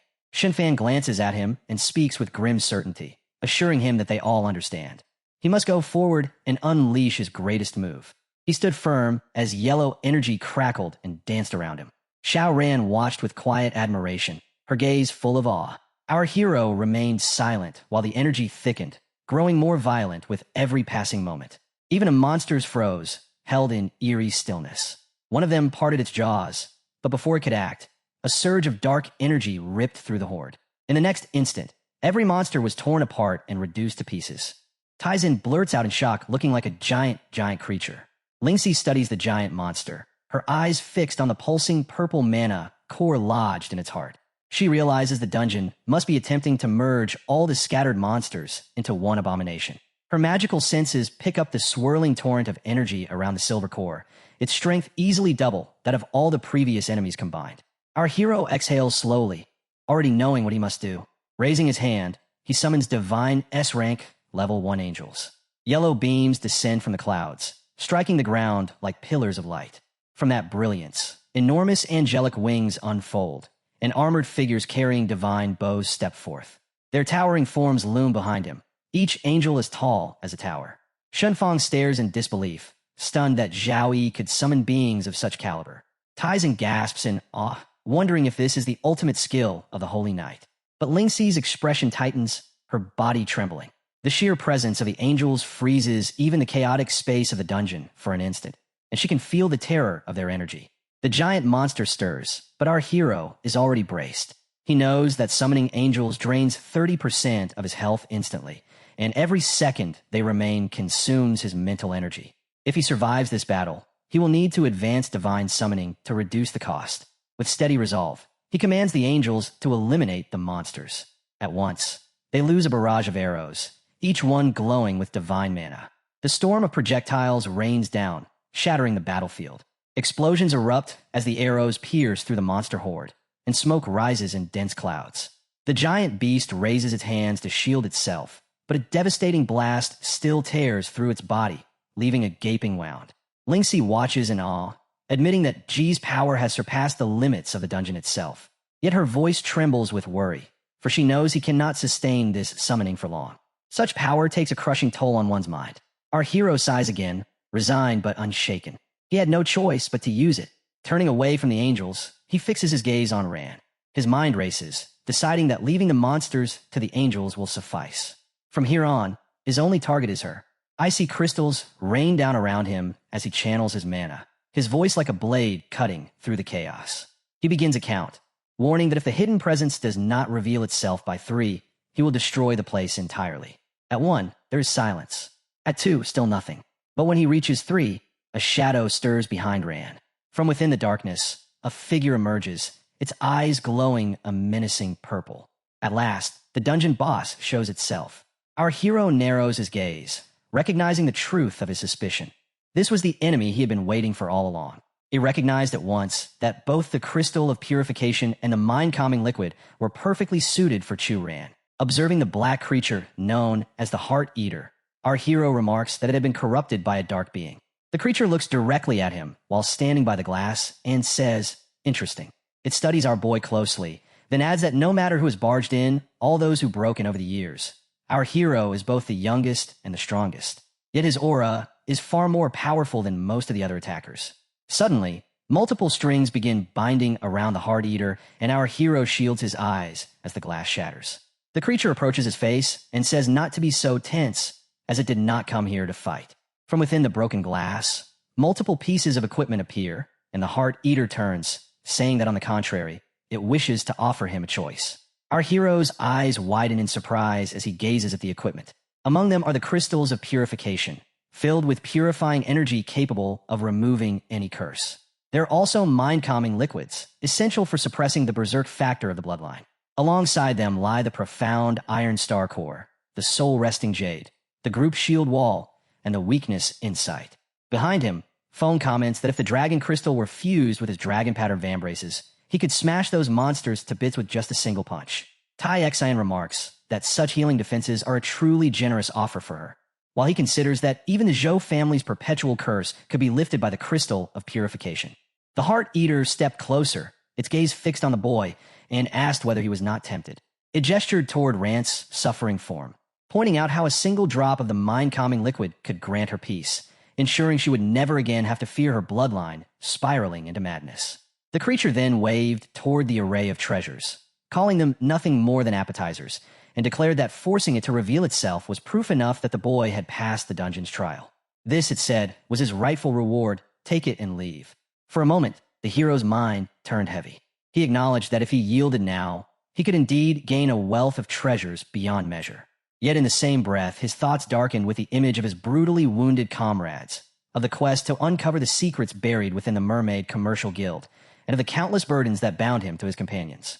The temptation was great, but his conviction weighed greater. He raised his sword and declared through action alone that the Heart Eater was mistaken. With a thunderous strike, he swung, forcing the creature to slip aside. His mind blazed with clarity. He had not come to Black Wind Valley in search of rewards. The system quest, the vengeance owed to his companions, and even the ancient curse afflicting the Zeo family were trials that could never be solved by accepting a monster's handouts. While the angels were occupied battling the endless tide of monsters, the Heart Eater grinned and mocked him, questioning whether he truly intended to abandon a reward that lay so easily within his grasp. He stood firm, noting how familiar this creature seemed with his circumstances, down to the Zhao family's curse, and reasoned that such knowledge reeked of a trap designed specifically for him. His decision made, he allowed his berserk form to awaken, his aura surging violently. The crystal of purification and the mind-calming liquid would be taken for Rant's sake, he resolved, but the Heart Eater itself had to be destroyed. Dragon God's body erupted around him in a flash of divine power as he lunged forward. The Heart Eater met him with dense mana coiling like chains, but Yi's blade struck true, cutting through the writhing strings with ruthless precision. Snarling, the creature gathered the surrounding stones into itself, its form twisting and enlarging until a massive stone monstrosity towered before him. The Heart Killer, hidden within the body of a stone mountain, slammed his massive hand down, and so did the giant monster. The impact crushed our boy beneath the rubble. Suddenly, multiple mana-induced cuts rippled through the stones, and in the next instant, our hero burst free, shattering the entire monster apart. From among the rubble, Ran unexpectedly leapt out, pleading for our boy's help. But he struck her hard with his sword, knowing full well that the Heart Killer was attempting to distract him with illusions. He then slammed his sword with all his might, yet his enemy remained far more powerful. The Heart Killer mocked him, asking if that was all he had. Our boy replied coldly that the creature would find out if it dared to try. Dark purple energy surged as the Heart Killer declared that he had been willing to grant a reward and let him leave, but Yi's obstinacy had ruined it. With a twisted grin, he revealed that while the clearing program was running, he had finished learning everything, and he dared Yi to fight them once again. Bursting into laughter, he unleashed a yellow laser beam that destroyed Yi's puppets. But before he could revel in his victory, something struck him, and shock overtook his expression. He turned to see a barrage of angels with bows raised, aiming directly at him. Standing among them were Yi and his companions, united against him. It reminded him that he had never promised to fight alone. From the side, Frostfang also roared his challenge. In the next moment, the angels loosed their mana-rich arrows, and Frostfang lunged alongside them. Their combined strikes pierced the Heart Killer's body, making him shiver and cry out in pain. With a massive explosion, the ground ruptured, clouds of smoke billowed, and the entire battlefield shook. As the haze cleared, he noticed the ice crystals beginning to scatter. He observed carefully and muttered that the mirror shards were not disappearing. From one of those shards came a sudden flash, replaying a memory of what had truly happened. Curious, he picked it up, wondering what it could be. A light surged into his mind, and he was thrown into a vision of events that had occurred 10 years ago in the valley. He saw a man enter the valley and sit down, his face full of worry. Black threads swirled around him as a sinister voice asked if he wished to save his daughter. Desperate, the man explained that the best priest in Tianlan had told him that without the 1,000-year mystic ice jade, his daughter would not survive past spring. He had heard whispers of this dark being's dealings in the black market and had come to beg for its blessing. With fangs gleaming, the black creature mocked his choice of words, calling it a blessing. It offered him wealth enough to purchase every medicine in the city, but demanded 3 tasks in return. Clutching his wrist in worry, the man asked what those tasks were. The entity opened a space, releasing countless gems that rained down like a storm. It ordered the man to use this wealth to lure more people into Black Wind Valley. The life force of the weak would sustain it, while the souls of the strong would serve as its gatekeepers. The man was buried beneath the pile of gems, horrified, and stammered in shock that this meant killing people. The creature laughed, dismissing his fear. It told him not to be nervous, for those who entered would come of their own free will. After all, Who could resist the temptation of becoming rich overnight? The scene shifted. The man was shown advertising the Xianling stones, claiming that each piece mined in Black Wind Valley could be exchanged for 1,000 Zhongxia currency. When a man beside him asked if people did not simply disappear upon entering, even recalling that Old Wang V and his team had vanished without a trace, the man retorted that they had merely failed to find the right path. He claimed to have discovered the true mineral vein and offered 30% of the profits to anyone willing to work for him. In the end, countless people entered the valley, only to become nourishment for the monster. The man himself began to sicken with guilt, breaking down in tears beneath the crushing weight of his sins. The dark entity mocked him again, telling him it was no sin at all. It insisted that those who came were blinded by their own greed. Why else would they risk everything to enter Black Wind Valley, if not to get rich from the bones of others? And so, the man continued the cycle, feeding the creature with more lives. He flaunted his crystals to Zhao Fong, insisting that the price was negotiable, but that he needed help with publicity. Over time, chaos spread. The entire operation crumbled into shambles. Shocked, the man demanded to know what had happened, only to be told by one of his followers, sobbing heavily, that the North City Guild had threatened to seize 80% of their profits. Without backing, even a group of local thugs could easily crush them. Faced with no other options, the man once again surrendered more lives to the entity. One desperate follower begged him for mercy, calling him boss and confessing blindness to his greatness.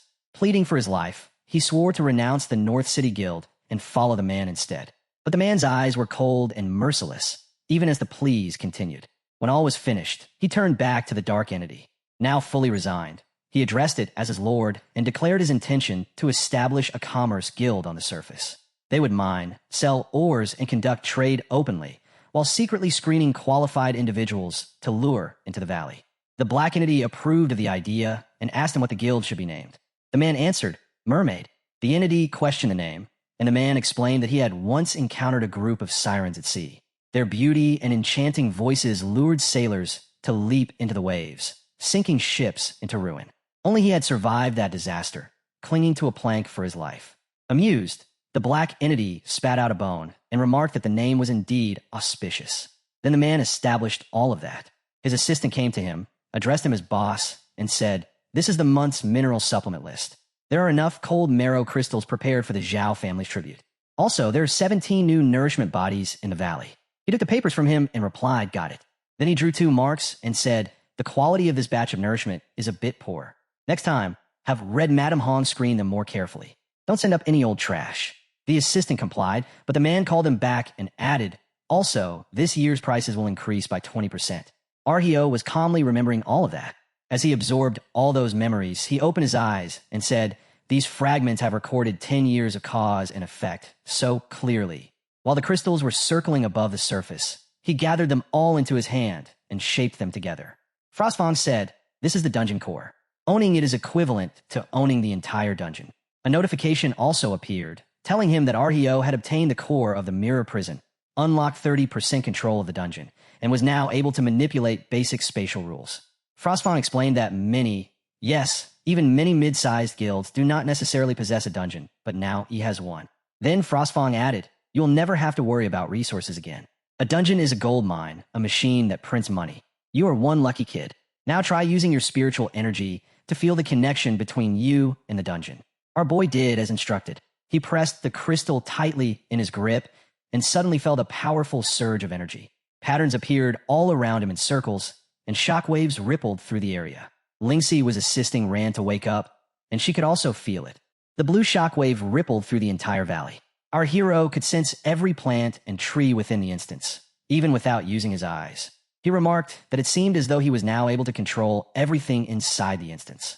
That same energy extended outward and brushed against someone watching him from afar. When he turned his focus, he was shocked to see that it was his sister. Appearing behind her, he asked why she had come.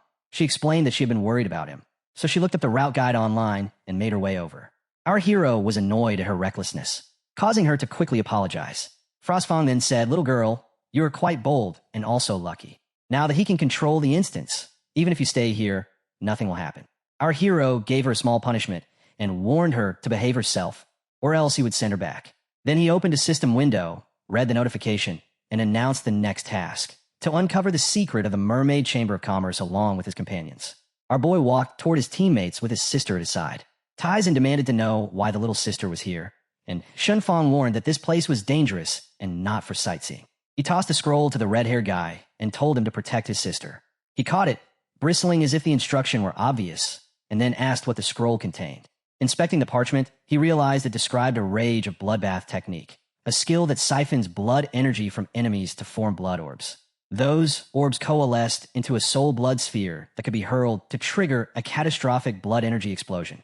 He was stunned to recognize it as an S-rank skill book. He distributed other scrolls to the others and said they were for them. As they examined the pages, they confirmed that the books were indeed S-rank and wondered aloud why he would give them treasures of such value. Lon reminded them how much these were worth on the black market. 7 million coins per book if one could find a seller and the skill at all. He explained that these were hidden rewards for clearing the dungeon, divided by class, and that he intended them for his companions. The red-haired guy protested at first, saying even his Shun family owned 3 S-rank skill books and that it felt wrong to accept such wealth, but he insisted they had cleared the dungeon together. Ling Zi pressed that the scrolls were too precious, noting that even with class restrictions they could be sold for enormous sums. One of the scrolls in her hands described an elemental forbidden zone with devastating effects.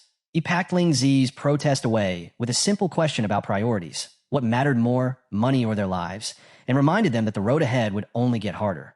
He could not let his teammates head into more danger empty-handed. Shunfang waved off the worry and called Yi a true friend, vowing that next time he would be the first to charge into any fight. Yi, exhausted, walked on while everyone else buzzed with excitement. Tai Xian announced that this was her first S-rank skill and that she would henceforth fight on the front lines in dungeons. Lon pledged to master the 3 Annihilation formation and vowed not to hold back. Lingzhu agreed with them. Shunfang then demonstrated the mechanics of his new skill, explaining how it absorbed an enemy's blood energy and triggered an explosive release, marveling at how cool it was. Tai Xian countered that her own skill could instantly kill low-level foes and teased that his method required build-up, calling it lame. Her move, Raging Tide Earthquake, also carried devastating power. He smiled and called a truce. First, everyone would hone their skills, then they would confront the big shot hiding in the depths. Shunfang boasted that he would master his book in 10 minutes. Tai Xian shot back that she could master hers in 5. Lon urged everyone to prepare, unwilling to let them practice on live enemies. At that moment, Rand seized Yi by the shirt and praised his ability to unite people. He answered casually that perhaps it was simply because they were companions. He produced a small vial of mind-calming liquid and pressed it into Rand's hand, saying he had almost forgotten about it, and that her bloodline issue could be solved for now. She tucked the vial near her heart as he vowed to do everything in his power to keep her from falling into danger again. Tears welled in her eyes. She hugged him and, looking directly at him, affirmed that she believed in him. The scene shifts to the headquarters of the Mermaid Commerce Guild, top floor. At the center of the chamber, a massive crystal shrouded in black mist pulsed ominously, while several scientists monitored its behavior. They watched uneasily as the mist grew more violent. One of the scientists nearly got caught by the surge, and only the defensive barrier saved her at the last instant. The mist crackled and slammed against the barrier with alarming force. One scientist turned toward the shadowy figure at the head of the room and called out, addressing him as boss. He reported the anomaly, and the boss replied that the crystal was linked to the dungeon core in Blackwind Valley. It had remained stable for 10 years, never once behaving like this. His thoughts raced, and he concluded that with that personage guarding it, Blackwind Valley had always been an impenetrable fortress where intruders amounted to nothing more than fodder delivered straight to their doorstep. But now, with such violent energy fluctuations, something unexpected must have happened inside. His eyes narrowed in suspicion. At that moment, the black mist finally tore through the defensive barrier, lashing out with brutal force. It struck down everyone in the room, sending the secretary flying and smashing the scientists to the ground, their bones breaking as they screamed in pain. The boss, however, remained standing, cloaked in his own black energy. He ordered his secretary to send a message to Madame Red Hong, instructing her to go to Blackwind Valley immediately and uncover the source of the disturbance. Without waiting, he turned and swiftly left the scene. The perspective then shifted to Madame Hong herself. She stirred awake from her rest, clutching her chest in pain. With a bitter expression, she cursed the Holy Knight, recalling that if she had not been cautious enough to spend a fortune on a resurrection item a year ago, she would have been killed outright in her last encounter. But resurrection items could only restore the body. They could not return her to her peak condition. Now, she lamented, not only was her puppet formation broken, but she also could not control more than 10 puppets at once. Her strength was barely a third of what it once had been. She downed a potion to ease her condition and resolved that she needed 6 months of recovery at her base before she could hope to regain her power. She vowed that nothing and no one could drag her out before then. Just then, the pendant of communication at her side lit up. The voice of her superior issued an order. She was to investigate the energy anomaly in Black Wind Valley immediately and report the results. Madame Hong clenched her teeth in frustration, annoyed that she was being forced ahead into Black Wind Valley at a time when she was far from her prime. She thought to herself that Black Wind Valley was showing signs of an energy anomaly and wondered if it was Zhao Yi's doing. In her current state, running into him would be a death sentence. But if the guild discovered she was seriously injured, those circling her position like hyenas that had smelled blood would surely pounce. They would rip apart the power she had struggled so hard to build. She reflected bitterly on how much she had sacrificed to climb this high, determined that she could not allow all to go to waste. A hollow laugh escaped her lips, trembling from her weary body. With a sharp motion, she tore the medicinal patch from her arm, resigned to the truth that her life was nothing more than a drift beyond her own control. She instructed her guard to prepare the car. Meanwhile, elsewhere, our hero quietly observed the situation through the crystal. He stood at the center of the dead-blooded crystals, aware that unseen eyes were watching him. He understood that the mirror prison had always served as a guardian for the dark creatures, and the truth about them must be buried within these fragments. Uncovering it meant discovering the enemy's vital weakness. He turned around and tapped on one of the mirrors. From its surface, countless demonic arms stretched outward. Shock surged through him as the mirror's pull intensified, dragging him inside. His vision blurred, and the mirror itself began to distort and glitch as he was sucked into those buried memories. His eyes were closed, and thick blue energy surrounded him. Even though his arm hung down, the crystal still floated above, radiating mana. Frostfang appeared beside him. As he opened his eyes, he realized the information was too chaotic, as though something was deliberately obstructing him. His focus sharpened to his will. It felt like trying to catch a signal within a raging storm. Straining to listen and watch, he began filtering out the noise. Within the distortion, he glimpsed someone bound by dark tentacles, being sacrificed. Then he found a pathway among the crystals, where heaps of terror and monstrous figures stood ready to unleash havoc. Suddenly, a blinding light erupted from the crystals. Shielding his eyes, he was still thrown backward by the pressure. When the light finally faded, he opened his eyes again, drenched in sweat and badly shaken. Frostfang noticed his state and asked what he had seen, remarking on how terrible he looked. Our boy answered that he had seen the pathway and understood now. No wonder the demonic energy within the cold marrow crystals felt so unfamiliar. Frostfang pressed him further, and our boy recalled that a few months ago, in the Gate Mountains, he had encountered the demon clan infiltrating through a medium-sized rift. The aura here was exactly the same as theirs. Frostfang understood and asked if he had seen the demon clan inside the core of the mirror prison. The answer was yes, and it was worse than expected. He envisioned a giant demonic entity far larger than Earth itself. From the memories of the mirror prison's core, he had discovered that the dark creature was actually an otherworldly gate taking form. Its purpose was to channel resources from another world to Blue Star, using the Commerce Guild to willingly deliver living people as so-called life supplies, when in truth, they were being sacrificed to open the Rel pathway. Once enough life energy was absorbed, a complete otherworldly gate, large enough for countless members of the demon clan to pass through, would fully open.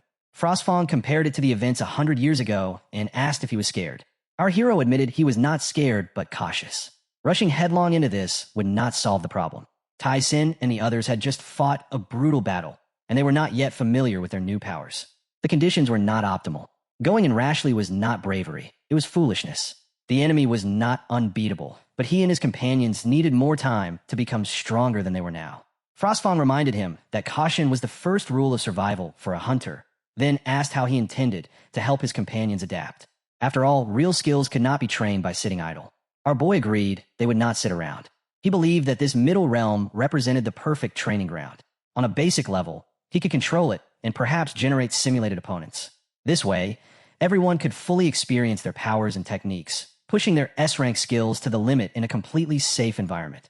They could even undergo extreme pressure tests. Frostfang found the idea amusing and called it interesting. Our hero then turned to his companions and announced a change of plans. They would not be delving deeper for now. Shenfang was surprised and asked why. Shrugging him off, our boy explained that the entity inside was stronger than any enemy they had ever faced. He refused to let anyone get hurt due to being unprepared for something even worse.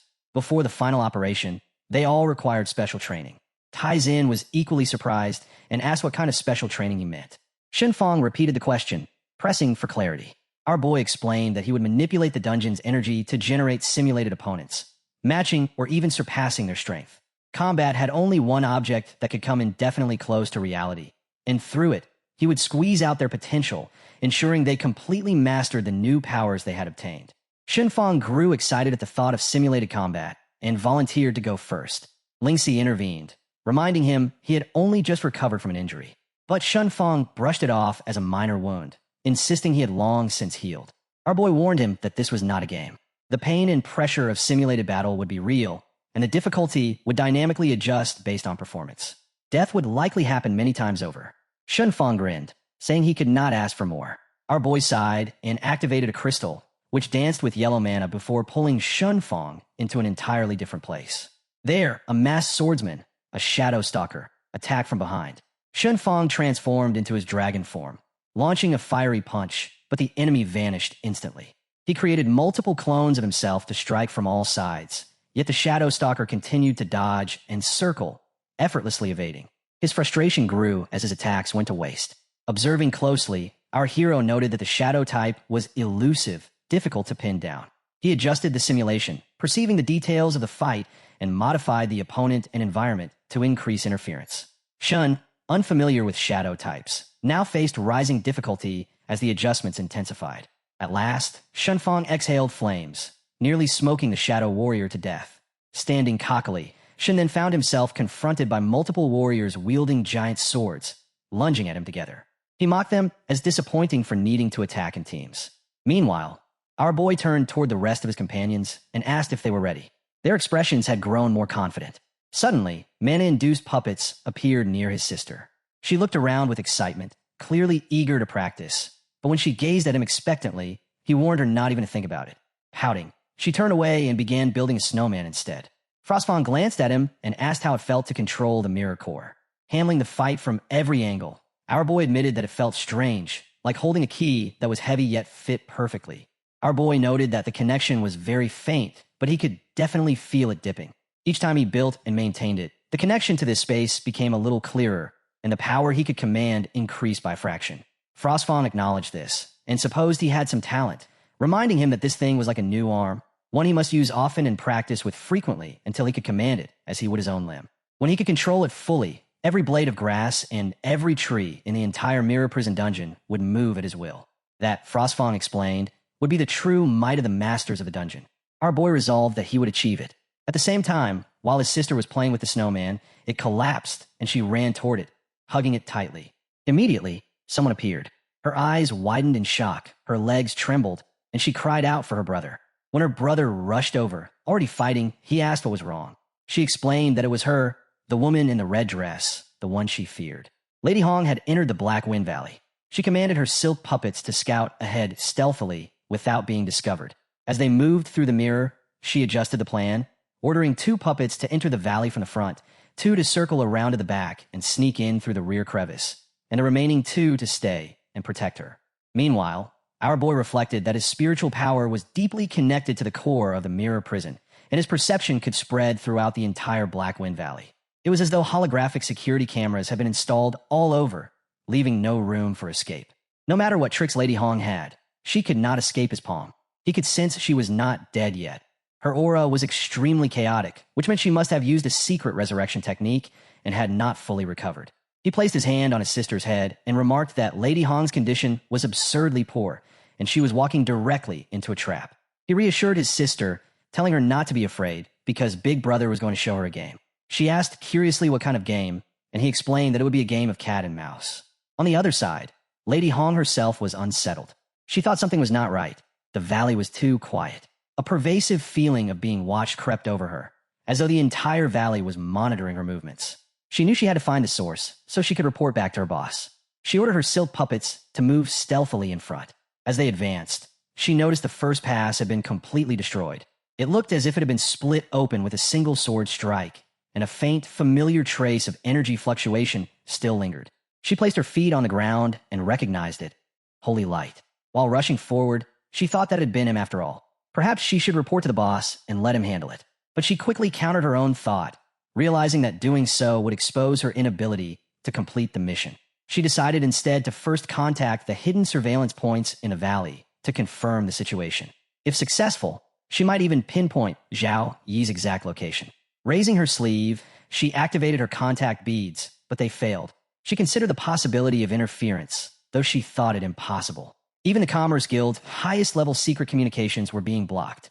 She noted that puppet strings were powered by soul energy, and thus should not be affected by ordinary energy shielding. Yet there was a certain pressure present ever since she had entered the valley, and it had slowed the connection considerably. She forced out red energy from her finger and focused. She could still feel it. Suddenly, a blast of red energy erupted. She cried out as the connection vanished. Looking toward her puppets, she realized they had been hit mid-run, pierced through their ribs. She shouted again, and as she watched, the other two were struck as well. Her thoughts raced. Could Zhao Yi really have developed a partial skill, or was there more than one intruder? To take out 4 combat puppets in an instant without giving them even a moment to react was extraordinary. In her current state, she knew she had absolutely no chance of winning against him. Abruptly, a lady in a white dress appeared before her. The newcomer asked why her sister's face looked so pale. Lady Hong demanded to know what she was doing there. The woman replied that she was just passing through to collect the sex tribute. She reminded Lady Hong that when she had been better than before, it was she who had collected all the sex tribute in her place. She even offered to take care of this mission for her too. Lady Hong, furious, accused her of killing her puppets. The woman feigned confusion, claiming she did not understand what Lady Hong was talking about. It looked, she said, like Lady Hong had run into serious trouble, and she advised her to hurry back and recuperate. Perhaps, she added, there was more than one intruder, and Lady Hong should not risk dying again. Lady Hong snapped back that her sister was as sharp-tongued as ever. The woman countered playfully that maybe it was from spending so much time together, and that she must have picked it up from her. Lady Hong relented slightly and ordered her to go ahead and scout further. But while flying, she suddenly turned back toward the girl. The girl in the white dress was shocked. She realized that replicas stood before her and demanded to know how Lady Hong possessed puppets like this. She pressed her for an explanation, distressed. Lady Hong only looked toward the mirror as the girl wept, begging her to spare her life. They had been best friends, yet Lady Hong was willing to kill even her own people for the sake of status. The girl cried out that the replicas were growing stronger, unlike the puppets that had died earlier. She asked desperately what kind of powerful being Lady Hong had used to refine them. With no choice, she tried to escape. The white-dressed girl screamed as she stood in the center, surrounded on all sides by replicas of herself. She declared that they could even mimic her moves, and if she would be defeated by a few fakes, she could never show her face in the wild again. As she tried to fly upward, all the replicas lunged, dragging her back down. She shouted that the hardships she had endured were no less than those of Red Madam. The replicas swarmed her like bees, and her cries grew desperate. She pleaded not to be bound by money, reminding Red Madam of the days when they had shared a single cornbread bun in the slums. She begged for mercy, promising never to tell anyone, vowing she could leave right now and never return to that province again. Her voice broke as she accused Red Madam of being willing to kill even her own people for status, of valuing wealth and glory given by boss Loom more than 20 years of friendship. She recalled the moment when Red Madam had once told her, "Little one, you must be hungry. Wipe the blood from your face and come with me. From now on, your name will be Hong." That memory resurfaced painfully as the white-dressed lady reached out her hand toward Lady Hong. Lady Hong froze in shock, recognizing the gesture, and uttered the word godmother.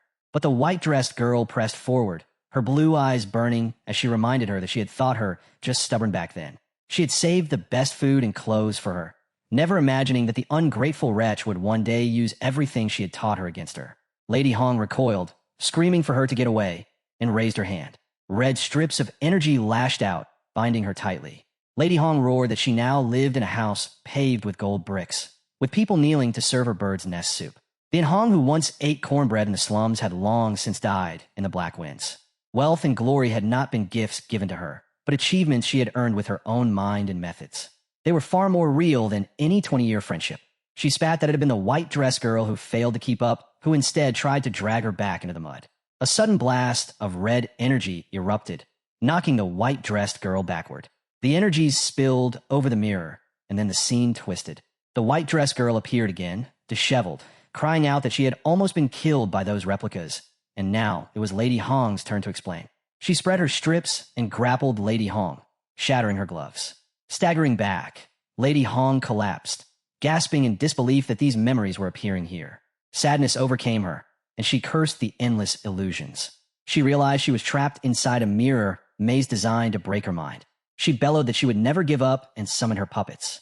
Level 35 god puppets appeared, smashing mirrors one by one with their blades. Yet as the mirrors shattered, black figures struck from within them, clashing with her puppets' weapons. Confused, she ordered them to stop, demanding to know what was wrong. She repeated the command, insisting that they obey. But the puppets continued striking, even hitting each other, and when she screamed again, they ignored her. She demanded an explanation, horrified, until she saw their eyes glowing red. One puppet grinned and slammed her to the ground. Shock overtook her as she realized this was not an illusion. It was control. Zhao, he could even seize her puppets. His dominance over Black Wind Valley was completely beyond her comprehension, and now she was utterly alone. She decided she had to escape to report what had happened directly to the boss. He must surely have a plan. She ran frantically, only to feel the ground split beneath her. She was hurled down hard, barely able to rise. Her puppet strings were being interfered with, toyed with like a spider trapping an insect in its web. She cursed, realizing she was nothing more than a plaything in Zhao Yi's hand. She screamed for him to come out, demanding he kill her directly instead of hiding like a rat. The mirrors activated, and Zhao Yi's voice declared that she would struggle just as though she had sacrificed and struggled, forcing her to feel despair. This hunting ground had been made just for her. She screamed back, warning him that the Commerce Guild's power was beyond his imagination, that the boss still had trump cards left to play. She promised that if he let her go, she could help him argue his case before the boss. Zhao Yi's cold reply dismissed her completely. Not interested. Lady Hong shouted again, threatening that the guild's legions would arrive soon and he would not be able to trap her. In desperation, she revealed her trump card. This was an explosive puppet crafted by the guild's top artificers, the only one of its kind in the entire organization. Laughing madly, she declared that he thought he could control everything, but she would prove him wrong. Blue energy swirled around her as she howled her final threat. Even if she had to die, she would blow this place to smithereens. A sudden purple blast of energy erupted, slamming Lady Hong to the ground. Struggling, she barely managed to lift her body, forcing her limbs upward with effort. At that moment, Zhou Yi appeared, coldly remarking that she wanted to die, but he had not yet given her permission. Lady Hong spat that he was a devil and demanded that he kill her. Zhou Yi replied that watching prey struggle in despair was her favorite thing, so why was she so eager to die now? He mocked her as a hypocrite, saying it was her turn to feel the same torment. Lady Hong's face twisted with rage as she accused him of being the one who had killed the woman earlier, since he now controlled the Black Wind Valley. She sneered that many others wanted to take her position anyway, mentioning Zhou Hong and Zhou Xiaobai still at the Zhou residence. She even threatened his younger sister. As she spoke those words, a chain shot forward, binding her tightly. Zhou Yi appeared beside his sister and gently told her not to look, assuring her that her big brother would finish things quickly. Xiao Yun, however, kept her gaze fixed on Lady Hong. She spoke firmly, confessing that Lady Hong had tried to kidnap her, hurt him, and harm their sister Xiaoran. Fear still lingered in her voice, but she declared that if she continued to fear Lady Hong, that fear would haunt her forever. She refused to let this nightmare control her and begged her brother to let her face it. Zhou Yi placed his hand on her head and agreed, promising that he was right there with her. As the siblings stood together, Lady Hong snarled in fury. She taunted Xiao Yun, calling her a little wench and mocking how it must feel to be protected. She jeered, asking if Xiao Yun had come to kill her too, laughing cruelly as she asked whether she even dared. With her dress in tatters, Lady Hong rose into the air, unleashing a wave of black energy aimed directly at Xiao Yun. The blast struck Xiao Yun's cheek, but she turned her head sharply and stood her ground, declaring that the woman was evil and that she was no longer afraid. Energy flared around her as she summoned her strength. Lady Hong sneered at the sight, mocking her again, saying she had not forgotten how Xiao Yun used to cry behind her brother, hiding in fear, and now dared to point a weapon at her. Blue energy spread from Lady Hong as she screamed her fury, proclaiming herself as Madame Hong and declaring that the Zhou family and Zhou should have belonged to her. She demanded how she, a woman of such power, could ever fall at the hands of little brat. Seizing a mirror, she hurled it toward Xiao Yun, shouting for her to die. The mirror shot forward with terrifying force. Zhou Yi cried out desperately for his sister, but Xiao Yun braced herself. Summoning her energy, she redirected the mirror back toward Lady Hong, shouting that she was never to appear before her brother again. The power surged until Lady Hong's body shattered into fragments, dissolving into black energy. Her form tattered apart, her eyes turning blind as her strength drained, until nothing remained but fading darkness. A screen appeared before them, declaring that the instance dungeon had absorbed Madame Hong's energy. The core of the mirror prison had increased to 30%, and a new guardian had been detected, Crimson Silk Phantom, now added to the dungeon database.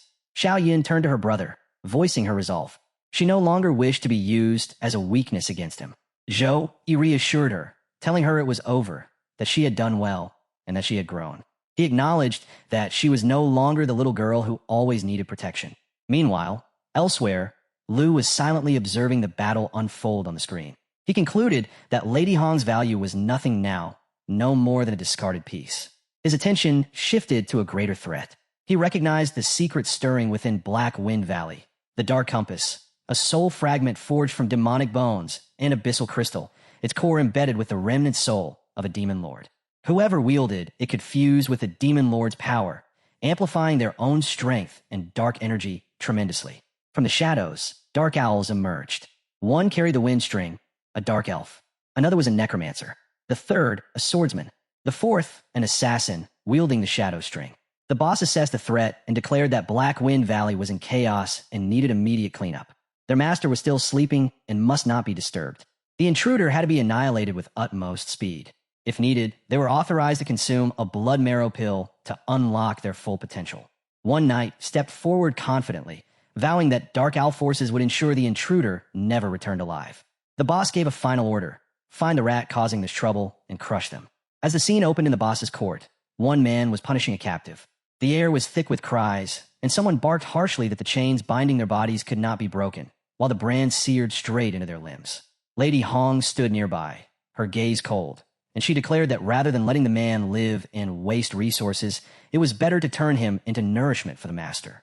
She lay on the ground in submission, reporting that this month they had already offered 177 people to the master. On the other side, Zhou Yi observed quietly. He recognized the mark of the Mermaid Guild and thought back to the female assassin who had died earlier without her body being absorbed by the instance dungeon. That meant the guild must already have learned of Lady Hong's death. His worry deepened. Lu Xian was likely already on his way to kill him. As for the evidence of the guild's human sacrifices and their collusion with the demon tribe, he resolved that it was best to hand it over to his teacher. Only his teacher had the authority and power to mobilize forces swiftly enough to stop Lu Xian and eradicate the guild entirely. Zhou, he contacted his teacher immediately. The elder's voice was stern as he asked why his student was reaching out at this hour. Zhou, he explained with urgency that he had uncovered the Mermaid Guild's dark secret in Black Wind Valley. The guild was feeding living people to a dark creature hidden within, and though he could not yet speak of the mirror prison's core, he attributed the discovery to Lady Hong.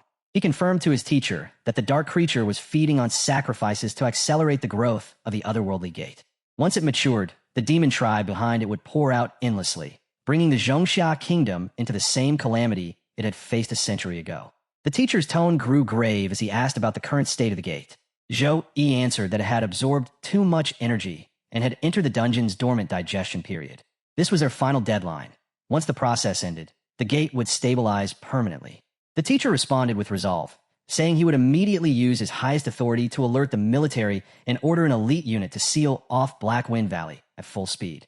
For now, Zhou Yi and his companions were to evacuate immediately. Before Zhou Yi could respond further, a violent blast shook the ground. Lu Xian had arrived far faster than expected. Zhou Yi instantly spread his golden energy, summoning all his followers to him. Among them was a girl with a purple band around her neck who looked at him with concern and asked what the explosion was. Zhou Yi kept his composure and told everyone to gather around. It was an emergency, and they needed to listen carefully. He explained that Lu Xian commanded 5 subordinates, all with an average level over 40, and Lu himself was level 46. The gap in power was far too great, and they had no chance in a direct confrontation.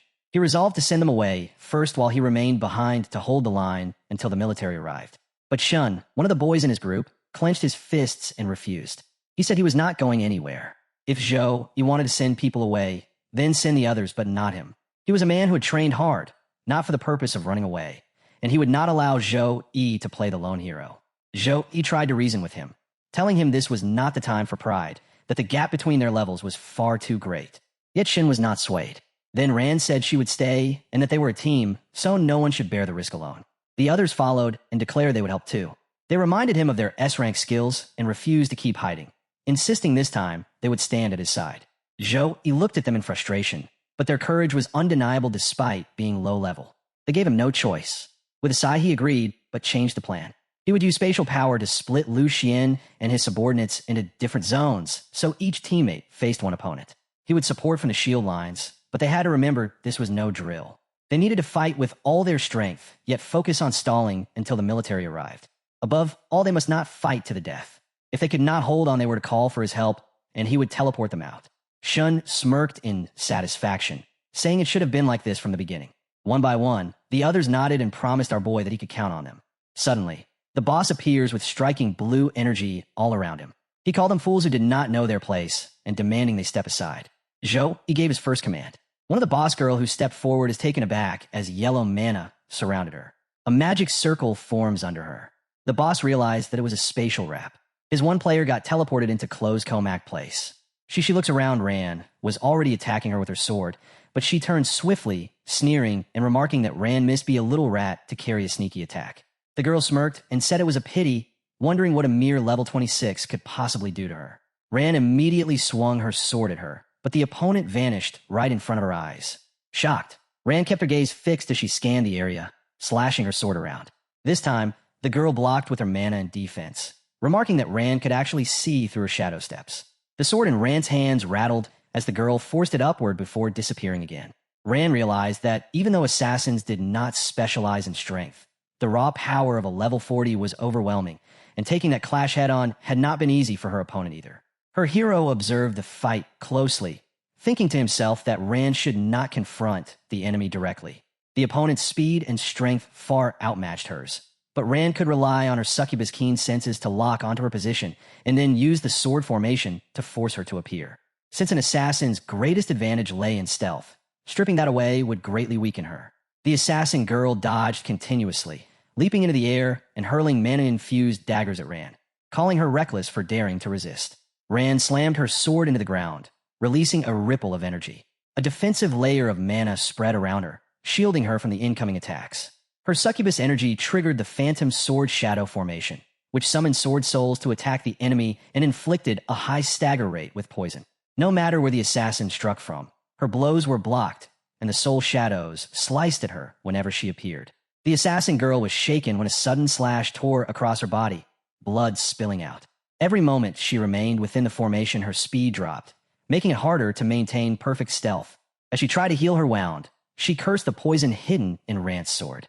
Her form flickered as her body reassembled from the shadows, until she stood in full shape again. She admitted that despite her higher level, her assassination skills were completely countered by this frontal control formation, forcing her to fight head-on, which frustrated her to no end. Appearing directly in front of Ran, she decided the core of the formation had to be this brat. If she killed Ran, the formation would collapse on its own. She stabbed from behind, convinced she had succeeded, claiming victory and boasting that the level gap was immeasurable. But Ran suddenly caught her hand, shocking her. Before she could react, Ran channeled her mana, summoning all the soul shadows to merge into a massive sword. Dozens of spectral hands lifted it high above them, and Ran declared the command for the soul shadows to return to silence. One place in the battle, there are large pits on the ground, likely showing some epic battle aftermath. Then we see Shun Lingfeng fighting with the enemy swordsman, Bloodfang. Shin bursts on the enemy completely, but the enemy is a powerful tank that blocks the attack with his shield. Shin uses his flame dragon fist to shatter the junk shield of his enemy. His flame goes up as he uses the Scarlet Flame fist. Bloodfang forwards his spear out of nowhere, calling our boy a mere ant. Shin immediately turned his fist to an elbow defense stance, but it was too late. A huge energy outburst ripples out, and from the center of the stake of yellow light clearly appears, tearing through Shun's defense.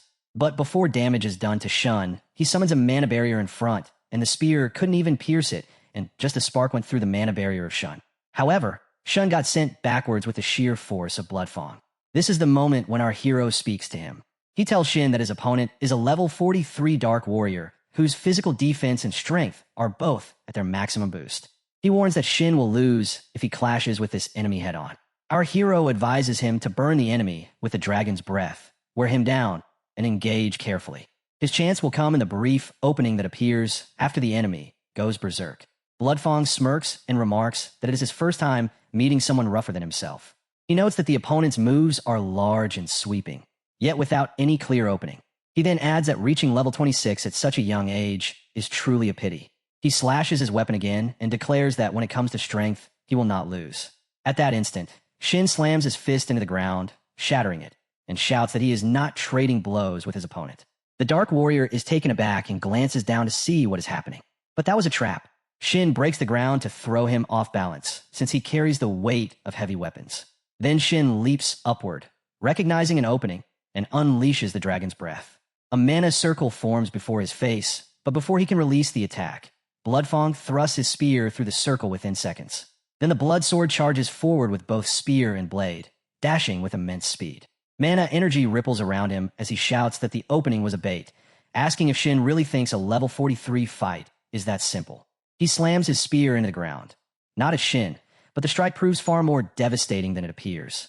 The ground explodes, forcing Shin to leap back just in time to avoid the blast. Shin laughs at the attack, mockingly calling him an iron turtle. The warrior slashes his spear repeatedly, but Shin dodges with effortless grace. However, one sudden slash cuts Shin's arm, reminding him that as time passes, the gap in level and power becomes clear. He knows he must endure until the enemy's blood runs dry. Yet that sword strike sends him flying, crashing into the ground.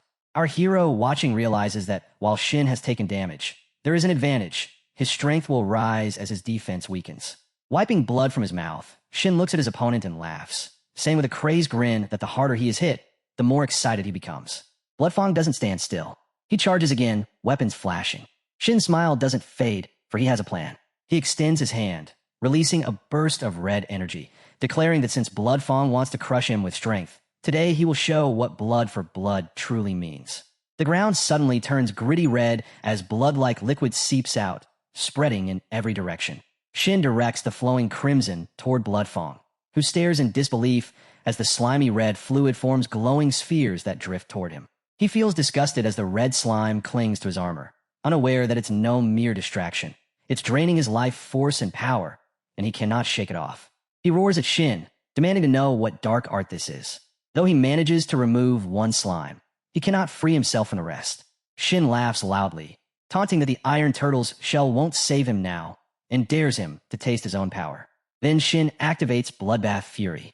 A system notification appears, stating that Bloodbath Fury draws the blood chi from the enemy to form a bed of blood. The beads rise into a soul blood orb and launch at the target, triggering a violent chi explosion.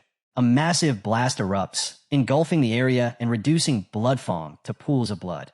His life ended instantly. Elsewhere, our hero observes the battle through his mirrors, standing amidst the smoke. He can see every move of his players, speak with them, and guide them through each fight. His gaze then shifts to Lan, who struggles against a skeletal monster. She lies on the ground as the creature prepares to strike. Our hero touches the crystalline ball hovering above his head, which connects to every mirror, and realizes that Lan is in danger. He acts swiftly as the orb emits golden light in all directions. Using that radiant projection, he creates a mana barrier around Lan. The skeletal beast slams its fists, but the blows bounce off harmlessly. It strikes again and again, yet Lan remains protected. Her eyes widen in shock, unable to believe that a mana barrier has appeared before her. She glances around and sees the skeletal monster crumble, leaving only its skull behind. With no enemy left, she realizes that Zhou Yi was the one who saved her, and she quietly thanks him for saving her life. Our hero realizes that maintaining control over 5 battlefields at once drains his mind far more than he expected. Fortunately, none of the others are in immediate mortal danger. He shifts his focus to Yun's side and sees that everything there remains stable and safe. With that confirmed, he turns his attention to the greatest problem that still needs his hand. Our hero turns toward one of the mirrors, where countless monsters are seen pouncing at a lone figure. But this man is no ordinary fighter. He cuts through the beasts like they are vegetables. None can stand before him for even a second. He is the enemy's warrior, Lu Xian. The hero activates his crystal ball to summon reinforcements. As soon as he speaks, waves of blue mana surge from the orb, making it tremble violently. Moments later, monstrous beasts burst from the earth, tearing through the ground within seconds. In less than a minute, these towering creatures rise above the battlefield, ready to strike down the enemy. Across the vast mountains, entire clans of monsters charge at Lu Xian as the hero commands them to intercept. From the ground, black strings suddenly sprout around Lu Xian's legs, coiling like tentacles. He glances at them with disdain, calling them nothing more than ants. Then, without warning, a massive shockwave erupts from him, shattering the bindings and obliterating everything nearby in an instant, while he remains standing still, completely unfazed. From the smoke, a woman emerges without warning. Her eyes gleam crimson, and her hair bears a striking resemblance to Hong's, hinting at a connection between them. She suddenly leaps toward Lu Xian, summoning her crimson-souled phantoms as countless spectral minions rush to attack him. Yet Lu Xian remains unfazed. He remarks that Hong never seems to stay dead, realizing at once that the protagonist must have revived Madame Hong for his own use. Extending his hands, he releases a surge of red energy that shoots toward her, wrapping tightly around her body in mere seconds, even before she can strike. The immense psychic force slams her violently to the ground, and as smoke rises, her fate becomes obscured. When she fails to reappear after a while, Lu Xian grows irritated. He commands her to stop hiding and to face her death directly. He then unveils a strange artifact from his possession. It oozes a red, slimy liquid that seeps into the earth before surging upward. In moments, the viscous substance forms into a towering red warrior. As Lu Xian raises his hand, the monstrous figure mirrors his motion, a living replica of a manhwa warhead. But before he can order the construct to attack, a red streak of light suddenly descends from above, striking his hand with such force that he cries out, not even realizing what has happened. His summoned warhead collapses to the ground as several blazing laser beams rain down, triggering a devastating explosion that annihilates everything in its path. The source of these strikes is none other than our hero, floating high above and observing the entire battle from the start. One of the laser beams veers toward him, and Lu Xian counters swiftly, yet the hero reacts instantly. Without flinching, he conjures a yellow mana barrier that halts the blast. The effort appears effortless, though Lu Xian stares up in astonishment, remarking that a mere level 30 opponent can withstand half his power and that the secrets hidden within him are far more intriguing than he imagined. The hero gazes down silently, though he is even surprised to see cracks forming along his mana barrier. At that moment, Lu Xian ascends into the air until he hovers at the same height, his body radiating torrents of red energy as his berserk state takes hold. Yet instead of attacking, he abruptly slashes in a direction unknown, leaving the hero momentarily confused about his intent. Then Lu Xian turns back toward him, his sharp gaze unwavering. He declares that anyone capable of stealing the core of the mirror prison and wielding it to such an extent is either a once-in-a-century genius or a fool unaware of his own limits. At last, the hero responds, acknowledging the remark and addressing him as Boss Lu Xian. He states that compared to Lu Xian's grand act of using living humans as sacrifices to sustain the gate to another world, his own feat of tracing energy through the mirrors is insignificant. Yet in his mind, he knows the truth that the demonic beasts he sent forth could never truly stop Lu Xian. Their only purpose was to buy him precious time. Lu Xian declares that the useless Lady Crimson had revealed far too much before her death. In response, the hero explains that a dying person will always try to trade secrets for even the slightest chance of survival. What Lu Xian does not seem to understand is that mastering the core of the mirror prison grants the power to witness memories of the past. Extending his hand, Lu Xian demands that the core be handed over, promising a quick death, or even an opportunity to serve him, since it would be a waste for someone so talented to die. The hero's aura flares as he enters his berserk state. Laughter echoes from him as he mocks Lu Xian for serving as a dog for so long that he has forgotten the pride and backbone of a true man. Lu Xian, unaffected by the insult, responds calmly, claiming that those who understand the flow of time are the wise.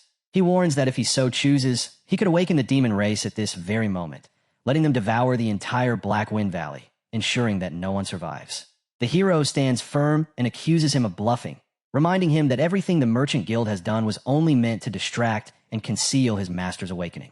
If the master remains unready, then his loyal hound lacks the courage to reveal himself to the world. Those words ignite fury in Lu Xian. Veins bulge along his neck, and his eyes burn with red fury. Raising his hand, Lu Xian gathers mana around him and swears to rip out Yi's soul, making him suffer a fate worse than death. Before Lu Xian can strike, a massive magic circle suddenly appears above him, descending from nowhere. Lu Xian is caught off guard as radiant energy pours from the circle, forcing him to channel his strength to lift it. He struggles, but begins to push it upward. Seizing the moment, the hero shapes the glowing circle into a weapon, energy crackling fiercely around it. He forms a spear of pure power and hurls it straight at Lu Xian, who remains pinned beneath the strain of holding the circle aloft. With no other choice, Lu Xian calls upon his ultimate ability, Hellish Torrent. The system reveals that this forbidden power extracts dark energy from a vast area, forming a torrent infused with annihilation and corrosive force. The ground trembles violently as shadows twist, and the air itself begins to corrode under the sheer magnitude of the unleashed darkness. Then a tremendous explosion ripples across the battlefield, shaking the air itself. Our hero watches closely as strange light bursts out from within the crimson sphere hovering in the distance. In that instant, he understands that the Angel of Justice, wielder of the light attribute spear, must have unleashed a devastating blow upon the land. From the shockwave of that strike, a towering beast emerges, roaring as it crashes down upon our hero. Its voice booms through the chaos, admiring his instinct to strike first, yet dismissing such efforts as meaningless before overwhelming power. The hero stands firm as the monstrous strike descends upon him, but he swiftly clasps his hands together, weaving another spell. In response, countless mirrors form in front of him, each reflecting the face of his enemy. The attack, however, is so destructive that the mirrors shatter instantly, breaking apart under sheer force and sending the hero hurtling miles away. Even so, he twists midair and lands on his feet. Blood drips from his mouth, proof of the brutal damage he endured, but his stance remains unbroken, his will undimmed. Lu Xian, amused, acknowledges the effort. He notes that a level 30 warrior has managed to wound him, but declares that this moment marks the end. Channeling his mana, he conjures a spell through a circular plate floating before him. At once, a red skull-like creature materializes, and his body mutates into a monstrous crimson form. The system registers the transformation, identifying it as a fusion with the borrowed energy of a demon lord, a temporary empowerment that multiplies every attribute to terrifying levels. Lu Xian raises his head and admits that forcing him to use the compass's original power is a feat worthy of pride. Then he clenches his fist, announcing the death of his opponent with silent intent. Our hero's eyes widen as he senses the surge of killing intent rushing toward him. The red mana strike hits him with blinding speed, the impact so immense that his body vanishes with a sonic boom. Shattered stone and debris scatter around him as he crashes across the field, yet he rises again, his form battered but intact. Gazing at his opponent, he quickly assesses the situation, realizing that the enemy now stands beyond level 46, empowered by an epic-grade artifact. The transformation has elevated Lu Xian's power to an entirely new tier. Even though the hero's class naturally counters dark energy, the sheer level disparity leaves him with no viable chance of victory. Just as the thought crosses his mind, his focus splits. Across the battlefield, he spots Tin locked in combat against another warrior. She barely avoids the relentless sword strikes, and her weapon is already gone, leaving her defenseless. The hero swiftly channels power through the crystal sphere, creating a shimmering mana barrier around her, ensuring the enemy can no longer harm her. Lu Xian takes notice of this action and laughs, realizing what the hero has been doing all along. He comments that the core of the mirror prison has been sustaining 5-meter-wide spatial zones throughout the battle. That explains why the Dark Owls have been unable to penetrate the hero's defenses within his territory. It will take them effort to escape, he observes, but with the hero dividing his focus, victory will not come easily. Our hero wipes the blood from his mouth and, with calm determination, dismisses the taunt. In his mind, however, he understands the truth. Maintaining multiple mirror spaces while fighting at full force is draining his mental energy at a dangerous rate. His only option now is to gamble everything, to divert the mental power used for maintaining the mirror spaces and pour it entirely into driving the core of the mirror prison at full capacity. However, Lu Xian does not care. He leaps up and forges an axe from his power, and as he brings it down toward our boy, he warns that today he will make him understand that the gap between a level 30 and a level 46 is a chasm. The axe crashes down with tremendous force, striking the earth so hard that the ground splits and rubble scatters in every direction from the impact. Our hero bursts upward from the attack site, completely unharmed, and while still midair, he channels his energy to conjure the punishment of light as a counterattack. From the sky, a massive burst of lightning crashes down upon Lu Xian, and the electric shock is so immense that for a moment, he almost vanishes within the blinding light. The continuous drilling of the lightning tears through the battlefield, shaking the very foundations of the place. Yet that attack serves only as a prelude. Our hero follows it by summoning chains woven with lightning, each link glowing with divine radiance. These mana-induced chains strike the ground and surge toward the enemy, binding him firmly in place. The system declares that the sacred thunder has been activated, the chains of the heavenly prison, sealing the opponent where he stands. Using a fragment of stone hurled into the air by the explosions, our hero propels himself toward Lu Xian with tremendous force. He swings his sword in a powerful arc, piercing through the enemy's defenses. But before he can press the advantage, a massive red explosion erupts toward him. He raises his hand and calls forth the hand of God to block the red mana sphere, though the power is so great that his hands begin to fracture under the strain. Blood sprays from his shattered fingers, and just then, Frostfang materializes in a flash of white mist. The dragon opens its jaws wide, preparing a devastating mana burst, declaring its arrival to aid its master. The unleashed mana collides with two incoming fireballs, meeting them head-on in an explosion that rivals a nuclear blast. The resulting detonation obliterates everything in its radius. When the dust settles, our hero has reverted to his human form, and Frostfang looms protectively above him. He commands his dragon to retreat, and the creature immediately vanishes into the ether.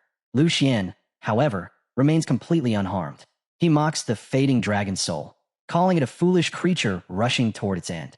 He admits our hero's strength, but declares that no amount of trump cards can defeat him. Lu Xian's eyes widen as 5 mirrors suddenly materialize in front of E, each one revealing a different battlefield. Shock flickers across his face as he realizes what is happening. In one mirror, Xiao Ran is struck by several black spears, her strength completely spent, no longer able to heal or fight back. In another, Shun is brutally slammed to the ground by Bloodfang. The defensive armor lands on the back of his neck. Little Yun appears next, overwhelmed and brought down under the relentless assault of skeletal beasts. The most harrowing sight of all is the blue-headed girl, her body pinned to a wall, crucified by a storm of arrows. The last remaining member of Yi's team, the one clad in black, also falls, his body pierced by numerous blades until even his shadow trembles and fades. Watching this massacre, and seeing Yi still desperately channeling the mirrors to shield his fallen comrades, Lu Xian bursts into uncontrollable laughter, the sound echoing across the broken field. Amid his cruel amusement, he raises a massive rock and hurls it straight at Yi, slamming him violently into the ground. Dust and energy ripple from the impact. Yet even after taking blow after blow, Yi refuses to fall completely. Using the last reserves of his strength, he releases a surge of raw power so intense that the earth beneath him begins to quake. Energy streams from his hands, wild and unstable, as he lets out a furious, defiant roar that shakes the entire battlefield. Our hero is far from finished. Energy begins to radiate from his head, sending shockwaves across the entire battlefield. The air trembles as he unleashes a roar that triggers a system announcement. Sacred Thunder, Stance of Revelation. His resistance to abnormal effects surges by 60%. His lightning skill damage increases by 60%, and the stance duration locks at 15 seconds. His body expands with divine energy, transforming into a hulking warrior of light. He leaps toward Lu Xian, bringing down a slash so powerful that it nearly cleaves through the distant mountain ranges. Lu Xian dodges at the last instant, then cunningly catches the hero's wrist mid-swing, twisting it until the sword breaks free from his grasp. With a sinister grin, Lu Xian grabs the hero's face, shattering his helmet to reveal his expression of fury and pain. Lu Xian forces him to look into one of the mirrors, which shows the blue-haired girl pinned to the wall by arrows. He commands the hero to look, to watch, and to feel every moment of his companion's suffering, to savor the despair of helplessness. The mirror shatters suddenly. Every nerve in the hero's body tightens, his eyes blaze, and a strange, furious energy erupts from within him. Lu Xian reels back as the invisible force strikes his very soul, leaving him momentarily stunned. A suffocating, killing intent floods the air, and Lu Xian's gaze locks on a crimson, ancient door forming in the mirrored realm. He senses something is wrong. The core of the mirror prison is destabilizing. While still clutching the hero's face, he watches a tornado of wild energy form above them. A streak of divine light descends from it, slamming into the ground. The shockwave hurls the hero backward, and even Lu Xian braces against the impact as he observes his opponent radiating eerie, jelly-like energy. Lu Xian realizes that this psychic surge is monstrous, pure, primal, enough to shake his soul. He stammers that such power belongs to a being of at least level 60. It should be impossible. The digestion period of the entity has not yet finished. Has it awakened early, triggered by the unstable energy from before? In fear, he pleads for his lord to calm his wrath, saying the sacrifices are not yet ready. Then, the crimson door bursts open. From within emerges a monstrous eye surrounded by pitch-black energy that spirals outward in chaotic waves. The darkness floods the valley, and countless red tentacles sprout in every direction, tearing through rock and stone alike. Our hero, trembling and drenched in sweat, realizes the truth. The spatial barrier of the mirror prison core cannot endure this magnitude of interference. Moments later, the dimensional spaces collapse, and every warrior who was fighting in their separate battlefields plummets into a single, unified domain. Our hero laughs weakly through the exhaustion, acknowledging Bloodblade's efforts, saying they finished their side too. From beneath the fractured ground, enormous red tentacles rise once more, pulverizing stone and reshaping the entire landscape. On one side stands Lu Xian, and on the other, the battered yet united team of the hero. The monstrous appendages thrash violently, their guttural cries echoing through the ruins. Hunger, food, energy. The team stands silent, eyes wide, as the tendrils hover above them like executioners. Then, from the distance, the source of the horror emerges. A colossal creature tearing through the earth, shattering boulders as if they were grains of sand. Even the enemy swordsman, Bloodfang, is taken aback by the sight of the monstrous being. With disbelief in his voice, he identifies the creature as the chilling marrow crystal. The tentacles begin their first move, writhing across the battlefield. The first to be captured is Fang Xian. She lets out a desperate scream for help as the tentacles coil around her and drag her helplessly into the darkness. Bloodfang shouts her name in anguish, his voice trembling, but neither he nor anyone else dares to take a step forward. The sheer pressure radiating from the creature freezes even the bravest in place. It is an enemy beyond comprehension. Meanwhile, something strange stirs within Lu Xian's mind. His eyes gleam with a mix of fear and reverence as he mutters that Shi Kai, to be chosen by the master itself, has received the highest form of blessing. Lu Xian steps back from the monstrous creature, his tone cold and dismissive as he declares that since they have already summoned the master, he will return to prepare a new batch of sacrifices. One of his subordinates shouts after him, demanding to know if he intends to abandon them in the face of this nightmare. Standing over a glowing circle, Lu Xian glares back and snarls that such insolence is meaningless, insisting that he is only leaving to gather more offerings to satisfy the master's hunger. Almost immediately, the warriors hear the creature's guttural voice echoing across the field, shrieking for more food. Lu Xian's final words before stepping into the portal are chilling. He commands them to slaughter the remaining humans and feed their bodies to the master. One terrified girl begs to follow him, pleading for escape, but he ignores her entirely and vanishes into the portal's light. Left behind and desperate, the remaining warriors hastily pull out the blood marrow pills. One of them swallows it, his body convulsing as he goes completely berserk. Fueled by madness, he charges at the creature with renewed power, but before his blade even lands, a massive tentacle smashes him into the ground with a bone-crushing blow. The monstrous being wraps its tentacles around the rest of them, lifting them effortlessly into the air as it calls them inferior energy and noisy insects unworthy of existence. From a distance, the hero and his exhausted teammates watch in grim silence, unable to do anything as the creature devours their enemies whole. Yet even after feeding, the creature still roars that it is starving and demands more delicious prey. Its attention shifts toward Ran, and in an instant, a massive tentacle shoots toward her like a red blur. Before it can strike, the hero appears, grabbing Ran and conjuring a radiant defensive barrier to protect them both. The tentacle slams into the shield and shatters it instantly with a single hit. Ran cries out his name, but he grits his teeth and braces himself, realizing that the tentacle's corrosive power is draining his holy energy at a terrifying rate. The creature becomes even more violent, accusing the hero of stealing its food and vowing to make him suffer 1,000 deaths over 1,000 lifetimes. Just as the beast prepares to unleash its wrath, the hero catches a faint shimmer in the sky. Barely able to breathe, he utters the word divine under his breath. A blinding blue light descends from the heavens, piercing through the tentacles like they are made of paper. More blue beams rain down from the sky, each one striking the monster with devastating precision until its body begins to disintegrate. The hero, wide-eyed and trembling, looks toward the smoke and finally understands. Reinforcements have arrived. Out of the haze, Zhou's voice echoes across the battlefield, announcing that the Demon Hunting Division of Longsha Nation, Northwest Theater Command, has taken command of the situation. He orders all military units to disarm hostile forces and suppress any resistance immediately. Beside him stand a man with a sharp, monkey-like face, his gaze unwavering as he issues tactical orders. Moments later, thick plumes of smoke rise as airships descend overhead. From their open hatches, squads of soldiers in full combat gear leap down, landing in perfect formation. They move with mechanical precision, rifles blazing as energy rounds tear through the battlefield. One soldier rushes toward the hero, urging him to cooperate and move to a safe evacuation point immediately. He tosses a device that bursts above them, forming a luminous barrier that expands into a spherical shield.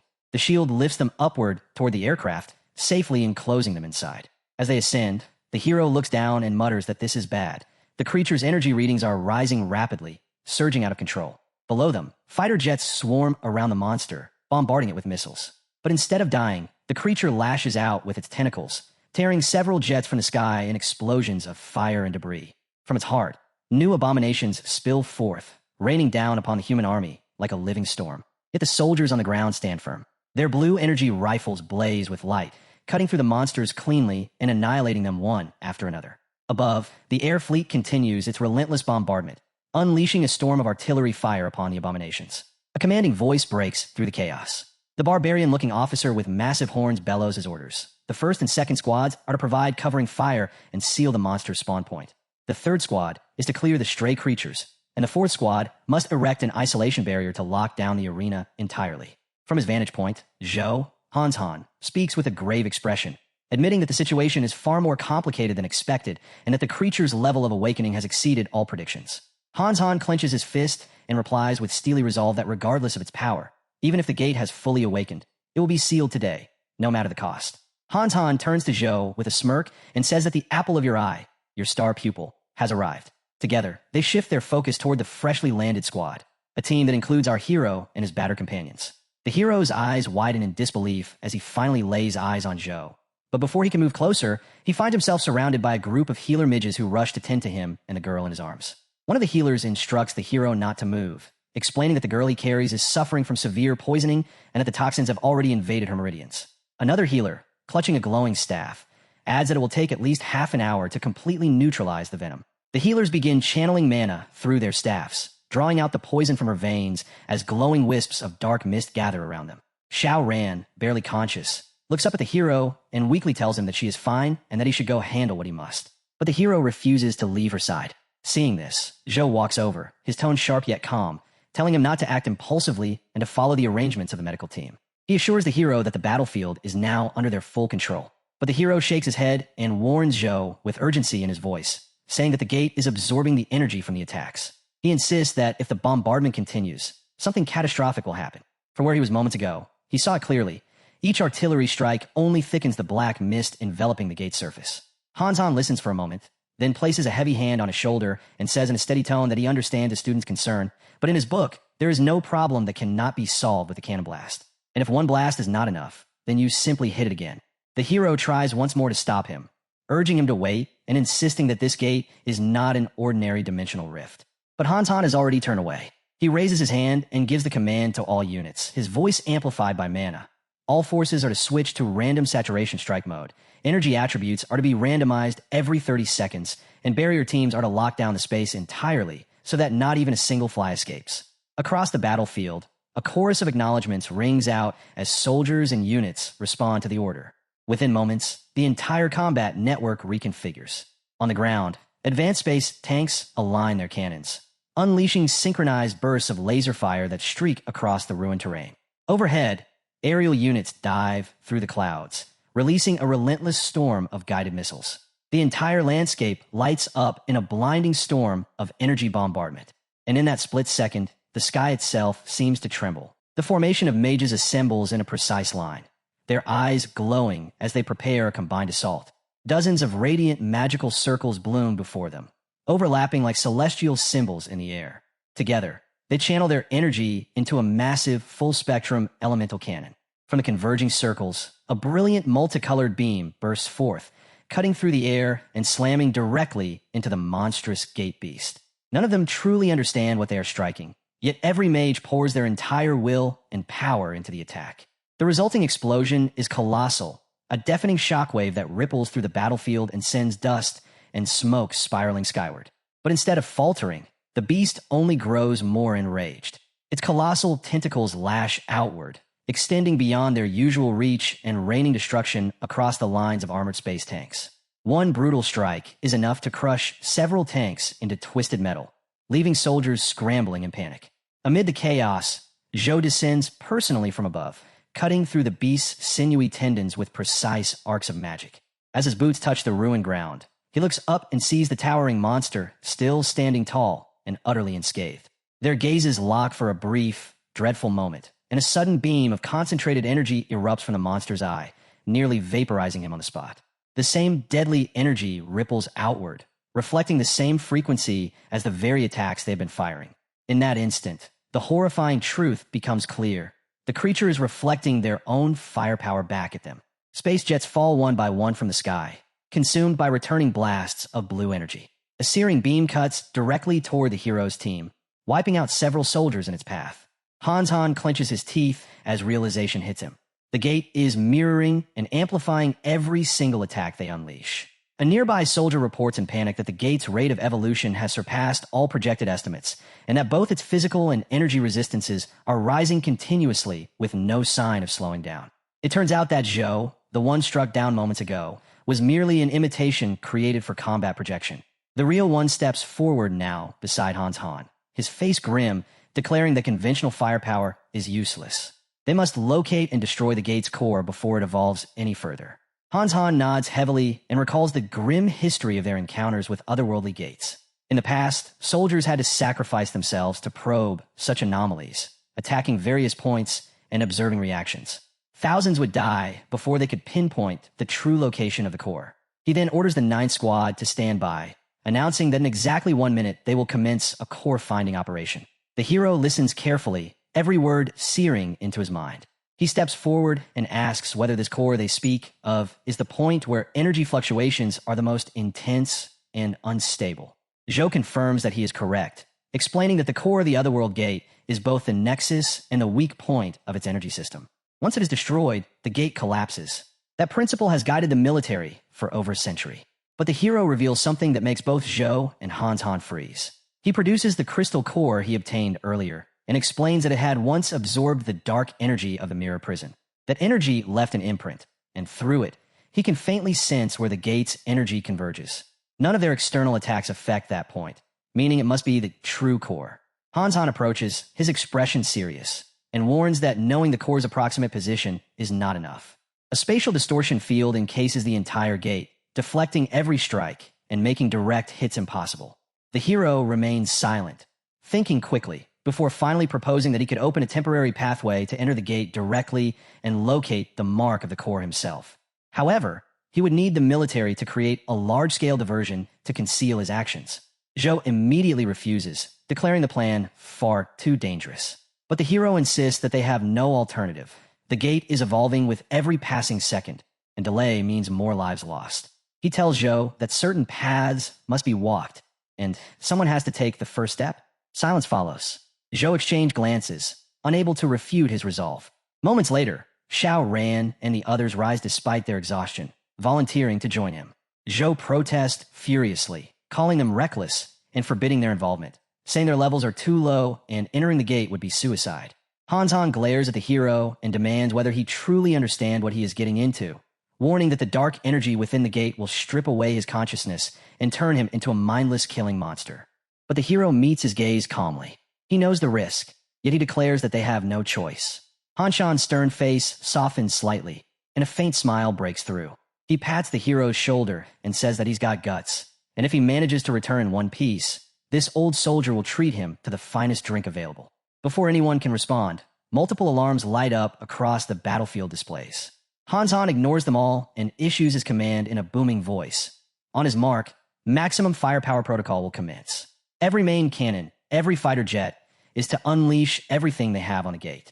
Light mages are to employ advanced purification magic to suppress all demonic auras, drawing the gate's attention. The light battalion assembles at the front line, their combined chants resonating like a hymn. Together, they form a planetary-scale light formation and invoke the holy decree to purge all darkness, preparing for synchronized discharge. Meanwhile, the space cannons finish charging, locking onto the gate's presumed core.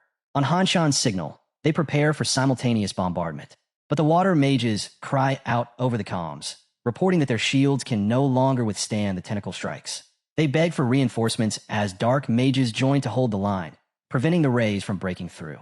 Inside the operation zone, the hero has already begun his ritual with the crystal core. Zhou assists beside him, focusing on replenishing and stabilizing his holy energy, urging him not to hold anything back. Brilliant blue light swirls around them as raw mana surges through the air, Every muscle in the hero's body tenses, veins glowing with power as sweat pours down his face. When he finally opens his eyes, they blaze with divine radiance. In that instant, he transcends his limits. His perception sharpens beyond mortal bounds. He can see through the monsters themselves. Then, with a single blinding motion, he launches forward at incredible speed. From the command post, Hanzon witnesses his movement streaking like a star across the battlefield and immediately shouts for activation of the Earth System Forbidden Spell, Aegis of Earth. A massive protective dome rises as the ground trembles. Within the gate, a grotesque landscape unfolds. Gigantic monsters and endless tentacles writhe in madness. The hero dives through the chaos, cutting straight through a colossal skull, obliterating it in an instant. He drives deeper, tearing through wave after wave of creatures until he finally reaches the inner sanctum. There, pulsating and grotesque, lies the true core, an enormous organ connected to veins of blood and shadow. And then, horror strikes as a monstrous eye opens upon the core itself and fixes directly on him. The hero realizes he has been discovered. Countless tentacles lash out toward him with lethal precision. He dodges with everything he has, narrowly avoiding the deadly strikes, while below, the monstrous horde turns its attention to him entirely. Outside, his physical body remains within the ship, surrounded by his allies who can only watch, helpless, as the battle between light and darkness unfolds in the heart of the gate. From below, monstrous flames surge upward toward the hero, but a crystalline barrier materializes before him, absorbing the inferno completely. The searing blaze collides with the translucent shield, sending ripples of light across its surface. Then, from above, the creature's tentacles whip down with brutal force, shattering the crystal formation into glittering fragments. The hero reacts instantly. His body moves with lightning speed as he evades the cascading debris, emerging unscathed. In a fluid motion, he raises his hand and releases a radiant mark that flies straight toward the monster's colossal eye. The sigil strikes true, searing into the target and disrupting its control. Energy veins along its body pulse violently as the hero drives his power deeper, piercing through the creature's inner structure and damaging its core pathways. From afar, the streak of light looks like a divine arrow slicing through the air, blazing across the darkness of the gate. Zhou, watching from the command vessel, catches sight of the spectacle and can hardly believe what he is seeing. He exclaims to Hanzon that he has succeeded. Hanzon wastes no time. He activates the portal system, his voice firm as he commands maximum authority. The cannon unit is ordered to breach the gate. He instructs the control crew to lock onto the marked coordinate and prepare to fire in 10 seconds.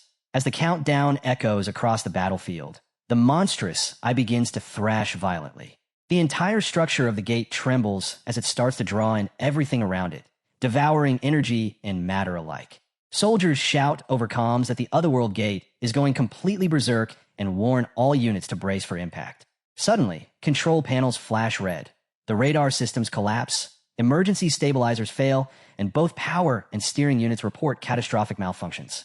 Crew members cry out that they are losing control and request the presence of priests for spiritual reinforcement, while frontline warriors are ordered to hold position because the mages are still channeling their spells for the ship's main cannon.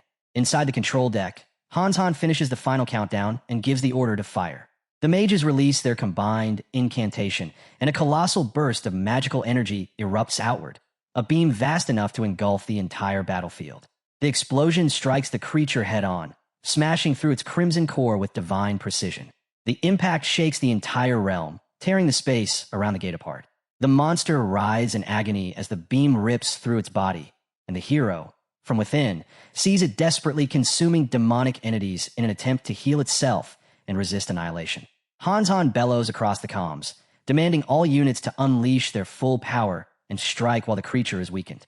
Ground and aerial forces respond immediately, unleashing a rain of laser fire that bombards the core from every angle. Zhou joins the assault, summoning his own devastating magic. His eyes glow golden, a sign that he has entered his berserk state. Another glowing projectile surges toward the gate, his legendary weapon, the Spear of Judgment. The hero recognizes it instantly, realizing that this is Zhou's ultimate technique and that the battle is reaching its endgame. Zhou stands firm amid the storm of mana, lifting his weapon as divine energy swirls around him. His voice rings out across the battlefield, declaring his oath as the guardian of order and the blade of judgment against evil. With a resolute heart, he channels the holy decree, invoking purification and final condemnation in the name of light. The radiant spear surges forward like a comet and pierces the core of the gate directly. A blinding explosion follows, light erupting from every crack and corner of the abyss. The resulting blast is so powerful that its shockwave reaches the hero, hurling him through the void. He coughs blood, his body nearly shattered as he plummets downward. Xiao Ran calls out to him frantically, but he gives no response. In the command ship, Han realizes what has happened. Yi's consciousness has been shattered by the overwhelming energy released during the gate's destruction. He orders the medics to prepare the highest level mental support equipment immediately. Xiao Ran grips the hero tightly, urging him to hold on. Han Shan's next order booms through every comm channel. The Otherworld gate has been destroyed, and all forces are to begin battlefield cleanup and provide medical aid to the wounded. Yet, even as they start their recovery operations, something sinister stirs once again. Deep within the monstrous remains, the gate's core splits open, leaving behind a massive, pulsating crater. Fleshy veins twitch back to life, and a grotesque voice echoes through the air, declaring that the so-called invaders will pay for their shameless intrusion. Multiple vessels inside the gate reawaken, glowing with malevolent energy. The hero, barely conscious, murmurs weakly that the creature is consuming the flesh and blood of demons to reconnect to another gate. Hearing this, Zhou immediately conjures the domain of punishment, an ancient purification spell that summons countless holy circles above the battlefield. At his command, the circles unleash beams of pure light, slicing downward in divine retribution. As the purifying light descends, the dying creature's voice rises one final time, filled with hatred. It calls the humans of the Blue Star arrogant and warns them that destroying one gate will never be enough. It promises that more rifts will open across their world and that vengeance will come for them all. But before it can finish, the final blast of holy light strikes, engulfing the entire entity in an apocalyptic explosion. The shockwave vaporizes every remnant of corruption, eradicating the gate completely. When the light fades, the battlefield falls silent. The tentacles, the monsters, and even the dark mist vanish without a trace. The air clears, leaving only wreckage and exhausted soldiers. Later, inside the medical bay, the hero lies unconscious within a recovery capsule. Xiao Ran approaches Zhou anxiously and asks about Yi's condition. Zhou assures her that under the blessing of the holy light and the support of the medical pod, the hero will recover soon. Moments later, Yi's eyes flicker open weakly. In a faint voice, he begins to utter the words it said. "We are," but before he can finish, Zhou completes the sentence for him, explaining that they were invaders. Zhou gently instructs the hero to close his eyes, calm his spirit, and leave the rest to him. He channels a warm light into his fist and places it over the hero's chest, transferring restorative energy. Then he turns to Xiao Ran and instructs her to remain and watch over him while he goes to assist with battlefield cleanup. She nods, promising she will not leave his side. Back on the surface, Han oversees the aftermath, scanning reports as medics tend to the wounded and engineers work to restore the damaged systems. The battle is won, but the cost is immense. Many soldiers lie dead or gravely injured. When Zhou joins him, Han gives a weary smile and says that they owe the victory to him. Zhou shakes his head and replies that it was Han Shan's leadership and determination that led them to the core, and he merely finished what needed to be done. With a heavy sigh, he then asks the question that hangs over them all. What is the final casualty report? Chapter 110. The air feels heavy as Han delivers the report, his voice low and bitter. 37 dead, more than 120 wounded. The mages took the worst of it. Yet despite the carnage, he adds one small mercy. The Otherworld gate is completely destroyed. No monsters made it through. A tiny light struggling inside a sea of loss. Captain Wong stares at the battlefield footage on the screen, jaw tight. He leans in, taps the display, and commands the system to record every fallen soldier's name. "I'll visit their families myself," he mutters, a promise weighed down by duty. Before the moment settles, a face flickers onto the screen. Someone calls urgently to Captain Wong and Captain Yeo. A medium-sized rift. Energy spikes detected in the abandoned mining zone near Modu. Wong's eyes sharpen instantly. He asks whether monsters have emerged yet, how fast civilians are being evacuated. Roger answers at once. No monsters so far. The mining area was deserted long ago, and a 5-kilometer perimeter is already locked down. Han steps in, saying headquarters wants the captains to take an allied team and handle it immediately. Wong doesn't hesitate. "We leave now," he says. But Han calls after him again, bringing up Zhao Yi, this strange kid who senses dark energy clearer than any instrument. "If we just used him." Wong stops, glare sharp enough to cut steel. "No." Han pushes again, urging him to think. As they stride toward the damaged sector, engineers rush around them, repairing the wreckage. Wang suddenly asks why soldiers wear uniforms and carry weapons at all. Han Shan's answer is quiet but firm. So our kids can live peacefully. So they don't have to shoulder this madness when they're 19. He goes on. 20 years ago, he had a student like Zhao Yi, able to sense dark energy with terrifying clarity. The boy was 25. They used him as a living detector. In the end, they couldn't even find his full body. Wang shakes his head. Zhao Yi isn't a tool. He's someone who might change the entire war one day. And that's exactly why we can't burn him out before he's ready. If the sky is falling right now, then we adults are the ones who hold it up. Han exhales, curses under his breath, and nods. You're right. I got carried away. He straightens, eyes narrowing. Fine, let's go crush this thing first. Wang rolls his neck, issuing orders as he walks. All able-bodied members must assemble and resupply within 5 minutes. Logistics will secure the perimeter afterward. And just as his last word leaves his mouth, a distant tremor echoes through the air, sharp, unmistakable. Wang's gaze hardens. The next battle, he murmurs, has already begun.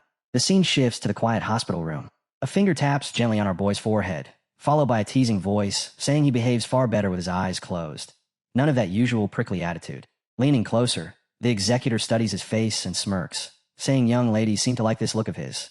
Even her niece, who normally dismisses every man alive, is begging to meet him. She keeps brushing his cheek with casual mischief. But the moment she turns away, our boy raises an arm and calmly says he already advised her niece to give up. He sits up slowly, meets her eyes, and calls her executor Wei. She nearly jumps out her skin. Her hands fly up to cover her face as she hurriedly twists his head toward her, pretending she said nothing at all. She forces a laugh. Student Zhao Yi is awake. He asks if the teacher has orders for him. She hesitates, caught off guard, wondering how he knows. He gets to his feet and explains simply. When the teacher isn't present, his non-military confidants show up instead. It means something urgent has happened. And urgency is something he has grown used to. She sinks into the couch and tells him the guide master is already heading to the motor rift. What happened at Black Wind Valley far surpassed expectations. The original plan was simple. He would use the Zhao clan's Ice Dragon Abyss to stabilize his second transition foundation. No one imagined it would drag him into a war of that scale. She says the guide master feels guilty and wants He to stay at the Zhao estate and recover. Everything else can wait until he returns. Her tone shifts as she continues. Lu Xiang has been captured by the military. A tribunal awaits him, and every force he's secretly controlled, open or hidden, has already been seized and dissolved. A few low-level followers slipped away, but they're insignificant and won't cause trouble. Crossing one leg over the other, she tells him plainly, he turned the tide. His contribution stands out above everyone else. Because of that, the military has officially transferred ownership and usage rights of the entire Black Wind Valley to his personal name. She raises her hand, magic shimmering, and an item drops softly into her palm. The land deed. According to the guide master, the resources there may help resolve the Zhao family's urgent problems. He steps forward and studies the deed, saying the teacher must be referring to the scattered, cold marrow crystals. He really does know everything, he murmurs. She nods, saying her message is delivered. She gets up, bids him farewell, and turns to leave. He is still holding the deed when she suddenly stops.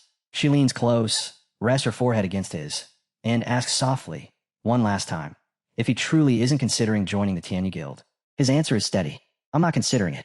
And with that, she slips out of the room, leaving him alone with the deed still warm in his hand. When the door shuts, silence folds around him. Our boy stands still, arms crossed, thoughts sharpening like blades. He lifts his hand, and the cold marrow crystals rise, drifting weightlessly. Their pale glow reflects in his eyes as he murmurs that the strength of his second transition is far too small, laughably small, before the weight of a real war. The crystals hum, magic awakening, and a faint voice rings out. On the climb toward the peak, a lone wolf eventually collapses. Borrowing the momentum of others is not cowardice. He watches the swirling light and answers quietly that the road ahead is filled with danger, thorns, and unseen traps. What he needs is a kingdom, one completely under his command. Energy coils around the crystals like mist tugged by a storm. The scene shifts to the Zhao family corridor. He stands there just as his little sister comes sprinting toward him, her voice trembling as she scolds him for disappearing and frightening her. She leaps into his arms. He places a hand on her head, telling her he only worried that the Black Wind Valley battle might spill over and affect her. Then he turns to Uncle Hung and Cousin Xiaobai, thanking them. Uncle Hung replies that protecting Yun is their responsibility, and the matter Zhao he requested has already been handled. Uncle Hung gestures for him to follow. Our boy nods. His little sister blinks, asking where they're going, what they're doing. He taps her head gently and says they are heading to the heart of the Zhao family tower to retrieve what rightfully belongs to her. The scene jumps to a meeting room crowded with anxious clan members. Whispered conversations fill the air. One asks why the clan head summoned them, and what could be happening. Another mutters he heard Lady Hong is dead. A man jolts, panicked about their supply of cold marrow crystals. Dozens of young clan members rely on those crystals to suppress their bloodline freezing. They beg for a solution, insisting the family's survival depends on securing more. Their eyes drift toward the main seat at the center, but the chair remains empty. Instead, an old man sits beside it, silent and waiting. Suspicion and tension, not the air. Then the door opens. Every head snaps toward it as our boy enters, holding his little sister's hand. His uncles walk behind him. The room falls into a stunned hush as the Zhao family watches them approach. He steps before the clan head and greets him politely. The clan head nods and tells him to sit. Zhao drags a chair out and sits with unshaken confidence. A man nearby glares. Another sneers, asking if he really thinks he's qualified to sit there, whether he understands respect or seniority. A third gives a shallow smile, but reprimands him anyway, saying that even a high-purity bloodline shouldn't make him act so brazenly. Our boy's gaze sweeps over them. Calm, cold, a blade dipped in frost. His eyes narrow, gleaming with warning. He says he did not come here for pleasantries. He doesn't circle around it. He states his demand clearly. The Zhao family must promise one thing. Zhao Yun will become the next heir. The clan will give her the best resources, full priority, and every advantage their lineage can provide. The room explodes with outrage. One man shouts that he's arrogant beyond measure. The heir position is sacred, forged through hundreds of years of tradition. How can someone who refuses to return to the main house dare to make demands? Another slams his hand on the table, accusing him of exploiting their crisis and begging the clan head to uphold justice. A third rises angrily, yelling that a bit of talent has gone to Zhao Yi's head if he thinks he can hand their centuries-old foundation to a little brat. Uncle Hung rises at that moment, voice steady. He says he can prove Zhao Yun's bloodline concentration. It's 3 times greater than his own. With her, the Zhao clan might reclaim its former glory. Xiaobai follows immediately, saying Zhao Yun's talent is frightening. The ice-cold technique he taught her last week was mastered in a single day. Zhao Yi's gaze sweeps the room, calm and chilling. He states that Zhao Yun carries the ice bloodline. She is a legitimate Zhao descendant, and whether she becomes heir will depend on. The rest of the sentence dies as the energy around him bursts outward. An elder roars at him, calling him insolent for unleashing force inside the meeting hall. But the pressure only intensifies. Chapter 111. Frost-laden power erupts through the room, shaking the entire hall. Clan members instinctively raise their arms to shield their faces as the violent waves crash against them. Zhao Yi remains seated, hands loosely clasped, as unstoppable torrents of energy radiate from him in all directions. The force bounces from one person to the next, spreading wider with every pulse. One man takes a direct hit. Blood erupts from his mouth as he collapses, screaming. His eyes widen in terror as he sees the frost fawn behind Zhao Yi, its pale eyes burning with blinding light. Shocked, he drops his guard, realizing that the force crushing him cannot belong to someone who barely passed the second rank. The pressure is closer to a level 40 powerhouse. The ice dragon, the posture he carries, the draconic aura drowning the hall. The man trembles and shouts that making Zhao Yun the heir is reckless. What about the other talented disciples? What about the clan's future? He refuses to accept it. He disagrees. But the pressure around him only tightens. Our boy reacts instantly. His voice cuts through the hall like a blade. This useless shouting ends now. If he doesn't shatter the old rules they cling to, they will never understand anything. He places a hand on his own chest, eyes cold, and declares that he is the new rule from this moment onward. The clan head watches silently. He can see every surge of power being controlled with precision, compressed, restrained, and unleashed at will. The boy's growth rate is monstrous, frightening even for him. As Zhao Yi points forward, the frost marrow crystals around the room begin to crack, splintering under the pressure. He speaks clearly. Every year, the Zhao clan pays a heavy price to the mermaid merchant Goyle to buy frost marrow crystals. But now that Goyle's old hunting ground, Black Wind Valley, belongs to him, the crystal reserves buried there surpass anything the clan has imagined. He says he will allow the Zhao family to station one absolutely trustworthy member there permanently to mine the crystals. With a steady stream of those resources, the Zhao bloodline can stay strong for generations. And this is only the beginning, the first step toward wiping out the curse entirely. He vows to end it. The clan head holds the fractured crystals in both hands. After a long breath, he tells Uncle Hung that they will follow Zhao Yi's plan. He orders Hung to choose 100 clan members today and send them to Black Wind Valley immediately to start transporting crystals home. Uncle Hung nods deeply, saying the heavens clearly have not abandoned the Zhao family. He calls Zhao Yi's generosity unimaginable, something the whole clan should be grateful for. Then another man steps out, frowning. He says this still feels like forced submission, letting the strongest dictate their future. He questions whether the young master simply wants obedience. Zhao Yi lifts his eyes, answering without hesitation. What he is offering them, no faction in the world could ever give. He gathers all the crystals from the table and turns to the third elder. He asks how much the clan spends every year purchasing dungeon access for their disciples. How many coins? How many favors they must beg for just to earn one secret realm entry? The third elder replies that this is the way things work for every family, even the greatest ones. Why is he asking? Zhao Yi looks straight at him and asks, slow and steady, what would the clan do if they owned their own private dungeon? One that could be upgraded, one that granted eternal rules approval to those who cleared it. The room freezes. Everyone stares at the crystals glowing in his hand. Then the third elder suddenly bursts out laughing. He calls the boy insane, saying youth has finally gone to his head. 90% of all dungeons in the Zhongxia nation are controlled by the military and the 3 great guilds, and he dares to dream of owning one. Families with private dungeons are almost mythical. Ancient noble houses guard them like crowns of their lineage. The third elder slams his hand down, furious, asking if Zhao Yi truly expects them to believe he owns one right now. Our boy raises a single crystal. You'll know soon enough whether I'm lying. The crystals in his hand rise, pulled together as though answering a silent command. Dozens merge into one shining mass, reshaping into a rotating sphere, a diamond-like globe spinning above the table. Light scatters in razor-thin beams as tiny shards burst outward, then snap back together. The sphere cracks open with a ringing hum. A screen unfolds in the air. Mirror prison, diamond grade. Normal/hard/nightmare. Level requirement, 15 to 35. Party size, 1 to 10. Guests fill the room. Zhao Yi announces calmly that he will install a permanent dungeon entrance inside the Zhao family's core grounds.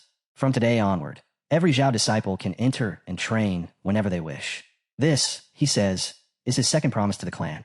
Xiaobai is frozen, speechless. Even the highest-ranking noble families may not possess something like this. Uncle Hung feels his breath catch. Half their monthly income is spent buying dungeon entries for training. A private dungeon isn't just help. It's salvation, a stairway straight to the heavens. The frost marrow crystals were already a miracle, but this changes their destiny entirely. Zhao Yi sways, sweat dripping from his chin. He can barely stay upright, yet he keeps speaking, saying that the Zhao clan now has limitless access to a training ground of its own. No more groveling for dungeon slots. No more bleeding their coffers dry. He folds his arms, breath unsteady, and challenges the third elder to test this madness himself. The third elder looks at the gate shimmering before him. He knows instantly. It's real. It's impossible to fake a presence like that. And in that moment, he understands. The boy isn't offering resources. He is rewriting the Zhao family's future at its roots. His true power is something far beyond their comprehension. Before the third elder can speak, another elder steps forward, refusing to challenge. He bows and admits he had been blind earlier. He agrees fully that Zhao Yin should become heir. Another praises Zhao Yi as a prodigy born once in a century, a blessing upon the Zhao line. A third elder echoes the same. The clan head stands and declares that with no objections remaining, Zhao Yun is officially the sole young master of the Zhao family. Zhao Yin freezes, panic flashing across her face. The clan head simply adds that seeing her is the same as seeing him, and her authority from this point onward is absolute. The scene shifts. Cold energy roars through the valley, mist swirling like living frost. Zhao Yi stands amid the icy wind, explaining that most Zhao disciples range from level 13 to 20. The basic monsters in the dungeon's easy mode should be manageable for them. With a final sweep of his hand, he adjusts the terrain, transforming it into a vast glacial field that suits the Zhao bloodline better than anything else. Energy streams from the crystal in his hand as he begins shaping the dungeon's structure. He describes the first stage, walls of ice crystals, level 10, mindless but numerous, shattering into frost zones upon death and slowing movement. Clear ratings will depend on how often the disciples end up frozen. They'll be forced to learn spacing, timing, and rhythm instead of charging in like brainless tanks. The energy spreads farther, melting into the forming walls as he continues explaining. The second stage becomes a shifting labyrinth of moving ice crystals. These ones have armor. Attacking head-on is pointless. His disciples will need to observe, reposition, and strike at the weak points. He calls this the perfect ending to the early training loop. More bursts of power ripple outward as he shapes the hard mode boss. He chooses the red silk phantom born from the mirror prison core, absorbing Lady Hong's remnants. After years of exploiting the Zhao clan, her lingering shadow will now help the next generation grow stronger. This, he says, will be her final contribution. The crystal suddenly flares upward, shooting cold light into the sky. Streams of energy weave across the mountains, forming a radiant path. Monsters begin emerging from the light. Then, out of the glowing trail, a girl steps forward with two men behind her. Our boy freezes. Even with only 35% control, he created something this detailed. He raises a hand toward the crystal, mind racing. If he can shape a dungeon like a creator god at 35%, what happens at 100? Could he rewrite base rules? Bring dungeon powers into reality? Before he can spiral any further, the Frostfang erupts from the energy and slaps him. Hard. He yelps, and the Frostfang snaps back that this dungeon exists to strengthen the Zhao clan, not to inflate his god complex. A true master uses power. He doesn't let power use him. Zhao rubs his cheek and nods. You're right. A striped tiger trots by, and riding atop, it is Zhao Yun, waving excitedly and calling out to her brother. Chapter 112. The scene shifts. Zhao Yun now stands quietly in front of him. He studies her for a moment, then tells her the dress she's wearing looks beautiful on her. The ceremony is tomorrow. Why does she look so sad? Yin finally speaks, voice trembling. These past days, everyone smiles at her, calling her young chief, asking her to lead them in the future. She confesses she doesn't know if she can carry such responsibility.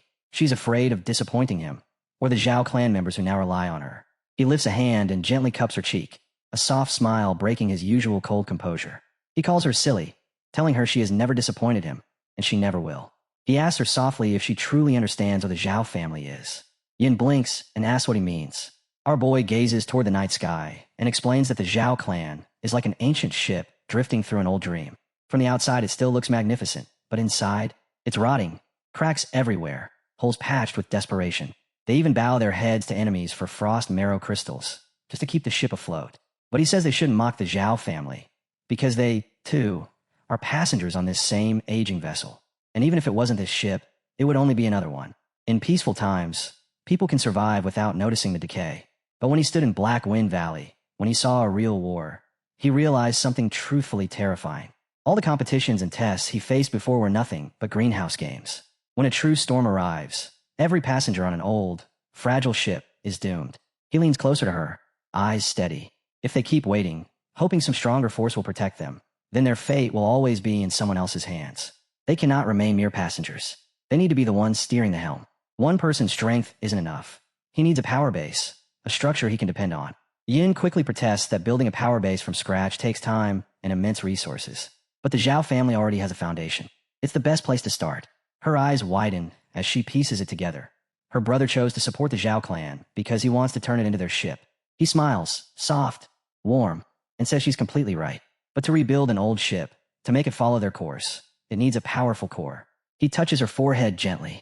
Golden energy flows from his fingertip as radiant zinc-colored light blooms from her skin, awakening her high-purity ice bloodline.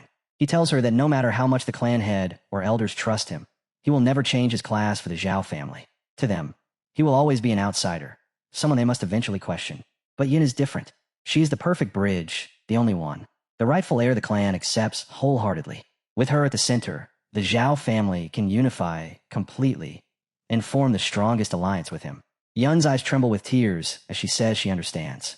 If she stays only as the little sister he protects, someone he constantly has to look back for, then what is the point of awakening this bloodline? She swallows hard and promises him that she will become his most reliable right hand. She says she can bear this responsibility. He grins, pinching her cheek playfully, and tells her good, because from now on, they'll fight side by side as siblings. Yin wipes her tears, sniffing, and lifts her chin proudly. She reminds him that she's the young chief now, so he really shouldn't be pinching her cheeks anymore. He lifts both hands in surrender, giving her a dramatic nod. All right, whatever the young chief commands. Off to the side, the old-timer watching them rubs his chin, baffled. Did this brat secretly unlock some insane seduction-type skill? With just a handful of sentences, he fired the girl up enough to charge out and conquer the world. The old man silently whistles. Terrifying talent indeed. The scene shifts to the Great Hall. Voices echo as someone announces that Zhao family disciple Zhao Yun is to step onto the ceremonial platform. Two girls walk beside her, supporting her arms. Then young Chief Yun appears at last. A man in the crowd leans forward, muttering that this tiny girl is about to become their young chief. Another insists that although she's young, her presence is overwhelming. Someone else adds that her eye's bloodline purity supposedly reaches 70%. But the first man grumbles that bloodline purity alone won't magically grant her the ability to manage an entire clan. A third quickly shushes him, reminding him that her brother, the national high school tournament champion, is standing right there watching everyone. Another whispers that the outer sect claims Yin gained her position because she found an honorless dungeon and offered it to the clan. The murmuring grows impressed. If they had a dungeon, they'd be demanding a military officer rank instantly. Someone laughs and says that's because they're thinking far too small. The scene shifts again. Shenlin Feng stands nearby, gaze locked on Zhao Yi. He mutters that these people only dare whisper behind Yun's back, never in front of her. A girl beside him chuckles, saying she's noticed Yun is even more protective of little Yun than brotherly is. The ceremony continues. Yun approaches the clan head, bows deeply, and speaks with clear determination. Zhao Yun pays respect to the clan leader. The clan head raises his voice and declares that as the head of the Zhao family, he now establishes Zhao Yun as the official young chief. Seeing her is the same as seeing him. All clan matters will follow her command. He instructs her to kneel before the goddess and offer sincere prayer. Yun kneels. Her voice is steady as she calls herself a descendant of a Zhao family. She repeats the decree that seeing the young chief is equal to seeing the clan leader, and all clan affairs will follow her decisions. She vows to carry on the ancestors' will, never disgrace her duties, never fail the trust of the clan members, never fear the dangers ahead, and never chase personal glory, only the prosperity of the Zhao family. She invokes heaven and earth as witnesses. If she breaks this oath, she accepts the punishment of ice backlash and permanent loss of her bloodline power. Then she rises and steps in the center of the platform. A sudden eruption of energy tears through the hall, violent, radiant, explosive. The clan head jolts to his feet, panic rushing across his face. What is happening? The clan head's face tightens. For a moment, he fears something has gone wrong, that the ritual failed, or worse, that the goddess herself rejected Yin. Someone beside Zhao, he leans in quickly, telling him not to worry. This isn't misfortune. This kind of resonance only appears when a bloodline is exceptionally pure. It's a blessing from the goddess. A blinding radiance erupts. From within the swirling light, the goddess descends, ice, moonlight, and divinity woven into one figure. Her voice echoes through the hall as she addresses Yun, saying that with such a bloodline, she will freeze every obstacle and uphold her oath without faltering. Yun stands frozen in awe. The goddess then declares she will become Yun's scepter. She turns into a streak of shimmering light and shoots toward her. Yun flinches in surprise, but then steps forward bravely. Her eyes' bloodline flares violently, zinc-colored energy blooming like a second sun. Gasps break across the hall. Someone cries out that this is a divine miracle. Another shouts that this is the legendary divine grace baptism, something only mentioned in ancient texts. The awakening of an S-rank talent. The last of the energies settles like falling snow. The clan head immediately asks her talent level. A glowing screen appears. S-rank, legacy of the ice goddess. The clan head explodes with joy. He shouts that this is the very same talent their ancestor possessed when founding the Zhao family. He says the ancestors' glory has returned, that the heavens are clearly lifting the Zhao clan. The hall erupts into thunderous roars, voices shouting that the heavens bless the Zhao family, that S-rank talent belongs to myths, and that the Zhao clan's revival has finally arrived. The scene shifts. Yun steps forward to the center of the stage, facing her people. She calls them fellow clan members. She introduces herself as Zhao Yun, acknowledging that she is young, inexperienced, and suddenly burdened with enormous responsibility, that her heart trembles with fear. But she continues. The goddess blessing is not because she is special. It's because the Zhao family needs hope. It needs change. It needs a new future. She stands taller and promises that from today onward, she will walk beside every one of them. She says their resources, their strength, and their path forward are right here, beneath their feet. The hall shouts her title, chanting young chief until the walls tremble. Beside Zhao Yi, a girl wipes her eyes, saying Lil Yun has grown up so much. Zhao Yi smiles faintly and answers that she has always been brave. She simply needed her moment. Yin raises her hand. Energy sweeps outward. Frost forms at her feet, racing across the floor and rising into a towering structure. A great crystalline door forms, and a screen appears. Mirror prison, diamond grade. Normal/hard/nightmare. Level requirement, 15 to 35. Party size, 1 to 10. Yin declares that this dungeon will become the foundation of the Zhao family's future, their greatest sharpening stone. Then she gives her first command as young chief. From this day on, a point leaderboard will be created from Mirror Prison. The top 3 disciples each month, regardless of their rank, birth, or seniority, will enter the Trier Pavilion and choose any trial they desire. Yin continues, announcing that the top 10 will receive priority access to the purest frost marrow crystals for cultivation. Every resource, she promises, will go to those who fight for the clan. For a heartbeat, silence. Then the hall erupts. Shouts, cheers, buzzing voices. Chaos in the best way. Whispers race through the audience like sparks catching dry grass. Some say they actually heard correctly for once, both inner and outer sections. Others laugh in disbelief, saying that in the past they had to bribe elders just to enter a single dungeon trial. But now anyone can try. More whispers rise. People thrilled that they won't need fathers, connections, or politics anymore. They can finally earn resources with their own strength. Someone recalls last year's Evil Wolf Guide's dungeon, where they fought with everything they had, only for 70% of the rewards to be seized by higher-ranking disciples. But now the Zhao family possesses its own diamond grade dungeon. Chapter 113. As Yin watches the hall explode into excitement, the third elder immediately steps up, voice sharp and analytical. She starts summarizing her thoughts on the spot. First the divine grace appeared, then the baptism, cementing Yun's legitimacy. Then the dungeon was revealed, capturing the people's hearts instantly. She keeps talking, praising the entire sequence as a leader-tier strategy. It breaks the intersect's monopoly overnight, shares resources, ignites motivation across the clan, and proves Zhao Yi is a terrifying strategist. And this young girl, she's clearly not just some ordinary kid. The third elder thinks to herself that the Zhao family might actually be standing at the edge of real transformation. She steps forward and raises her voice, asking who among them will become the Zhao family's vanguard, who will take the first step onto this brand new path. The crowd starts murmuring. One boy nudges his friend. Go on, you first.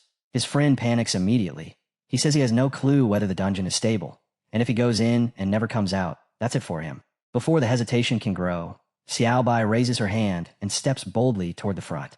I'll scout the path for everyone. Yun's eyes widen, and she runs after her. Xiaobai reaches the dungeon door and turns back, meeting Yun's gaze. She tells her that the Zhao family has been suppressed for far too many years. She doesn't want it to collapse during Yun's generation. She simply asks Yin to save her a spot in the top 10. That's all it takes.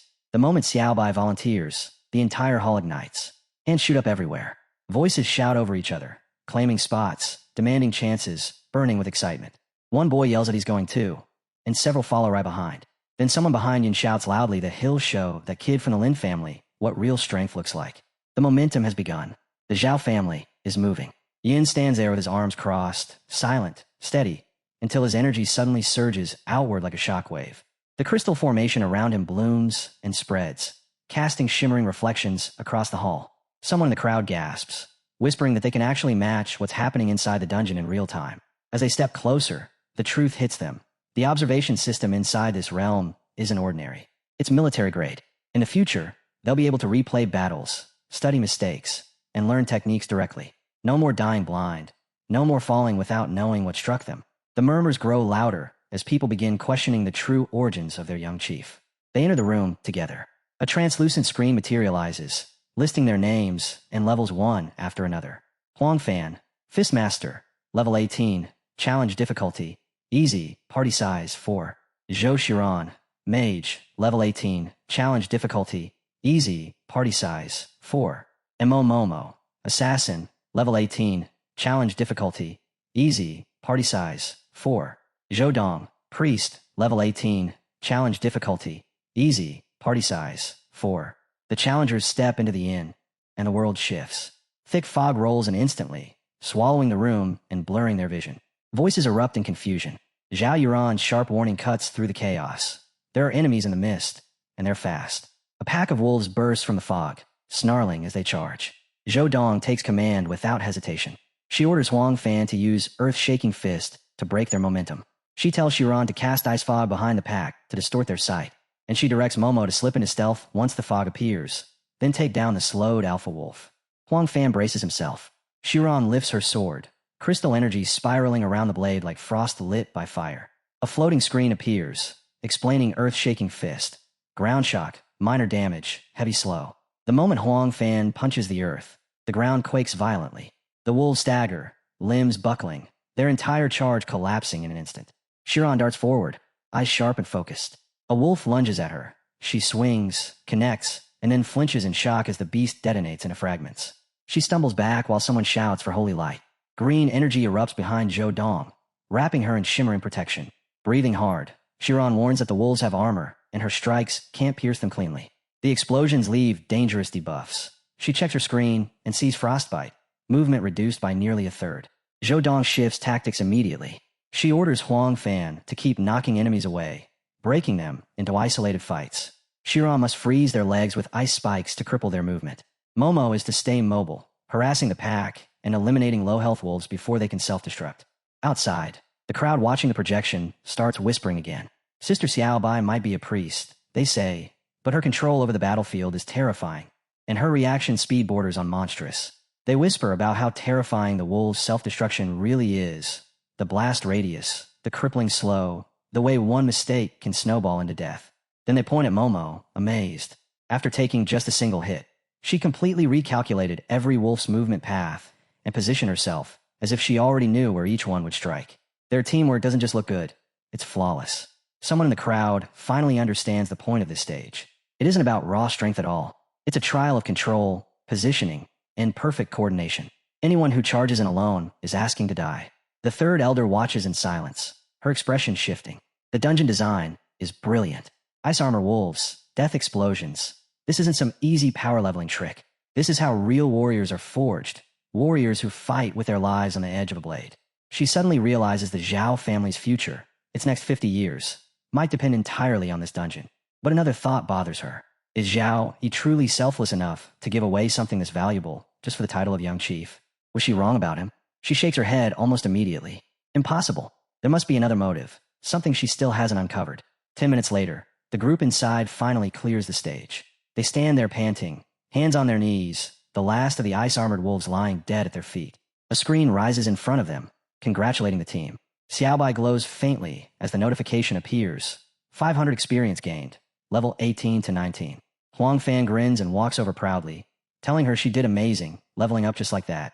Shiran grumbles that she's still 1,000 experience short and needs to deal more damage in the next round. Xiaobai shakes her head and says she only leveled because everyone worked together. There's no way she would have earned that much alone. The next stage appears on the screen. Ice Armor Bear's lair. Excitement ripples through the group. Someone shouts that they should push to stage 2 and try leveling everyone up. Outside, the audience erupts. People swear they just saw Xiaobai level up right inside the dungeon. Someone else yells that they shouldn't waste time. They want to level too. A tank advertises himself loudly, claiming he can take hits like a wall. Another priest boasts they can keep any team alive as long as the lineup isn't completely brainless. The third elder watches Xiaobai quietly. Ambition, compassion, she sees both in the girl.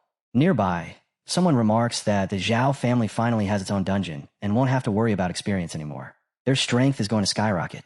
Uncle Han steps up beside Yun and says Xiaobai's level up says more than 1,000 speeches. The crowd's excitement is about to burst. Yin lifts her voice above the noise, telling everyone not to rush. The dungeon will open in batches according to level, so everyone will get their chance. The ceremony ends here. Those who wish to enter should register and form teams. The first batch leaves in 30 minutes. Cheers erupt. People thank the young chief and immediately start discussing party setups. Someone insists that for Ice Crystal Wolves, control skills are the key. A mage says they need a rock-solid frontline. An assassin mutters they just need teammates who can hold aggro so they can shred the backline in peace. Yin stands there, quietly observing everything unfold. Crystal mining is handed to the third elder.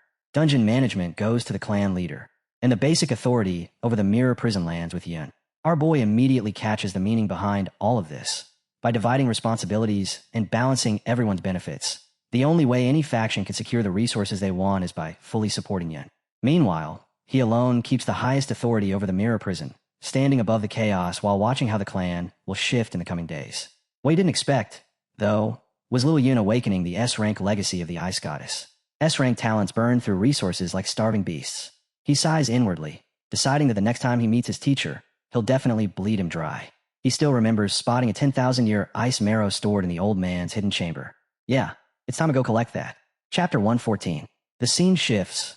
Our boy stands on his bed as golden energy floods the entire room, spreading like a rising tide. A screen snaps open, congratulating him for completing a daily mission with an SSS rating.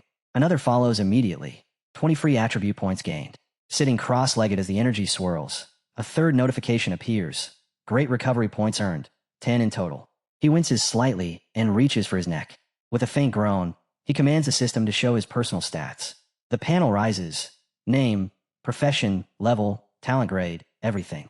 He stares at it and mutters that even after so many days in TI and LA, he's only accumulated 200,000 EXP. Leveling up still feels painfully far away. Another tab brings up his Divine Awakening level, the grade, and all relevant details tied to his current state. He thinks about the gear he has. B+ potions, basic equipment, items that barely matter to him anymore. Still, they can be stored in the family vault as backup rewards. The stronger his people grow, the steadier Yun's footing becomes inside the Zhao clan. As he continues meditating, a wave of zinc-colored energy erupts around him. Frostfang appears out of thin air, chuckling at how emotional our boy sounded earlier. He mocks him, saying this sibling affection was so touching he almost believed our boy had become the true core of the Zhou Yin family. Our boy snorts and replies that Yin needs prestige, and the Zhao clan needs someone who can give people hope. He only gave Yun manager-level authority anyway. The real power remains firmly in his own grasp. Another screen flickers into existence. 30%. Our boy's eyes narrow. He calls out a Frostfang, asking if he noticed it too. His own strength just rose by 5%. He lays out his guess.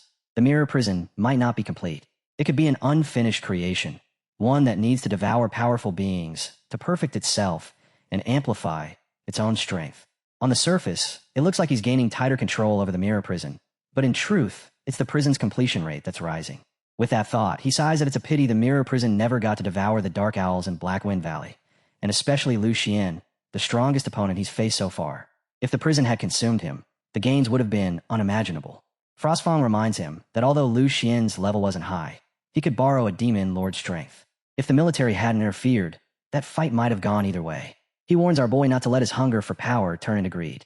Our boy stands tall, confidence radiating off him, and declares that the one capable of defeating him hasn't even been born yet. Frostfang scoffs and calls him an arrogant brat. Our boy starts recalling the final words spoken by the Otherworld Gate in Black Wind Valley, but he's cut off by a knock at the door. A voice calls out, addressing him as young master, announcing that a steward from the Jiang family has arrived and Miss Jiang Charn wishes to see him. He finds it odd for a Jiang family steward to appear this late. The scene shifts to Charon, who immediately questions Uncle Fu about why he came. Uncle Fu bows respectfully, saying the young miss has been pushing herself hard in the Zhao family, and he heard she just finished her training. Charon, towel over her shoulder, says training daily is good for the body and asks whether his journey tired him, offering tea or rest. Removing his mask, Uncle Fu explains that the mistress misses her and that the family's grand competition is approaching, so several matters require Charon to return and prepare. The mistress personally ordered him to escort her back to the state. Charon frowns, saying she remembers the competition, but she spoke to her mother just yesterday, and her mother said nothing about returning. Uncle Fu insists that perhaps the mistress wanted to surprise her. With so many clan affairs piling up, he asks her to understand and return quickly. Just then, our boy enters and asks Charon if this elder is from her clan. She nods, explaining that Uncle Fu watched her grow up. Our boy greets him politely, introducing himself as Zhao Yi and asking the reason for the visit. Inwardly, he notes the man's strength, hidden but immense. Charon tells him she needs to return home briefly to see her mother. He nods, saying that's good, and asks her to pass along his greetings, since she's helped him so much lately. Uncle Fu praises Zhao Yi for being thoughtful. Our boy places a gentle hand behind Charon, golden energy flowing from his palm as he tells her softly, thanking her for always staying by his side. Uncle Fu turns and notices the faint shimmer running through Charon's hair, startled for a moment. She laughs softly, saying drying her hair with holy light is exactly the kind of thing Zhao Yi would casually do. He tells her to stay cautious, and if anything happens, she should contact him immediately. Uncle Fu then asks where the young miss wishes to depart from. Charon nods, saying she'll go change, and they can leave right away. She smiles at Zhao Yi and promises that when she comes back, she'll bring him something special from Sichuan. Those spicy rabbit heads, so hot they practically make people breathe fire. Once they disappear, Frostfang reappears and asks him what's bothering him, because something in the air feels wrong. Our boy lifts his hand, gaze narrowing. He can't put a finger on it, but something isn't adding up. Sichuan and Tianlan both have official teleport routes. There's no reason to rush off the old-fashioned way, unless something else is at play. Night falls outside the house. Frostfang brings up what he meant to ask earlier. The Otherworld Gate, right before it shattered, claimed that blue star humans are the invaders. Our boy asks Frostfang, who has lived over a century, if he knows anything about that. Frostfang shakes his head, saying his memories before the Eternal Advent are a chaotic blur of screaming, grief, and rage. He can't distinguish whose memories they even are. A voice suddenly answers the question, one that has been studied for decades. Our boy turns and sees his teacher, and immediately asks if he's hurt. The teacher explains that the Modu Rift has been temporarily sealed, but at a far greater cost than expected. The light system mages suffer the most, because their holy light naturally suppresses demonic energy, making them the demon's first targets. The teacher lifts a blue stone toward him, cold, glowing faintly. He says it's the core of a level 48 demon lord from the Modu Rift, and tells him to feel the energy within. Our boy grips it, and freezes. His eyes widen as he recognizes the shape of the energy. It matches something he's witnessed before, something that once distorted the very lenses of his eyes. Suddenly the world shifts. A ring of flame, cliffs rising like broken teeth, and everyone standing on scorched stone. He tightens his hold on the demon core. Instantly, the energy blasts outward, reacting to the light in his eyes. Golden power erupts from the ground and gathers around him like a living tide. He hurls the stone down, and slowly the storm of power fades. When the last ember dies, he looks to his teacher. The teacher tells him the truth. This energy is the same demonic power found in Wild Wind Mountains and in Black Wind Valley. All of them come from the same otherworld, perhaps even the same faction. The teacher gazes up at the moon, voice heavy. Demons from the otherworld are attempting an invasion unlike anything in recorded history, more intense than ever before. The military and wilderness teams pushed deep into multiple otherworld zones and discovered ruins. Not demonic temples, but actual cities. And the cultural traces match Blue Star's long-lost ancient civilizations. After comparing data from hundreds of ruins, the military reached one overwhelming conclusion. In an era so ancient it might as well be myth, a transcendent civilization from Blue Star launched a colonial war. Our boy asks quietly what the eternal game even is then. Was their current world born from an accident, or shaped by a plan set in motion ages ago? The teacher answers that no one knows why the eternal game descended. They're still too weak to uncover the truth. The only certainty is that they inherited a legacy weighed down by sin and hatred. The teacher turns toward him and says he must prepare himself. This world needs him, the new Lord. Chapter 115. The scene opens with his teacher standing beside him, calm, yet carrying the weight of a man who has seen too many battlefields crumble. He lifts his hand, and a glowing word map blooms in the air, casting shifting light across the room. His voice stays steady as he explains that medium-sized rifts are normally dealt with by the military and the major guard units. But right now, those forces are stretched thin. Too thin. He mentions the southern region, where an entire mirror village was wiped out just last week. Half the population torn apart by 3 demonic hounds crawling out of a minor rift. Their defense lines, he says, are being chewed away piece by piece. If this keeps up, the people won't wait for a medium rift to break through before falling into panic. That's why he called him here. As the map shifts, highlighting each region one by one, our boy asks what exactly the teacher wants him to do. The teacher explains that the Hidden Dragon platform is a restricted zone, reserved only for those with major military merit or those officially recognized as exceptional talents. He reminds him of Black Wind Valley, how he and his team erased minor rifts without hesitation. Then the teacher lifts a key shimmering with authority and says the military has decided to grant him access to the Hidden Dragon platform. Inside are missions crafted specifically for clearing minor rifts. The teacher looks him straight in the eyes and asks if he dares to accept. Our boy doesn't even blink. He snatches the key and answers with a tone that basically says dare or not. Who cares? The teacher grips his shoulder firmly, telling him all his academy leave has already been approved. He just needs to return before finals. And if he runs into a rift he can't handle, he must contact the military immediately. Our boy gives a confident nod, promising they won't disappoint him. Night falls. A single lamp glows inside a quiet room. Our boy sits cross-legged on his bed, a mysterious stone in one hand and the key in the other. Both pulse with strange energy. He studies them with focused intensity. A screen flashes. He has obtained the 10,000-year marrow. He closes his hand around the stone, and greenish, zinc-colored energy erupts outward, making him flinch. Immediately after, he activates identity verification. Another screen flickers. Verification passed. Welcome. Logged in. He shifts back onto the couch as a new prompt appears, asking him to set his code name. He enters it, watching his profile materialize in front of him. Minor rifts, more dangerous than ordinary dungeons, but with rewards far beyond them. To him, they aren't just threats, they're grindstones. Perfect whetstones for sharpening their blades before the real storms arrive. More importantly, he thinks these rifts might hold rare surprises. Treasures so potent they could practically feed the mirror prison a full-course feast.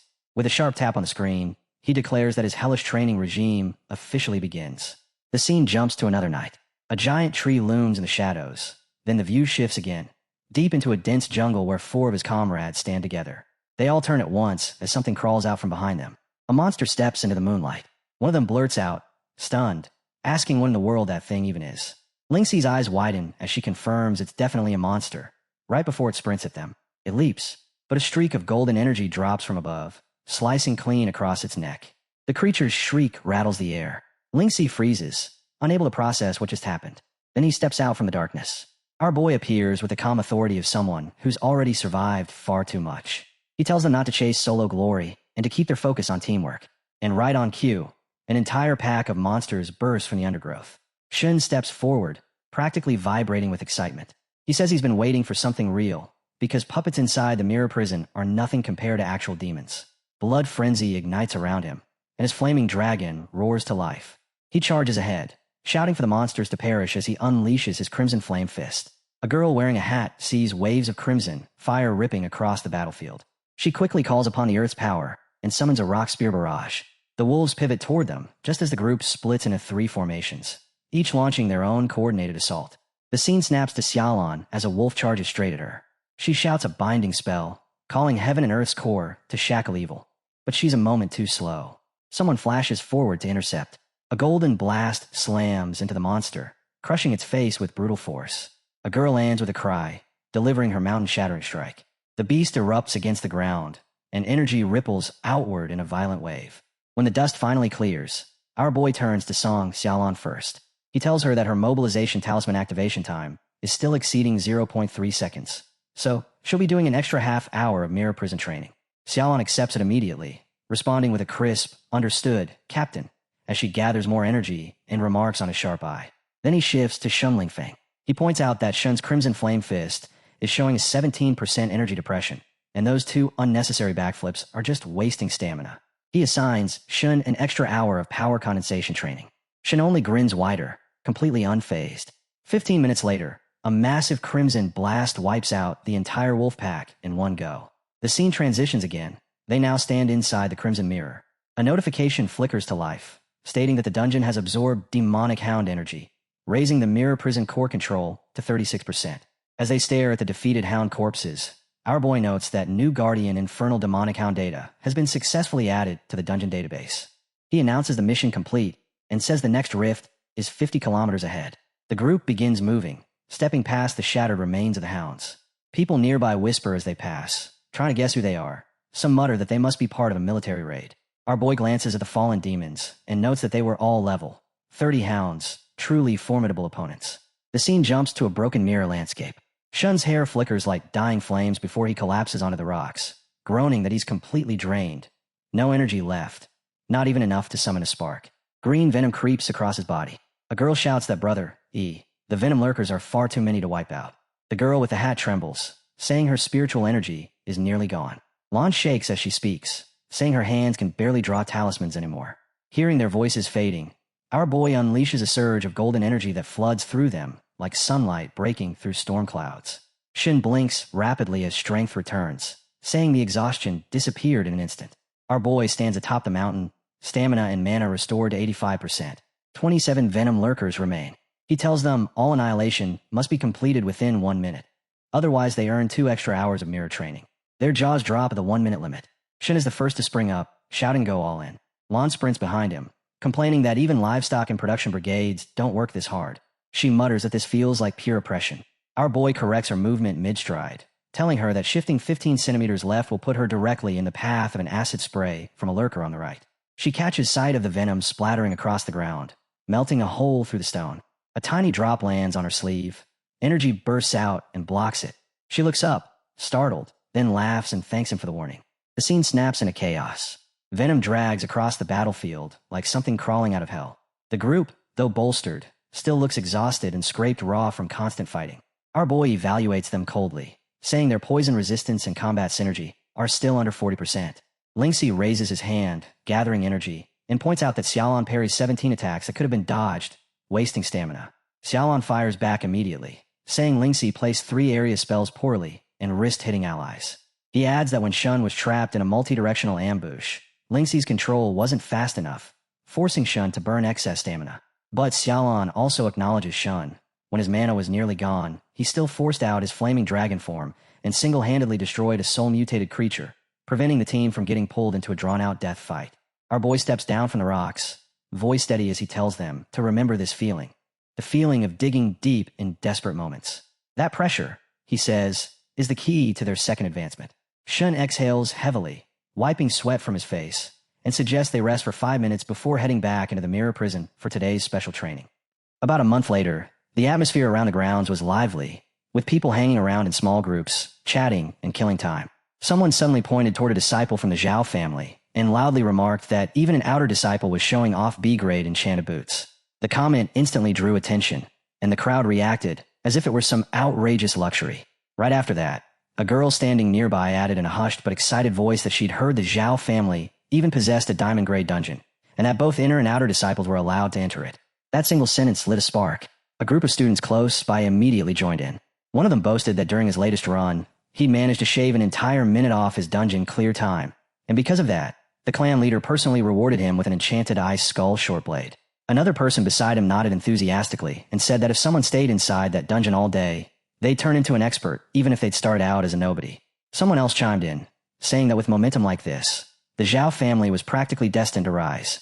Just as the discussion was heating up, a boy suddenly rushed over, his voice filled with excitement. He claimed that as long as outsiders handed over 50% of the dungeon profits, they could also enter and farm the Zhao family's dungeons. He said it was far more cost-effective than dealing with the Hungry Wolf Guide, and urged everyone to hurry up and register while they could. But halfway through his pitch, his words cut off. His expression stiffened in confusion as a jeep came roaring in at high speed. The screech of brakes tore through the air, the tires skidding sideways, and the students nearby jumped back in shock. The jeep door swung open. A man stepped out first, followed by a group that clearly looked like his crew. One of them barked loudly, demanding that the Zhao family's manager come out immediately. The way he stood made it seem as if this place already belonged to him. At that moment, the girl stepped forward, frowning, and asked why the Hungry Wolf Guide had the nerve to show up on Zhao family territory. The leader of the group, that infamous Hungry Wolf, strode straight up to her with a mocking grin. He asked her what she thought she was doing and told her to stop playing dumb. With a cold voice, he declared that in Tianlan province, all dungeon business had always been under the control of the Hungry Wolf Guide. He accused the Zhao family of breaking the rules and stealing their customers right out from under them. His hand clenched into a fist as he demanded to know whether they didn't owe him an explanation. The girl took another step forward, her expression firm, showing no intention of backing down. She replied that the dungeons belonged to the Zhao family, so why should they explain anything to outsiders? She reminded him that when the Hungry Wolf Guide had monopolized the dungeon business and squeezed every other force dry, they'd never once bothered to talk things out. Hearing that, the Hungry Wolf leader burst into laughter. He mocked the idea of peaceful discussion, called her a little girl, and said that in Tianlan province, the Hungry Wolf Guide's fists were the only law. If they didn't hand over the dungeons, he warned, the Zhao family would be flattened without mercy. Ling's anger finally boiled over.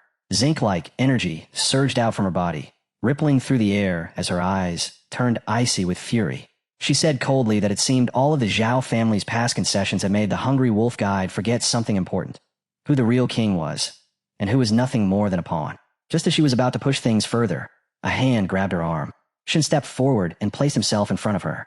With a calm but cutting tone, he asked what kind of mongrel dog dared to bark so early in the morning at someone else's doorstep.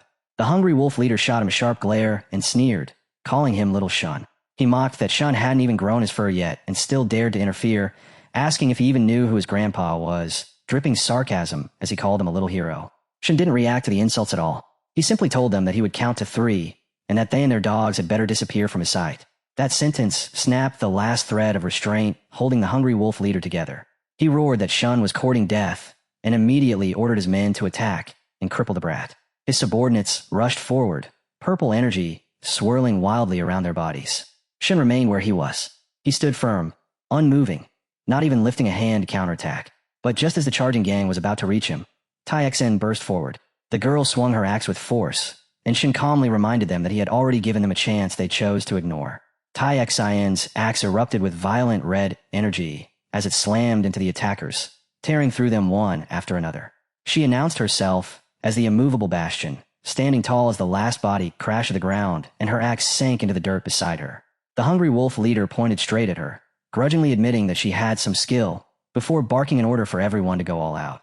His entire crew surged forward again, every one of them glowing with dense purple energy. Tai Xen raised her hand and began chanting, calling upon heaven and earth to establish the foundation of the 5 elements. She hurled out a gravity talisman, and golden energy exploded forward toward the charging enemies. Before it could strike, a deafening blast erupted. The explosion shook the ground, and both Tai Xen and her targets were thrown violently backward, slamming into the dirt right in front of the Hungry Wolf leader. He stared at them in shock, his mind racing as he wondered who these people really were. Before he could sort it out, something rolled between the fallen figures, spinning on the ground in a swirl of red energy. Flames ignited in Shun's hand as he shot up into the air, his gaze locking on a hungry wolf with terrifying intensity. The leader's eyes widened as he muttered in disbelief that Shun was only level 27. Shin dropped back down, fury pouring off him like fire. He charged straight toward Hungry Wolf, slamming his feet into the ground as a massive burst of energy exploded outward. He shouted back at him, repeating level 27, and declaring that level 27 was more than enough to deal with someone like him. The students watching from the sidelines were completely stunned by the blast Shun had just unleashed. A small girl whispered in disbelief that it was only one punch, just a single punch, and yet people were already murmuring about how the leader of a level 33 guild had nearly been wiped out by a level 27 kid in one hit. As the smoke cleared, Hungry Wolf suddenly transformed, his body swelling into a massive wolf-like form. He threw his head back and let out a savage howl before launching himself straight at Shun with terrifying force. He roared that the talk about one punch was nonsense, that the damage was nothing more than a tickle. Snarling, he called Shin a foul-mouthed rat and swore he'd tear his mouth apart. The students standing in front of the transformed beast watched in shock as Hungry Wolf raised his massive paws, trying to shield himself from the flames. But the fire only grew heavier and more intense. He began shouting that it was too heavy, struggling against the scorching heat, snarling through clenched teeth that he still had fangs, refusing to retreat. When the blazing assault finally subsided, Hungry Wolf opened his mouth again, stubbornly repeating that he still had teeth. Link, who had been observing closely, suddenly widened her eyes and shouted for a stone wall to rise. A thick rocky barrier surged up in front of Hungry Wolf. Agal stood straight, muscles tense, ready to react at any moment. At the same time, Shin leapt back into the air, calling Hungry Wolf out for being too accustomed to acting arrogant. He said that even back when he was a fallen noble, he wouldn't have bothered looking down on someone like him. Shin surged forward once more. Link, still stunned, hurriedly activated a fire attribute amplification. Lane reacted just as fast, eyes wide as she invoked 5 Thunder Body protection. A new wave of red fire exploded from Shun, crashing into Hungry Wolf head-on. The wolf let out a piercing cry as the energy engulfed him. Shin shouted at him, calling him nothing but a beast. The overwhelming power made Hungry Wolf's massive body tremble violently. He screamed, coughed up thick black blood, and was hurled backward, slamming hard into a wall. His body slid down until he collapsed against it, and his wolf form faded, revealing his human shape once more. Panting heavily, he stared at Shun and the others, muttering that they were monsters, that these people were definitely monsters. Shun and his team landed firmly on the ground, standing tall and unshaken. Shin looked down at the defeated Hungry Wolf and calmly asked how someone with such weak ability dared to come causing trouble with the Zhao family. He even mocked him, wondering aloud if he should praise Hungry Wolf for his childish innocence. Hungry Wolf didn't respond right away. He sat there with his head lowered, his thoughts racing. These people weren't ordinary level 27s at all. Their control over force and their combat instincts were clearly honed through countless life and death battles. He even realized just how terrifying the benefits from his dungeon must have been. Then, with a twisted grin, Hungry Wolf lifted his head and burst into laughter. He claimed it had only been a near tie, loudly boasting that it had been 4 against 1. He sneered and warned them that his guild leader was a level 42 Dark Knight, someone who would never let any of them walk away alive. Right as his words fell, something heavy slammed into the ground. An arrow pierced the earth with brutal force. Hungry Wolf lowered his voice and muttered that if they handed over the dungeon and allowed his boss to slaughter the entire Zhou family, there might still be room for compromise. The arrow quivered where it had landed. Shin calmly stepped forward and planted his foot on it, pressing it into the soil. He asked flatly whether they should just kill them here and now. From the rooftop of the nearby mountain, the boy who had been watching the entire scene finally spoke, his voice calm as he said there was no need to go that far. Shin increased the pressure of his foot on the arrow and told Hungry Wolf to crawl back and deliver a message to his guild leader. Mind your own business. He warned him that if the Zhou family was bothered again, the one who would move next wouldn't be him, but their captain. Outside the city, a towering building glowed beneath the night lights, its glass walls reflecting the cold brilliance of neon and steel. As the view slipped inside this ultra-modern structure, the atmosphere immediately turned oppressive. A group of people stood gathered around a long table, the tension thick enough to suffocate. Some of them looked exhausted, battered, and barely holding themselves together. One man complained bitterly that they'd risked their lives, nearly wiped out their entire team, and this was all the reward they were getting. Demanding 80%, he said, was no different from outright robbery. Another man stepped forward, hands pressed together as if begging for mercy. He said that according to the old rules, they were only supposed to hand over 70%, and the remaining share was meant to help the brothers buy supplies, repair their gear, and survive. Before he could finish, the leader's foot lashed out. The kick sent him crashing hard to the floor. The leader coldly told him to shut up. The boy on the ground tried to speak, calling out Captain, but the leader cut him off without hesitation. He said the dungeon had been cleared by their guild's guards, and since it was their territory, their rules applied. Either they handed over 80%, or they'd be stuck in this place forever. Panic spread through the room. The man who had been kicked clutched his stomach, trembling in pain as he struggled to stay conscious. Someone nearby whispered that they should just accept it. Just last week, another captain had resisted and ended up trapped inside a dungeon forever. At that moment, glowing butterflies began drifting through the air. They shimmered softly, releasing streams of golden energy that floated like dust. At the table, two men leaned close, speaking in low, sinister tones. One muttered that the crazy bastard who used fire should be torn apart. The other laughed quietly and said that when the timing was right, they'd kill the Zhao family's men and the woman, and the dungeon would belong to them. Their laughter cut off abruptly. Both men collapsed where they sat, blood spilling across the table as a single golden butterfly fluttered upward, radiating the same mysterious golden light. The scene shifted to the left, where two more men stood frozen in shock. Without warning, a violent burst of golden energy detonated between them.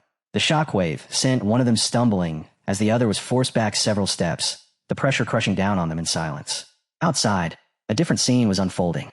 The Hungry Wolf Guild leader stood tall, a level 42 Dark Knight whose very presence carried an oppressive weight. His signature aura rolled outward as he coldly declared that making the Hungry Wolf Guild lose face was unforgivable, and that this matter would not end here. A level 2 curse wizard stepped forward cautiously, saying that based on the wise guild leader's judgment, the opponent's strength was no laughing matter, especially with the Zhao family involved. Right after that, a level 2 assassin added that they had just received word from Bloodblade. The contract had been rejected. The risk was simply too high. Then the level 3 heavy shield warrior spoke up, his voice firm. He suggested gathering everyone and raiding the Zhao family that very night, wiping them out without leaving a single survivor. The Dark Knight shook his head slowly and said a frontal assault wasn't the smartest option. If even Bloodblade was afraid, then they would contact Scorpion and Iron Hand instead. He ordered them to spread the news that the Hungry Wolf Guild was willing to share the enormous bounty tied to destroying the Zhao family. He wanted everyone to clearly understand what happened to those who dare defend Hungry Wolf. Hungry Wolf himself laughed and joined in, saying killing the Zhao family too quickly would be boring. He said that once their defenses were broken, they would capture the girl Zhou, then Xiao Bai, followed by Song and Tang, and Zhao Yi as well. He boasted that they would tie them all up, and that he would personally. He never finished the sentence. A flash of golden energy erupted behind him and sliced cleanly through his neck and upper body. One red-eyed man shouted in shock, but before anyone could react, Hungry Wolf began screaming in terror, blood pouring from his mouth as he collapsed. Above them, our boy and his group stood calmly, unmoved. One of them remarked that it seemed the lesson from earlier in the day had been far too light. Our boy stepped forward and issued a clear order.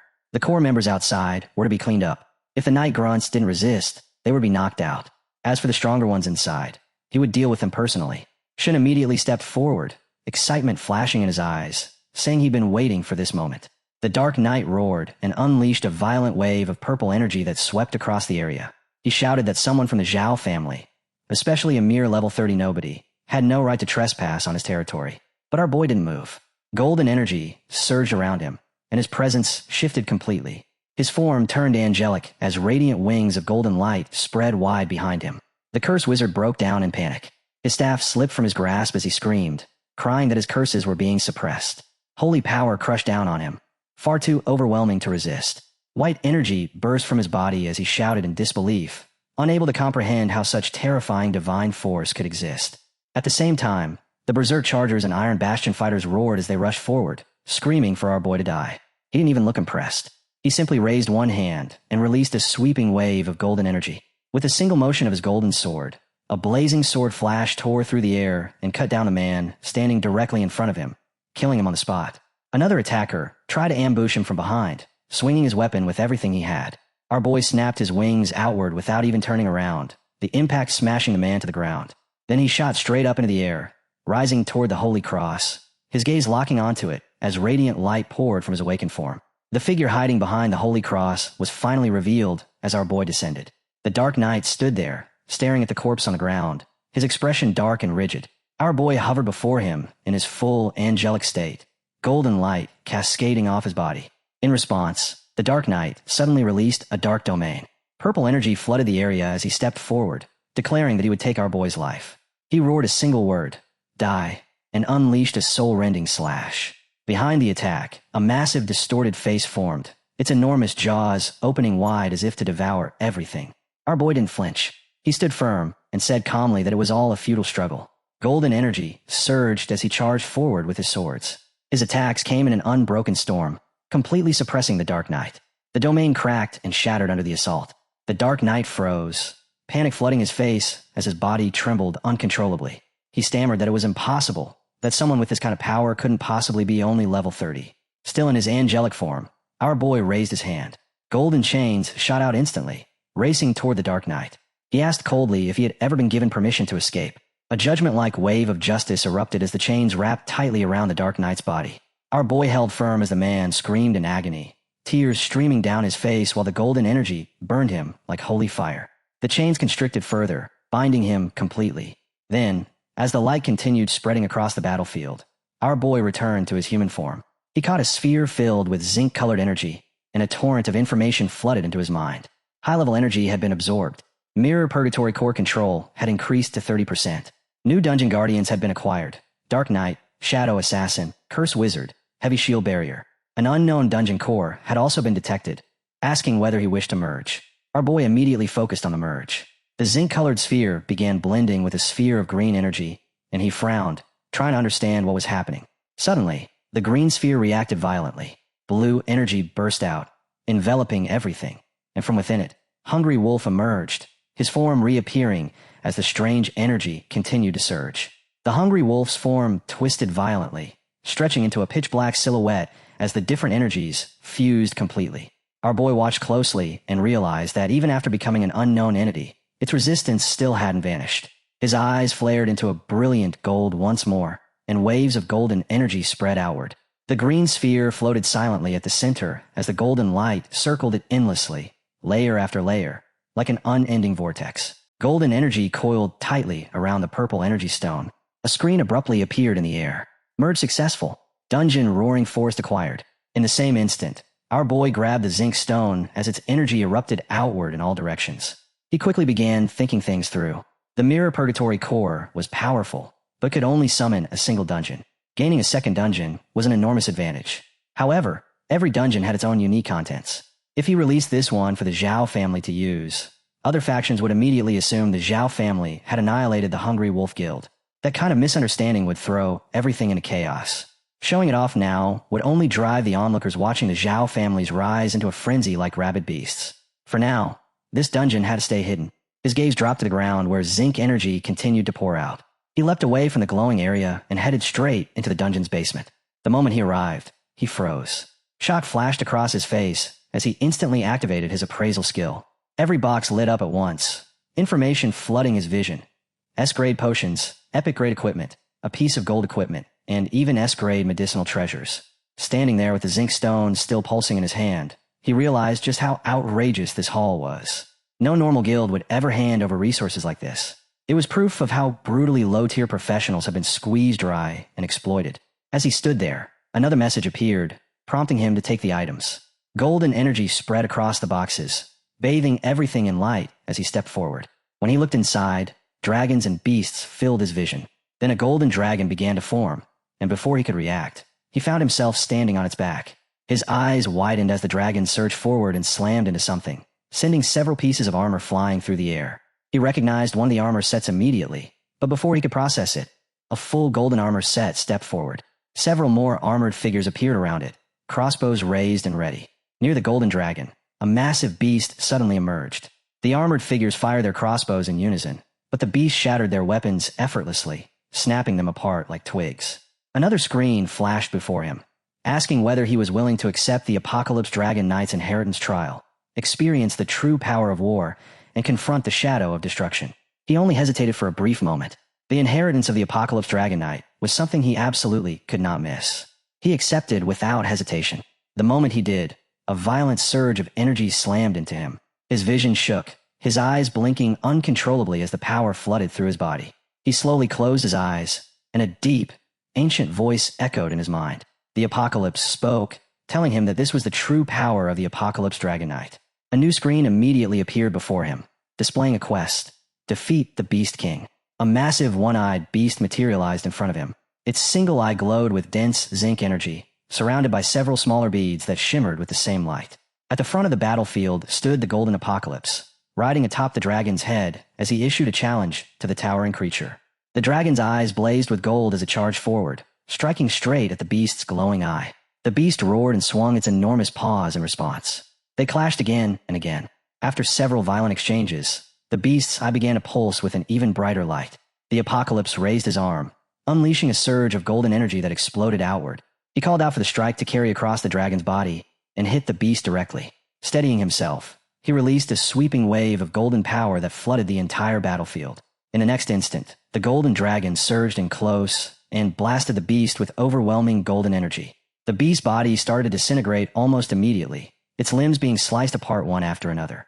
Our boy shouted as his eyes widened, watching the dragon pour out even more terrifying power. The pressure was so overwhelming that it slammed the beast straight into the mountain rocks. The creature couldn't even struggle, completely pinned and crushed by the force. The dragon's power kept driving the beast deeper into the mountains as shock waves rippled outward in every direction. Then the dragon shot up into the sky. The Apocalypse stood tall, gripping his sword as even more golden energy erupted from him.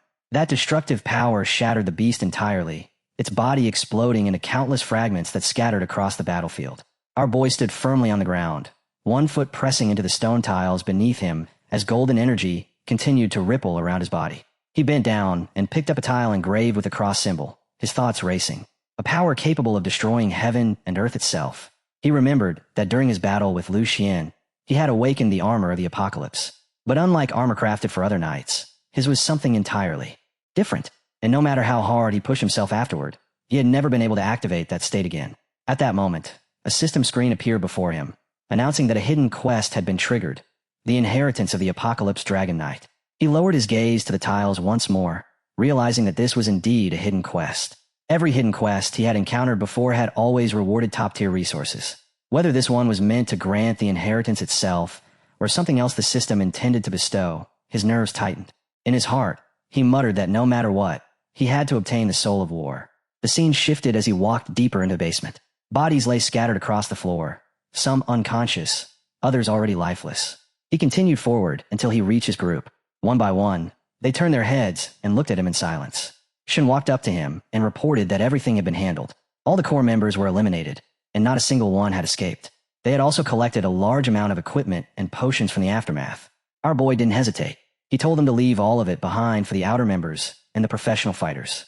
Shin looked puzzled and said the equipment and potions weren't bad at all. But our boy shook his head and said easy gains like that weren't worth much. It was better to show goodwill to the others and completely crush whatever influence the hungry wolf still had lingering around.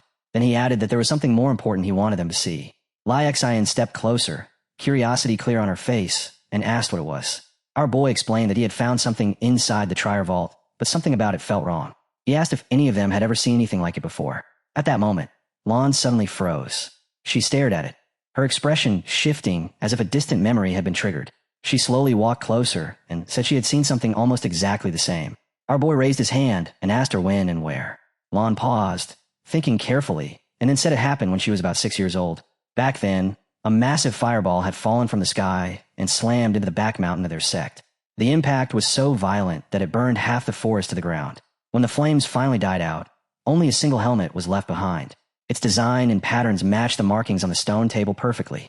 At the time, the clan masters believed it was some kind of supreme treasure and tried everything to study it. But no matter what they did, they couldn't figure it out. Wearing it didn't increase stats, didn't activate any skills, and didn't show any special effects. It behaved like nothing more than an ordinary decorative item. Even so, its mysterious origin convinced the masters that it had to be a supreme treasure that simply hadn't been understood yet. Because of that, they sealed it away inside the family's Myriad Trier Vault. Our boy felt his heart skip. If Lan's memory was accurate, then that helmet was the hidden quest item, the Soul of War. But getting access to the Myriad Trier Vault wouldn't be simple. Unlike the secret chambers of the Hungry Wolf Guild, vaults belonging to noble families and major sects were guarded with strict rules and heavy restrictions. Lon looked at him and asked if he was planning to enter the Myriad Rare World to search for the helmet. He nodded and said yes. It was connected to something extremely important. Shin walked over, clearly surprised, and asked if this was another hidden quest from the Hidden Dragon platform. He thought the only remaining tasks were minor cleanup missions. Our boy agreed outwardly, while inwardly knowing he couldn't reveal the existence of a system.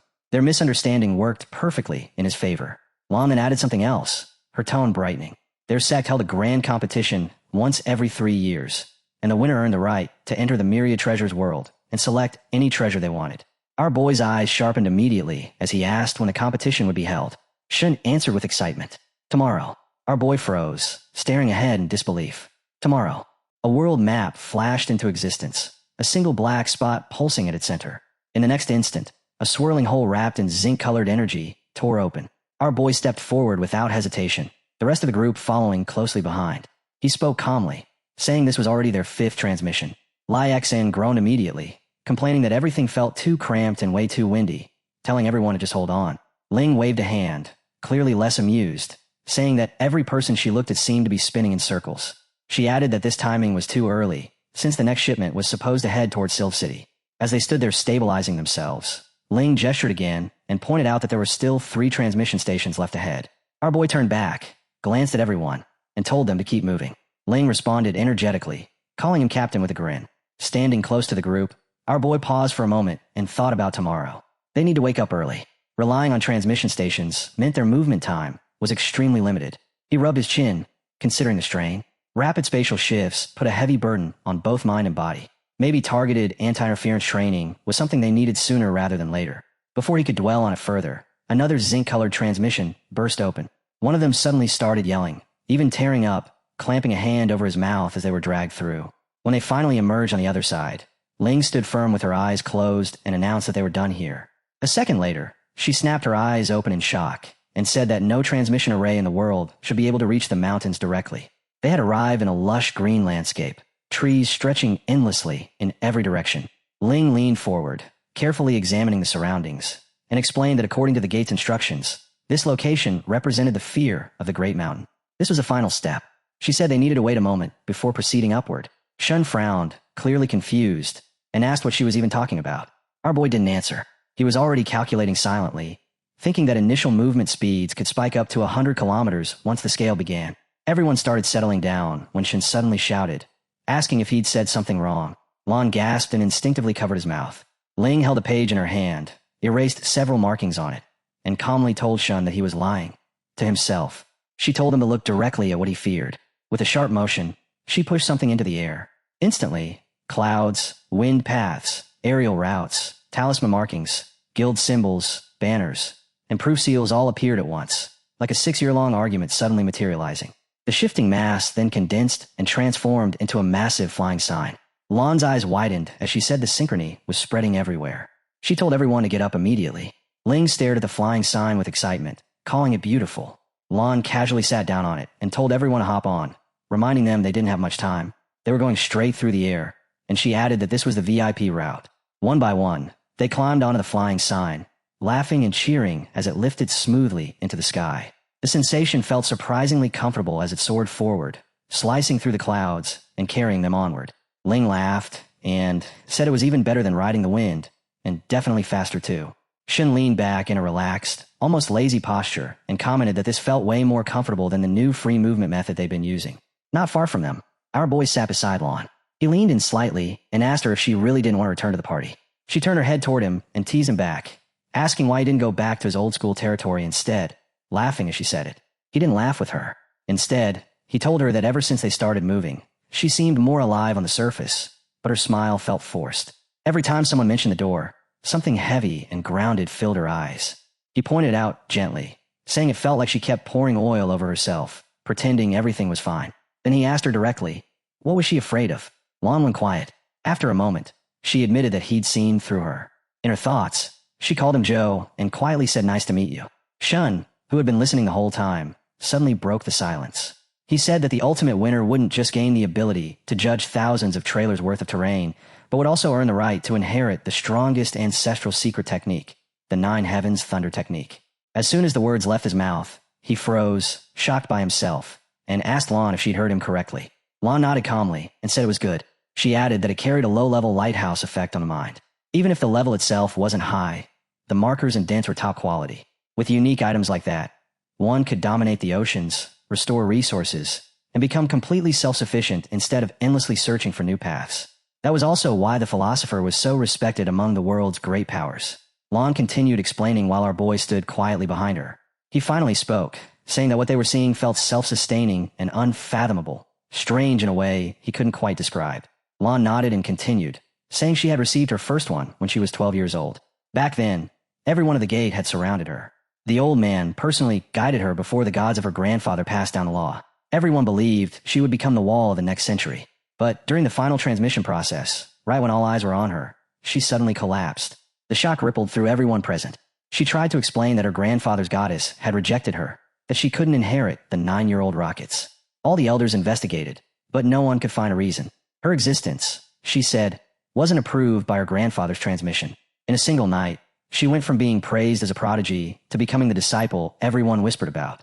Her voice grew heavy as she spoke, but then she suddenly looked toward the group ahead. Panic had spread. People were shouting, and Ling was crying openly. Lan apologized again and again, saying she had been with them for so long, that she understood how hard things had been for everyone. She said that maybe her grandfather's god was no different from the old man. Both of them unable to see clearly, unable to understand that Ling was actually a good seed, the best one among them all. Lan's gaze softened as she looked more closely at Ling. Then she sighed and said it had been far too long. Apropos suddenly stepped in, his voice firm, saying that just because the road in the sky had broken didn't mean she should give up. He insisted that she should go to the big state and attend the University of Suzy. Lan's eyes lit up immediately. She said the place had given her a new chance, and more than that, it allowed her to meet everyone standing here today. Apropos crossed his arms and stood tall, saying that since they had given up on her back then, now was the time to truly see the sky for what it was, to stop looking backward and start looking ahead. The flying sign surged forward again, gliding smoothly through layers of mountains and clouds. As they climbed higher, butterflies and drifting flowers passed them, carried gently by the wind. Before long, they arrived at their destination and touched down. They had barely steadied themselves when a voice suddenly rang out, asking who they had brought with them. In the next moment, the apocalypse dragon descended from above. Someone riding on its back scoffed, saying that this was the so-called once-in-a-century talent of the Heavenly Taoist sect, yet she had been personally rejected by their own patriarch. He called her Song Xiaolan, junior sister Song. The speaker was Chun Lei, the sect leader's second disciple, standing there with a folding fan in hand. The sect leader spoke next, saying that Lan could not walk out of the field because the road had already been sealed. Lan calmly crossed her fingers and replied that it had been a long time since they last met. Chun Lei sneered and snapped back, telling her not to speak so familiarly.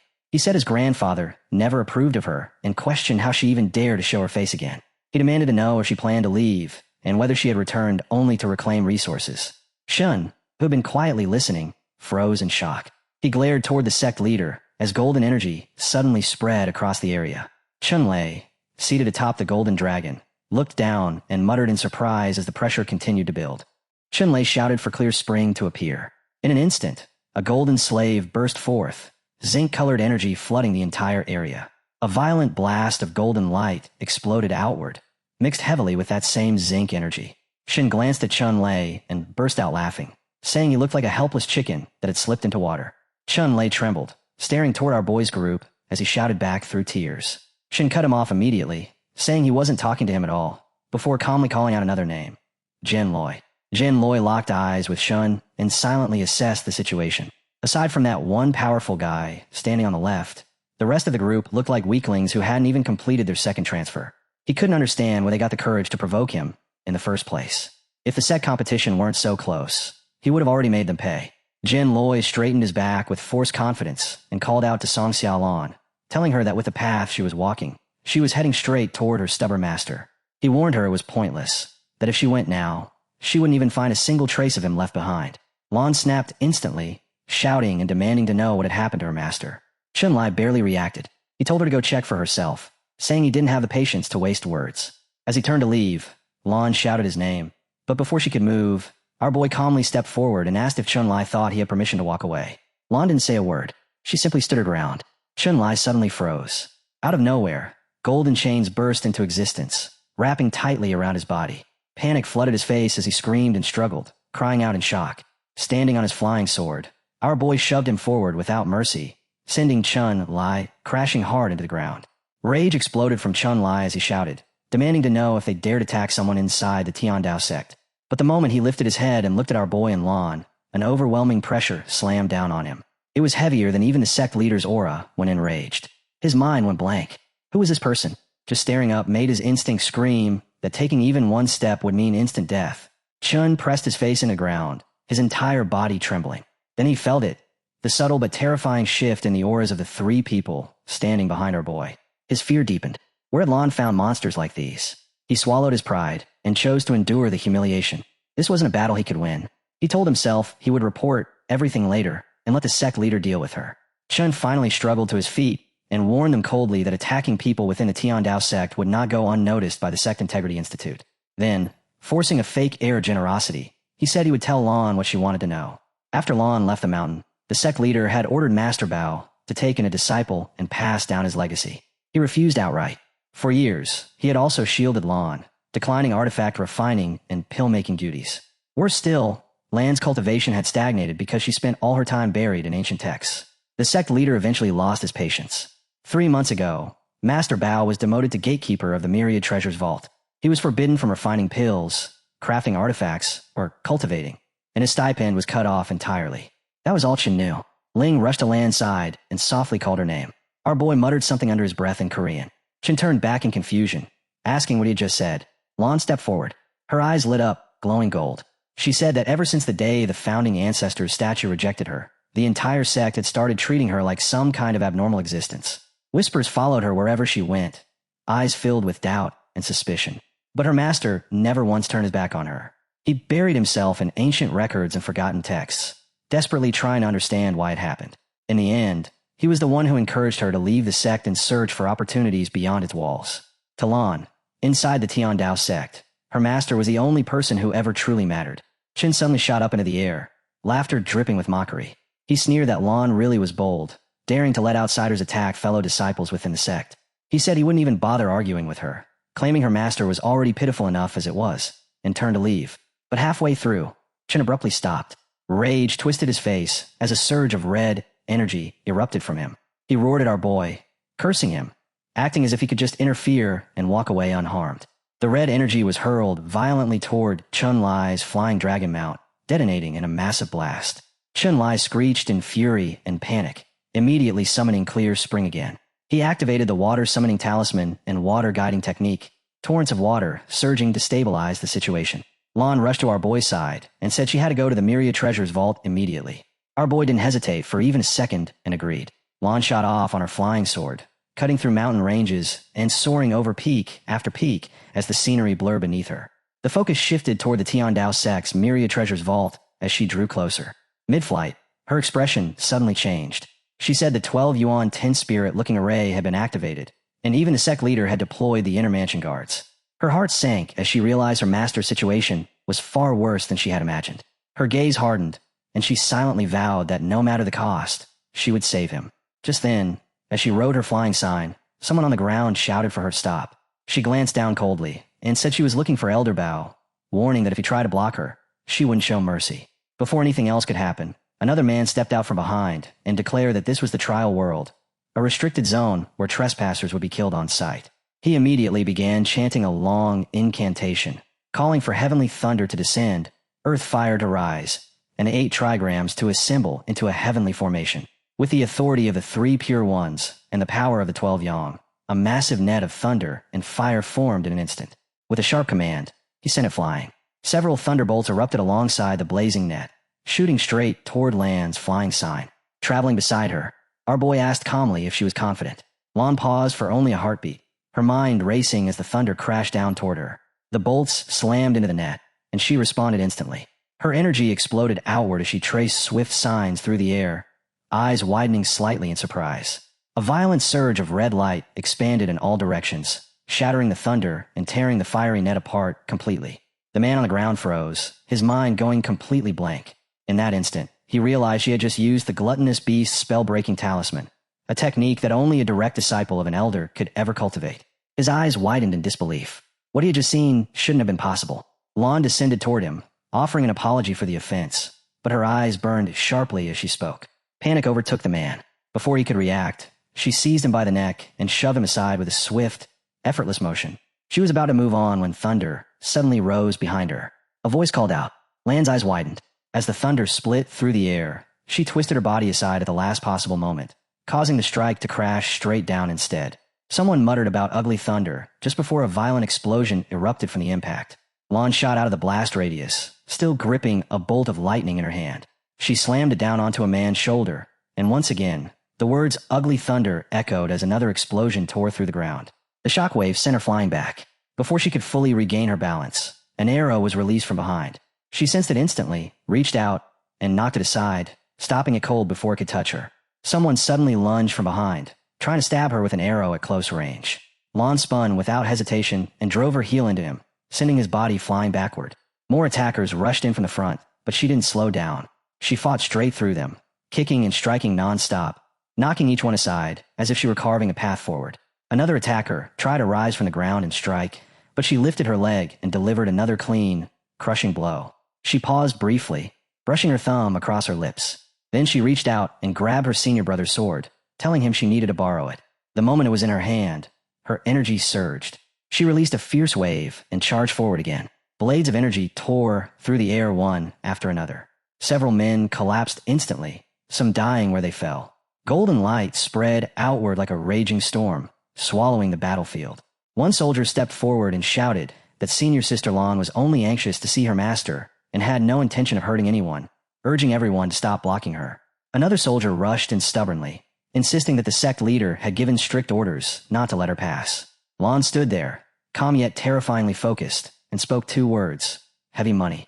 The man's expression changed as he recognized the magical trajectory she had just formed. His face drained of color as he shouted for everyone to get off the ground, realizing it was the 8-trigger enemy trapping array. Lan remained unmoved. Thunder gathered in her hands, for streams of lightning twisting tightly around her fingers. Flames flickered from her palms as she spoke about guiding Kundan's spiritual chi, activating the mystic talisman, and shaking the Ghost King with chi. She released the power forward, and circles of golden light bloomed everywhere at once. One by one, bodies collapsed. The soldiers fell where they stood, consciousness slipping away as the battlefield went silent. She stepped up to a golden door and pressed her palm against its surface. Someone behind her hurriedly warned that the sect leader had personally set up the 12 yuan 10 spirit locking array, saying that even if she had subdued the disciples outside, there was no way she could break through it. Before the words had fully landed, a sudden burst of force surged outward. The golden door was pushed open, and the scene shifted to the outside of the building as the pressure rolled through the air. Lan spoke calmly, almost casually, saying that she had already passed the 12 yuan selection when she was 8 years old. She just hadn't gotten along with her 11 senior brothers and sisters back then. The man collapsed on the floor, completely lost his composure, staring at her in horror and calling her a monster as the door opened wider. Lan rushed inside, calling out to her master again and again. The moment she saw the room, her eyes widened. Books were piled everywhere, pages scattered and left open, and a bowl with a chicken sat casually on the table. Lying on the bed was her master, Elder Bao. He asked who had come in, but the instant he saw her, he jumped up with excitement, calling out to his precious disciple and asking why she had returned. Lan hurried over and explained that she had heard he'd been demoted and that his stipend had been cut.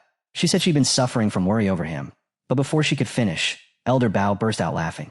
He told her he wasn't suffering at all. It was quiet here, nobody disturbed him, and it was the perfect place to research whatever interested him. As for stipends, he said he could just draw a few talismans or refine small trinkets and trade them for snacks whenever he felt like it. Behind Lan, the group of boys watched the scene unfold. One of them whispered that Elder Bao seemed a little different. Our boy replied calmly that cultivators often age strangely, and sometimes even appeared younger over time. Lan then proudly introduced the group, saying these were companions she had met outside the sect, and that they had shared life and death experiences together. Our boy stepped forward and introduced himself along with the others as Junior Zhao, Yi, Shunlin, and Feng, respectfully greeting the third elder. Elder Bao looked them over carefully, then nodded with approval. He listed their levels one by one. Level 32 Arbiter, Level 29 Berserker, Level 28 Barrier, and Level 28 Mage, praising them for reaching such heights at such a young age and calling them hardworking and ambitious youngsters. He then turned to Lan and remarked that she had already reached Level 29 in such a short time, calling it astonishing and saying she must have endured plenty out in the world. Lan immediately replied that her captain, Brother Yi, had always led their squad in training and leveling. She explained that she had returned this time because she wanted to help Brother Yi retrieve something from the Trier Vault. Elder Bao's expression changed instantly. He reminded her that the inner vault of the Trier Vault could not be opened without a decree from the sect leader, and that this rule was absolute. Lan already knew that much, so she calmly explained that she planned to enter the sect competition and earn the right to access the Trier Vault properly. Elder Bao didn't respond right away. She just kept nibbling on her biscuit, chewing slowly as if she hadn't heard a word. Then, all of a sudden, she looked surprised and nodded, agreeing that she would help Lan with it. The scene shifted, cutting through rolling clouds and arriving at the Tindu sect's central martial arts arena. The massive arena buzzed with activity as an elder arrived with his entourage. The instructor announced that time was up and that the selection pool would be closed. He clasped his hands together, lifted his fingers, and spiritual power surged outward as he chanted words that sounded like eat, eat. Then go. The energy swept across the gates, activating them in an instant. Elder Bao stepped forward and announced that she wanted to register. She declared that she was entering her disciple, Lan. The steward in charge froze, staring in disbelief as he said that the third elder had thrown the name plate into the heaven pool. He reminded her that the heaven pool was meant for the heaven throne and was filled with second-tier experts wielding deviant force, essentially cultivators above level 30. His eyes widened as he wondered if Elder Bao had completely lost her mind, because this move was far too reckless and unpredictable. Elder Bao immediately put on an act, shaking her hands and claiming she must have accidentally tossed Lan's name plate into the wrong pool. She made a big scene out of it, insisting it didn't count and pleading with the steward to help retrieve it so she could throw it again properly. Standing beside Lan, our boy quietly analyzed what had happened. He realized that the moment the name plate entered the mystic pool, a hidden spiritual force had struck it and forcibly diverted it into the heaven pool. Someone was clearly trying to use the heaven pool to eliminate Lan. Lan turned to our hero, Brother E, and asked if he could trace the source of that spiritual energy. He replied that it had come from the high platform, but the method used was deliberately concealed. Lan understood immediately. Just then, someone stepped forward and addressed Elder Bao as Junior Sister Bao, saying that everyone had seen the pool selection and that it couldn't be changed. The speaker was none other than the Tian Dao sect leader, Xin Yangzi. He scolded Elder Bao sharply, asking how an elder could treat the sect's rules like a child's game.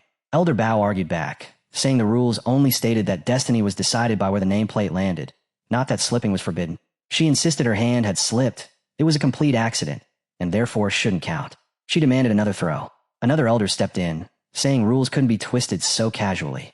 He ordered Junior Nisong to withdraw from the competition at once, warning that the heaven pool was filled with second-tier experts above level 30, and that entering, it would be no different from walking straight to her death. A second elder followed up, adding that those second-tier experts could draw upon the power of heaven and earth to amplify themselves, leaving Lan with absolutely no chance of winning. A third voice joined in, urging her to withdraw immediately before it was too late. Yangzi looked at Lan calmly and said that if she felt fear, the sect could allow her to quit. There was no need to suffer through a meaningless struggle. Elder Bao tried to speak, wanting to say something to Lan, but before she could finish, Lan stepped forward. She said that since her nameplate had already fallen into the heaven pool, then that was fate. She was willing to accept it and compete there. Deep down, her thoughts raced. Someone on the high platform had tried to harm her the moment she returned. Only the sect leader, the second senior uncle, and the fourth, fifth, and sixth senior uncles were seated there. One of them had clearly targeted her. She then asked the sect leader and all the senior uncles to witness with their own eyes whether she had wasted her years outside the sect. Yangzi stared at her in silence. In his mind, she had to be insane to agree so easily. To him, this looked like her throwing herself toward death just to save face, not caring about her reputation as someone once abandoned by the ancestors. In the end, he spread his arms and announced that since her resolve was firm, the decision would stand. The competition officially began. Zinc-colored energy flowed through the arena as a massive screen appeared, displaying the match details. The first battle of the heaven pool was revealed. Lei versus Song Xianluan. The moment the pairing appeared, the entire crowd erupted. Whispers spread instantly. Everyone talked about senior brother Lai, the sect leader's direct disciple, and almost unanimously decided that Lan was finished. Someone muttered that it was already over, that she had practically signed her own death note. Senior brother Lai's fights usually ended with opponents dead or crippled. In their eyes, there was no suspense at all. Inside the arena, Lai stared coldly at Lan, his gaze sharp and cruel. In his mind, he wondered how Song Lan planned to escape this situation, already looking forward to watching her struggle. The view shifted to our boys' group. Shun snorted, calling the spectators frogs trapped at the bottom of a well. Ling asked quietly if senior brother Lai was really that strong, but before anyone could exaggerate his reputation, Shun waved it off casually, saying he was just the strongest of the new generation and nothing worth fearing. At that moment, Ling's master walked over and told her go. Ling answered immediately and stepped forward. As she entered the arena, she stood firm, scanning the surroundings as purple spiritual energy spread across the walls from Lai's aura. She glanced at him as he approached, power surging outward with every step. Lai told Song Lan that if she admitted defeat now, she could at least preserve some dignity. Lan dropped into the arena as thunder exploded around her, cutting him off instantly. She told him to stop spouting nonsense and start the fight. He didn't give her even a moment to prepare. The attack came instantly, forcing Lan to dodge as the blast slammed into the ground behind her. Purple energy flooded the arena again and again as Lai pressed forward relentlessly, while Lan continued to block and evade. Then she finally pushed back, releasing thunder of her own. Her lightning tore straight through his force, yet Lai only responded by pouring even more energy into the battlefield. Our boy watched closely and quickly saw what Lai was trying to do. He was using wide-range attacks to shrink Lan's movement space, forcing her into a head-on clash. But the execution was sloppy.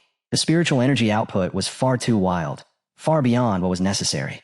At least a third of his power was being burned on meaningless momentum and useless coverage. Ling watched anxiously, her heart tightening as she silently reminded herself that Lan had to stay careful. At the same time, our boy couldn't help wondering how someone at level 35 could still have such crude control over spiritual energy. He even suspected that Song Lan's presence had shaken Lai's composure and thrown him completely off rhythm. From the stands, Elder Bao crossed her arms with a pained expression, muttering under her breath about how her precious talismans were being wasted on this nonsense. Back in the arena, Lai continued firing off energy while gripping his sword tightly. He noticed that his speed had doubled, yet he still couldn't land a single clean hit. In his mind, he convinced himself that the Thunderlight manifestation technique Lan was using had to consume an enormous amount of mental energy, and that she wouldn't be able to maintain it for long. As he braced his feet against the ground, energy erupted from beneath him. Then he charged forward at insane speed, power spraying everywhere, determined to see exactly where she thought she could hide now. The spectators gasped in shock. They recognized the move instantly. It was senior brother Lai's ultimate technique, Frenzied Thunder Heaven Prison. People whispered in awe about how perfect the power, speed, and angle looked, like something straight out of textbook demonstration. Yangzi watched as well, his eyes narrowing slightly. To him, although the spiritual energy looked violent and the momentum terrifying, it still lacked proper cohesion. At least 30% of its power was still being wasted. As the massive wave of energy surged toward Lan, she calmly raised her hand and sent thunder forward. Her lightning shot straight ahead as Lai unleashed an enormous blast of his own force. Then, in an instant, everything changed. She suddenly channeled golden thunder energy and landed heavily, releasing a powerful burst as a lotus-shaped barrier formed around her. Elder Bao's eyes widened in disbelief. Crossing her arms tightly, she realized that Lan was deflecting energy with absolute mastery. She couldn't believe how sharp her disciple's mind had become after spending time outside the sect. Inside the storm of thunder, the dense spiritual energy was redirected by the spinning lotus petals, shattered into countless thin streaks of lightning, and released harmlessly outward. When the golden energy collided head-on with the purple force, both powers began collapsing into each other. The crowd reacted instantly. Someone watching blurted out that Lan's control was insane, but the way she smoothly operated her spiritual energy and dismantled the attack with pure technique was on an entirely different level. Another onlooker muttered in disbelief, wondering what kind of insane opportunities Lan must have run into while training outside the sect. Back in the arena, Lai refused to acknowledge anything remarkable. He sneered that her techniques were nothing more than cheap tricks, unworthy of a grand stage like this. Without hesitation, he began chanting his next art. Kuan Yan, thick earth, heed my command. Bind spirits and lock forms, suppress. As his voice echoed, the energy across the arena suddenly sank deep into the ground. The battlefield went unnaturally quiet, leaving Lan standing there with no visible spiritual energy swirling around her. Then the earth exploded. A violent blast shot up beneath her feet, chunks of stone flying everywhere. Lan flinched for a split second as a massive stone hand erupted from the ground right in front of her. But she recovered instantly. Raising 2 fingers, she released red energy and calmly remarked that the flow of spiritual energy in this technique was sluggish and riddled with massive flaws. From the sidelines, Elder Bao narrowed her eyes and muttered that Lan was drawing a basic spirit-gathering talisman. She couldn't understand the point. Why use something so simple at a moment like this? Lan didn't hesitate. She completed the talisman and sent it straight into the giant stone hand, declaring evenly that all things return to their origin and the spiritual pivot releases. The talisman immediately began absorbing energy, pulling it in like a whirlpool. Power drained away at a terrifying pace. The stone hand trembled violently before collapsing into rubble. Elder Bao froze in shock. She realized Lan had just used a spirit-gathering talisman to siphon the spiritual energy out of the earth-binding array itself. She muttered in disbelief that this made no sense. Spirit-gathering talismans were gentle tools, meant only to attract ambient energy for cultivation. How could anyone use one like this? Then she corrected herself, eyes sharp, explaining that Lan wasn't draining heaven and earth's energy, but the root power of the array. She called the move wonderful, unorthodox but brilliant. With a proud snort, she added that it was exactly the kind of thinking worthy of her disciple, Ba Shuang's. Someone else echoed the sentiment in disbelief, repeating that Lan had really used a spirit-gathering talisman to dismantle an earth-binding array. Lai heard everything, and his composure shattered. He roared that her methods were heretical and swore she wouldn't be able to counter his next move. His energy spread wildly as he began summoning power on an entirely different scale. Lord of the Nine Heavens Thunder, heed my command. Lightning absorbed the screaming energy and erupted everywhere, as if the sky itself were tearing open. The nine heavens thunder talisman formed, Thunder Domain 1 activated, and every ounce of his power fused into a single, devastating strike. The attack surged straight toward Lan. She stood calmly at the center of a glowing circle as the mixed forces closed in. Spiritual power wrapped around her completely, forming a shell of shifting light. The energy spun and twisted, enclosing her like a radiant cocoon as the battlefield held its breath. She planted her feet firmly on the ground and spoke calmly through the raging storm. Heaven and earth positioned, mountains and lakes connected, a shift of stars. With those words, energy rippled outward from her body like waves spreading across still water. Lai forced a massive surge of golden energy toward her, but the moment their powers collided, her golden force shattered his thunder domain and ripped his energy apart. Lai froze, his thoughts spiraling in disbelief. When had she even had time to set up an array? Lan appeared behind him, her voice steady as she laid out his flaws one by one. She said his thunder domain lacked sufficient mental energy, making it unstable from the start.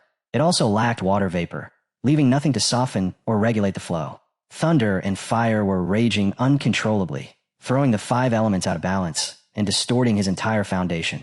Lai refused to accept it. He roared in denial and slammed another violent surge of purple energy up from the ground, heavy and oppressive as it rushed straight toward her. Lan didn't hesitate. She sent thunder back at him and calmly explained that the true essence of talisman arrays lay in mutual generation and mutual restraint, in understanding the core nature of each element rather than brute force. As the thunder spread, wave after wave, it wrapped around his attack instead of clashing head-on, forming a complete circle. Lai stiffened, panic creeping in as he shouted that the thunder domain's magic circuits were broken, that this shouldn't even be possible. Lan landed lightly on the ground and addressed him as senior brother Lei Zhe. She told him his thunder magic had form, but no spirit. Stepping closer, she said he had only ever chased raw ferocity, never truly understanding the talisman arrays that gave power its meaning. He stared at her, shaken, as memories flooded back. When she was only 12, she had already defeated a level 15 opponent. Back in the Yellow Pool Arena, her talent with talismans had been on an entirely different plane, far beyond anyone else, and everyone had said her future was dazzling. From the moment she entered the Tian Dao sect, all eyes turned to her instead of him. He trained relentlessly for 10 years, pushing himself to the limit, yet none of it could match the effortless brilliance she displayed. People called her the future pillar of the Tian Dao sect, the one destined for ultimate potential. She never even tried to take it from him, yet she claimed everything he believed should have been his, the attention, the cultivation resources, and even their master's expectations.